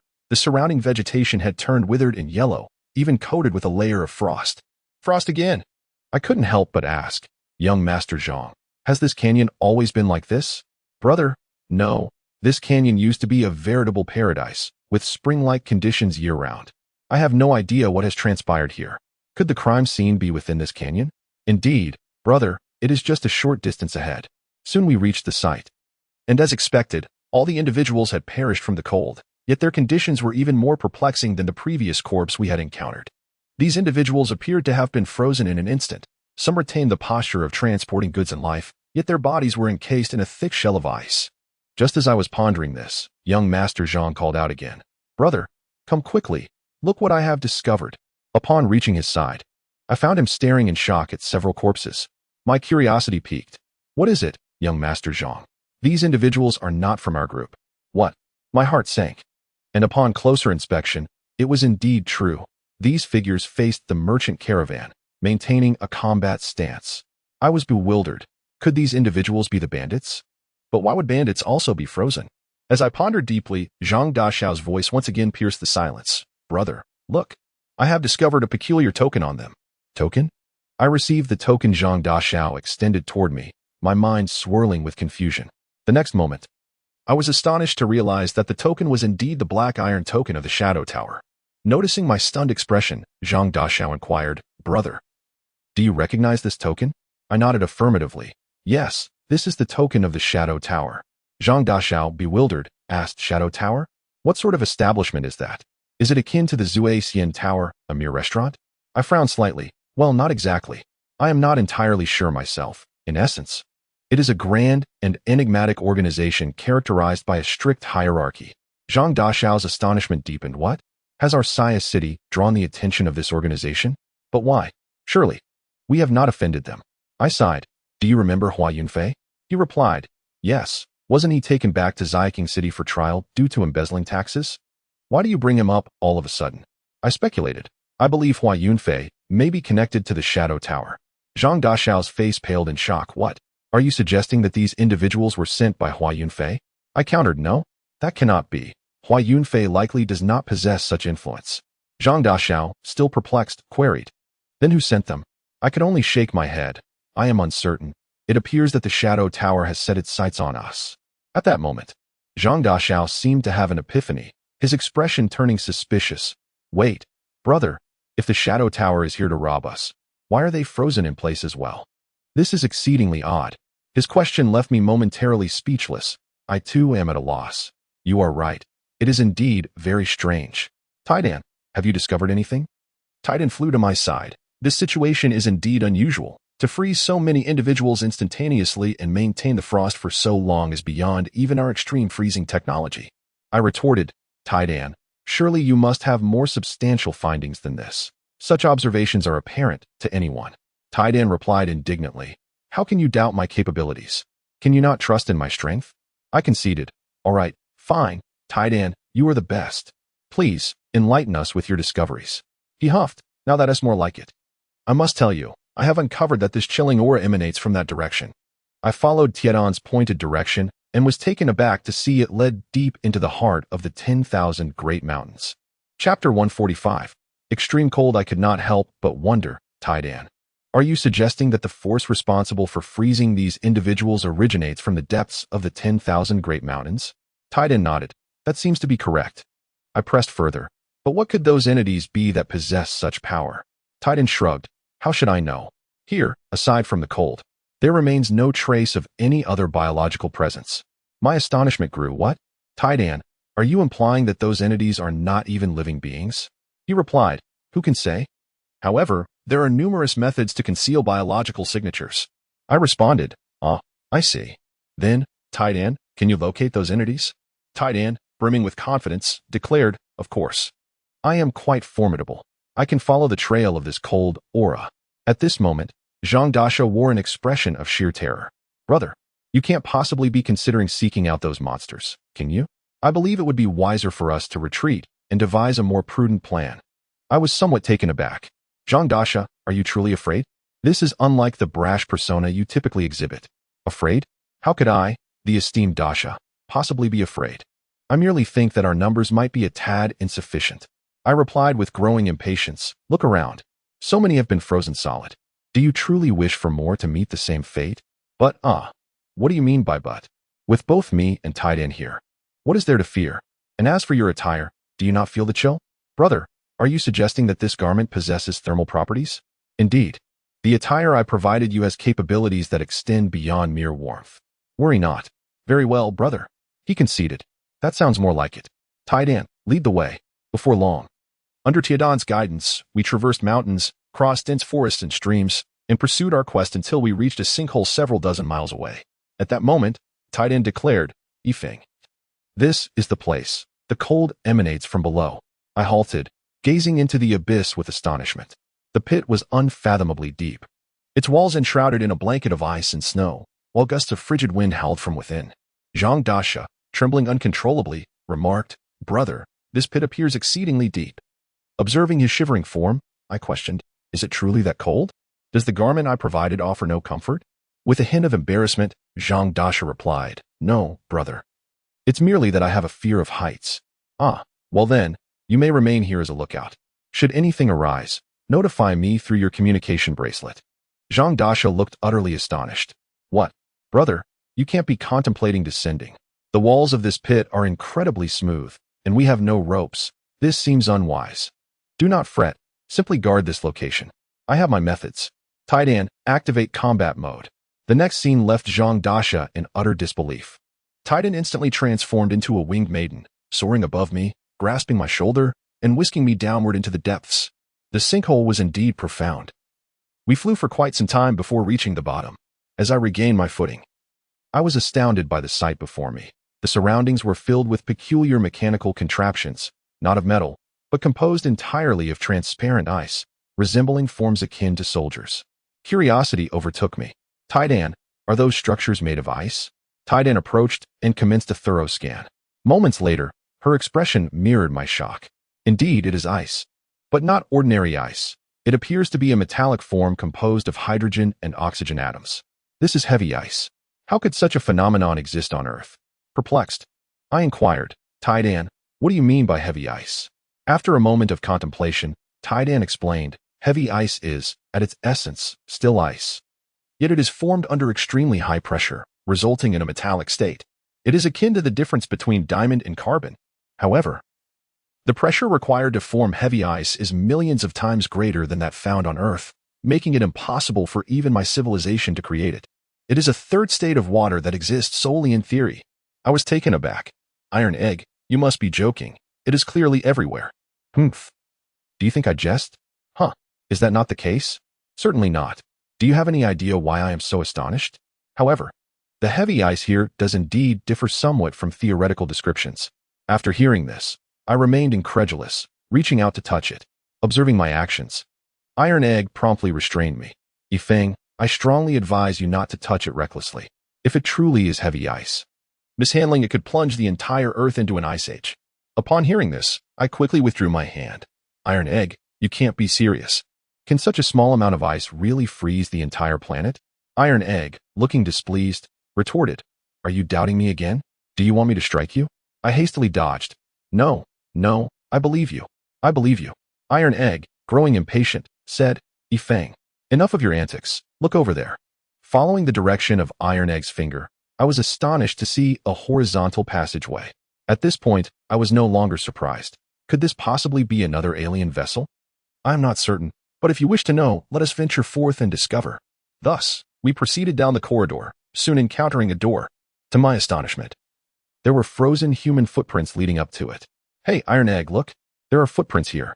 Could this place have been constructed by humans? Why would those capable of creating heavy ice be so interested in source crystal glass?" "I have no idea. If you're curious, it's simple enough to find out. Let's go inside. Excellent idea. I placed my hand on the door, intending to push it open. The next moment, an intense chill enveloped me, and my hand became frozen to the door. The biting cold made me cry out in agony. Ah, Iron Egg, please help me. Without hesitation, Iron Egg rushed to my aid, attempting to pull me free. The force nearly tore the skin from my hand, causing me to cry out in pain. Ah, it hurts. My hand is frozen. Iron Egg, looking exasperated, remarked, Ugh, Yifeng, you truly are a handful. Oh, spare me the chatter, Iron Egg. You wouldn't abandon me, would you? Please, I beg you, help me.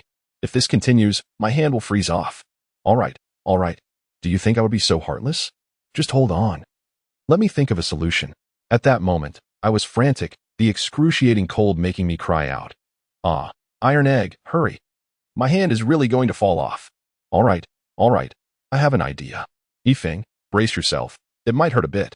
With that, a wave of intense heat radiated onto my hand, followed by a surge of steam that began to rise abundantly. Chapter 146. The Mysterious Laboratory. At this moment, I seemed to catch a whiff of a savory aroma, and a sudden sharp pain surged through me, causing me to yelp in agony. Ah. Tidan, it's done. It's done. It hurts. Immediately, with a forceful tug, my hand was pulled away. I wore a look of grievance, exclaiming, Tidan, sob. Is this really your method? My hand is nearly burnt to a crisp. I took a sniff, and, surprisingly, it did smell rather appetizing. Suddenly, another wave of pain struck. Oh, it hurts so much. Could it be really cooked? At that moment, Tidan appeared unfazed. Yifeng, why are you so anxious? Don't forget. I'm here. Just keep your hand still. Watching Tidan grasp my hand firmly, confusion washed over me. Tidan, what are you planning? I warn you. Don't do anything strange to my hand, or else, It hurts, Tidan. I was wrong. Please, don't squeeze. With a playful frown, Tidan replied. Humph, that is more like it. Yifeng, let me remind you, never doubt my capabilities again, or I won't let you off easily. I immediately conceded. Yes, I won't dare again. Humph, don't move. With that, a gentle light enveloped my hand, bringing a soothing sensation as it gradually healed. Tidan then released my hand with a flourish. Humph, now do you believe in my abilities? I gazed at my hand, restored to its original state. My face lighting up with surprise. I believe.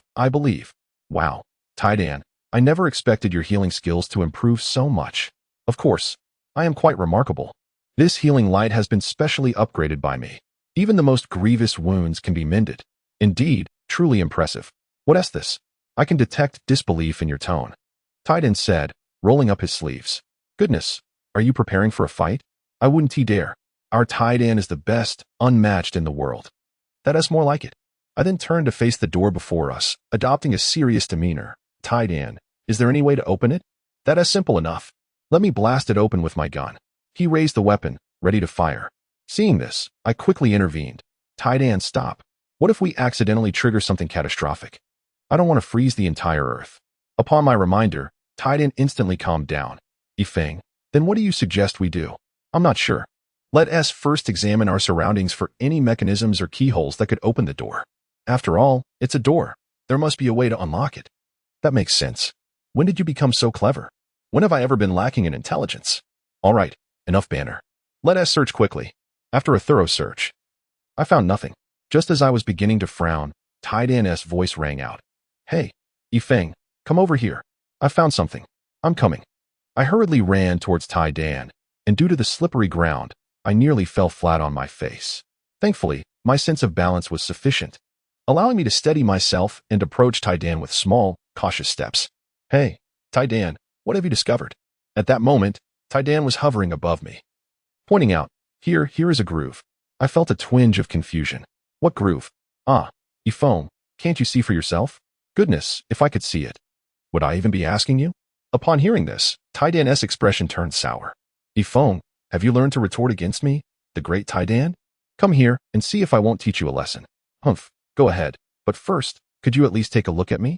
Tidan shot me a glare filled with anger, but the next moment, her expression softened with an apologetic grin. Heh, I forgot you can't fly. With that, Tidan swiftly lifted me up. Yifeng, look there, doesn't it seem familiar?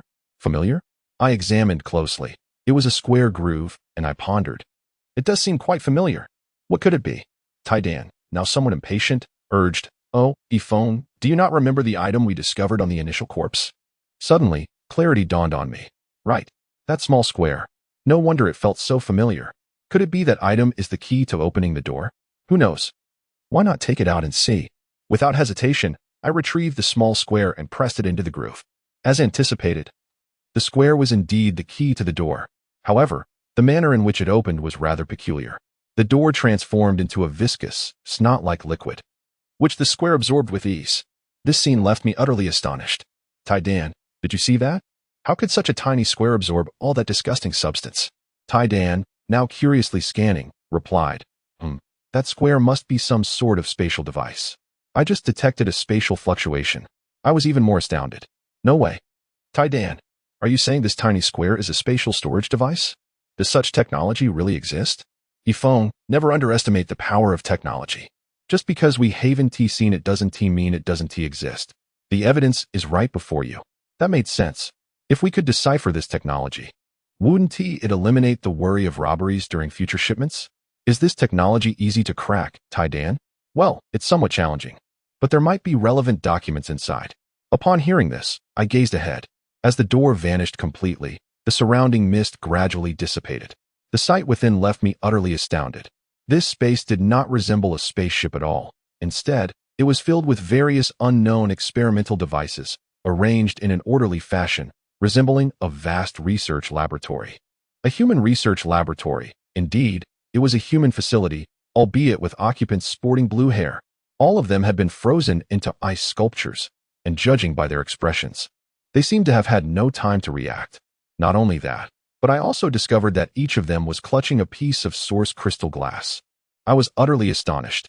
How could this be? Is it truly possible that those who pilfered our goods are these individuals frozen into ice sculptures? Are they not dead? What on earth is happening, Tai Dan? Tai Dan did not rush to respond. Instead, he conducted a scan of the frozen corpses. Moments later, he appeared perplexed. Ifone. It is indeed true that they are dead. However, oddly enough, I am sensing faint energy fluctuations emanating from them. Energy fluctuations from deceased individuals. What could that possibly signify? A dreadful thought crept into my mind. I quickly concealed myself behind Tai Dan. Tai Dan, could it be ghosts? Tai Dan, showing signs of impatience, retorted, "Oh, come on. How could that be? You must believe in science, for there is no such thing as ghosts in this world. Surely, something else has placed the source crystal glass upon them. Then why do you mention the energy fluctuations? Are you deliberately trying to frighten me?" Ifone. Am I that sort of person? I mentioned faint fluctuations, do you understand? Perhaps it is something residual left upon them. Enough with the paranoia. Let us search for other clues. Oh, very well. Subsequently, we resumed our search. Shortly thereafter, Tai Dan's voice echoed once more. "Hey Ifone, come here quickly. Look what I've discovered." Chapter 147. The Earth civilization destroyed by glaciers. At that moment, I followed the sound and arrived at Tai Dan's side. When I beheld what he had uncovered, I was taken aback. It was a sealed chamber. Inside the chamber stood a blue-haired man clad in a uniform. He was not frozen, but appeared remarkably lifelike, albeit seemingly devoid of breath. Yet, the orb in his hand was exceedingly peculiar. It resembled a heart, pulsating rhythmically yet without any discernible pattern. I was filled with curiosity. Tai Dan, what is that orb? Could it possibly be of the same kind as you? Tai Dan, clearly displeased, exclaimed, "Pa, how could I, the great Tai Dan, be akin to such lowly objects? I think you are just itching for a fight." I quickly backed down. No, great Tai Dan, please don't jest. What do you believe that orb to be? Look, it is still moving. After scanning through the transparent barrier of the sealed chamber, Tai Dan's expression shifted to one of astonishment. I cannot fully comprehend that object, but it appears to be a cage similar to that small cube. Hearing this, I grew even more perplexed. A cage? Are you suggesting that it contains something within? Tai Dan shook his head. I do not know. I cannot see through the orb, so I am unaware of what lies inside. However, there is certainly something within, and I suspect the pulsation of the orb is caused by whatever is contained inside. I was utterly astounded. What? You mean to say there is a living creature inside? Tai Dan, clearly growing impatient, replied, I have already stated that I cannot see through it. If you wish to know, then simply open it. You make a valid point. However, Tai Dan, Do you think opening it might pose any danger? Yifeng, what is the matter with you today? Why are you so overly cautious? I have never seen you, the troublemaker, so concerned about danger before. Alas, this time is different. I am not merely worried. What if, by some unfortunate accident, I were to plunge the entire Earth into a new ice age? Would I not then become the villain of this epic? Titan pondered for a moment. Indeed, perhaps I should bury this place to prevent any unforeseen incidents. I hesitated. Shall we not open it and take a look? Perhaps this man is merely in a dormant state, awaiting awakening. With that, I reached to open the sealed chamber. Just then, the corpses around us began to tremble ominously, and the source crystal glass in their hands emitted a brilliant blue light. Almost instantly, humanoid phantoms surged forth from the source crystal glass. They arrived before the sealed chamber in an instant, and an overwhelming chill swept through the air, sending both Tidan and me flying. As I focused, I was horrified to see that these phantoms bore an uncanny resemblance to the corpses. I gasped in shock, quickly hiding behind Tidan. Ah, ghosts. Tidan, you said there are no ghosts in this world. Then what are those? At that moment, Tidan remained unfazed, swiftly unfurling his wings to shield me. As he scanned the group of phantoms, are these neutrino beings? How is that possible? Humans as neutrino beings? What exactly are you? One phantom stepped forward, seemingly the leader among them. Yet, he bore no ill intent, instead bowing courteously. Please do not be alarmed. We mean you no harm. Hearing this, I finally felt reassured and stepped forward to stand beside Tidan. What are you? You claim to harbor no malice. Yet why did you seize our source crystal glass and take so many lives? We sincerely apologize. Our actions were not deliberate. The situation was dire, and we had no alternative. Humph. That is hardly an excuse for one in killing. Tidan, are they not merely neutrinos? Destroy them. Tidan did not heed my words. I waited for a moment, and when silence ensued, I felt incredibly awkward, leaning closer to Tidan and whispering, Hey Tidan, what is going on? Why aren't you taking action? I cannot contend with them. They are neutrino beings, capable of disregarding all forms of energy entities. I was astounded. Ah, are they not akin to ghosts then?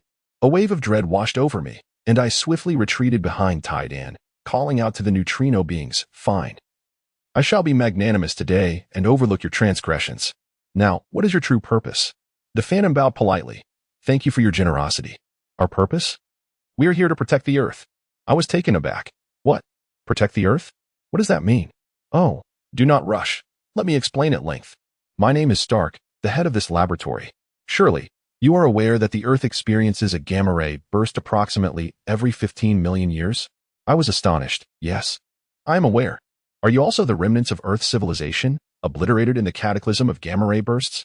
Indeed, we are the remnants of Earth civilization. Yet we did not fall victim to gamma ray bursts. I pondered. Were you then destroyed by war? No, that is not the case. My curiosity deepened. How then? Did your civilization meet its demise? Perhaps you are unaware that Earth once endured a significant glacial epoch. How could I be ignorant of it? For within the annals of my civilization's archaeological history, the Ice Age is well documented. Was it not true that during our epoch of 15 million years, multiple civilizations arose? I was astonished. I realized now that I am a remnant from the civilization that followed the Ice Age, yet our civilization did not escape the clutches of annihilation. Stark was utterly taken aback by my revelation. This is astonishing. It appears we belong to the same epoch, which explains our striking resemblance. However, if you were indeed destroyed by the frigid forces of nature, how have you come to exist in your current state? Stark seemed somewhat embarrassed. No, the Ice Age was not a natural occurrence. I was perplexed. What do you mean? Was the Ice Age a consequence of human actions? Indeed. It was our ignorance and folly that precipitated a global icebound disaster. Wait a moment. Are you suggesting that you instigated the Ice Age? Was it due to heavy ice? Stark expressed profound surprise. I never expected you to be aware of heavy ice, yet it was not solely because of it. My confusion deepened. Then what was the cause? Surely you noticed that orb within the sealed chamber. What? Are you implying that orb triggered the entire Ice Age? To be precise, it is the entity contained within that orb. What exactly is within that orb? Is it a formidable extraterrestrial being? An extraterrestrial being? How could it possibly be on Earth? Stark seemed to drift into reminiscence. After a moment, he took a deep breath and spoke. This all traces back to more than a century prior to our destruction. At that time, we had already discovered the phenomenon of gamma ray bursts. Of course, we had also developed aerospace capabilities, but with our technological and energy levels at that point, Reaching the edge of the solar system would take nearly 50 years. Thus, we required more efficient energy sources and propulsion systems. Fortunately, through our orbital telescopes, we detected a frozen planet at the edge of the solar system, rich in potent heavy ice materials. In our quest to develop more efficient and advanced interstellar engines, we resolved to mine and study these heavy ice materials. However, we were unprepared for the dreadful creatures that infiltrated our cargo spacecraft. Mingled among the heavy ice during our successful extraction. Initially, we were oblivious to their presence, and all seemed well. We spent 50 years unraveling the spatial properties of heavy ice, integrating these attributes into that small cube. Yet, as we endeavored to harness the immense energy contained within the heavy ice, an unforeseen calamity transpired. Chapter 148. The indomitable monster. I was filled with a sense of urgency. What on earth had transpired? Our experimental apparatus had experienced an overload, and a formidable chill had surged forth in an instant. Was this how the Earth plunged into an ice age? But wait. What connection did this have with the entity within that sphere? Stark continued, do not be alarmed. Initially, it was merely a routine incident of cold leakage, affecting an area of only a few dozen kilometers. Moreover, our research facility is situated in a remote location, so there were no casualties. However, within that heavy ice we were experimenting with resided that terrifying organism, and it was our experiments that unleashed it from its icy prison. The creature seized the opportunity to escape the laboratory, at which point we realized the gravity of the situation. This being could generate a certain catalyst. This catalyst has the capacity to convert any water that comes into contact with the heavy ice into a denser form of ice, and regardless of how it is diluted, any liquid that touches that ice will be assimilated into a similar physical state. We named it pseudo-heavy ice. We exerted great effort to capture the creature, and by then, its influence had only expanded by a few dozen kilometers. Initially, we paid little heed. As it was summer, we assumed the ice would soon melt away. However, the reality was far more complicated than we envisioned. The pseudo-heavy ice, through the cycle of water, began to spread gradually. Eventually, the entirety of Earth's water was altered, and pseudo-heavy ice emerged in various locations, leading Earth's winters to grow colder with each passing year. Layers of ice continuously enveloped the surface, rendering all liquid non-existent, and the planet began to be cloaked beneath thick glacial sheets. Thus commenced the Great Ice Age, and our civilization was obliterated in the blink of an eye within such an extreme environment. Upon hearing Stark's words, I felt a profound sense of despair and inhaled deeply. But how did you end up in this ghastly state? In our desperate attempt to save the Earth, we detonated all the heavy ice, hoping to use the immense energy to warm the planet. Yet we were mistaken. The energy released by the heavy ice was frigid, which only accelerated the extinction of Earth's life forms. Our bodies were encased in ice during the powerful energy explosion, yet we seemingly did not perish. We detached from our physical forms and transformed into what we are now. We are the sinners of this planet. Ah, I see. But why does that individual appear unaffected? He was the second in command of our laboratory, the one who captured the creature. However, he succumbed to frostbite at the moment of capture, and thus we had no choice but to seal him along with the entity within the confined chamber. I understood now. But why did you seize our source crystal glass and slay so many? Stark's anger flared. No, we did not do so intentionally. We have been here, dormant, guarding that monster, with the entire laboratory entombed in ice beneath the surface. It was those humans who opened the frozen passage, and not only that, they also stole our spatial cube. That cube is not only a key, but also the very energy source of the entire laboratory. Without it, our energy has become exceedingly unstable, and the sealed chamber containing that monstrous entity, along with the sealing orb, has begun to waver as well. Should that creature escape, the entire Earth would once again plunge into an ice age, a fate we are desperate to avoid. Thus, we pursued them, but to our astonishment, our unstable energy erupted, inadvertently freezing them in place. It was never our intention. Although we did not locate the small cube, we stumbled upon those source crystal glasses, which we discovered could significantly stabilize our energy. Consequently, we brought them back. I pondered, it is unlikely that the caravan's members opened this place, which leads me to question whether it was those from the Shadow Tower who did so. I felt a flicker of uncertainty as I retrieved the token found at the scene. Are you familiar with this token? Upon seeing it, Stark and the others were overtaken by fear and immediately assumed a combat stance. Are you one of them? What do you intend to do upon your return? I quickly interjected. Whoa, please do not misunderstand. We are not affiliated with them. We discovered this token on the corpses. Hearing my words, Stark and the others visibly relaxed. Thankfully, you are not one of them. Perhaps you can assist us. I was perplexed. Assist you? How can I help? If possible, I wish for you to eliminate this creature. That would grant us our liberation. But how can that be achieved? Were you unable to kill it back then? We tried numerous methods. It is difficult to kill, but not impossible. It was merely that, due to the catastrophic circumstances, our technology at that time did not permit us to do so. I grew anxious. What exactly must we do? We could launch it into the sun with a spaceship. The star's searing heat would reduce it to nothing. I felt a sense of helplessness. Stark, you know that in this era, humanity is still largely in the age of cold weapons. Spaceships are quite rare. This may prove quite challenging. Although there are 2 operational spaceships at the Mirrorsphere base, I am reluctant to squander them on such matters, as their technology is crucial for our future endeavors in the cosmos. Just as I hesitated, a voice interrupted, Yifeng. I believe I can manage it. I was taken aback. Do not jest, Iron Egg. You cannot possibly mean to fly that thing into the sun. I cannot allow you to do that. If it must be done, I would rather it be me. From now on, do not speak such foolishness. I will not permit your demise. Do you understand? Iron Egg, somewhat indignant, retorted, Yifeng, do you truly perceive me as such a fool? It seems you are itching for a fight. With that, Iron Egg's small fist came flying toward me. Seeing this, I quickly dodged. Oh dear, all right, I admit my folly. But what do you truly mean? Humph, now we are getting somewhere. Yifeng, do you remember the photonic quantum computer? Suddenly enlightened, I exclaimed, of course. The energy source for the photonic quantum computer is an artificial star. Are you suggesting we toss that thing directly into the artificial star? Indeed. That is precisely what I mean. Oh dear, this simply won't do. What if there is danger? No need to fret. I, the Great One, assure you that everything will be just fine. Nonetheless, I remain somewhat apprehensive. Hey Stark, tossing that thing into the artificial star should surely eliminate it, right? Stark replied with unwavering certainty, whether it is artificial or natural, if it possesses stellar characteristics, it will undoubtedly destroy it. I still harbored doubts. Are you really certain there will be no issues? Stark declared with conviction, there will be absolutely no problems. We have dedicated decades to research and validations.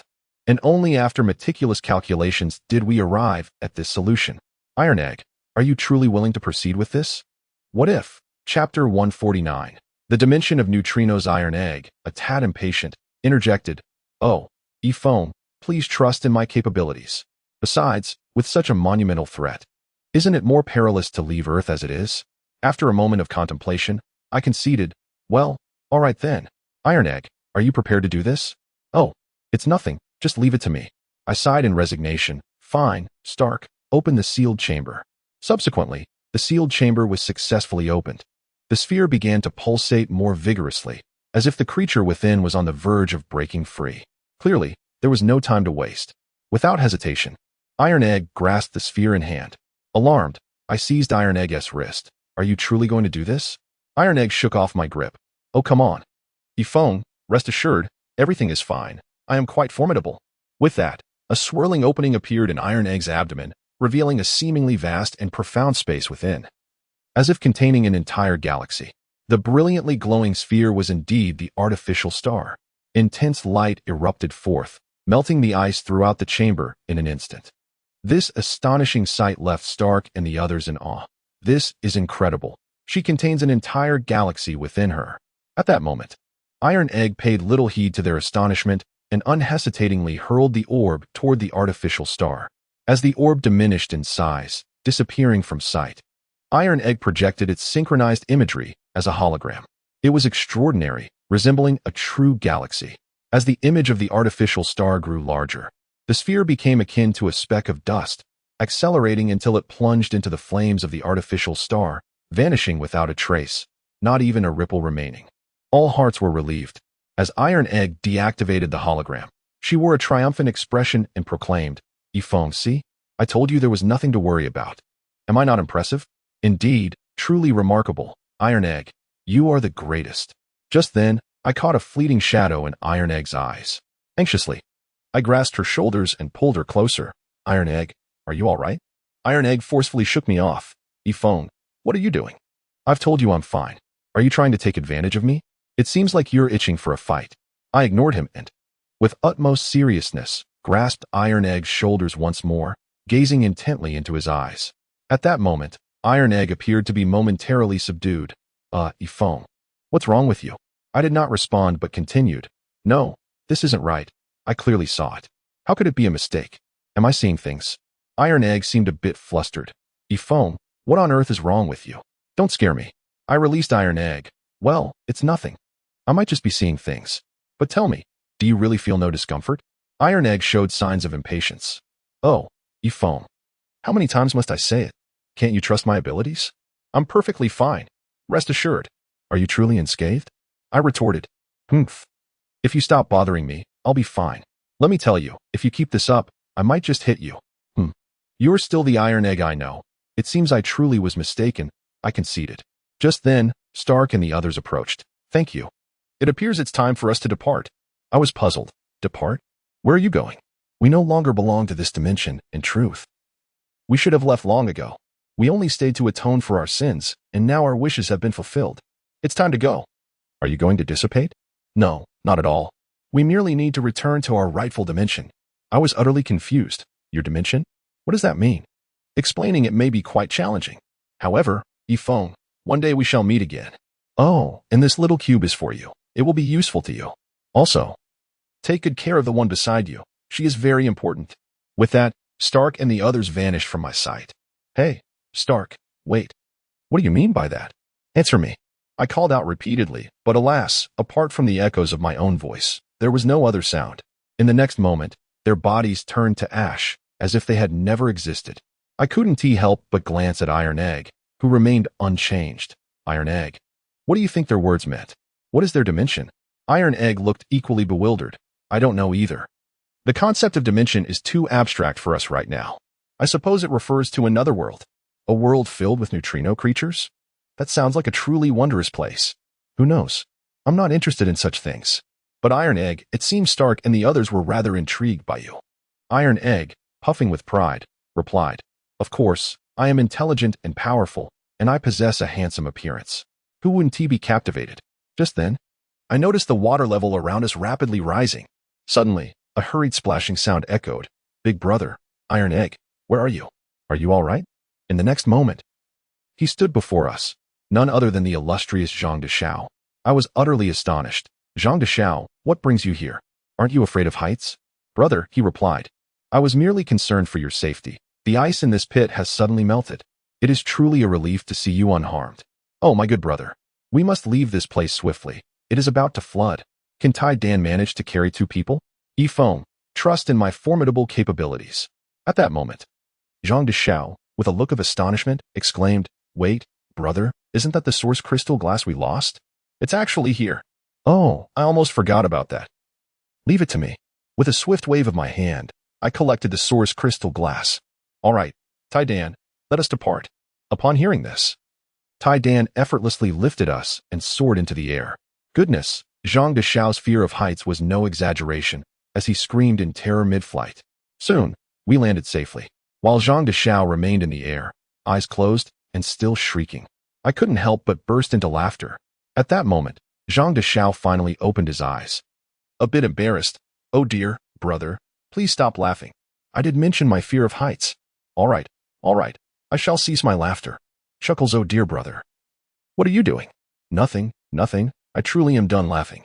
However, the matter concerning the Shadow Tower might just be a coincidence. Zhang Deshao looked shocked. Is it merely a coincidence? Well, we must not be complacent regarding the Shadow Tower. Then, brother, what shall we do next? We shall head to Xiajing City. Chapter 150, The Royal Tomb Station. Zhang Deshao appeared bewildered. Huh? Brother, are we going directly to Xiajing City like this? What other option do we have? But brother, the journey is long. Wouldn't it be better to return to Xiajing City first and take my 4-wheeled vehicle? No need. We shall stick with my carriage. Huh, brother, surely the 4-wheeled vehicle is much faster than a carriage. Are you that eager to see your beloved? Zhang Deshao seemed slightly bashful. Not at all, brother. The carriage is slow, rigid, and quite bumpy. I simply worry that you might struggle with the long journey. Oh, worry not. Once you see my carriage, your concerns will vanish. But first, let us take care of this place. The following events unfolded smoothly. We detonated the large pit and filled it in, handling the frozen corpses as well. The surrounding chill gradually dissipated, and everything returned to normal. I summoned the spatial carriage. Zhang Deshao looked skeptical. Brother, isn't this just an ordinary carriage? I refrained from elaborating. You will understand once we enter. Upon stepping inside the carriage, Zhang Deshao was utterly astonished. Big brother, is this truly the interior of the carriage? How can it be so spacious and luxurious? Oh, do not concern yourself with the details. Everything you need is readily available here.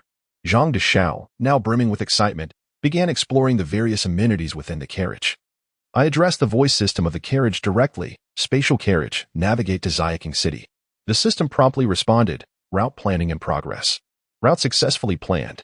Please select your route. I glanced at the options and chose the most direct path. Time passed, and soon the carriage's alert sounded. Ahead, a post station detected. Shall we stop? My curiosity piqued at the prospect of witnessing the post station of this era civilization. Thus, I opted to halt at the station. As we disembarked from the carriage, night had already fallen. At that moment, Zhang Dasha appeared puzzled. Elder brother, why are we stopping at such a post station? Its facilities cannot compare to our carriage. What do you know? I simply wish to gain a deeper understanding of the customs and culture of our great Xia. Oh, what is there to understand? Is it not just the same? You know nothing. Do you think every place is as flourishing as Xia City? Ah, elder brother, I see now. You are showing concern for the people's sentiments, aren't you? You shall surely become a wise ruler in the future. I sighed, thinking Zhang Dasha was lost in his fanciful musings. Such matters should not be spoken of lightly. I stepped forward and covered his mouth. Do not speak nonsense. We are all loyal subjects of Great Xia. Hee. Yes, I understand, elder brother. Observing the conspiratorial look on Zhang Dasha's face, I thought to myself, what on earth is he understanding? Never mind. I dismissed the thought. Shall we proceed? I led the carriage toward the post station. As we drew near, I could discern the words on the sign, Imperial Tomb Post. The exterior of the station was rather splendid, or at least it appeared so, though it bore signs of age and seemed somewhat desolate, as if it had not been visited in quite some time. I glanced once more at the sign and suddenly realized something. Wait a moment, Imperial Tomb Post? Could this be the Royal Mausoleum? Just as my mind swirled with questions, a voice called out, Halt! What is your purpose here? Zhang Dasha quickly stepped forward, presenting our commercial documents. Oh, esteemed officer. We hail from Xia City and are traveling to Xiaoqing City for trade. The fully armed soldier examined the documents, looking somewhat perplexed. You truly are here for commerce. But why have you taken this route?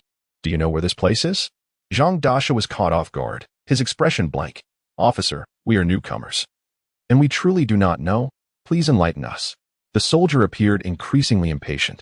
Do you not see what the sign says? This is the Imperial Tomb Post, a station dedicated to guarding the Royal Mausoleum. Quickly depart. This is not a place for you. Seeing this, Zhang Dasha hastily produced a pouch of coins and pressed it into the officer's hand. Officer, please use this for your brothers to enjoy some tea. Given the late hour, might you grant us a favor? The soldier jingled the pouch in his hand, visibly pleased. Young brother, you certainly know how to conduct business. Very well, you may all enter. Thus, we successfully gained entry into the post station. Though spacious, the post station was devoid of patrons, and the guards appeared to be formidable warriors. Suddenly, a wave of hunger washed over me. It dawned on me that I had hardly eaten throughout the day. I initially thought to seize the opportunity to sample the local delicacies, only to discover that all that was available were some moldy grains. This left me quite astonished. For these soldiers were the guardians of the royal tomb. How could their rations consist of spoiled food? I was perplexed and inquired, My good sir, is this what you typically consume? The soldier appeared somewhat resigned, replying, Alas, with treacherous officials in charge and the national treasury depleted, we ordinary soldiers are fortunate to have this much. This reminded me of the situation in Xia City with Hua Yunfei. It seemed the royal family had begun to recognize the issue, though it was entangled with that mysterious organization, the Shadow Tower. The situation in the Great Xia was dire. Another wave of hunger washed over me, and I decided to put my thoughts aside and eat. Esteemed officials, allow me to treat you all to a splendid meal tonight. Please wait a moment. I feigned a casual demeanor and went to the carriage, where I gestured grandly and conjured up an extravagant feast. I then carried it all into the relay station. The scene left the soldiers utterly astonished. The previously stunned soldier exclaimed, My goodness, you merchants are truly exceptional. You can summon delicacies with a mere flick of the hand. But can we really partake in this? Of course, eat to your heart's content, I assure you. There is plenty. I had anticipated that the soldiers of the Great Xia would be rather arrogant, yet they were remarkably humble, far superior to the troops led by Li Chong. Everyone relished the meal. Amidst the joyous gathering, I couldn't help but ask, esteemed officials, whose tomb is this, precisely? The leading soldier looked genuinely surprised. Young man, you aren't from our country, are you? More than one emperor lies buried here. This area is the mausoleum of the emperors of the Great Xia throughout the ages. I was puzzled. Sir, what do you mean? I am a true denizen of Assyria City. Ah, that explains it. Being from Assyria City makes sense, as that region has a considerable number of foreign immigrants. However, I heard that Assyria City was nearly swallowed by the Salian Empire, which our Great Xia had already given up on. Yet, it seems they were repelled after a fierce battle. Is this true? I felt somewhat embarrassed. Indeed it is. Well, those Salian people are certainly detestable. But how did such a barren little town like Assyria City manage to defeat the vast army of Salian under conditions of scarcity in troops and provisions? My embarrassment deepened as I replied, Sir, I am merely a humble merchant, often traveling far and wide. I am not privy to such matters. Young Master Zhang nudged me with a grin, whispering, Hey, big brother, it seems your reputation hasn't spread too far. I quickly retorted, Young Master Zhang, don't speak so recklessly. Oh, rest assured, big brother. At that moment, I remained puzzled and asked, Esteemed officials, given your impressive abilities, have you never considered retiring and seeking alternative paths? The soldier explained, It's not that we do not wish to, rather, we cannot. Chapter 151. The Mysterious Tomb. Upon hearing the soldier's words, my confusion deepened. What could this mean? The soldier appeared to hesitate for a moment before responding, Well, it's of little consequence to share this with you. You see, my name is Chen Pingon. They are all of my Chen family kin. Our lineage has served as royal tomb guardians for generations. Our abilities are only effective within the royal mausoleum. Once we leave this area, we become ordinary individuals. Such a revelation astonished me. I silently inquired of Taidan, Is such a phenomenon possible? Taidan did not hastily respond. Instead, he discreetly scanned the soldier. After a brief moment, he too wore a look of astonishment. I have just detected a fluctuation of neutrino energy emanating from them. I gasped in disbelief. What? Taidan, are you suggesting they're those entities? Taidan shook his head. Not exactly. They simply possess unique bodies capable of absorbing neutrino energy. In essence, their bodies function as signal receivers, allowing them to harness and utilize this energy. Oh, I see. Wait. Does this imply that there are indeed neutrino entities present in this area? Could they be akin to those fellows we encountered before? Is there something else monstrous sealed away here? Taidan looked bewildered by my inquiries. How would I know? However, it is true that there are fluctuations of neutrino energy in this vicinity. After contemplating for a moment, I suggested, perhaps we should investigate this royal mausoleum tomorrow? What? No? Ifong, let me tell you, I am exhausted. I want to accompany you on your wild escapades at this hour. We can discuss any matters tomorrow. All right, fine. We shall speak of it tomorrow then. Soon, after satisfying our hunger, we retreated to our respective quarters to rest. Yet, to my dismay, I found myself once again ensnared in that cursed dream. This time, the dream took on a different form. In the dream, that enormous hand did not strike the woman. It was directed at me. The instant that hand descended upon me, I beheld a terrifying scene. A colossal sphere engulfed in black flames hurtling towards earth. As I endeavored to discern the scene more clearly, the hand propelled me towards the woman, who in turn forcefully thrust me away. I let out a scream, instantly awakening in a cold sweat. Taidan, having been disturbed by my outburst, was now awake as well, though he had grown accustomed to such occurrences. He hovered before me, exuding an air of calm. Another dream, I see? Gasping for breath, I replied, Yes. Are you suggesting that there has been a change in the dream once more? Indeed. And what change might that be? I witnessed a sphere engulfed in black flames colliding with earth. Taidan reassured me, Calm down, there is nothing to fear. It was merely a dream. Besides, what kind of flames could possibly be black? But enough with the buts. That disc you saw might just be a dream machine. I felt a flicker of doubt. Is it truly so? Yet it felt so real. Taidan seemed a bit impatient. All right. What I say is what goes. You must trust in my abilities, do you understand? Quickly, get some rest. You do know we have to investigate the royal tomb tomorrow, right? Upon hearing this, I instantly felt invigorated. So, Taidan, does this mean you will accompany me? Yes, indeed. I promise you. Now hurry and sleep. Following this, I slept soundly. Soon, Dawn broke and we bid farewell to the soldiers at the royal tomb station, quietly making our way into the dense forest near the tomb. However, Zhang Deshao seemed a bit timid, so he chose to stay behind and guard the carriage, while Tai Dan and I ventured into the royal tomb area together. I couldn't help but ask, "Hey, Tai Dan, can you still sense the fluctuations of the neutrinos?" "Of course. You can fully trust in my capabilities." "All right. Then can you locate where those fluctuations are emanating from?" "Certainly. Follow me." We traversed grand tombs, and the atmosphere gradually grew ominous and eerie. A twinge of fear gripped my heart. I hope there are no malevolent entities here. Oh, come on. Trust in science, will you? With me around. What is there to fear? But are we truly on the right path? Rest assured, the signal is growing stronger. I believe we will soon locate the source of the fluctuations. As we delved deeper, my bracelet emitted an urgent voice from the supercomputer. "Hey, Ifong, Tai Dan. What on earth did you send to the base? It's in complete chaos." I queried, "What is wrong with the supercomputer? What happened?" "It's the small cube you sent yesterday. It suddenly went haywire and is rampaging through the base. You need to find a way to stop it, or it will dismantle everything." I was utterly astonished. Could this be related to our exploration of the royal tomb? Had it sensed something? The bracelet chimed with a series of sounds, followed by the supercomputer's anxious voice again.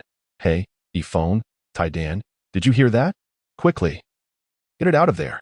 Without hesitation, I transported the small cube to my hand. It shook violently for a moment, but soon calmed and began to flicker gently. Seeing this, I was perplexed. "Tai Dan, what is going on with this small cube?"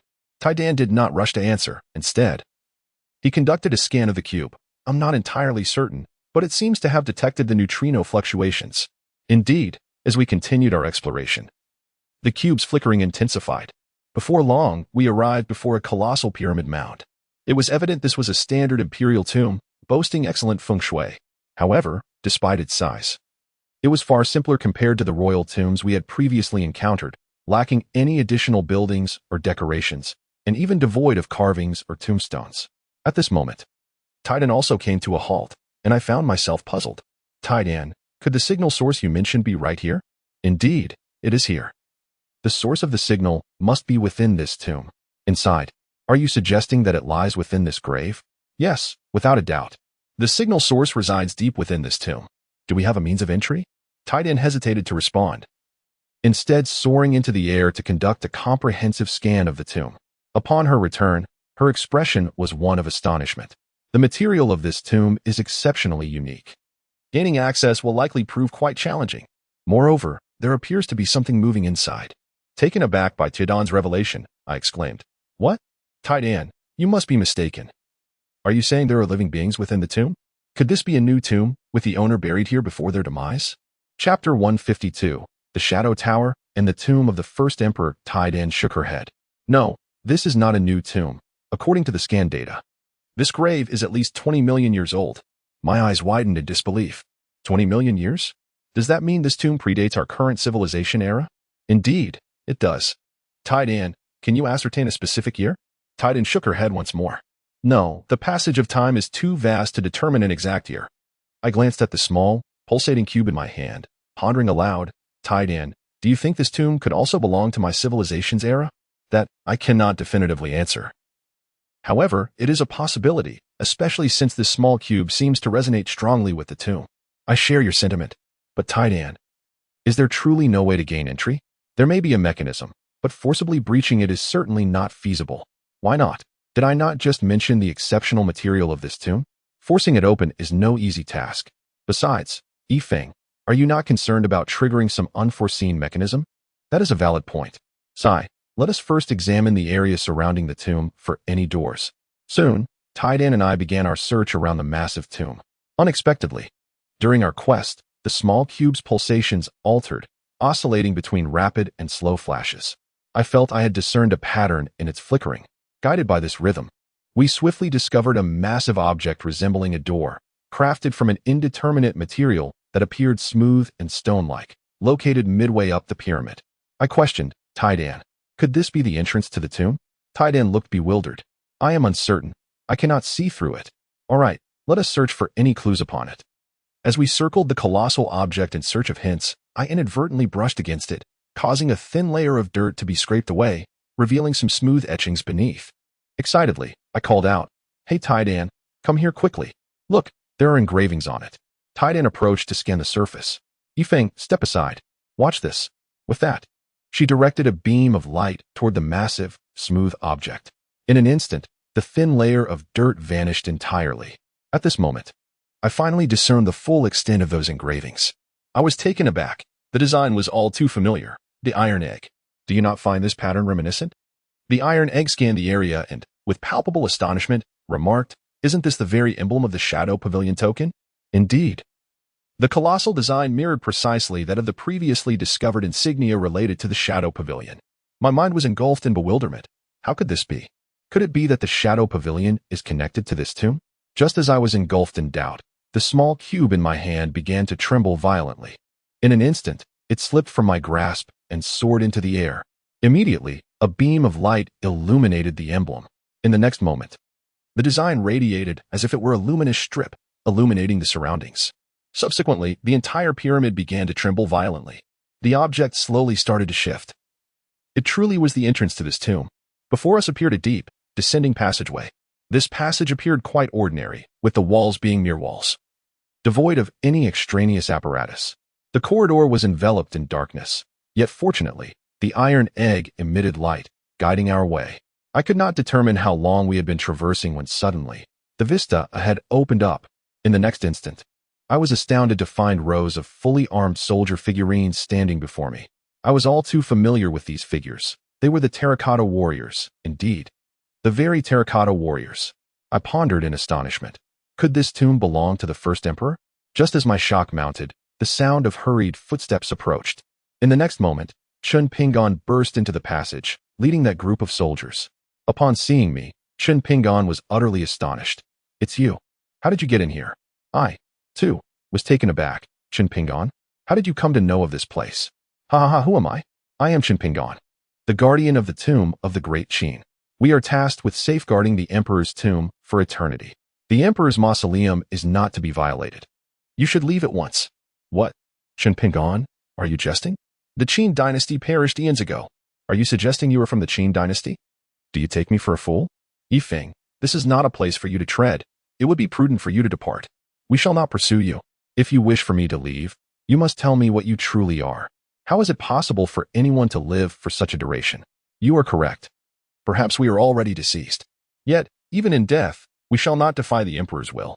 My curiosity deepened. "Chun Pingon, what do you mean by that?" "Yifeng, we do not perceive you as a malevolent individual.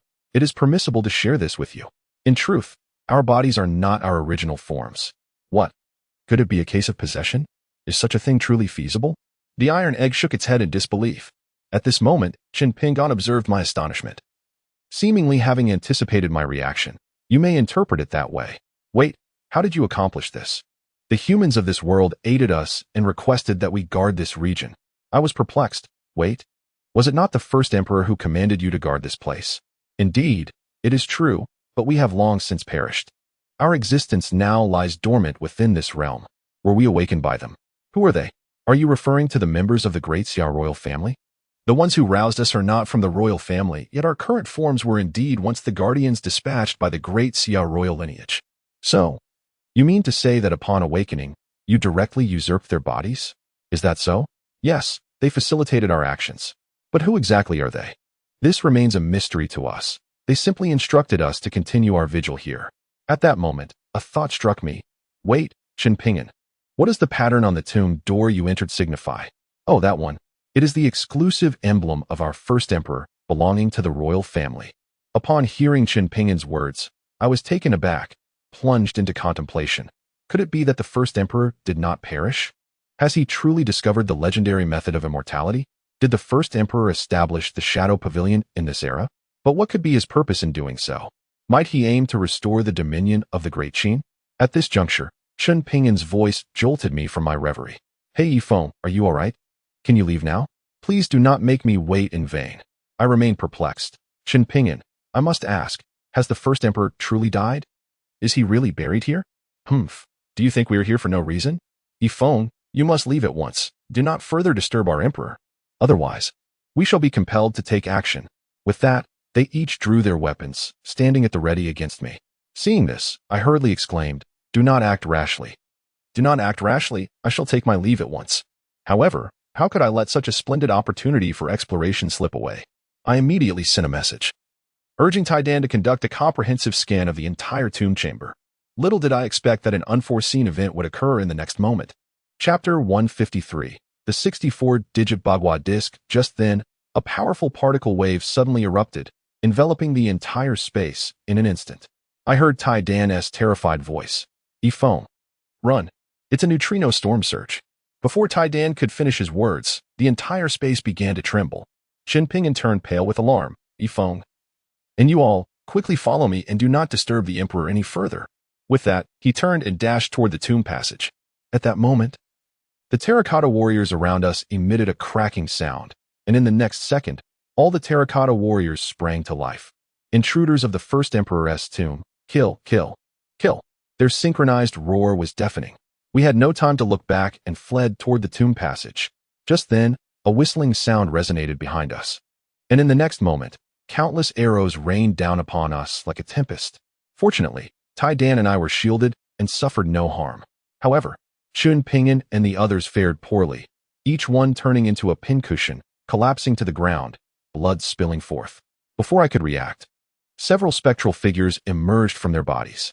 Good heavens, I was so frightened that I clung to Taidan. Taidan, ghosts.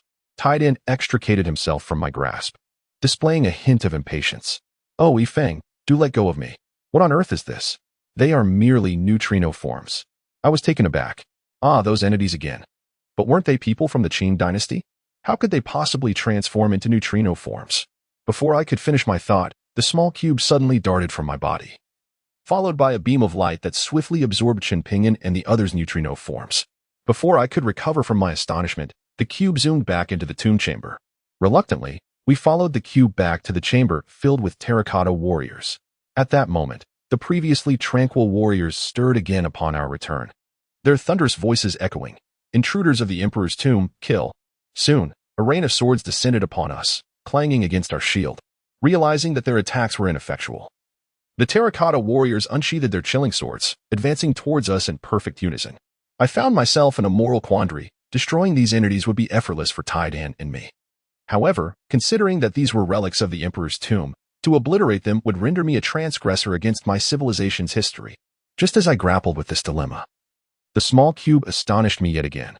It soared above the terracotta warriors and unleashed a blinding flash, causing the warriors to freeze in place as if bewitched. Subsequently, blue particles emanated from the warriors, drawn into the cube. In no time, every particle had been extracted, leaving the warriors to tumble to the ground.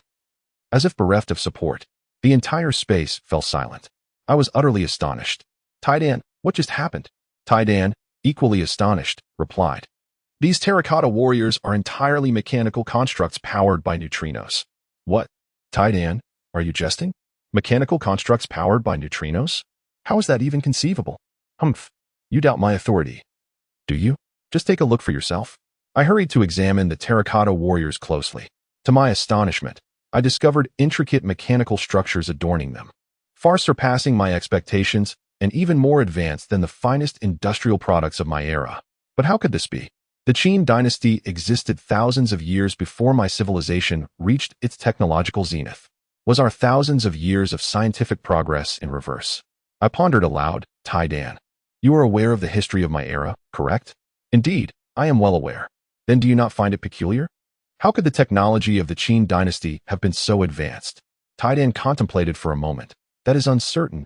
Historical records suggest that during that time, the Qin had already established standardized production techniques. It is not surprising that they could create such intricate mechanical structures. What truly astonishes me is how they discovered and applied neutrinos. Taidan, your assertions seem quite reasonable. Could it be that the technology of our subsequent dynasties has been in decline? After pondering for a moment, Taidan remarked, indeed, historical records suggest this is the case. However, the primary reason lies in the persecution of the moists and the veneration of Confucianism. The most tragic aspect is the absurd isolationist policies of the last dynasty, which caused science to miss out on millennia of developmental opportunities. Otherwise, by all logic, you would have had the prospect of escaping this galaxy. Such a thought is indeed disheartening. At that moment, the small cube began to flicker. Taidan appeared somewhat delighted. Phone. This little device seems to have made another discovery. No sooner had he spoken than the small cube darted towards another tomb passage not far away. Observing this, we hastily followed suit. Soon, we arrived at another burial chamber. Yet, apart from a central bagua feng shui disc, there was nothing else within. I felt perplexed. Why is there nothing here? Taidan? Can you discern anything? Taidan scanned the area and looked equally bewildered. I cannot fathom it either. But do you not find that feng shui disc rather peculiar? Indeed, it was somewhat strange. Could it be some sort of mechanism? I hurried forward to inspect it, but found nothing. Just as I was at a loss, the small cube flew directly to the center of the feng shui disc. Subsequently, it emitted countless beams of light. Striking the bagua plate, the beams flickered and shifted continuously. This spectacle left Taidan utterly astonished. I asked, Taidan, what is the matter with you? Taidan exclaimed in disbelief. This bagua plate is actually a 64-base computing language. This is astonishing. I cannot comprehend it. What? The bagua is a computing language? Isn't that a product of feudal superstition? What is this 64-base computing language used for? My barrage of questions left Taidan looking bewildered. How would I know? You with your endless questions, so many inquiries. If you don't know, then just admit it. Why be so fierce? It's not embarrassing. Taidan, somewhat annoyed, retorted. Ifeng, do you doubt my capabilities again? Who says I don't know? I am quite formidable. I simply choose not to divulge it. Oh, I believe you. I believe in you. Taidan is the most impressive. That is more like it. Given your honesty, I shall not hold it against you. All right. But Taidan, what exactly is this small cube calculating? Chapter 154, Dark Matter Sphere. Taidan, looking rather impatient, replied, Oh, Ifeng, aren't you usually quite clever? Can you not see? It is clearly deciphering the password to the mechanism. At that moment, the small cube seemed to have unlocked the mechanism's password. The bagua plate instantly sank. Then, the ground opened like a door, revealing a narrow gap. In the ensuing chaos, I accidentally lost my footing and fell through.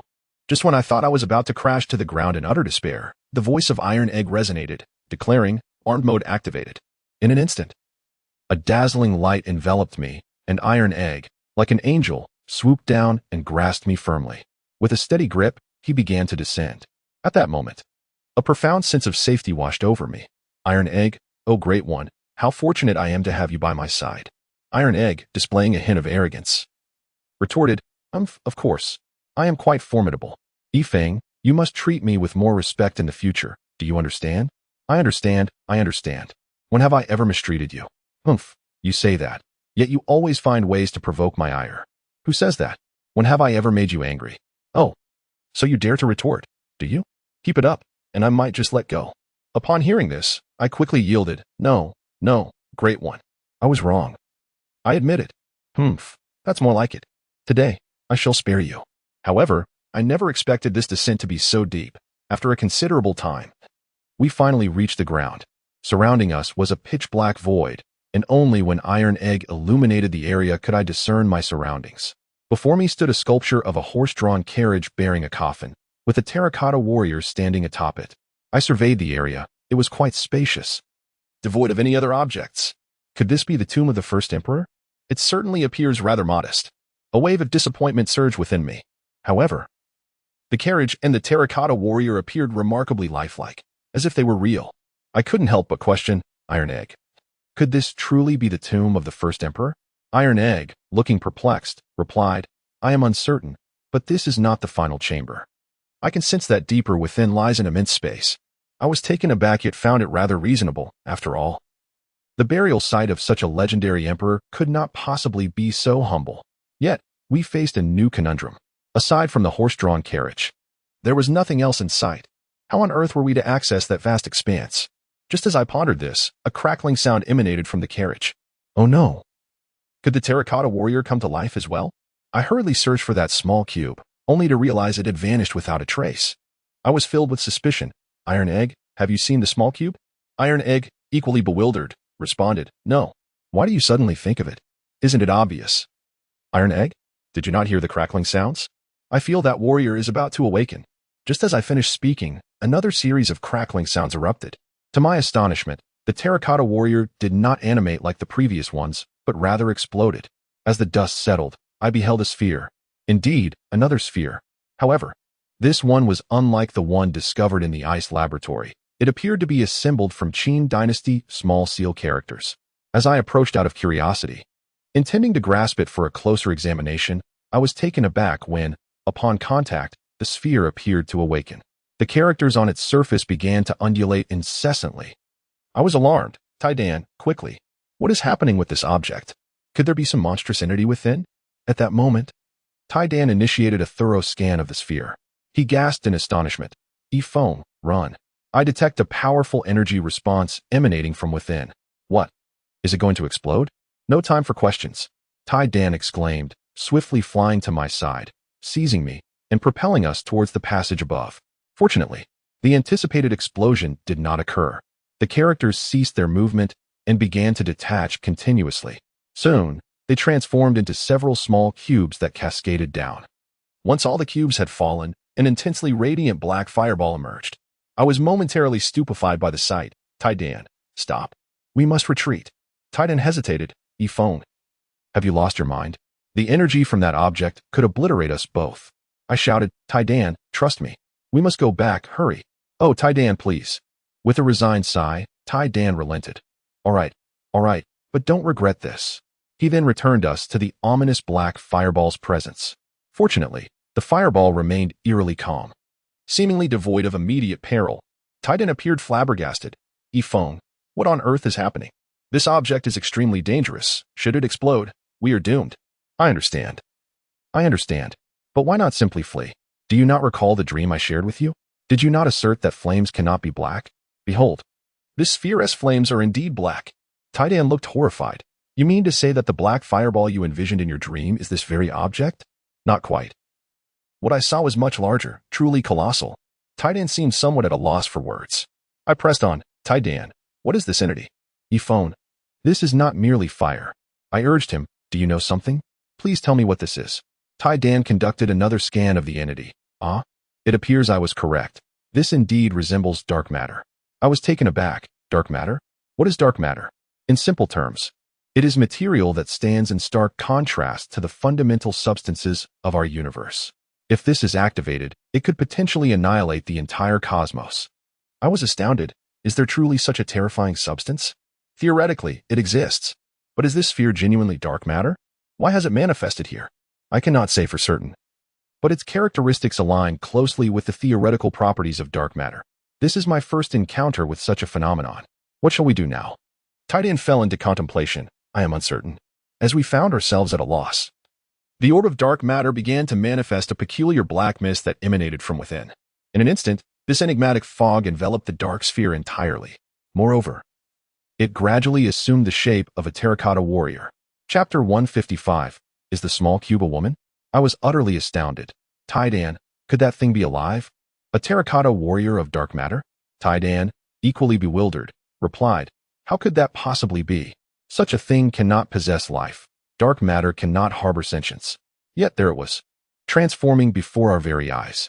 Did you not see it? Humph. Of course, I saw it, which is precisely why it defies reason. How could such an occurrence even be possible? Perhaps it is merely a lifeless facade. Just as our doubts lingered, a deep voice resonated. I am Meng Yi, the Grand General under Emperor Shi Huang. How dare you, insignificant beings, disturb His Majesty's eternal slumber? Depart at once. I was taken aback. Meng Yi? This is indeed Meng Yi, the renowned general of the Qin dynasty. How could he have transformed into dark matter? While I was still in a daze, the dark matter Meng Yi bellowed, leave at once. A tremendous surge of black energy swept toward us, and in an instant, all our protective barriers disintegrated into silence. I was engulfed by an unprecedented terror, a dread of death itself. In that moment, all I wished was to flee, and I trembled as I shouted, Taidan.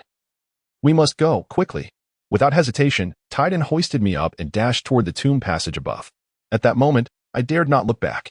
Suddenly, a blinding white light illuminated the entire space. I was shocked, thinking, this is it. We are finished. To my astonishment, the next moment, we remained unscathed. Only to hear Meng Yi's furious roar.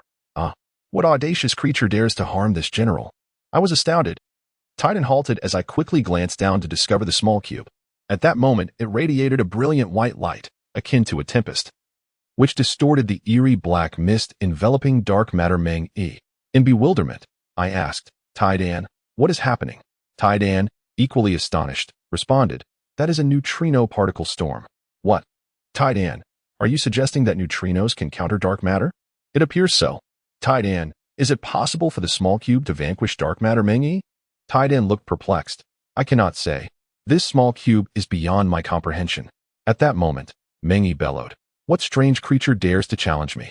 Taste this punch. With that, the black energy surrounding him surged violently, and he swung his fist toward the small cube. That punch, under the intense white light of the small cube, soared like a comet, trailing a long, dark tail as it charged forward. A thunderous roar erupted, and a terrifying energy storm engulfed the entire space. The small cube was abruptly sent reeling several meters back. This scene left me utterly astonished. I never anticipated that this seemingly fragile cube could withstand such a terrifying blow unscathed. At that moment, the small cube appeared to be enraged. It directed its focus toward the dark matter entity, Meng-yi, condensing an even more resplendent neutrino energy. Following this, a thick beam of white light surged forth, aiming directly at the dark matter Meng-yi. The formidable neutrino energy surged toward Meng-yi with relentless force. At that instant, Meng-yi's body trembled. The black mist surrounding him nearly dissipated. He struggled to maintain his composure. I was left dumbfounded. Hey, Iron Egg, did you see that? The small cube can't possibly be akin to you. Humph. You foam. Do not dare to equate it with this great one. I am not merely a weapon that fights. Continue like this, and I shall cease to acknowledge you. I promptly conceded. All right. You shall forever be my Iron Egg, my one and only esteemed companion. Is that acceptable? Humph. Now that is more like it. I was left in a state of disbelief. Indeed, this Iron Egg was quite possessive. Just then, a jet of black light erupted from Meng-yi's chest, colliding head-on with the small cube's white beam. This was followed by a resounding explosion.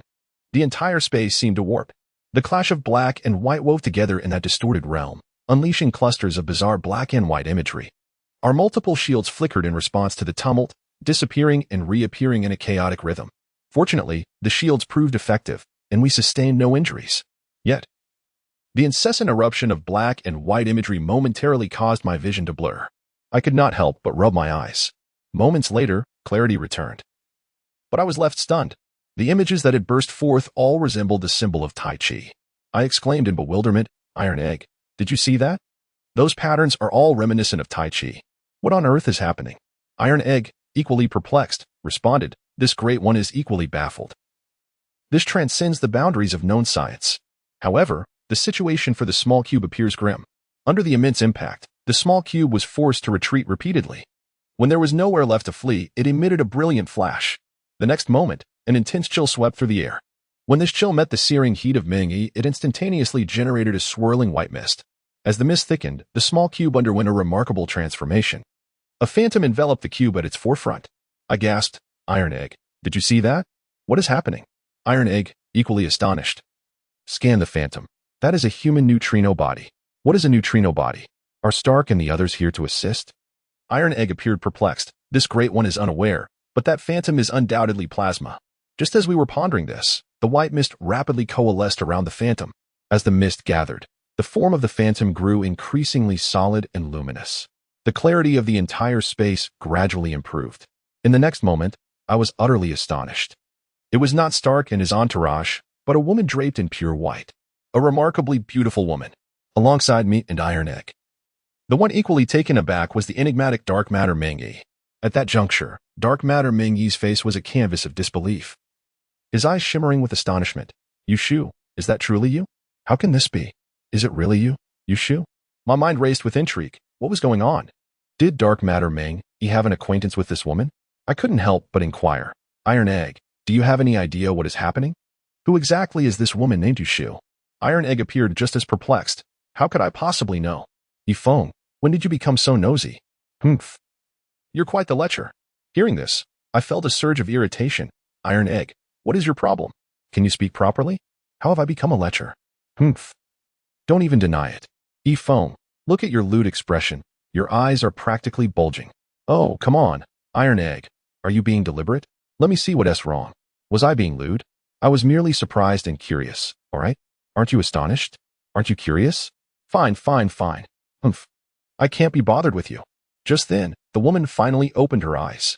Chapter 156, The Collision of Black and White when the woman opened her eyes. Dark matter Meng Yi was completely stupefied. Yushu, is it truly you? The woman seemed equally astonished. Meng Yi, is that you? Upon hearing her words, Meng Yi was overwhelmed with joy. Yushu, it really is you. But wait, weren't you supposed to be dead? How did you end up like this? Meng Yi, what about you?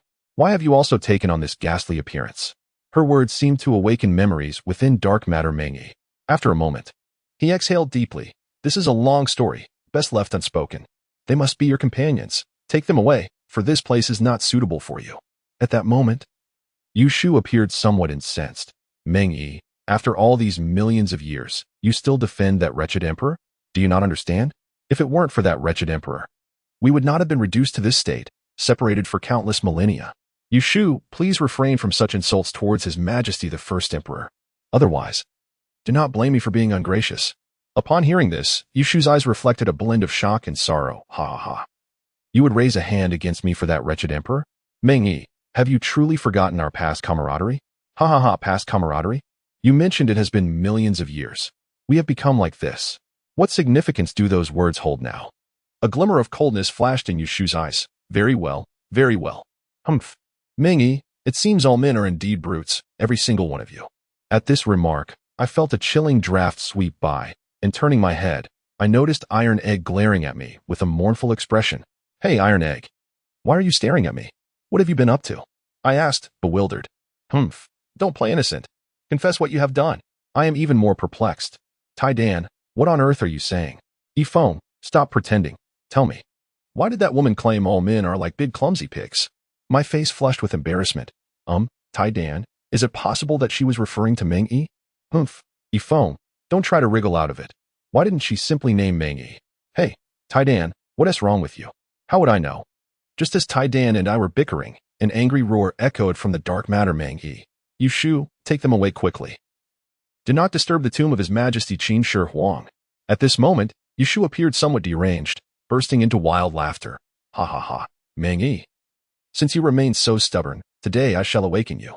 Yushu, don't be foolish. I am the mightiest general of the Qin. How could someone like you ever hope to defeat me? Meng Yi is no longer the Qin. With that, Yushu's expression turned grim as he began to warm up, clenching his fists. Before we could react, Yushu executed a spinning kick, the hem of his skirt flowing like water, tracing an ethereal arc in the air. Seeing this, Meng Yi swiftly leaned back to evade. Yushu, do you truly wish to proceed with this? Yushu's kick delivered an unprecedented shock to Meng Yi. Although it did not strike him directly, the winds of the ensuing neutrino wave scattered the dark mist surrounding him. This overwhelming pressure compelled Meng Yi to perform a backflip to evade its edge. However, Yushu had no intention of letting Meng Yi escape, charging forward with a punch. This blow, infused with a powerful neutrino wind, aimed straight for Meng Yi's face. With no time to dodge, Meng Yi could only brace himself with a bent arm. With a thunderous crash, the clash of black and white erupted, manifesting as countless tiny taiji patterns in the explosion. I couldn't help but wonder. Tai Dan, did you see that? Why do those patterns resemble taiji? Tai Dan looked equally astonished. I too am unsure why such patterns appeared, but it seems the two forces achieved a sort of balance at that moment. I felt somewhat enlightened, yet still confused. Meanwhile, Yushu unleashed a second punch. Meng Yi quickly adopted a defensive stance. Yushu's barrage of punches was continuously blocked by Meng Yi. Good heavens, I was left in awe, utterly bewildered. This was nothing like the combat styles of ancient times. The techniques resembled modern sparring. At this moment, Meng Yi's anger surged, the dark aura around him burning more fiercely like flames. Yushu, I never imagined you could master this set of punches to such a pure extent. Meng Yi, give up. Is it truly worth it to fight for that wretched emperor? Yushu, you must leave. My family has loyally served the crown for generations, and I, Meng Yi, am indeed a general of the Qin. In life, I am the emperor's man. In death, I shall be his ghost. I cannot allow you to disturb the emperor's tomb. Yushu, I implore you, please depart. Humph, so stubborn. Today, I shall awaken you. With that, he launched another series of punches, and Meng Yi nimbly dodged, weaving and evading. At this moment, Yushu was filled with uncontainable anger, her neutrinos surging once more. Launching a series of high kicks directly at Meng Yi, he swiftly adopted a defensive stance to block the onslaught. Following this, Yushu executed a high sweeping kick, which Meng Yi narrowly evaded by crouching down. Utilizing her momentum, she spun around, unleashing a storm of neutrinos that kicked toward Meng Yi's face like a dragon's tail. This scene was utterly captivating, leaving me entranced. However, it seemed to provoke some discontent in Tai Dan, who shot me a glance and huffed, You lecher. What nonsense are you spouting, Tai Dan? I am merely appreciating the artistry of the combat. I retorted, Is she truly that formidable? Can she compare to my own prowess? You claim to be so captivated yet deny being a lecher. I sighed in resignation. Oh, mighty Tai Dan, please cease this banner. You are the greatest, the most formidable. Is that not sufficient? I can't be bothered with you. Just then, Yushu launched a right whip kick aimed at Meng Yi's temple, which he narrowly dodged by crouching. Following this, Yushu executed a series of backward kicks aimed at Meng Yi's face. Meng Yi raised his arms to shield himself as the strikes landed on his forearms like a torrential downpour, scattering the dark mist surrounding him. Yushu then delivered a powerful backward kick, resulting in a thunderous sound as Meng Yi was sent flying. With a resounding crash, he landed atop a cart, obliterating the horse beneath him into nothingness, leaving only the cart and a coffin behind. As Meng Yi rose, the dark energy around him coalesced, and he roared in fury. Yushu, do not force my hand. Force you? Meng Yi, if it weren't for that wretched emperor, we would not have been reduced to this state. You should not disturb the emperor's tomb. Yushu appeared somewhat deranged, laughing maniacally. At this point, you still defend that wretched emperor? Today, not only will I disturb it, but I shall also desecrate his grave. Yushu, do not push me. Chapter 157, The Windfire Sword and the Flying Snow Sword. Meng Yi, stand aside. Today, I shall excavate the tomb of that wretched emperor. Yushu, you shall not. As long as I am here, you shall not enter. Sword, come forth. With that, a sword enveloped in dark energy flew directly into Meng Yi's hand. Yushu's face was a mask of shock. Meng Yi, you would wield the Windfire Sword for that wretched emperor? Ha ha ha. Are you truly resolved to proceed in this manner? Yushu, I do not wish for this. But you are forcing my hand. Please, leave now. I implore you. Less chatter. Summon the Flying Snow Sword. A fierce chill, entwined with neutrino mist, crystallized into a sword of pure white energy in Yushu's grasp. She then lunged forward, thrusting the sword at Meng Yi. Meng Yi swiftly raised his sword, deflecting Yushu's attack. In response, she crouched low and swept the flying snow sword toward his lower body. Meng Yi, seeing this, leaped to evade, then aimed a downward slash. Yushu, anticipating his move, raised the flying snow sword to block. With a resounding crash, their swords collided, unleashing a surge of powerful black and white energy that engulfed the surroundings. The cart was reduced to mere nothingness, leaving only the heavy coffin that thudded down to the ground. The entire space, under the sweeping force of this energy, expanded several-fold. This scene left me utterly astonished. My surprise did not stem from the elegance of their techniques, but rather from the fact that the coffin remained unscathed amidst such fierce combat. Unable to contain my curiosity, I inquired, Tai Dan, what material is that coffin made of, that it remains completely unaffected? Tai Dan did not rush to answer. Instead, he conducted a thorough scan of the coffin. I just checked, and I have no idea what material it is. Do not mock me, understood? Well, Tai Dan, have I ever mocked you? It seems you indeed have not. But what of it? Inner ridicule is still ridicule. Oh, come now, Tai Dan, stop playing around. In my heart, you are the best. Now that is more like it. The battle between Meng Yi and Yushu raged on. However, it appeared that neither was willing to strike a fatal blow against the other. This made me somewhat anxious. Tai Dan, they can't possibly continue like this forever. Should we not assist Yushu? What? Ifone, are you feeling pity for the fair maiden? Oh, Tai Dan, what are you imagining again? I merely wish for this to conclude swiftly. Do not think about it. That is a battle beyond our involvement, unless you wish to be obliterated. Upon hearing Tiedan's words, I felt a twinge of doubt. Is their battle truly that formidable? What do you think? Were it not for their energies achieving a certain equilibrium, not just us, but the entire region would likely be annihilated. My shock was palpable. What? Are they not a ticking time bomb then? Tai Dan, should we not flee? Flee. Where to? If they were to explode, the entire world, even the universe, would meet its doom. Tell me, where could we possibly run? Hearing this, my heart sank. A cold sweat broke out upon my skin. I could not discern whether it was from the chill or from fear, but my body began to tremble involuntarily. Tai Dan, are we to merely stand by and watch? Is there truly no way out? What can I do? Do you not understand? In the face of absolute power, all methods are futile. Yet, Tai Dan seemed somewhat impatient. But what? Ifone, why not enlighten me on what we should do? Tiedon's words left me momentarily speechless. Just then, Meng Yi's furious voice echoed. You Shu, are you truly willing to sacrifice the last vestiges of our great Qin for these foreign beings? Ha ha ha, Meng Yi. Do you still not comprehend? The Qin has perished for millions of years. That wretched emperor has likely turned to dust long ago. What legacy remains? Impossible. His Majesty Qin Shi Huang shall one day awaken and lead our Qin to restore its former glory. Do not be foolish, Meng Yi. That wretched emperor has been dead for not just a day or a year, but for millions of years. Do you understand? How could anyone possibly live for millions of years? No, it cannot be. His Majesty shall surely awaken, just as you and I continue to exist.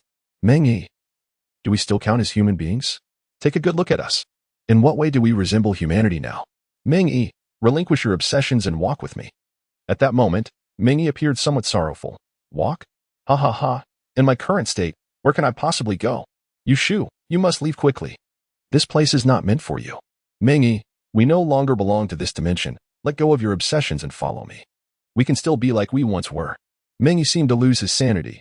Ha ha ha, like we once were. Ha ha ha, woo woo, like we once were. Look at us now. How can you say we can be like we were? You Shu, take them and leave quickly. I implore you. The more you Shu listened, the angrier she became. Am I forcing you? If it weren't for that wretched emperor, would we have become like this? Do you not harbor hatred? I do. How could I not? I despise that I could not provide you with the happiness you desired. I loathe that I failed to protect you and allowed you to become this way. But what does that matter? I am a general of the Great Qin, and I have my mission. Their conversation left me momentarily stunned. It appeared there was a monumental secret between them, and I couldn't help but grow curious about what had transpired. At that moment, Yushu's voice trembled, whether from anger or sorrow, I could not tell. Meng Yi, I beg you, come with me. Trust me, that is where we will find our true home. Yushu, do not speak. To enter the tomb of the first emperor, you must tread over my corpse. With that, Meng Yi pointed the wind and fire sword at Yushu, dark energy surging from the blade. At that moment, Yushu's expression was inscrutable, yet a chilling aura emanated from her, as if her heart had turned to ice. Slowly, Yushu raised the flying snow sword, and in an instant, a torrent of cold neutrino mist erupted from the blade. Meng Yi, if it is to be so, then let us sever our ties today and bring this to an end. Yushu, do you truly wish for this? All for the sake of aiding those foreign intruders in their grave excavation? Meng Yi, do you not understand? This is not merely about digging up graves. One of us must perish. Let us engage. In the next moment, the two clashed once more. In that instant, the entire space seemed to be shrouded in black and white. The myriad taiji patterns fluttered like snowflakes throughout the air. They moved like bolts of black and white lightning, their actions nearly impossible to discern. With a thunderous crash, they separated once again. This time, fatigue was evident on both their faces. At that moment, Meng Yi's furious voice echoed once more. Chapter 158. Opening the coffin as the snowflake-like taiji patterns gradually dispersed, Meng Yi's voice rang out with rage. You Shu, are you truly willing to do this for those two foreign intruders? Meng Yi, spare me your words. If we are to battle, then let us do so. Very well. You Shu, since it has come to this, do not blame me. With that, the dark energy surrounding Meng Yi surged dramatically, nearly engulfing the entire space. Upon witnessing this, Yushu's white neutrino mist erupted, pushing back the dark energy. The entire space was thus divided into two halves, one black and one white. At that moment, Meng Yi let out a thunderous shout. Yushu, prepare to receive my challenge. With that, he charged forward in an instant, his speed so swift that his movements were nearly imperceptible to us. Yushu, instantly alert, braced herself for his attack. However, in the blink of an eye, everyone was taken aback. Meng Yi's target was not Yushu at all, but rather us. In a mere heartbeat, he was upon me and Tai Dan, his black fire sword thrusting directly toward me. Just then, we heard Yushu's terrified cry, Meng Yi, stop. In the next moment, she positioned herself directly in front of me. With a sickening sound, the flying snow sword pierced through Yushu's chest, followed by a clang as the sword tip struck against a small cube. At that instant, the neutrino mist surrounding Yushu began to surge. Meng Yi's face was a mask of horror. Why? Yushu, why would you do this? I didn't mean to. Are you alright, Yushu? I don't want you to die. It was unintentional. Why? Yushu's expression twisted, whether from agony or sorrow was uncertain. Meng Yi, come with me. Before Meng Yi could respond, The flying snow sword plunged into his chest with a sickening thrust. The dark matter sphere was pierced through by the sword. Meng Yi let out a frenzied roar, the black mist surrounding him swirling violently. He struggled to break free, but Yushu would not grant him that chance. The white mist enveloped Meng Yi's body completely. In a wild frenzy, he fought against it, and the black mist transformed into countless tendrils that stabbed into Yushu's form. In an instant, they were both darting about in the air, the black and white intertwining in a chaotic dance. Gradually, their forms began to shrink until they reverted to their original shapes, a black sphere and a translucent white cube. They clung tightly together, still spinning incessantly, until the black sphere engulfed the small cube. This scene left me utterly stunned, disbelief washing over me. Taidan, are we doomed? Has the small cube been defeated? Surprisingly, Taidan remained relatively composed. Ifone, do not rush to conclusions. The small cube should be fine. I can still sense its presence. His words offered me a slight reprieve. Really? There is still hope, then? I can't say for certain. I merely state that I can still feel the small cube's essence. Taidan's statement plunged me back into the icy depths of despair. Just then, a vortex appeared atop the black sphere. Moreover, the dark matter sphere was continually diminishing until it was completely absorbed by the small cube. Subsequently, the small cube fell to the ground with a series of metallic clinks. The entire space fell eerily silent. I was bewildered. Taidan, is this the end? We shouldn't be dead, right? Ifone, what are you pondering? Of course. We are not dead. It appears the small cube has triumphed. But where have Meng Yi and Yushu gone? Taidan shook his head. I cannot say. Perhaps they have been transported to Stark's dimension. I let out a long, relieved sigh. Oh, I see. Curiously, I picked up the small cube lying on the ground, only to be astonished by an incredible sight. The cube transformed into a mesmerizing checkerboard-patterned Rubik's Cube. Hey, Taidan, come look at this cube. How did it change into this? At that moment, Taidan appeared equally bewildered. I have no idea. Perhaps it is due to the fusion of two energies. Could it be that the two of them are truly gone? Oh, I'm not sure, Ifone. Should we leave or find a way to continue our exploration? Is that even a question? Of course, we must press on. However, we soon found ourselves in a predicament. The entire space, apart from that solitary coffin, was utterly devoid of anything else. Could the mechanism be within the coffin? With a spirit of experimentation, Taidan and I approached, attempting to open the coffin.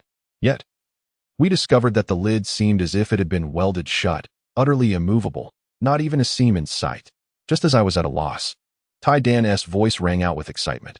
Hey, Ifone, come over here. I was taken aback. At one side of the coffin's head, I spotted a diagram of the yin-yang symbol surrounded by a manhwa pattern. There was even a square indentation in the center. Taidan, could it be that the key to opening the coffin is this small cube? Indeed, it's quite possible. Without hesitation, I placed the small cube into the indentation, only to find it utterly ineffective. I was perplexed. How could there be no reaction when the indentation seemed such a perfect fit? Surely, something was amiss. Rather than panicking, Taidan scanned the manhwa pattern thoughtfully, stating, I believe this manhwa diagram should provide instructions for using the small cube. Subsequently, Taidan unleashed a multitude of beams, employing the 64-base algorithm that had been used previously to unlock this crypt. Moments later, with a hint of pride, Taidan exclaimed, I figured it out. Eagerly, I inquired, what is the method? The method requires that each face of the small cube be altered to half white and half black before placing it inside. Upon hearing Taidan's words, I felt a sudden clarity. This is simple. I'm quite adept at solving Rubik's cubes. Swiftly, I fulfilled the requirement. As I placed the small cube into the indentation, the manhwa pattern began to glow, and the entire design started to shift in a rhythmic manner. The shape of the central square began to transform gradually. It astonishingly morphed into a disc resembling the yin-yang symbol. Soon after, the coffin began to tremble violently.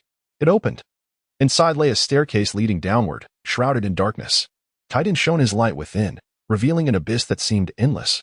Hey, Ifone, this passage looks quite deep. Should we venture inside? Of course. The passage is open. Why not enter? Are you afraid, Taidan? What nonsense are you speaking? How could I be afraid? I'm merely concerned about you. All right then. I see you're just trying to stir up trouble. With that, he raised his fist, ready to strike. I quickly dodged. No, please. I was wrong. Let us not quarrel. We should hurry inside. I find myself filled with anticipation. Yet, just as we entered, the entire coffin began to tremble violently once more.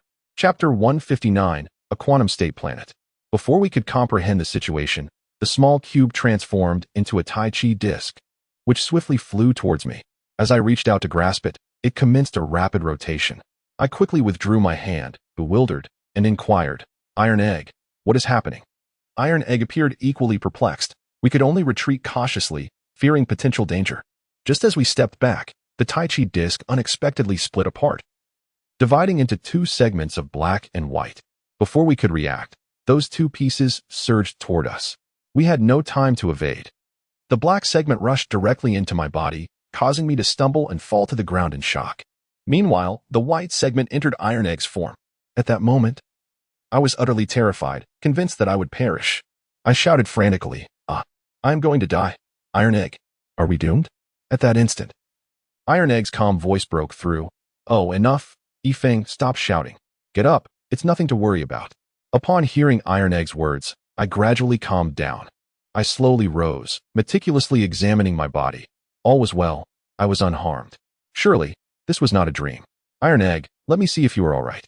With that, I seized Iron Egg by the shoulders, drawing her closer for a careful inspection.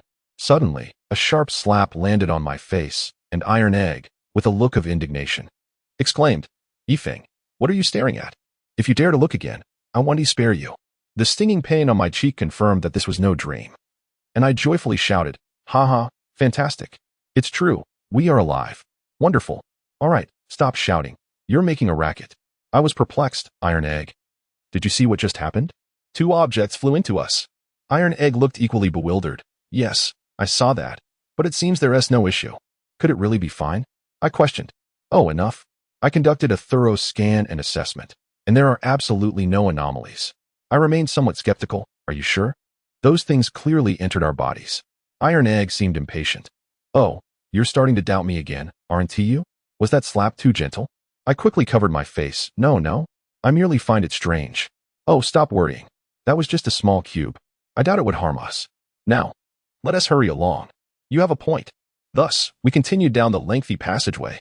Behind us, the coffin slammed shut with a thunderous sound, indicating that retracing our steps was no longer an option.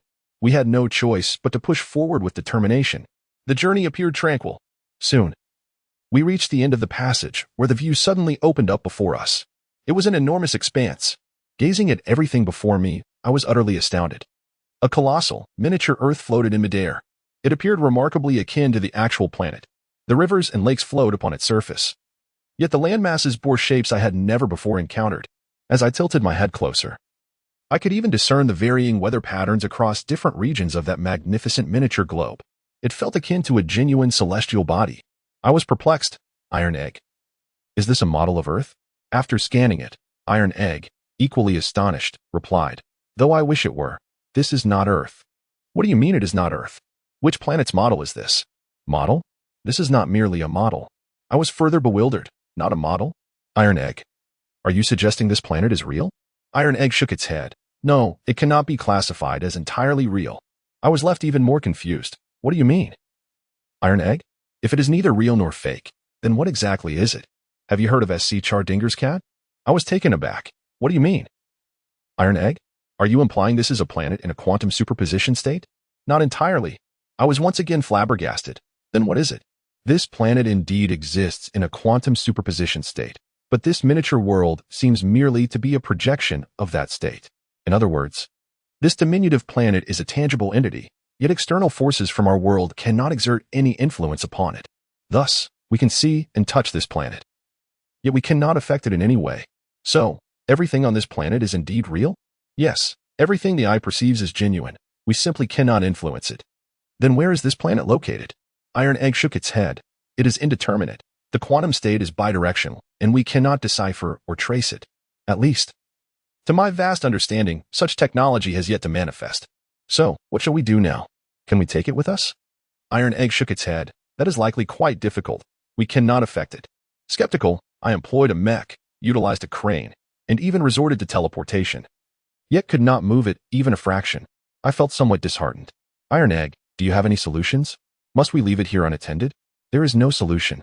I have already stated that no material from our world can influence it, unless," before I could finish, Iron Egg seemed to lose consciousness, becoming entirely still. I grew anxious. Iron Egg, unless what? What is wrong? Why have you stopped talking? At that moment, Iron Egg's body began to flicker with brilliance. A vortex appeared at its chest, and after a burst of light, an object emerged from the whirlpool. As I focused my gaze, I was utterly astonished. It was indeed the hypercube, the very one discovered in the ruins of the Flying Clan at the Celestial Sword Sect that had facilitated Iron Egg's evolution.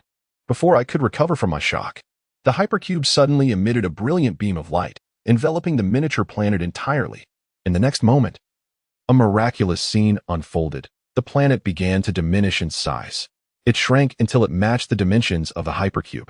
Astonishingly, the planet was completely drawn into the hypercube.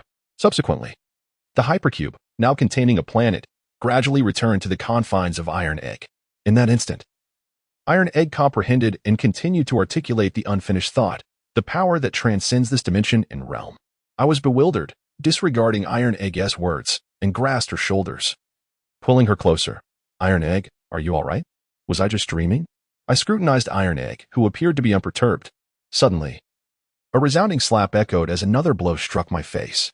Yifeng, what are you doing? Are you taking advantage of me again? I felt somewhat wronged. Oh, Iron Egg. Why did you do that? Do you not realize how painful it is? Wait, don't tell me you don't remember what just happened? Chapter 160. The woman in the Emperor's coffin. Iron Egg looked utterly bewildered by my inquiry. Huh? Yifeng, what are you talking about? What just happened? Are you trying to take advantage of me? I hurriedly clarified. Iron Egg, am I that kind of person? Just look around you. Haven't you noticed anything unusual? When Iron Egg glanced around and looked upwards, she was completely astonished. Yifeng, where's that planet? How could it be gone? This is impossible. What on earth is happening? You truly don't remember? What should I remember? Wait, are you implying something just occurred? Is it related to me? Indeed, Iron Egg. You absorbed that planet into your body. What? You mean I consumed that planet? This is inconceivable. To be precise, it was your hypercube. The hypercube? Are you referring to the one discovered at Lingxiao Sword Sect? Yes. Wait, let me see. Immediately, Iron Egg projected the holographic image of the hypercube. She was instantaneously awestruck. This is astonishing. I felt absolutely nothing. Iron Egg, did you truly feel nothing at all? None whatsoever, in fact. I don't even have a faint recollection. By the way, Yifeng, how did it get inside? I recounted the events that had just transpired to Iron Egg. After hearing it, she was utterly shocked. I felt puzzled. Iron Egg, don't you find this strange? Strange in what way? Isn't the hypercube a relic of the Flying Man clan? Indeed. So what? But how could it contain that planet? Could it be related to the Flying Man clan? Iron Egg seemed to be lost in thought. After a brief moment, she finally spoke. Well, that is difficult to ascertain, but it could merely be a coincidence. Could it truly just be a coincidence? Oh, Yifeng, stop pondering. Let us not forget this tomb is the Emperor's tomb. It probably has little connection to the Flying Man clan. I yearn to uncover the truth. Surely this tomb holds the answers. Indeed, that is a valid point. Let us delve deeper into the mysteries that await us. We traverse the lengthy passage, skillfully avoiding the myriad traps and mechanisms. At long last, we arrived at a chamber adorned with gold, silver, and jewels, at the center of which lay a colossal sarcophagus, surrounded by enigmatic contraptions that seemed vaguely familiar, as though I had encountered similar devices before. Yet, I dismissed such thoughts, for at this moment, my curiosity was fervently piqued to behold the legendary first emperor of China. What might he resemble now? A mere skeleton, or as Mangi suggested, was he merely in slumber? With relative ease, and I discovered the mechanism to open the sarcophagus. In the next instant, to my astonishment, I beheld a sealed chamber within. Through the transparent window of the sealed compartment, I discerned the form of a remarkably lifelike individual with blue hair. I was taken aback. Could it be? Do you see this? The first emperor's hair is indeed blue. How could this be? Is he of the same lineage as Stark? However, did not rush to respond. Instead, he approached to conduct a scan, and then, with a look of shock, declared, "This individual is indeed of the same race as Stark." What? How is this possible? The legendary first emperor is, in fact, a being from an ancient civilization. No wonder the technology of the Qin dynasty was so advanced. This is astounding. Wait. Hold your excitement. I have yet to finish my statement. I believe this individual is not the first emperor. Why do you say that? Because this person is a woman. A woman? How can this be? How could the first emperor possibly be female? Surely, you jest. Humph. Do I appear to be jesting? Are you once again testing my patience? daring to question my prowess. With that, he appeared ready to strike. I quickly evaded, conceding, No, I was mistaken. You are truly the mightiest. Humph, now that is more like it. Take a look for yourself. With that, promptly opened the lid of the sealed chamber. When the figure was fully revealed before me, I was left speechless. It was indeed a woman. A voluptuous beauty adorned in splendid attire with flowing blue hair. At that moment, seeing my unwavering gaze, seemed somewhat incensed. In the next instant, with a resounding thud, he closed the lid again. Humph, and you claim not to be a lecher. I see you are the most lascivious of all. What are you saying? You speak nonsense. I am merely astonished to see that she is a woman. Ah, yes, you are absolutely correct. I believe you are simply surprised. Humph, you great oaf. I can hardly be bothered with you. Why do I feel as though I have been wronged? At this moment, a sudden thought struck me. Tai Dan, do you not find it peculiar? If she is not the first emperor, then where is the true first emperor? Tai Dan appeared equally bewildered. How could I possibly know that? Perhaps you could inquire with her? I was taken aback. Her? Are you suggesting she is still alive? No, I did not say that. Then what do you mean? I detected fluctuations of neutrinos within her. Those signals are emanating from her. Just then, a yawn echoed from the sealed chamber. Who dares disturb my slumber? It is us. And who might you be? Oh, let me see what this is about. With that, a spectral form of a neutrino entity floated out from the chamber. Who are you? I quickly introduced myself. I am Yifeng, and this is Tai Dan. Tai Dan? Indeed. What an intriguing name. How did you come to be here? If you have arrived, does that mean Mengi has perished? Upon hearing this, both Tai Dan and I instantly became alert. The woman, noticing our reaction, quickly reassured us. Oh, do not be alarmed. I mean no harm. Your presence here may well be a twist of fate. Do not be tense. Do not be tense. Seeing that she bore no ill intent, we relaxed. At that moment, I could not help but ask, by the way, do you know Stark? Upon hearing that name, the woman visibly flinched, but soon regained her composure. How do you know Stark? I proceeded to recount the events that had transpired in Stark's laboratory. The woman appeared somewhat relieved. I see. So it was the little cube that brought you here? Yes, indeed. But you need not elaborate. I am aware. With that, she directly transmitted herself from our bodies. However, she seemed somewhat astonished. Indeed, what a remarkable transformation. Chapter 161. Did the first emperor ascend the astral ancient path? I was utterly confounded by this enigmatic neutrino entity. Wait, what exactly are you saying? Are you the fabled first emperor? The woman appeared somewhat surprised. Ha ha ha. I never imagined anyone would still know of the first emperor. Truly astonishing, but I am not that ancient being. Ancient being? So, you are not the first emperor? Then who are you? Well, I am called Kimura, or you may refer to me as Su Fu. So you are not truly the first emperor. Wait, you were Su Fu? The one who sought immortality for the first emperor? Oh, it is indeed surprising that you know this. I was puzzled. If you were Su Fu, then where has the true first emperor gone? Where has he gone? Who knows? He may have perished long ago on the astral ancient path. I was astounded. What? Are you implying that the first emperor embarked upon the astral ancient path? Indeed. This. What on earth is going on? This is a long story. I believe you are aware that the old fellow had a penchant for the pursuit of immortality. He awakened me here in his quest for eternal life. The first emperor awakened you here? Is this not the emperor's tomb? What nonsense. This is certainly not. Then what is the true nature of this place? Oh, is this the place? It once served as my laboratory. Is this also a research facility? What are you investigating?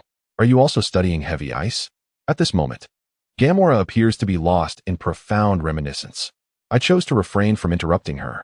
After a brief pause, she spoke slowly. Heavy ice? Indeed.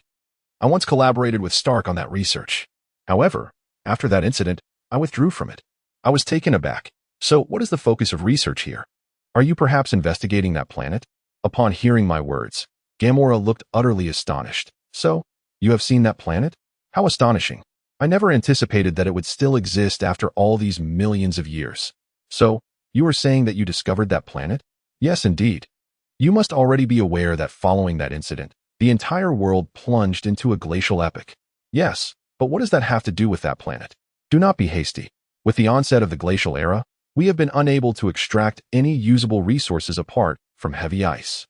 To escape the calamities brought about by that incident, we resolved to flee Earth, yet our attempts to develop an interstellar engine powered by heavy ice repeatedly failed. Thus, I embarked on research into temporal and spatial traversal. Temporal and spatial traversal? Are you referring to quantum leaps? Oh, you are familiar with quantum leaps. That is indeed remarkable. However, temporal and spatial traversal, while akin, is distinct. My confusion deepened. Then what precisely do you mean by temporal and spatial traversal? This may prove somewhat convoluted to explain. You must have heard of the transmission of quantum superposition states, right? Dividing a quantum into two segments, and regardless of the distance. A physical state on one end will be conveyed to the other in just 232 attoseconds. I am well aware. But how did you manage to place a planet in such a state? And where is that planet? Gamora pondered for a moment. I merely discovered the conduit for quantum superposition state transmission. I then amplified that conduit and aimed it at the habitable planet. I had assumed this would enable a complete connection between the two planets, facilitating the evacuation of all humanity to that world. Yet, I had underestimated the complexity of the situation. Although I successfully connected to that planet, it was not as I had envisioned. Temporal and spatial traversal was not feasible. The state was indeed peculiar. I never imagined it would still exist after all this time. I failed, yet Stark seemed to have failed even more thoroughly. Our civilization swiftly crumbled. Then, one day, I was abruptly awakened by that ancient being. I was astounded. Did you assist the Emperor Qin in attaining immortality? Immortality? No. How could ordinary protein-based organisms achieve immortality? I was puzzled. What then transpired? I merely constructed a body for him. I assume you must have seen those terracotta warriors upon your arrival. However, those were merely failed experiments. I was shocked. So, are Ming-Yi and Yushu also failed experiments? The matter regarding Yushu is not my concern. That was orchestrated by that ancient being in Stark's laboratory. But I am unclear about the specifics. As for Ming-Yi, he is indeed an experimental subject. However, he is not a complete failure. It seems he has undergone a peculiar transformation, transcending my understanding entirely. You are unaware of the circumstances as well. But Ming-Yi is truly loyally foolish. Whatever the first emperor commands, he obeys without question. Nevertheless, Ming-Yi's power remains perilous, which is why the first emperor has stationed him here. Oh, I see. Wait, was that small cube also your creation? Oh, you refer to that object. No, at that time, our technology was not that advanced. I was astonished. How did you acquire it then? We brought it back alongside heavy ice from a frozen planet at the edge of the solar system. Initially, we believed it to be merely a piece of ordinary heavy ice. However, we later discovered it possessed unique properties and abilities. What exactly is it?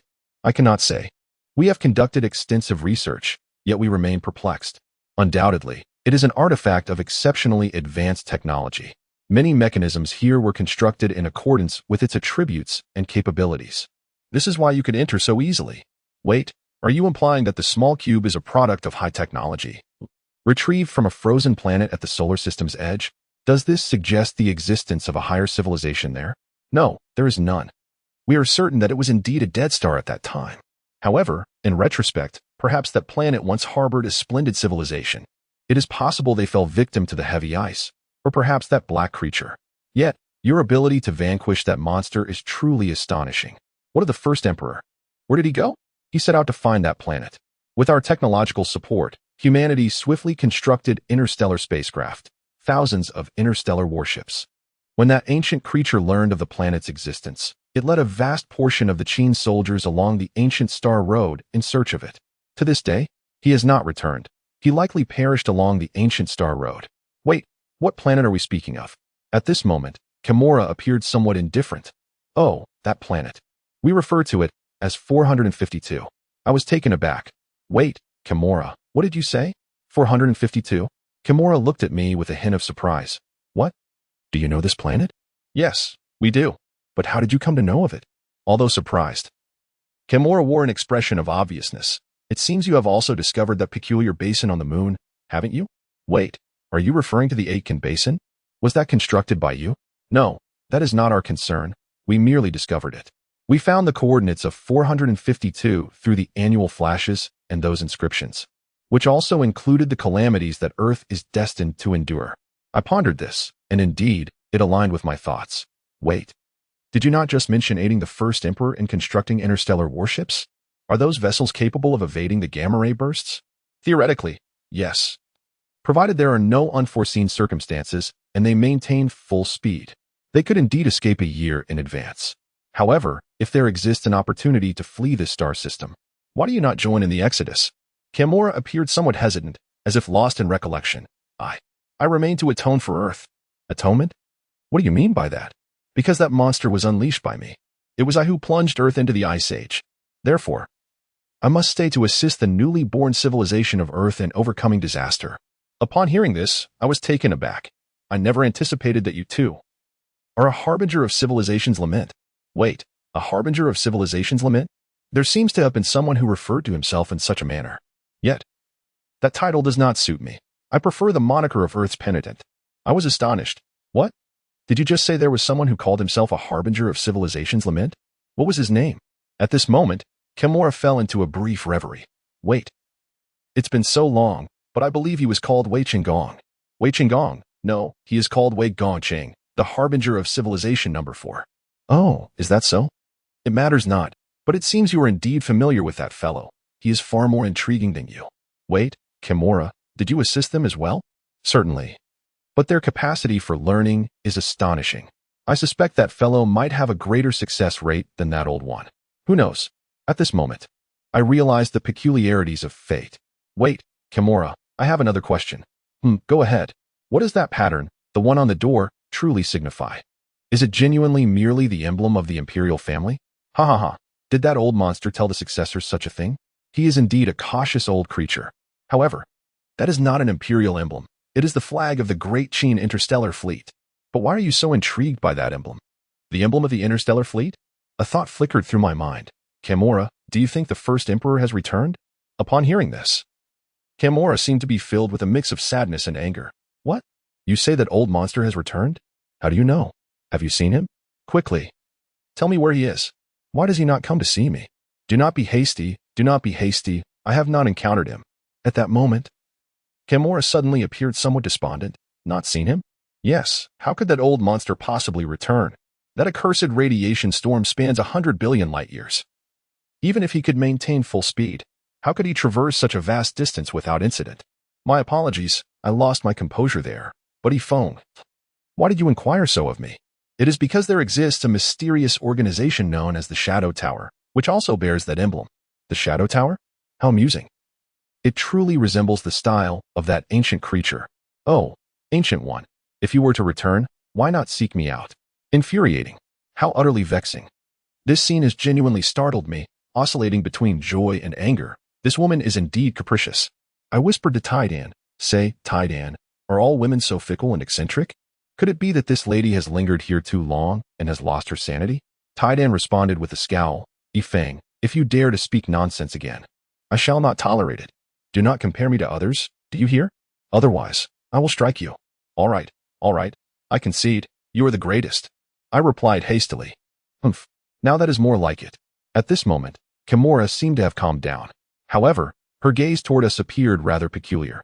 Ifeng, I am not the capricious woman you presume me to be. I was taken aback. Huh? Oh, hey, Taidan, could that woman actually hear our thoughts? Impossible. My skills are quite formidable. Taidan retorted. Ifeng, if you continue to doubt my prowess, I shall truly strike you. Could it merely be a coincidence? It feels rather odd. Just then, Kimura's voice echoed again. I have made my decision. I shall leave this wretched place and accompany you two intriguing fellows to explore the current world. I was taken aback. What? You wish to join us? Oh, what is the matter? Is it unacceptable? Do you find me lacking in beauty? Or is it my eccentric temperament that displeases you? I realized with embarrassment. No. You are stunning, with a captivating figure and an endearing disposition. How could I ever find fault? Ha ha ha. Ifeng, you are truly amusing. I find myself increasingly intrigued by you. With that, she leaned toward me. Taidan shot me a fierce glare and whispered, Humph, Ifeng, you lecherous old fool. I swiftly dodged Kimura, exclaiming, Sister, in your current state, you will be mistaken for a ghost. Oh, is that what you mean? Fear not. I am not like those stark fellows. I am very much alive. I was astonished. Alive? What do you mean? Can you revert to your former self? Is that so strange? My physical form remains intact. Allow me to share a secret. Your body bears a striking resemblance to mine. However, you appear to have undergone remarkable changes. With that, Kimura opened the hermetically sealed door and turned to enter her own body. I urgently called out, Wait, Kimura, what do you mean? Hiki, figure it out yourself. You are clever enough to deduce it. We shall meet again, little brother. In an instant, Kimura darted into that body, and silence ensued. I was left bewildered. Hey, Taidan. What did that woman mean? Is my body similar to hers? Taidan appeared remarkably composed. Indeed, it seems your bodies have undergone a similar technological transformation. What? Are you suggesting that number 4 employed the same technology to alter me? Wait a moment, Taidan. Does that mean I possess a neutrino form as well? The thought exhilarated me, for such a form was akin to the legendary concept of an out-of-body experience. How intriguing. Chapter 163. The Imperial Jade Seal. As I was lost in contemplation, Tiedon's voice broke through. Yifeng, you look rather lewd. I must inform you, you lack such abilities. My spirit sank a little. What do you mean? I'm not being lewd. I was merely pondering. Oh, indeed, you were pondering, huh? I'm certain those thoughts were not virtuous. Yifeng, let me warn you, if you dare to retort again, I shall strike you. I quickly surrendered. All right, all right. You were the best, tied in. I was wrong. Please don't be angry. Well, that's more like it. At that moment, Kimura's voice chimed in as she stretched languidly. Ah. It has been ages since I last utilized this body. I feel a bit out of practice. Yifeng, dear brother, come hither and assist your sister. I felt a surge of anticipation. Oh, I'm coming right away. Just as I was about to step forward to help her, Taidan yanked me back. Yifeng, stand aside. I shall handle this. In an instant, Taidan rushed forward and supported Kimura. Sister, may I assist you? Oh, ha ha ha. You two are quite amusing. Little girl. Your wings are rather splendid. Indeed, indeed. Sister, your figure is quite remarkable as well. Ha ha ha. Then I must thank you for the compliment. However, little one, I have known you for quite some time. Oh, indeed. Perhaps we were good sisters in a past life. Ha ha ha. That is hard to say. But the present is quite delightful. At this juncture, I found myself increasingly perplexed. What are you two discussing? I'm having trouble understanding. Kimura interjected. Oh, ha ha ha, little brother. You're not being very clever. Not comprehending is precisely the point, but perhaps you will understand in due time. Now cough, cough, cough, tied in, dear sister. I believe I am getting the hang of it. Thank you, dear sister. Kimura's words always left me with a peculiar sensation, though I could not quite pinpoint what felt amiss. I inquired, Kimura, did you just mention Yuan? Yuan what? Kimura seemed a bit flustered. Oh, I was contemplating a new name. Henceforth, you shall call me Zhao Siyuan, or perhaps Sister Yuan. Oh, merely considering a new name? It is indeed pleasant, much more appealing than Zhao Gao Cao. Ha ha. By the way, are you truly the historical eunuch? Yes, it is true, though it is all due to that old monster. But let us not dwell on him. What are your plans moving forward? We initially intended to travel to the capital of the Great Xia Kingdom, Xiaking City. It seems we fortuitously arrived here. Oh no. Young Master Zhang is still waiting for us outside. Young Master Zhang? Who is that? Oh, he is my brother. He is a bit timid and did not come in. Zhao Siyuan appeared somewhat anxious. Let us hurry outside. At that moment, a thought struck me. Has the passage closed already? Oh, it's nothing. Those passages are designed for entry only, not for exit. Upon hearing this, I was struck by a wave of panic. Could it be that we cannot escape? Don't fret, little brother. After all, I am here, exclaimed Sister Zhao Siyuan. You two little ones, wait for me. With that, Zhao Siyuan walked towards the sealed chamber, seemingly retrieving something from within. She then approached us and said, Come with me, you two. With a swift motion, she pushed aside the sealed chamber, revealing a vast underground tunnel which housed a transportation system reminiscent of a subway. It was truly astonishing. I boarded one of the two trains, and in mere seconds, we arrived at a platform where Zhao Siyuan deftly operated the controls. A door appeared on the platform. As we stepped outside, I was astonished to discover that we had emerged on the opposite side of a colossal pyramid. Indeed, we had made our escape. We quickly located Zhang Dashao, only to find him bound to a tree. At that moment, he was weakly calling out, Help. Anyone, please save me. The sight was rather comical. Hey, Zhang Dashao. What happened to you? I called out. Upon seeing me, Zhang Dashao burst into tears. Whoa, brother, you finally made it out. Just now, a group of soldiers from the royal tomb arrived, and I couldn't fend them off. Whoa, it's such a relief that you're okay. I hurried over and freed him from his bonds. Zhang Dashao, you truly endured a lot. Stop crying. It's quite unbecoming. At that moment, Zhao Siyuan, with a playful demeanor, giggled. Hee hee. It's my first time witnessing a big man weep so openly. You're quite the handsome lad. Come. Let me help you wipe those tears. Hearing this, Zhang Daxiao was furious. He swatted her hand away and retorted, "Who is this arrogant woman, daring to mock me? I'll teach you a lesson. Goodness, you certainly have a fiery temper, don't you? But I'm not afraid of you." Zhao Siyuan replied with a chuckle, "Brother, step aside. I'm going to teach this arrogant woman a lesson," Zhang Daxiao declared, moving past me towards her. But upon closer inspection, he froze, a look of infatuation dawning on his face. "Oh, it turns out she is a beautiful sister. You're right. What you said is true." Zhang Daxiao hastily stepped back to my side and whispered, Brother, who is this stunning beauty?" "Oh, her? I met her in the tomb." "Wait, Zhang Daxiao. You're not actually smitten with her, are you? I must warn you, she is not suitable for you." "Oh, brother, what are you saying? I'm merely curious." Zhang Daxiao then rushed to introduce himself to Zhao Siyuan, showering her with flattery, which made her giggle and flutter with delight. At that moment, I could hardly bear to watch. This wealthy young man truly had a penchant for chasing after women. Even Tiden couldn't hold back. "Zhang Daxiao, have you forgotten about your childhood sweetheart, Xiaolinger, back in the capital?" "Humph, men are indeed hopeless." Upon hearing this, young Master Zhang was taken aback. "What? How could I possibly forget? My dear Lingo is my utmost love. I merely wish to become acquainted with Sister Yuan. Is that not permissible?" Zhao Siyuan burst into a fit of giggles.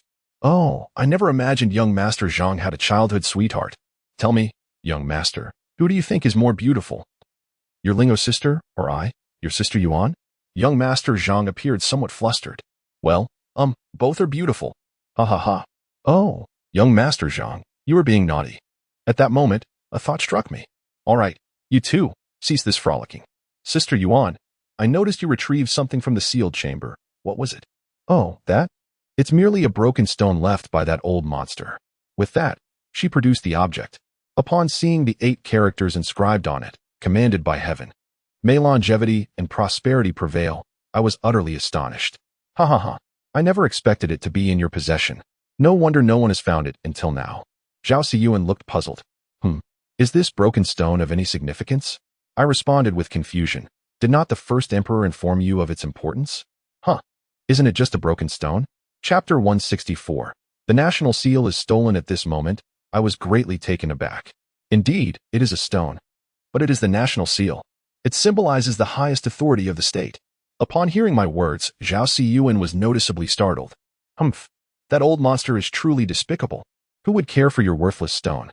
With that, she thrust the national seal into Iron Egg's hands. "This is for you." Iron Egg, bewildered, exclaimed, "What? What's happening? For me? Why?" Just as we were all left in a state of confusion, a shadow darted out from the woods. By the time we realized what had occurred, it was already too late. The national seal had been snatched away, and the figure vanished into the trees without a trace. Zhao Siyuan, in a fit of rage and panic, shouted while pursuing, "Who is it? Who took that broken stone? Return it! Return it!" Regrettably, we could not catch up to the figure in black, and even Iron Egg was unable to trace their scent. However, I was quite surprised by Zhao Siyuan's reaction. Did she not claim to be indifferent to the stone? Why then was she so agitated? I dared not speak or inquire further. Nevertheless, Zhao Siyuan soon regained her composure. I cautiously approached to offer comfort. "Sister Yuan, do not be disheartened. Perhaps it was the Shadow Pavilion that sought to seize it." Upon hearing my words, Zhao Siyuan steadied herself. "The Shadow Pavilion? It must be them. Old monster, could it be you?" My mind raced with questions. Could the Shadow Pavilion truly be connected to the first emperor, or perhaps to the great Qin Star fleet? All remained shrouded in mystery. Fortunately, I had planted a spy. Shenbadian, within the Shadow Pavilion. It seemed that once we reached Xiangjing City, I must find a way to contact him. Iron Egg, filled with remorse, said, "Sister Yuan, it is my fault for failing to protect the seal. Do not worry, Iron Egg, it is not your fault. Do not take it to heart. The real culprits are those despicable thieves." I observed that Zhao Siyuan's mood had significantly improved, so I quickly added, "Sister Yuan, if it truly pertains to the Shadow Tower, I believe Tai Dan and I can assist you in gathering some information." Upon hearing my words, Zhao Siyuan playfully lifted my chin and remarked, "Oh really, little brother? Then I shall trouble you too." I felt a wave of embarrassment wash over me, goosebumps rising on my skin, and I hastily retreated a step, saying, Sister Yuan, there's no need for formalities. Since we intend to travel together, we are companions. Mutual assistance is only natural. Oh, companions, you say? It has been quite some time since I have heard that term. Very well, I shall assist you as well. Little brother, hee. At that moment, Taidan looked at me with evident disdain. Humph, big pig trotters. What's wrong, Taidan? I inquired. Nothing. I'm simply too lazy to engage with you. Just as Taidan and I were trading banter, young Master Zhang hurriedly approached Zhao Siyuan, exclaiming, Sister Yuan, I'm here too. I can help as well. Hee. You little rascal, you are indeed amusing. Why not accompany me instead of seeking your sister Langer? Young Master Zhang appeared both delighted and embarrassed, stammering. This. Hee. Enough with the stammering. I was merely jesting. Rest assured, given your good intentions, I might even assist you in winning over your sister Langer. Ha. Then I thank you in advance, sister. At that moment, I felt that lingering here was futile, so I spoke up. I believe there is nothing more to discuss. We should be on our way. As soon as I finished speaking, Zhao Siyuan interjected, Please wait a moment. I must take care of something here. With that, she adjusted the wrist guard on her arm, and shortly thereafter, the pyramid sank into the ground, transforming the area into a flat expanse in mere moments. This scene left me utterly astonished. It seemed that her wrist guard was akin to the equipment of my bracelet. So I refrained from inquiring further. Zhao Siyuan soon returned to our midst, saying, All done, we may proceed. However, to my surprise, young Master Zhang was left utterly dumbfounded by the previous spectacle, gazing at Zhao Siyuan in awe. Wow, Sister Yuan, you are incredible. How did you do that? Hee. Little brother, do you wish to learn? I could teach you. Yes. Please teach me, sister. Oh ho. You are quite amusing, little brother. How about you yield to me first? Sister, I am going to Shanjing to propose. Ha. I was merely jesting. Such abilities are not something just anyone can master. Sister, I shall diligently strive to learn. At this point, I could no longer tolerate the exchange and gave young Master Zhang a light tap on the head. All right, enough of the nonsense. Even I wouldn't be able to master that. Don't get your hopes up. Hearing this, young Master Zhang finally calmed down. Oh, I understand, big brother. Once again, Zhao Siyuan's laughter rang out. You two are truly entertaining. Shall we depart? Thus, we boarded the carriage together. As Zhao Siyuan stepped inside, she immediately exclaimed, Wow, Yifeng. I never imagined you had already mastered such technology. It's truly astonishing. Soon, we arrived in Xiajin City. As we disembarked from the carriage, Zhao Siyuan's face was filled with confusion. Strange, why is this place still so backward? Haven't you all mastered such impressive technology? It seemed that Zhao Siyuan was yet to grasp our current situation. She still believed this world was highly advanced. Thus, I took the time to explain our circumstances to her in detail. At that moment, we reached the entrance of the villa that young Master Zhang had acquired in Xiajin City. He excitedly pointed to the villa and said, Elder brother, Sister Yuan, Taidan, look. This is the house I purchased in Xiajin City, and it cost quite a fortune. What do you think? As young Master Zhang led us inside, he enthusiastically introduced the entire villa. Indeed, the villa appeared quite splendid. While it may not rival the Zhang residence in Baicheng, it was nevertheless exquisite and luxurious. Each of us quickly found a room that suited our tastes. Once we had settled into our rooms, it was time for dinner. I grew anxious and decided it was time to find a place where we could indulge in a hearty meal. Young Master Zhang, you are somewhat familiar with Xiajin City. Are there any renowned restaurants here? Let us dine out tonight.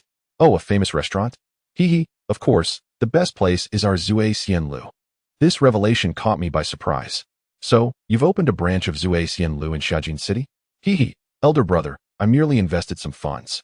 I am not involved in its operation or management, yet I do receive a generous share of the profits each month. Speaking of which, I haven't dined at that branch yet. How about we go to Zui Xianlu? Absolutely, we must support our own business. Before long, we arrived at Zui Xianlu. Just as the dishes were served and we were about to dig in, an unexpected individual rushed over and said, That's right, you three. Come outside and fight me for a stick of incense. I stared at him in disbelief. Hey, did you all hear that? This guy is inexplicably challenging us to a fight. Could he be insane? At this moment, young Master Zhang slammed the table in anger. Who do you think you are? Do you even know where this is, to act so brazenly? I am the demon Lord Xiao Yan of the demon sect. I don't care where this is. You three will fight me for a stick of incense, and I promise I won't kill you. What? What did you say? Forget it? Do you look down on me? Young Master Zhang was infuriated. Xiao Yan arrogantly retorted, Why would I look up to you? In my eyes, you are nothing but trash. Sit down and behave yourself. With a thunderous roar, an unprecedented aura compelled Zhang Daxiao to sink back into his seat. At that moment, I was utterly astounded. Reflecting on Xiao Yan's peculiar behavior, a realization struck me. Iron Egg, what on earth is this person? Could he, like me, have a companion akin to you by his side? Humph, Yifeng, do not dare to compare me with mere trifles. I am no such worthless entity. So, this fellow named Xiaoyan indeed has something accompanying him? Does that imply that he, too, is a remnant of some civilization? I am not privy to that knowledge, though I am aware that there exists a consciousness chip within his mind. Ah, a consciousness chip? What is that bizarre contrivance? It signifies that his brain has been implanted with another complete consciousness. In simpler terms, he is a system bearer, likely assigned some task by that very system. Enlightenment dawned upon me. Ah, now I understand. I never anticipated the existence of such a phenomenon. How formidable is this individual? Formidable indeed, yet for us, he is merely a novice. Oh, if that is the case, let us engage him in a bit of sport. I turned to Zhao Siyuan and remarked, Sister Yuan, I trust you have noticed as well. Shall we entertain this fellow for a while? Brother Feng, you are quite the mischievous one. But do not toy with him to the point of exhaustion. He appears rather spirited. Just then, Xiao Yan's furious voice echoed, You scoundrels! How dare you disregard this demon emperor? Witness my might. With that, Xiao Yan prepared to strike, but I swiftly interjected, Wait, if you wish for us to fight, let's choose a more secluded location. I have no desire to cause havoc here. Ha ha ha, splendid. Where shall we battle? Zhang Daxiao, please remain here for a moment. We shall return shortly. Xiao Yan, do keep up. With that, I initiated a teleportation and found myself in a wild forest outside of Xianjing City. Xiao Yan, momentarily taken aback, scoffed. Humph, do you think you can escape? I shall pursue you. In an instant, he vanished from sight. The next moment, Xiao Yan reappeared before us, his expression filled with ire. I warn you, do not think of fleeing. You merely need to endure for the duration of an incense stick. I assure you, I shall not kill you. Before he could finish, I executed a teleportation and confronted him directly. With a resounding slap, I admonished, What do you mean by not killing? With a thunderous crash, Xiao Yan was sent sprawling to the ground. He landed in a most undignified manner. Quickly, Xiao Yan rose, brushing off the dust and spitting out the dirt. You rogue! How dare you resort to such underhanded tactics? Today, I shall render you incapable of fighting. Mark my words, even the system cannot intervene. Oh dear, I shall not indulge him. I approached once more and delivered another resounding slap. Xiao Yan, is it? I am here to engage you. This strike sent him staggering several meters back. At that moment, Xiao Yan bellowed in fury, Unleash the fighting spirit. You wretched soul, I will slay you. Even the system shall not hinder me. With that, his aura surged dramatically. Countless spectral steeds charged thunderously towards me. I summoned an energy particle cannon with a flourish. With a thunderous boom, all semblance of the spirit horse was obliterated. Without hesitation, I charged forward and delivered a resounding slap. So, you fancy yourself a spirit horse? At this moment, Xiao Yan appeared somewhat frantic. You scoundrel! Do you not know that a noble does not strike faces? I followed up with another loud slap. A noble does not strike faces, you say? Well, I shall do just that. What will you do about it? Scoundrel! Scoundrel! The system granted me and I vowed to incinerate this wretch. At that, a peculiar emerged from Xiao Yan's body. Seeing this, I hastily retreated. Upon closer inspection, I realized it was an eerie azure flame, within which I sensed the power of the water element. Water element? It is astonishing that water and fire can coexist. Just as I marveled at this revelation, Xiao Yan conjured a massive fireball and hurled it toward me. A fierce wave of heat surged in my direction. However, I remained utterly unperturbed, catching it effortlessly with one hand. Instantly, countless black threads enveloped the fireball. In the next moment, the fireball was consumed by my body. I emerged unscathed. I then executed a swift dash to Xiao Yan's side, delivering yet another resounding slap. Is this all you've got? Following this, I landed another slap. You say? What a pitiful trinket. At this point, Xiao Yan swiftly retreated. Scoundrel! Scoundrel! I, the demon emperor, have never endured such humiliation. Do not be arrogant, for I have not yet unleashed my divine artifact. System, quickly provide me with that. I must eliminate him. Hurry. Xiao Yan's incessant chatter began to grate on my nerves. I took a decisive step forward, catching him off guard, and delivered a sharp slap. So, it's the system, is it? This slap was particularly forceful, sending Xiao Yan flying into a tree. The ant surrounding him instantaneously reduced the tree to nothingness. Xiaoyan glared at me, blood trickling from the corner of his mouth. Scoundrel, I shall surely kill you. System, grant me the. If you do not, I shall take my own life. With that, a massive materialized in Xiaoyan's grasp. His face lit up with joy. Ha. Spirit wings of. With my guiding the. Unleashed. Prepare to meet your end. Phone. Remember this move. It is called Snowy Flight over the Plains. Chapter 166. Xiaoyan reduced to tears in the next instant. Xiaoyan charged at me with an uncanny speed, rendering him nearly invisible. Fortunately, I remained still, activating my multiple shields. Suddenly, there was a deafening crash. This struck my shields, shattering several layers of my protective barriers. However, it ultimately halted at the last layer. Xiaoyan was left dumbfounded, astonished that his magnificent strike had not even grazed my body. Seizing the moment, I approached and delivered a kick that sent him sprawling. He crashed heavily to the ground, and with a splatter, a torrent of blood erupted from his mouth like a fountain. After a brief moment, Xiaoyan appeared to regain his composure, his pale face straining to support his weight as he stood. System, provide me with medicine. I am on the brink of death. Hurry. Instantly, a healing elixir materialized in his hand, and without hesitation, he swallowed it. His complexion visibly transformed, taking on a rosy hue. Observing this, I couldn't help but exclaim, this fellow's system is indeed quite convenient. Iron Egg, overhearing my remark, was not pleased. Phone. That outdated contraption pales in comparison to my greatness. Speak properly, or I shall not spare you. Faced with this, I promptly conceded. All right, Iron Egg, you are the best. Can we leave it at that? That is more like it. Just then, Xiaoyan's voice rang out. You scoundrel, Phone. 30 years in the west of the river, 30 years in the east. Do not underestimate the youth's poverty. Annoyed by his words, I approached and delivered 2 sharp slaps across his face. I call upon you. 30 years in the west. I call upon you. 30 years in the east. Do you believe I will not make it through today? You rascally Phone. You have 10 seconds left. Just wait. I shall surely kill you. I swiftly slapped him again. 10 seconds. Is it? Slap. Exotic fire. Is it? Slap. Mysterious heavy ruler. Is it? Slap. A young man in poverty. Is it? Slap. Do you dare to defy me? You scoundrel. I shall not yield. Slap. I command you to submit.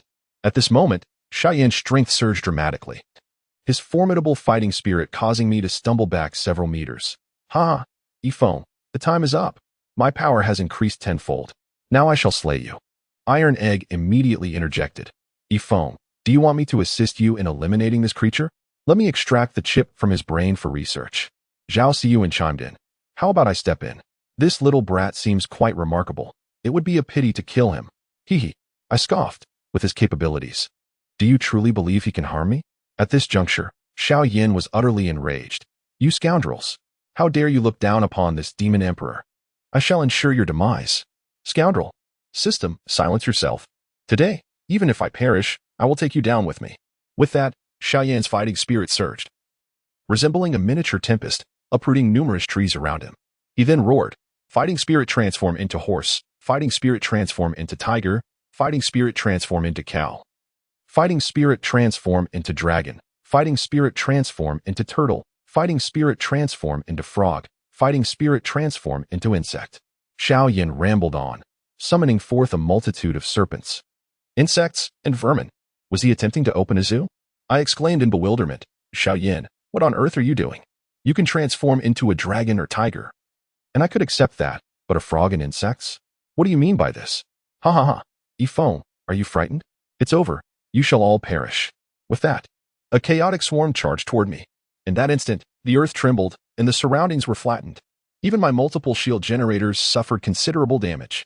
However, those chaotic creatures did me no harm, as I swung my hand, dispersing Xiaoyan's fighting spirit with my dark energy. Upon witnessing the unfolding events, Xiaoyan seized the Xinzhong and delivered a powerful strike towards me.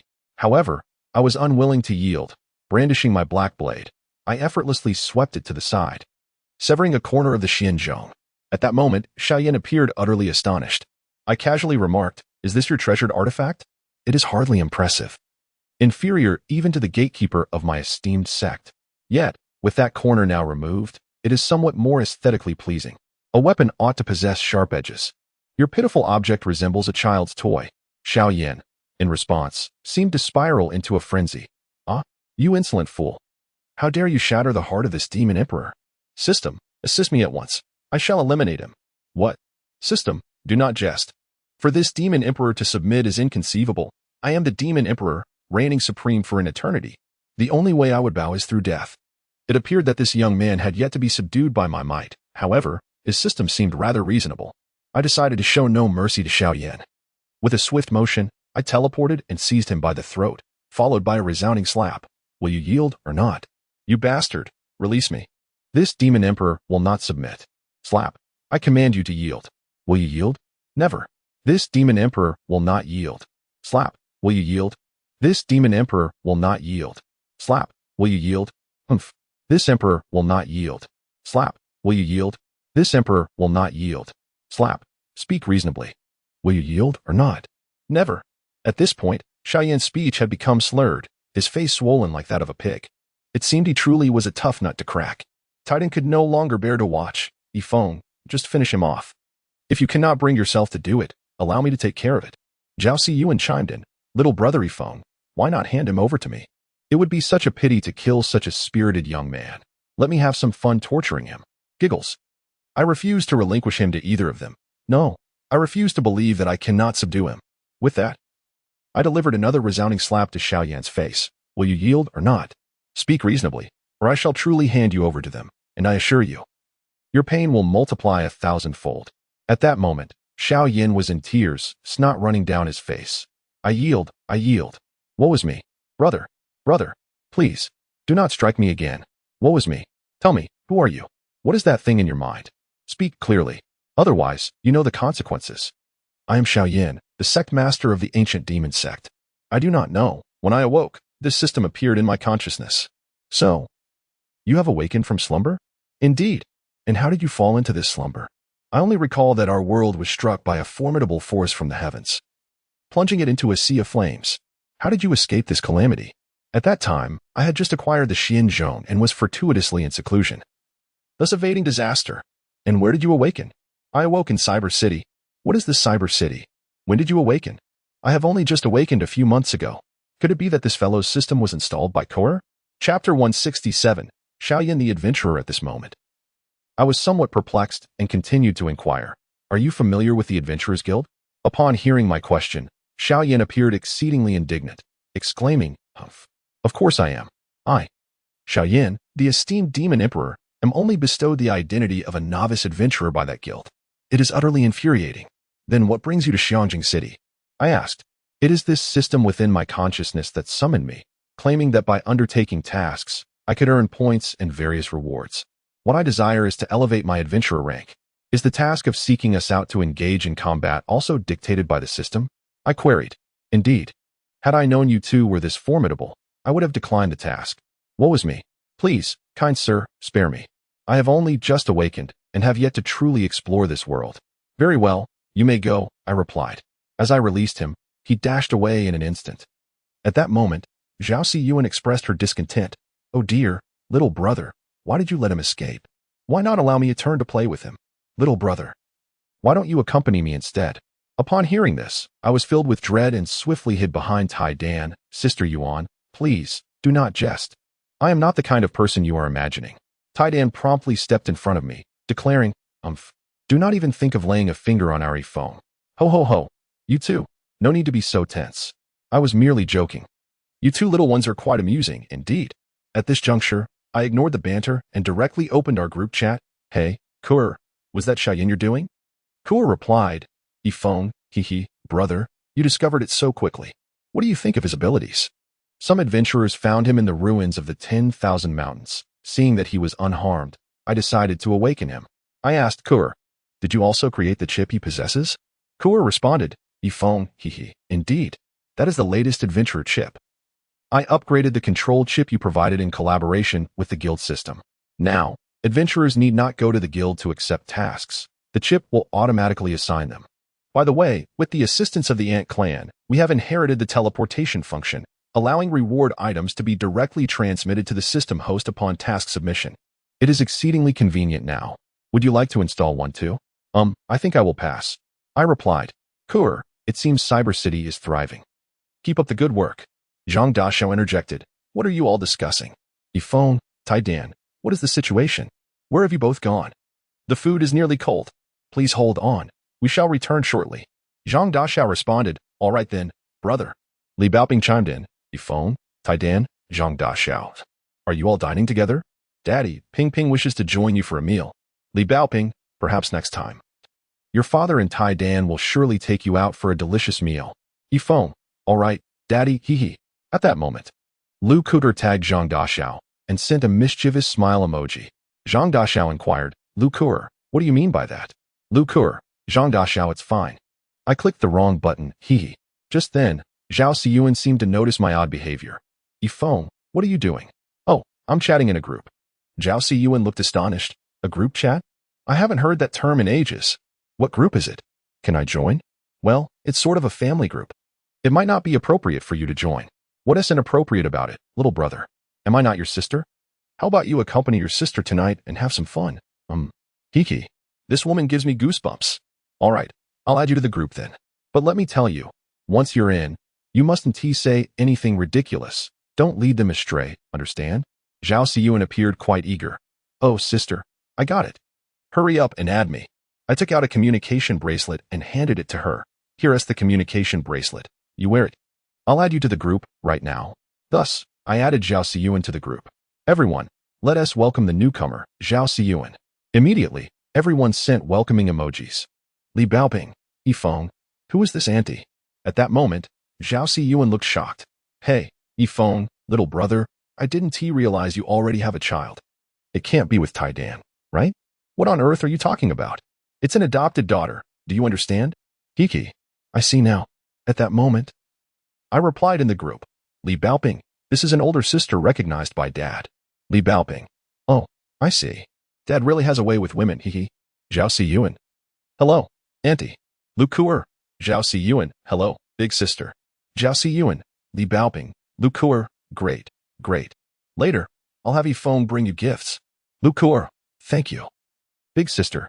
Li Baoping, thank you, auntie. Zhao Siyuan, hee. Zhang Daxiao.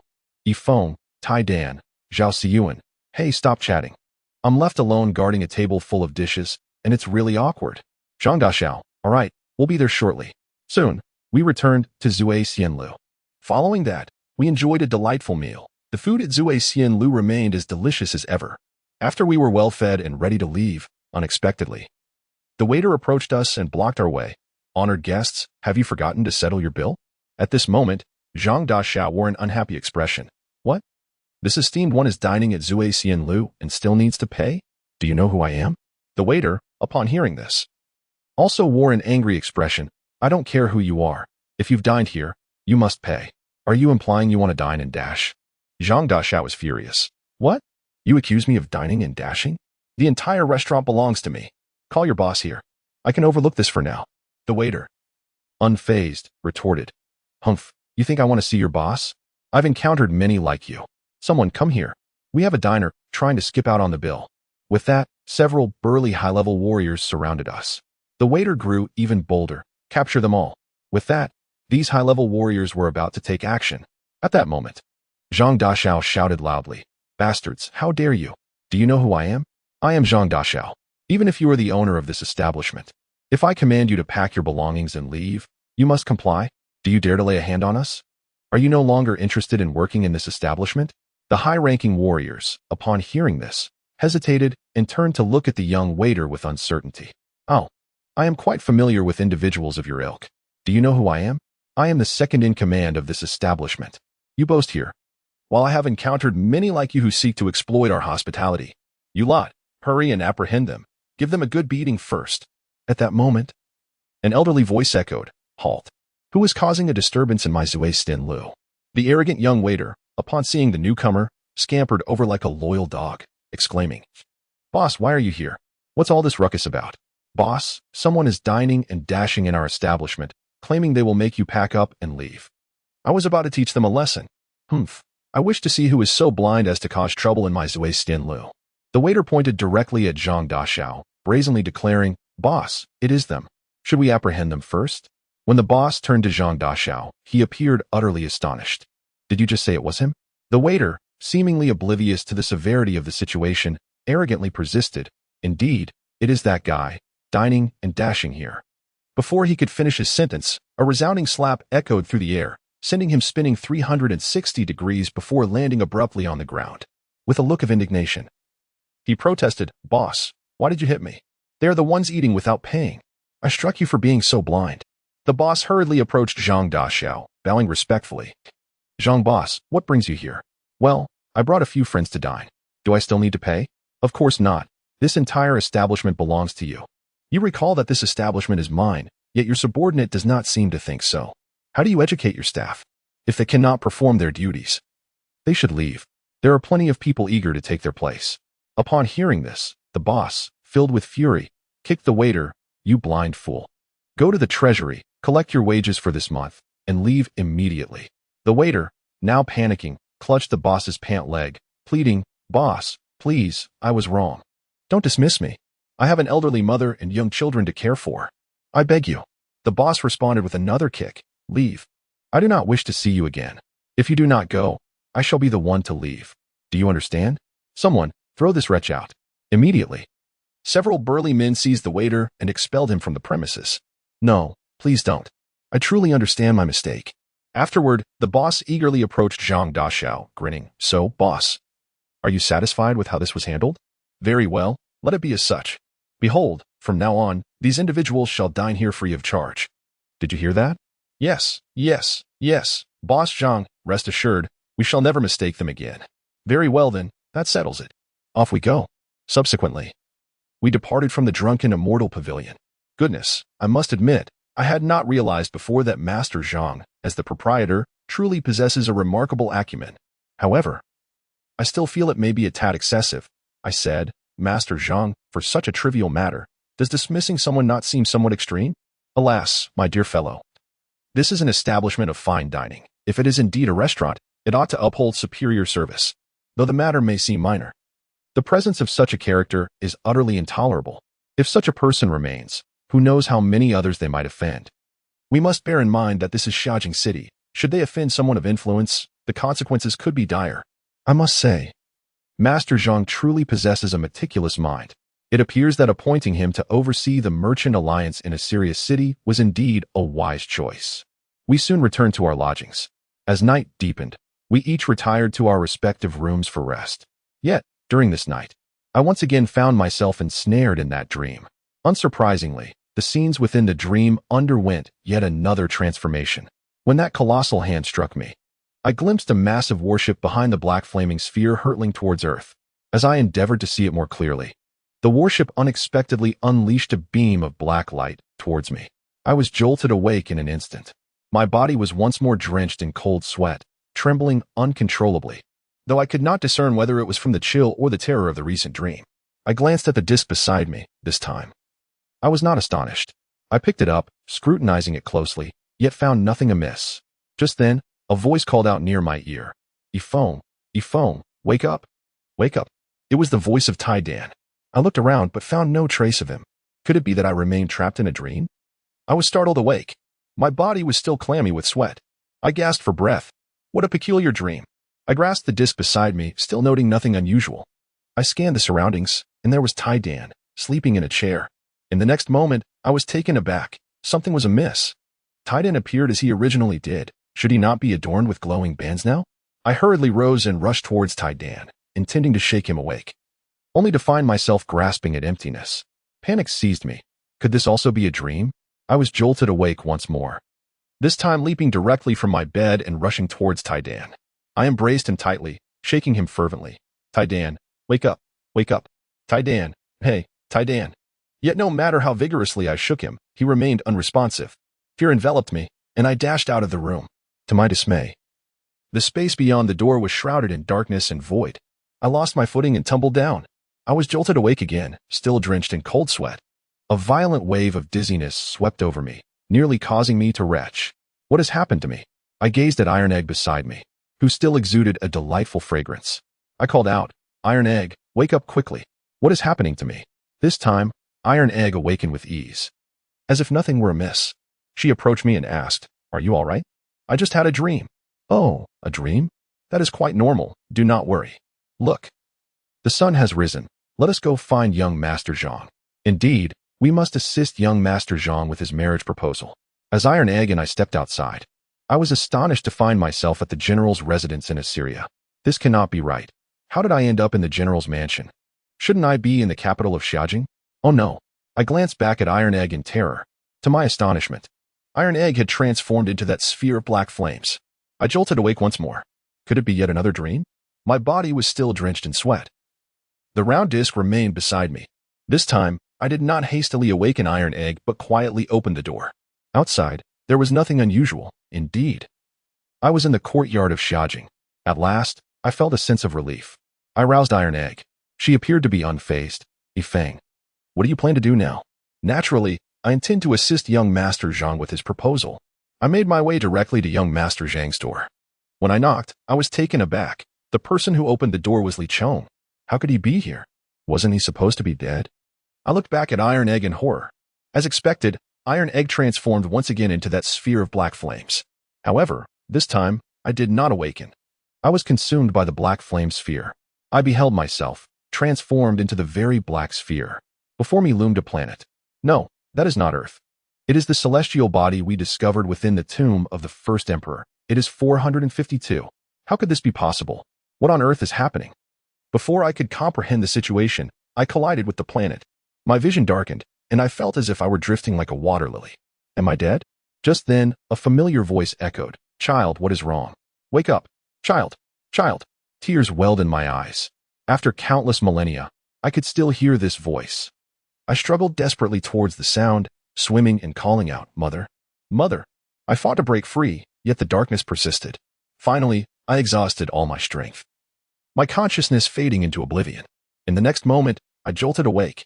I saw a familiar face, not Iron Egg, but my mother. Indeed, my mother from Earth. I was stunned. Is this a dream? Hadn't our civilization been annihilated? As I stood there in disbelief, my mother gently said, Child, it is wonderful that you are all right. With that, she embraced me tightly. It was a familiar warmth, a familiar sensation. I could no longer contain my emotions and burst into tears. Was everything prior merely a dream? I pinched myself. It hurt. This is not a dream. I have returned to Earth, to a time before I had become an astronaut.